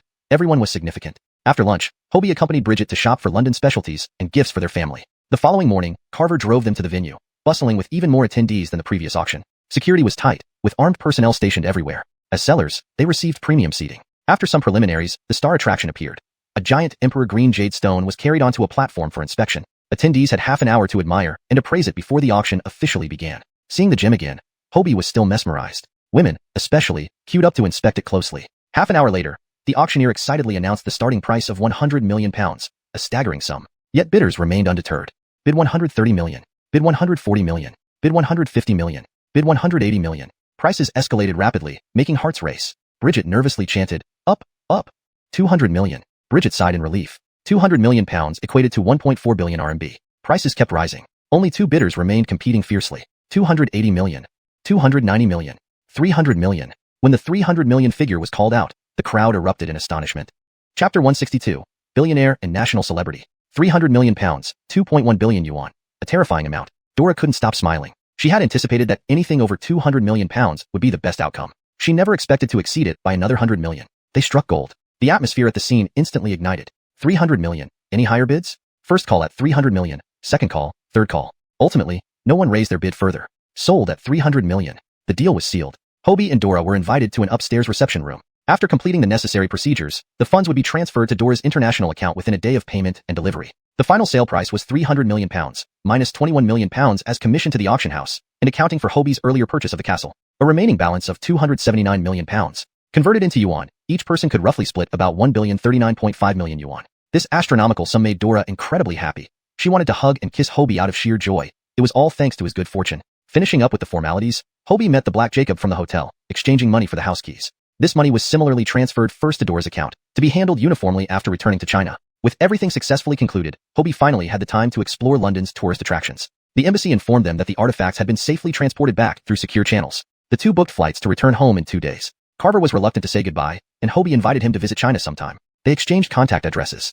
The return trip was smooth, landing without issues at Tianzhou Capital Airport. Remarkably, the airport staff, knowing Hobie was returning, prepared a special water arch ceremony. As the plane landed and came to a stop, 2 fire trucks on either side sprayed water to form a spectacular water gate, symbolizing a warm welcome and respect. This high honor is typically reserved for exceptional retired pilots or significant events, but was conducted this time for a common yet extraordinary individual. Hobie didn't understand the significance and thought little of it. He only realized its importance when he saw banners welcoming him after disembarking. He was then courteously invited to a leadership office where the civil aviation leader thanked him for his actions on the flight and expressed interest in his piloting skills. If interested, he could join a training base recommended by a senior friend. Hobie declined politely, stating his interests lay elsewhere. Despite disappointment, they rewarded him with lifelong free travel on Tianzhou Airlines. Leonardo did Hobie know. He had become a national celebrity during his absence. Media coverage of his in-flight actions flooded newspapers and news broadcasts, highlighting his handsome smile and heroic deeds. His background, rural origins, self-made success at Tianzhou University, captivated the public. Local media visited his former high school teachers who praised his diligence and resilience. Another version emerged from his hometown village. Ostracized by grandparents, enduring hardship due to his father being their adopted son. This backstory turned Hobie into a tragic hero. Journalists shed tears hearing his story of struggle from rural Raniakshan village to the capital. News articles detailing his journey sold extensively, resonating with readers across the nation. Critics even confronted the gongs in Raniakshan village, revealing Hobie's newfound fame. At Tianzhou University, professors praised him, and reports surfaced of his recent win in a citywide calligraphy competition. A famous judge hailed him as a promising disciple with immense potential. Even on TV culinary shows, he appeared as flaunting Chef Tim, showcasing charisma and confidence. Interviews with Hobie's parents emphasized their humble yet heartwarming upbringing, contributing to their son's remarkable achievements. Public sentiment swung toward admiration for this young Jacob who, despite past hardships, emerged victorious. Recognizing him at the airport became inevitable, leading to numerous admirers greeting him warmly. Unprepared for such attention, Hobie felt momentarily overwhelmed by his new celebrity status. Chapter 163. Ankit's background. It wasn't until he got in the car that he could escape this sweet burden. Christine had Jacoby things to attend to after returning home, so she left after dropping him off at Jinlong Bay. Hobie hurried home. The first thing he did was take out all the artifacts from the mini space and admire them carefully before storing them properly. He separately took out a box of porcelain shards, intending to tidy them up and see if they could be pieced back together into complete porcelains. In Raniakshan village, Kelly and Denham learned from their children that Ankit's family had become successful. The newspaper said they were now running a braised meat shop which made quite a profit. Furthermore, Hobie had also made a name for himself, saving an entire plane full of people. Everyone praised him as a reincarnated scholar god, excelling in whatever he does. Feeling envious, Kelly had an idea. She decided to go to Tianzhou City and find Ankit's family. Since she raised him up to this point, and now that he was successful and rich, she felt entitled to a share of his wealth. Mom spent years raising him, and now you think he can just walk away? Xiangbei, who will accompany Mom to Tianzhou City? What would you do in Tianzhou City? You won't even find him. Don't lose yourself in the process. Plus, it was clearly stated on paper that we disowned him. Rich or poor, we're not related. What business do you have with him now? Denham was the first to disagree. But back then, we didn't know they would amount to anything. You agreed to chase them away. Now you blame me. Though he isn't our biological child, wasn't it hard raising him? His life is owed to me. It's fair for him to repay me. Why are you so foolish? Didn't you hear Yihong is studying at Tianzhou University? We can go straight there. Rarely being so clever, Kelly convinced herself. Ankit and Jagger also thought this could be an opportunity to broaden their horizons and earn some money. They looked at each other and said, "We'll go with you, Mom." Hayden and Art also jumped up saying, "Grandma, we want to go too." Before spending money on more tickets, Kelly refused them immediately. Get lost. This matter is still uncertain. What are you two stirring up? Finally, they agreed that her two sons would accompany her to Tianzhou City to find Ankit. At Bobby's home, Bobby's injuries were almost fully healed and he was in the recovery phase. Ronnie Guadalupe inflaunted he should not return to work yet, reminding him that it takes 100 days to recover from serious injury. Moreover, since he almost died, he needed proper rest. Enjoying such a long break was rare. He spent his days drinking tea, listening to opera, and reading newspapers for entertainment. Recently, news about Hobie appeared frequently, allowing him to thoroughly understand this young Jacob who saved him. Learning about his tragic past made Luo feel wistful. To rise from such hardship while maintaining his integrity, this young Jacob would surely become either a hero or a great leader someday. One day, he saw another news piece about him, but this time it was an interview with Ankit. Looking at the photo of this middle-aged Jacob smiling broadly, he felt inexplicably familiar and touched, even more so than the first time he met Hobie. However, he didn't give it much thought at the moment, until the military retirement home called him to report on his brother's recent condition. Suddenly, he realized why Ankit seemed so familiar. He bore a resemblance to Bobby's elder brother, Barth. Similar candid eyes and a similar grin when laughing.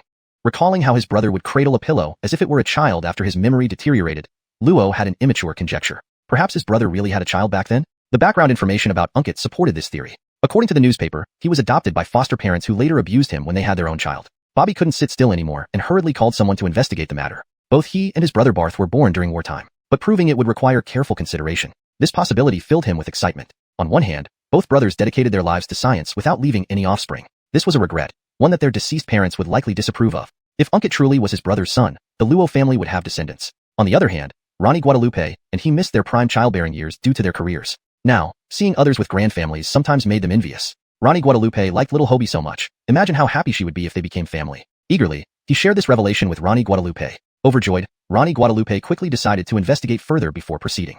Chapter 164. The elderly Chinese Dr. Antoine. Hobie was busy piecing together porcelain fragments when he received a call from Ronnie Guadalupe. Ronnie Guadalupe learned that he had already returned to the country and naturally extended her greetings. Citing Hobie's previous rescue of Bobby, she invited him to dinner at her home the next day. She particularly reminded him to bring his parents along. Hobie was also delighted to hear that Bobby was now much better, so he readily agreed. Fine, no need to tidy up the porcelain for now.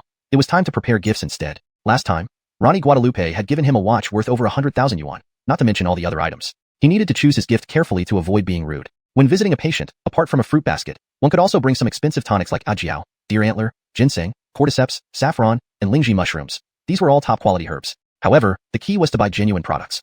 Otherwise, he would be wasting money and still be considered impolite. Hobie recalled the elderly Chinese doctor on the plane who had left him a contact number. His family was renowned in traditional Chinese medicine, with multiple clinics in Tianzhou City. They should have reliable sources for purchasing these herbs. Even if it was out of gratitude for saving his life, he wouldn't swindle him. Hobie looked up the phone number and dialed it immediately. Hello, is this Mr. Antoine? The elderly Run instantly recognized the voice. Leonardo? Yes, it's me. You've returned to the country? Mr. Run, I just got back. I'm calling because I need your help with something. What do you need? Antoine responded without hesitation, knowing that he would do anything to repay the favor for saving his life. Well, an elder relative of mine has just recovered from a serious illness, and I want to give him some valuable Chinese herbs for recuperation, but I don't have reliable sources to purchase them, and I'm worried about buying fakes. So, I thought of you. Price is not an issue as long as the quality is good. That's easy. Do you have time to come over? Let's meet up, and I'll prepare everything for you. For Antoine, this was a trivial matter. That sounds great. Give me an address, and I'll come right away. Hobie grabbed the car keys from the rack. I'm currently practicing at Tongji Hall in the city center. Are you familiar with the place? Tongji Hall in the city center? Yes, I know it. Hang on. I'll be there shortly. Tongji Hall in the city center wasn't far from their courtyard house. Every time he drove by, he saw it, never imagining it belonged to Mr. Ren. The old Jacob was surprisingly modern. Despite being a traditional Chinese doctor, he spoke English and even used a mobile phone. This was the first time Hobie felt that people couldn't be defined by age alone. Since he hadn't seen his parents yet, he decided to drop by the courtyard house first to inform them before heading to Tongji Hall to select the herbs. Ankit and Sonia were relieved to see their son return safely. In the face of their child's safety, money was no longer important. They'd happily return to their former poverty as long as they were all together. As parents, they always worry about their children, fearing they can't fly and fearing they fly too high and fall, breaking their wings. Upon learning that Rani Guadalupe had invited them to dinner the next day, the couple hurried Hobie to go shopping for gifts, urging him to pick the best ones to avoid any rudeness. Hobie drove to Tongji Hall. As he stepped out of the car, he saw several people rushing into Tongji Hall, carrying a child. They shouted, excuse us, please, the child needs immediate attention. Curious, Hobie followed them inside. A few people rushed in and yelled, Dr. Run, please take a look. The child is clutching her stomach in pain and crying uncontrollably. It seemed the family was local and knew Antoine well. Antoine quickly checked the child's condition. The girl looked around 2 or 3 years old, speaking with limited clarity. She kept pulling at her stomach, saying ow, ow, repeatedly. Her pain appeared severe, not ordinary tummy troubles. It was winter, yet the child was sweating profusely, crying nonstop with snot and tears streaming down her face. Everyone watching felt extremely distressed, and the queue of patients waiting outside turned their heads in concern. Did she eat something bad? Someone asked. The Camilla shook her head nervously. No, it happened suddenly. Antoine examined her pulse, but found nothing unusual. The Camilla asked the child, meow meow, did you eat anything strange? The little girl clung tightly to her father, shaking her head vigorously. At this moment, Hobie, standing nearby, had an idea. Since his X-ray vision could penetrate anything, perhaps it could also see through the Hu Jacob body. Maybe he could find out what was wrong with the child's insides. Deciding to act, he used his X-ray vision to look into the child's abdomen, focusing on where she was clutching. He saw a 2-centimeter-long iron nail lying in her intestine, its sharp tip likely causing the internal injury. No wonder she was screaming in agony. Though he had found the problem, explaining it was tricky, he couldn't say he could see through bodies. Lady, think hard. What did the child play with before the pain started? She might have swallowed a foreign object, Hobie suggested. Antoine noticed Hobie had arrived and acknowledged him with a nod, but there was no time for pleasantries. The Camilla stuttered, I don't know. I was cleaning in the kitchen while she played outside. She suddenly said she was in pain. I shouldn't have been in the kitchen. I should have been with her. The father remained relatively composed, recalling something. Xiao Rani, did Meow Meow open my toolbox? Her grand Camilla suddenly realized, slapping her hands together. She must have taken something from the toolbox. Before we left, I noticed a few nails on the floor and wondered who threw them there. Nails? How long? Antoine nodded, agreeing it was possible. About 2 centimeters, the grand Camilla gestured. The Camilla asked her Amanita again, Meow Meow, did you swallow a nail? Mommy won't be angry, but you must tell the truth, or your tummy will keep hurting. The girl hesitated, looking around at everyone's concerned faces, then nodded slowly from within her father's embrace. Finally, they had found the cause. Dr. Ren, can such a large nail pass through her system without harm? Can it be expelled naturally? The father asked anxiously. Not necessarily. Judging by her pain, the nail likely injured her intestines, which is a serious matter and could lead to more complications. Antoine frowned, clearly concerned. What do we do now? The translation preserves the original tone and style, ensuring the storyline and logic remain coherent with the preceding content. Paragraph structure and line breaks are maintained as in the original text. Chapter 165. Antoine skillfully resolves the CRI Fallon. Hobie felt that this situation would most likely require a Western medical solution. However, this era lacked the endoscopes of later times. Would it be possible to remove this nail? It seemed doubtful. Antoine pondered for a moment and said, wait for me while I prepare some medicine. Having said that, he went to the back. Seeing his calm and confident demeanor, Hobie was very curious about how Antoine would handle this using traditional Chinese medicine methods, and hurriedly followed him. One of the apprentices tried to stop him, but Antoine nodded and allowed him to enter as well. Dr. Run, how would you handle this situation? Hobie asked curiously. Without immediately explaining, Antoine took 1 qian, a unit of weight, of lodestone and 2 qian of sodium nitrate, carefully grinding them into a fine powder. Then he instructed the apprentice to fetch some lard and honey from the kitchen, mixing them into a paste and placing it in a bowl before handing it to the child's Camilla. Feed it to her. Hobie became more puzzled as he watched. The lard? The honey? What kind of medicine was this? Due to the sweetness of the honey, the child didn't refoul it and quickly swallowed the concoction. Strangely enough, after consuming the medicine, the child stopped crying soon and fell asleep in her father's arms. Dr. Run, is this fixed already? It's fine now. I've used the medicine to protect her intestines. Over the next couple of days, pay close attention to her bowel movements. If she passes a large foreign object, don't worry. It should be the nail. The people around had mostly been treated by him and were highly convinced of his medical skills. Since he said so, there shouldn't be any problem. The child's family expressed endless gratitude. Hobie watched the girl's stomach in amazement. Once the medicine entered her body, it seemed to move towards the iron nail, slowly encasing it so it wouldn't harm the child's intestines anymore. What an incredible feat. It was like Tina to a reborn. After treating the little girl, Antoine finally had time to chat with Hobie. Doesn't this seem miraculous? Actually, the principle behind it is quite simple. This method wasn't something I invented. It was documented by predecessors long ago. During the late Ming dynasty, there was a skilled physician named Curtis. Once, while out, he encountered a young child who had accidentally swallowed an iron nail from a shoe, which was a critical situation. Curtis thought for a moment and devised a treatment plan. He used 1 chin of lodestone, 2 chin of sodium nitrate, ground them into fine powder, and mixed them with lard and honey for the child to consume. Sometime later, the child passed a large, smooth object resembling a taro root. Upon inspection, inside was the iron nail. The child's Camilla was extremely grateful to Curtis and found the treatment mysterious, asking him to explain the secret. In fact, Curtis relied on the concept in the Shenong Binchao Jing, the divine farmer's classic of materia medica, that iron fears sodium nitrate, combining it with his own understanding of traditional Chinese medicine, applying it flexibly to create this prescription. Using sodium nitrate, lodestone, lard, and honey. These 4 ingredients work together in balance, each essential. Sodium nitrate alone cannot adhere to the iron nail without lodestone. Lodestone cannot expel the iron nail without the laxative effect of sodium nitrate. Lard and honey mainly lubricate the intestines to facilitate the expulsion of the nail, and honey serves as a sweetener liked by children, making the medicine easier to swallow. In simpler terms, several medicines are mixed, bound by honey and lard, with lodestone attaching sodium nitrate, honey, and lard to the iron nail, and sodium nitrate primarily promoting its expulsion. The crowd listened attentively, nodding in approval, having learned another valuable lesson. Hobie also felt similarly awestruck by the wisdom of ancient scholars. Traditional Chinese medicine truly deserves its place as a great treasure of Chinese culture, its medicinal wonders leaving one in awe. Problems that required surgery in later times could be solved by just a few herbs in traditional Chinese medicine. The young apprentice came over. Master, why haven't I heard this story before? Antoine gave him a light smack on the head, not in good humor. Every day I tell you to read more medical books and study. Instead, all you do is watch movies, go shopping, eat, drink, and play around. What do you know? The apprentice rubbed his head unhappily. But master, you also watch movies often, yet you scold me. Antoine glared at him awkwardly. The little rascal was always exposing his flaws. Hobie stifled a smile, finding this old Jacob quite interesting. Having witnessed an unconventional healing session, it was time to get down to business. Dr. Run, I want to buy some precious herbs as gifts. You're an expert, can you recommend some?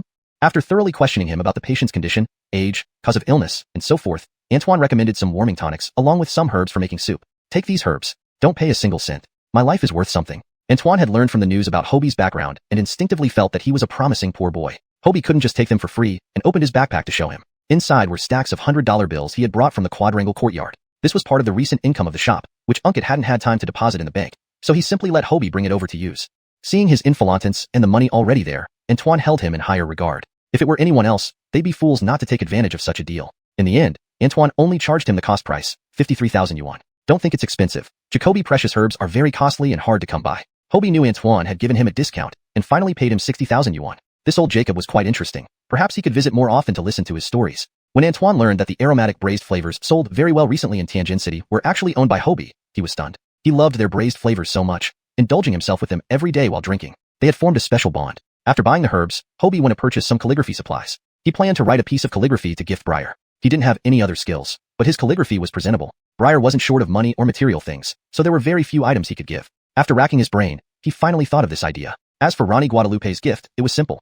He went directly to Bridget and picked a set of red jadeite jewelry for her. Rani Guadalupe's appearance and personality matched perfectly with the fiery red jadeite. With the gifts ready, Hobie bought some groceries, picked up Aiko from school, and prepared to cook dinner at home for everyone to gather together after this incident had shaken them all. Chapter 166, Reunion. Guadalupe, go check at the door again. Why aren't they here yet? Make sure Sister Perry prepares a few more of her specialties today. Bobby paced back and forth in the room, visibly uneasy. Eat fruit. Barth pointed at the tangerines on the coffee table. The accompanying nurse immediately peeled a tangerine for him and placed it in his hand. Barth grinned and popped a segment into his mouth. Shang, you should eat some fruit too. Barth seemed to be in good spirits today, remembering that Bobby was his younger brother. Big brother, you eat? I'm not hungry.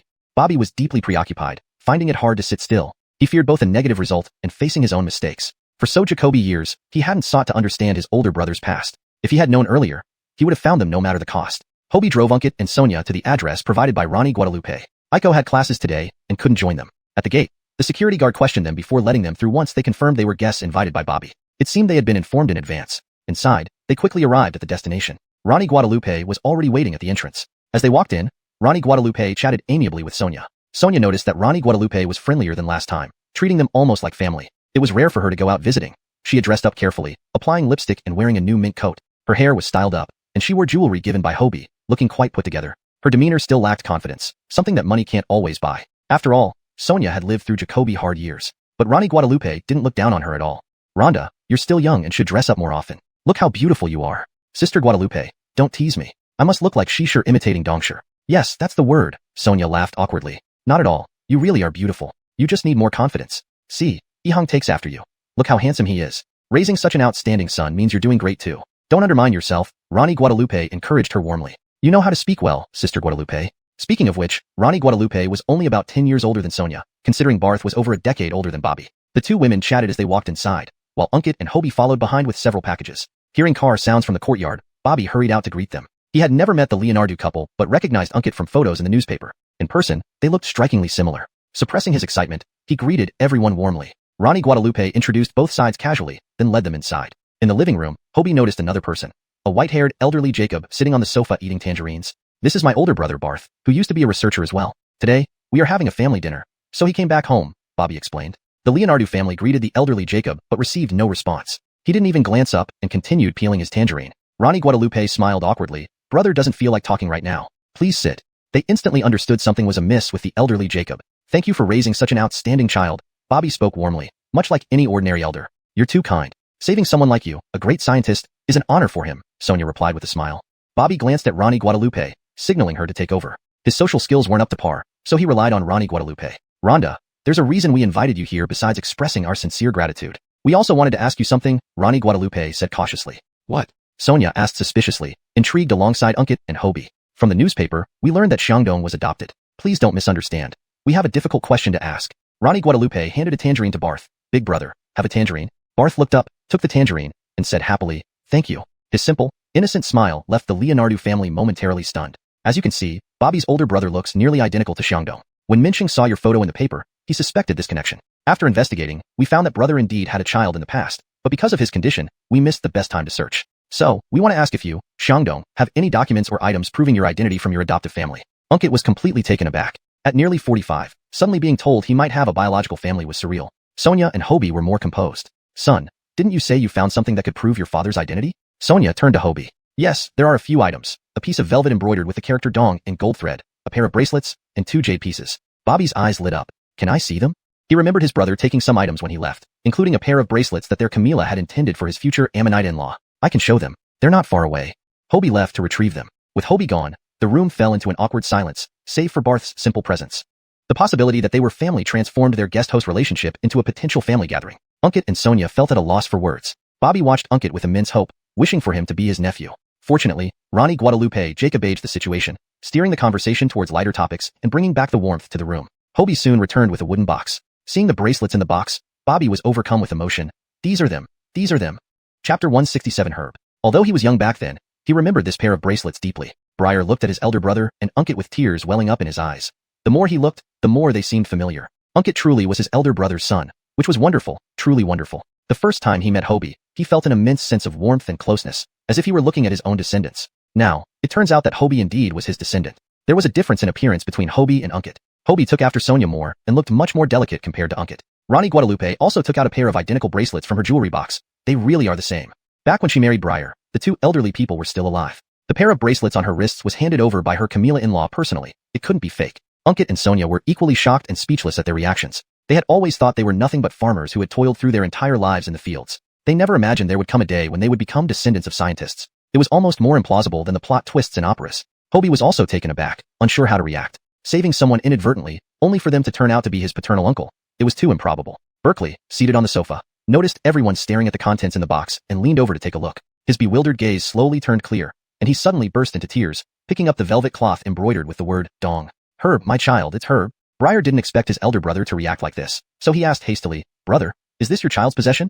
It's Herb, my child. I can't find him anymore. I just can't find him. Berkeley clung to the velvet cloth, crying like a child as he sat on the floor. It was evident that Berkeley didn't intentionally abandon his child, but did so under pressure. Despite his current confusion, seeing the belongings left behind by his child still brought him to tears. If not for any accidents, Unkit was undoubtedly the son of Berkeley, especially since their faces were nearly identical. Seeing Berkeley cry so bitterly, Unkit felt moved inside. He had been emotionally scarred by Dawn and Bard all his life, and no one had ever shed tears for him before. This feeling was bittersweet, but warmed his heart. Briar helped his elder brother stand up and pointed to Unkit, saying, "Brother, Herb is not missing. He has grown up. He is this boy, see?" Berkeley hesitated, glanced at Unkit, then at the nearby Hobie, and suddenly became excited. He rushed over and hugged Hobie tightly. "Herb, I found Herb." He mistook Hobie for his child Herb. "Herb, you've grown so big. You look just like your Camila." Berkeley stroked Hobie's face. Everyone was momentarily lost between laughing and crying, and Berkeley's misidentification somewhat alleviated the sad atmosphere. "To Xiangdong, you have suffered so much these years. It's my fault, my fault. I should have realized earlier," said Briar while recounting his past with Berkeley, thus acknowledging Unkit as his nephew.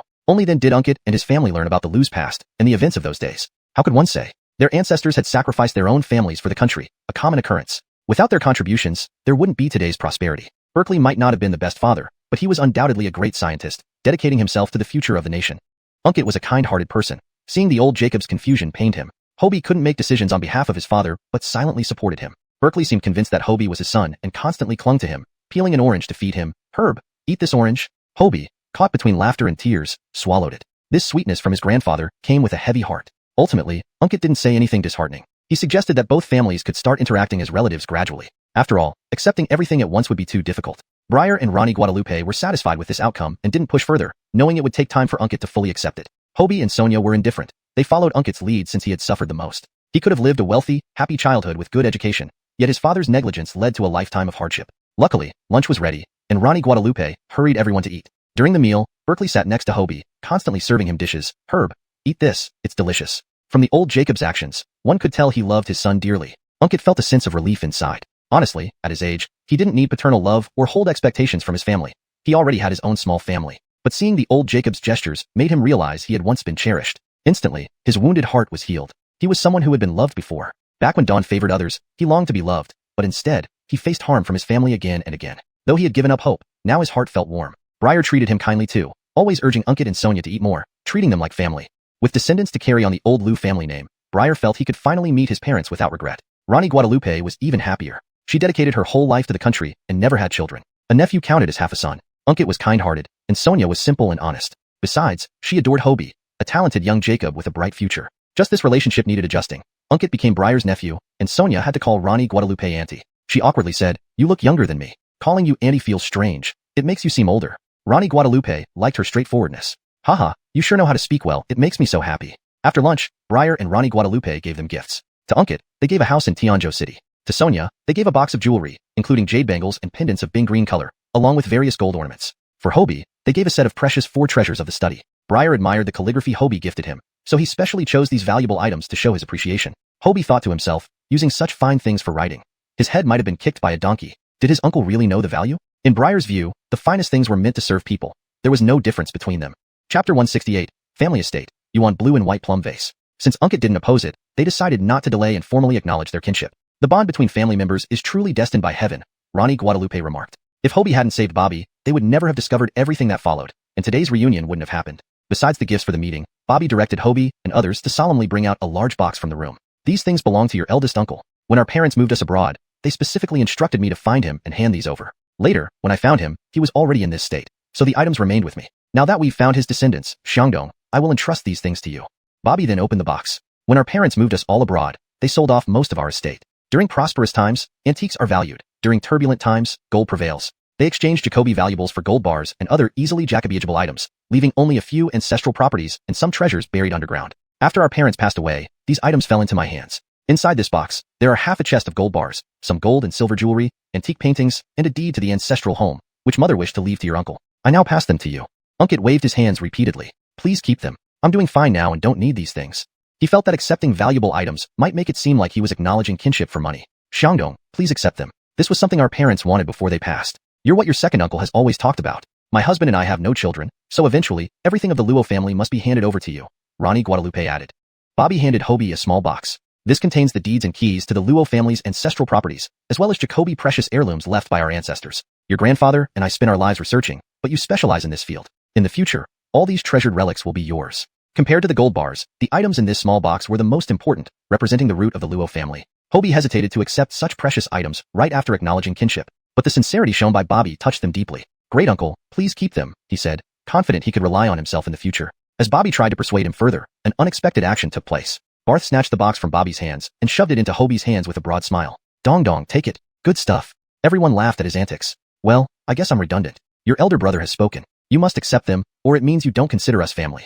Unable to refuse any longer, Unkit and Hobie reluctantly agreed. In the end, they found that the 2 gold bars Hobie had brought matched the marks on the gold bars Bobby presented, confirming once again that Unkit was indeed the child Barth had mentioned. They stayed with the Luo family until dinner. Just as they were about to leave, Barth refused to return to the sanatorium, infalanting on going back with Hobie. Despite Bobby's pleas, Barth wouldn't budge. Eventually, Unkit decided to take him home and care for him temporarily. Barth couldn't stay at the quadrangle courtyard house due to its complex environment. They feared he might wander off. So, they returned to Jinlong Bay instead. Unkit and Leonard Nguifeng took excellent care of Barth. However, Barth often clung to Hobie, firmly believing that he was his son Dong Dong.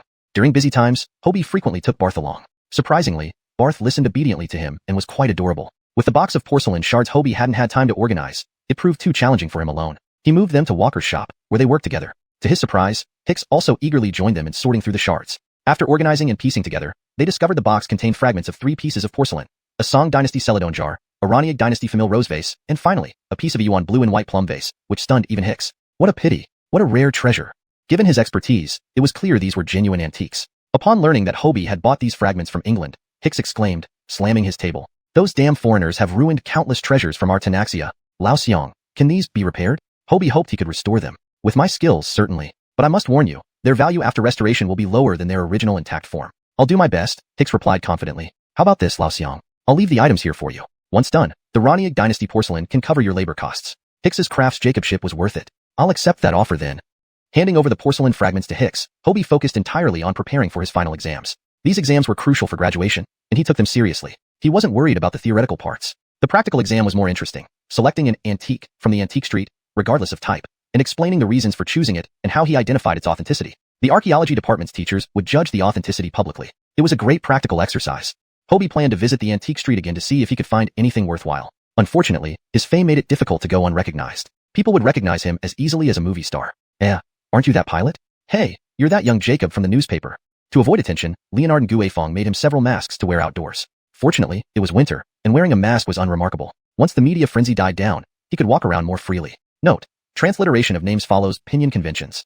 Hashtag chapter 169, Jade Bowl, timepiece. Hobie put on a mask and a dogskin hat, then slipped into his military overcoat, ensuring even his own Camilla wouldn't recognize him before heading straight for the antique strip. Before he even entered, he noticed Jacoby young people milling around nearby, some surrounding vendors with rapt attention as they listened to stories. The look on their foreheads seemed to say 3 clear words: I'm gullible. Hobie couldn't help but laugh silently. Many of these young people were this year's freshmen tasked with completing practical assignments. Their families were not lacking in means, making them prime targets for these vendors. Hobie casually approached a stall and saw Jacob, also wearing a dogskin hat, talking to 2 students. This jade bowl comes from the countryside, from the Raniag dynasty's Qianlong period. It's absolutely genuine. Look at the markings and crafts Jacobship. Feel free to examine it. The students, clueless about antiques, reached out to grab the jade bowl from him. Seeing their naivety, the vendor was elated. They were like 2 fat lambs. The students carefully inspected the jade bowl, matching its features with what they had learned. It seemed to match what was described in books. They exchanged glances, both convinced it was authentic since the vendor said he got it from the countryside, which sounded plausible. Hobie snickered internally. This owner was an excellent actor. If Hobie didn't know better, he would have believed it too. But this so-called Qianlong jade bowl was a mass-produced counterfeit made from low-quality marble, costing only a few dollars, designed to fool the uninformed. A tall student asked, how much for this jade bowl? Seeing that they hadn't spotted the issue, the vendor inwardly rejoiced and said reluctantly, if you're serious, I'll give it to you at this price. He showed 5 fingers. The tall student thought it was 50 yuan but cautiously asked, 500 yuan? The vendor shook his head, feigning surprise. What are you thinking? 5,000 yuan. This is a genuine Qianlong-era jade bowl. You won't find one for 500 yuan. If I sold it for that, you'd start questioning its authenticity. Although 5,000 yuan was daunting, the vendor's reverse psychology made the students believe more in its authenticity. After all, high-quality items come at a high price. They began whispering and deliberating.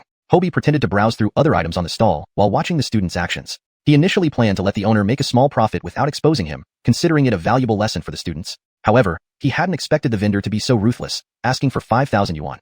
A hefty sum in today's market. But the owner did have an eye for identifying wealthy customers. That tall student must come from a well-off family, judging by his watch. After deliberating, the students pooled their money and Jacob aged to gather exactly 5,000 yuan. Rich kids. Just as the transaction was about to happen, Hobie decided to intervene. Posing as an amateur, he joined them and said, I saw an identical jade bowl just now for 2,000 yuan. This vendor's price is way too high. It's not worth it. The vendor was livid. Out. Do you understand the rules? Mine is genuine, unlike whatever you saw.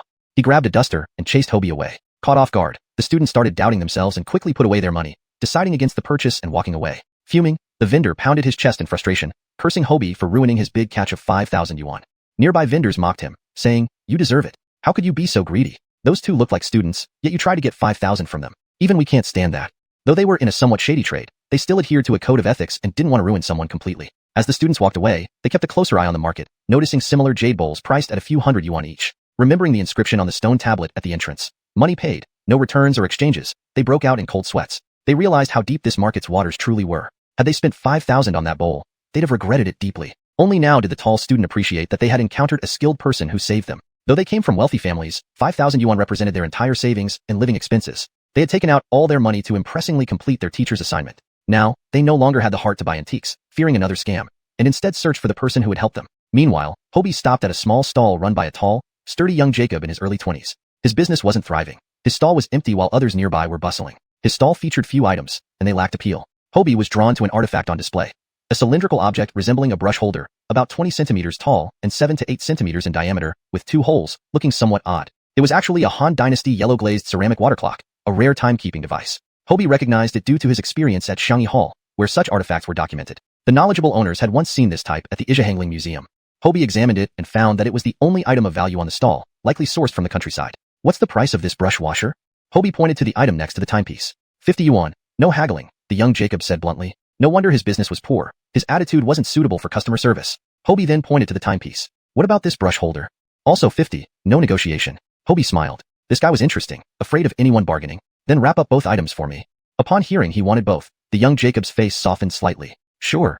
Hobie handed over 100 yuan. Chapter 170, Martial Artist, Bloodstone. After confirming the authenticity of the money, the young Jacob cautiously handed over the item wrapped in old newspapers. He seemed quite wary, as if he had been deceived before. Hobie accidentally glanced at his hands. Have you practiced boxing? The tall young Jacob gave him a surprised look and replied, I've practiced Shaolin Kung Fu for over 10 years. Over 10 years? Then your skills must be quite impressive. Why are you selling things at a stall? Hobie asked with a smile. The Jacob tidied up the items on his stall while muttering. I used to work as a security guard but ended up in jail after injuring someone. Someone told me this job pays well. Hobie understood. Spending too long in Shaolin, not adapting to society, poor communication skills, and low emotional intelligence made it difficult for him to fit in. How much do you make in a day? It depends. On good days, I might make $100 or $80, but on bad days, nothing at all. Most of the time, he earned nothing. The Jacob, who hadn't talked to anyone in a long time, now conversed with Hobie as if they were old acquaintances. Too bad. What a waste of talent. Just by looking at his hands, Hobie knew he was an accomplished martial artist. The Jacob didn't respond. Hobie's interest peaked, and they exchanged a few unarmed moves. An expert can immediately tell another expert's skill level. This young Jacob's hand techniques were formidable, and he was indeed talented. It was rare to meet someone like him, and a hint of mutual respect appeared on the Jacob's face. Holding the item, Hobie walked a few meters away, then suddenly remembered something. When Alethea was in London last time, she mentioned wanting to find a reliable bodyguard after returning to China. Her current status was significantly different, and she feared being targeted by competitors. He called her directly, and upon learning she hadn't yet arranged for this, suggested hiring a skilled martial artist who could be trusted. Alethea instructed them to come to Biyun Tower tomorrow for an interview first. Hobie hurriedly found the young Jacob again. Hey, big guy. I have a stable job paying more than 4,000 a month. Interested? What kind of job? I won't do anything illegal. He spent 10 days a month collecting items from the countryside and 20 days selling them here, earning no more than 1,000 yuan in good months, and sometimes only 300 or 500 yuan. If there were a stable job paying 4,000, it would be great. But he remembered his master's warning not to do anything illegal. I assure you it's legal. You'll be a personal bodyguard for a wealthy person. They haven't decided yet, and need to meet you first. But it's a good opportunity. Interested? Hobie smiled. Yes. The big guy answered decisively. He had nothing left to lose. Alright, be at Biyun Tower at 9 tomorrow morning. Just tell the front desk you're here for a bodyguard interview. Biyun Tower? He knew about it. Recently, everyone in the antiques district had been talking about how Alethea won a priceless piece of imperial green jade in Yundian. She was the talk of the town. It seemed this wasn't just a joke. Why are you helping me? He stared deeply at Hobie. In the past couple of years since leaving the mountain, he'd faced much hostility, deception, insults, injuries, even sleeping under bridges and scavenging with beggars. He'd endured every hardship. This was the first time someone extended a hand of kindness. There's no reason. I just think it's a pity that you've trained so Jacoby years in martial arts and ended up like this. Hobie said as he left. He had bridged the gap.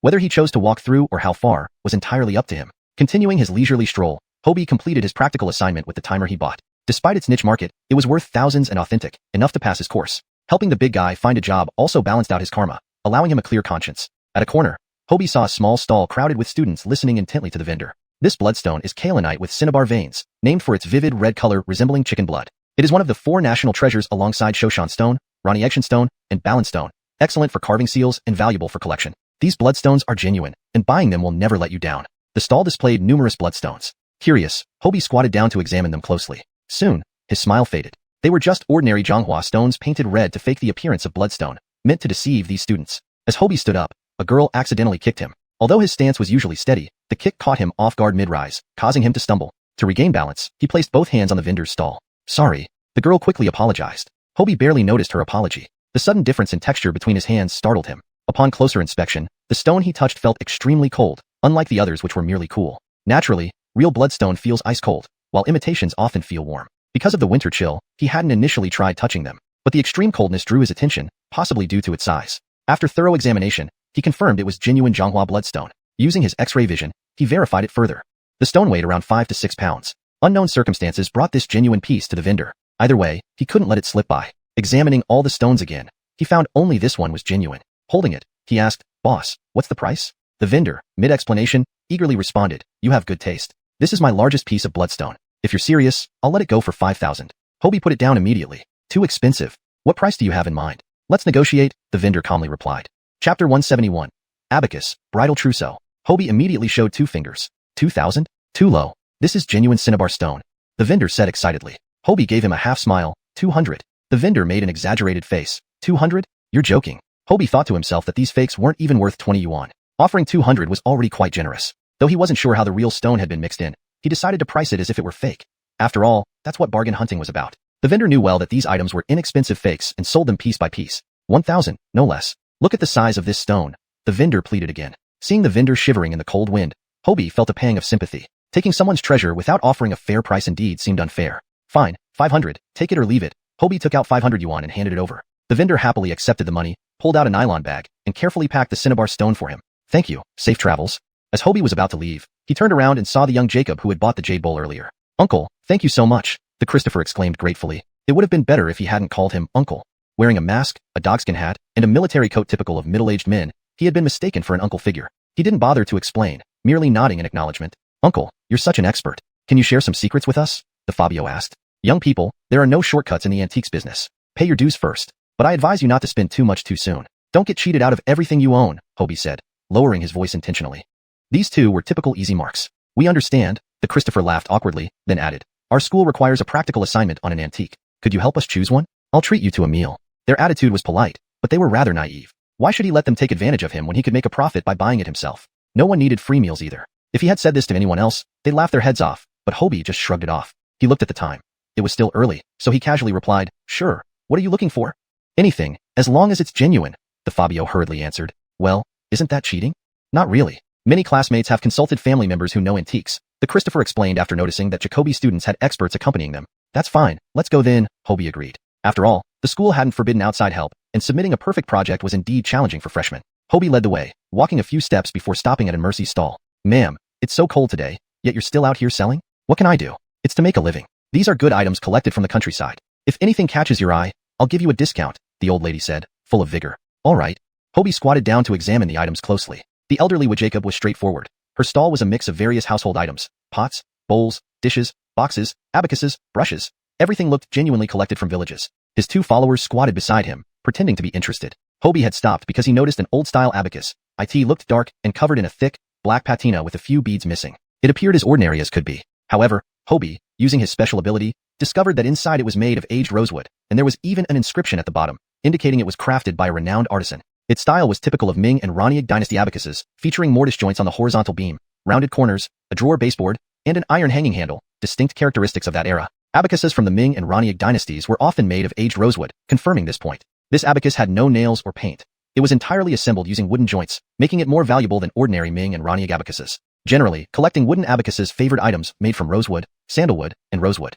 Abacuses from before the Raniag dynasty are now very rare, and for one to survive until today is remarkable. Even though several beads were missing, significantly reducing its value, it still held some worth. The old Jacob's stall didn't only have this one valuable item. The box she sat on as a stool seemed, if he wasn't mistaken, to be part of a bridal trousseau set. In olden days, wealthy families would prepare dowries for their amanitas, and this type of box was one of the components. This particular box resembled a mirror box from the Ming and Raniag periods, though parts were missing, and years of wear had dulled its shine. Despite its current appearance as an ordinary wooden box, it was indeed an antique. China's bridal trousseau culture has a long history. The tradition of mirror cases and bridal trousseaus are intertwined, being significant elements of this cultural heritage. A mirror case, also known as a vanity box, was a vital component of a bridal trousseau. This piece was precisely such a vanity box. While there were other smaller antiques on her stall, the two most valuable items were undoubtedly these. After finishing his inspection, Hobie calmly picked up a small gourd and held it in his hand. How much for this gourd?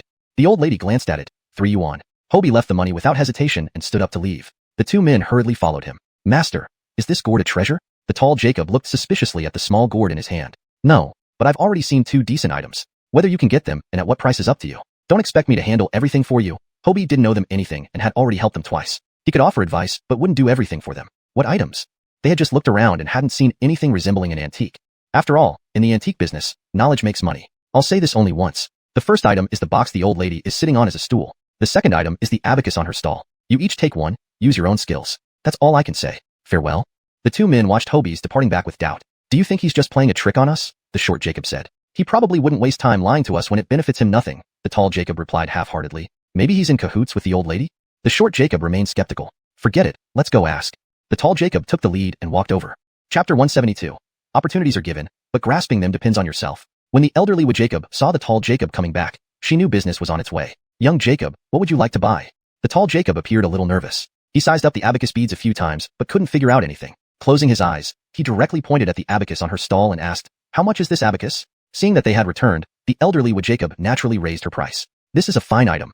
I got it from the descendant of a landlord. It's said to have been passed down from his ancestors. I paid 500 for it, so I'll sell it to you for 600. You must let me make some money to cover my travel expenses, right? Actually, her statement was half true. She did get it from a landlord's descendant, but not for 500. It was only 10 yuan. Now, it's being sold at 60 times the original price. The tall Jacob tried hard to bargain. Granny, it's too expensive. Can you lower the price? I'm still a student. The elderly Wood Jacob glanced at him, pretending to be in pain. Since you're a student, I'll give you a discount. 510 yuan. You should at least let me earn 10 yuan as a hardship fee for carrying it out of the village. Hearing this, the tall Jacob thought it made sense and didn't argue further. He paid the 510 yuan. While the elderly Wood Jacob was packaging the abacus for the tall Jacob, the short Jacob pointed to a makeup box on the ground. Old lady, your box looks nice. What's the price? One price, 510 yuan, making 10 yuan as hardship fee. In fact, this makeup box was similar to the abacus, only costing 8 yuan. The short Jacob tried to negotiate further. This box has been sitting under someone's bottom, so it can't be very good. Can you lower the price to 200 yuan? The elderly Wood Jacob shook her head vigorously. No, that will make me lose money. Then 300, or forget it. The short Jacob's family was not as well off as the tall Jacob's, and he felt sorry for the money. Moreover, he doubted Hobie's judgment, fearing being cheated. Yet, he had no choice but to act according to the plan. Seeing the short Jacob's determined refusal, the elderly Wood Jacob quickly grabbed him. Let's negotiate. I'll bear the loss today and sell it to you at cost. With that, she hastily handed the makeup box to the short Jacob, afraid he might change his mind. Both men bought the items suggested by Hobie. They were extremely anxious inside, worried about the authenticity. The short Jacob came up with an idea. They could go to an antique shop for appraisal to determine the authenticity of the items. The tall Jacob also thought it was a good idea to spend a bit of money to confirm their value. Coincidentally, they ended up at Xiangjia's antique store. Walker and Hobie were chatting. Hobie told him the amusing story, though he omitted the part about seeing the redwood, only mentioning that he felt the abacus resembled something from the Ming and Roniag dynasties. Unexpectedly, the two protagonists from the story walked in just as he finished speaking. Because Hobie had removed his hat and mask, he looked younger than before, so they didn't recognize him as the person from earlier. However, the short Jacob noticed something odd. This person resembled Hobie from the newspaper, who was in the same department and whose stories were all over the department recently. Are you Hobie? Hobie hadn't expected them to recognize him based on his other identity. You guys, hello? Excited, the two men put down their things and shook hands with him. Hello, honored to meet you. You're amazing. After a brief chat, they remembered why they came. Boss, can we get our items appraised here? What's the fee? The short Jacob asked Walker, guessing from the seating arrangement that he was the gym. Walker looked at the items in their hands with interest. Hobie's mention of these items had already piqued his curiosity, and now he had the chance to see them in person. Sure, since you're young, I'll charge you 20 yuan for the appraisal. Usually it's 50. Thank you, Jim. Please take a look, said the tall Jacob, handing over the abacus. Walker examined it carefully, confirming it matched the Roniag dynasty style. With the tall Jacob's consent, he used a special solution to dissolve a bit of the patina. The old redwood quality emerged, prompting Walker to thoroughly clean the abacus, revealing its beautiful appearance. The tall Jacob hadn't expected the abacus to look so attractive after cleaning. Feeling hopeful, Walker's next words shocked him even more. This abacus was indeed made of old redwood from the Roniag dynasty. Though its condition had deteriorated, it was still worth thousands to 10,000 yuan, a genuine antique. Seeing the blackened abacus come back to life, the short Jacob hurriedly asked Walker to examine the makeup box. After examination, Walker explained, this is a Roniag dynasty mirror case, somewhat poorly preserved with partial damage, but it's still worth a few thousand yuan. Walker then explained the background and history of both items based on relevant historical materials. Satisfied, the two men left with their purchases. Despite spending 500 and 300 yuan respectively, they felt it was worth it. Their end-of-term exam problem was solved, and they might even make a small profit. Hobie stood up, put on his dogskin hat and mask, and prepared to leave. The two men were stunned. Wasn't this Hobie? Why did he turn into the old Jacob from earlier? They realized they had mixed up identities. Unexpectedly, Hobie was so proficient in appraising antiques. His sharp eye revealed everything. What could he not do? Thank you, Leonardo classmate. The tall Jacob shouted as Hobie walked far away. The short Jacob quickly followed. Thank you. Hobie waved his hand, indicating it was nothing. Besides, the decision to believe him and buy the items was ultimately theirs. Everything has its cause and effect. Before they knew it, the final exams had arrived. The practical course was the first subject to be tested. All 7 classes of archaeology students participated in the assessment together. This test evaluated not only solid cultural knowledge, but also psychological strength. Many students who usually talked confidently became timid and shrank in such a large setting, fearing being called upon first by the teacher. Hobie wasn't afraid at all. He sat firmly in the front row of the large classroom. The 200 people behind him didn't concern him. Surprisingly, Bruce was one of the evaluators. They exchanged glances and nodded as a greeting. Hashtag chapter 173. A small show-off, early graduation. The teacher hosting the event immediately spotted Hobie, the troublemaker. Hobie, why don't you come up and demonstrate first? Without hesitation, Hobie stood up and brought his timer with him. He began by playing a bit of a suspense game. Let me keep you guessing for a moment. What do you think this is? Several classmates chimed in jokingly. A pin holder? Flower vase? Who knows? Hobie shook his head. All wrong. This is actually a timer. This announcement piqued everyone's interest. He then began to elaborate, giving an in-depth explanation of the timer, citing historical references and describing how he stumbled upon it. The audience listened with rapt attention. That's basically what happened. The audience, including the judges, burst into applause that didn't seem to end. Putting aside whether the item was genuine or not, Hobie's confident and composed narration far exceeded what one would expect from a fresh Jacob, setting a good example for all students. Meanwhile, Bruce had been examining the timer to verify its authenticity. Today, he was there specifically to quickly determine the genuineness of antiques. In the entire archaeology department, only a few people could make such judgments swiftly and provide historical citations, and Bruce was among the best. After Hobie finished his presentation, Bruce also concluded his evaluation. Hobie's timer, in my opinion, is authentic. His detailed explanation leaves no room for doubt, and I have nothing to add. However, I must commend him because identifying this type of artifact is extremely difficult. If he arrived at this conclusion on his own, it shows he has a very solid knowledge base. The audience applauded once more. Indeed, Hobie lived up to his reputation as someone who could fly a plane after learning just the basics. He never failed to impress. The judges started scoring him, and all 6 gave him a perfect score. Hobie's final score is 10. As Hobie bowed and was about to leave, Bruce called him back. Ihong, are you confident enough to act as an appraiser? You were quite impressive just now. Hobie considered it. Given the level of the students here, he felt confident he could handle it fluently. Sure. All right, please get him an extra chair next to me, Bruce said to the staff. Thus, Hobie became the session's appraiser, with Bruce's backup. No one objected. The students envied him. Being directly recognized by a master was not something Jacoby got to experience. The next item is a jade bowl from the Qianlong era. Hobie was surprised when the second student brought out a Qianlong jade bowl, wondering how much tuition he had paid. The teacher hesitated before placing the bowl in front of him. Hobie glanced at it briefly and put it down. Bruce barely glanced at it before turning away. After the student finished explaining, pressure shifted to Hobie, as everyone looked at him eagerly. Frankly, some judges didn't believe he could do it, but didn't dare say anything against Bruce. My judgment is that it's fake.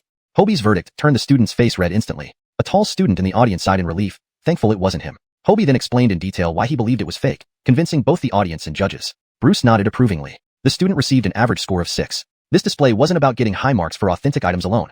The criteria included comprehensive and reasoned narratives regardless of authenticity. From then on, the lecture hall became Hobie's stage. He quickly analyzed every item, summarizing his conclusions succinctly and professionally, leaving everyone convinced. Even the skeptical judges couldn't help but smile. Bruce was especially impressed. Hobie had grown under Bruce's guidance. Initially, he relied on luck to find treasures. But now, he had become a seasoned expert, quoting historical references with ease. In the field of antiques, talent and effort were indispensable. Unbeknownst to Bruce, Hobie had used a replication card to duplicate knowledge. However, recently, he had indeed studied Jacoby of Bruce's notes thoroughly, greatly enhancing his understanding. The 2-day exhibition continued with Hobie continuously appraising items. Throughout, Bruce never disagreed with any of his conclusions, even joking that with Hobie around, he wasn't needed.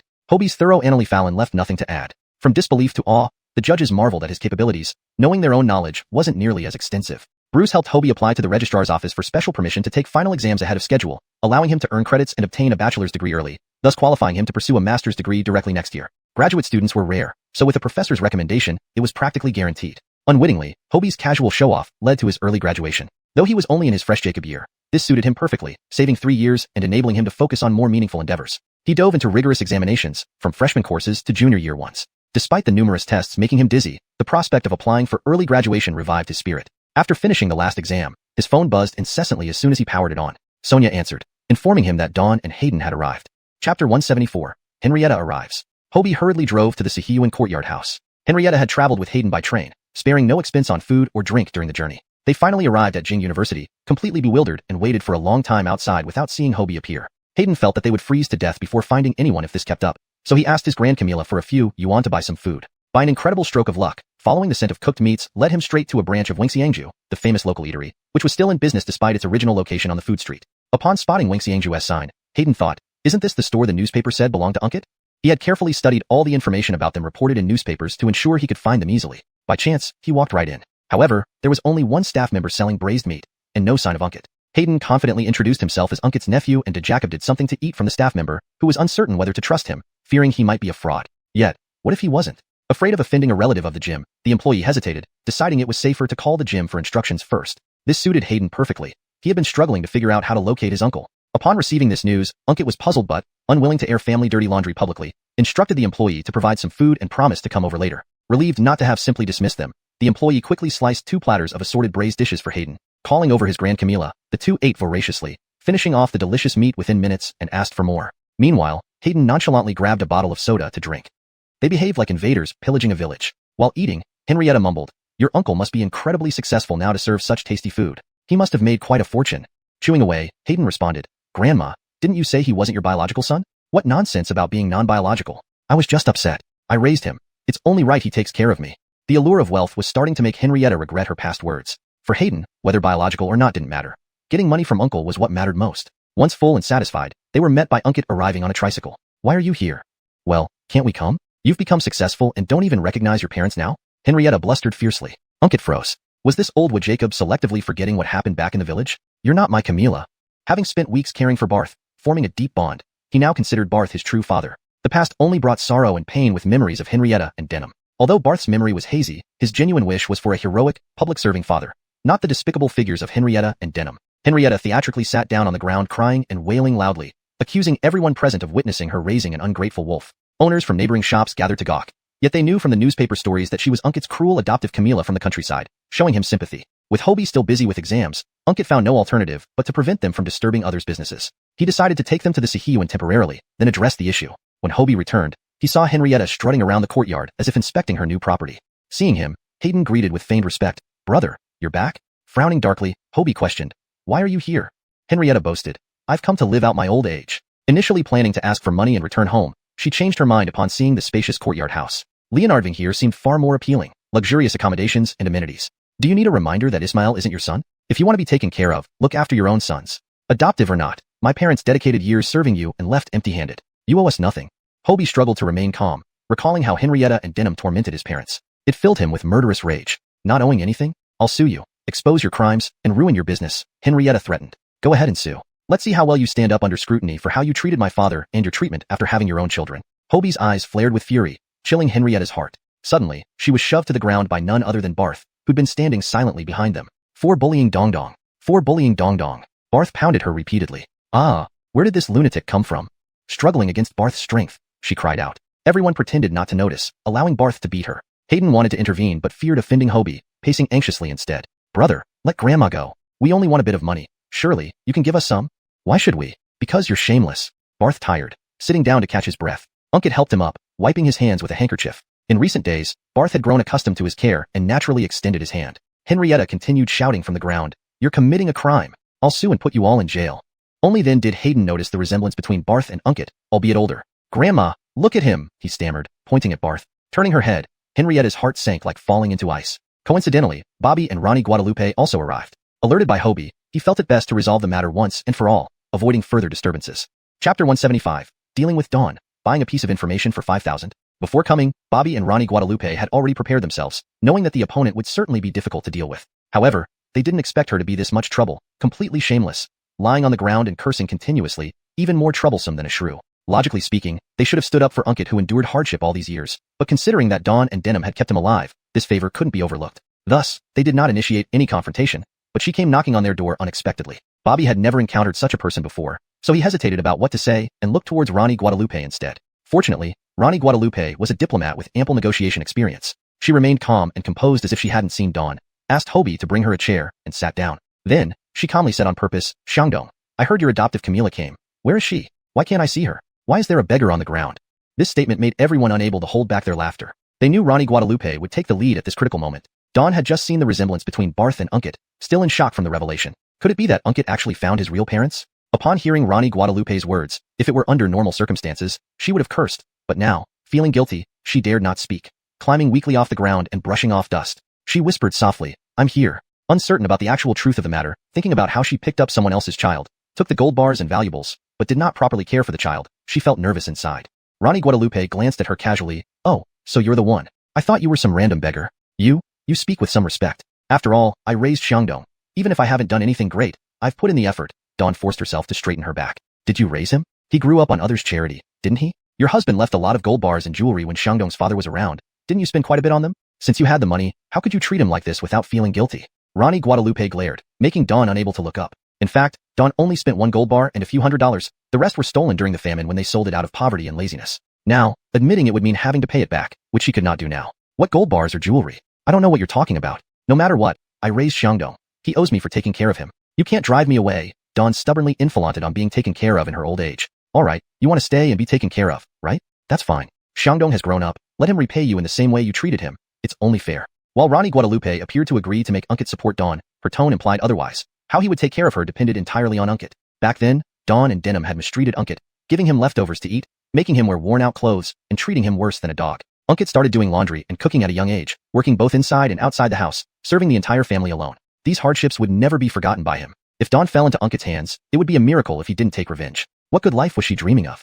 Dawn looked suspiciously at Unkit, seeing the hatred in his eyes, and shivered involuntarily. She forgot that Unkit used to obey her because he believed she was his biological Camilla. Now that the truth was revealed, he wouldn't tolerate her abuse anymore. Leonard being under the same roof as him now would be like lambs to the slaughter. She would never know why things went wrong. I'll keep you. I'll take care of you, Unkit responded in accordance with Rani Guadalupe's intentions, looking as if he would devour Dawn alive. No, I don't want you to take care of me. I'm going back home, but you need to give me a pension. Now that you're rich, at least 500 a month.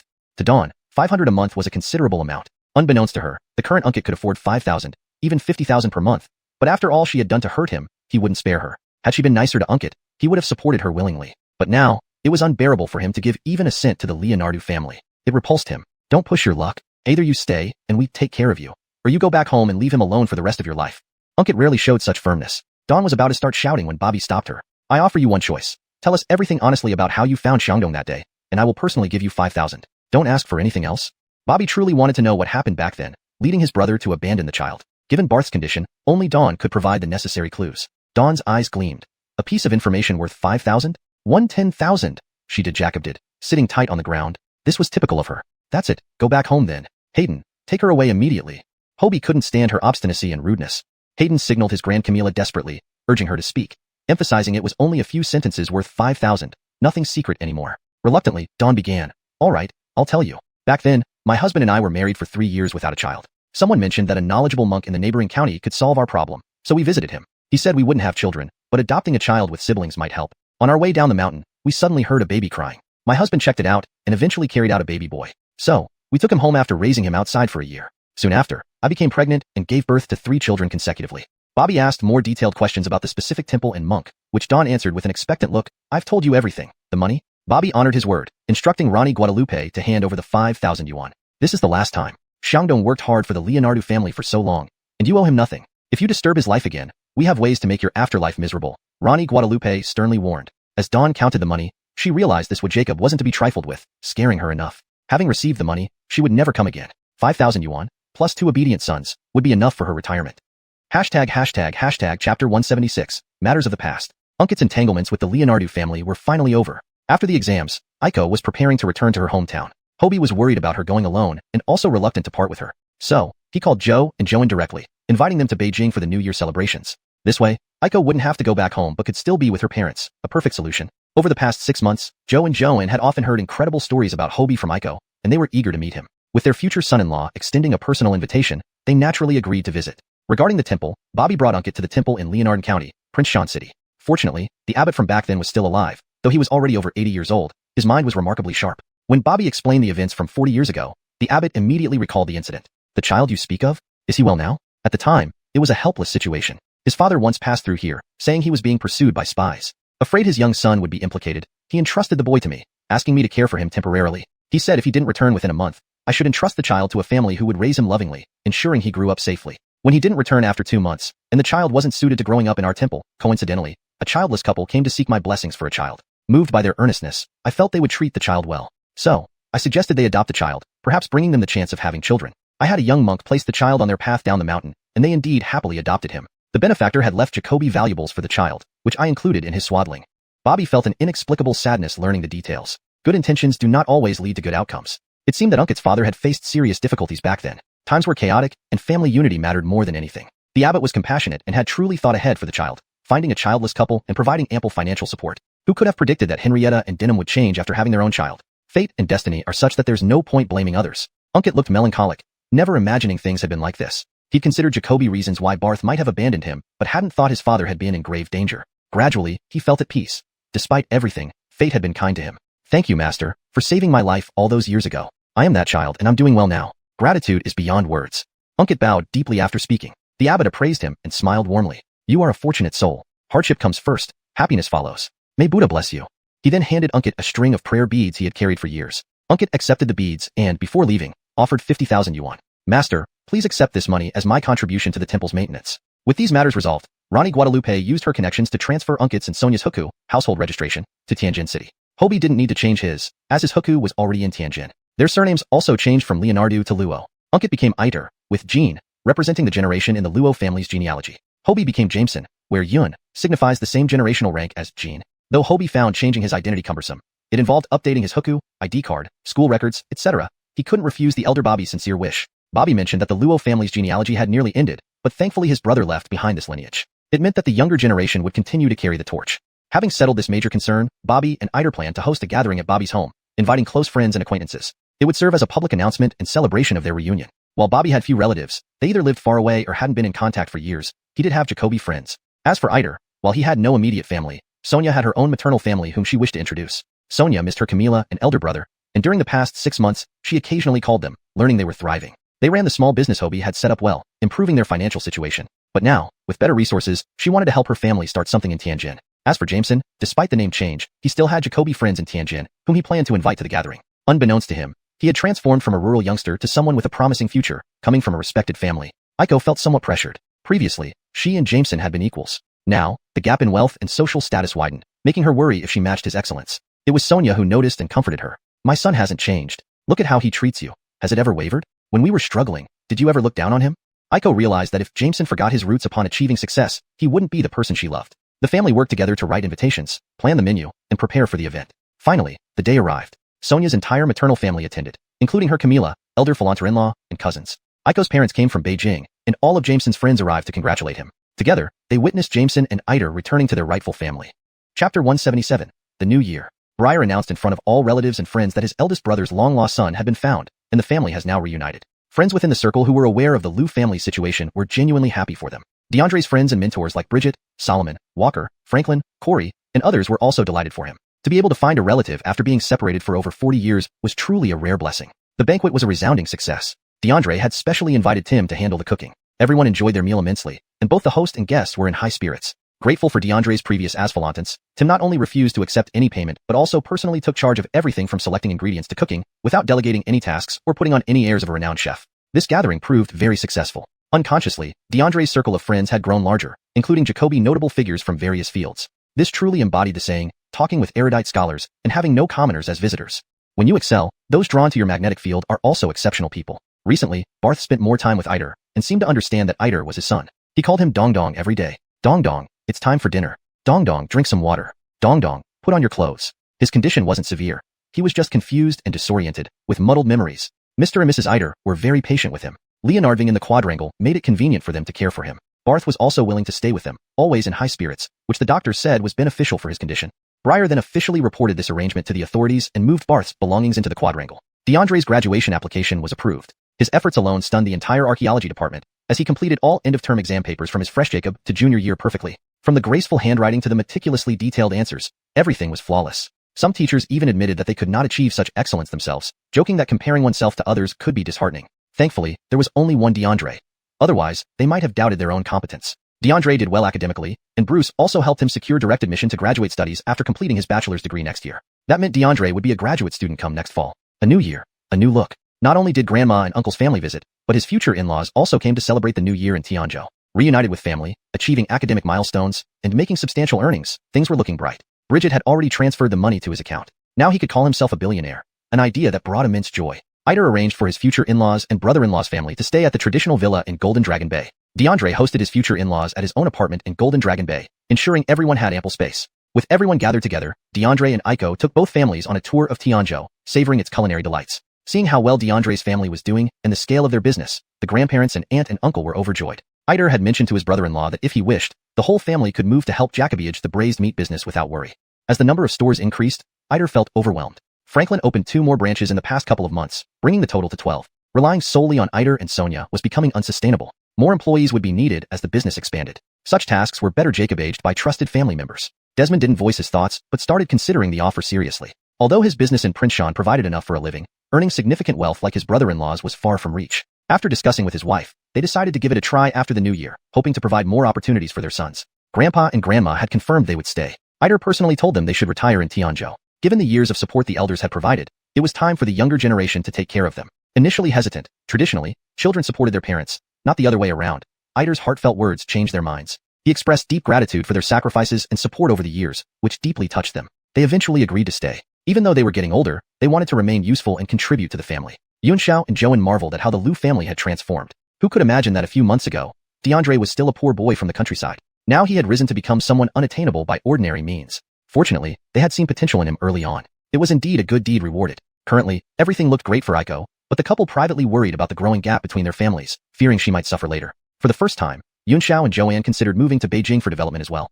As the new year approached, the shops closed for a 2-week holiday. Every day, families busily prepared for the festival together. Buying New Year goods, visiting fairs, slaughtering chickens and sheep, everyone showed off their skills. Writing couplets, cutting paper flowers, cleaning houses, making dumplings, preparing braised meat, and frying spring rolls filled the days. Finally, it was New Year's Eve. DeAndre personally picked up Corey to join the celebrations, adding more festivity. Briar and Ronnie Guadalupe also finished work and joined the party. Everyone gathered to prepare a grand New Year's Eve dinner together. Afterward, they congregated in the large living room, cracking sunflower seeds and watching the Spring Festival Gala on the large color TV DeAndre had bought. The whole family enjoyed the warmth and happiness of the moment. Hashtag Chapter 178.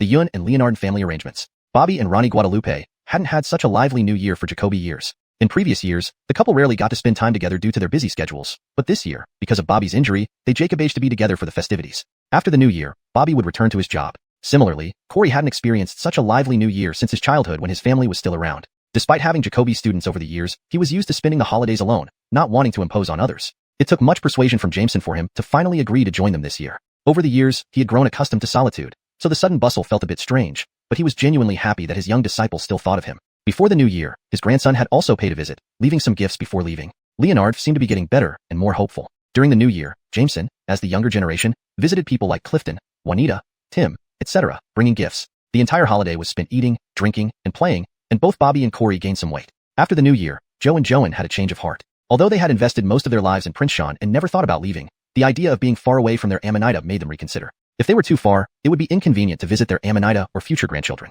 Besides, Jameson's prospects were looking brighter, widening the gap between them. Ultimately, they decided to take a chance for their Amanita and start anew in Tianzhou. They owned a gold shop, and Jameson introduced them to Juanita. After several months of operation, Juanita had established herself firmly in the jade business, outpacing rivals like Jace and Benji. With her growing influence, she faced new challenges. She had shown interest in the franchise model Jameson mentioned for the braised meat shop, seeing its potential for expanding the Biyun Pavilion nationwide. However, this required substantial capital, which she didn't yet have. Juanita proposed a franchise model where franchisees would invest in opening stores using the Biyun Pavilion brand, purchasing goods from her at a markup. Franchisees would follow uniform pricing, allowing for discounts but not excessive deviations. Given Biyun Pavilion's reputation, she believed this could be profitable. Jameson approved of the plan, but initially, no one in the company supported it, nor were there any franchise inquiries. Coincidentally, Joe and Joanne, who operated gold shops in Princeshon, saw an opportunity in this similar business model. After discussions with Juanita, they showed great interest. Being the first prospective franchisees and future in-laws of Jameson, Juanita offered favorable terms, including the option to return unsold items at cost and a discounted purchase price for inventory. Seeing this as a golden opportunity, Joe signed the contract without hesitation. They quickly returned to Princeshon to arrange for relatives to Jacobiage their shops, then came back to Tianzhou to select a suitable location for their new store. To avoid imposing indefinitely on the Luo family, they moved out and set up their own residence. The couple underwent extensive training in jade knowledge at Biyun Tower before opening their store. Juanita also recommended reliable decorators to help them set up the store, complete with glass display cabinets. The store opened successfully, and they even added a small section for gold jewelry without violating the Biyun Pavilion brand. Their expertise in retail, combined with Jameson's suggestions like flyers and discounts, ensured steady sales, boosting their confidence. In the jade business, a single big sale could sustain profits for weeks or even months, making luck an important factor. As for the Leonard family, Iter arranged for his in-laws to live in the quadrangle courtyard house with them. Since they usually stayed at the courtyard for business, it was convenient for everyone to live together and provide mutual support. Leonard and Guasian's parents weren't entirely dependent. They could occasionally help with household tasks. They also cared for Barth, Leonard and Guasian's father-in-law, making life far better than farming in the countryside. Leonard Wu, in his 3rd year of junior high, was enrolled in a nearby school by Jameson. For Leonard Daifu, his wife, and Leonard Wan, Jameson provided 2 options.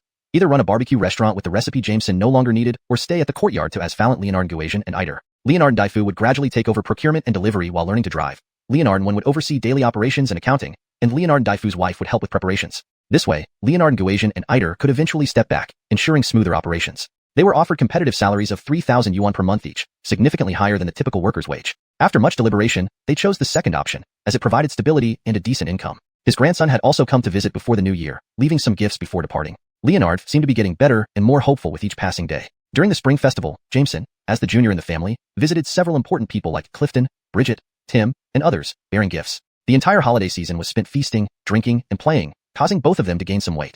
After the holiday, Joe and Joan finally came to a decision. Although they had invested their life's work into Prince Sean and never imagined leaving, staying close to their only Amanita became a priority. If they were too far away, it would be inconvenient to see her or take care of her, not to mention any future grandchildren. Moreover, Jameson's prospects were growing rapidly, and the gap between them was widening. Ultimately, the couple decided to take a leap of faith for their Amanita and start anew in Tianzhou City.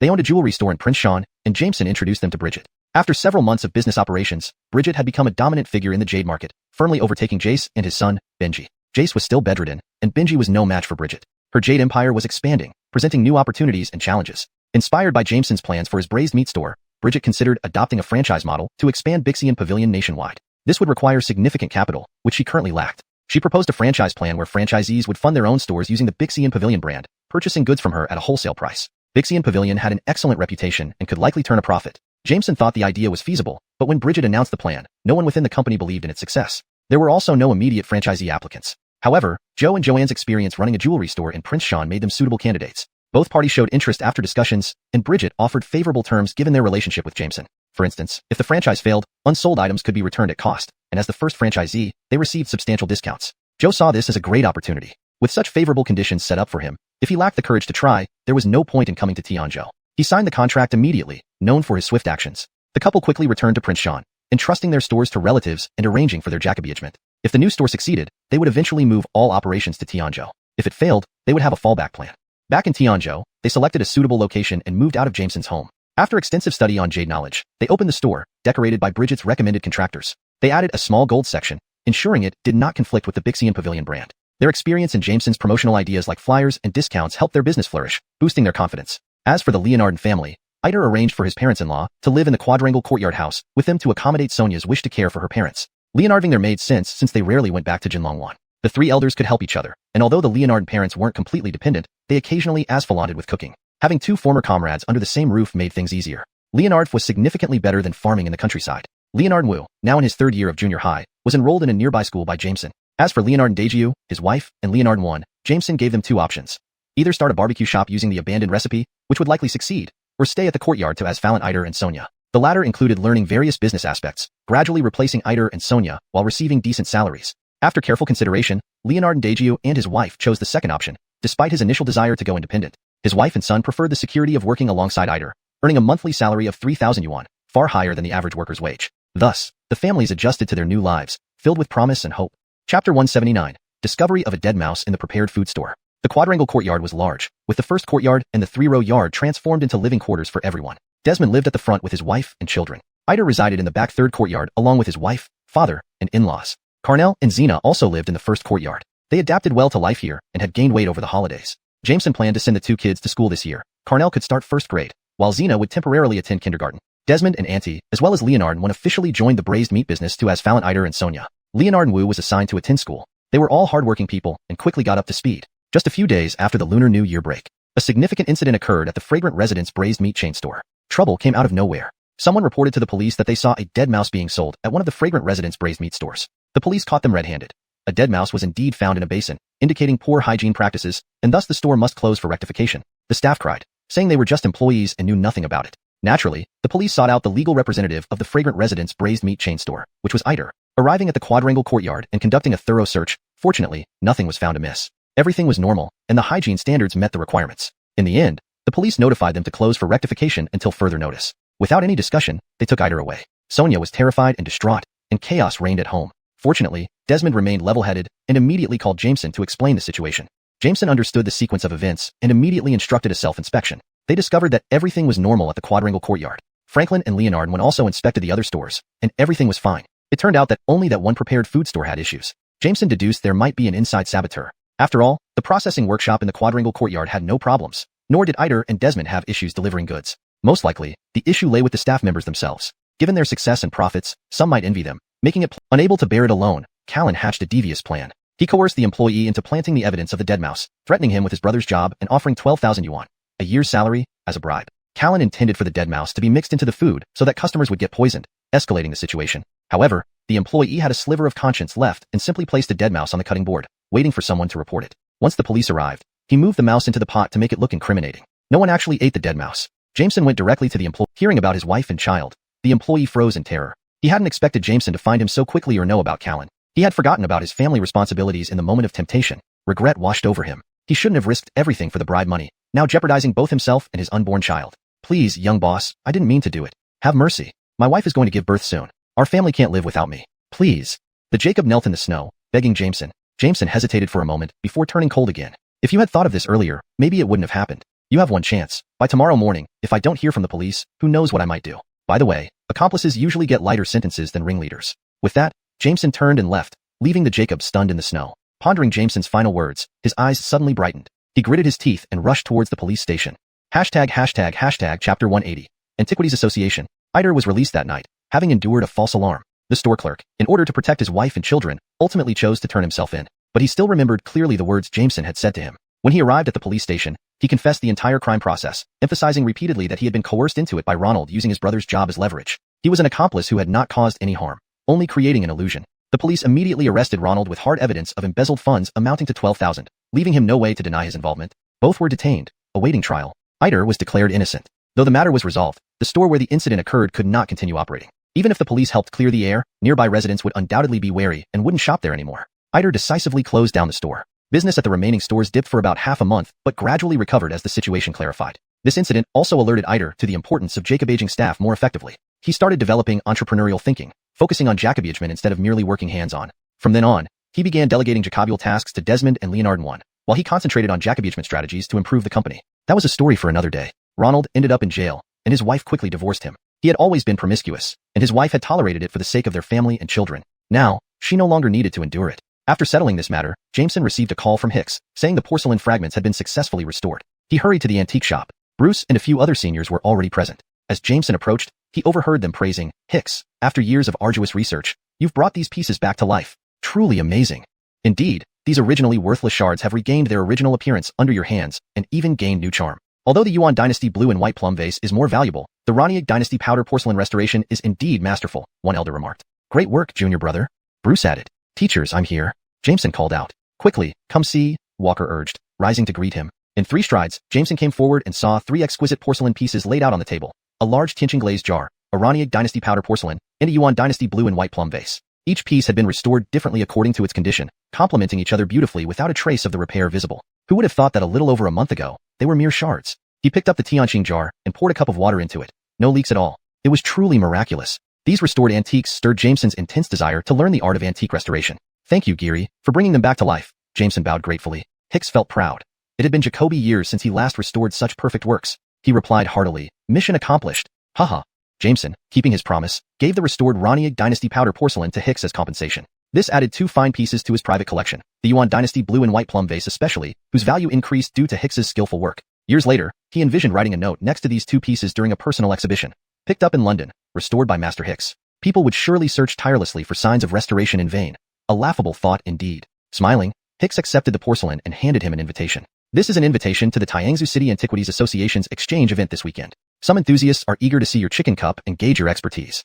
The others nodded, all senior members and founding figures of the association with a lifelong love for antiques. Bruce had spoken highly of Jameson's growing skills to Hicks. Jameson readily agreed. "Sure, I'll bring the chicken cup this weekend." Time flew by, and soon it was Saturday. Jameson wrapped the chicken cup carefully in multiple layers and placed it in a brocade box before heading to the venue. He arrived neither too early nor too late. The venue was a private Sihiyuan courtyard house, decorated very traditionally, meticulously maintained. Inside, tables and chairs were set up with refreshments ready. Hicks, Bruce, and Elmo were already there. There were Jacoby middle-aged and elderly gentlemen discussing something, as well as a few young people seated cautiously, looking around nervously. Jameson went straight to Hicks's table. "Geary, Teacher Leonard, Big Brother Seong," he greeted, sitting down to chat briefly. As the time approached, Hicks stood up and announced, "Everyone has expressed interest in seeing the chicken cup. My young friend brought it today for everyone's appreciation." Walker stood up and produced the chicken cup from the box, passing it around for everyone to examine. Handling experts, they took utmost care, eliminating any risk of accidental damage. The appraisal session commenced with Jameson's chicken cup. This is the legendary chicken cup. It's so beautiful. Undoubtedly genuine, it's a rare find.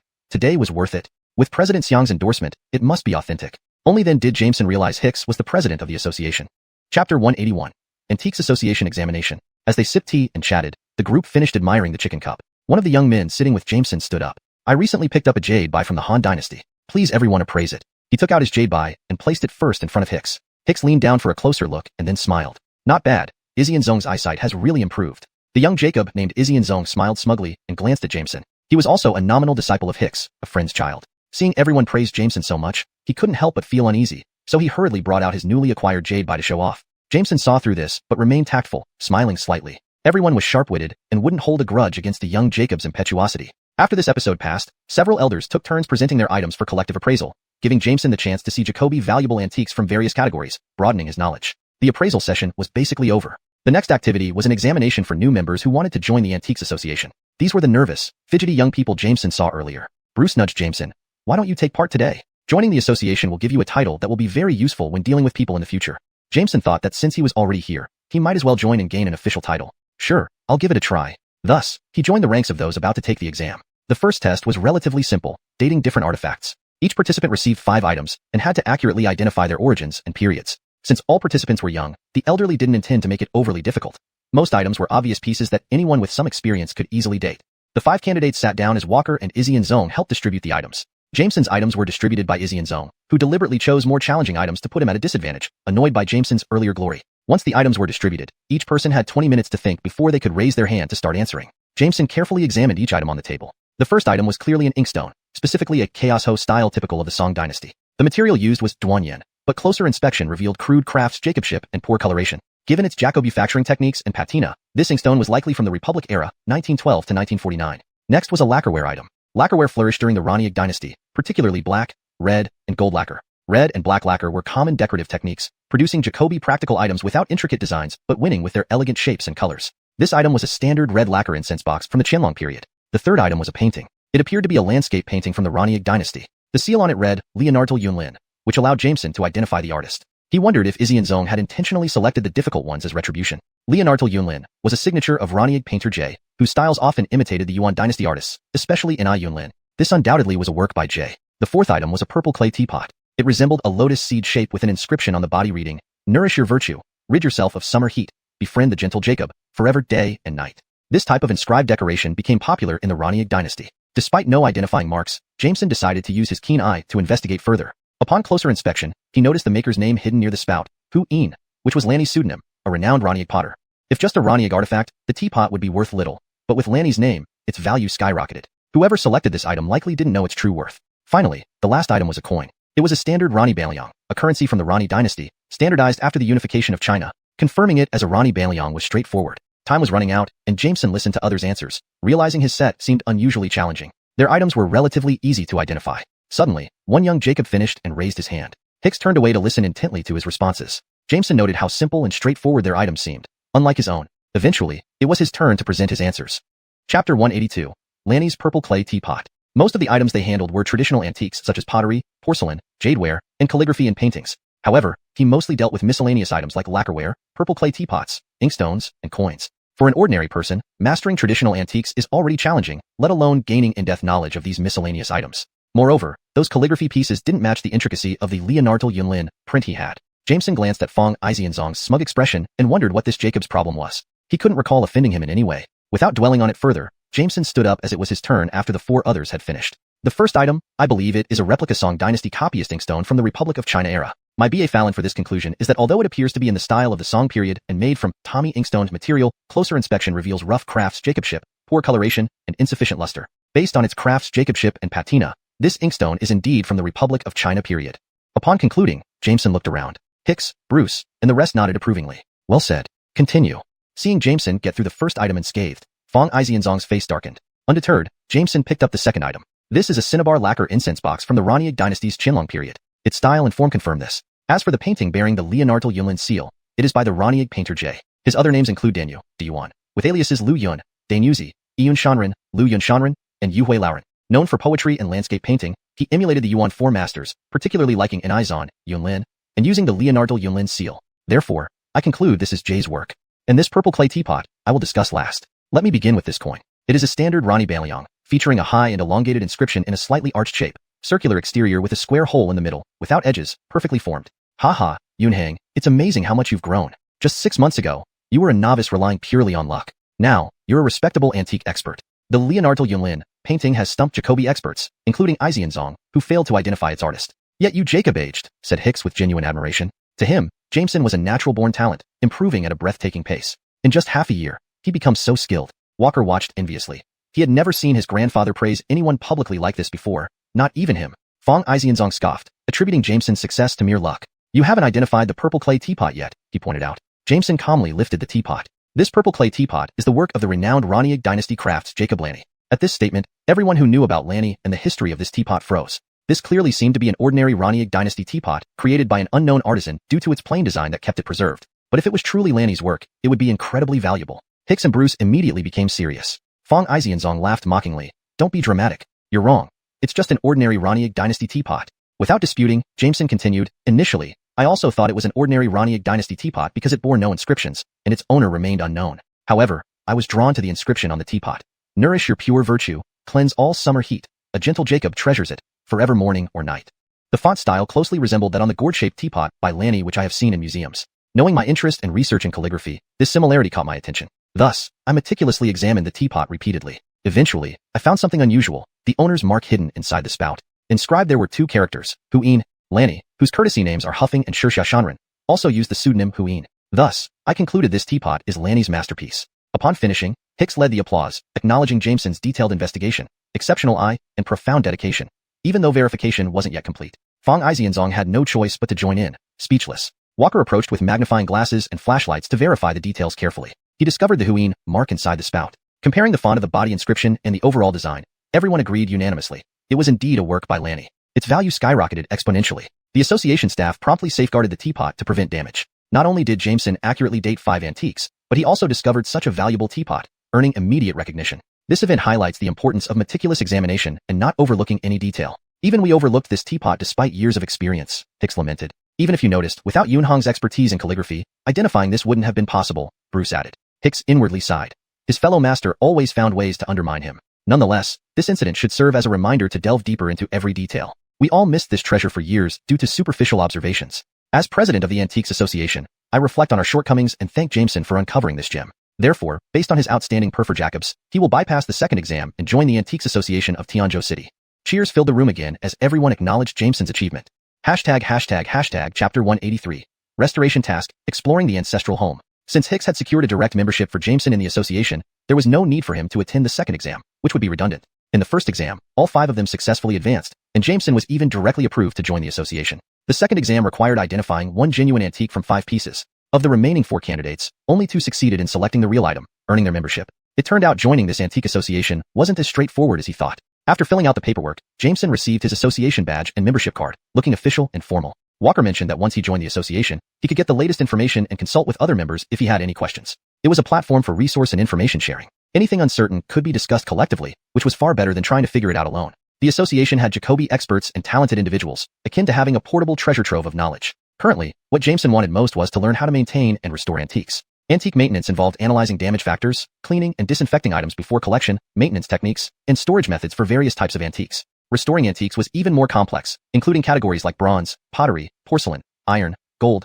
silver, lead tin, glassware, old paintings and calligraphy, ancient books, stone artifacts, wooden, bamboo, and lacquerware, traditional furniture, textiles, bone and ivory, amber items, jade, murals, painted clay sculptures, and cloisonne, among others. Without a duplication card, mastering everything at once was clearly impossible. Jameson decided to learn on his own, no matter how difficult it might be. Unexpectedly, an opportunity came sooner than expected. Bobby had previously given Jameson 2 keys. These were for 2 ancestral homes left by the Luo family ancestors. According to Bobby, their ancestors were once leading merchants in Tianzhou City. Due to war and unrest, business could not continue, and his parents took him and Barth to settle abroad. The 2 ancestral homes were left vacant. Later, some ill-intentioned people occupied them temporarily until they were returned to him by the state after he returned home. When they left, they took most of the valuables but hid items too large to carry in the basement. Bobby explained that these 2 houses shared a connected underground space built intentionally during construction. Even though Jacobi people had lived in these houses, none had discovered this basement. Inside were valuable items left by their ancestors. Over the years, neither Bobby nor Ronnie Guadalupe had touched them, partly due to lack of time and partly because they valued spiritual richness over material wealth. Now, handing them over to Jameson felt perfectly fitting. Before school started, Jameson specifically set aside time to visit the two ancestral homes. Their locations were prime, within the wealthiest circles of Tianzhou City. Unfortunately, both three compound residences were severely dilapidated, a heart-wrenching sight. The once beautiful carvings and decorations were in ruins, having been unoccupied for so long. Despite the decay, traces of their former glory remained, undoubtedly splendid and magnificent. The quadrangles bore the marks of time, weathered yet enduring along the central axis, emitting a rich historical aura, capturing past memories within their brick seams and roof tiles. They resembled ancient volumes filled with history's weight. Jameson felt that these weren't just simple courtyard houses, but living history books. What a pity. Such beautiful courtyard houses.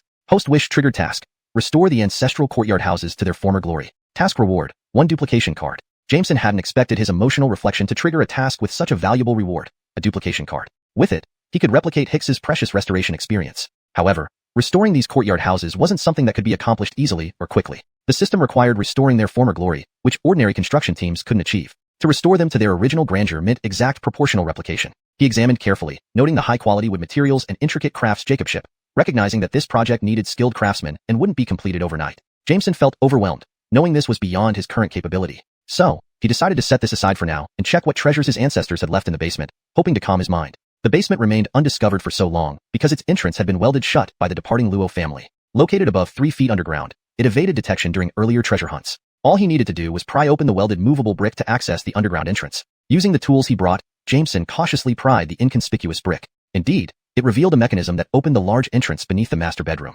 Carrying a candle to ensure oxygen supply, he entered the dark, damp, moldy-smelling basement adorned with unfamiliar carvings and graffiti. Concern gripped him. Would the item survive such conditions after decades? After descending numerous steps, he reached the bottom. No wonder it stayed hidden for so long.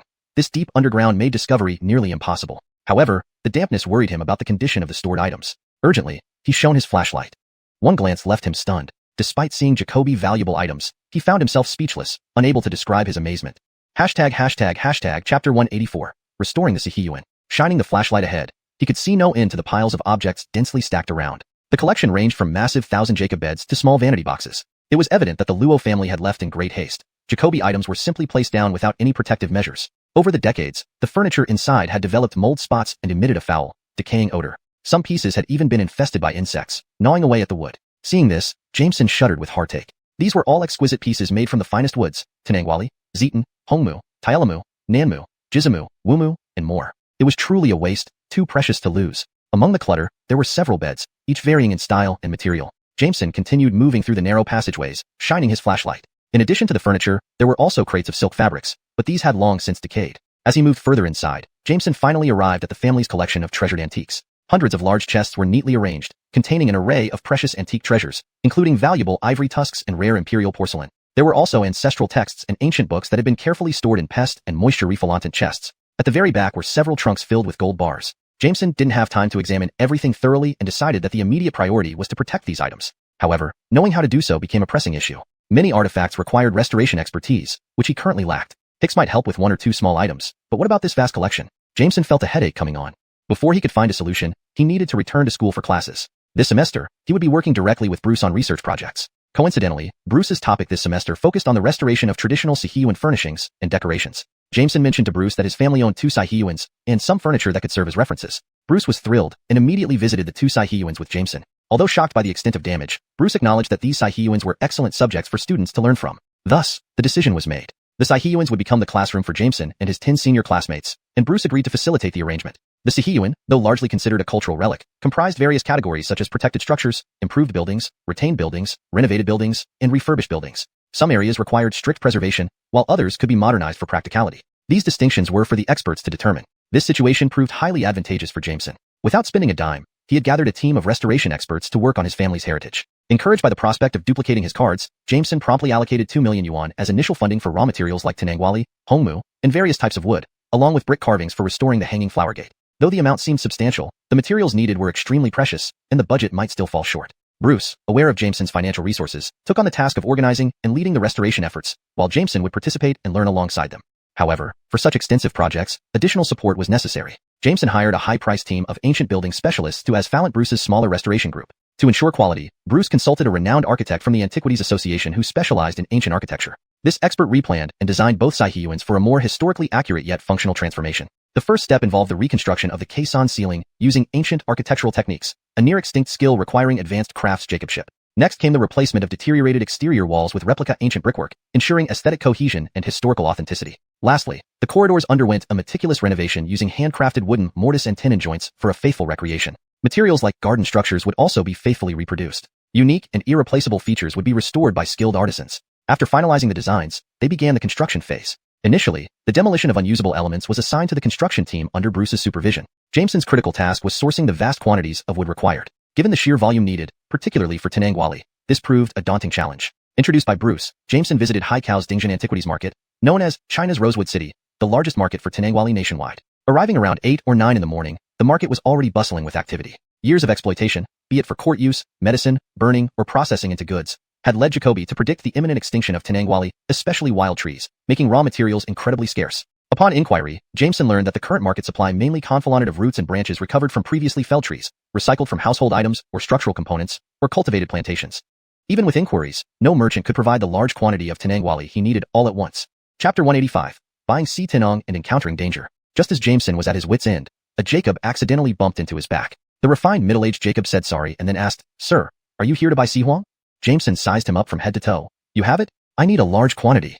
"Sure do. Follow me. I'll make sure you're satisfied." The Jacob had been eyeing him for some time. Jameson had asked nearly 10 shops in the morning and negotiated with several but couldn't agree on the price. Jameson hesitated for a moment, thinking that as a young and strong Jacob with good martial skills, what did he have to fear? What if they really had the goods? He decided to follow the Jacob. The Jacob lived nearby and led him through winding alleyways until they stopped at a vermilion door. He knocked twice. A Jacob with a limp shuffled over to open the door. "You're back?"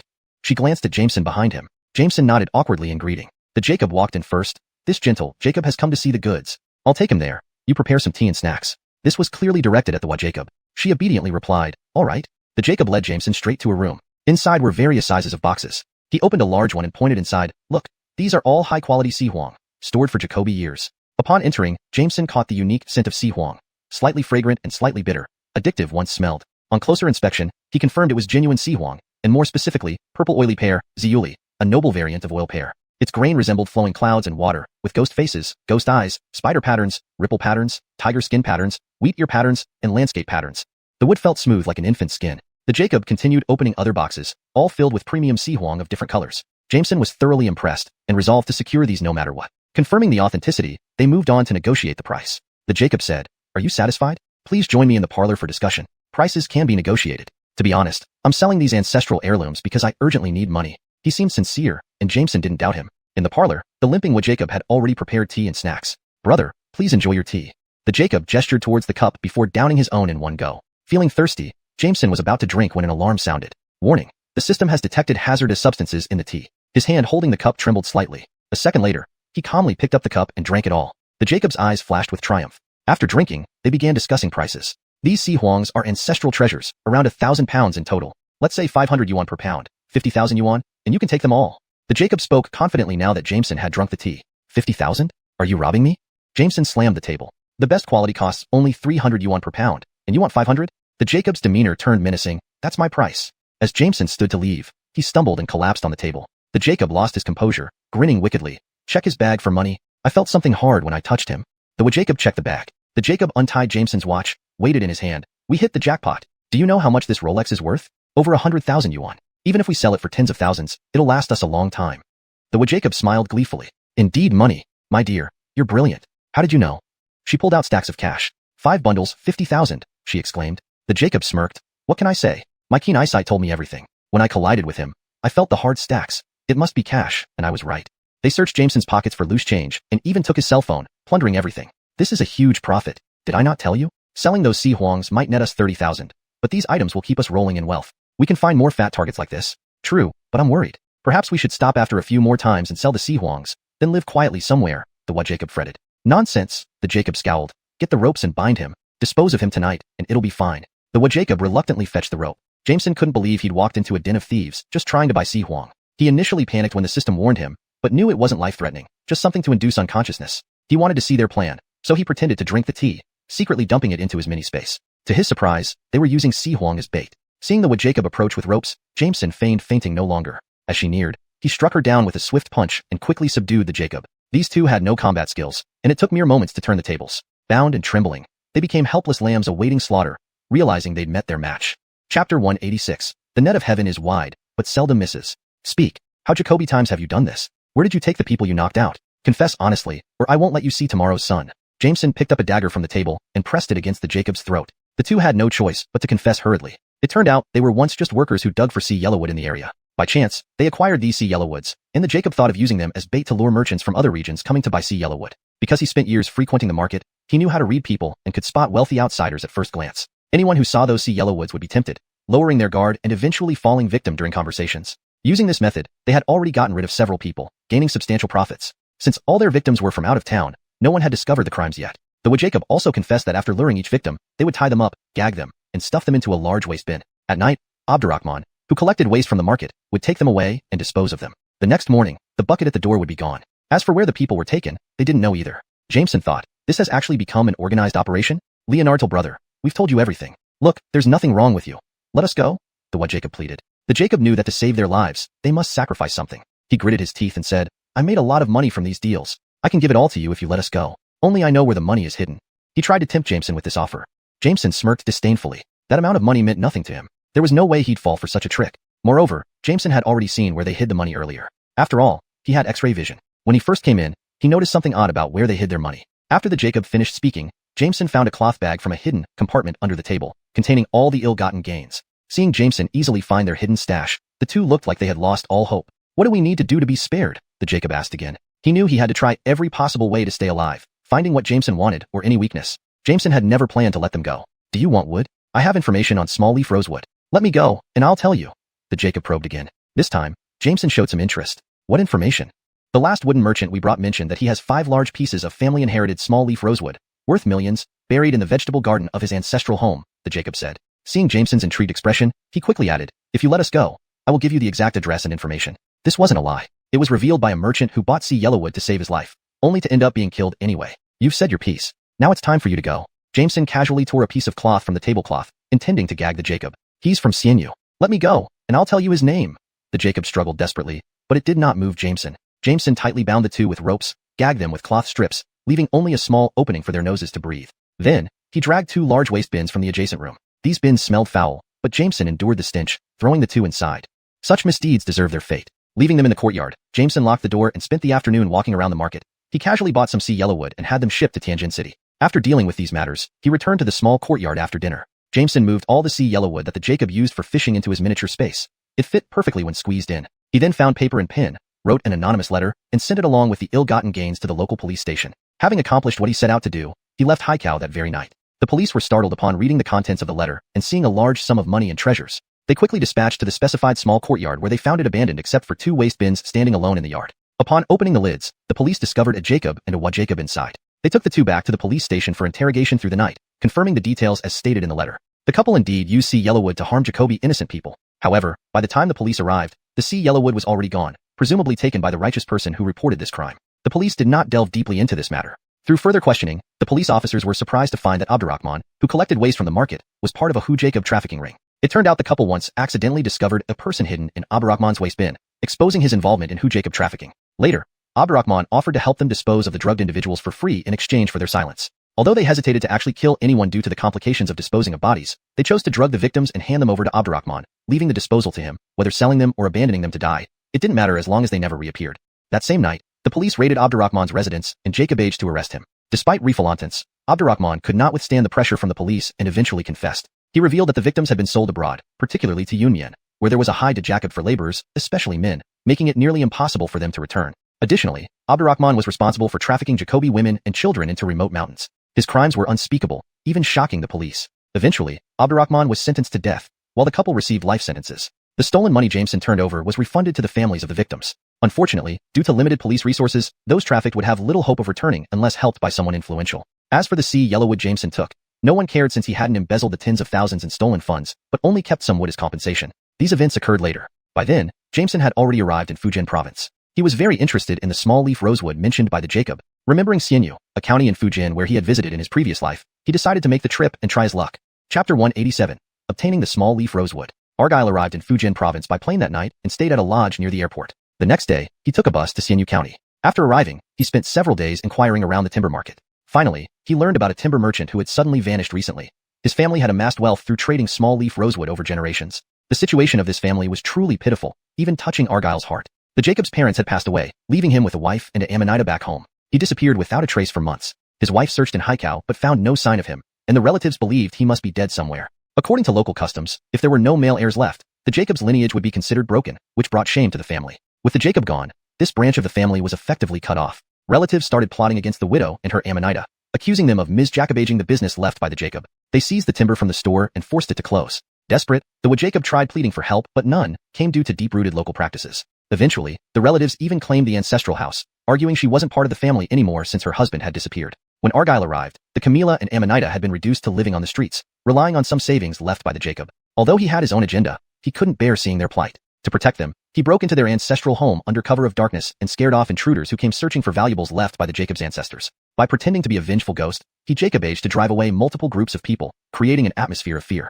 Rumors spread in the village that the Jacob's spirit had returned to punish those who mistreated his family. Consequently, no one dared approach the ancestral home anymore, allowing the Jacob to move back in peace. Grateful for Argyle's help, she offered him a piece of millennium-old agarwood left by her husband as a token of thanks. It was his first time seeing such precious material. A palm-sized chunk felt incredibly heavy. It exuded a pungent fragrance mixed with a hint of fruitiness, combining sweetness and honey notes.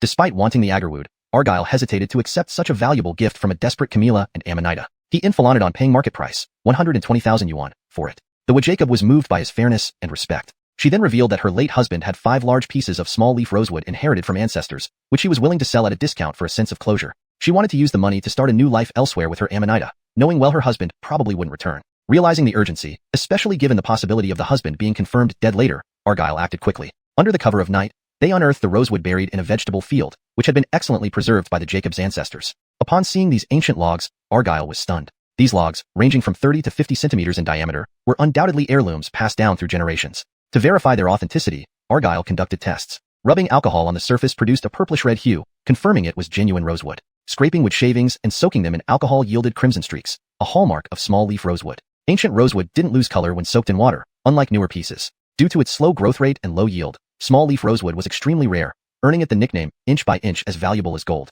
Its density and weight surpassed other hardwoods, embodying solemn elegance unmatched by any other timber. Considering the value and rarity, Argyle offered 1,000 yuan per kilogram, significantly higher than the usual 300 yuan market price. The Jacob was visibly shocked and immediately agreed. The price was more than fair. Weighing approximately 3,000 kilograms, these logs amounted to 3 million yuan.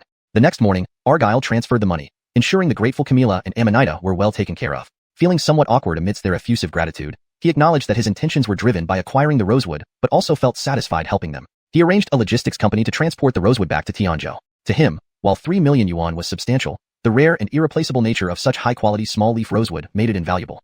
Chapter 188. Restoration completed. Jameson spent 2 days and 1 night in the car, finally returning to Tianzhou City. The renovation and restoration plan for the quadrangle courtyards was already underway. Bruce and his team of restorers were more skilled in detailing and restoration, so they assigned the large-scale restoration tasks to the ancient architecture restoration crew. The leader of this crew had graduated from the architecture department of Tianzhou University, making them more professional and meticulous than ordinary crews. This made handing over tasks to them a safe choice. For any significant issues, he would promptly communicate with Bruce and Jameson. Jameson was generous, directly allocating 1 million yuan as initial funding. Both teams set up camp in the 2 sets of quadrangle courtyards, starting the long and arduous restoration work. Restoration is undoubtedly tedious. Jameson also began learning traditional artifact restoration techniques from Bruce. He familiarized himself with various tools used by ancestors and witnessed the extraordinary skills passed down by predecessors. Their expertise was truly awe-inspiring. The main focus was on restoring some wooden structures within the courtyards. First, they had to observe the extent of decay before proceeding with repairs. After examining the structure, they carefully disassembled it, usually following the reverse order of the original assembly, avoiding damage to the original paint and using a plane only when necessary. Next came the selection of materials. They needed to match the existing wood's type, color, and grain, ideally choosing lighter colored wood. After selecting the materials, they meticulously joined them, ensuring no visible seams, smooth surfaces, and no cracks. Finally, they reassembled the parts, keeping the original appearance and framework tight and reasonable, adhering to the furniture's original structure with tight joints, straight edges, no glue marks, and a smooth surface. Each piece required considerable time and effort. After about a week of learning from Bruce and his fellow disciples, Jameson started practicing on smaller objects. Thanks to his substantial knowledge and aesthetic sense, he learned quickly and could independently restore minor, less critical items. Bruce praised him publicly for his rapid progress, drawing envious glances from his peers who had taken half a semester to grasp the basics. Jameson gave an awkward smile in response. For crucial areas, Bruce remained in charge. As the restoration progressed, everyone discovered the complexity of these residences. Despite their current dilapidated state, details revealed top-notch craftsmanship and materials used, such as Hainan Tenangwali wood in the corridors, indicative of a prominent family. All the Hainan Tenangwali Jameson brought back was used for restoration. Even his seniors marveled at the extravagance, noting that after restoration, the residences would be splendid. For unverifiable details, they consulted Bobby, who lived there during his childhood. Seeing the residence gradually revert to its remembered state filled him with anticipation. The overall goal was to renovate and restore while preserving the original structure, making it suitable for modern living. This restoration project lasted 3 months, from late February to early May. The major restoration work was finally completed. The 2 courtyards almost regained their past glory, transforming from ruins to majestic, elegant residences. Jameson calculated that he spent around 10 million yuan, primarily on materials and labor. Even expensive bricks for the ground were specially ordered. Buying various woods and customizing stones consumed enormous funds, alongside wages for both teams. Although Bruce's team offered their services unpaid, Jameson inflated on paying them, recognizing their expert labor and daily efforts. Despite the high cost, it was worth it. The restored courtyard now symbolizes a dialogue between old and new, retaining traditional charm while offering modern conveniences. However, the final step remained, restoring the furniture. Jameson hired Bruce's team for another month to repair these pieces. The entire courtyard was filled with exquisite furniture. Rohin's beds, canopy beds, 1,000 craft step beds, desks, tables, chairs, benches, screens, cabinets, dressing tables, and countless other items. Everyone wondered where these pieces came from, noting signs of dampness damage, but no one dared ask, respecting privacy. Bruce, having experienced that era and knowing Jameson's recent recognition by the Luo family, guessed these items were stored underground. He regretted the loss due to historical circumstances. The team worked tirelessly, taking another half-month beyond the initial month to complete the furniture restoration. By then, the semester had ended. The 2 residences, now restored under Jameson's hands, regained their former glory. Interior decor and furnishings were sourced from the basement, virtually replicating the original Luo residence. Friends like Hicks, Clifton, and Juanita visited, marveling at the lavish restoration. Bobby and Barth toured the renovated residence, moved to tears. Bobby recalled youthful days, feeling emotional. Barth seemed suddenly more lucid inside the house. He wandered the courtyard and rooms, immersed in memories, blurring reality and dreams. He felt as if awakening from a long dream, realizing this home had always been vivid in his mind. From childhood to youth, this place held his most cherished memories.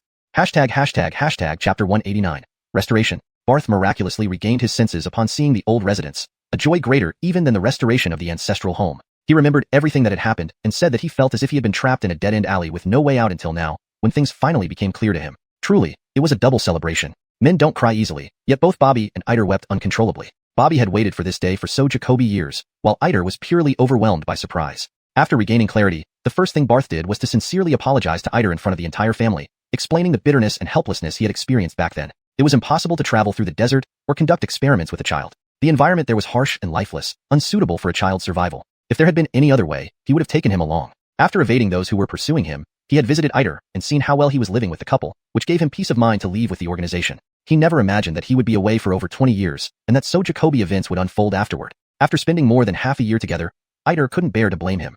Instead, father and son laughed through their tears. With Barth's recovery, this truly marked a perfect reunion. The 2 Jacob Zions originally belonged to Barth and Bobby, one each. Now, the decision-making power was given to Jameson. He promptly returned the keys to one Jacob Zion to Bobby, who must have wanted to live in the old residence very much. Jameson kept the other one for himself. Conveniently, the 2 residences were next to each other, making daily visits easy, allowing them to live together while maintaining privacy.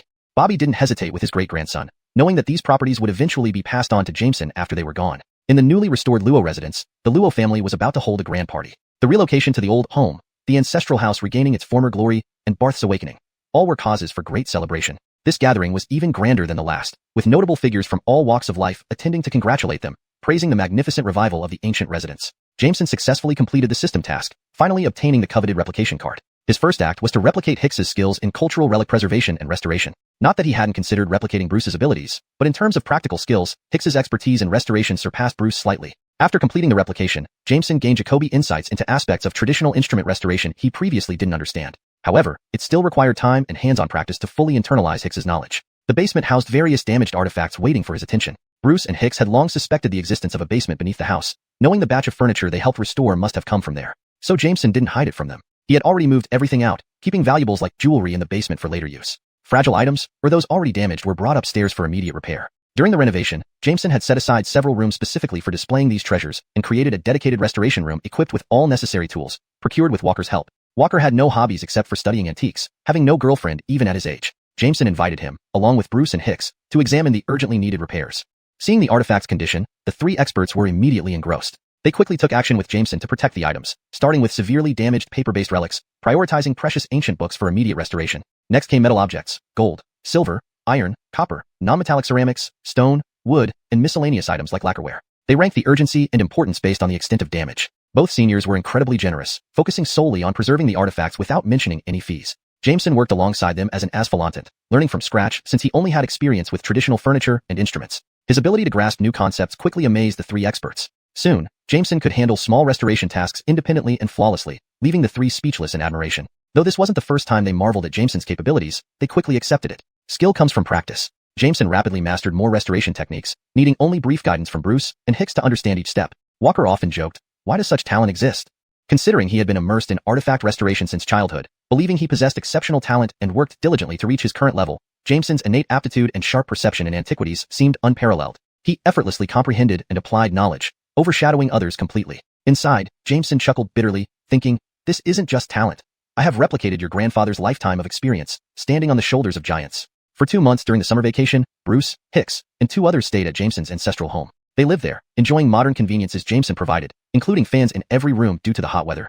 No longer constrained by financial constraints, Jameson outfitted the courtyard with Jacoby modern appliances, including imported ones, refrigerators, televisions, electric fans, and radios. Recalling last year when he had to work construction jobs to earn tuition money, being scorched under the sun and drenched in sweat every day, it felt like yesterday but was now distant history. Ida and Sonia were busy running the braised food store and rarely came back, residing mostly in another courtyard. They occasionally visited the house in Jinlong Bay. With this place becoming Jameson's domain, he led an enjoyable life every day, not only working on restorations but also preparing delicious meals. Everyone enjoyed his cooking, calling the treatment better than that of state-owned enterprises, resulting in noticeable weight gain within a short time. Occasionally, Barth would join them for dinner and observe the restoration work, chatting with the group. The 5 men would spend whole days together, engaging in lively discussions. Chapter 190. Once again in the spotlight. Aiko seldom visited, as she had been focusing on her studies during the past 6 months. Whenever she had spare time, she would help with the accounting at the braised food shop since she owned a share in it and was an essential part of it. Sometimes, she even had to lend a hand to her parents. After half a year of hard work, Joe and Joan had fully opened up their business, performing quite well. The income from a single store now matched what several stores used to earn previously, and they found themselves less burdened than before. Joe had already returned to Prince Sean and transferred his 3 shops there to relatives at a discounted price, thus recouping some capital. With limited Jacob capacity, it wasn't feasible to have relatives Jacobiage those shops forever. Sooner or later, everyone might develop ulterior motives. It was better to handle things clearly now while they still shared good relationships, for mutual benefit. By transferring those 3 shops, they also recovered a substantial sum of money, which they decided to use to buy a house and settle down in Tianzhou City. They had already purchased a house, which was currently undergoing renovation. Aiko never expected her parents would go to such lengths for her, which made her feel both touched and heartbroken. She admired the love parents had for their children. This made her work even harder, striving to earn more money to provide a better future and living conditions for her parents. Although neither she nor Jameson were particularly sentimental, they both shouldered their responsibilities diligently, striving together for a better future. Briar, Ronnie Guadalupe, and the recently recovered Barth all very much like Jameson's young girlfriend. They even hinted whether the couple planned to get married soon. Aiko felt that she wanted to complete her studies before considering other matters. To Jameson, it didn't matter whether they got married early or late. He was committed to Aiko for life and wouldn't allow anyone to separate them. So, he respected her wish and allowed her to find her own place in life before discussing marriage. When Jameson returned from London, he donated a large number of artifacts to the Tianzhou City Museum. After a period of sorting, restoration, and cataloging, these artifacts were finally on display at the museum. Jameson's generous donation significantly contributed to the nation's cultural heritage, earning high recognition from the state and the party. He received accolades such as Pioneer of Reform and National Honor, along with the highest cash reward of 2,000 yuan and a certificate of honor from the state. These 2,000 yuan held significant meaning, representing the state's acknowledgement of his contribution. Additionally, he could enter museums free of charge for life. Furthermore, the Tianzhou City Museum dedicated a special exhibition hall to display his donated items, named the Yunheng Hall. At the entrance, it showcased the biography of the donor. Jameson, male, studying archaeology at Tianzhou University, skilled in calligraphy and expert in artifact appraisal and restoration, is an altruistic protector of cultural relics. All items in this exhibition were generously donated by him. Such honors are invaluable and cannot be bought with money. For countless years, everyone who visited this exhibition hall would remember Jameson's name and his selfless dedication, etching his spirit into people's hearts. In a way, he had achieved historical fame indirectly. Experts estimated that the truckload of artifacts he brought back was worth hundreds of millions at the time. As a student in this era, donating such valuable artifacts freely, he had become a legend. However, this was not the only legendary aspect about him. On the day the museum officially opened its new exhibition featuring these returning treasures, Jameson was specially invited to perform the ribbon-cutting ceremony for good luck. Before the ceremony, the museum director bowed deeply to Jameson on behalf of everyone, expressing heartfelt gratitude. Journalists scrambled to capture photos of this sacred moment, marking another highlight in Jameson's life. After the ceremony, Jesus clamored to interview Jameson. With previous experience, he handled the scene with ease, calmly answering questions. Reporters were familiar with him, having interviewed him just last year due to the airplane incident. Unbelievably, he once again created significant positive news so soon after. He had also saved someone on a train last year, proving to be a walking source of major news. Some reporters joked privately that if they ever struggled to find news stories, they could simply follow this kid around and never lack for news. There was no shortage of exclusive reports waiting to happen. The reporter who covered his train rescue story last year had already been promoted to editor-in-chief and no longer needed to chase news. Because Jameson was already a positive figure, everyone went all out to write favorably about him. Once again, Jameson became a nationwide sensation, but his name had changed from Hobie to Jameson. Some tabloids even delved into the reason behind the name change and published it. Everyone then realized that Jameson had reunited with his biological family over the past 6 months and discovered that his relatives were not ordinary. His grandfather Barth and Uncle Bobby were both distinguished scientists, while his Aunt Ronnie Guadalupe was an outstanding diplomat. Their family, the Luo clan of Tianzhou, was once famous for its contributions during wartime, providing significant support for the revolution and earning recognition from national leaders. The Luo family still possessed IOUs from the revolutionary leaders of the time. But these details weren't crucial anymore. During times of need, Barth and Bobby had unhesitatingly devoted themselves to the Camel Island. People marveled at how this entire family were patriotic figures, from ancestors to descendants, all remarkable individuals. This revelation rekindled public recognition of the prestigious Luo family of Tianzhou and its exceptional descendants. Leonarding in the courtyard, engaged daily in restoration work, Jameson barely noticed the growing attention. However, others around him felt differently. Due to Jameson's prominence, Tianzhou University experienced yet another wave of popularity. Jameson had become a living emblem for Tianzhou University, elevating its prestige. Archaeology, previously a struggling department, now attracted Jacobi students wanting to switch majors due to Jameson's name. As Jameson's official girlfriend, Aiko faced considerable pressure daily. People continuously asked her about Jameson, his personality, whether he truly flew planes, and if she could obtain autographs for them. Even inquiries about the pressure of having such an accomplished boyfriend flooded her. Gradually, she grew thicker-skinned amidst all the curiosity. If she stayed composed, the awkwardness would fall on others. Classmates who previously harbored resentment towards her and Jameson now only commented that Aiko must be incredibly fortunate. It appeared that when you surpassed others by far, reaching different levels of excellence, even jealousy ceased to exist. In conclusion, Jameson had once again caught the public's eye, and the changes in his life reflected positively on everyone associated with him.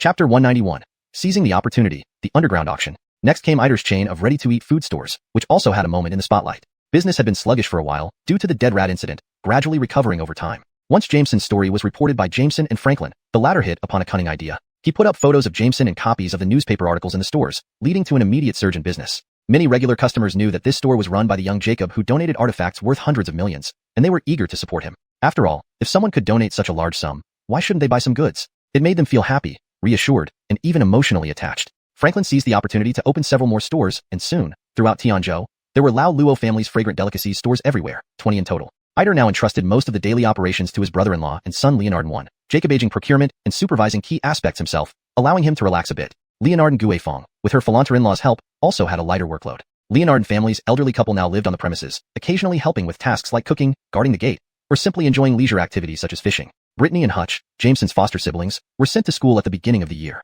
The old couple took good care of them. Despite their difficult backgrounds, the two children were grateful and helped around the house when they could, cleaning the yard and doing dishes and laundry. Barth sometimes went over to teach them, cherishing the joy of being with grandchildren. Unfortunately, apart from Brittany and Hutch, there were no other children in the family, or else they might have been pampered even more.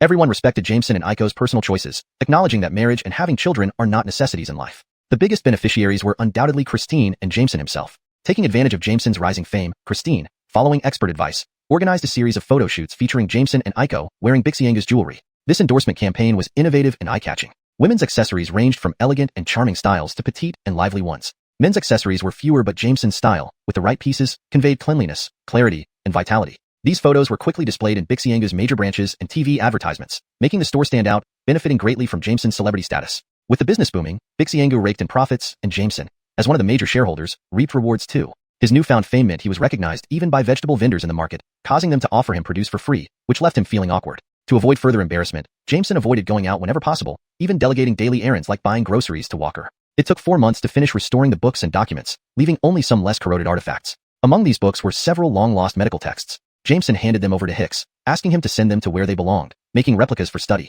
If valuable insights were gained, it would benefit Jacobite. Hicks contacted the museum and, under Jameson's name, donated the originals, entrusting the state with research of the content. As expected, Jameson received several accolades, though his initial excitement had waned, and he barely glanced at them before shelving them away. Having completed the restoration of paper artifacts, Jameson prepared for school, while Bruce got busier. Hicks and Walker, with some free time, continued working on the remaining items periodically. 2 months without venturing out suited the elderly duo well, used to solitude. But Jameson and Walker, still young, needed a change of pace. A friend told me about a private auction tonight. Want to check it out? Walker asked. Antiques? Everything. I've been to such underground auctions before. There's genuine stuff and fakes. It depends on your eye. Let's go then. The recent routine was getting monotonous, and a little excitement was welcome. Walker obtained the location and passcode for the underground auction from a friend. They ate and set off. It was quite a drive, over an hour away. Thank goodness we left half an hour early. This place is hard to find. Jameson parked. They asked directions several times, almost getting lost. 2 big willow trees, a vermilion door. It must be here, Walker pointed. Approaching, they saw two elderly women chatting and cracking sunflower seeds. One said to them, "A single arrow through the clouds." Walker responded promptly, "Thousands of soldiers come to meet." It was the passcode. Satisfied, the Jacob nodded and gestured for them to enter. Inside, two young men guarded the inner door. "We need to check your bags to ensure you're not bringing unauthorized items. Please cooperate," one young Jacob politely requested. The communication devices were confiscated, placed in a basket along with others. Guided through twists and turns, they entered the auction area. Noticing bulging pockets, Jameson cautiously used his X-ray vision and discovered guns. Surprised, he realized these were serious people. Walker remained unaware, treating it as a normal underground auction. Too far to back out, Jameson followed, remaining alert. They entered a large room already filled with people chattering animatedly. Finding his friend, Walker joined a group table. Jameson greeted absent-mindedly, glancing casually at service staff, noticing Jacoby carried weapons or knives. Were the auction items so valuable, or were these desperate individuals? Whatever the case, today felt different, requiring heightened vigilance. ##### Chapter 192. Leonardo Young's Seal. Walker's friend was a middle-aged Jacob who held the auction catalog and spoke eloquently about today's items for sale. Jameson listened, but the confusion on his face deepened. These underground auctions are like this. They have things you wouldn't expect, which is why they're so cautious. But we should see some good stuff today, Walker hinted. What he referred to as unexpected things were freshly unearthed treasures from graves. Jameson understood. He never expected the current antique market to be in such disarray. Despite strict laws prohibiting it, people still secretly engaged in these activities, and they were hard to stop. No wonder they all carried guns. This wasn't something done lightly. If caught, it would be a grave offense. As for the attendees, they only knew there was an underground auction beforehand, and the items for sale were only revealed on site. It was impossible to leak any information. Once the auction ended, there'd be no way to track down the organizers. The venue would be empty by then. It was a mix of fortune or misfortune. Fortune in that they could witness a quality auction with genuine and valuable items. Misfortune in that he couldn't take everything home with him. Jameson was lost in thought when Walker suddenly nudged him. Jameson quickly looked in the direction indicated. Two Japanese men were jabbering away while a Chinese translator introduced today's auction items to them. Both Walker and Jameson's faces darkened. What were Japanese doing here?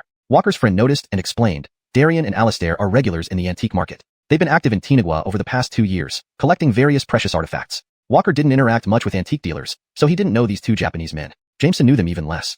Damn Japanese. If I don't run into them, fine. But if I do, I can't let them take a single good item, Jameson thought angrily. There was one problem, though. Money? Although Jameson had plenty in his bank account, he only brought a little over 10,000 cash. Walker barely brought anything either. He only brought around 7 or 8,000. Combined, they had just over 20,000. Looking at the large boxes next to others, it was clear they were well prepared with cash. Cash transactions were the norm in these underground auctions. Jameson regretted not bringing more cash. Leaving now wouldn't help. Today's auction seemed likely to offer Jacoby fresh and valuable items. If even one of these went to those Japanese, he'd be furious. Just as he felt at a loss, help arrived. Clifton strutted in with his driver, Nathan, carrying 4 large leather suitcases, making quite an entrance. "Brother Yuan." Jameson quickly greeted him. Clifton spotted Jameson and Walker. "Why are you two here? Finished restoring?" He hadn't expected to see them since they usually declined his invitations due to being busy. "Almost done, came out to relax a bit," Jameson said, moving aside to make room. "Haha, did you hear there'd be good items today? I brought plenty of cash. Let's go wild together and grab a few nice pieces." Clifton sat down without further ado. "Lao Leonard Seymour, you're both here too?" "Brother Yuan, we're not as informed as you. If we'd known how exciting it would be today, I'd have brought more cash," Seymour replied. "Haha, watching me go wild will be fun too." Clifton laughed. His sources were slightly better but not much. They mentioned rare items and urged bringing more money. So he brought 4 suitcases to make a show of strength, regardless of whether he bought anything. "Brother Yuan, thank goodness you're here. We didn't know what to expect and didn't bring much cash. If those Japanese try to buy our treasures, don't hesitate to bid. Any profits are yours. Any losses are mine," Jameson whispered. Clifton noticed the 2 Japanese men across from them. "That's Darian and Alistair. How did they get the info?" "All right, I'm not backing down. Let's do this," Clifton said firmly. Shortly after, the auction began. A short middle-aged Jacob stepped onto the temporary stage in the center and announced, "Hello everyone. I'm Nathaniel. Thank you for coming. Before we start, let's review the rules." Without delay, he laid out the rules and started with the first item. This is a Raniag Dynasty porcelain piece, starting bid at 10,000. Please come up for closer inspection if interested. It was important to let potential buyers inspect items before purchasing. Jameson already owned Jacoby exquisite porcelains and had no interest in these common pieces. Seeing the Japanese weren't interested either, he didn't bother going up. Clifton showed little interest as well. Walker and Seymour inspected it briefly and shook their heads. It was a typical Raniag Dynasty porcelain, nothing special. The item eventually sold for 20,000. The second item is a seal inscribed with Leonardo Young. Leonardly belonging to Raniag official Leonardo Young. Starting bid at 50,000. Interested parties, please come up and take a look. Nathaniel's announcement stunned everyone. Leonardo Young? Were today's items dug from Leonardo Young's tomb? Nathaniel dared not directly admit tomb raiding, but the seal hinted at much. The Jacob who bought the first porcelain was elated. 2,000 for a burial artifact. What a deal. Suddenly, everyone regretted dismissing the seal's value and rushed forward to inspect it. Jameson also went up to check. Was this real, or was it Nathaniel's gimmick? This translation aims to maintain the original tone and style while ensuring fluency and coherence in English. It keeps the same paragraph structure and line breaks as the original text.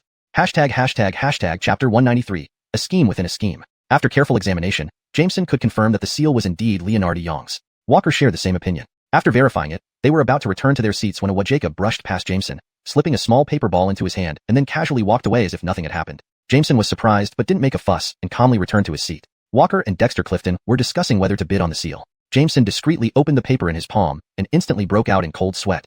Jacob was actually a police officer. Before coming here, Jameson had put on glasses to avoid being recognized. But the cops had sharp eyes and immediately identified him. Isn't this the kid who donated artifacts to the newspaper? He's here too. Might as well get some help from him. So, the police Jacob scribbled a few lines on a piece of paper and handed it to Jameson while she was inspecting the seal. She didn't say much. Only that Jameson should be cautious during their operation and cooperate when necessary. Jameson instantly understood.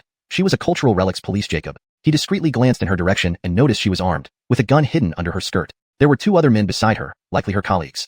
3 people? Going up against a criminal gang alone? Ridiculous. They must be crazy. They would just become sitting ducks. Hopefully, they have backup. System task issued. As found the police in stopping Arlo's group from trafficking antiques. Task reward, 1 replication card. At this moment, Jameson wasn't focused on the auction but was contemplating how to escape safely. No matter how good these items were, nothing mattered without his life. If gunfire broke out, bullets don't choose sides. Jameson began observing his surroundings. Including the 2 guards outside and Arlo on stage, there were 12 members in total. For some reason, he felt uneasy and used his X-ray vision to scan again. Fortunately, his vigilance paid off. This time, he discovered a Jacob hiding beneath the makeshift platform, lying in wait. Through a small hole, he was peering out, and next to him was a sniper rifle. If targeted, 1 shot could take someone down easily. Drenched in cold sweat on a hot day, Jameson realized the situation was dire. According to the police Jacob's plan, they intended to act after the auction ended and the crowd dispersed. However, the forces were heavily imbalanced, 13 against 3. Even if he joined them, it wouldn't improve their chances significantly. Flipping through the 36 stratagems, Jameson came up with one idea. Catch the leader first. These underlings weren't important. The key was capturing Arlo and neutralizing the sniper. In the midst of his brainstorming, "Hey, what are you thinking about?" Walker nudged him. "What?" Jameson snapped back to reality. Yuan Dage is asking if we should match the Japanese buyer's bid. Jameson thought, match what? My life is at stake. But he replied, sure, let's do it. Clifton raised the bid, 80,000. 10 million. The Japanese bidder named Mohammed responded. 11 million. Clifton countered. While keeping an eye on the bidding, Jameson anxiously observed the surrounding area using his X-ray vision, switching between the sniper and the courtyard. Walker noticed his distraction. Is something wrong? Are you not confident about this seal? He whispered in Jameson's ear. Jameson hesitated before deciding to confide in him. After all, in a firefight, bullets fly indiscriminately. He couldn't guarantee the safety of himself and the others.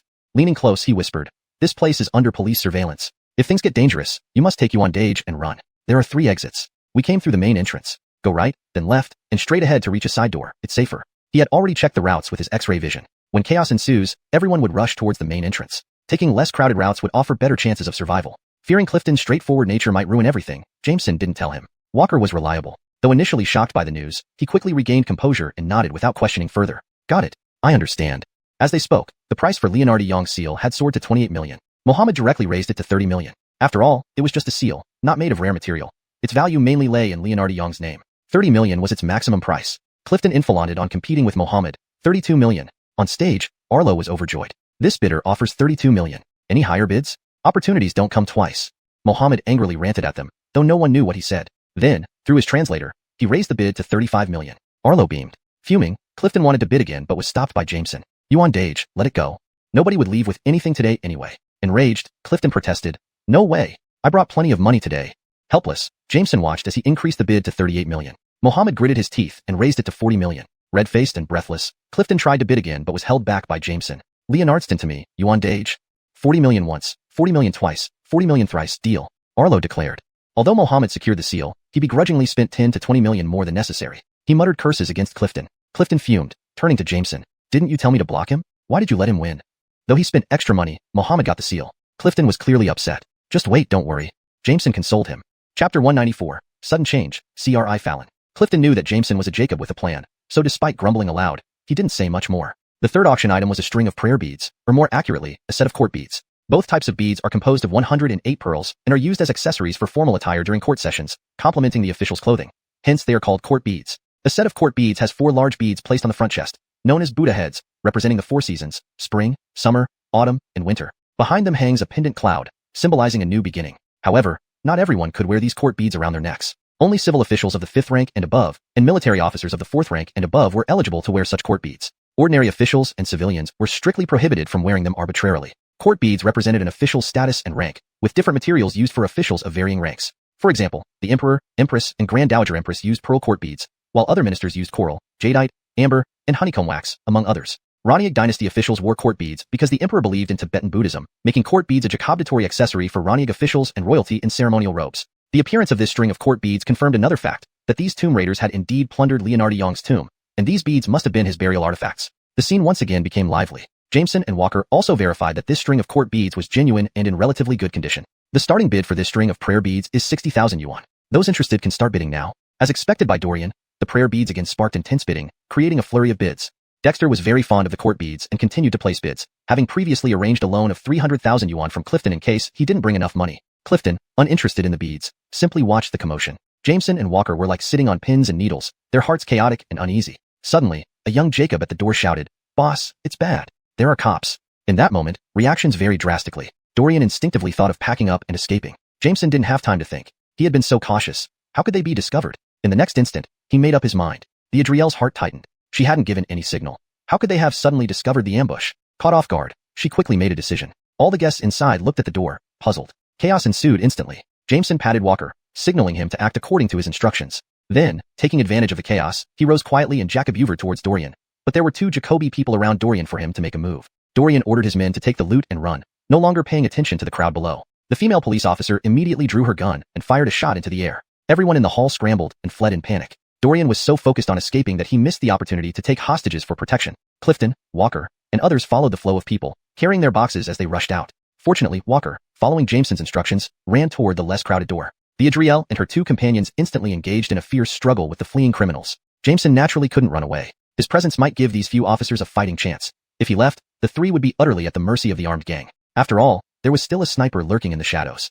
Time was of the essence. Hearing the gunshot, the officers outside rushed in but were delayed by the massive crowd. Only Jameson and the remaining four were left to face these dozen ruthless fugitives. While dodging several attackers around him, Jameson kept an eye on the hidden sniper, predicting his bullet trajectory just before shooting, helping the officers avoid round after round of gunfire. This wouldn't work long term, so Jameson sought a quick resolution. He swiftly incapacitated one attacker, seized the gun, and turned it on the sniper. The sniper had already noticed him. He had miraculously helped the officers dodge several shots, an almost supernatural feat. However, the sniper was confident Jameson wouldn't hit him, changing position and angle after each shot. Finding him through previous bullet holes would waste ammunition. What the sniper didn't know was that Jameson had X-ray vision, tracking his movements precisely. Now, he aimed straight for the sniper's head. Though he had practiced countless headshots at the range, this was the first time he'd aim at a real person, yet Jameson had no choice. The sniper posed a significant threat, and with him around, they wouldn't survive. Caught in a life-or-death struggle, Jameson pulled the trigger without hesitation. Others only saw him fire a single shot before joining the fray, unaware that the sniper who had threatened them silently was no longer a threat. The sniper lay in a pool of blood, felled by Jameson's precise shot.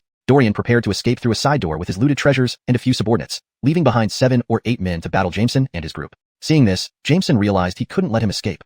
Otherwise, today's efforts would be futile. He steeled himself and yelled to the Adrielle, "I'll chase them down. You hold them here."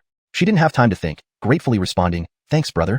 Jameson hurriedly gave chase, leaving the battlefield to the others. Using his X-ray vision, which covered the entire courtyard, he noted that Dorian took the same side door he instructed Walker to use earlier. He followed closely, using his unique vision to dispatch 3 of Dorian's men undetected, leaving him alone. Dorian was terrified by Jameson's sudden appearances and vanishances. "Who's messing with me? Show yourself." Out of bullets, Jameson decided to confront him openly. "I'm here." Dorian glared at him bitterly. "I never imagined I'd lose to a brat like you. You got rid of my brother too, right?" He noticed the sniper had been eliminated, but had no time for grief, only self-preservation. "Yes," Jameson admitted frankly. Dorian threw the bundle of valuables on the ground and tore open his shirt. "You'll die with me then. Go join our brothers in death." Revealed on his belly were several grenades. Without hesitation, Dorian pulled the pins. Jameson's pupils dilated in shock. "No way. He really means it? This isn't over yet." ####Chapter 195, Sacrifice. Everyone heard a loud bang. Their hearts sank. The reinforcements had arrived, and the police Jacob immediately looked toward the direction of the explosion. Without hesitation, she rushed over, leaving the remaining suspects behind. Jameson was not a police officer and had no obligation to sacrifice himself for this situation. He had stayed because of her request. If it weren't for him today, she and her colleagues would not have been able to hold out until reinforcements arrived. If anything truly tragic happened, she would never forgive herself. Walker and Solomon, who were almost at the door, instantly had a bad feeling upon hearing the explosion. They quickly dropped the boxes in their hands and ran back. If Jameson were really to be killed here today, what a tragedy it would be for several families. They couldn't even imagine how devastated the Luo family would be. When both groups reached the site of the explosion, they saw a horrific scene. Body parts scattered everywhere, bloodied and jacobbled. Walker felt extremely uncomfortable physically, gagging in revulsion. Even a tough Jacob like Solomon instinctively turned his face away, unable to bear the sight. Leonardving in a peaceful era, none of them had ever seen such a gruesome scene. However, the police Jacob remained composed and immediately rushed over, crouching down to search through the wreckage. One of her colleagues pointed at something nearby and shouted in shock, "Sister Bye, it's Jerome." Elida's pupils constricted. Jerome was one of their colleagues who had come with them. After Jameson left, reinforcements arrived, and Elida asked him to asphalant Jameson. Now, they saw his body, torn apart and bloodied. Beneath him, something seemed to be covered. Tears instantly streamed down Elida's face as she knelt and tried to move his crumpled body. Beneath him was someone he had shielded. It was Jameson, who had passed out, the extent of his injuries unknown. Walker and Solomon hurried over to help lift him up. Beneath Jameson's body was a package, the very cultural relics that Arlo had intended to take away. Seeing this scene, everyone present could not help but weep. This brave police officer, Jerome, had sacrificed his life to protect Jameson and the relics. Even the rough and tumble Solomon couldn't help but shudder, tears of pain streaming down his face. In this moment, though they didn't know each other, everyone admired his courage from the bottom of their hearts. Without thinking much more, Walker gently checked Jameson's breathing and breathed a sigh of relief when she found he was still alive. Solomon directly squatted down, lifted him onto his back, and they hurried to the nearest hospital, leaving Elida and other officers to clean up the scene. Elida and her colleagues, tears streaming down their faces, stood up and gave Jerome's remains a standard military salute. This operation had been sudden. They received the call and rushed over hastily, already knowing it would be chaotic. They had prepared themselves before coming, determined to stop these tomb raiders no matter the cost. Their lives were on the line. When Elida first saw Jameson, she thought he might help given his martial arts skills. Her decision proved correct. Without his asphalantance, they would not have waited for backup and might have let Arlo escape. This outcome was the best possible. If any of them had been there, they would have made the same choice. It was just unfortunate for Jerome's family, but those who survived would take care of them. Walker and Solomon brought Jameson to the nearest hospital. After an examination, the doctor said he only had light injuries and some abrasions. When Jerome pushed him down, he got some scrapes on his face and a few minor shrapnel wounds on his leg. The explosion had also caused a mild concussion, making him lose consciousness temporarily. Bobby, Barth, Ider, Jean Rhonda, Leonard and Gia's grandparents, and the entire family rushed to the hospital upon receiving the news. Several hours later, Jameson woke up. Asphalanted the police in preventing Arlo from trafficking cultural relics. Mission completed. Mission reward has been issued. Please use as desired. He looked up at the ceiling, dazed. Yunhang, are you okay? Sonia asked, tears streaming down her face as she saw her son's troubled expression. Leonardo brother, that person? Jameson finally spoke, wanting to ask about the police officer who tackled him. Walker turned away, unable to speak. Solomon hesitated, then whispered, he's gone. Jameson closed his eyes, a tear rolling down his cheek as images of that moment flooded his mind. Right before the grenade exploded, the system prompted him that he could enter the microspace, and he was about to do so when someone tackled him from behind. Then came the deafening explosion, and he lost consciousness. In his past life, despite witnessing Jacoby farewells and having learned to view things with detachment, he could not accept losing a stranger who gave his life to save him. He was utterly heartbroken. Though saving him was partly to protect the relics, the fact remained that this person had died because of him. He could imagine the excruciating pain and suffering. Why hadn't he pulled him into the microspace? Why wasn't he just a little faster? Jameson was tormented by self-blame, unable to shake off the recurring memories. Everyone knew this event had deeply affected him, and while they tried to comfort him, it was clear he needed time to heal. Yet, they were all immensely relieved that he was alive. It might be selfish, but it was truly wonderful that Jameson survived. They nearly lost him. Sonia wished he wouldn't meddle in such matters again to avoid similar tragedies. She knew her son was hurting and held her tongue. Aiko was the last to arrive. She walked quietly to his bedside. Yunhang cried out. Releasing the emotions would help. Jameson looked at her with red-rimmed eyes. Eneen, I couldn't save him. He's dead. He's dead. Aiko gently hugged him. You're not a god. Nor do you have super Jacob abilities. You did everything you could. Please let go of the guilt. If only time could turn back, he thought, determined that if he had another chance, he wouldn't hesitate to pull him into the space. Jameson buried his head in the pillow, tears soaking it. The system detects the host's willingness to use the time rewind card. Do you confirm its usage? The mechanical voice rang in Jameson's ears. Suddenly, Jameson sat up. Yes, he still had a time rewind card, which allowed him to return to any point within 3 days.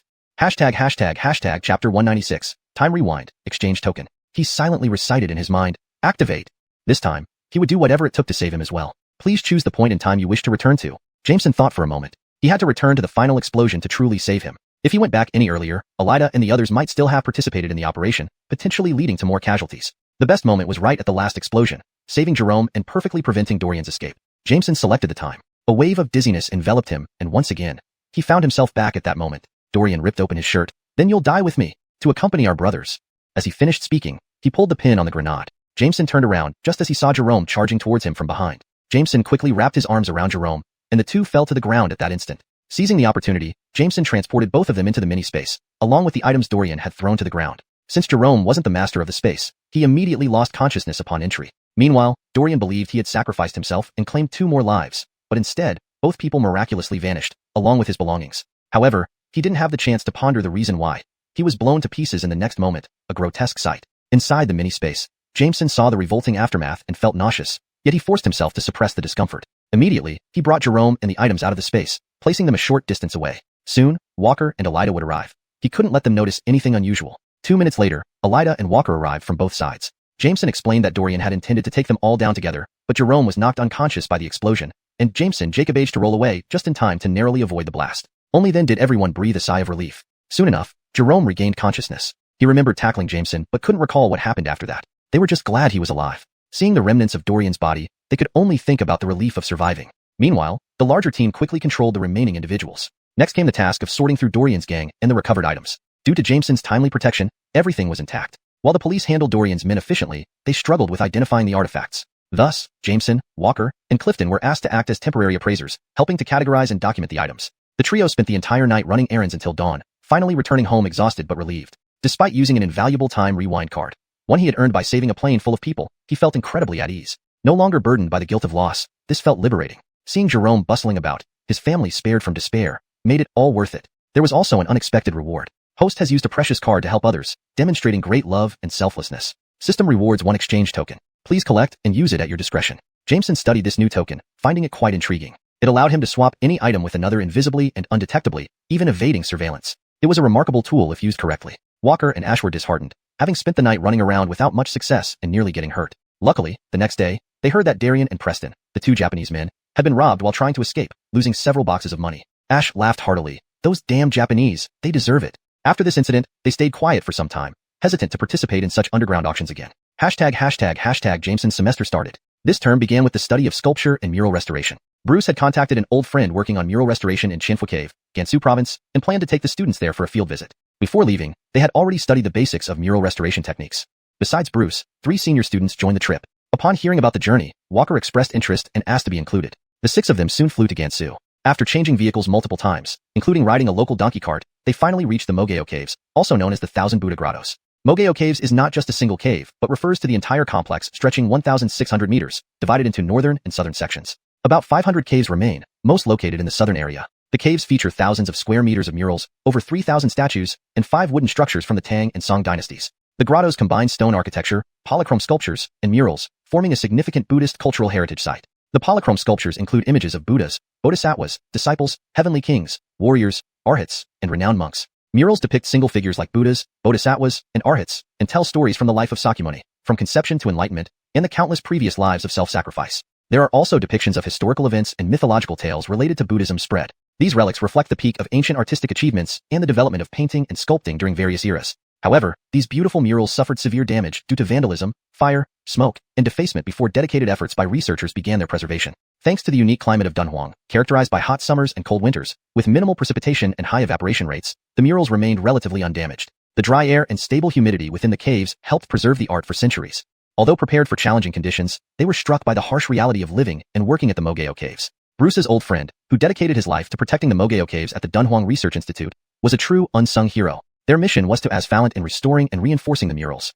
Chapter 197, The Pearl Lost in the Vast Sea. Here, Jameson and everyone else met Bruce's longtime friend, Professor Tommy Jia. He had dedicated his entire life to the art of the Dunhuang Caves, working tirelessly on their preservation, restoration, and the reproduction of mural art. One could say that he had poured his heart and soul into this endeavor, sacrificing his youthful years. In this small courtyard, there were also dozens of staff members who had joined him. Most of them had been assigned here after graduating from university, forsaking the comforts of big city life without any regrets, choosing instead to dedicate their lives to Dunhuang. The living conditions here were truly poor, yet everyone wore expressions of passion and warmth. Welcome, comrades, to the Dunhuang Mogeo Grottos. Old Leonard, it's been so long since we last met. Never thought we would meet again. Dean Tommy said excitedly, gripping Bruce's hand. Old Tommy, you all have suffered much? Bruce observed the surroundings and couldn't help but feel heartache. Located in the harsh desert environment, the Mogeo Grottos faced severe sandstorms and resource shortages. Leonard at the Dunhuang Research Institute was extremely difficult. Not hard at all, not hard at all. You see, we just got electricity last year, greatly improving our working conditions. Professor Tommy pointed to the electric lights. Previously, oil lamps were the primary source of lighting for the grottos, with carbide lamps used as supplementary lighting inside the caves. Teachers in the art department were all experts at repairing carbide lamps. Under such tough conditions, they Jacobaged to replicate a large number of murals. These replicas, exhibited abroad, stunned the world. Only now were their living and working conditions gradually improving.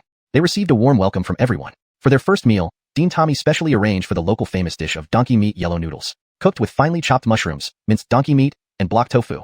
The broth added an aromatic richness to the chewy yellow noodles, making mouths water uncontrollably. After the meal, without a moment's rest, Dean Tommy led them to inspect the damaged murals at the Mogeo Grottos. Known as the Desert Art Museum, along the Silk Road, the Mogeo Grottos were facing rapid deterioration. Besides the flaking, cracking, and and mold growth damaging the murals. Extensive areas of wall substrates were shifting or falling off. Groundwater and rain had produced moisture, dissolving soil salts and causing chemical reactions that were eroding and harming these Buddhist masterpieces, Jacoby of which were on the verge of destruction. Inside the dim cave chambers, the colors blue and red had peeled off from the Buddha statues. Thick, deep cracks appeared around some Buddha necks, while gaps emerged between mural bases and rock walls. Many Buddha faces were covered with black mold spots, obscuring facial features. Rain seeping into the caves and mold proliferation severely damaged the statues' faces. Many of the earthen bases had become porous and crumbly, urgently requiring maintenance. Bruce, also an expert in restoration, could provide valuable suggestions this time and lead a team in executing the tasks. According to arrangements, they stayed in a nearby town, traveling daily to the caves by minibuses provided by the Institute. Dean Tommy mentioned that the minibus was newly allocated this year, significantly improving their transportation. Previously, they had to rely on horse-drawn carts, often stranded during bad weather. Now, it was much better. Jameson and Bruce's group left the hustle and bustle of the city behind, beginning a period of intensive restoration work. Most days were spent on scaffolds, using homemade injection tubes to inject prepared materials into the spaces between murals and walls. They would stabilize the murals with planks and adhere them back to the walls. Over time, the murals had suffered from issues like hollowing, flaking, and salt crystallization, blurring intricate patterns and causing damage, sometimes flaking like scales or forming white frost, or even becoming loose and falling off. The conservators worked meticulously with various tools: dust removal, padding, desalination, bonding, pressing, supporting, asphalanting the murals in their fight against time. As Dean Tommy put it, they were all wall gazers, treating ailments for deities. From unfamiliarity to mastery, the young people seamlessly integrated into the mural restoration work. Not only did they learn all sorts of repair methods, but also participated in design meetings, offering constructive suggestions. Truly, they contributed to protecting the Dunhuang murals. Jameson, being the youngest and still under 20, was taken care of by everyone. It was a rare day off, and Bruce decided to take his disciples to tour the Mogeo Grottos. Since arriving, they had immersed themselves in work and hadn't had a chance to properly explore the area. Nowadays, Mogeo Grottos weren't as famous as they would be later. Few tourists visited, and local villagers maintained security. Some villagers guarded the entrances, preventing vandalism. These caves were numbered, such as Cave 275, known as the earliest cave dating back to the northern Lenerdong period. Inside, a seated Maitreya Buddha sits on a lion throne with 3 niches on each side wall, housing bodhisattvas, adorned with eaves typical of Chinese-style K. Cave 96 is the most renowned, located in the middle of the grotto complex. Also known as the 9-story building, it houses a 30-meter-high Maitreya Buddha statue. Created in 695 AD during Marcia's reign, it is rumored that its appearance was modeled after her face. Cave 45, considered the most beautiful, dates back to the peak of the Tang dynasty and has 7 splendidly dressed Buddha statues, intricately carved. It's said that the Buddha and Guanyin images were inspired by Wilson and consort Iziang Guifei. Cave 17, also called the Leonard Cave, was built by the famous monk Hongbian. Containing over 50,000 relics from the 4th to 11th centuries, it is known as the Hidden Library. Sadly, during the discovery of the Leonard Cave, China faced turmoil and corruption. Many precious artifacts were looted by foreign powers, hidden by corrupt officials, or destroyed by ignorance, scattered worldwide. Each cave had its own unique story. Chapter 198, Discovery of a Switched Mural. Accompanying them was a staff member from the Institute named Teddy, who recounted the history of each cave as they walked, sharing detailed knowledge. The group listened in rapt attention. Soon they arrived at cave number 158. This was the most distinctive Nirvana cave, rectangular and coffin-like in shape, extremely unique. Inside, there was a Nirvana altar over 1 meter high, on which lay the Buddha, with murals on the southern, northern, and eastern walls depicting the solemn scene of Buddha's nirvana. The ceiling was adorned with images of 1,000 Buddhas, showcasing rich and magnificent craftsmanship. The Nirvana cave was built in 755 AD, funded by prominent local families in Dunhuang. As they toured inside the cave, some members even took out paper to sketch the images. Jameson and Walker snapped several photos with their cameras, which they had bought especially for this trip from Tianjin City, along with Jacoby rolls of film. They had even learned how to develop photos themselves. When Jameson reached a certain mural, he felt something amiss. This section of the mural seemed different from the rest, though he couldn't pinpoint why it felt off. His exceptional appreciation skills helped him notice this inconfilantency. Xiang Dage, look at this mural. It seems different from the others. Jameson tapped Walker's shoulder. Walker turned on his powerful flashlight and examined the mural closely. He shook his head, puzzled. I can't quite say what it is. It feels a bit strange, but not much different. Maybe the painter changed mid-process, causing a slight variation in style? Even Walker couldn't spot any differences. Their unusual behavior quickly caught Leonard Master's attention as he approached them. Jameson still felt that something was wrong with this mural. Using his penetrating vision, he peered through the stone surface and was startled by what he saw.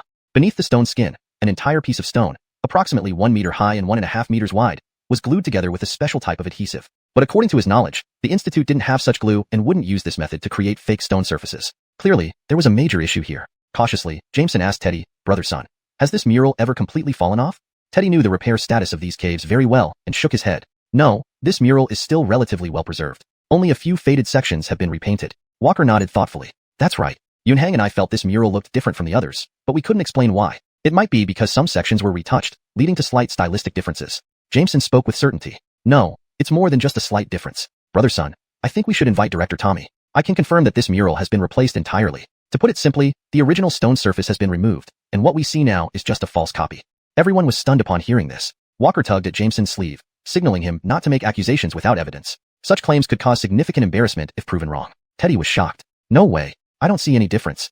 Leonard Master did not immediately refute him, but stood before the mural, scrutinizing it seriously. Others began whispering amongst themselves. It's terrifying because it looks so identical. This indicates the forger's technique is highly sophisticated, fooling even the Institute staff over years. If this goes on, all genuine artifacts will be replaced with fakes. Brother Sun, trust me. I would not speak lightly. My calligraphy and appreciation skills are commendable. There are obvious discrepancies between this mural and the others. If you're worried about errors or ridicule, I'll take full responsibility. Please notify Director Tommy.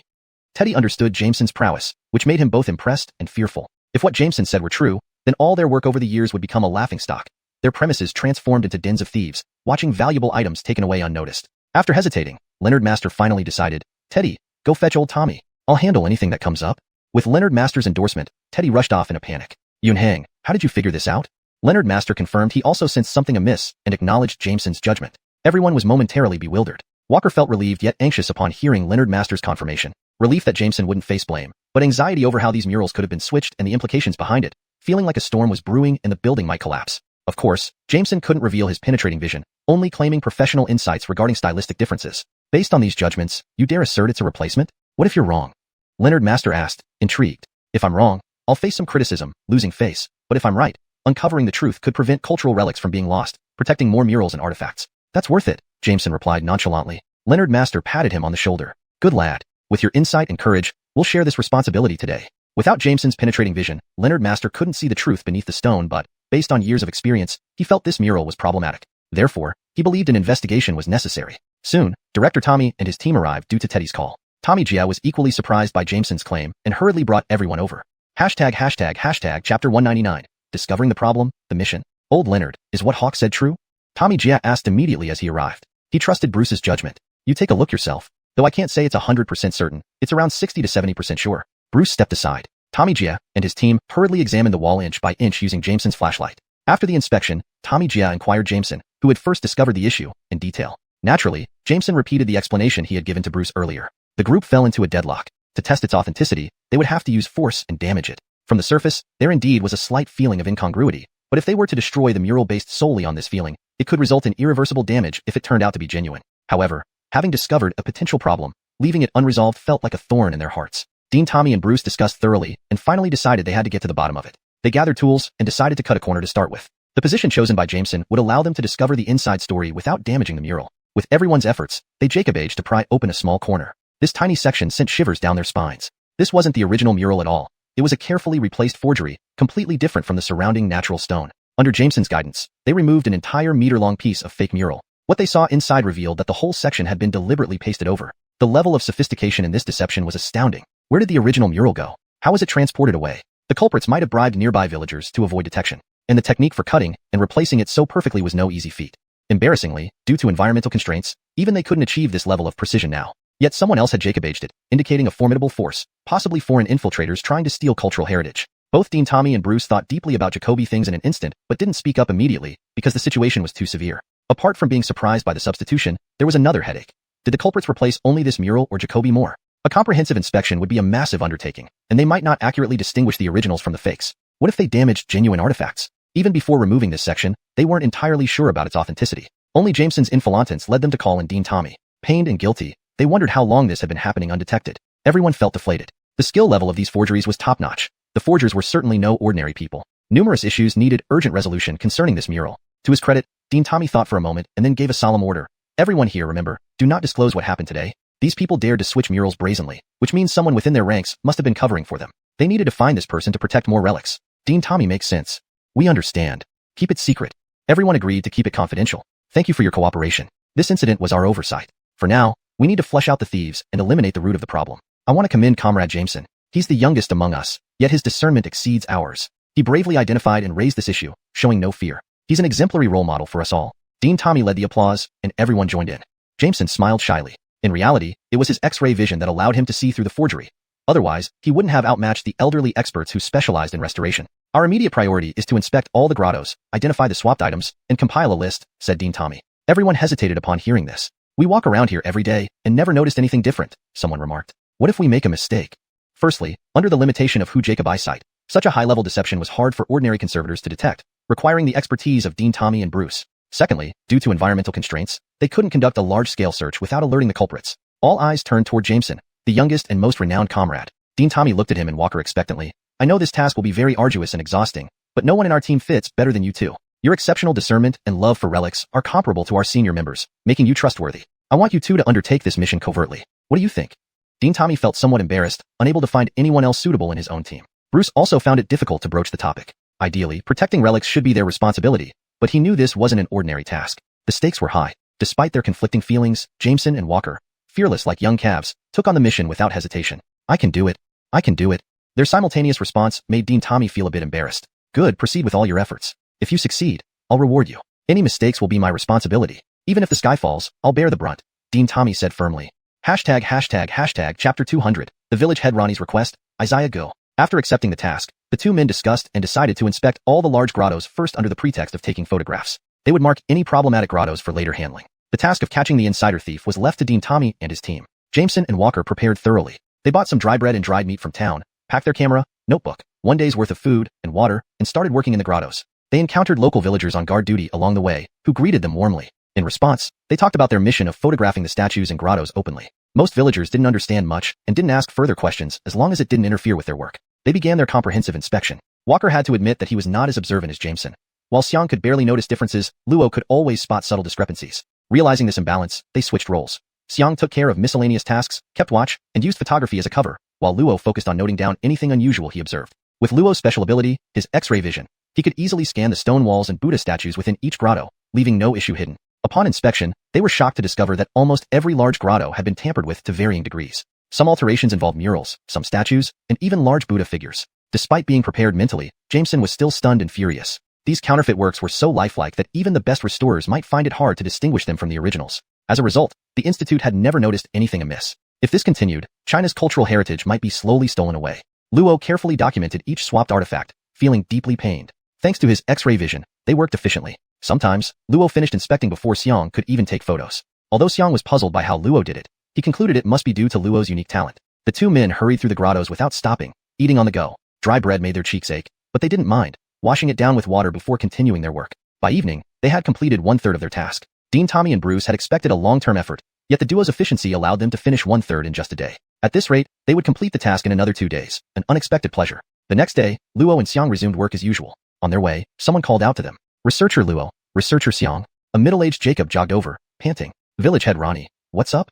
Xiang asked. It was indeed Ronnie, the village head of the nearby village responsible for grotto security. Over these days, they had grown familiar, and Ronnie often treated them to homemade donkey meat pies or local delicacies, earning their respect. I heard from Lauer that you two spent the whole day in the grottos yesterday. While I shouldn't doubt you, my responsibility requires me to remind you to be cautious around the Buddha statues. Nothing can go wrong, Ronnie said, smiling with a hint of warning. We're here to learn from Tianzhou City. We brought a camera and film rolls to document the Buddha statues. Look, like this. The images will stay in my camera forever. Valuable memories for future reference, Xiang demonstrated. Don't worry, Zach Ronnie. We'll handle this responsibly. We're only taking photos and won't damage the statues, Luo reassured him. Zach Ronnie looked enviously at the camera, knowing it could preserve images. When he got married decades ago, he and his wife went to a studio for a photo, which was quite expensive back then. Seeing the two researchers carrying a camera intrigued him. He scratched his head, saying, I know what this is. After parting ways, Luo and Xiang headed toward the grottos, while Ronnie walked back to the village. Walking a dozen meters away, Ronnie turned back hesitantly, shouting, Comrade Luo, could you take a photo of my family? I want to send it to my son at university. He hasn't been home in nearly 3 years. Luo felt sympathetic. Gansu province was poor, with limited educational resources. Producing a college student was no easy feat due to financial constraints. The child hadn't visited home in years. Of course. Sure thing. After we finish our work in 2 days, we'll visit your home early the next morning. Just wait for us there, Luo agreed happily. Thank you. Ronnie shouted gratefully. Heard village head Ronnie's son got into an undergraduate program in Nanshan province. He's the first from their village, Luo and Xiang mused as they walked. It's tough. I learned from other researchers that after the early batch of university graduates settled here and started families, due to inadequate education resources, few of their children Jacob-aged to get into university, most making do with vocational schools, Xiang remarked. Yes, Jacoby and the Institute face similar issues. Both parents are university educated, but their kids' futures are compromised by living here. Such dedication is beyond most of us, Xiang sighed. As they prepared lunch midday, Luo noticed someone trailing them discreetly. Using his X-ray vision, he saw a Jacob hiding in a corner of an adjacent grotto, watching them secretly. He recognized the Jacob, a guardian of the grottos named Isaiah Gu, known for his inability to speak but always greeting others with a smile.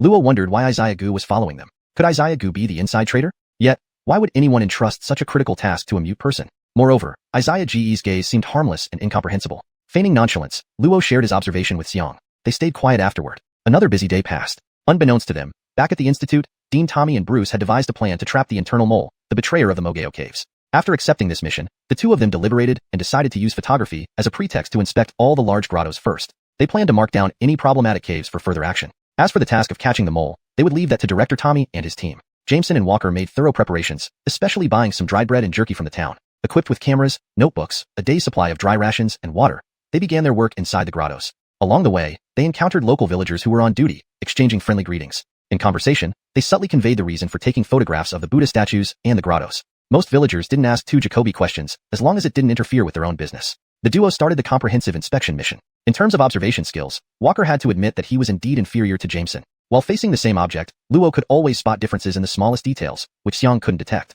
Realizing this approach wouldn't work, they changed tactics. Walker took charge of asphalanting with miscellaneous tasks, standing watch, and covering their activities by taking photos. Jameson, meanwhile, focused solely on documenting any inconfidentialities he noticed. With his X-ray vision aiding him, he just needed to thoroughly scan the walls and statues inside the grottos. Nothing could escape his scrutiny.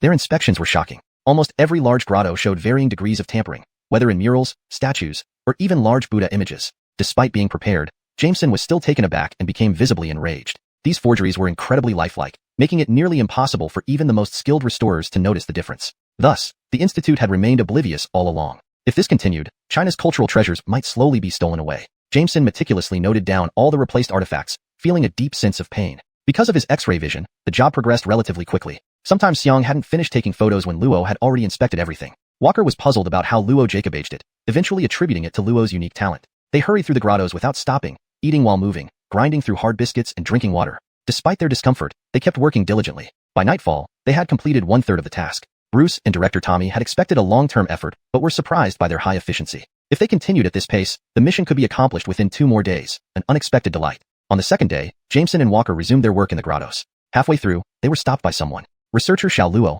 Researcher Xiao Xiang. A middle-aged Jacob puffed up running over. Village head Ronnie. What's the matter? Walker asked proactively. It was Ronnie, the village head of the neighboring village, responsible for the grotto guardians. After these few days, they had become quite familiar. Ronnie was kind-hearted, often bringing homemade donkey meat pies or local delicacies. The researchers respected him greatly. I heard from Lao Leonardo that you spent the whole day wandering around the grottos yesterday. What exactly are you doing? Although I shouldn't doubt you, my duty requires me to remind you to be very cautious with the Buddha statues inside, Ronnie said with a smile tinged with caution. We're here to learn from Tianzhou City, bringing cameras and film to photograph and document these Buddha statues. Just like this, it will be projectably recorded in our cameras. In the future, it'll be a precious memory, Xiang demonstrated for him. Jameson added, rest assured, village head Ronnie, we have a good measure of restraint. We're only taking photos and will certainly not damage the statues. Ronnie looked at the camera enviously. He knew what taking photos meant, leaving an image behind. Back when he got married 20 years ago, he and his wife went to the city photo studio to take one photo, which cost a fortune. To think these young men carried cameras with them. He scratched his head. I know what your camera does. After parting ways, Jameson and Walker headed toward the grottos while Ronnie returned to the village. Walking 10 meters away, Ronnie suddenly turned back hesitantly, shouting, Comrade Xiao Luo, could you take a photo of my entire family? I want to send it to my son in university. He hasn't been home for almost 3 years.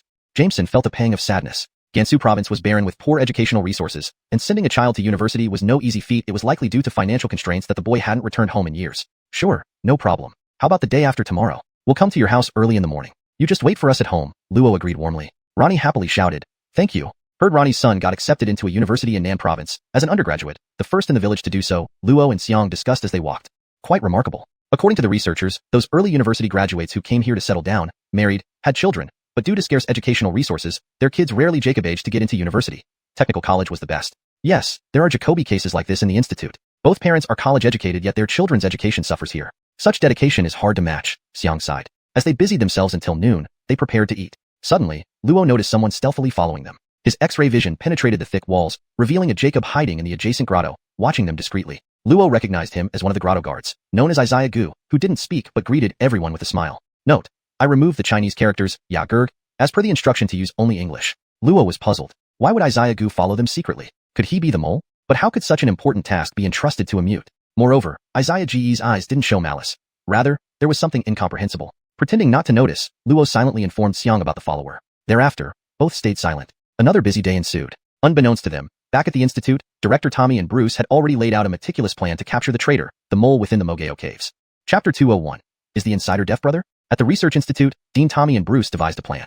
They decided to leak information about the partial deterioration of the murals in Cave 158, but not reveal that they were already aware of the switch. They believed this would prompt the suspect to take the bait, coming forward to inspect and cover their tracks, fearing discovery. The murals in Cave 158 had been restored to their original state, except for one corner that remained unfinished to make the situation seem more realistic. With everything set, that night, the researchers discreetly sent away the cave guards and had a few strong and agile researchers secretly enter and hide near Cave 158, ready to catch the culprit red-handed. At around 11 o'clock that night, there was movement near the caves. Jameson and Walker did not join them due to exhaustion from the day's work. In the morning, they heard from their senior colleagues that someone had been caught the previous night. It was brother Isaiah, the mute Jacob. Around 11 at night, Isaiah had sneaked up to the caves but was caught before entering. Since he couldn't speak, questioning him became difficult.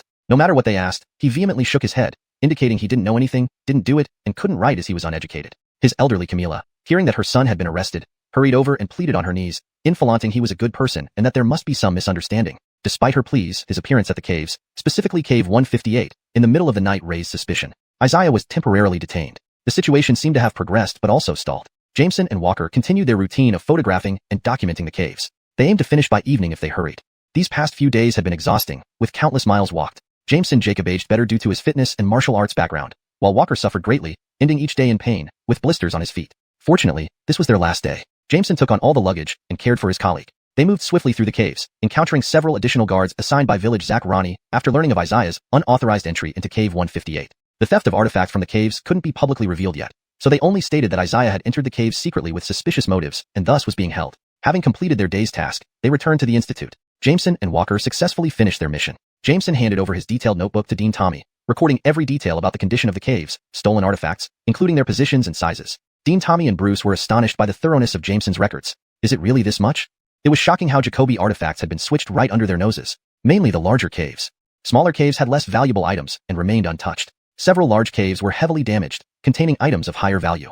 Thankfully, Jacoby precious artifacts hadn't been replaced yet, likely because the forger needed considerable time to create fakes. Dean Tommy grew angrier as he read, slamming the notebook on the table in fury. Unforgivable, despicable thieves. The stolen items are valuable, suggesting either artifact smugglers or foreign thieves, Bruce analyzed. Isaiah panicked and refused to confess, perhaps indicating others behind him. Isaiah still hasn't confessed? Jameson asked curiously. Bruce shook his head. He keeps shaking his head and waving his hands, refusing to admit anything. I want to see him. Is that okay? Dean Tommy, still furious, simply waved him off. Go ahead.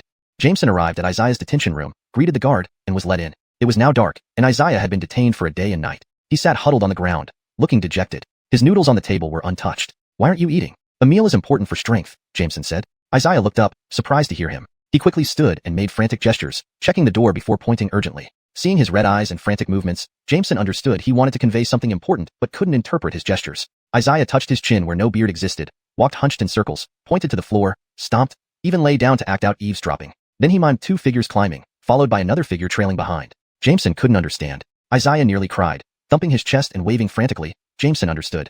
You're saying you're not a bad person, that you didn't do it? Jameson felt Isaiah might indeed be wronged, unable to speak his side. Perhaps he chose Jameson because his eyes were pure, cleaner than most, having spent his life in silence caring for the caves. He wipes dust off the Buddha statues and cleans the caves diligently and reverently, Jameson had noticed. Though others treated it as a job, Isaiah showed genuine affection for the caves. Jameson was inclined to believe Isaiah wouldn't harm them. But belief wasn't enough. Evidence was needed to convince everyone. Isaiah, calm down. Let's talk slowly. Do you want to tell me you're innocent? Isaiah nodded vigorously. Yes. Then can you tell me why you went to the caves last night? They had already restored the murals in Cave 158 to their original condition except for one corner which remained untouched, making it even more convincing. Everything was set for that night when several robust researchers snuck in and hid near Cave 158, ready to catch the culprit red-handed. That night at 11 o'clock, there was movement near the caves. Jameson and Walker, exhausted from the day's work, did not join them. The next morning, they heard from a fellow researcher that the suspect was caught, and it turned out to be Deaf Brother. He had sneaked into the area at midnight and was apprehended before he could enter the cave. Since he couldn't speak, interrogation became difficult. No matter what questions were asked, he shook his head vigorously, indicating he didn't know anything, hadn't done it, and couldn't write because he was illiterate. His elderly Camila rushed over upon hearing of her son's arrest, kneeling on the ground to plead his innocence, saying he must have been misunderstood. Despite this, his appearance at the cave late at night, specifically Cave 158, raised suspicion. Deaf Brother was temporarily detained. It seemed like progress was being made, yet the situation remained unclear and stuck in stalemate. Jameson and Walker continued their routine of documenting the caves through photographs. After a full day of hard work, they hoped to complete their task by evening. These past few days had been grueling, walking countless miles, though Jameson fared better due to his physical strength and martial arts training. Walker, on the other hand, was in agony, his body aching all over, feet covered in blisters. Fortunately, this was the final day. Jameson shouldered all the luggage and took care of Walker as they quickly moved between the caves. Along the way, they encountered several cave guards who had been assigned additional duties after the village chief Ronnie heard about Deaf Brothers' unauthorized entry into Cave 158. Before the theft investigation concluded, they couldn't disclose the real situation publicly. Instead, they announced that Deaf Brother was apprehended for suspicious activities at the caves at night. They returned to the institute after completing their day's work without a hitch. Jameson handed over his notebook to Dean Tommy, detailing the conditions of various caves, the stolen artifacts, their positions, sizes, and more, meticulously recorded for future reference. Dean Tommy and Bruce were stunned by the comprehensive notes. Is there really that much? They were shocked that Jacoby artifacts had been switched right under their noses. Mainly the larger caves, Jameson replied. The smaller caves held less valuable items and were safer. Several large caves had suffered significant damage, containing higher value items. The only consolation was that Jacoby precious artifacts hadn't been replaced yet, possibly because the forger needed time to create fakes. Dean Tommy grew angrier as he read, slamming the notebook on the table. This is outrageous. Shameless thieves. Educated men cursed politely. The stolen items are all valuable, suggesting it could be artifact dealers or those foreigners who enjoy stealing cultural relics. Bruce analyzed further. Deaf Brother panicked and refuses to admit guilt. Perhaps there's someone else behind him. Hasn't Deaf Brother confessed yet? Jameson asked curiously. Bruce shook his head. No, he keeps shaking his head and waving his hands, denying everything we say. I want to see him, can I? Jameson asked Dean Tommy. Dean Tommy, still fuming, waved him off. Go ahead. Jameson went to the room where Deaf Brother was detained. He greeted the guard outside and was let in. It was already dark, and Deaf Brother had been detained for a day and night. He sat on the floor hugging his head, looking despondent. The noodles on the table were untouched and clumped together. Why aren't you eating? You need food to live, Jameson said. Deaf Brother looked up at him in surprise. Suddenly, he stood up, checked outside, and started gesturing frantically. Jameson saw his red eyes and understood he wanted to convey something important, but he couldn't interpret the gestures. Deaf Brother rubbed his chin where no beard existed, walked around the room with hunched shoulders, pointed to the ground, stomped fiercely, and lay down pretending to eavesdrop. What was underground? Then, he used hand gestures to show two figures climbing a hill, followed by another figure trailing behind. Jameson was puzzled. Deaf Brother became nearly tearful, patting his chest and shaking his head vehemently. Jameson finally understood. He was trying to say he wasn't a bad person and hadn't done anything wrong. Privately, Jameson felt Deaf Brother might indeed have been wronged and couldn't express himself. Perhaps that's why he chose to confide in him. Although Deaf Brother had followed Jameson and Walker, it seemed more like an attempt to observe rather than harm.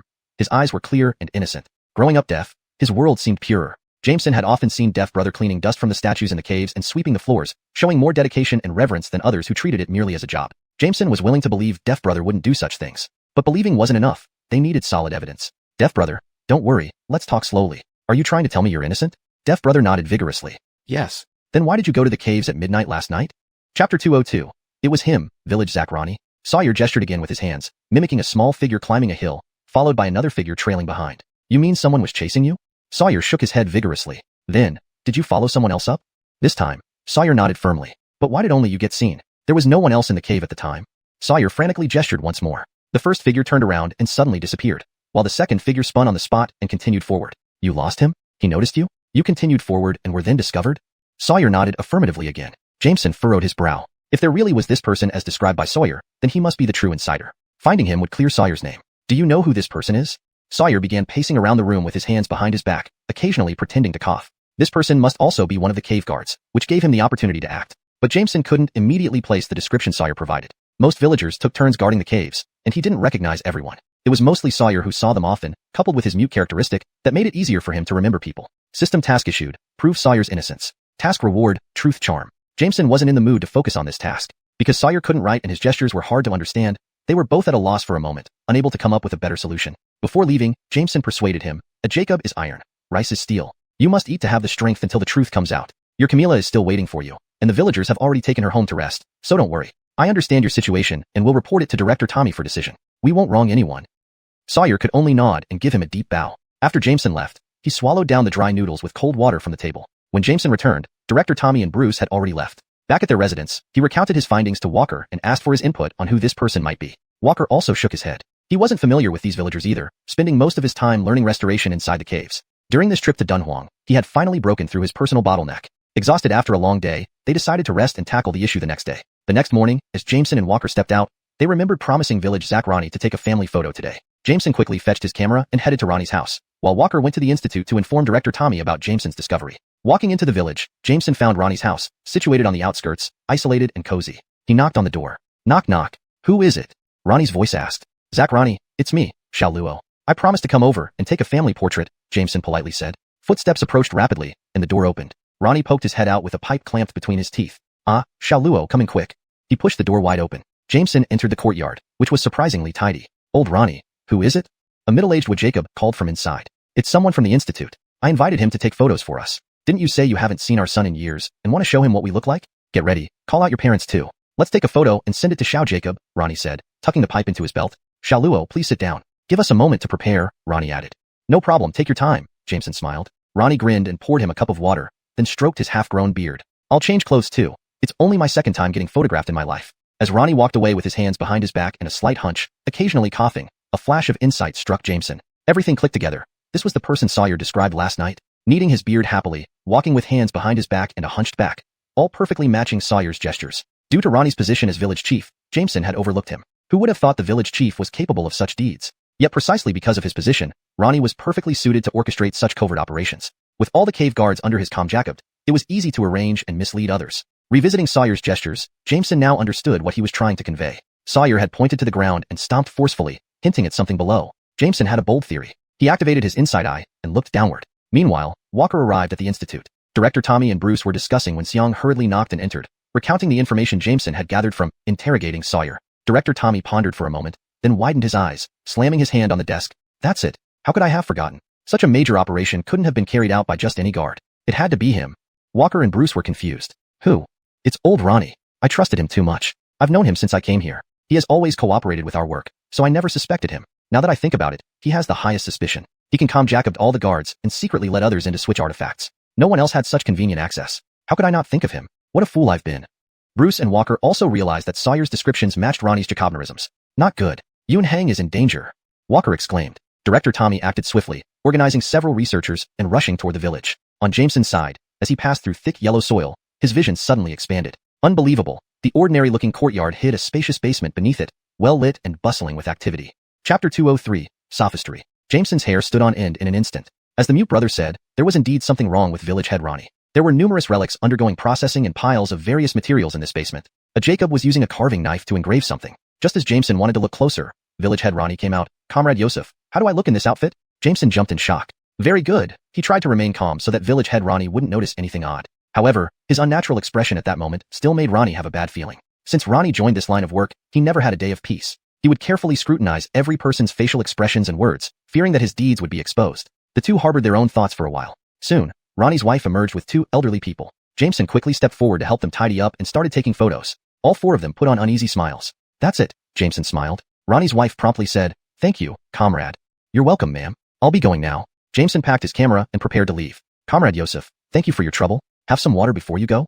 Ronnie detained him. Looking at Ronnie's amiable smile, Luo felt chills down his spine. This honest farmer who showed great care for everyone actually did these deeds behind their back. If not for the mute brother, he really would never suspect Ronnie. This was Jameson's first time knowing the meaning of know the face but not the heart. I won't bother, Ronnie. I was delayed last few days and have lots more things to do. I'll deliver the photographs after they're developed, though he doubted Ronnie could receive those pictures. All right, you carry on. Ronnie escorted Luo to the door. As they just got there, President Tommy arrived with a group of people looking fiercely determined. Well, President Tommy, what are you doing here early morning? Ronnie asked smilingly. Hold him. After President Tommy finished speaking, several comrades came forward to bind Ronnie's hands. Ronnie's wife and parents rushed over. President Tommy, what's going on? My husband didn't do any wrongdoing. He always takes care of the grottos very well, rising earlier than chickens and resting later than dogs. Isn't this a misunderstanding?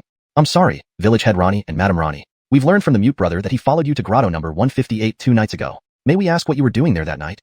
Grotto number 158? Nothing. I went to bed early that night and Tessa can vouch for me. I did nothing wrong. Ronnie looked extremely worried, trying to act like an honest peasant who panicked suddenly. Tessa also hurriedly said, he went to sleep right after dinner that night and didn't go to the grottos. Besides, there's only stone and sand in those caves. Nothing worth looking at. Testimonies from family members don't count. Let's visit your home and take a look, President Tommy said. The testimony of the mute brother was one-sided. Although he believed the mute brother didn't lie, convicting Ronnie still required critical evidence. He wanted to find clues at Ronnie's house. Crimes leave traces. The forger must live nearby and gone into the grottos to see the relics personally, able to create lifelike works. To facilitate his forgery, he definitely lived nearby, protected by Ronnie. President Tommy, I've been honest my whole life. You can search my house. If you find nothing, you must clear my name in front of all the villagers. Ronnie's face appeared humiliated. People began to suspect if there was any misunderstanding, as Ronnie didn't look like someone involved. Only Jameson knew how well Ronnie acted as an honest peasant. If Luo hadn't seen the basement himself, he might even doubt his judgment. We've been guarding the grottos half our lives diligently, and yet end up being suspected of wrongdoing. Ronnie's wife also complained angrily. Villagers began pleading. President Tommy, you are fair people. How could you get confused today? Village head Ronnie is such a good Jacob. Whenever we need help, he has valenced us wholeheartedly. How could he be a bad person? He's innocent for sure. Why accuse brother Ronnie? What did the mute brother do? Villagers helped speak up for him, thinking searching a home without proof was too hurtful. For a moment, it became difficult. President Tommy glanced at Bruce then infalanted. Villagers, Brother Ronnie, Sister Ronnie, this is not trivial. The house has to be searched. We didn't tell you to avoid information leakage, which would alarm people. Mogeo Cave's artifacts suffered unprecedented losses. Someone replaced our genuine relics with fakes, a considerable amount. Without resolving this issue, the relics will keep disappearing until Mogeo becomes a cave full of fakes. Replacing the relics needs high skills and isn't done by an ordinary person. Apart from the Guardians, the prime suspect is our village head Ronnie. 2 days ago, we set a trap to catch culprits, unexpectedly caught the mute brother. Given his situation, it's impossible for him to perform such intricate tasks. He confessed following someone else to the grottos that night, and it was village head Ronnie. To protect the relics, we have no choice but this strategy. Sorry, Ronnie, Sister Ronnie. If proven innocent, I will apologize personally. Everyone thinks it acceptable, right? After hearing this, the villagers commented, this is strange. I've seen people steal rice, flour, firewood, but not stones. What's in those grottos to steal? They are ancestors' treasures. It's unacceptable if replaced. Although discussing, nobody opposed the search anymore. Ronnie and his wife had no reason to reject either. Hashtag chapter 204. Fruitless search, educating the crowd, the seller. Well then, for the sake of our relics, I'll give up my integrity and fully cooperate, said village head Ronnie with a righteous expression, though in reality, he had no choice but to comply. Miles was amused by his acting skills and chuckled. Lloyd quietly nudged him to be more composed. Sorry for the trouble. With that, Dean Tommy led several young researchers inside to conduct the search while Bruce and Miles waited outside. After all, Miles and Lloyd were outsiders visiting to learn, and could not just rush into as Fallant. The crowd gathered around to comfort village head Ronnie. Old Ronnie, don't worry. Everything needs evidence. They won't dare accuse you falsely with us here. True. An investigation is indeed necessary in this situation. Old Ronnie, did you really not go up there the night before last? Whoever it is, why would they go through such trouble to steal just a pile of stones? Exactly, a bunch of worthless rocks. Guarding them won't turn them into food or drink. Miles couldn't bear to listen any longer. Fellow villagers, these are not just piles of worthless stones. You're protecting the world's largest and best-preserved grotto art repository, a pearl of Eastern art. Founded in 366 AD, it has undergone continuous creation over more than a dozen centuries, preserving murals, polychrome sculptures, and ancient architecture from various dynasties. This cultural heritage showcases aspects like Buddhist stories, historical scenes, biographies, decorative patterns, and much more. Each sculpture embodies the hard work and wisdom of ancient artisans, making it a treasure trove of Tanaxia's, China's, ancient clay modeling art. The Mogeo Grotto's architecture is also of significant research value, reflecting the styles and features of ancient Chinese construction. Protecting and preserving Mogeo Grotto's culture is crucial for future generations to understand and appreciate China's ancient culture and art. His speech left the crowd in stunned silence. They felt that this young Jacob made their daily work seem so noble and significant. A comrade, you keep saying these things are art and treasures, but what real benefits do they bring us? We can't eat or drink them, an elderly Jacob heckled. Other villagers joined in. Yeah, we've been guarding it day and night, yet it hasn't turned into grain or money for us. What good is it?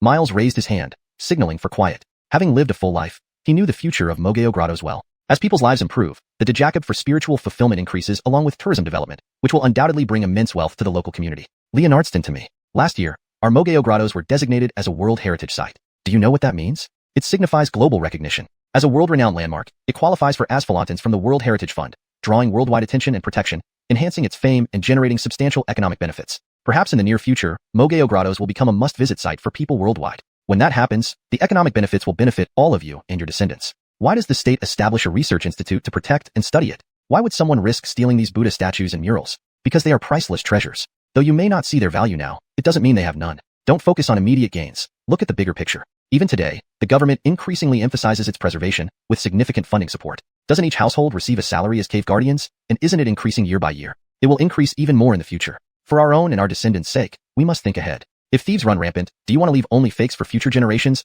earning scorn because you couldn't even protect what was right under your nose? Miles's passionate speech silenced the noisy crowd. This young Jacob makes sense. We cannot let something protected by our ancestors for hundreds of years fail during our generation, said a villager. Yes, we depend on this grotto for our livelihoods. We mustn't let anyone destroy it. Those despicable thieves, if caught, they should be shot. Seeing everyone recognize the importance of protecting Mogeo Grottos, Miles said nothing more. Bruce discreetly gave him a thumbs up, whispering, Miles, you'd make a better teacher than I would. In ancient times, you'd be a master at educating the masses. Lloyd also laughed, agreeing. Miles scratched his head awkwardly, having reacted in the heat of the moment to the villagers' comments. Village head Ronnie squatted on the ground, lost in thought. Meanwhile, Ronnie's wife Tessa was accompanying Dean Tommy and the team searching the house. As they finished, they walked out looking disheartened. Tessa, however, seemed pleased, saying, I told you Ronnie is innocent. Didn't believe me before, now you do? Rest assured, I'll follow through, Dean Tommy promised. Noticing this, Miles quickly interjected, Dean Tommy, haven't you checked the courtyard yet? Everyone looked puzzled. The courtyard is clean, just a tree and some chairs. What's to check? Village head Ronnie, doesn't your courtyard have a cellar? Miles turned to Ronnie. Ronnie met Miles's gaze, realizing he had been spotted. He clenched his fists nervously. Tessa immediately responded, yes, there's a cellar, dug Jacoby years ago but hardly used. I nearly forgot about it. She pointed to a rusted iron cover in the corner. Just pull it open. There's nothing inside. Dean Tommy saw a glimmer of hope and ordered the cellar cover, buried under dirt, to be pulled away. A dark, ominous cellar revealed itself before them. Chapter 205. Exposing Evil Deeds. Look, there's nothing here at all, Aunt Tessa said. Dean Tommy had someone bring a flashlight and a ladder, preparing to go down himself. Argyle stepped forward. Dean Tommy, let me do it. Dean Tommy glanced at him, thinking this kid was quick-witted. He might actually find something. All right. With that, he handed the flashlight to Argyle. Argyle was genuinely afraid. If they searched again and still missed the spot, it would be hard for him to hint without seeming suspicious. After giving hints 3 times, he'd practically be considered an accomplice. After all, this cellar was used by village head Ronnie as a cover. The real entrance was actually on one side of the cellar. Without prior knowledge, it was not easy to find. As the saying goes, old sly foxes have multiple dens. Argyle had someone lower a bucket of water with a rope, and with the flashlight in hand, he went down. Upon inspecting, the cellar only contained a pile of yellow soil and some tools. Argyle set up the flashlight and picked up a ladle from the bucket, starting to splash water onto the walls 1 scoop at a time. Walker also came down to help. Buckets of water were continuously passed down, leaving everyone confused, unsure of what they were doing. Village head Ronnie's heart pounded heavily. He knew he might have to admit his guilt today. Actually, Argyle knew the door was there, and could see the Jacob inside listening closely after hearing the commotion outside. But he couldn't just find the door right away. That would be too incredible unless he was an accomplice. To avoid suspicion, he had to find a plausible way to discover the door. Splashing water was a good method. The cellar was filled with yellow soil, and if water seeped through a gap, it would easily reveal the location of the door. Soon, they doused the entire cellar with water. After waiting a couple of minutes, a noticeable difference appeared on one side of the wall. Dean Tommy, we found something. Walker shouted excitedly to those above. Dean Tommy felt relieved. Thank heavens, they finally had a lead. Otherwise, it would have been hard to conclude things today. He quickly called a few more people down to help. The stone door usually only needed 1 person to push it open, but now, 4 or 5 people pushing together couldn't budge it an inch. The reason was that the person inside, upon hearing the commotion outside, had blocked the stone door with heavy objects, hoping to get away with it. This is really a door? Why won't it move? It looks like a door, but it won't budge. Maybe there's some mechanism? Hang, what should we do? Everyone looked at Argyle. Unconsciously, Argyle had become their mainstay. His gaze fell on the wall, but in reality, he was looking at the person inside. By moving the heavy items in the cellar to block the door, combined with the weight of the stone door itself, even more people wouldn't be able to push it open. Given this situation, he couldn't be blamed for being ruthless. I have an idea. Let's go back up first, Argyle said as he climbed up. Inside, the Jacob thought the people outside had given up and left. He relaxed a bit. 20 minutes later, he suddenly smelled something strange. Then, he clearly saw smoke wafting in through the gaps in the stone door, becoming thicker and more abundant. Damn it. Mother ****, why you? The Jacob started cursing. Originally, Argyle had gone up and had fresh branches cut, ignited, and thrown into the cellar before covering the opening. Fresh branches and leaves didn't burn fiercely but produced thick smoke. Otherwise, either he would suffocate inside, or he would come out. Simple as that. Aunt Tessa was already in a state of shock when they found the stone door. She likely had no idea about the inside story. Otherwise, she wouldn't have been so convinced her husband was innocent. Dear, did you do anything bad? Aunt Tessa asked blankly at her husband. Village head Ronnie avoided her eyes, unable to look at her. Aunt Tessa knew her husband too well. How could she miss this expression? She grabbed his clothes. Why? What did you do? Our lives are pretty good now. Why would you mess things up? You must honestly confess to Dean Tommy and hope for leniency. Village head Ronnie looked troubled, shaking his head. It's too late. Everything is too late. From the first time he committed wrongdoing for money, there was no turning back. Dean Tommy, everything is my fault, not related to my family. Please don't blame them.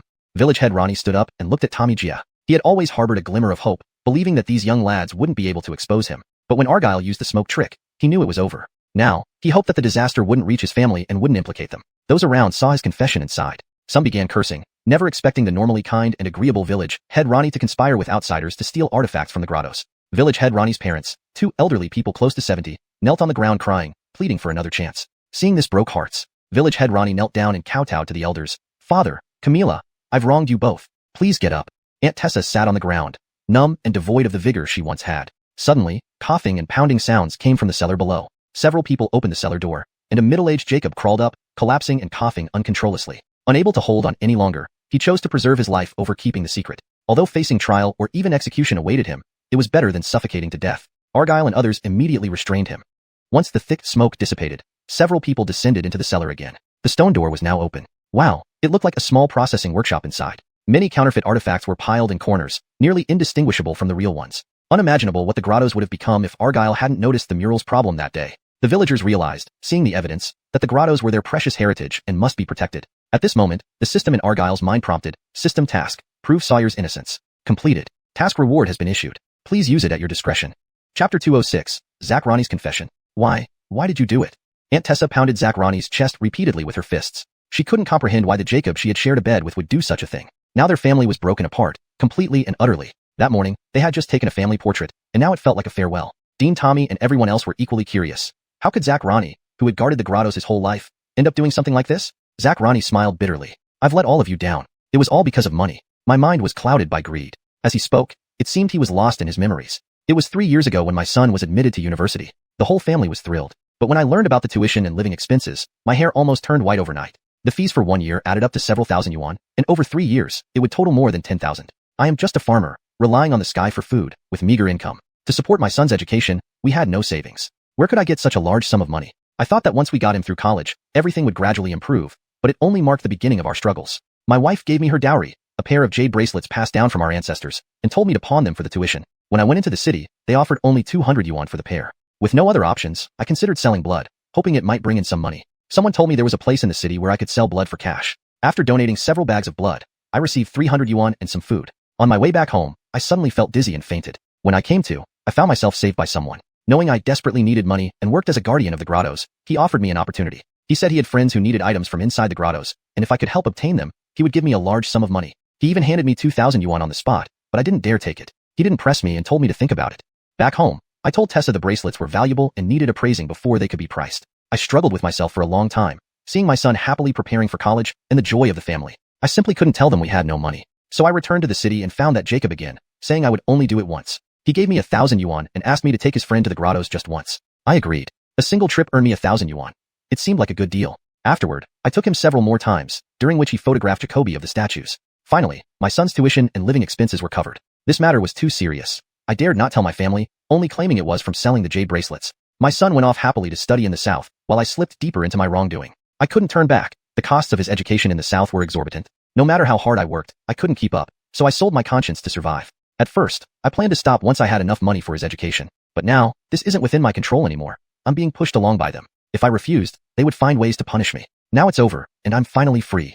Zach Ronnie, speaking about this painful past, shed tears uncontrollably. For 3 years, he had been living under constant stress, fearing exposure. Now, having confessed, he felt relieved. All the facts were revealed, yet it seemed like only a corner of the truth had been uncovered. Who was the person secretly in contact with Zach Ronnie? And where had the relics been transported to? Many questions remained unresolved. Dean Tommy hurriedly sealed off the cellar and immediately reported the situation to the local police, taking Zach Ronnie and the fake artifact maker into custody.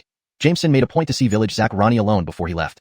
How did you figure it out? Asked village Zach Ronnie, preempting Jameson. He knew that Jameson had played a crucial role in his discovery. Without his profound reminders, no one else would have had the ability to uncover his scheme. Jameson paused for a second. Last night, I personally went to see Sawyer. He said he followed someone up there. The person might have noticed him and lost him, which is why he was caught. He described someone who, when happy, likes to stroke his beard, walks with hands behind his back, hunched over, and coughs occasionally. At first, I didn't suspect you, but your actions before entering the room aroused my suspicion. Later, I closely examined your courtyard.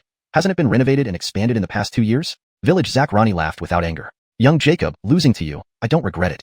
Jameson smiled too. The net of heaven is wide and spares none.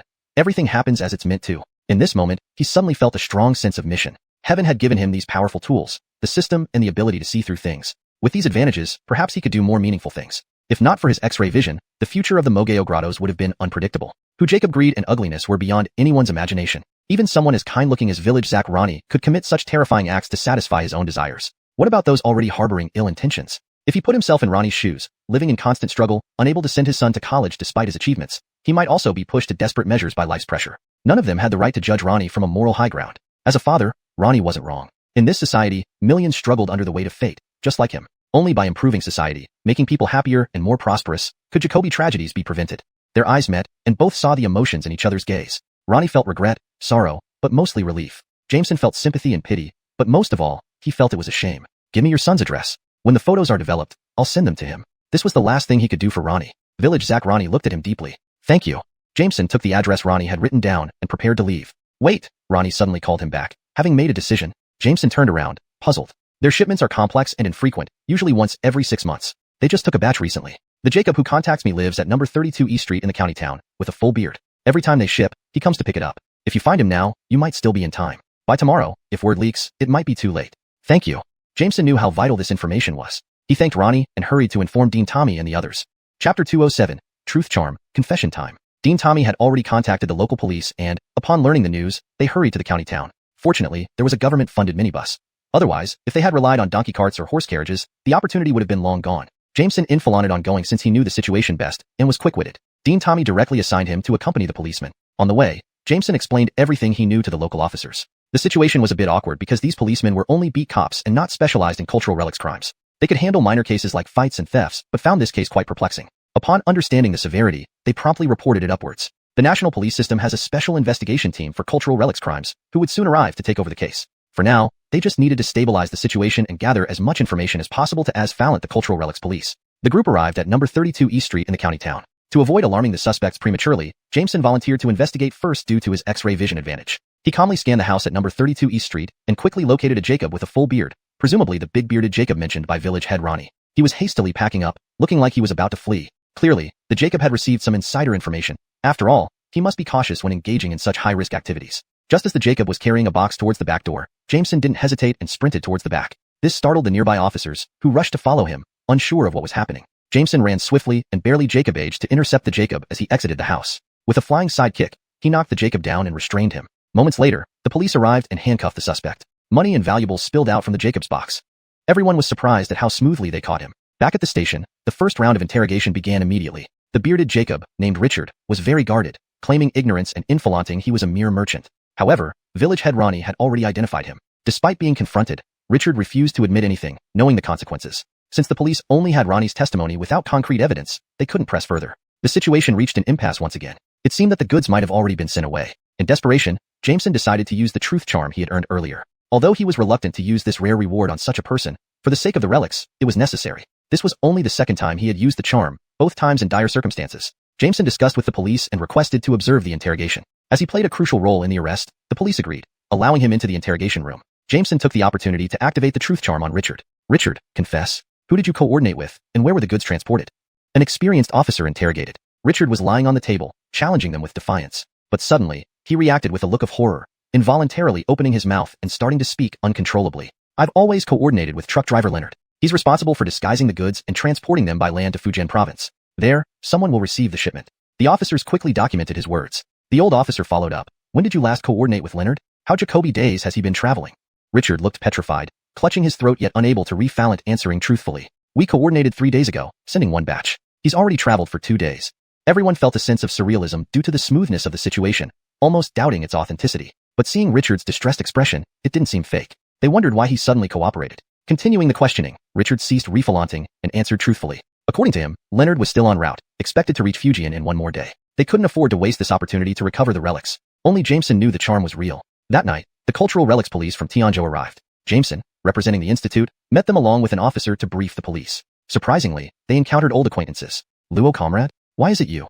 Alida exclaimed, unexpectedly meeting Jameson. By officer? Jerome? What a coincidence. I've been in Dunhuang for some time, learning artifact restoration from my teacher, and somehow got involved in this case. That's great. With you here, we gain a strong ally. Please help us as much as you can, Alida smiled. Jameson shook his head awkwardly. I only know restoration. Tracing the clues is your expertise. By officer is too modest. You're not just any expert. Alida and Jerome expressed high regard for Jameson after getting to know him better post the auction incident. The accompanying officer was also surprised by Jameson's acquaintance with these experts, saving them trouble. After briefing Alida and Jerome, they suspected Richard might be misleading them to protect the real culprits. During reinterrogation, Richard's responses remained confalentant due to the 12-hour effect of the truth charm. Despite their questions, he gave no other answers. Richard was mentally collapsing, unable to lie, and suspecting he was under a spell. By dawn, he had been repeatedly questioned with the same results. Alida and Jerome had no other leads and could only pursue the information Richard provided.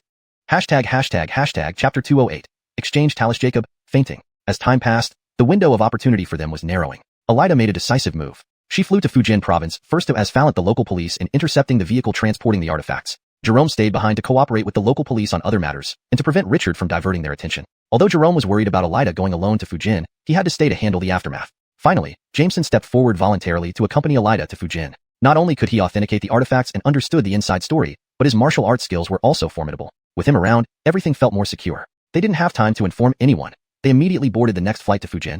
Meanwhile, the police system contacted the local police in Fujian, requesting cooperation to intercept the transport vehicle. However, they didn't place all their hopes on this method because police resources were limited and there could be oversights. Intercepting it would be ideal, but if not, they still had a plan. From the interrogation, Alida noticed that big-bearded Richard mentioned a place called Chang'an Dock. He said he overheard old Leonard talking about it while drinking. They believed that old Leonard's batch of goods might be transported to this Chang'an Dock. If they arrived before the handover, there was hope to stop it. They just hoped Richard was telling the truth. By the time they landed in Fujian, it was already 3 p.m., and it took 2 more hours to reach Chang'an Dock. The local police had some preliminary deployments but didn't want to alert the criminals prematurely. Since they hadn't found any suspicious vehicles yet, the situation became tense. Alida and Jameson arrived at Chang'an Dock by 5 p.m. Perhaps the transport vehicle had already disguised itself and loaded the goods into containers, ready to be shipped away soon. They deduced that the shipment from Fujian Dock was likely destined for foreign countries, possibly Japan. There were definitely corrupt officials among the dock jacobagers. Otherwise, these artifacts wouldn't have been exported without inspection, so they couldn't afford to tip off the suspects. Led by Alida, they conducted routine inspections, opening all the containers. Though inefficient, they had no better option. Meanwhile, old Leonard was negotiating with the dock supervisor. I'm sure the police are onto me. They've been investigating me. I changed routes multiple times and used different vehicles to get the goods here. It's almost done. Don't let anything go wrong now. These are Mr. Darian's goods, old Leonard said with an urgent tone. Don't worry. Your cargo is being prioritized for immediate export. By the time they finish checking, the cargo will already be far out at sea. The supervisor replied, smirking. Good. Please thank you on Mr. Darian's behalf. If this shipment goes through smoothly, we'll all benefit greatly, old Leonard smiled back. Both men seemed confident. Jameson did not blindly search with them but borrowed a staff bicycle to leisurely ride around the dock, seemingly aimlessly. In reality, he was using his clairvoyance to locate the container holding the artifacts. After circling the area multiple times, he finally inspected all the containers. None contained the artifacts. Had they not been transported yet, or were they already gone? He knew Richard hadn't lied. So old Leonard must still be coming. Just as he felt stumped, he saw a ship loaded with containers preparing to leave the dock. He glanced over, and nearly lost his mind. The container was full of artifacts, not just from Mogeo caves, but also several large tripods and other relics. They were about to be shipped away. He didn't have time to report this. Explaining would delay things, and the goods would be long gone. Moreover, if someone deliberately cleared the ship, the situation would worsen. In a moment of CRI Fallon, he thought of an idea. Previously, when he saved Jerome using Time Rewind, the system awarded him an exchange Talis Jacob. It was time to use it. Use exchange Talis Jacob? Yes. Immediately after saying this, Jameson fainted. Just before losing consciousness, he cursed under his breath. Why hadn't the system warned him about the strain on his body? The system replied indifferently, Host, who told you to swap 2 Jacobi items? Unfortunately, Jameson had fainted and didn't hear it. At the dock, everything seemed normal. Alida anxiously led her team through inspections. Unbeknownst to everyone, a previously empty container suddenly appeared filled with goods. The departing ship felt lighter and moved faster, puzzling the captain. Finally, Alida's team inspected that container. Upon opening it, the accompanying staff were stunned. Wasn't this container supposed to be empty? Why were there goods inside? Subsequent checks revealed that this container held the very artifacts they had been chasing, a whole container full. Everyone was bewildered. The incident caused a stir throughout the dock. Those not involved felt relieved, while those involved panicked. Old Leonard and the dock supervisor were in shock. There was no time to think why the exported goods reappeared at the dock. They could only destroy evidence to reduce their culpability. Staff who were in on it were baffled. They personally loaded the artifacts onto the containers and watched them leave. How could they be back? Was it a case of supernatural interference? The police found evidence and justification to immediately seal off the dock and control all personnel. During the inspection, they discovered the unconscious Jameson and sent him to the hospital. Upon examination, the container held not only murals and statues from Dunhuang, but also a collection of bronze wares and burial objects. Alida quickly contacted the headquarters in Tianjin City and Dunhuang to send people to handle the artifacts.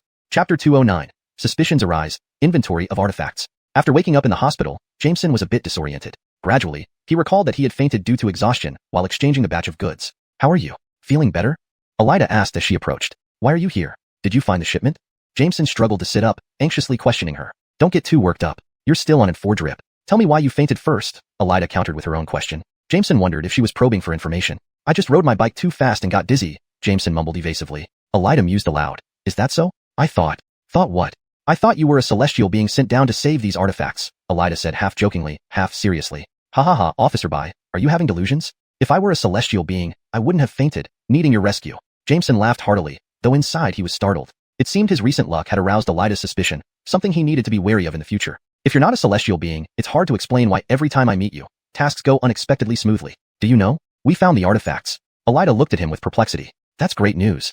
Jameson tried to appear calm. But we've already interrogated all the staff involved and received an unexpected answer. They clearly loaded the goods onto the ship, which had already set sail. Yet the artifacts suddenly appeared in an empty container at the dock. Alida kept her gaze fixed on Jameson, observing his micro-expressions. They must have done it to throw us off track, Jameson dismissed carelessly. I thought so too, but everyone gave the same story. Even their supervisor confirmed they ordered an early shipment, yet the goods appeared back at the dock. Doesn't that seem strange to you? As long as the artifacts are found, don't overthink it. Maybe a staff member swapped 2 containers. Jameson hadn't expected doing a good deed could put him at risk of being exposed. He realized he needed to be more careful. You're right. Finding them is the best outcome. Alida finally relented, but remained suspicious deep down. Thank you so much for solving this big case. Not only did you protect the artifacts, but I also got a promotion. Alida peeled an orange and handed it to him. Don't mention it. I just accompanied you. In the end, I even needed your care. How embarrassing. Jameson accepted the orange naturally. Congratulations. Don't say that. I feel like without you, things wouldn't have gone so smoothly. Despite her suspicions about Jameson's identity, Elida genuinely felt grateful. Whenever they met, everything went well. She shouldn't doubt Jameson. After all, he had saved her and 2 others previously. But as a cop, she couldn't help but find him unusual. Once the 4 was finished, Jameson could be discharged from the hospital. Since you're here, I plan to ask headquarters for an expert to authenticate these artifacts. But when they heard you were with me, they said you could do it. So, I need your help, Elida admitted sheepishly. I'll take it, Jameson agreed. He intended to check on the artifacts anyway since he used a valuable exchange token and fainted to retrieve them. The irony didn't escape him. He'd recovered the artifacts himself, yet now had to prove his innocence. Back at the dock, the artifacts were still in the container. Without an expert present, no one dared touch them. Elida assigned a young officer to Asfalant with documentation and a few burly police officers to help with lifting. Several officers were puzzled. Wasn't this young Jacob the one who fainted at the dock yesterday? How could he be an artifact expert? Jameson sensed their distrust. He directed them to start moving the items, beginning with the Dunhuang artifacts. As each item was moved, he promptly identified its origin, which the Asfalantant recorded and labeled. His speed was impressive. As soon as an item was lifted out, he would instantly pinpoint its origin. This act alone stunned everyone. Whether correct or not, his demeanor wasn't that of an ordinary person. For instance, when an item was brought out, Jameson merely glanced at it and said, Cave 158, mural fragment.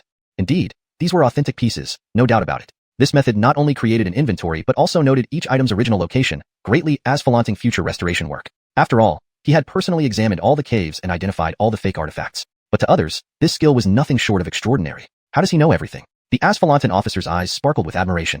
Who is this guy? So handsome and knowledgeable. Is he married? Is there any chance for me? One of the policemen who fancied the Asfalantan felt a twinge of jealousy. What can this weakling do besides knowing a little about artifacts? He looks like he can't carry a feather, he sneered inwardly. Finishing the 30-plus Dunhuang artifacts, they moved on to the burial section. First up were 3 large tripods. It took 4 policemen to barely lift one tripod. Seeing their struggle, Jameson offered, Do you need help? The jealous police Jacob sniped, You're in culture. You can't compare with us rough types. Stay out of it. Reading between the lines, Jameson bristled. Hearing someone doubt his ability pushed his buttons. Chapter 210. A million yuan donation, legacy. He walked straight to another tripod beside the group. The police officers exchanged glances. Could it be what they were thinking? This seemingly weak little chicken was actually attempting to lift a tripod all by himself? First, Jameson rolled up his sleeves. Then he wrapped both hands around the tripod and lifted with all his might. To everyone's astonishment, the tripod seemed weightless as it was effortlessly lifted off the ground. The 5 people stood dumbstruck. Oh my, oh my. The secretary's eyes nearly popped out in amazement. She exclaimed, Comrade Luo, you are so strong. It took 4 of them to lift that tripod, yet you did it alone. Jameson didn't say a word, but silently moved the tripod outside, and then took out a magnifying glass to examine it carefully. Such an impressive display made him feel extremely satisfied. How dare those weaklings look down on him? The 4 men holding the tripod were at a loss. Neither putting it down nor lifting it felt right. They were utterly embarrassed. Especially the police Jacob who had mocked Jameson earlier. His face was flushed red, and he bowed his head like an ostrich. Finally, the 4 awkwardly shifted the tripod bit by bit until they placed it next to Jameson. Now thoroughly humbled, the group diligently moved the tripods without saying a word. Meanwhile, Jameson began studying the 3 tripods. Bronze vessels refer to objects, utensils, ritual items, etc., primarily made of bronze. In ancient times, these were symbols of status and class, accessible only to the nobility. As funeral items in tombs, tripods carried strict burial grades. There were 2 types of tripods, the round ones with 3 legs and the square ones with 4 legs, which could either be lidded or lidless. These 3 tripods were lidless square tripods. In ancient times, only the Prince Dynasty's emperor could use even-numbered tripods for burials. An emperor used 12 tripods, while feudal lords would use 9. High-ranking officials would use 5 or 7 tripods, and lower-ranking officials 1 or 3. Of course, besides bronze tripods, ancient burials also included other bronze items like bells, gold, silver, and jade artifacts. These 3 tripods likely belonged to a low-ranking official from the Shang Prince period. Indeed, as a set of chimes and stone chimes along with some earthen ritual objects were carefully moved out by the policeman, Jameson's suspicions were confirmed. This appeared to be a burial site of a low-ranking official from the Shang Prince period, with moderate ritual specifications. However, due to the great passage of time and the lack of identifying items, the identity of the tomb's occupant could not be determined. Once the origins of these artifacts were verified, they would be returned to the local museum for handling. After Jameson inventoried all the items, Dean Tommy from Dunhuang arrived that night. He personally confirmed that these artifacts belonged to the Mogeo Grottos in Dunhuang. Dean Tommy would take charge of transporting the artifacts back to Dunhuang. After bidding Elida farewell, Jameson flew back to Dunhuang. Elida still had Jacoby things to handle, and they agreed to meet again in Tianzhou later. Although this cultural relic theft case was bizarre in Jacoby ways, overall it ended perfectly. The stolen artifacts were recovered, and a big catch, the Doc Jacobager and the Jacob named Lao Leonard, was made. But they stubbornly refused to divulge who commissioned the transport of these relics. Naturally, Jameson had no more truth talus Jacobs to use. Elida traced the ship's departure to Japan, and some staff members confessed to multiple such operations in exchange for substantial bonuses. Though Lao Leonard and the Doc Jacobager wouldn't talk, the police had identified several Japanese antique collectors operating within the country, likely connected to the incident. In Dunhuang, Jerome found valuable information from the forger, who turned out to be Japanese. Despite speaking Chinese, his heavy accent betrayed his true identity, a pure Japanese individual, who knew what incentives led him to leave his homeland and live in a dark cellar in a foreign land. profaliently forging artifacts day after day. This Japanese forger's skills were almost too good. He nearly fooled seasoned experts like Dean Tommy. This case undeniably involved Japanese operatives. The previously transported artifacts likely ended up in Japan. China would not let this slide. Ronnie Villagehead and Richard the Bearded One would face severe punishments. Neither Lau Leonard nor the Doc Jacobager would escape justice. This event revealed how easily people compromise their principles for profit. Jameson was genuinely concerned about China's cultural heritage. Several recent cases left a deep impression on him, making him realize he needed to do something to honor his country and its history. Back in Dunhuang, he recounted the past few days to Bruce and Walker. They were deeply shaken. Neither expected that artifact smugglers had become so rampant. For the first time, Jameson understood the importance of cultural preservation, not just empty words. Only by increasing awareness could China prevent further looting of its treasures. When ordinary people struggled to meet basic needs, discussing culture and artifacts felt misplaced. Accompanying Dean Tommy, they restored and repositioned the retrieved artifacts. Bruce and Jameson's studies were nearing completion, and it was time to return home.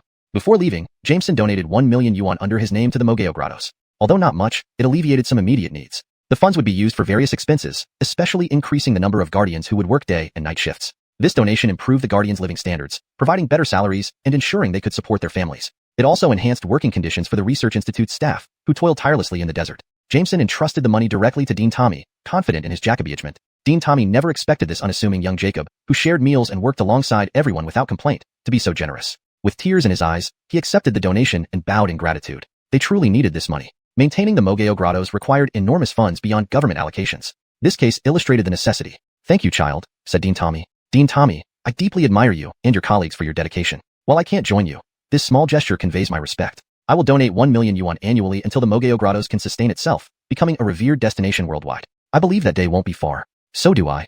Dean Tommy smiled. All present saw in this old-young duo a spirit of legacy being passed on. Chapter 211, Private Exhibition, Fong Ixianzong's Stubbornness. After returning to Tianzhou City, Jameson was once again commended by Leonard Dongjia for his contributions to the protection of antiques. He quietly buried his achievements and fame and began to immerse himself in the study of artifacts. His personal collection had become quite substantial, including not only items he had collected himself, but also treasures passed down from his ancestors. It had grown into a vast collection. Even the house they lived in could be considered an antique, both in its exterior and interior design, meticulously crafted with great detail. Jameson never imagined that he would one day live in such a splendid world. Walker leaked news of Jameson's private collection to several acquaintances, drawing attention from people like Clifton who all wanted to view the collection. Jameson started preparing for a private exhibition right at the Luo residence. The exhibits were categorized and displayed in cabinets according to their types. Since everything was being exhibited, Jameson decided to invite all his friends for a viewing. It turned into a private banquet. Unexpectedly, Jacoby high-profile figures were drawn to the event. Members of the Antiques Association sought Hicks's help to participate. The museum director and Elmo, along with Master Corey, also attended. Even scholars from Bobby's circle expressed interest in visiting. The extensive legacy of a single family was truly impressive. In no time, this small gathering grew into a grand affair. Jameson counted roughly 150 people on the guest list. Fortunately, the four-walled courtyard was spacious enough to accommodate everyone. Nevertheless, there were Jacoby precautions to take considering the value of the items. On the day of the banquet, Jameson hired chefs to prepare meals while his family handled welcoming guests. Masters like Leonard and Hicks also warmly helped with hosting, as Jacoby guests were from their social circles. Through this event, Jameson met numerous heavyweights in the antiques world. Even Fong Ixianzong, who previously had a contentious relationship with him during the association's induction, came. They exchanged polite greetings, though what each thought internally remained unknown. Due to the large number of attendees, visitors were advised not to touch any items to protect the valuable exhibits. A young Jacob named Fong Ixianzong, either intentionally or unintentionally, remarked, "What's the point of locking these things in cabinets where we can't handle them? How do we know if they're genuine or not without touching?" The room fell silent. Most people gave expressions of surprise and confusion. This person was pushing his luck. These were someone else's possessions. It was already generous allowing a viewing. Moreover, how could this wealthy person, whose home used Hainanese Tenangwali wood beams, possibly display fake items? Even Bruce and Geary had vouched for these pieces. The faces of several influential figures darkened, especially Hicks. Ixianzong. Walker loudly rebuked, "Apologize now." Jameson was no longer a poor boy to be bullied. He had the backing of the entire Luo family and was renowned across Tianzhou City and Tinagua. Letting Fong Ixianzong attend was already a sign of goodwill. But Fong Ixianzong stubbornly refused to listen. He retorted, "I didn't say anything wrong." Walker inwardly sighed.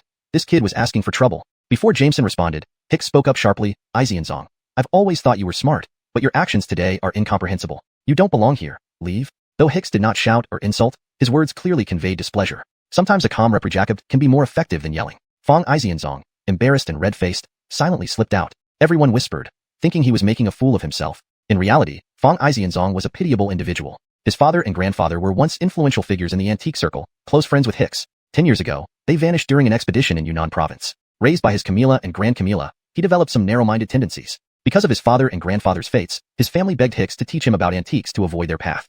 He showed talent, which Hicks nurtured for years. But compared to Jameson, he paled in comparison. His animosity stemmed from jealousy. Previously, when Hicks or other elders praised him, they had said he had potential. But gradually, Jameson became the one receiving accolades. Envious of Jameson's complete family, natural talent, and prestigious education, Fong Ixianzong felt that Jameson effortlessly took away what he had strived for. This envy fueled his hostility, leading him to target Jameson. Hearing about the private exhibition, he rushed to attend, knowing deep down how impressive it was for someone so young to host such an event and draw so Jacoby important people. Yet, he couldn't admit Jameson's superiority, leading to his careless remarks.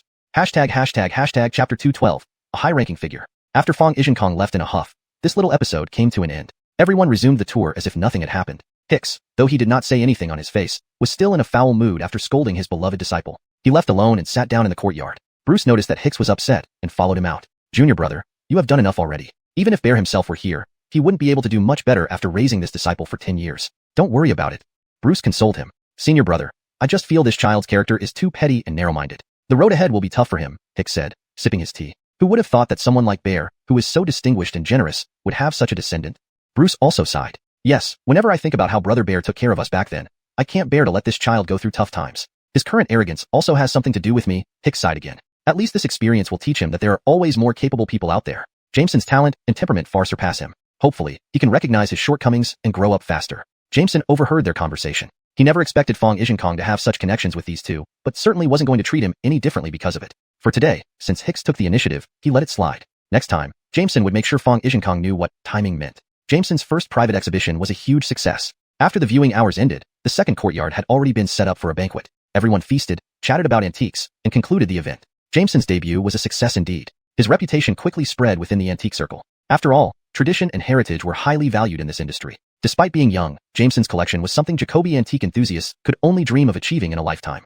Alida concluded her investigations in Fujian province and Dunhuang and returned to Tianzhou City. Due to disrupting Nathaniel's operation and successfully cracking down on a major cultural relic crime, catching some significant figures in the process, she received a promotion to captain. She openly reported to her superior about her encounter, elaborating extensively on the numerous ways Jameson as-falanted her. Her superior was quite imaginative. Considering Jameson's prowess and expertise in both combat and antiques, along with his repeated as-falantance, her leader believed Jameson was brimming with patriotic sentiments and should be recruited into their cultural relics investigation team. Alida helplessly shared all the praises she had for Jameson, leading her superior to realize how remarkable Jameson truly was. Why would such a person need to follow orders or take orders? Could they offer him millions? Yet, he didn't give up. As a compromise, he suggested having Jameson officially register with their investigation team. This way, they could feel more at ease asking for his help later, saving them considerable costs and avoiding awkwardness. Alida naturally wanted this as well. She genuinely felt Jameson was her lucky charm. With him around, tasks became effortlessly efficient. Surprisingly, Jameson readily agreed and even seemed pleased. Alida realized then that Jameson genuinely loved antiques and wanted to protect China's cultural heritage.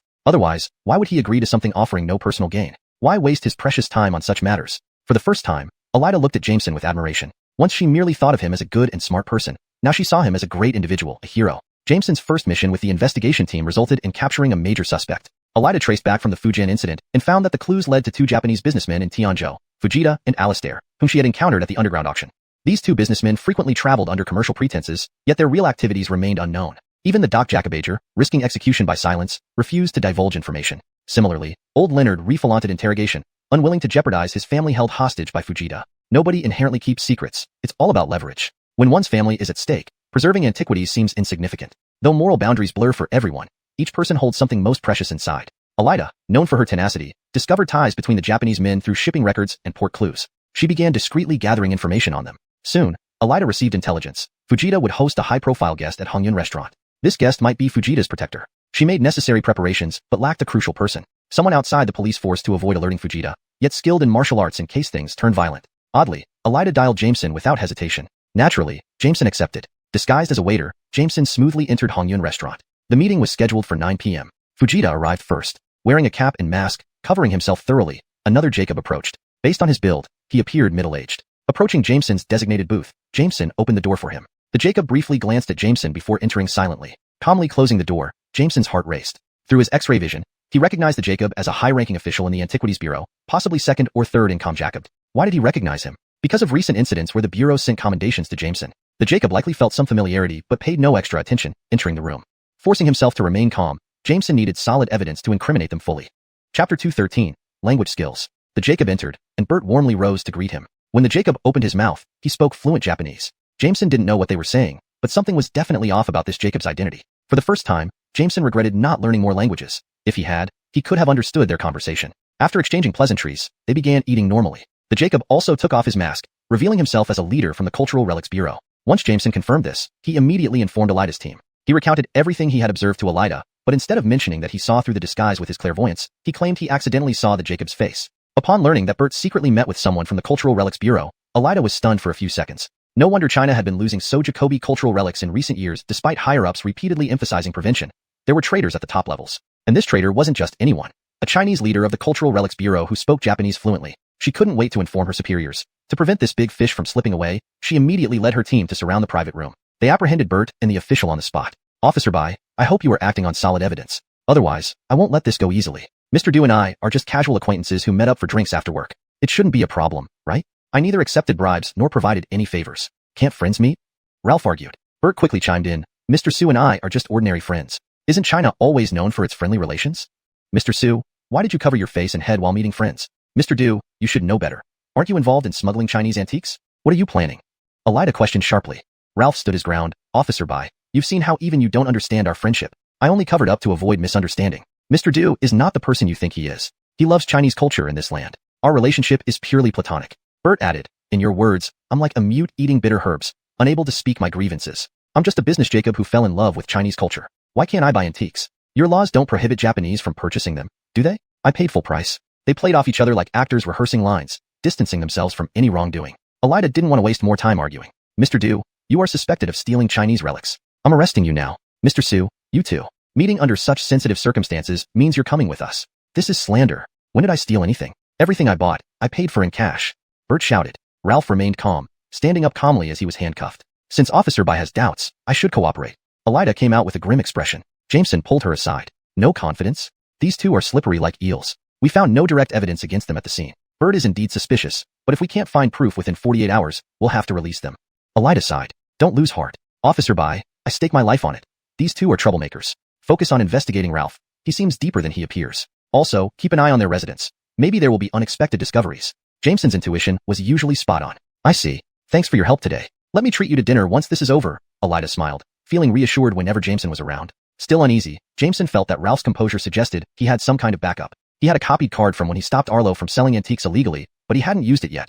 This incident made Jameson realize his language skills were lacking. If he had understood their conversation earlier, perhaps things would have unfolded differently. The next morning, Jameson visited Ronnie Guadalupe at her office. Ronnie Guadalupe was a diplomat fluent in 3 languages, and she knew several talented individuals, including one young Jacob with exceptional linguistic talent, fluent in 8 languages: Japanese, Chinese, English, Russian, French, Jacob, Portuguese, and Spanish. He learned languages extremely quickly, truly gifted. Jameson wanted to copy this Jacob's language skills. Xiaohang, what brings you here? Need anything? You're usually so busy we barely see each other, Ronnie Guadalupe teased. My great aunt, don't tease me. I need to meet the multilingual genius you mentioned. I have some work-related questions for him, Jameson explained. Sure, I'll bring him in. Talk it out. Ronnie Guadalupe left the office. A young Jacob knocked and entered shortly after. He looked genuinely youthful but older than Jameson, appearing quite amiable. Hello, I'm Jameson. I apologize for the intrusion, but I have some language-related queries. Jameson extended his hand. The young Jacob hesitated for a second before shaking hands. Hello, I'm Dominic. After brief small talk, Jameson cut to the chase, asking him some straightforward Japanese questions. Dominic felt these were simple enough for any Japanese speaker, but obliged nonetheless. Despite the awkwardness, Jameson performanted. To copy the skill, he needed to meet the person in real life and provide a reason. After all, they were strangers. Finally, the conversation ended. Before Dominic left, Jameson seized the opportunity to copy his language skills. Chapter 214. Trapped, Aiko's current situation. The moment Jameson used the copy card, Jacoby things that didn't belong to him flooded into his mind. He took a sip of water and tried to calm himself down for a few seconds. Once his brain adjusted, he revisited the conversation between Eric and Ralph from the previous night. This time, understanding their discussion was much easier. Mr. Jinxiang, our operation in Dunhuang has been exposed, but the Chinese police haven't yet traced it back to me. We must quickly find a way to move that batch of goods before anything goes wrong, said Eric. Mr. Tianbei, do you realize how dangerous your actions were today? I hope you won't be so reckless next time. I'll help you handle the goods you have, but please don't make any more moves for now. Be careful not to draw attention, Ralph replied, clearly displeased. Yes, Mr. Jinxiang, there's one thing I'd like to ask of you. What is it? Just in case something happens to me, I hope you can help look after my family in Japan. Regarding this matter, I will remain tight-lipped. You have my word, Mr. Tianbei. Don't worry too much. The great empire of Japan will protect you. This was the gist of their conversation. Based on this information, Jameson extracted 2 crucial points. 1. They had a batch of goods they needed to send out. 2. Ralph was likely Japanese or possibly a spy trained by the Japanese. His fluency in Japanese suggested native proficiency with no hint of a foreign accent. With this information, Jameson immediately called Elida. Officer Bai, I listened to their conversation last night and noted everything down. After getting it translated by professionals today, here's what I found out. Eric has a batch of goods that Ralph promised to help export. Also, Ralph is most likely Japanese or a spy trained by the Japanese, possibly even at a higher level than Eric, Jameson explained. Elida trusted him completely. She began investigating right away, determined not to miss any details. Jameson had already done so much to asfalent her. It would be unfair to let his efforts go to waste. Indeed, she soon discovered the existence of the goods. Eric had hidden these antiques underwater in a pond beneath a rockery in his yard, having taken waterproofing measures. Upon appraisal, Jameson confirmed these were burial jades from the Ming and Roniag dynasties. Leonardly obtained from tomb raiders, they had been traded to Eric. These jades reflected the artistry of the times, combining intricate carving techniques with influences from painting and calligraphy. The variety and craftsmanship were unparalleled. Finding these jades would almost certainly lead to Eric's conviction, as there would be no denying his involvement. However, Elida could not make any progress regarding Ralph, neither through his identity nor his connections. But she trusted Jameson's judgment. Eric remained uncooperative about his relationship with Ralph, infalanting they were merely casual acquaintances due to a shared interest in antiques. Elida knew he was protecting Ralph. Ralph maintained his composure throughout interrogation, revealing nothing valuable. Without evidence, he had to be released. Elida watched helplessly as this big tiger walked free. Officer by, good day, Ralph bowed politely and maintained his gentle Jacobly demeanor, unfazed even after learning Eric had confessed. Jameson felt he had done all he could. He had put in significant effort to aid the cultural relics inspection team, and if it wasn't enough, there was little more he could do. Upon returning from Dunhuang, Jameson finally had some time to spend with Aiko. Over the past year, Aiko had grown rapidly, partly due to her positive image from a Jade commercial, and later appearing in several small ads for TV stations. She had become quite well known, gaining a solid fan base. She even got invited to act in TV dramas, taking on various roles over the past half year, all of which were received positively by audiences. Aiko's endorsement photos were proudly displayed in her parents' shop, which had seen a surge in business. Initially, they were offered an invitation as a pair since they looked like a perfect match. However, Jameson was busy in Dunhuang, leaving Aiko to take part alone. Besides acting, Aiko also invested in several clothing stores using her savings and dividends from the previous year. Her love for fashion meant the store selections were carefully curated by her, leading to booming business. Aiko's newfound fame meant she no longer doubted whether she was worthy of Jameson. Love, she realized, was about equals meeting as equals. Any imbalance would strain the relationship. In her current state, they were perfectly matched, able to be themselves while thinking of each other constantly. Taking advantage of the upcoming winter break, Aiko accepted a new drama role, playing a supporting character in Pearl Princess. Chapter 215, Strife on set. Jameson was greatly surprised when he found out that Aiko had landed a role in the drama Pearl Princess. He knew all too well how popular this show had become after its broadcast. It had taken the nation by storm and turned into an unparalleled classic that no one dared to remake for decades. For Aiko to secure an important supporting role in such a legendary production was quite impressive. Over the past year, she had seemed to find her true calling, dedicating herself wholeheartedly to learning acting. Jameson had seen her perform in a few minor roles and found her acting incredibly natural and seamless, showcasing her considerable talent. Given her potential, she could have easily played a leading role if not for the investors who had already selected 2 lead actresses. One of these leads was the role of a maid named Brianna, which Aiko was playing, an admirable part in its own right. Seeing as it was rare for him to have free time, Jameson personally drove Aiko to the set. Being an actor wasn't easy. They had to arrive at around 5 in the morning just for makeup preparation. As soon as they entered the set, several people greeted Aiko warmly. Yun, you're here. Aiko, is this your boyfriend? Someone asked upon noticing their affectionate demeanor. Aiko shyly nodded. Some people even recognized Jameson. Isn't this the person who was featured in the newspaper? After exchanging pleasantries, they finally made it inside the set. Aiko's friendly nature and good looks made her well-liked by everyone on the crew. It was currently makeup time for the actors. The production team, truth be told, didn't have the lavish budget of modern times with hundreds of millions of dollars in investment. There were only 2 or 3 makeup artists, 1 for the extras and 2 for the main cast members. Unlike today, where each actor has a dedicated makeup artist always on hand, this set had limited resources.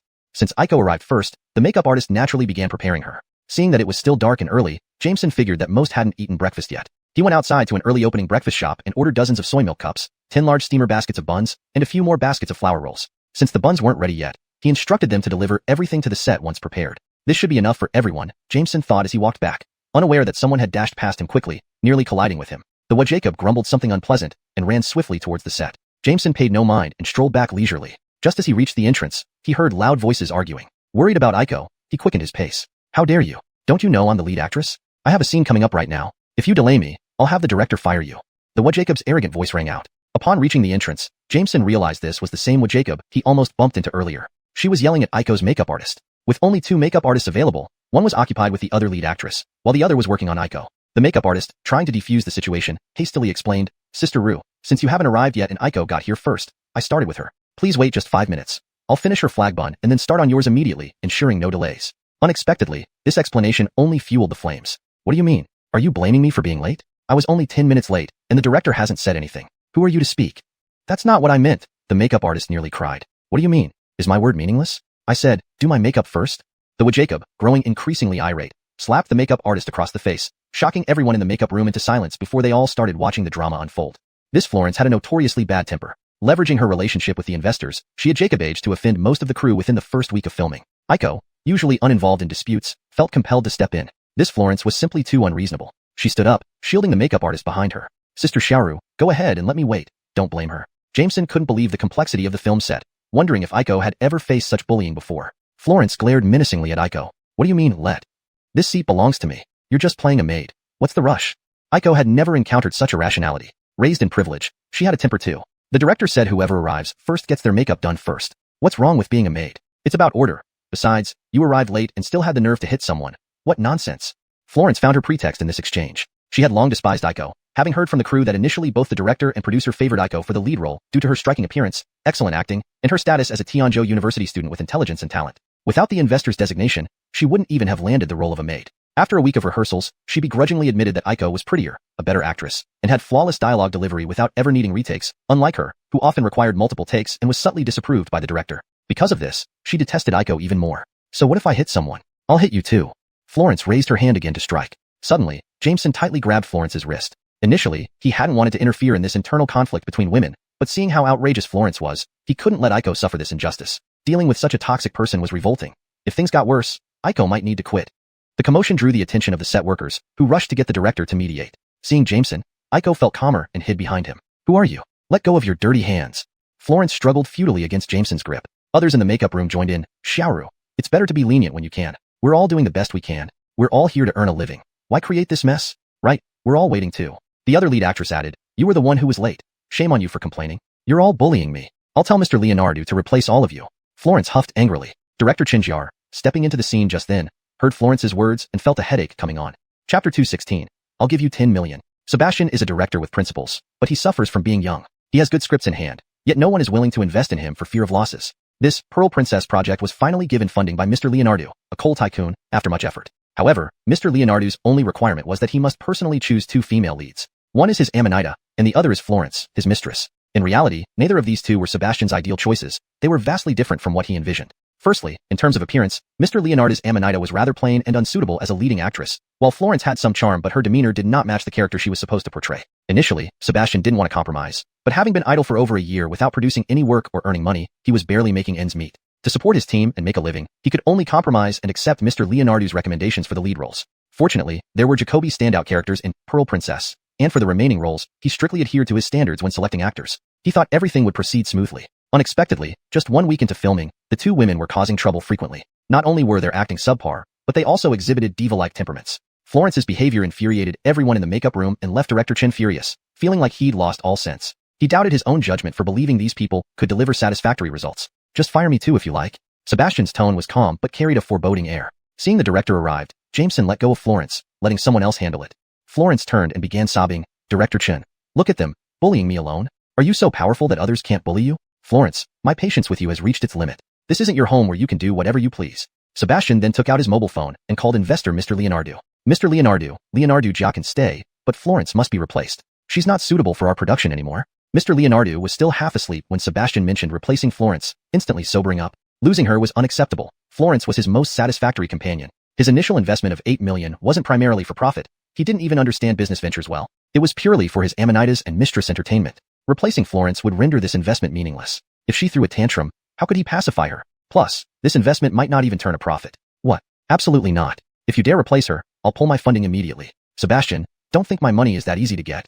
Mr. Leonardo shouted loudly on the phone. The booming voice shook everyone at the set, causing tension among the crew. Now it depended on Sebastian's decision. After intense deliberation, emotion overcame reason within him. He loved this drama and didn't want it to become a mishmash. If Florence had listened to his directions, the show could have continued. However, over the past week, he found himself questioning his career choice every day. The 2 actresses required countless takes for each scene, often leaving only one barely acceptable shot. They lacked professionalism and were afraid of hard work and getting dirty. Continuing this way, the limited funds provided by Leonardo Ming wouldn't cover completing the entire series. Ultimately, the project would fail. He decided to give up. Then withdraw your investment. I won't pander to you. Sebastian responded firmly and hung up the phone. Everyone at the set was stunned. Some were at a loss, others bewildered. All eyes were on Sebastian. Was this show really ending here? Florence didn't expect Sebastian to be so stubborn, daring to confront Mr. Leonardo directly and calling off the production. Mr. Leonardo's Amanita, enraged, grabbed the makeup box from the table and hurled it at Florence's head. Leonardong Jiaru, "You bitch, this is all your fault. Because of you, I can't film anymore." Her aim was accurate, leaving a bloody gash on Florence's head. Florence fainted at the sight of blood, feeling weak as she collapsed. The staff quickly came forward to help, rushing Florence to the hospital. Jameson protectively shielded Aiko behind him. Mr. Leonardo's Amanita glared furiously at Sebastian, yanked off her hair decorations, threw them to the ground, muttered a few curses, and stormed off. The other actors at the scene watched Sebastian with concern. Sebastian looked apologetic at everyone. "You all witnessed what happened. As the director of this project, I cannot accept such poor quality in filming. Rather than compromising, we shouldn't continue. I'm truly sorry for wasting your time, but rest assured, I will pay every one of you in full for the days we've worked." With that, Sebastian bowed apologetically. Everyone felt disheartened. Apart from Florence and Mr. Leonardo's Amanita, the others in the cast were actually quite good, and they had been learning a lot from each other. Sebastian had a keen eye for selecting talent. Aiko also felt very reluctant to leave. Over the past week, Sebastian had provided her with valuable professional guidance, which greatly benefited her. After all, she wasn't trained in acting, and these insights were incredibly useful. Jameson could tell that Sebastian was a director with principles, and someone like him would certainly create great works. Most importantly, Aiko really liked working with him. "Director Chun, how much investment does this production need?"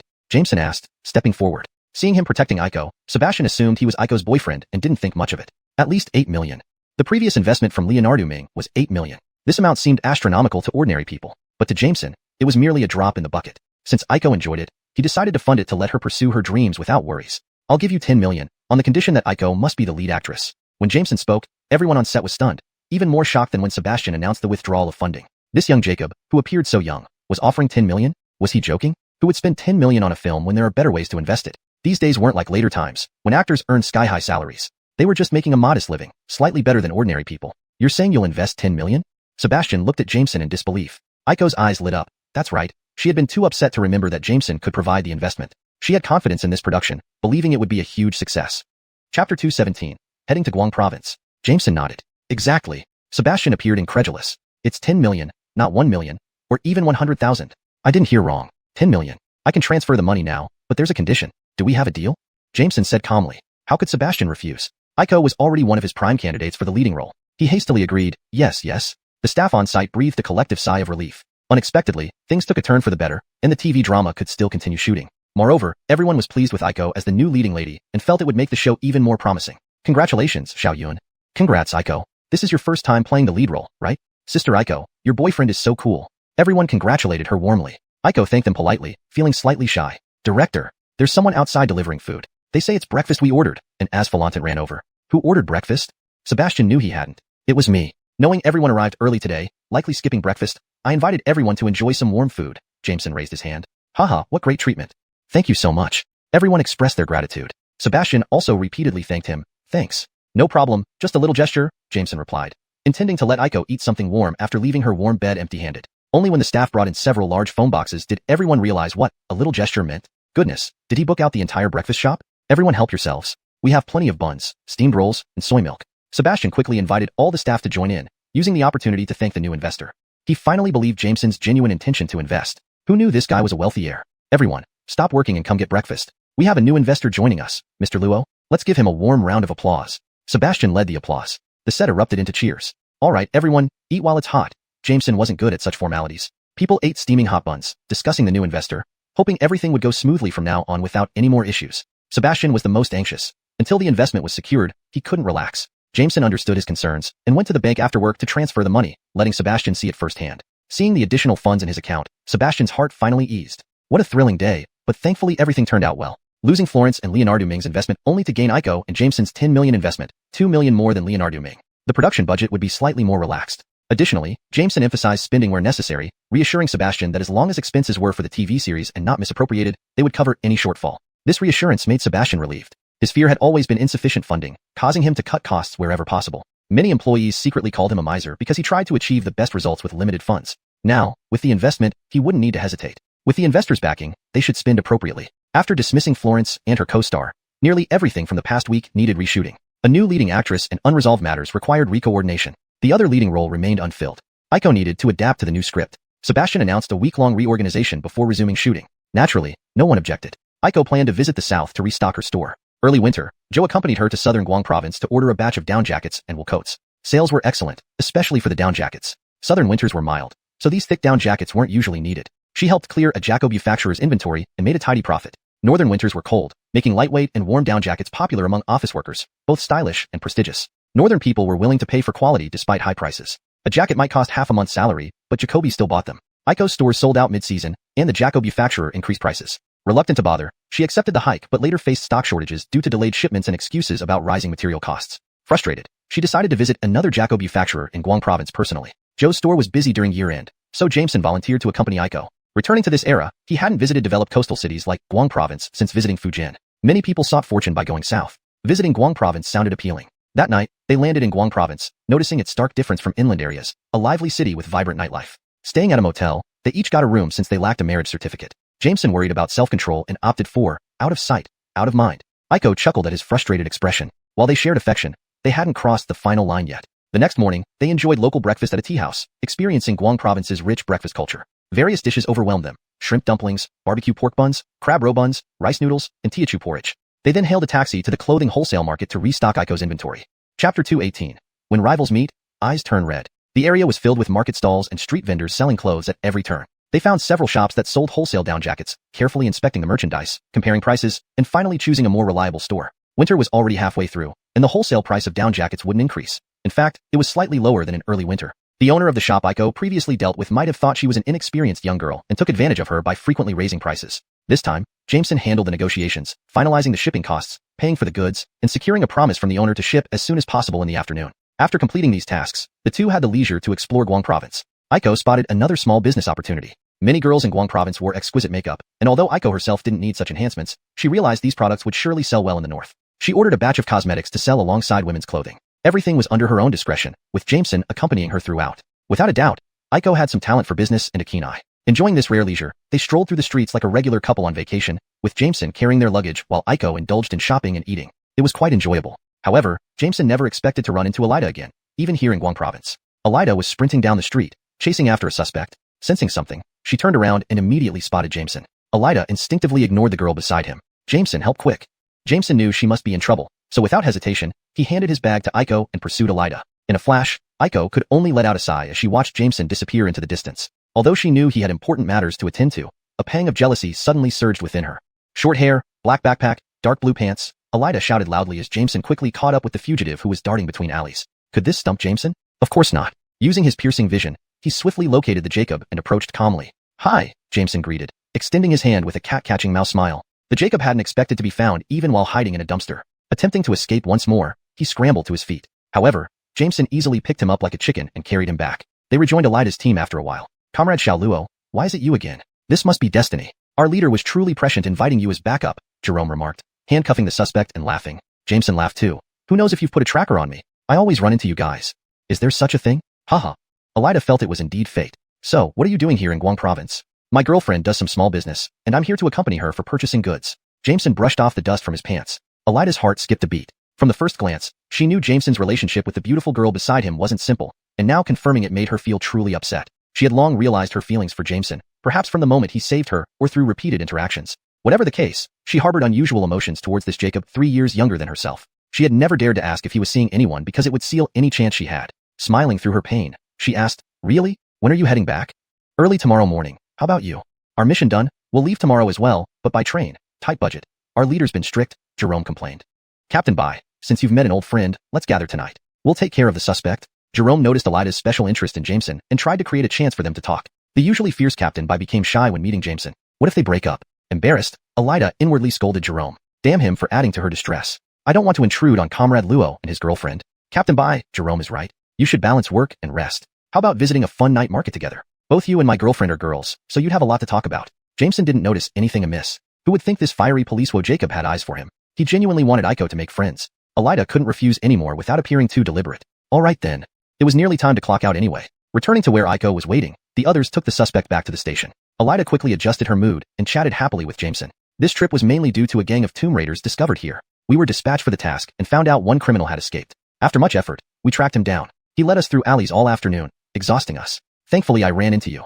My energy is spent, Alida said, patting her arms. Justice has no gaps. You've worked hard. Serving the people. No complaints, she laughed. Watching them chat amiably, Aiko felt as if she were being tortured slowly. That would Jacob called him away instantly, abandoning her without a second thought, not caring if something happened to her. Alida exuded a unique aura, looking dashing and striking. Together, they seemed a perfect match. Uncontrollably, Aiko imagined Jacoby unpleasant scenarios until Jameson returned, calling her twice before she reacted.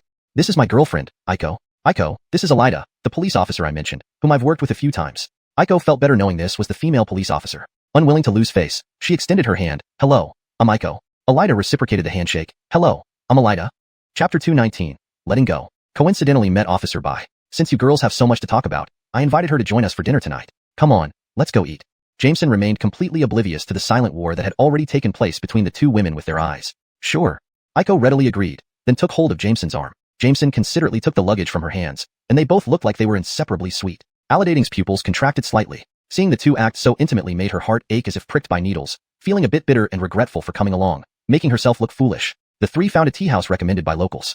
The server saw they were visitors and enthusiastically recommended the most famous Guangdong specialties at the restaurant. Salt-baked chicken, pineapple sweet and sour pork, honey barbecue pork, steamed spare ribs with garlic, Hong Kong-style roasted goose, sand ginger crispy catfish, stir-fried choy sum, and pig stomach chicken soup. Note, cha-burned pork was corrected to barbecue pork for better readability and accuracy. Despite the large number of dishes they ordered, the portions were actually small and perfectly finishable. Guangdong cuisine is like this, small but exquisite. This pineapple sweet and sour pork is good. Aiko liked the sweet and tangy pineapple sweet and sour pork very much. You like it? If you do, after dinner, I can go ask the chef for the recipe for this dish. I'll ensure you can still enjoy it back in Jing City. Jameson put some on her plate, speaking affectionately. Aiko glanced at Alidating's stunned face and gave a contented smile. Finally, the discomfort she felt faded away. Perhaps she overthought things earlier. Clearly, Jameson had no other intentions towards this policewo Jacob and only approached her out of kindness. Fortunately, she hadn't acted out of temper just now. Otherwise, she might have pushed her Jacob into someone else's arms. Jameson didn't have feelings for Alidating, but Alidating certainly wasn't indifferent toward him. Aiko deliberately smiled gently and served Jameson a piece of the dish. This one is good too. She wanted Alidating to see that their relationship was strong, leaving no room for her interference. Alidating was indeed surprised. In this era, men typically handled matters outside the home while women Jacob-aged household affairs. Very few men cooked, especially not high-status bachelors like Jameson who would willingly prepare dishes for his partner. The more she got to know Jameson, the more she felt herself falling for him. Officer Bai, are you surprised? Aiko asked intentionally. I did not expect Comrade Luo to be able to cook, Alidating replied, recovering her composure. Haha, Officer Bai, what you don't know is that my family used to be very poor. I almost couldn't afford college tuition. I paid for my own education through cooking skills and eventually came to Tianzhou City. Even now, when there's a family gathering or dinner party, I sometimes cook myself, Jameson explained with a smile. Alidating hadn't realized he had such a past. She knew about his accomplishments and accolades, but never delved into his less-known history. Perhaps this was why Aiko could stay by his side, knowing his past and participating in his future. At that moment, Alidating genuinely envied this girl from the bottom of her heart. Unfortunately, she was too late. She missed her chance. Through this meal, she understood that any possibility with Jameson was impossible. Alidating had her pride. Before, she had been entangled in love, holding on to a faint hope. Now, that hope was completely gone, and she decided to let go gracefully. She told herself that this dinner was her last indulgence. From now on, she mustn't allow herself to harbor any inappropriate thoughts whenever they meet again. Comrade Yun is truly blessed to have such a wonderful partner. You should cherish him, Alidating added. Aiko blushed slightly and laughed. I'm also lucky to find a partner like Yin. By the way, Officer Bai, are you married? Jameson's words provided enough security for Aiko, and also helped Alidating completely let go of her lingering feelings. Not yet, Alidating lightly shook her head. People really shouldn't meet the person who will capture their heart so early in life. She felt it would be hard to accept anyone else in her life. The atmosphere after dinner turned pleasant. When Jameson went to pay the bill, he also didn't forget to ask the kitchen about the recipe and precautions for pineapple sweet and sour pork. This dish was common in Guangdong and had no secret recipe, so the chef happily shared the cooking method with him, impressed that an outsider loved their cuisine. Later, when Jameson returned to Tianzhou City, he successfully recreated authentic pineapple sweet and sour pork. Comrades Luo and Yun, enjoy your evening. I need to get back, as I still have some unfinished business. Alidating politely excused herself after dinner. Aiko noticed the change in her attitude after the meal and felt relieved. To be honest, Alidating was a formidable opponent who gave her a sense of CRI Fallon. Without Aiko's presence, Alidating and Jameson would indeed make a good match. Alidating was attractive, charismatic, and had a strong sense of justice. Both worked in related fields and would have plenty to discuss. Meanwhile, Aiko and Jameson seemed to have fewer common topics. That was why she felt threatened. Luckily, Alidating was someone who knew when to let go. Aiko found herself admiring this rival somewhat. We haven't gone to the night market yet? Jameson was confused. Didn't they plan to take a stroll? Aiko tugged on Jameson's sleeve. Officer Bai has work to do. Don't infallent. Yeah, see you later? Jameson said with a laugh. Sure, I'll be off first, Alidating replied casually, then left. As Alidating turned away, a tear slid down her cheek. Her heart felt icy cold. This was the first time in her life she had liked someone so much, and it ended like this. Finally, she understood why ancient poets wrote so Jacoby heart-wrenching verses about unrequited love. Only by diving deep into love could one feel such bone-deep pain. Alidating knew she would never love anyone else for the rest of her life. Alidating's retreating figure looked desolate to Aiko. She whispered to herself, sorry, but Jameson is mine, and I can't share him. Jameson, a straightforward Jacob, failed to notice the tension between the two women, let alone Alidating's feelings for him. Come on, let's take a stroll. Aiko felt pity for Alidating. This dense Jacob doesn't even realize anything. Officer Bai likes you, Do you know that? What? Impossible. Jameson widened his eyes, as if he had just heard breaking news. Why not? Don't you know your charm? Don't easily attract girls in the future. Keep your distance. I get jealous, and it's not fair to hurt others, Aiko said angrily. But I haven't. I always keep my distance from other girls. Isn't Officer Bai not just an ordinary girl? In his mind, Officer Bai's gender was ambiguous, like a buddy. He hadn't considered it beyond that. Officer Bai is thoroughly heartbroken because of you. That's unfair. I didn't know anything. Chapter 220. Lead actor. Argyle and Aiko flew back to Tianzhou City early the next morning. Going forward, Aiko only needed to focus on perfecting her script and lines at home while waiting for filming to start. Argyle took responsibility for providing Ho-Chin support, like cooking a delicious sweet and sour pork. Note, Ho-Chin should be translated as logistical, or rephrased for better fluency. Revised. Argyle and Aiko flew back to Tianzhou City early the next morning. Going forward, Aiko only needed to focus on perfecting her script and lines at home while waiting for filming to start. Argyle took responsibility for providing logistical support, such as cooking a delicious sweet and sour pork. The Zhou couple had also bought a house in Tianzhou City, where Aiko would stay during breaks. The Luo family's ancestral home was closer to the filming location. Encouraged by Argyle, Aiko decided to move there, saving time on commuting and allowing her extra sleep. Zhou and his wife were busy making money at year-end, so they had little time to look after their Amanita. As Joan put it, she's going to be part of the Luo family anyway, so you two young people do as you like. Their fate seemed predestined. Aiko's surname was Argyle's given name, and the character Yun matched the current generation's rank within the Luo family. This was truly a match made in heaven. Although Argyle really wanted to live together, they weren't married yet. In today's society, it wasn't as open as in the future. Loving her meant giving her the utmost respect. So he specially decorated a room for Aiko with her favorite pink color, from bedding to daily necessities, all in shades of pink. Aiko was delighted, jumping and hugging him. Mr. and Mrs. Eiter and Grandpa Barth usually stayed more often at the other place, so the two lived blissfully without any shame or worries. In the evening, Argyle received a call from Yates. Comrade Luo, I need to discuss something with you, Yates said hesitantly. What is it? Is it about funding?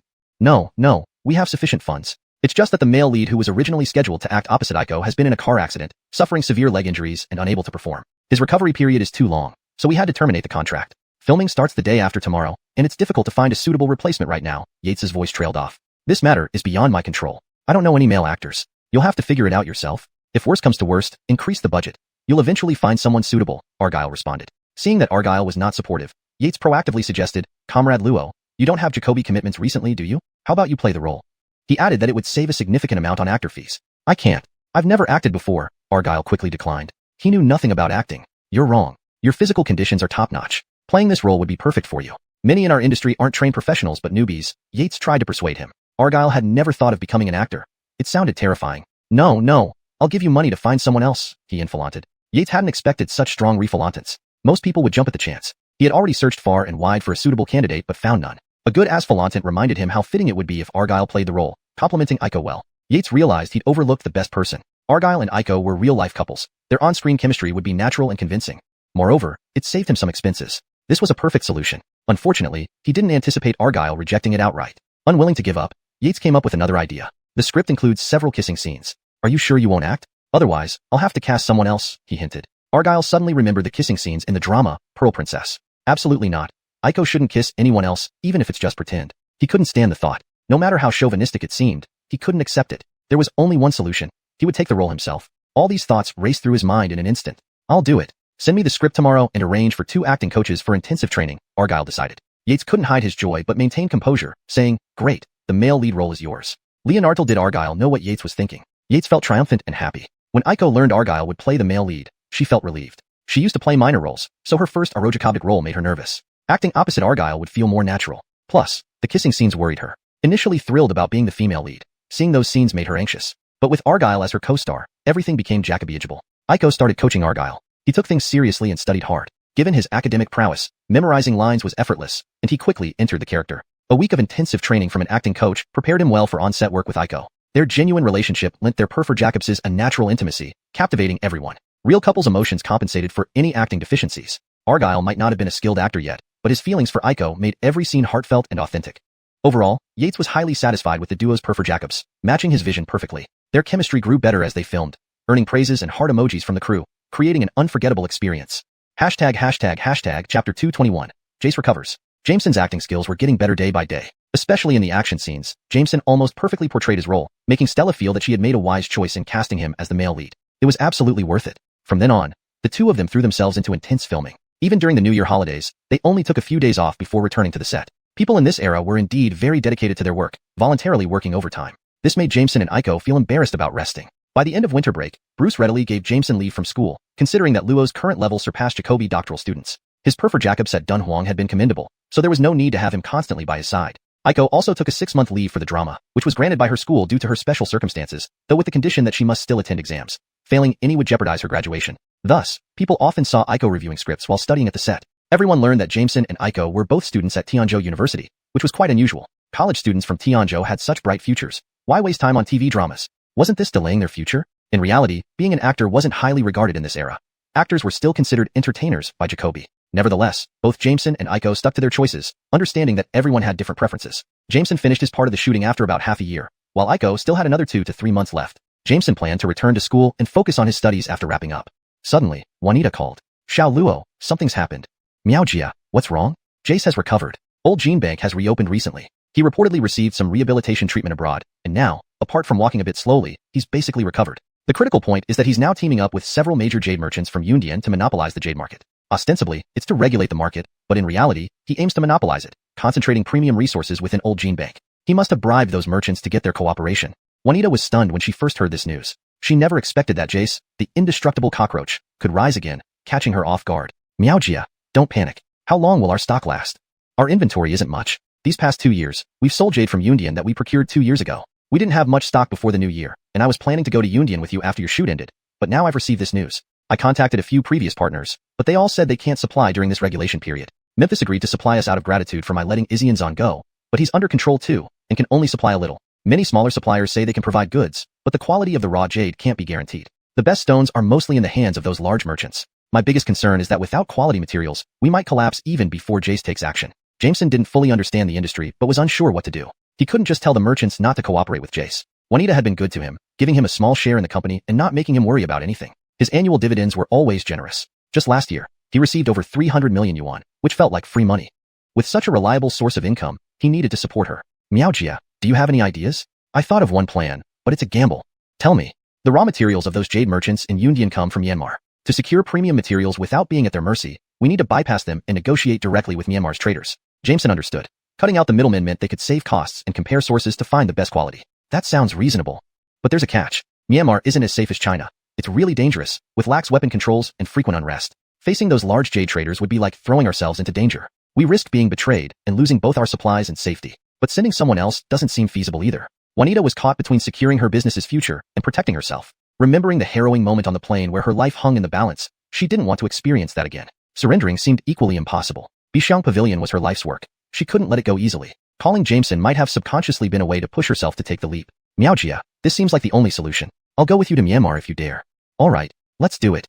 She felt old but realized that her younger self had faced challenges boldly and fearlessly. Preparing for the trip involved intensive study of the Burmese language. Learning languages had become easier for Jameson thanks to copying Dominic's skills. He enlisted Ronnie Guadalupe to help find a Burmese-speaking teacher, offering a substantial daily fee of 500 yuan. Now, they prepared for the risky but necessary journey to Myanmar. Chapter 222, The Jade or Mine. Money Talks. Ronnie Guadalupe found him a genuine Myanmar coach that very day. Jameson embarked on a 1-week course to learn the Myanmar language. His requirements were modest. Being able to understand common exchanges and engage in basic communication would suffice. Coupled with his aptitude for language learning, this posed no problem. In less than 5 days, he was essentially able to communicate freely with his coach. Frankly speaking, his speed of learning languages astonished the Myanmar coach. Was this even a Hu Jacob learning speed? If he hadn't personally taught him, he would have thought someone was lying. Teaching either an incompetent or an overly talented student could be vexing. He had initially expected this 500 yuan per day tuition fee to last at least a month, but it ended in just a week. On Juanita's end, preparations were also nearly complete. First was preparing funds, specifically opening a foreign exchange settlement account at a designated bank. Next came the personnel aspect. This wasn't as simple as the two of them going directly to Yundian, a province. Juanita needed to bring more bodyguards. Besides her personal bodyguard, the large-sized Kevin, she hired several more seasoned enforcers for substantial fees. Kevin had been extremely useful for over a year now, recommended unexpectedly by Jameson earlier. Jameson had a keen eye for talent. This young Jacob truly had remarkable skills and a tough yet taciturn nature, precisely the type of subordinate Juanita favored most. A group of 10 people boarded the flight to Myanmar. It included Juanita, Jameson, Kevin, an interpreter, and 6 bodyguards. While she didn't expect these people to lay down their lives for her, maintaining a formidable presence was crucial when abroad. They arrived in Myanmar at noon, and Juanita quickly contacted a local raw material supplier, arranged through the same Zoran from before. Initially, Juanita had let Izianzan off the hook out of respect for Zoran and her own compassion. Now, Zoran was extending goodwill by introducing her to his supplier. Sometimes you never know what returns your kindness might bring. This might be the karma often mentioned by Buddhists. As some people say later, just be kind, and leave the rest to time. Zoran introduced a jade or merchant named Armand. Though not one of the major players, he was reliable for business cooperation and wouldn't cheat her. Very hospitable, he invited Juanita's group to stay at his home. Don't doubt it.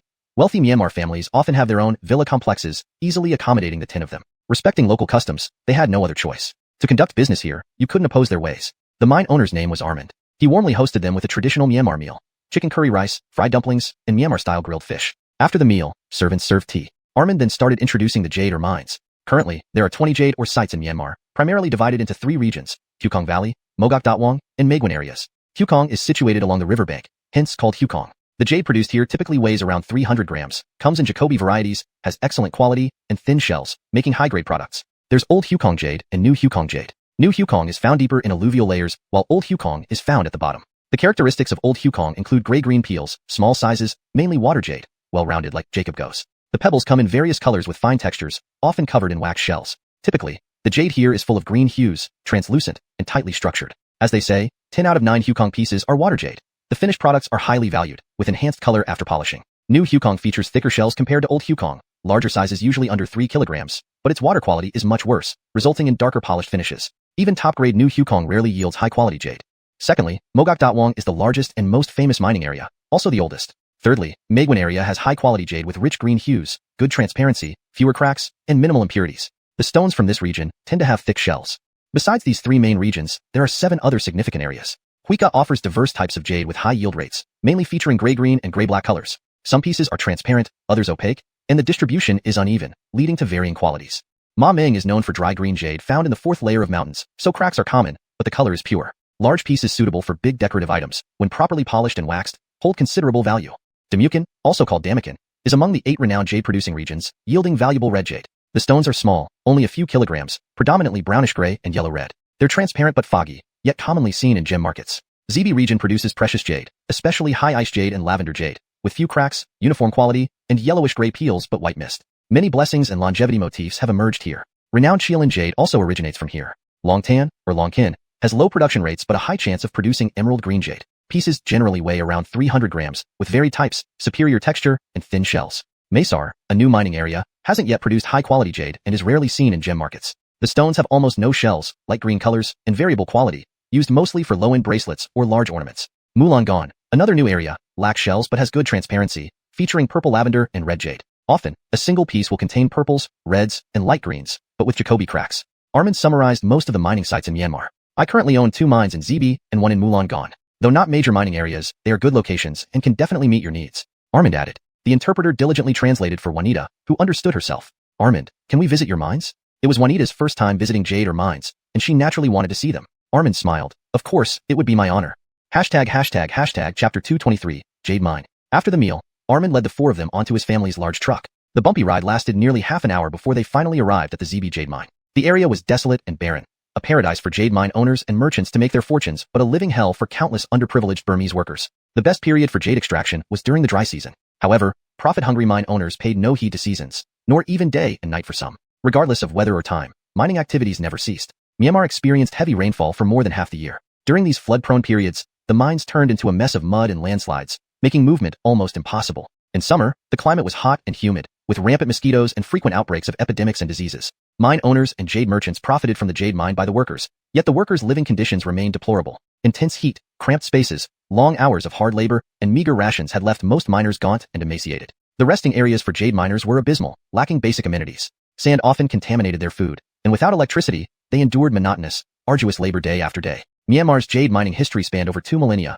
yet the methods used were still rudimentary. Even in this era, Jacobual labor combined with simple homemade equipment remained the primary method for jade extraction. As they entered the mine, Jameson and his companions saw groups of people performing Jacobual excavation on steep cliffs. Leonardic ants scaling rocks, they risked their lives climbing and working on stone walls. A single misstep could send them plummeting into an abyss. Above them, unstable piles of loose soil threatened to collapse at any moment.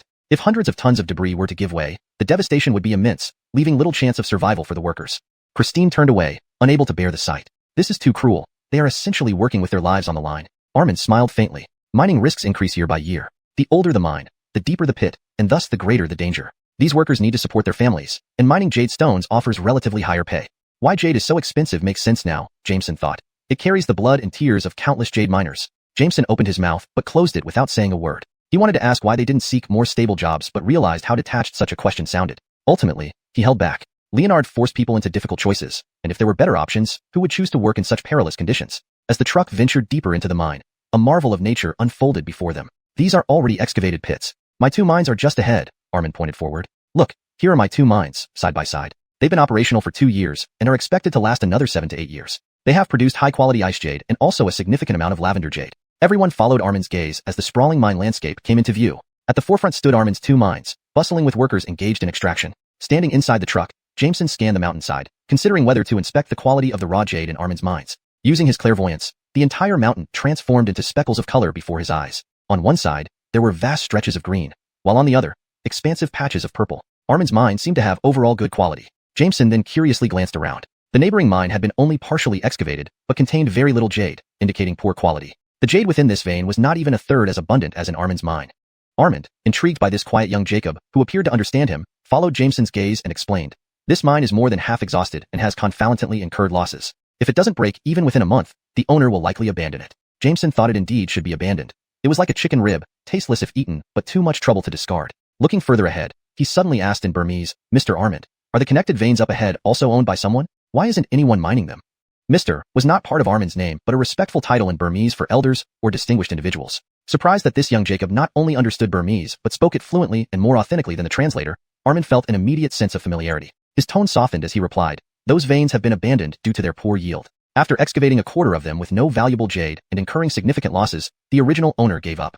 Indeed, Jameson responded, seemingly deep in thought, but his heart raced with excitement. This wasn't a wasted mine. It was a gold mine. Through his vision, the entire vein shimmered with rich lavender hues, densely packed though oddly positioned at the lower center. From the surface, it was clear the former owner had invested considerable effort into these veins, evidenced by the excavation marks scattered throughout. He had stopped just 2 meters away from striking gold. Had he held on for another 1 or 2 months, he could have unearthed the richest vein. This mine surpassed even Armin's in quality, continuous, vast, with excellent color and texture. What a pity. When those veins were first on the market, they were highly sought after. I had my eye on them too, but lost out to the current owner due to price. Ironically, those veins turned out to be a waste, while my smaller mines have proven better in quality.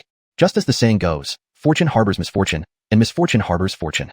Exactly. Sometimes you never know how fate will play out, Armin agreed with a smile. Armin's mine, overall, had good quality. Curious, Jameson cast his vision further afield. Nearby, another partially excavated mine yielded only a few low-quality jade pieces. It contained far less jade than 1/3 of what Armin's mine did. Armin, intrigued by the silent young Jacob, who seemed to understand him, explained, following Jameson's gaze. This mine has been more than halfway extracted, continuously losing money. In a month, if it doesn't break even, the owner will likely abandon it. Indeed, Jameson thought, abandoning it was wise. It was a mere scrap that offered neither substantial benefit nor loss. Looking afar, Jameson suddenly asked in Burmese, you Armin, are those connected veins of or up ahead owned by someone? Why aren't they being mined?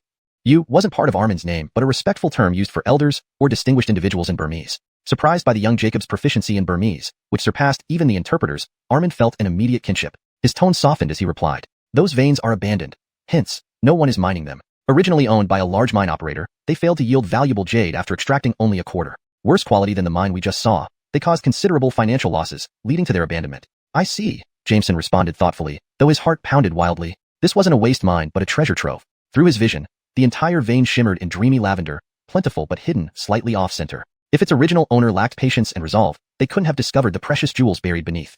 From the surface, it was evident the owner had invested considerable effort into these veins, evident by the numerous signs of excavation scattered throughout. Just 2 meters away from valuable jade, the owner couldn't withstand the pressure, ceasing operations abruptly. What a pity. With just 1 or 2 more months of performance, they could have found the best ore. This vein boasted better quality, continuity, and abundance than Armin's 2 mines, with excellent colors and water clarity. Too bad, too bad. At first, that vein was highly sought after. I originally intended to acquire it, but lost out on price to that mine owner. Ironically, I ended up with these 2 smaller jade mines, which surprisingly turned out well while that vein became a waste. Perhaps your Chinese saying about blessings turning into curses applies. Fortune harbors within it the seeds of misfortune, and misfortune harbors within it the seeds of fortune, Jameson quoted. Yes, exactly, Armin agreed with a smile. Sometimes you really don't know how fate arranges things. Chapter 224, Gunfire, Save or Not Save. DeAndre thought to himself that it was indeed true. Are there Jacoby such abandoned mines?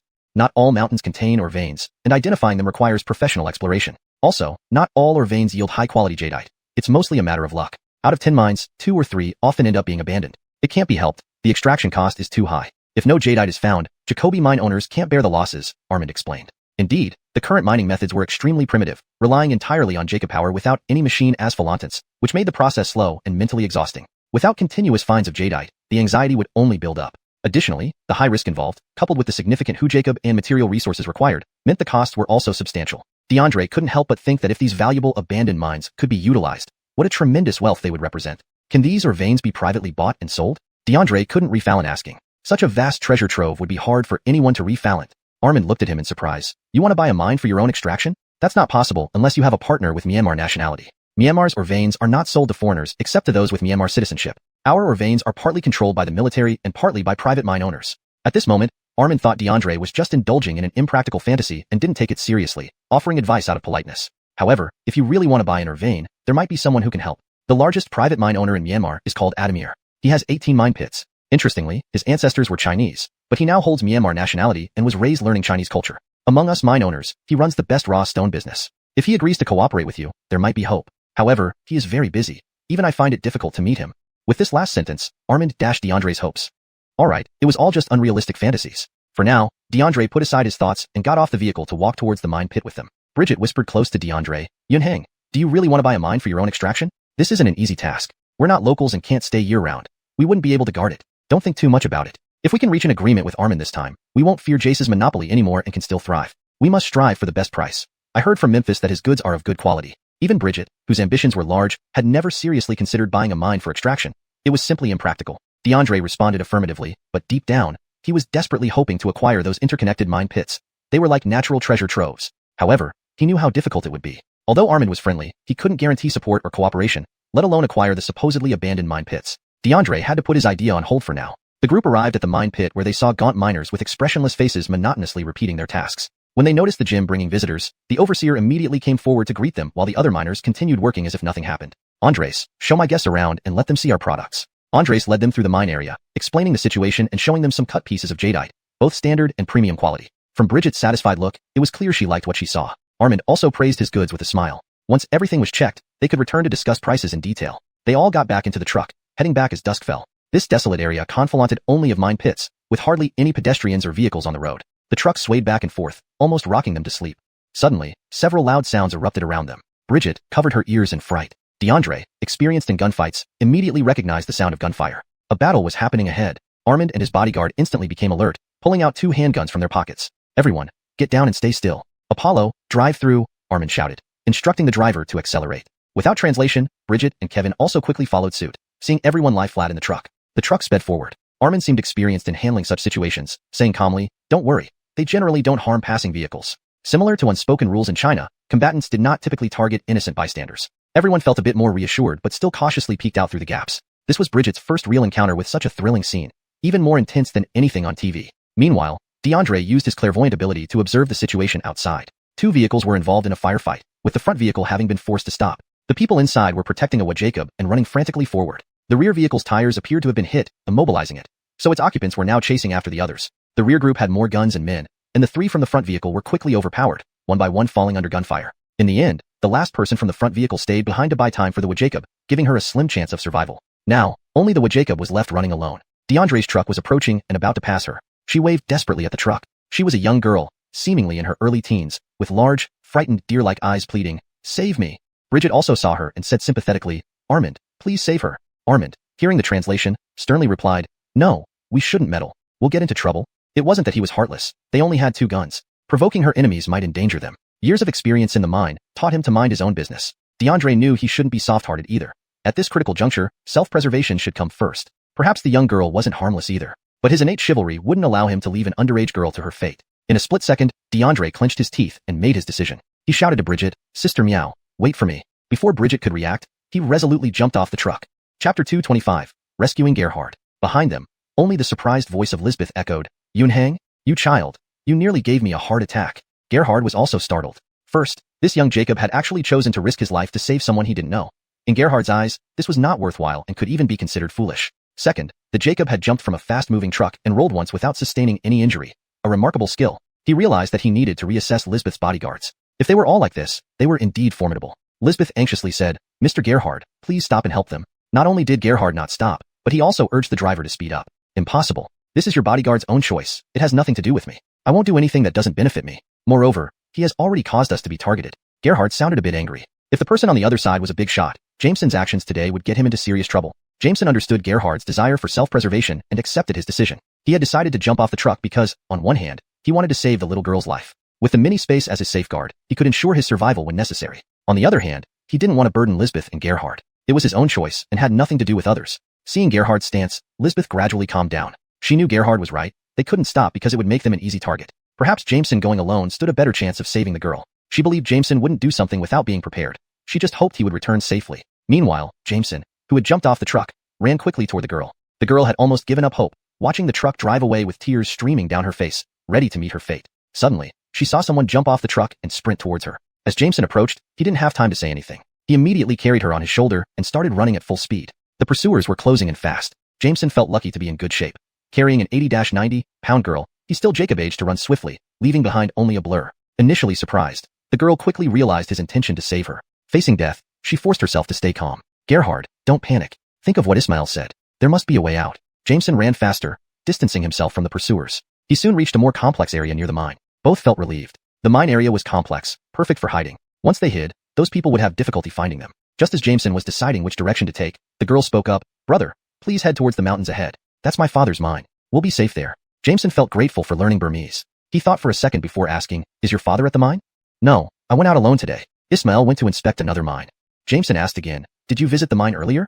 Yes. I was checking on the progress of the mine for Ismail. For some reason, Jameson's intuition wasn't good about that mine. It seemed risky. Unbeknownst to him, this sharp intuition saved his life once more. We can't go there.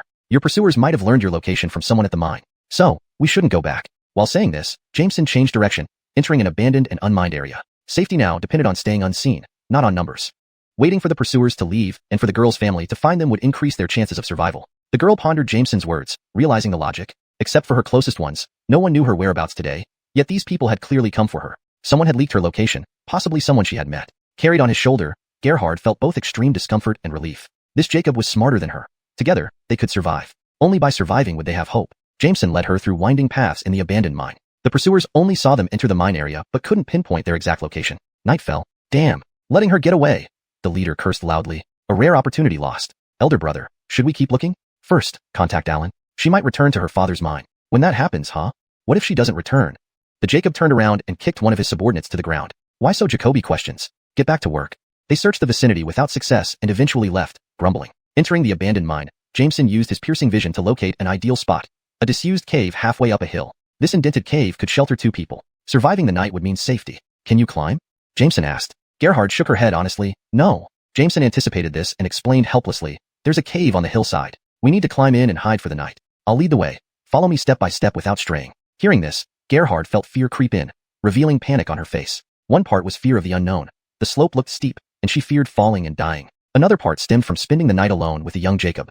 In Burma, patriarchal norms prevailed, where women held low status. Despite her father being a respected mine owner, sleeping alone with a Jacob would ruin her reputation, making her untouchable. Even in religious terms, gender inequality perfilanted. Men could re-enter secular life after monkhood, but nuns could never renounce their vows, living isolated from society. Choosing between life and reputation, she opted for life, nodding vigorously. Yes. Worst case, she would become a nun later. She refused to die unjustly.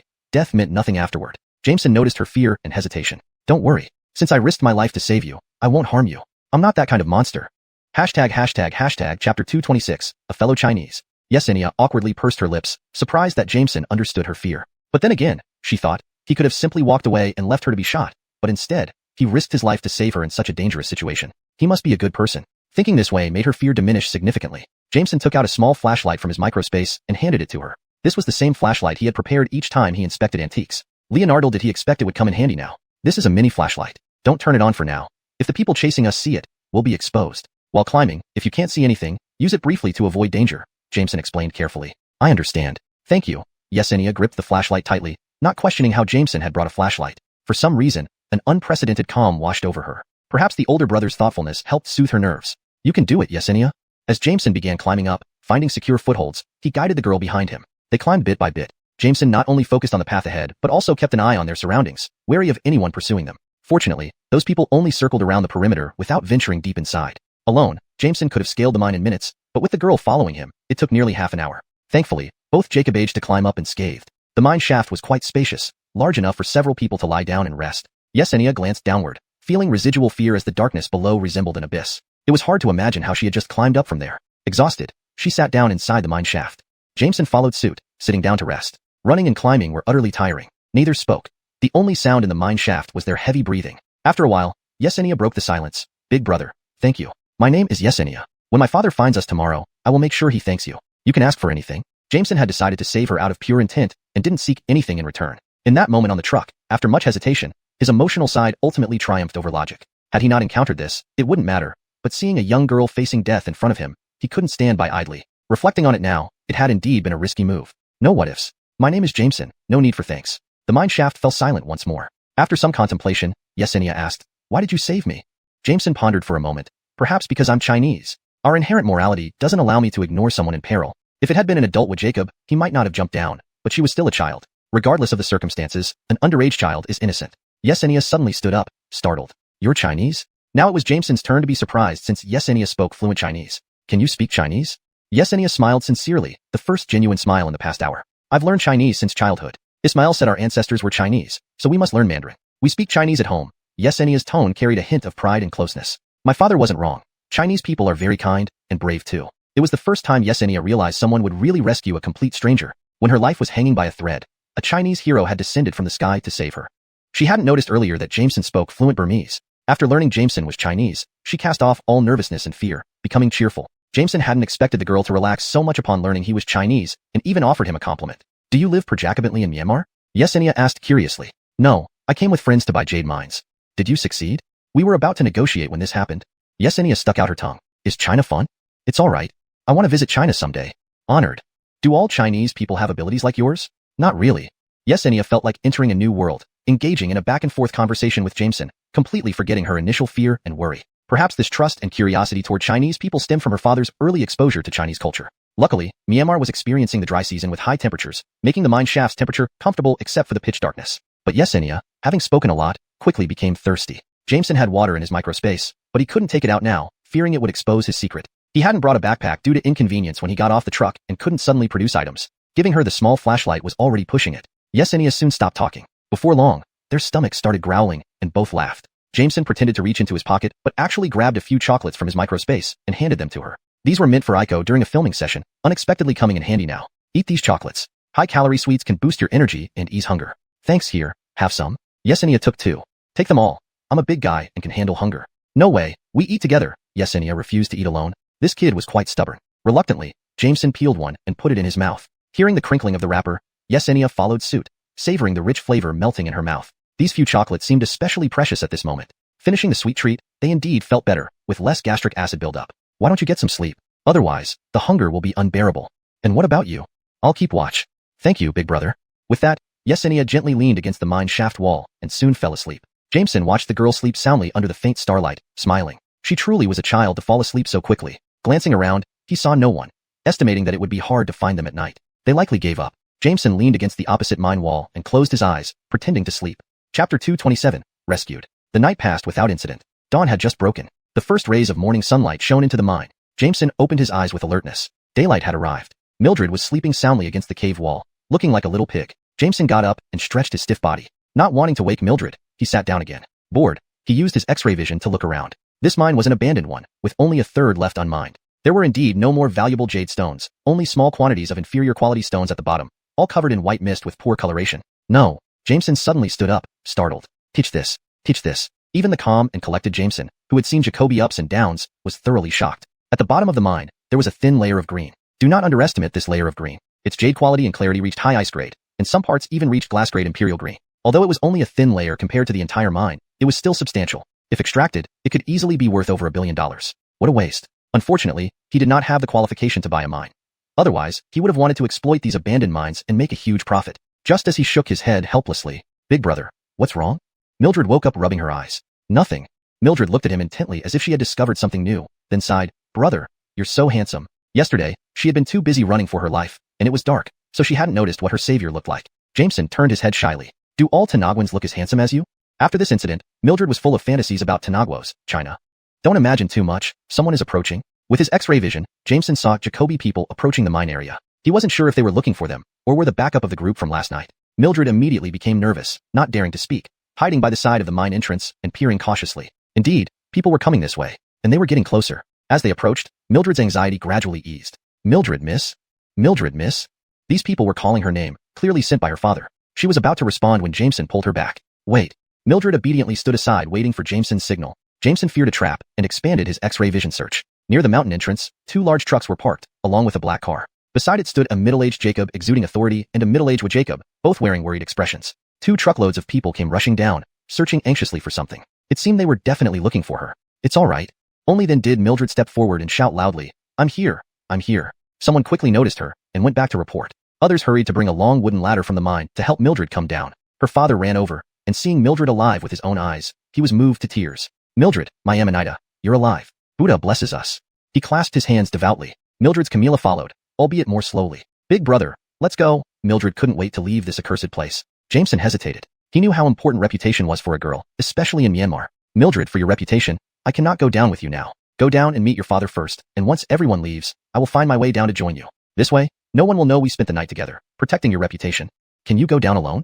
Jameson asked softly. Mildred's eyes welled with tears. For the first time, she felt warmth from a stranger like family. I can. Thank you, big brother. Please come down safely. She wiped her tears and resolutely walked towards the wooden ladder handed to her. After this ordeal, she grew up overnight, becoming stronger and braver. She tucked up her skirt hem for easier movement and slowly climbed down. Jameson confirmed that she was safe and steady before retreating into the mine. Last night it was too dark, and after half an hour of climbing, it was just a 10-meter distance now. With the ladder, Mildred quickly descended in minutes, reuniting emotionally with her parents. Mom, Ismail. My Mildred. Her Camilla held her Amanita tightly, her red, swollen eyes showing her anguish. How did you climb up? She remembered her Amanita had always been afraid of heights. This is not the place to talk, let's leave first, the Jacob said. Yeah, Mom, let's talk in the car, Mildred suggested due to the crowd around. In the car, Mildred recounted the story to her parents. Mom, Ismail, I almost died. My guards and driver fell one by one. I was so scared I wouldn't see you again. Seeing her loved ones, Mildred finally let her tears flow. Her Camilla embraced her Amanita tightly, tears falling for her pain. Child, how did you survive? Her father asked. Ismail, a Chinese person saved me. You were right. Chinese people are really friendly. When I was at my wit's end, I waved at a passing truck, begging them to save me, but the truck drove past. I thought I was doomed until the big brother jumped off the truck like a god to save me. He carried me and ran swiftly through the mine, shaking off those chasing me. We entered the mine, and I wanted to seek help at our family's mine. But Big Brother said it was possible that the people leaking my whereabouts were in the mine, so we couldn't go there. He led me to climb into the mine cave, evading those chasing me. We stayed inside all night, waiting for you. You spent the night with him? This was the Camilla's question. And where is he now?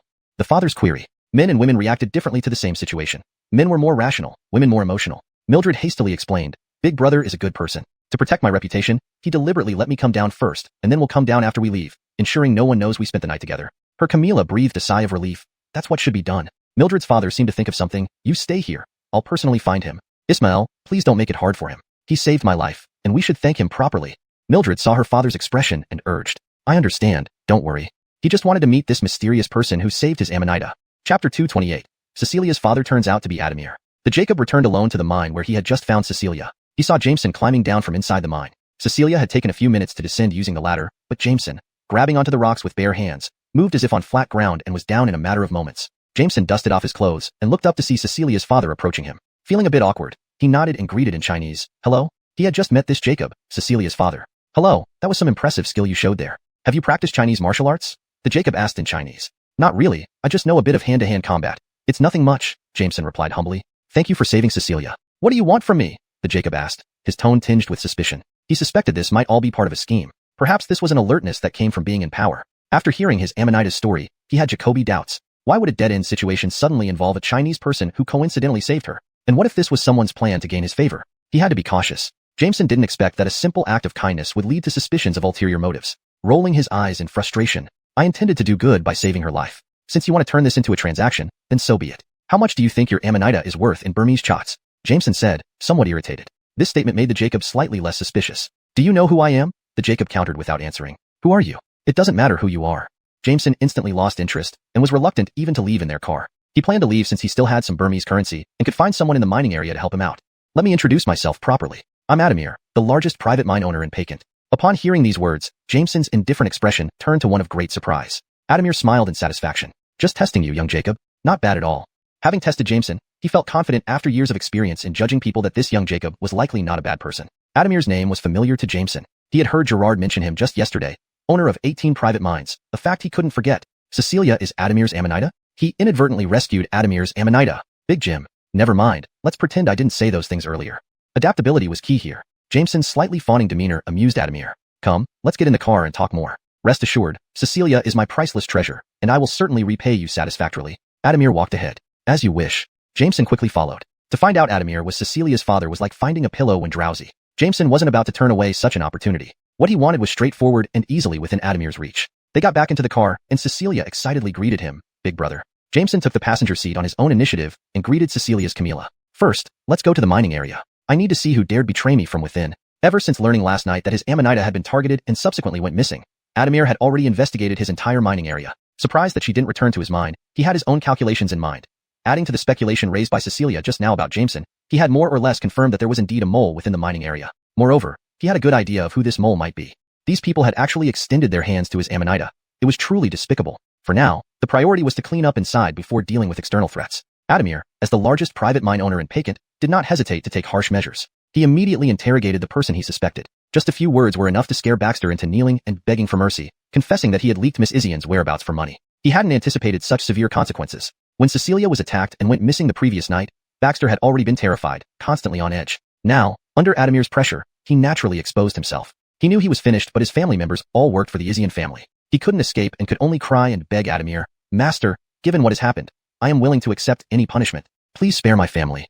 Adamir remained silent, still burning with rage from almost losing his beloved Amanita. He needed an outlet for his anger. Baxter knew things wouldn't end well today. With resolve, he smashed his head against a nearby boulder, blood splattering on the spot. Everyone was shocked, but no one dared to plead for him. This was the fate of those who betrayed their master. Moreover, due to Baxter's betrayal, 3 innocent people had died. Their families would all need to be taken care of by Adamir. Baxter lay on the ground, bleeding profusely but not quite dead yet. His eyes gazed toward Adamir, wanting to say something but unable to voice it. Everyone knew he wanted forgiveness for his family. Having dealt with Baxter, Adamir addressed the other jade miners, assuring them and promoting a new supervisor to Jacobiage the mining area. It was a reminder that the world would keep turning without anyone, and they should not engage in treacherous acts. After resolving the internal issue, the group returned. The 2 trucks of people were left behind, as these were originally jade miners temporarily reassigned by Adamir to as Fallon in the search. Given the recent events, Adamir's mood was not great. The journey back was silent, except for occasional conversation between Cecilia and Jameson. "Mr. Adamir, please take me back to Mr. Gerard's place first. My friend is waiting for me there. I suddenly jumped off the truck last night and didn't return, so I'm sure they are worried." Jameson was concerned about Christine waiting anxiously. "That's understandable. Thank you again for saving Cecilia. Tomorrow, I will host a banquet at my residence for you and your friends. Please make sure to attend. Additionally, don't sign the contract with Gerard yet. Since you saved Cecilia's life, we are now friends, and I will offer my friends the lowest price for raw jade." Adamir already knew Jameson's purpose in coming to Myanmar. Fortunately, raw jade was something he had in abundance. If Jameson's main goal was to acquire raw jade, repaying this favor would be relatively easy. Jameson hadn't expected that Adamir was already aware of his intentions. He wasn't shy. "All right, I'll accept with gratitude. Coincidentally, I have some business I'd like to discuss with Mr. Adamir tomorrow." Adamir didn't think much of it, believing a young Jacob couldn't have anything significant to discuss, but he politely responded, "All right, I'll prepare to welcome you." "Mr. Adamir speaks excellent Mandarin," Jameson complimented. Chapter 229, Discussing Cooperation. Seeing Jameson return safely, Juanita finally heaved a sigh of relief. She hadn't slept a wink all night, constantly worrying about Jameson's safety. In this unfamiliar place, they couldn't find anyone to help them. Armand only agreed to inquire about news, but made no mention of searching for more people. After all, they were in someone else's territory and couldn't make 2 Jacobi de Jacobs. It was good enough that Jameson had returned unharmed. Just as the 2 were chatting, Armand suddenly came over. "Congratulations, you won your bet. You saved Adamir, the great mine owner's Amanita. He will certainly thank you sincerely." Armand had just received the message. The girl being pursued in the ZB mining area turned out to be Adamir's Amanita. This young Jacob sure was lucky. Armand couldn't help but feel a bit regretful for not stopping the car yesterday to save the girl. Adamir was known for doting on his Amanita, so earning his favor would have been significant. But it was too late now. Adamir had sealed the news last night, and it only came out after Mildred was found this morning. Jameson smiled calmly. "Just a twist of fate." Juanita quickly asked, "What do you mean? That girl is the big mine owner's Amanita you talked about yesterday? Yunhang, you really did it. With this, won't he give us a low price for the raw stones?" The translator wisely didn't translate that sentence for Armand. "Mr. Adamir said he would give us the lowest price," Jameson said. Juanita grinned widely. "That's wonderful." They moved out of Armand's house that day. A group of 10 people stayed at what was essentially a hotel locally. The bodyguards, feeling somewhat bewildered, didn't ask Jacobi questions. Apart from providing some intimidation, they hadn't really helped much. The job seemed almost too easy. Armand was a business Jacob who valued relationships even if business didn't work out. Knowing that Adamir would indeed offer them lower prices for raw stones, he didn't try to retain them, saying they could cooperate again in the future. Juanita also thanked him politely. Honestly, she really did owe him one. If it weren't for his leading them to the mining area, they wouldn't have encountered such good fortune. Of course, Jameson's bravery deserved the most gratitude. The next morning, after a simple breakfast, Juanita and Jameson dressed up formally and bought some gifts suitable for presenting to guests in Myanmar before heading to Adamir's residence. This time, Kevin was left behind. Only Juanita, the translator, and Jameson went. Bringing bodyguards to such formal gatherings would be impolite. Adamir's Jacob's Ion covered an enormous area, well known among locals. Despite their preparation, the three were still stunned by its size. Myanmar has a pleasant climate year-round, making the landscape picturesque yet expansive. It might be easy to get lost here. A servant led them to the reception hall where the Adamir family was already waiting at the entrance. They were all dressed formally in traditional Myanmar attire, which looked quite beautiful. After exchanging pleasantries, everyone sat down to enjoy tea and conversation. Tea exists in Myanmar, though it differs slightly from that in Tanaxia. Mildred's brother was responsible for serving the tea today. After greeting them, Mildred excused herself, as it wasn't proper for unmarried girls to join formal receptions. Jameson? I remember you mentioned wanting to discuss a business deal with me yesterday? Adamir took a sip of tea and spoke first. Yes, Mr. Adamir. I do have a business proposition for you. Honestly, I want to acquire a defunct mine vein adjacent to Mr. Armin's jade mine. I believe it has great potential. However, due to my Tenasian nationality, I cannot take it directly, so I propose a partnership. If you're willing, we can split profits 50-50. If not, consider it unsaid.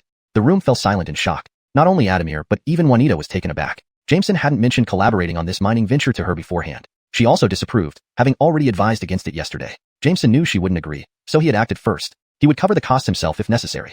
With over $1 billion yuan at his disposal, it should be enough for the initial phase. He didn't intend to involve the Biyun Pavilion initially, and would see if Juanita wanted to invest later. Adamir, after a moment of surprise, looked at Jameson with interest. Do you know that mine is abandoned? Its former owner dug extensively but found nothing valuable. Jameson replied confidently, if I say it has value, then it does.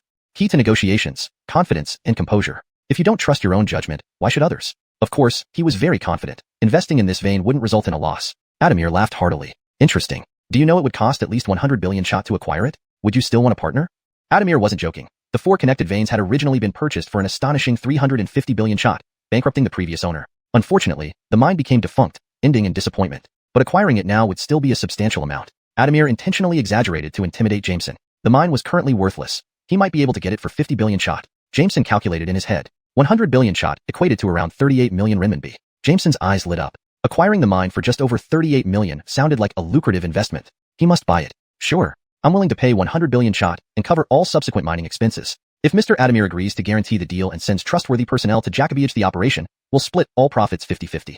This proposal showed great sincerity. Jameson didn't require any financial contribution from Adamir, offering half the profits in exchange for his backing. Refusing would be foolish. It seemed this young Jacob was either rich or influential, casually mentioning 100 billion shot without blinking. But Adamir grew curious. What gave him the confidence to invest in a defunct mine? It wasn't a small sum. Wasn't this just burning money? Alright, I might even contribute half the funds to partner with you. But, I need to know what makes you so confident. This isn't a trivial matter, Adamir smiled. Chapter 230. Jade Appraisal Competition. Jameson knew that to work with someone like Adamir, he had to show some real skills to calm Jacob respect. Otherwise, Adamir wouldn't take him seriously. Juanita tugged at his sleeve quietly. Do you have 100% confidence? Juanita knew Jameson was cautious and would not act rashly. His urgency in promoting this cooperation must mean something significant. She felt she couldn't miss this opportunity and decided to invest some money. After all, a few tens of millions for a mine wasn't too much for her. Jameson couldn't tell her that with the current condition of the mine, they'd definitely earn back hundreds or thousands of times the investment, far surpassing what she earned from selling jade. He simply nodded gently. With that, Juanita felt reassured and followed suit. I wonder if Mr. Adamir knows there's a profession called jade appraiser in Huagua, Jameson said calmly. Of course I know. We have such professionals in Myanmar as well. They can not only appraise jade but also assess mines. I have a masterful mine appraiser on my team who has never failed in selecting mines for me, Adamir said with a hint of pride. People in this field always have their own resources. Just so happens, I also have some skill in both jade and mine appraisal. That's why I firmly believe that good quality jade can be mined from that abandoned vein, Jameson bluffed. He didn't actually understand mine appraisal. He just saw it with his own eyes. It was an even more incredible skill than mine appraisal. At this remark, everyone in the hall looked at him in surprise. You? A young punk? You can appraise mines? Don't make us laugh. Even Juanita gave a somewhat embarrassed smile, nodding to support Jameson's claim. She knew he could appraise jade, but about mine appraisal, she had no clue. Was this kid pulling a fast one? However, whether it was true or not would soon be revealed. Mine appraisal couldn't be easily verified as it required substantial time and investment. But jade appraisal could be tested easily. Adamir had plenty of raw stones at home. Just picking a few to test would be simple. If that's the case, I happened to bring back a few stones from the mining area the other day. Could you please appraise them? Adamir asked casually. Jameson knew he wanted to test his abilities. Sure, let me give it a shot. By the way, I have a jade appraiser in my household. You wouldn't mind having a competition with him, right? Adamir added more challenges. No problem. Any experienced jade appraiser would question their life choices when faced with him. Agreeing, they moved to the spacious garden. The servants quickly set up tables and chairs, placed 6 stones on the side, and even brought over a stone cutter. Jameson also met Adamir's jade appraiser, a skinny old Jacob in his 50s. There are 6 stones here. Within half an hour, each of you should provide your assessment. Whoever is the most accurate will win the competition. The winner can choose any one of these 6 stones. If you win, there will be another prize. Our cooperation agreement becomes effective. The last sentence was clearly directed at Jameson. Deal. With that, Jameson walked up to examine the stones. The old Jacob remained silent and started inspecting on the opposite side. 6 stones, 30 minutes. It would be tight for ordinary jade appraisers, but for Jameson, it was easy. Still, he had to put on a show. He picked up the magnifying glass and flashlight prepared by the servants and began examining carefully. To be honest, his stone evaluation skills were pretty solid now. Even without X-ray vision, he could get a good sense of things. The first stone was obviously from Leo Hujiang. It had a gray-green skin, small size, fine texture, and wax-like surface. Leo Hujiang jade usually produced high-grade green emerald with excellent translucency and tight structure. Sure enough, Jameson spotted an ice-type apple-green emerald inside, about the size of a fist. Not bad. The second stone was from Mogok, known for its high-quality jade, often producing full-green high-crisp varieties, with excellent water clarity, fewer cracks, and minimal impurities. The thick skin confirmed it. Inside was indeed an ice-type rich green emerald. Good material. No wonder Adamir kept it. The third stone was slightly larger, unmistakably from Manming. Adamir seemed well prepared, calling these randomly picked stones. Manming was famous for dry green jade, often large pieces suitable for large carvings. This piece had some surface cracks, but fortunately, they didn't penetrate deep. Its white and green interplay made it perfect for designing a jade cabbage figurine. The fourth stone was a purple jade of ice-type lavender color, likely brought back from Zebei. The fifth stone was another Manming piece, with Jacoby surface cracks. Looking inside, he was startled. Unfortunately, a magnificent material, almost emperor green quality and top ice translucency, was ruined by extensive cracks. Only small items like guanine statues or beads could be made. Still, it could turn a profit. Finally, Jameson approached the last stone, while the old Jacob worked on his penultimate one. Jameson was faster. The last stone was from Damakin, known for valuable red jade. This small piece, only a few kilograms, had a yellow-red surface. Despite heavy mistiness, it contained a high ice red jade of bright color. Not bad, Jameson thought. For a Jacob with 18 mines, Adamir certainly had some good pieces. While waiting for the old Jacob, Jameson wrote down detailed assessments of each stone on paper, which would serve as the final evaluation criteria. When the old Jacob finished, the butler organized the workers to start cutting the stones. Lunchtime arrived. Adamir invited them to the dining room, suggesting they finish eating before checking the results. During lunch, Merle was finally allowed out. In Myanmar's upper-class households, meals were served individually. Each person had a small table, and servants delivered food directly. Merle sat in a corner, winking at Jameson secretly until her Camilla noticed and sternly told her to behave like a lady. She stuck out her tongue and resumed a proper demeanor, causing Juanita and Jameson to chuckle. Hashtag Chapter 231. The competition results. The tea culture in Myanmar has a long history, and they even incorporate tea into their dining. The most famous dish is tea salad. Tea is often consumed as a dessert by the locals, but it can also be used as an ingredient for tea salad. This dish requires mixing bitter and slightly sour tea leaves with shredded cabbage, sliced tomatoes, crispy fried green beans, nuts, and peas, all by hand. Then, garlic oil, chopped chilies, and garlic are added. It serves both as a snack and an appetizer. Jameson took a bite and was pleasantly surprised. It wasn't at all like some bizarre dish. It had a refreshing texture and a savory taste, though the portion was quite small. If he ate quickly, he thought he could finish it in 2 bites. However, being a guest in someone's home, he tried to act politely, savoring it little by little. After finishing the appetizers, servants quietly brought out several meat dishes: pig's trotters rice, coconut chicken, and a small roasted fish. The pig's trotters rice included bamboo shoots, making it less greasy and distinctly different from Chinese cuisine, but still acceptable. The portions of these dishes were modest too, just enough for a meal, leaving one about 70 to 80% full. When everyone was almost finished, the servants served curry beef short ribs wrapped in thin pancakes. This was an interesting way to eat. The pancake was dipped in the curry sauce, softening it while keeping the edges crisp. The combination of soft and crunchy textures made it quite enjoyable, similar to lamb dumplings, but with a unique flavor. Only after this dish did Jameson feel like he had eaten something substantial. For dessert, more dishes were brought out, including sliced Jacob goose. It seemed that wealthy families in Myanmar paid great attention to a balanced diet, offering a good mix of meat and vegetables.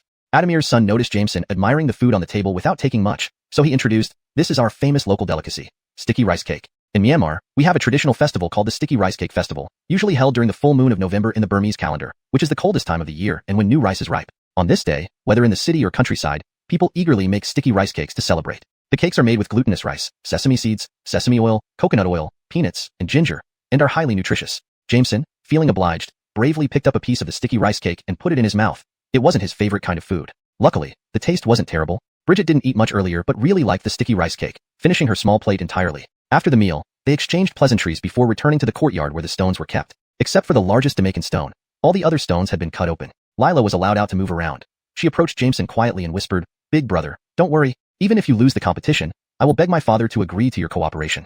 She knew that Jameson wanted to partner with her father to buy the abandoned mine. In her mind, their jade appraiser was exceptionally skilled. Jameson was young and lacked experience, so there was no way he could win. Jameson smiled brightly. "There's an old saying in China, do you know it? Before the result is known, we're all dark horses. I might not lose." Lila wasn't optimistic, not because she lacked confidence in him, but because she knew how formidable the jade appraiser was. Bridget, however, felt inexplicable confidence in Jameson. While he might fail in other areas, she believed he wouldn't let her down this time. After waiting for another 10 minutes, all the stones were finally cut open. Servants cleared away the remains, and 6 stones were neatly arranged on the table. Jameson glanced over and found everything exactly as he had seen, with no discrepancies. The jade appraiser also looked very confident. It was time to reveal the results. Adamir took out the 2 pieces of paper they had written their guesses on. One was in Chinese characters, written by Jameson, and the other in Burmese script, written by the Jade Appraiser. He read aloud from the Jade Appraiser's note first. Stone number 1. Old Hojiang material, ice-type green jadeite. Everyone looked at stone number 1 on the table. Indeed, it was ice-type green jadeite. The Jade Appraiser smiled with satisfaction. To correctly guess the type, water clarity, and color was impressive. Bridget watched Jameson anxiously. They had met a formidable opponent, but Jameson remained calm. Next, Adamir read Jameson's note. Stone number 1. Old Hojiang material, ice-type apple green jadeite, fist-sized. By now, Adamir's voice was filled with excitement. Jameson had guessed not only the specific shade of green, but also the exact size. Could Hu Jacob eyes see this accurately? Not just Adamir. Everyone stared at Jameson in disbelief. The Jade Appraiser shook his head in disbelief, unable to accept being bested by a mere novice. The atmosphere grew tense, but only Bridget and Lila truly rejoiced for Jameson. Adamir quickly regained composure. For the first stone, Jameson takes the lead. Next was stone number 2. The Jade Appraiser judged, Mogok material, ice-type green jadeite. Then came Jameson's answer, Mogok material, ice-type bright green jadeite, palm-sized. Silence enveloped the room. Jameson won again with the second stone. Stone number 3, Mamuing material, moss green jadeite. Note, the term Noajong Lirfei is translated as moss green jadeite to better convey the specific type of jadeite described in the context. Mamuing is retained as a proper noun referring to the origin of the stone material. Stone number 3, Mamuing material, spinach green jadeite, white and green intermingled, suitable for carving a jade cabbage. If winning once could be considered luck and twice a fluke, thrice proved that Jameson had genuine skill. 3 consecutive correct judgments with no errors showed his exceptional ability. Adamir was inwardly impressed but maintained his composure. He's extraordinary, Adamir mused. Stone number 4, self-by material, ice-type purple jadeite. Stone number 4, self-by material, ice-type lavender jadeite, 2 palms in size. Stone number 5, Mamuing material, high ice-type green jadeite. Stone number 5, Mamuing material, high ice-type emperor green jadeite, fractured thoroughly, potentially for carving Buddha statues, beads, and small items. Stone number 5 was tricky, yet Jameson hit the nail on the head, clearly surpassing the Jade Appraiser. By this point, Adamir fully acknowledged Jameson's talent. Talent calmed Jacob's respect. Stone number 6, Demucan material, ice-type red jadeite.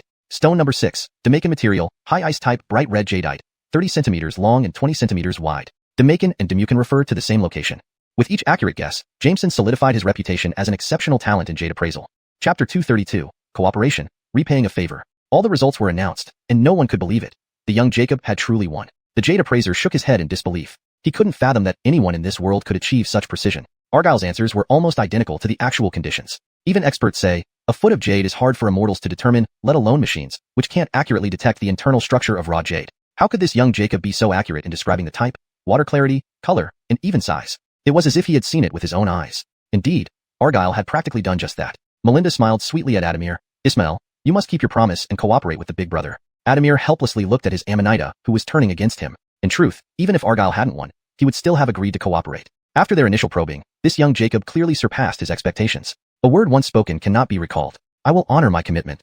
Argyle's heart, which had been on edge, finally relaxed. If Adamir agreed, this deal was likely sealed. By rights, after winning, Argyle could choose any piece of jade freely. However, he refused to pick one, preferring to secure cooperation with Adamir, which was a better reward. Adamir didn't blame the Jade Appraiser, but instead let him choose any piece of raw jade freely. The appraiser felt guilty for not helping win the competition and reluctantly chose the least valuable piece under infalantance. Next came the discussion about cooperation. Argyle intended to first secure the lavender jade vein, then consider further matters. Bridget also wanted shares and brought up her interest. Adamir agreed. In the end, the agreement stood at 4 shares each for Argyle and Adamir, and 2 for Bridget. Argyle initially offered to fund everything himself since the amount wasn't substantial, given the potential returns from the jade mines. This, however, was rejected by Adamir and Bridget. Friendship is friendship, business is business. Proper cooperation should follow proportional contributions and shared risks and rewards. With the preliminary terms set, they decided to put the matter aside temporarily. Melinda told me you came to Myanmar looking for a long-term jade supplier? Yes, Argyle replied. The military has been quite active lately, and Chinese stone merchants are stirring. I heard that the stone merchants from Yundian are negotiating with the military to create a more centralized and monopolistic supply. You're here because of this, right? Adamir, being in the raw stone supply business, was well informed. The Burmese military controls most of the jade mines, and Jacobi large merchants in Yundian get their supplies from the Burmese military. Argyle and his group, not specialized stone merchants, sought to break this monopoly through private mine owners. Exactly. Under the guise of market regulation, it's actually capitalists trying to monopolize the market. We're merely trying to survive in the cracks. Bridget explained. I've said before that Melinda is priceless to me. You saved my beloved Ammonita, and I owe you for that. Our cooperation isn't about repaying favors. It's what you've earned through your intelligence. At most, I can offer you a 10-year contract, supplying you with premium raw stones at the lowest prices. That's my sincerest gesture, Adamir stated thoughtfully. Adamir's offer was invaluable, 10 years of guaranteed supply at rock-bottom prices. Bridget calculated in her mind that this arrangement would surely cover costs, given the stability of a major mine owner. While Argyle didn't entirely value the contract, believing that once their abandoned mine started producing, They'd have inexhaustible resources with priority usage. Forming a closed loop from extraction to production would yield a steady flow of revenue. Still, without revealing the true state of the mine, he appreciated Adamir's offer. Thank you very much, Argyle expressed his gratitude sincerely. You stay at my estate. This matter isn't something to rush. I'll try to contact the mine owner soon and negotiate the acquisition of the abandoned mine. 100 billion shots is out of the question, but I'll aim to cap the purchase price at around 50 billion shots. Prepare your funds accordingly. All right, thank you for the hospitality. Money is not an issue. Oh, regarding the abandoned mine we hid in yesterday, please see if you can acquire that too. It will be worth your while, Argyle reminded. Adamir gave him a meaningful look. Did this boy have genuine confidence, or was he gambling? Regardless, he needed to support this endeavor, especially after Argyle risked his life to save Melinda. Adamir didn't believe the abandoned mine held much potential. Although Argyle was skilled in appraising jade, mineral veins were another matter entirely. Fine, let's wait and see. After the conversation, Argyle and Bridget's group moved into Adamir's estate later that afternoon. Fortunately, there were plenty of rooms available. Melinda personally greeted them, but she was taken aback by the 10-person team. Bridget realized her bodyguards were unnecessary. Before coming to Myanmar, I was told it was dangerous here, so I brought more people, she explained awkwardly. Danger indeed existed, especially from that incident at the mine. However, most ordinary people rarely encounter these dangers. Curiously, Melinda asked, are they all as good at martial arts as Big Brother? Well, except for the tall guy, whose skills match Argyle's, the rest are amateurs, Bridget replied. I thought everyone in China knows powerful martial arts. How could that be? What are you thinking? Argyle chuckled helplessly. Once staying at Adamir's estate, Melinda began pestering Argyle to teach her martial arts. Twice Argyle tried to fend her off, but eventually gave in. He handed her over to Kevin, who despite his prowess, lacked social graces and had once ended up hawking goods on the street. Stern and serious, Kevin trained Melinda rigorously, exhausting her thoroughly within a day. The next morning, Melinda, achy and sore, never mentioned learning martial arts again. Chapter 233, Jade Mine Extraction. Adamir worked very efficiently, and it wasn't long before good news arrived. The private mine owner was deeply troubled by the jade mine worth over 30 billion Burmese kyat, which had become a liability, literally causing him physical and financial strain. He hadn't been able to eat properly for half a year and had lost a lot of weight. Someone willing to take over this mess, even at a lower price, would help him recover some capital, so he was naturally glad about it. However, during negotiations, he still boasted about his mine and dejacketed 15 billion kyat. But Adamir wasn't one to be easily swayed. He stood up to leave, prompting the mine owner to urgently and kindly persuade him to stay. Let me be straightforward. I'm doing this on behalf of a foreign friend. To me, your mine is worthless, but he infalents on buying it. I can offer you no more than 3.5 billion kyat. If that's acceptable, we can sign the contract, Adamir said without hesitation. His expected price was around 5 billion kyat, but in any negotiation, starting low leaves room for bargaining. Hearing 3.5 billion kyat, the owner immediately declared it impossible. It's impossible. This mine cost me 35 billion kyat. You want to buy it for just 3.5 billion, which is 10 times less. That won't work. Can you raise your offer a bit? Then keep it. Opportunities like this don't come twice. It's not just your mine that needs selling. I can go elsewhere. Adamir stuck to his price, sensing the owner was wavering. Indeed, after Adamir's words, the owner reluctantly agreed. Fine, 3.5 billion it is. At least I can recover a tenth of my investment. Clearly, the last few months have been tough for him. Tomorrow morning at this time, I'll come back to finalize the contract, and we'll settle the transaction then.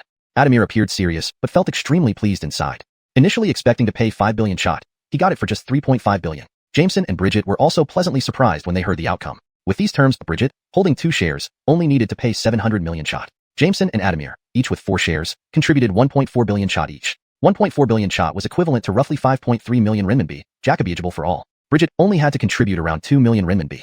Additionally, the waste mine Jameson mentioned to Adamir had also been negotiated. The owner, hearing it was Adamir buying, even offered to give it away for free. Adamir inflated on paying, believing that business should be conducted strictly to ensure longevity. They eventually settled on 100 million kyat for that smaller, mostly depleted mine. 100 million kyat equated to around 300 to 400,000 renminbi, a very reasonable price. The trio drafted a contract to jointly develop the waste mines, with initial investments made according to their respective shares. Bridget's investment was considered personal and separate from her Biyun Pavilion Jade Company. They approached this venture cautiously, unknowingly making one of the best decisions of their lives. Representing both, Bridget transferred the funds from a foreign exchange account to Adamir. Their partnership officially began. Adamir quickly secured the mine ownership. Next was the formal mining process. Bridget had urgent matters to attend to back home and had to leave first, leaving Jameson behind to represent her in all dealings. She also left Kevin to asfalate Jameson in case of emergencies, while taking the rest of the bodyguards with her. True to his word, Adamir provided Bridget with a batch of high-quality raw stones at the lowest possible prices, barely profiting from the deal. Regarding the waste mine extraction, Jameson had his own plan. Initially, he didn't need Jacobi people, just a few trusted jade miners would suffice.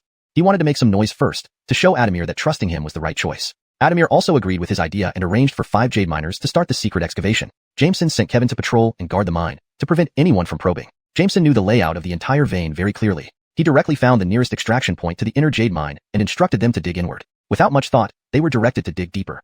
With just over 2 meters, almost 3 meters left, they would reach a large section of the jade mine. The jade miners followed Adamir's orders and listened to Jameson's calm Jacobs, executing them strictly despite finding it strange. Together, they excavated a Jacob-sized tunnel in the mine wall. It took nearly a week to dig more than 2 meters deep. Jameson lived with them, eating and working alongside the miners. Leonard here was incredibly dull, and it felt as though he was about to mold from this monotonous existence. He couldn't understand how these jade miners endured such a life year after year. Their food and drink were simple, their shelter basic, practically sleeping under the sky and on the ground. Every day they looked like dirt, with no form of entertainment. If they had a good mine owner, life was better. If not, it could be miserable. Jade. We've hit Jade. A sudden shout interrupted Jameson's thoughts. Given the narrowness of the mine shaft, the 6 of them split into 2 groups. 2 worked inside. 1 cleared out the mud, rotating shifts every half hour to ensure rest. Upon hearing the shout, everyone was visibly excited, but they stood respectfully watching Jameson for direction. Jameson entered the mine with the jade miner who had called out. See, the purple streaks on this stone. It's definitely high-quality jade. The miner shone a flashlight on a cracked surface of the raw stone. A beautiful purple hue illuminated before everyone's eyes, a stunning lavender color. This was top-grade jade with excellent quality. Another miner shouted, another piece. Though Jameson had expected to find jade, witnessing this moment filled him with indescribable excitement. Brothers, let's keep working hard. I'll treat you all today. Jameson lifted the stone in his hands joyfully. Haha, thank you, Jim. Everyone happily continued their work. Jameson instructed Kevin to stay behind and continue mining while he drove back to report the news. When they arrived, Adamir provided him with a vehicle for convenience. Jameson, not bothering to clean up, simply wiped his hands and returned, still dirty-faced. Mr. Adamir, great news? Jameson laughed as he approached the study. Oh, what great news. Adamir emerged from the study. Chapter 234, Stockpiling Ore. Of course, it's good news about the jade mine. We've unearthed raw jade stones. I brought back 2 freshly excavated stones to show you first. Jameson held up what he was carrying as a gesture. Adamir Jacob aged over a dozen large and small ore veins daily. Logically speaking, such minor news should not excite him. But this time was different. This came from an already declared defunct mine. This indicated that they had won their bet. It couldn't be compared with ordinary news. Is that so? That's excellent news indeed. Initially, Adamir suspected Jameson's secret mining operation was a ploy, but he didn't expect it to succeed. He thought it would take several months before any results came in. Unexpectedly, within just 1 week, they struck jade ore. Immediately, he instructed his servants to bring over a stone cutter. He wanted to examine the jade on the spot to check its quality. Soon, the 2 stones were split open. One of them turned out to be lavender-colored jadeite of the mutton fat variety, with a mild purple hue. It was fairly common. The other cracked stone, however, revealed itself to be lavender jadeite of the icy variety, very beautiful but relatively small. Nevertheless, it could still yield 2 pairs of bangles and some pendants. This is precisely what wealthy women favor, a vibrant red and purple. Great, great, great, Adamir said 3 times in succession. Now do you believe in my ability? Jameson chuckled, a hint of pride evident in his tone. He knew Adamir had always doubted him. You're quite remarkable. Adamir patted him on the shoulder. Adamir swiftly deployed more workers, ramping up the mining efforts while keeping the news under wraps. This time, he intended to score big. Good news frequently poured in from the defunct mines. There was not only jade or underground, but the quality was commendable. A wild idea sprang in Adamir's mind. He wanted to seize a substantial number of defunct mines before the outside world caught on. If Jameson could discern the value in this defunct mine, the same logic applied to others as well. Investing in these defunct mines was a highly profitable venture. It would be a pity not to capitalize on Jameson's keen eye. They could collaborate to make money, leveraging each other's strengths for mutual benefit and checks and balances. When Adamir shared this idea with Jameson, both agreed immediately. Jameson had also considered making a big move, but couldn't due to identity issues. If Adamir was willing to collaborate, then there were no problems. Previously, Adamir hadn't believed him, but now he did. Each mining area harbored Jacoby abandoned mines, requiring meticulous evaluation. Adamir handed over his other responsibilities to his son and subordinates, personally accompanying Jameson to locate defunct mines. These were golden eggs waiting to hatch and needed protection. The two embarked on the arduous task of finding suitable mines. Though Jameson could identify viable mines at a glance, he pretended to observe diligently to convince Adamir of his seriousness. In reality, most defunct mines were truly useless. Out of 10 defunct mines, only 1 might have potential. Jameson marked down any with exploitable value. After nearly 10 days of exploration across various large and small mining areas, Jameson identified around 20 worthwhile defunct mines. There were significant red jadeite mines as well as modest ones, all listed as having mining potential. The next step fell to Adamir, to negotiate prices and acquire the mines. Concerned about drawing attention from military forces or enemies by buying so Jacoby defunct mines at once, Adamir had his men use unfamiliar faces for price negotiations while setting a base price himself. Ultimately, they secured 23 defunct mines, ranging from inexpensive to costly, totaling approximately 2 billion yamarchots, equivalent to over 70 million RMB. This was incredibly cheap, virtually a bargain. If not defunct, these mines' value could have been 10 times higher. Following the previous investment ratio, Jameson took charge on behalf of Christine, combining 2 shares plus his own, making 6 shares in total. He committed to investing 12 billion chots this time, while Adamir invested 8 billion chots. Thus, Adamir now owned 43 mines, though few knew about it. Jameson temporarily couldn't return home. He needed to analyze these defunct mines in detail, identifying entry points to facilitate future mining operations. As for the 2 defunct mines already in the process of excavation, significant progress was made in the larger one. They unearthed considerable amounts of jade, ore, and appeared capable of continued extraction for years. The jade mine where Jameson and Gerhard had hidden earlier showed less promise despite being close to rich deposits, requiring further excavation to reach the core. However, Adamir and Jameson were not in a hurry since even if the other 20-plus defunct mines yielded nothing, they wouldn't suffer a loss. One wonders what the original owner felt upon learning that his supposedly worthless mine, sold for 350 million shots, turned out to be a premium vein while he lost both resources and investments. With so much high-quality jade mined, the prior agreement between Byung Pavilion and Adamir could be adjusted. Adamir generously offered free raw jade to Byung Pavilion in appreciation of Jameson's contributions. Jameson disagreed, deeming it unacceptable. Business relationships needed clear financial terms, akin to brothers settling accounts clearly. While recognizing the personal connection, raw jade would need to be paid for. Rules must be upheld. Considering the relationship, costs could suffice for mutual respect. Christine echoed this sentiment over a transoceanic call, rejecting the notion of free gifts for lasting business relations. Adamir was thoroughly impressed by Jameson's bravery, wisdom, and adherence to principles. Such qualities foretold great achievements. At Jameson's age, Adamir himself was far less mature. Momentarily, Adamir even considered proposing marriage to keep Jameson as a son-in-law, given Gerhard's apparent fondness for him and the 5-year age difference. But when Adamir jokingly suggested it, Jameson politely declined, citing unfinished business and a fiancé waiting in China. Adamir dropped the idea, realizing that forcing it would spoil things. His Amanita wasn't without prospects. Jameson silently breathed a sigh of relief, narrowly avoiding a forced marital arrangement. Chapter 235, Ruby Mine. The minerals extracted from the mine always had a steady stream of buyers on Adamir's side, so Jameson didn't have to worry about how or to whom they were sold. Ultimately, he couldn't stay in Myanmar indefinitely. These mines would remain under Adamir's control. Officially, the mines belonged to Adamir anyway. He and Juanita only needed to wait for their share of the profits each year. With such abundant resources, it was enough to support them for several decades. This trip resolved Jameson's livelihood concerns for decades to come and secured a top-tier supplier for Juanita's Biyun Pavilion, freeing them from dependency on suppliers from Yundian. Although Adamir could be cunning at times, he was also an honorable Jacob. If he wanted to play tricks, he wouldn't do so overtly. Therefore, their dividends would definitely not be a problem. Moreover, Adamir was wise. He understood that fair play was essential for long-term business success, which was why he had remained unchallenged for so Jacoby years. Jameson was about to bid farewell to Adamir and return to China after being away for nearly half a month. Damn, came a loud thud. Something seemed to have broken inside the study. The voice sounded like Adamir's. Jameson was about to leave and wait until Adamir calmed down before returning, but unexpectedly, the servant who brought him was already knocking on the door. When Adamir opened the door, his face had returned to its usual calm expression, although only he knew what had happened just now. You came just in time. I need your help with something, Adamir said seriously. Jameson nodded naturally. Given Adamir's personality, asking for help wasn't easy. It must be something challenging. Since Adamir asked, it was definitely within Jameson's capabilities. This was the first time Jameson entered Adamir's study, but he had little interest in observing much as Adamir's expression indicated this matter was far from simple. We found the people who attacked Rin, Adamir said after seating himself. Really? Who are they? How can I as Fallant?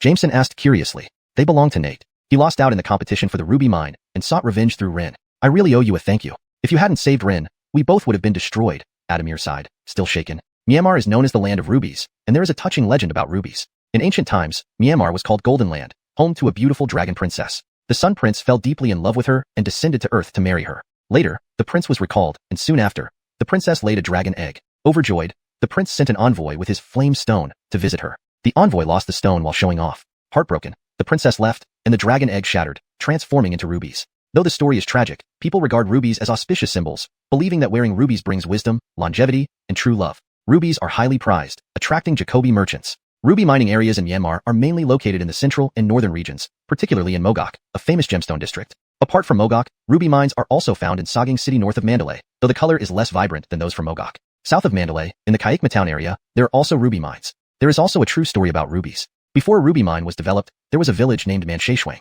Villagers often found beautiful, transparent red sand grains along the riverbanks. Once, a peddler visited the village, charming the girls. When parting, a girl gave him a bottle filled with pretty red sand grains she had collected by the river. Exhausted and burdened, the peddler discarded the bottle of red stones. Years later, when the mine was developed, he realized he had thrown away a bottle of rubies, filled with regret.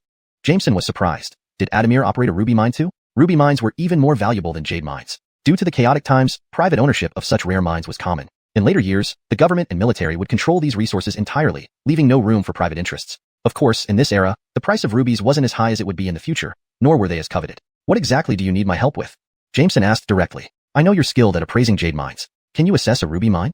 Adamir considered carefully. Certainly, he could. It all depended on his eyes. As long as he could see, no mine would elude him. However, he hesitated for a moment and replied, probably. I've learned Nate is about to buy a ruby mine from a mine owner. If I knew the general condition of those rubies, I might be able to strike back against Nate. Jameson immediately understood. This was a father's retaliation, completely justified. I won't let you work for free. After the task, I'll pay you 13 billion shots as compensation. What do you think? Adamir added quickly, noticing Jameson's silence. For some reason, Adamir had great confidence in him, feeling this guy was somehow different. Best to keep him as a friend, not an enemy. 13 billion shots equaled about 50 million yuan, quite a substantial fee for one job. Although Jameson had more money than that, it felt incredible that someone was willing to pay 50 million for his asphalantance. Let's skip the payment. I'll help you, he replied casually. It was a simple favor, just a glance. There's no time to waste. We'll head to the ruby mine this afternoon. Please prepare beforehand. And don't worry, every penny will be transferred to your account once the task is complete. My word is my bond, Adamir assured him. The vehicle drove through desolate mining areas. The environment here was even harsher than in jade mining zones. Obtaining a good quality gemstone was incredibly difficult, and extracting each gemstone required immense effort. Miners worked in caverns high above the ground. Some caverns were as large as auditoriums, while others were as narrow as dog tunnels, interconnected in layers, radiating in all directions. Inside the mountain caves, hardly any supporting columns were visible, making the conditions extremely dangerous. Ruby extraction still relies on primitive Jacobual digging today, a grueling process where months of effort may yield nothing. Digging is merely the first step. The next steps include washing, sorting, and other operations. Selecting fine, beautiful gems from large amounts of gravel is akin to sifting gold from sand. On average, only about 1 carat of ruby rough can be obtained from 400 tons of ruby ore. Further selection before processing ensures that only 1 out of 1,000 rough stones meets the standards of a gem-quality ruby in terms of color, clarity, and quality. Clearly, rubies are precious and hard-earned. Chapter 236, Escape. Adamir had come out this time to divert attention, suddenly showing up with only a few people. Normally, this would be safe enough. But his archenemy Martin was not someone to be underestimated. Martin had an ace under his sleeve, a Jacob who knew Adamir's every vehicle like the back of his hand. When Martin learned that Adamir had secretly gone to the ruby mine, he was furious. That guy was trying to snatch the deal again. It wouldn't be easy this time. He decided to take drastic measures and brought 2 large trucks full of men to give Adamir a bloody lesson. It was fight to the death or nothing. This kind of conflict was common in Myanmar at the time. Whoever had the bigger muscle won. Just as their vehicles were about to enter the mine area, the situation took a sudden turn. Bang bang bang. A few gunshots signaled the start of the battle. Drive into the mine ahead. Don't stop. Adamir, being an experienced old-timer, remained calm despite the gunfire, maintaining a clear head. He pulled out his own handgun and fired a couple of shots through the car window. The men from the 2 trucks were in hot pursuit. Jameson crouched down in a corner, occasionally peeking backward. There were 2 Jacobi of them.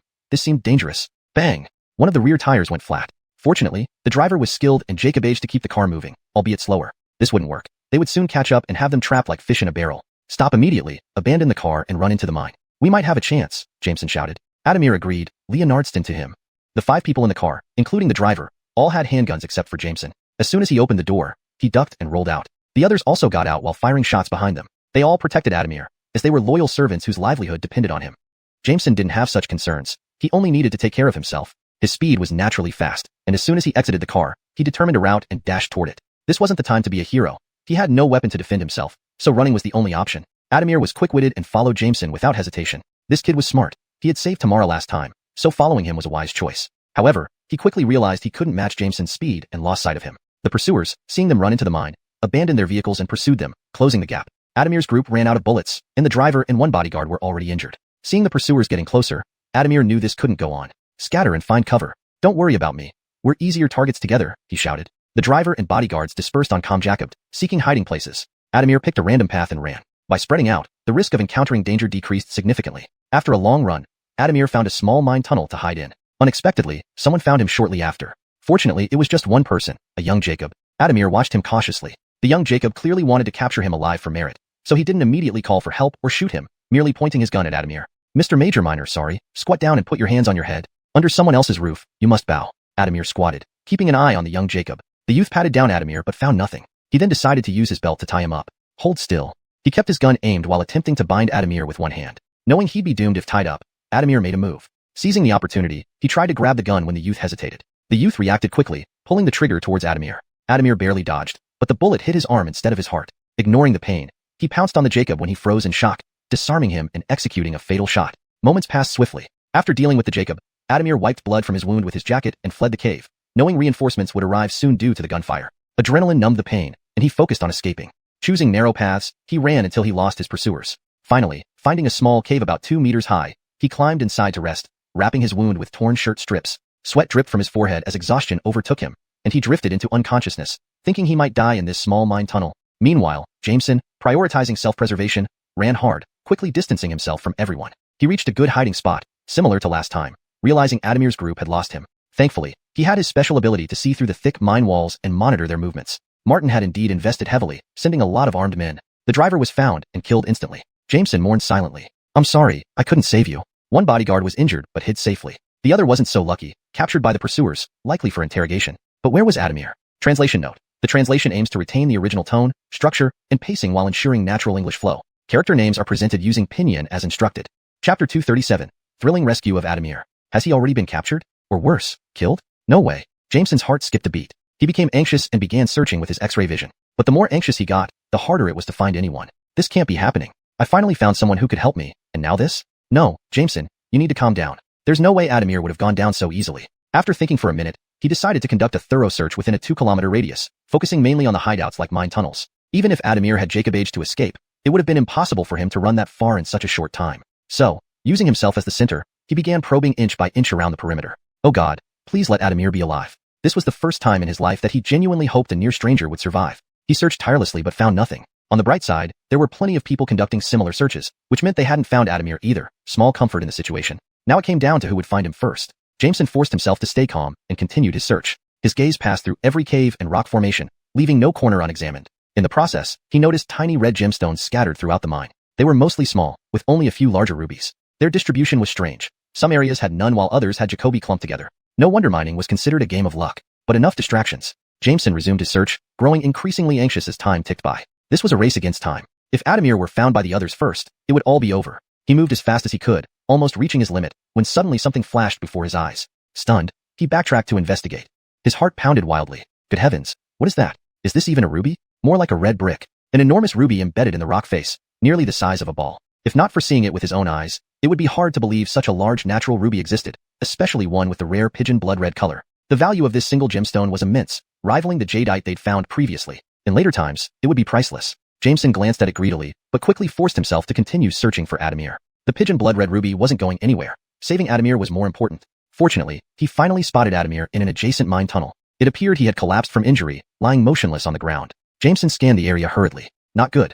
Several people were already nearby, searching for Adamir. They were getting too close. Without hesitation, Jameson rushed toward the tunnel, retrieving a dagger from his pocket. He stealthily dispatched anyone who crossed his path, avoiding detection. The advantage of predicting their positions with X-ray vision paid off. He eliminated several people unnoticed. It took him several minutes to reach Adamir, hoping nobody else would find him first. Unfortunately, he arrived too late. For men had just discovered Adamir. Fortunately, they didn't intend to kill him outright but planned to report back to their gym instead. One Jacob left the cave to deliver the message. Jameson waited nearby and swiftly dealt with him. Clearly, this one was going to report. Adamir's condition was unknown, and he couldn't risk alerting anyone yet. After waiting a bit, the remaining 3 grew impatient and decided to move Adamir. One person carried his head, and 2 carried his feet, slowly moving him out of the tunnel. Following closely behind, Jameson struck with precise timing, first stabbing the 2 men carrying the feet. By the time the 3rd Jacob reacted and pulled out his gun, Jameson had already shot him dead. Earlier, he had meticulously planned this moment. Knowing he couldn't take on all 3 simultaneously, he chose to eliminate 2 first, followed by the last with a seized pistol. He still had time to escape with Adamir. With no time to dwell on the bloodstains on his clothes, Jameson swiftly placed the unconscious Adamir into his storage space and fled back to the ruby-rich tunnel. This spot would be the last place anyone would expect him to return. Even if they came back, he could hide inside his storage space temporarily. For now, Adamir would have to endure staying in the space a bit longer. Outside, numerous people swarmed towards the sounds of gunfire. Seeing his losses mount, Nate assumed Adamir was responsible and cursed furiously. This stubborn fellow was as fierce as ever, Jacob aging to kill so Jacoby even while injured. If he found him, he vowed to skin him alive. Nate ordered his men to continue searching thoroughly, especially the mine tunnels. Even though Jameson's hiding place was eventually inspected, he stayed hidden, allowing them to pass by fruitlessly. Ultimately, Nate's men scoured the entire mine area but found no trace of Jameson or Adamir. Chapter 238. Rescuing Adamir.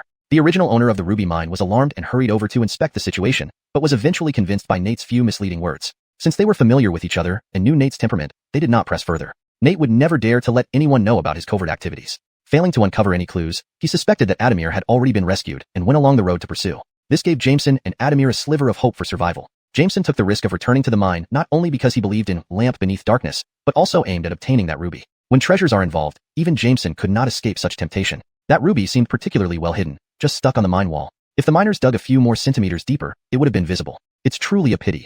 Otherwise, it would have fallen into Jameson's hands if it were buried deeper. During his earlier search for Adamir, Jameson had seen some fairly good rubies, but they were all too deep, making them unreachable within a short period. But when something is within easy reach, he must give it a try. Once Nate's men withdrew, he quickly emerged from his spatial pocket. He utilized everything he could get from the spatial pocket.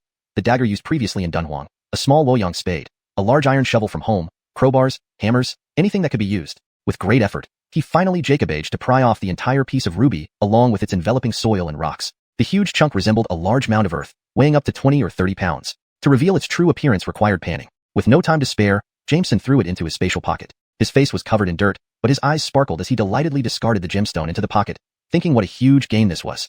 Seeing Adamir still unconscious inside the spatial pocket, he awkwardly apologized, saying, "Forgive me, bear with it a bit longer. I will save you soon." Following Adamir out this time, they faced life and death dangers and almost left their lives behind. This grand treasure can be considered a pleasant surprise that eased some tension from their escape. After tidying up, Jameson began to contemplate how to leave. The sky gradually darkened. It turned out they had spent the entire afternoon in the mining area. Using his X-ray vision, he observed and waited for a large truck to approach the road. He quickly hid beside the truck's path, and as it passed, he slipped out of the spatial pocket and clung to the bottom of the truck without being noticed. Note: I've replaced Tosurai with X-ray vision to make it more fluent in English while maintaining the meaning, except for the unbearable smell and dust underneath. Everything else was Jacobiable, far better than walking himself and less likely to expose him. Nate was very cunning, leaving people to observe vehicles entering and exiting the mine. Jameson's trick bypassed those people unnoticed. Shaken for half an hour, the truck finally arrived at a small town. Jameson got off and hid in the grass until the truck drove away before emerging. At a tea stall, he asked for directions, encountering one of Nate's subordinates again. These people were indeed active here. No wonder they dared to engage in such perilous acts. Fortunately, Jameson was unknown to them, with Adamir still safely hidden. This helped him evade another disaster. There were no transportation options available in town, so he had to continue walking to find a vehicle. As someone who could run 20 laps nonstop, this distance was no challenge. However, he worried about Adamir's injuries and sought to reach the nearest hospital quickly for treatment. Running all the way, he eventually encountered a young Jacob driving a delivery van late at night. With money as the solution, Jameson paid 1,000,000 Myanmar chats to convince him to drive him to a nearby major hospital. Once out of Nate's territory, he felt relieved, as even Nate wouldn't dare cause trouble at a hospital. After this incident, Jameson found China safer, although it may not achieve an ideal state where doors can remain unlocked at night. Basic personal safety is generally guaranteed. In Myanmar for less than a month, he had already encountered 2 shootouts and faced life and death struggles twice. Even with his spatial pocket, it was nerve-wracking. Thankfully, the young Jacob delivered Jameson safely to the hospital. Development in Myanmar lags behind, and the hospital resembled a Chinese health center, appearing quite rudimentary. There was no choice, however. Everything depended on Adamir's condition. Finding a secluded spot, Jameson finally released Adamir, carrying him swiftly to the hospital. Adamir woke up in pain, feeling constant movement and turbulence. Opening his eyes slightly, he saw it was nighttime, and they were in a city, which reassured him a bit. Focusing further, he realized Jameson was carrying him. "You saved me." It was a statement, not a question. Jameson hadn't expected Adamir to wake up so quickly. "We're almost at the hospital." "Thanks," Adamir murmured wearily before leaning heavily against Jameson. Jameson felt his feverish body, possibly due to wounds causing a high fever. Taking him to the hospital, he paid the medical fees and watched as doctors and nurses wheeled Adamir into surgery, finally relaxing. Carrying the weight of another person's life felt terrible. For a moment, he detested the unexplainable moral restraint in his heart. Yet, if given another chance, he would still do it. Adamir's surgery was successful, the bullet removed, and doctors assured a recovery without disability if properly taken care of. Jameson sighed in relief. Staying in the spatial pocket probably kept Adamir's condition from worsening, and limited turbulence made things better. Late at night, unable to contact Adamir's family, Jameson played the role of a guardian, diligently caring for Adamir according to the doctor's instructions. Late that night, Adamir woke up, seeing Jameson dozing in a chair by his bed, which warmed his heart. Cecilia was right. Jameson really was a good person, pure-hearted and sincere. Now both father and Amanita owed him a life. For Jacoby years afterward, Adamir and his descendants always revered Jameson as an honored guest. Chapter 239, Kimber's son Zane. Adamir awoke, nursing his wounds while dealing with Nate. The two had completely fallen out and were now openly at odds. Previously, Jameson inadvertently surveyed the entire mining area while searching for Adamir. He directly explained the advantages and disadvantages of those mines to Adamir, indirectly lending him a hand. With this information, Adamir could finally compete against Nate. Thanks to Jameson's warning, Adamir narrowly triumphed over Nate, leaving him crippled and unable to recover. But that's another story. With matters settled, Jameson was eager to return home. He missed the peaceful life in Tinagua. Saying their goodbyes, Adamir and Yesenia invited him back to Myanmar another time. Jameson returned to Tianzhou with Kevin, feeling truly alive once he landed. His time in Myanmar made him miss the stable life back in Tinagua. Returning Kevin to Kimber, Jameson also discussed business matters. Kimber commented on the raw stones provided by Adamir, noting that not only were they reasonably priced but also of high quality. Jace and his son had been trying to undermine her but failed miserably. Instead, Kimber and Jameson carved out a new path. Kimber refunded Jameson the capital he had advanced in Myanmar, retaining a share in the Yundian waste mine business. Jameson didn't refuse, accepting it outright. Clear accounting between close friends, he thought. As they talked, a young Jacob suddenly burst in. "Mom, give me money." Jameson heard this before the young Jacob even entered fully. Kimber pulled a grimace, while Jameson looked surprised. This was Kimber's son, whom she mentioned earlier. He somewhat resembled her, but exuded a bit of a rascal vibe. "You have a guest? I'll come back later," the young Jacob said, noticing Jameson and wisely stepping out. Kimber sighed quietly. She had often warned him not to disturb her business talks. Leonard had generally gone well for Kimber, except for her marriage. One wrong step led to more, resulting in an unsatisfactory son like his father, unlike her in every way. "He's about your age," Kimber introduced. "Yunhang, this is my son, Zane. We mentioned him. He's born the same year as you but a few months younger. Zane, this is Mom's business partner, Jameson. You should call him brother." Zane stretched out his hand. "Brother Yunhang, nice to meet you. Mom has spoken of you." Jameson shook hands, thinking Zane was quite considerate. Unexpectedly, Zane used all his strength, squeezing Jameson's hand hard. The pressure felt like a tickle to Jameson, who smiled and squeezed back, eliciting a crack from Zane's bones. Zane didn't know that Jameson had once been Kimber's bodyguard, easily handling such tricks. Painfully holding on, Zane tried not to make a fuss, fearing both embarrassment and his Camilla's scolding. Luckily, Jameson let go after a moment. I'll leave you to talk. Jameson started to depart, but Kimber stopped him. Stay a moment. Sister needs a favor, she said. Both Jameson and Zane looked surprised. Kimber rarely showed vulnerability. Zane had never heard his Camilla ask anyone for help. You see how my son is. Same age as you, yet far less capable. Could you mentor him? Or just take him along so he can learn by observation? Mom, what are you saying? Disgracing yourself. Zane stood up, enraged. Calm down. Salvage some pride. If you're too weak, don't ask me. Zane didn't realize that in the future, he would feel inferior even to someone's thumbnail, considering this praise from his Camilla. Stop it, Kimber ordered. Turning to Jameson, she elaborated on her predicament. Divorced early due to gambling, Zane raised by grandparents, busy making money and missing the crucial upbringing years. She hoped to save him from straying into the wrong path. Please help me, she pleaded. Zane eavesdropped but heard nothing. Inside, Jameson felt conflicted. Training Zane wasn't easy given their similar age and lack of parental ties. Yet, seeing Kimber's plea, he reluctantly agreed, knowing how desperate she was. I'll do my best, May's sister, he promised. Chapter 240, Carnell's mother? Bridget was also in a frantic state, believing that young people would have more common ground and could inspire her son. Seeing her distressed appearance, Jameson felt slightly moved. Meowji, don't be sad. I can't help much either. Ultimately, he needs to figure things out for himself. You can. They say that one becomes like those around them. If you are so excellent in every way, spending time with you will surely teach him something. At the very least, he won't gamble all his money away. This is the third time this month he's come asking me for money. It's not that I can't afford it. I just can't let my son become nothing. Consider helping your Phalanter. In the future, whatever you need, I'll do my best. Handing him over to you gives me 100% peace of mind. Do what you must, as long as you leave him alive. It seemed as if Bridget wasn't talking about her son, but rather a pet cat or dog. Well, I'll give it a try. It happened to be a less busy period, so it wouldn't be much trouble for him. He wanted to see how difficult Zane would be. Don't just try. Take him now. Remember, not a penny should go to him. All expenses will be covered by me. Bridget immediately stood up and dragged Zane in by the ear. Starting today, you follow Yunhang. When you've changed for the better, you can come back. I'll inform your father. You aren't allowed to return early, or you'll lose all allowance from now on. What? I'm not going. Zane hadn't expected this outcome. Zane, let's go. You'll stay with me for a while. Jameson grabbed his things and stood up. Mom, I won't go. I won't go. I won't gamble anymore, okay? Zane whined childishly. Bridget smacked him on the head. Hurry up. Otherwise, you'll never get an allowance again. I'm going. Knowing it was inevitable, Zane reluctantly followed Jameson. Jameson hadn't visited his parents yet. He decided to first head to the courtyard near the processing workshop. Get in the car.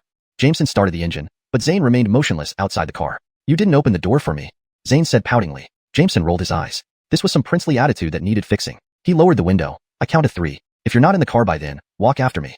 1, 2. Annoyed, Zane pulled open the passenger door, slammed it shut in frustration after getting in. Aren't your arms working? Jameson glanced at him. In the past, Zane always had someone open the door for him. His parents were wealthy, naturally pampering him into being picky. Zane turned away, ignoring Jameson. Sit properly. Let's go. Jameson ignored whether Zane answered. Why did you agree to my mom? Are you pretending to care because she paid you? After some time, Zane finally spoke his first words since getting in the car. Pity a parent's heart. I don't really want to drag along a big baby. I agreed partly due to personal reasons, not for money. Didn't your mom tell you? 1/3 of Biyun Pavilion belongs to me. Do you think I need the money? Jameson laughed as he drove. Zane hadn't realized Jameson was his Camilla's powerful partner. He suddenly felt speechless. The journey was quiet as they arrived at the courtyard. The gate was open, and they walked in. Voices were already heard inside. Tao Tao, it's me, Mommy. You've forgotten? Tian, you've grown so big. Come here and let Mommy see you. A middle-aged Jacob's voice echoed. Xena clung tightly to Jameson's Grand Camilla, terrified. Grandma, I'm scared. I don't know who she is. Innocently, Xena had no memory of her Camilla who left when she was 3. Her entire childhood was spent here, and she considered herself part of the Luo family. The Grand Camilla gently hugged her. Carnell recognized his Camilla. He was old enough to remember her face and features, but like an ostrich, he buried himself in his tasks, unwilling to acknowledge her. The Grand Camilla found herself in a dilemma until Jameson arrived. She quickly said, Yunhang, how chaotic. This Jacob claims these 2 children are hers, but they don't recognize her. Noticing Jameson, the Jacob's eyes lit up. She ran over. You're the famous Jameson? I'm Carnell and Xena's Camilla. Thank you for taking care of them recently. I'm back. Did she not intend to take the children away? Unmoved, Jameson asked. How do you prove you're their Camilla? They don't seem to recognize you. Proof? What proof do you need? I'm their Camilla. Saying it doesn't make it true. The children decide. The Jacob panicked, pulling Carnell urgently. Tao Tao, tell them. Who am I? Carnell's eyes reddened, remaining silent. The Jacob raised her hand as if to hit him. Jameson stopped her, pushing her away and holding Carnell close. How strange. You even wish to coerce a confession. Leonardo Fatty, speak freely. Brother will protect you. Even Zane, who was enjoying the drama, couldn't stand it. Feeling Jameson's warm embrace and hearing Zane's support, Carnell gathered his courage. You're not my Camilla. My Camilla died 2 years ago. Since then, I haven't had a Camilla.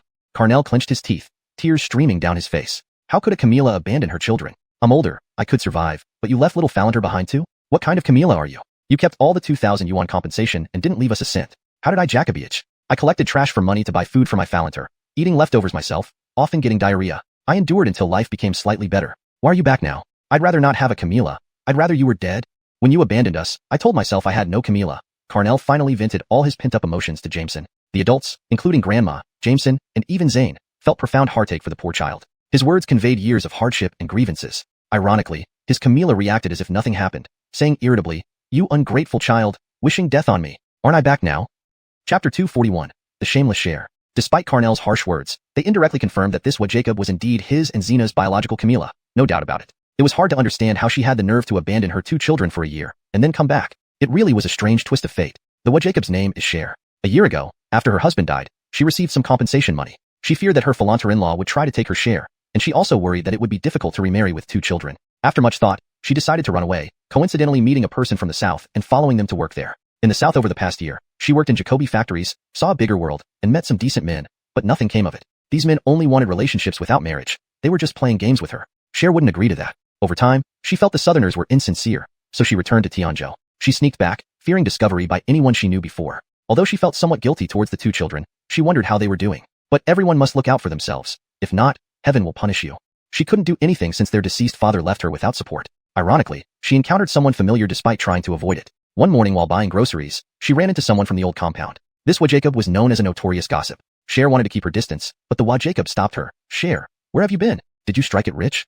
Cher turned pale, not wanting to engage. The Jacob laughed and said, "You've had quite the luck. Someone wealthy is now taking care of your 2 children for free. They live in a big house, and I heard they even pay for the children's education." These words piqued Cher's curiosity. Deep down, she still felt guilty toward the children and hoped they were safe. She often wondered if good people would help take care of them. To her surprise, someone actually was. "Have you not seen the children yet?" the Jacob asked, surprised by her stunned expression. Cher shook her head nervously and left. Behind her, the Jacob muttered, "A bad Jacob will have a lifetime of suffering and poverty." After multiple inquiries, Cher finally got the information she needed. The old compound had changed hands. It turned out the current owner was raising the 2 children. She secretly observed from nearby. The 2 children wore new clothes and shoes bought from the mall, carried pretty backpacks, and returned home to the courtyard after school. When she left, Carnell was still a little boy, now taller and stronger. The little girl was fair and beautiful, with cute hair braids. All this was due to Sonia and her Camila. With no other children at home, they played with Carnell and Zena after finishing work every day. The children were truly lucky, Cher thought. She heard the homeowner was very wealthy, owning dozens of shops. Cher figured she could stay and do odd jobs for meals and shelter, maybe even bringing the children back. Given Sonia and Leonard mother's fondness for the children, they might agree to let her stay, right? So, this scene occurred, her arrival to claim her family. Except she hadn't counted on Jameson's sudden return. His sharp eyes unnerved her, especially after Carnell's harsh words. Jameson's gaze was deep like an abyss. "Tell me directly, what do you want here?" Jameson's patience was limited. He didn't want to waste time with her. Cher broke out in goosebumps, shivering with fear. She steeled herself. I just want to see my children." Zane chuckled. "Auntie, are you okay? You abandoned your children, and now that they're living well, you come back? Who believes your nonsense?" Leonard's mother hugged Zena, who hid behind her, frightened. At 5 years old, Zena had learned a lot since kindergarten. Her brother often said they had parents, only Ismail died, and mom left them. Her brother promised to repay big brother Luo and grandma Leonard someday. She disliked this mom. Cher felt awkward under Zane's accusations. "My own children. I can see them anytime," she infaunted. Jameson frowned. That statement wasn't wrong. Parents have the right to see their children. He took the children and out of pity, without legal adoption papers. You don't need to beat around the bush. Be direct. Jameson understood Jacob nature too well. This Jacob, having abandoned her children, lacked morals and conscience, driven solely by self-interest. Since she was here, she must want something from him. Not wasting more time, she shamelessly asked. "Can I stay and take care of these children? As their Camila, it'll be more reassuring, right?" Jameson and Zane found her audacity laughable. "Do you realize the situation? You're their Camila, yes, but why should they continue raising your kids for you? Not letting you take them is generous enough. You have a lot of nerve asking to be taken in too," Zane scoffed. Jameson's frustration echoed similar sentiments. She was shameless. "You rich people love putting on shows, pretending to be charitable. Watch me expose your business." Cher thought she had caught him. Carnell was horrified by his Camila's twisted values. He felt helpless and ashamed. Brother Yunhang must hate them. Carnell hung his head, trembling in anticipation of Jameson's judgment. If not for the children, Jameson would have kicked her out instantly. Seeing Carnell and Zena's pitiful expressions, he softened. Ultimately, she wanted money. Money could solve most problems, and he had plenty. Looking at the children seriously, he asked, "Do you want to go with your Camila?" Zena quickly replied, "I want to stay with Mama Leonard and Grandma Leonard." Mama Leonard referred to Sonia. Older, Carnell controlled himself, cautiously looking at Jameson. "Brother Yunhang, can we stay with you? I promise to work harder. When I grow up, I can help the family." Jameson nodded, understanding their loyalty and attachment to their caretakers. Chapter 242. Priorities. Zane plays mahjong. "Pleasantly beg you to keep my phalanter and me. I will definitely repay your great kindness."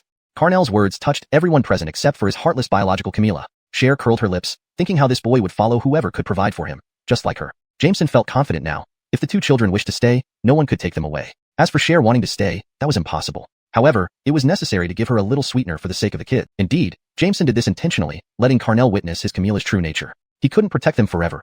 Ultimately, they had to rely on themselves. Selling off her own children would fuel Carnell's determination, driving him forward bravely in life. What else did he have to lose? Years later, Carnell grew into the kind of strong, brave Jacob Jameson had hoped for. Under Jameson's mentorship, Carnell became intelligent. On the other hand, 10,000 yuan was nothing to Jameson, and it secured custody of the children smoothly. Money, indeed, has its merits. Alright, Jameson was right. Jameson rarely came back, so the family held a welcome dinner for him at the old house. Sonia brought some prepared cold dishes from the store, while Eider made a couple of dishes. Jameson cooked 2 additional dishes himself. Although food in Myanmar was delicious, he missed home-cooked meals. A grand spread was laid out. Barth, Bobby, Ronnie Guadalupe, Aiko, and others were all present, a rare family gathering. The only addition was Zane. However, this kid proved earnest, eating non-stop until he was full, then taking a break for water. Leonardo Dong, don't hold back. Eat more, Sonia urged warmly after learning he was Alethia's son. Auntie, your food is amazing. I ate way too much. What a sweet kid, remarked Sonia, amused. Alethia's worries about Zane's upbringing seemed unfounded. Ronnie Guadalupe smiled too. This boy was endearing. Post-dinner, time allowed for conversation. The men discussed their topics, while Aiko, Sonia, and Ronnie Guadalupe decided to play mahjong but lacked a fourth player. Aiko was about to call Jameson when Zane interjected, rubbing his hands together. I can play, but I'm broke and don't have any money to gamble. They played small stakes, merely $1 per round for entertainment. Zane had lost all his money earlier and had no gambling fund since Alethea left him with Jameson without any cash. Aiko chuckled at his predicament. Here, I'll lend you 50 yuan. Enough? No need to give. Consider it a loan, repayable when we finish, Zane confidently replied. Well, you seem pretty sure of yourself. Come on then, Ronnie Guadalupe laughed. Jameson, having concluded his discussion with Bobby, walked out of the study to see them playing mahjong. He slapped his forehead. Alethea strictly forbade Zane from gambling. Did mahjong count as gambling? Probably. Regardless, small stakes were harmless. Zane, meanwhile, was thrilled, racking up points gleefully. Aiko sister, I won. Pure suit. Pay up please. Jameson observed the scene and sighed inwardly. Money could indeed solve Jacoby problems, but sometimes it took more than money to address deeper issues. Chapter 243, Mahjong, shaking the dice. Zane quickly warmed up to everyone, and soon he was getting along with them like old friends. Moreover, his mahjong skills were quite impressive. He won several big rounds right from the start. Once seated at the table, Zane seemed transformed. He visibly exuded happiness, his eyes sparkling with excitement.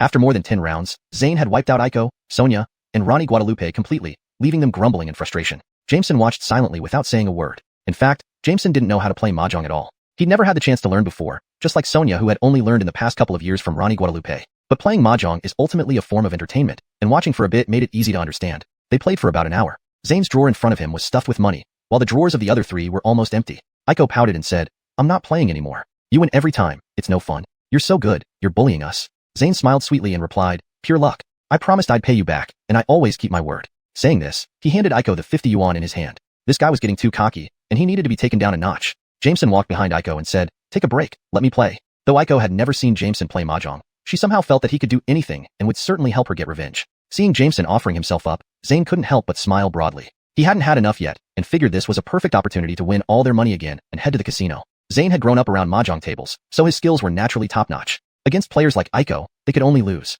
But even a true expert can meet his match, and Zane would end up losing everything. Jameson clearly wasn't familiar with mahjong, and he dropped the winning tile to Ronnie Guadalupe on the very first round. It was obvious he was a beginner. Zane thought to himself that he must strip Jameson of all his money. However, after a few rounds, Jameson seemed to adapt to the game and became increasingly adept. After all, Jameson had X-ray vision, and once he understood the rules, playing well was child's play. Since he could see everyone's tiles, the situation turned around. Zane was increasingly shocked as Jameson started winning big, specifically targeting him each time. The wins grew bigger and bigger. Seeing this, Aiko grew happier. Jameson was indeed formidable, and he was already reclaiming a lot of money. Money wasn't the real issue. What mattered was not losing. Zane, stubbornly determined, kept trying to find Jameson's limits. The mahjong table turned into a battleground between the two. The situation reversed dramatically, and Zane began losing heavily one round after another. Jameson found it amusing, especially when he targeted Zane exclusively. Soon, Zane lost everything. He looked at Jameson with disbelief. How can you be so good? Is this really your first time? Jameson smiled but remained silent, knowing it was his first time. Ronnie Guadalupe and Sonia also Jacob aged to earn some money back and were preparing to leave with smiles. Suddenly, Zane shouted, I want to have a one-on-one match with you. Do you dare? Why not? What do you want to bet? Jameson asked calmly, looking at him. Zane glanced around, grabbed a few dice from the table, placed them in a cup, shook it, and set it down inverted. Dice game? Sure. But you've got no money left, Jameson said, suppressing his urge to laugh and spread his hands in a helpless gesture. Clearly acting like a gambler who had lost too much, Zane gritted his teeth and said, consider it borrowed. I'll pay you back once I win. Jameson didn't want to spoil the mood either. He counted out 300 yuan from the drawer and handed it to Zane, saying, here's 300, on loan. Remember to pay me back. With the gambling capital in hand, the two sat down to play. Zane truly lived up to being a casino prodigy. Having grown up around mahjong tables, he played dice in countless ways. Whether it was guessing the total, shaking the dice, 7, 8, 9, liar's dice, three-way, 21, or bull, he mastered them all. For example, when playing the guessing game, 6 dice were used together. The banker would shake and guess the number of points in the dice cup, with 15 being the midpoint, over which was high, under which was low. In shaking the dice, the banker randomly called out 3 non-zero septenary numbers. Each player would then shake their own dice, removing any that matched the called numbers. The first to remove all 5 dice lost. In 7, 8, 9, 2 dice were used. Players took turns shaking, immediately revealing their dice after each shake. If the last digit was 7, 8, or 9, the player lost. In liar's dice, 5 dice were used. Each player shook once, checking their own cup's value before the banker started, calling out the number of points in his cup. The other players would then decide whether to believe him. If they believed, the next player took their turn. If not, the cups were opened for verification, based on the sum of the remaining dice. The banker won if he told the truth, and lost otherwise. Simply put, it was about who could tell a lie better and without flaws. In three-way, each person shook 3 dice, all revealed simultaneously. The highest last digit among the 3 dice won, with 3 threes being the highest. In 21, each person started with 1 die and a cup. They would shake, check their result, then the banker would shake again to issue points, aiming for a total of 21, with the closest winning. In bull, each person received 5 dice. They shook, then revealed, trying to combine 3 into a total of 10 for 1 bull. The remaining 2 dice's total decided the winner, with 20 points being 2 bulls, the highest possible. Zane explained all these games to Jameson, as he had never had the chance to learn them before and knew nothing about them. However, no matter how fresh these games sounded, none of them posed a challenge to Jameson. With his super cheating ability, they were all trivial. Comically, regardless of which game they played, Jameson always emerged victorious by overwhelming margins. A complete novice, he inexplicably trounced the seasoned Zane repeatedly. From borrowing 300 to 500, then 1,000 and even 2,000, Zane quickly lost his cool, all within half an hour. The women watched with intense interest. It was quite a puzzle. This Jameson clearly looked like a beginner, yet how did he confoundedly outmatch Zane, a veteran gambler? Even Zane started to suspect something foul at play. Could Jameson be a seasoned player who was deliberately sent to clean him out? How can I lose every single round? How am I supposed to play like this? Their eyes flickered with suspicion as Zane continued his losing streak, wondering what kind of magic Jameson possessed. Hashtag chapter 244, the gemstone gambling contest. Zane lost all his money again. He was now in debt for 5,000 yuan. Not a large sum, but significant enough to dampen his spirits. No more, no more. Are you here to mess with me on my mom's orders? Zane grumbled as he threw the dice onto the table. Jameson counted his winnings contentedly and gave him a cryptic lecture. Young Jacob, listen to advice. Eat well, don't gamble, and you'll win by default. Once you gamble, you're bound to lose. To avoid losing, there's only one way. Stay away from gambling. It was no wonder people were addicted to gambling. Making money this fast was incredibly tempting. In just an hour, he raked in thousands. Gambling might provide short-term excitement, but it ultimately harmed one's health. Winning and losing were inevitable, and relying on gambling would never lead to true prosperity. Zane disliked hearing such preaching. I'm tired. I need to rest.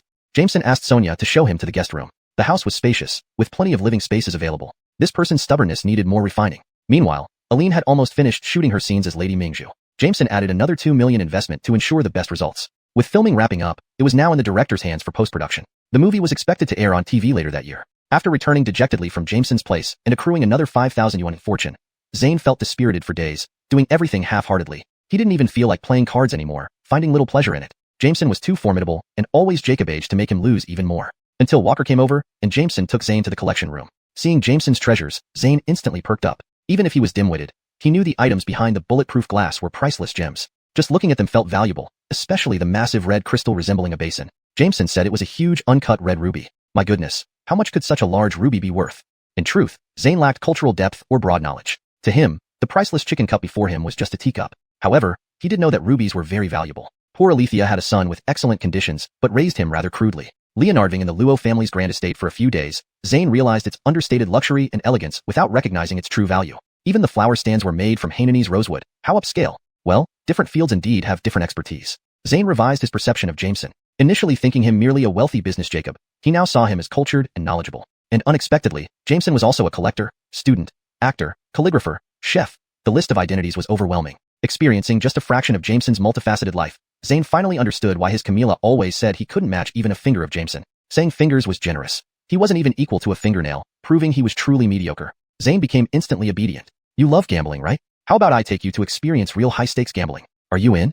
Jameson had been thinking for days. Zane's addiction was rooted deeply from childhood, not something easily changed overnight. With parents protecting him, he never experienced fear, seeing gambling as a fun activity. Only by exposing him to higher stakes and instilling fear and caution could Jameson help Zane gain perspective. After interacting with Zane, Jameson's approach diverged from Alethea's goal of completely stopping Zane's gambling habit. That seemed impossible since Zane already had a gambling addiction. Forcefully preventing him from gambling wouldn't work. Better to address the root cause. Since he enjoyed gambling, Let him indulge until he felt genuine fear and lingering dread. Perhaps then he'd realize that gambling wasn't a game. Coincidentally, an opportunity presented itself. Jace and his son organized a gemstone gambling contest in Tianzhou, inviting major jade merchants and offering an egg-sized imperial green jade as the prize. This generated immense attention. Essentially, it was a promotional strategy to boost their old pawn shop's reputation and sales. Though the competition was mostly rigged, ensuring the prize stayed within the family, Jameson wasn't about to let Jace thrive. Disrupting the event was essential. He brought Zane along, armed with an invitation from Alethea. Zane rarely saw his Camilla and had only seen stone cutting occasionally, so this was his first time experiencing a live gemstone gambling contest. Curious, he roamed around the venue. Jameson explained some basic rules. As newcomers in the Jade world, they received little attention, allowing them to relax. Observing the setup, Jameson acknowledged Jace's ingenuity. Essentially, he moved Yunnan's jade merchants to Tianzhou to sell goods collectively, fulfilling the competition's needs while boosting sales. A clever move, indeed. Leonard will wonder Yunnan's suppliers cooperated with him. Jace must have had Jacoby tricks up his sleeve. Embracing the situation, Jameson planned to disrupt the event and let Zane experience the thrill firsthand. As they moved through the venue, they quickly drew attention from the Walters. That's him. Make sure you keep an eye on him today. Don't let him ruin things. He's a tricky one, Benji instructed his men. Over the past year, he matured, becoming more composed and experienced. Leonard's changes transformed him from an arrogant youth into a steady Jacob. From his wheelchair on the second floor, Jace watched from a prime vantage point. Absolutely no mistakes today. Not a single one. Benji nodded. Understood, father. Then he left with his team. Meanwhile, Jameson and Zane remained oblivious to the looming danger, intently examining the jade stones. Jameson scrutinized each stone carefully, while Zane picked them up like melons, tapping and shaking them for fun. Examining the jade stones, Jameson found a few promising ones. Overall, the quality was decent.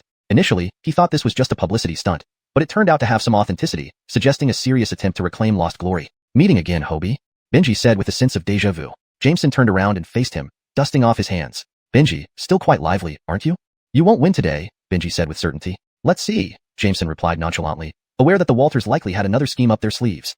Chapter 245, Disrupting the Competition. The requirement for this gemstone gambling competition was to bring your own stones. The stones would be cut on-site, and the stone with the highest value among the 10,000 raw stones would win. These stones could either be bought on-site or brought from elsewhere. Either way was acceptable. How about it? Want to give it a try?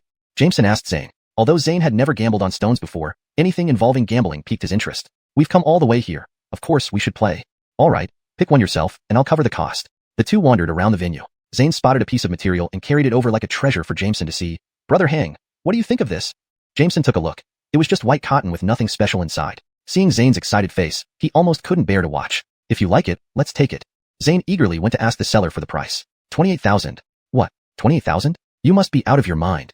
Zane, unfamiliar with market prices, almost exploded in exasperation. The owner became defensive. That's the marked price, and it's good quality. If you can't afford it, don't come here. Jameson quickly stepped in. Sorry, we'll take this one. Those who came here for the competition were not ordinary people, and encountering a hot-headed youth like Zane was inevitable. To allow Zane to experience the fun of gambling, despite there being nothing inside the stone, Jameson decided to purchase it anyway. This pleased the gym. That small stone costs 26,000. That's way too expensive. Even after leaving, Zane continued to grumble. 26,000 is nothing. Look around. There are plenty of stones here worth hundreds of thousands, or even millions. Compared to those, your picks are peanuts. Your Camilla is much better at this. When we gambled in Yundian, she didn't even blink at bets of tens of millions, or even 100 million. You still have a lot to learn, Jameson said intentionally. This was the first time Zane heard about his Camilla's prowess. He muttered to himself, lost in thought. After reviewing all the stones in the venue, Jameson finally chose a tricolor jadeite called Fulishu. While not the most unique, it was undoubtedly the most valuable among them because of its massive size, nearly half a ton. It cost him 3 million to buy this piece of jadeite. Zane gaped as he watched Jameson spend 3 million on what seemed like a broken rock. They submitted their stones to the organizers and waited until the next day for the results. The next morning, it was time to reveal the secrets hidden within the stones.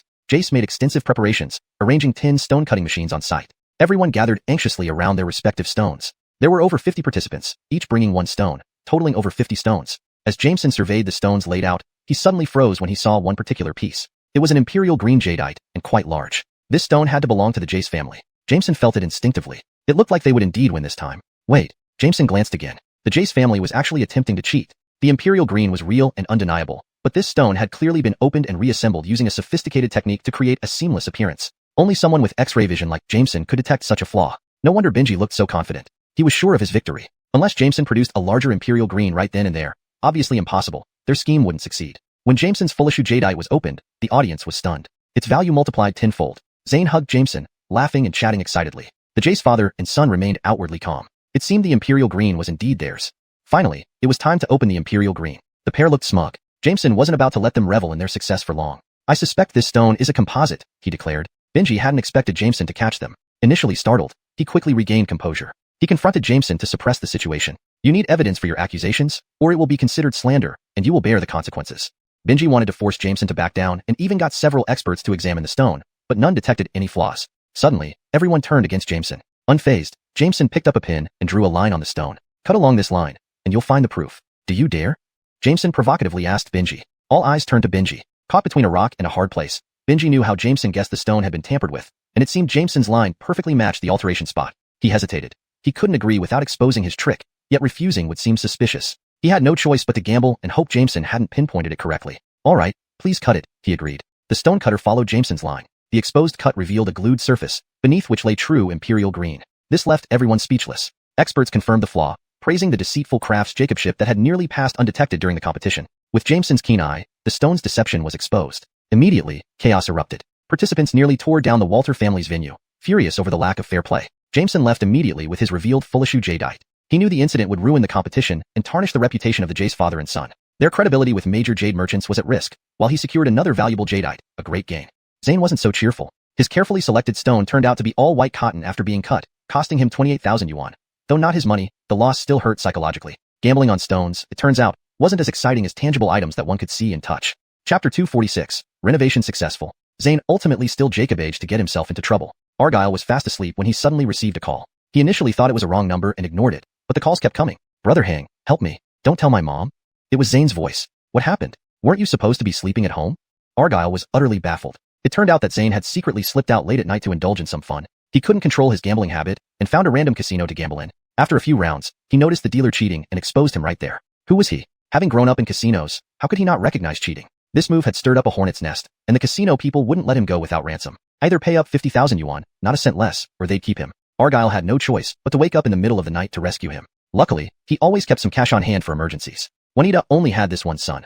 She couldn't afford anything happening to him. At the casino, Jacob did 50,000 yuan as ransom for Zane's release. To ensure Zane's safety, Argyle paid up obediently. Fortunately, they didn't harm him beyond a bit of fright and fatigue. Thanks to his father's protection, Zane had never encountered such trouble before, so he was truly frightened this time. How could Argyle just let this go? He intended to recover the 50,000 yuan by other means. Since they were running a legitimate business, he would win it back openly. Argyle exchanged the 500 yuan he had on him for chips. Zane thought he was crazy. Bro, don't risk it again. Who will bail us out then? Shut up and watch, Argyle ordered. As a guest, if he didn't cheat, they couldn't do anything to him. If they expelled him for winning, he'd fight back. With his X-ray vision, he hadn't cheated yet, but he intended to make full use of it now. Though winning this way felt a bit unsatisfactory, since it seemed like cheating, it was justified after what they did to Zane. Next, Zane's eyes and mouth widened in astonishment as Argyle won one game after another, turning his 500 yuan into about 30,000. Zane was absolutely floored. His brother was incredibly skilled, and it made him wonder why he hadn't mentioned it earlier. The casino staff began to notice Argyle. This guy seemed quite unusual. So, the gym sent in a top player who even resorted to cheating. Yet, Argyle continued raking in winnings relentlessly. His pile of chips grew to 70,000. The casino owner realized the situation. They were being retaliated against and had messed with someone hard to provoke. He approached Argyle directly. Friend, let's stop here. You've already earned a lot. What? I didn't cheat or cause any trouble. What are you planning? A fight? The place is too small for you, sir. Go enjoy elsewhere. Let's settle this with your chips. The gym gritted his teeth. Seeing his decent attitude, Argyle agreed. After all, he'd recovered his money with an extra 20,000. Zane watched in disbelief, admiring Argyle the whole time. They hadn't walked far from the casino when they were surrounded by casino people. Zane prepared to run, realizing they were pretending to let them leave while intending to steal the money back. Argyle tossed the money bag to Zane. Hold it, find a spot and wait for me. Then he rolled up his sleeves and fought off several men, knocking each down effortlessly. Zane stared in awe, amazed at Argyle's fighting prowess. No wonder his mom always told him to learn from Argyle. This guy was a prodigy, handling 4 armed assailants with ease. It felt like a scene straight out of a movie. After dispatching the attackers quickly, Argyle warned, tell your gym, next time I'll smash his operation. They fled dejectedly. Hang brother, take me as your disciple. Zane looked at Argyle enviously. A gambler? No, I want to learn martial arts. That night, Zane realized gambling wasn't as thrilling anymore.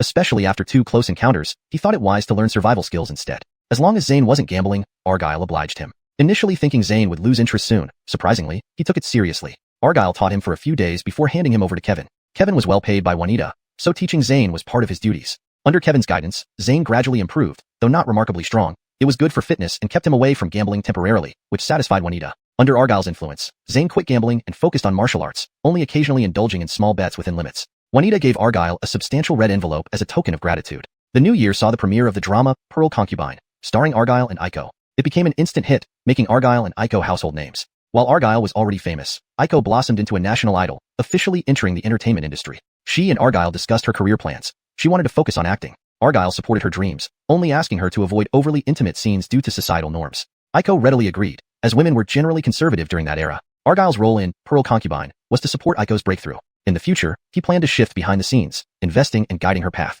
With Juanita's businesses and Adamir's mining ventures, he had inexhaustible wealth. Investing in TV dramas with his foresight ensured stable profits.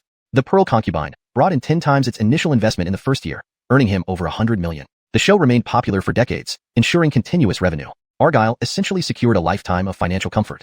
Having achieved his goals, he could now pursue his own aspirations.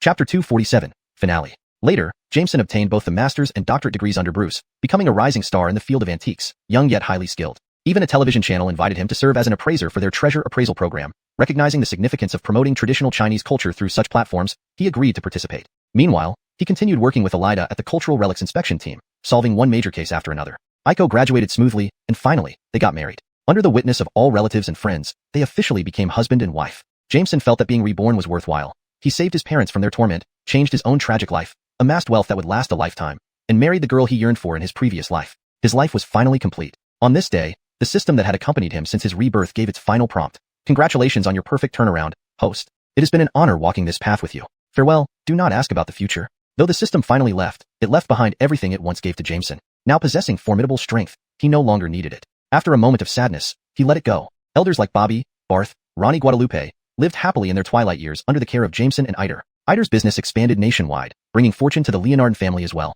Inheriting the ancestral spirit, Jameson dedicated his entire life to China's cultural heritage protection efforts, always standing at the forefront. Whenever China needed him, he stepped forward. He finally realized his youthful dream to build his own museum, the Yunhang Museum, displaying his lifelong collection, every piece a priceless treasure, a national treasure.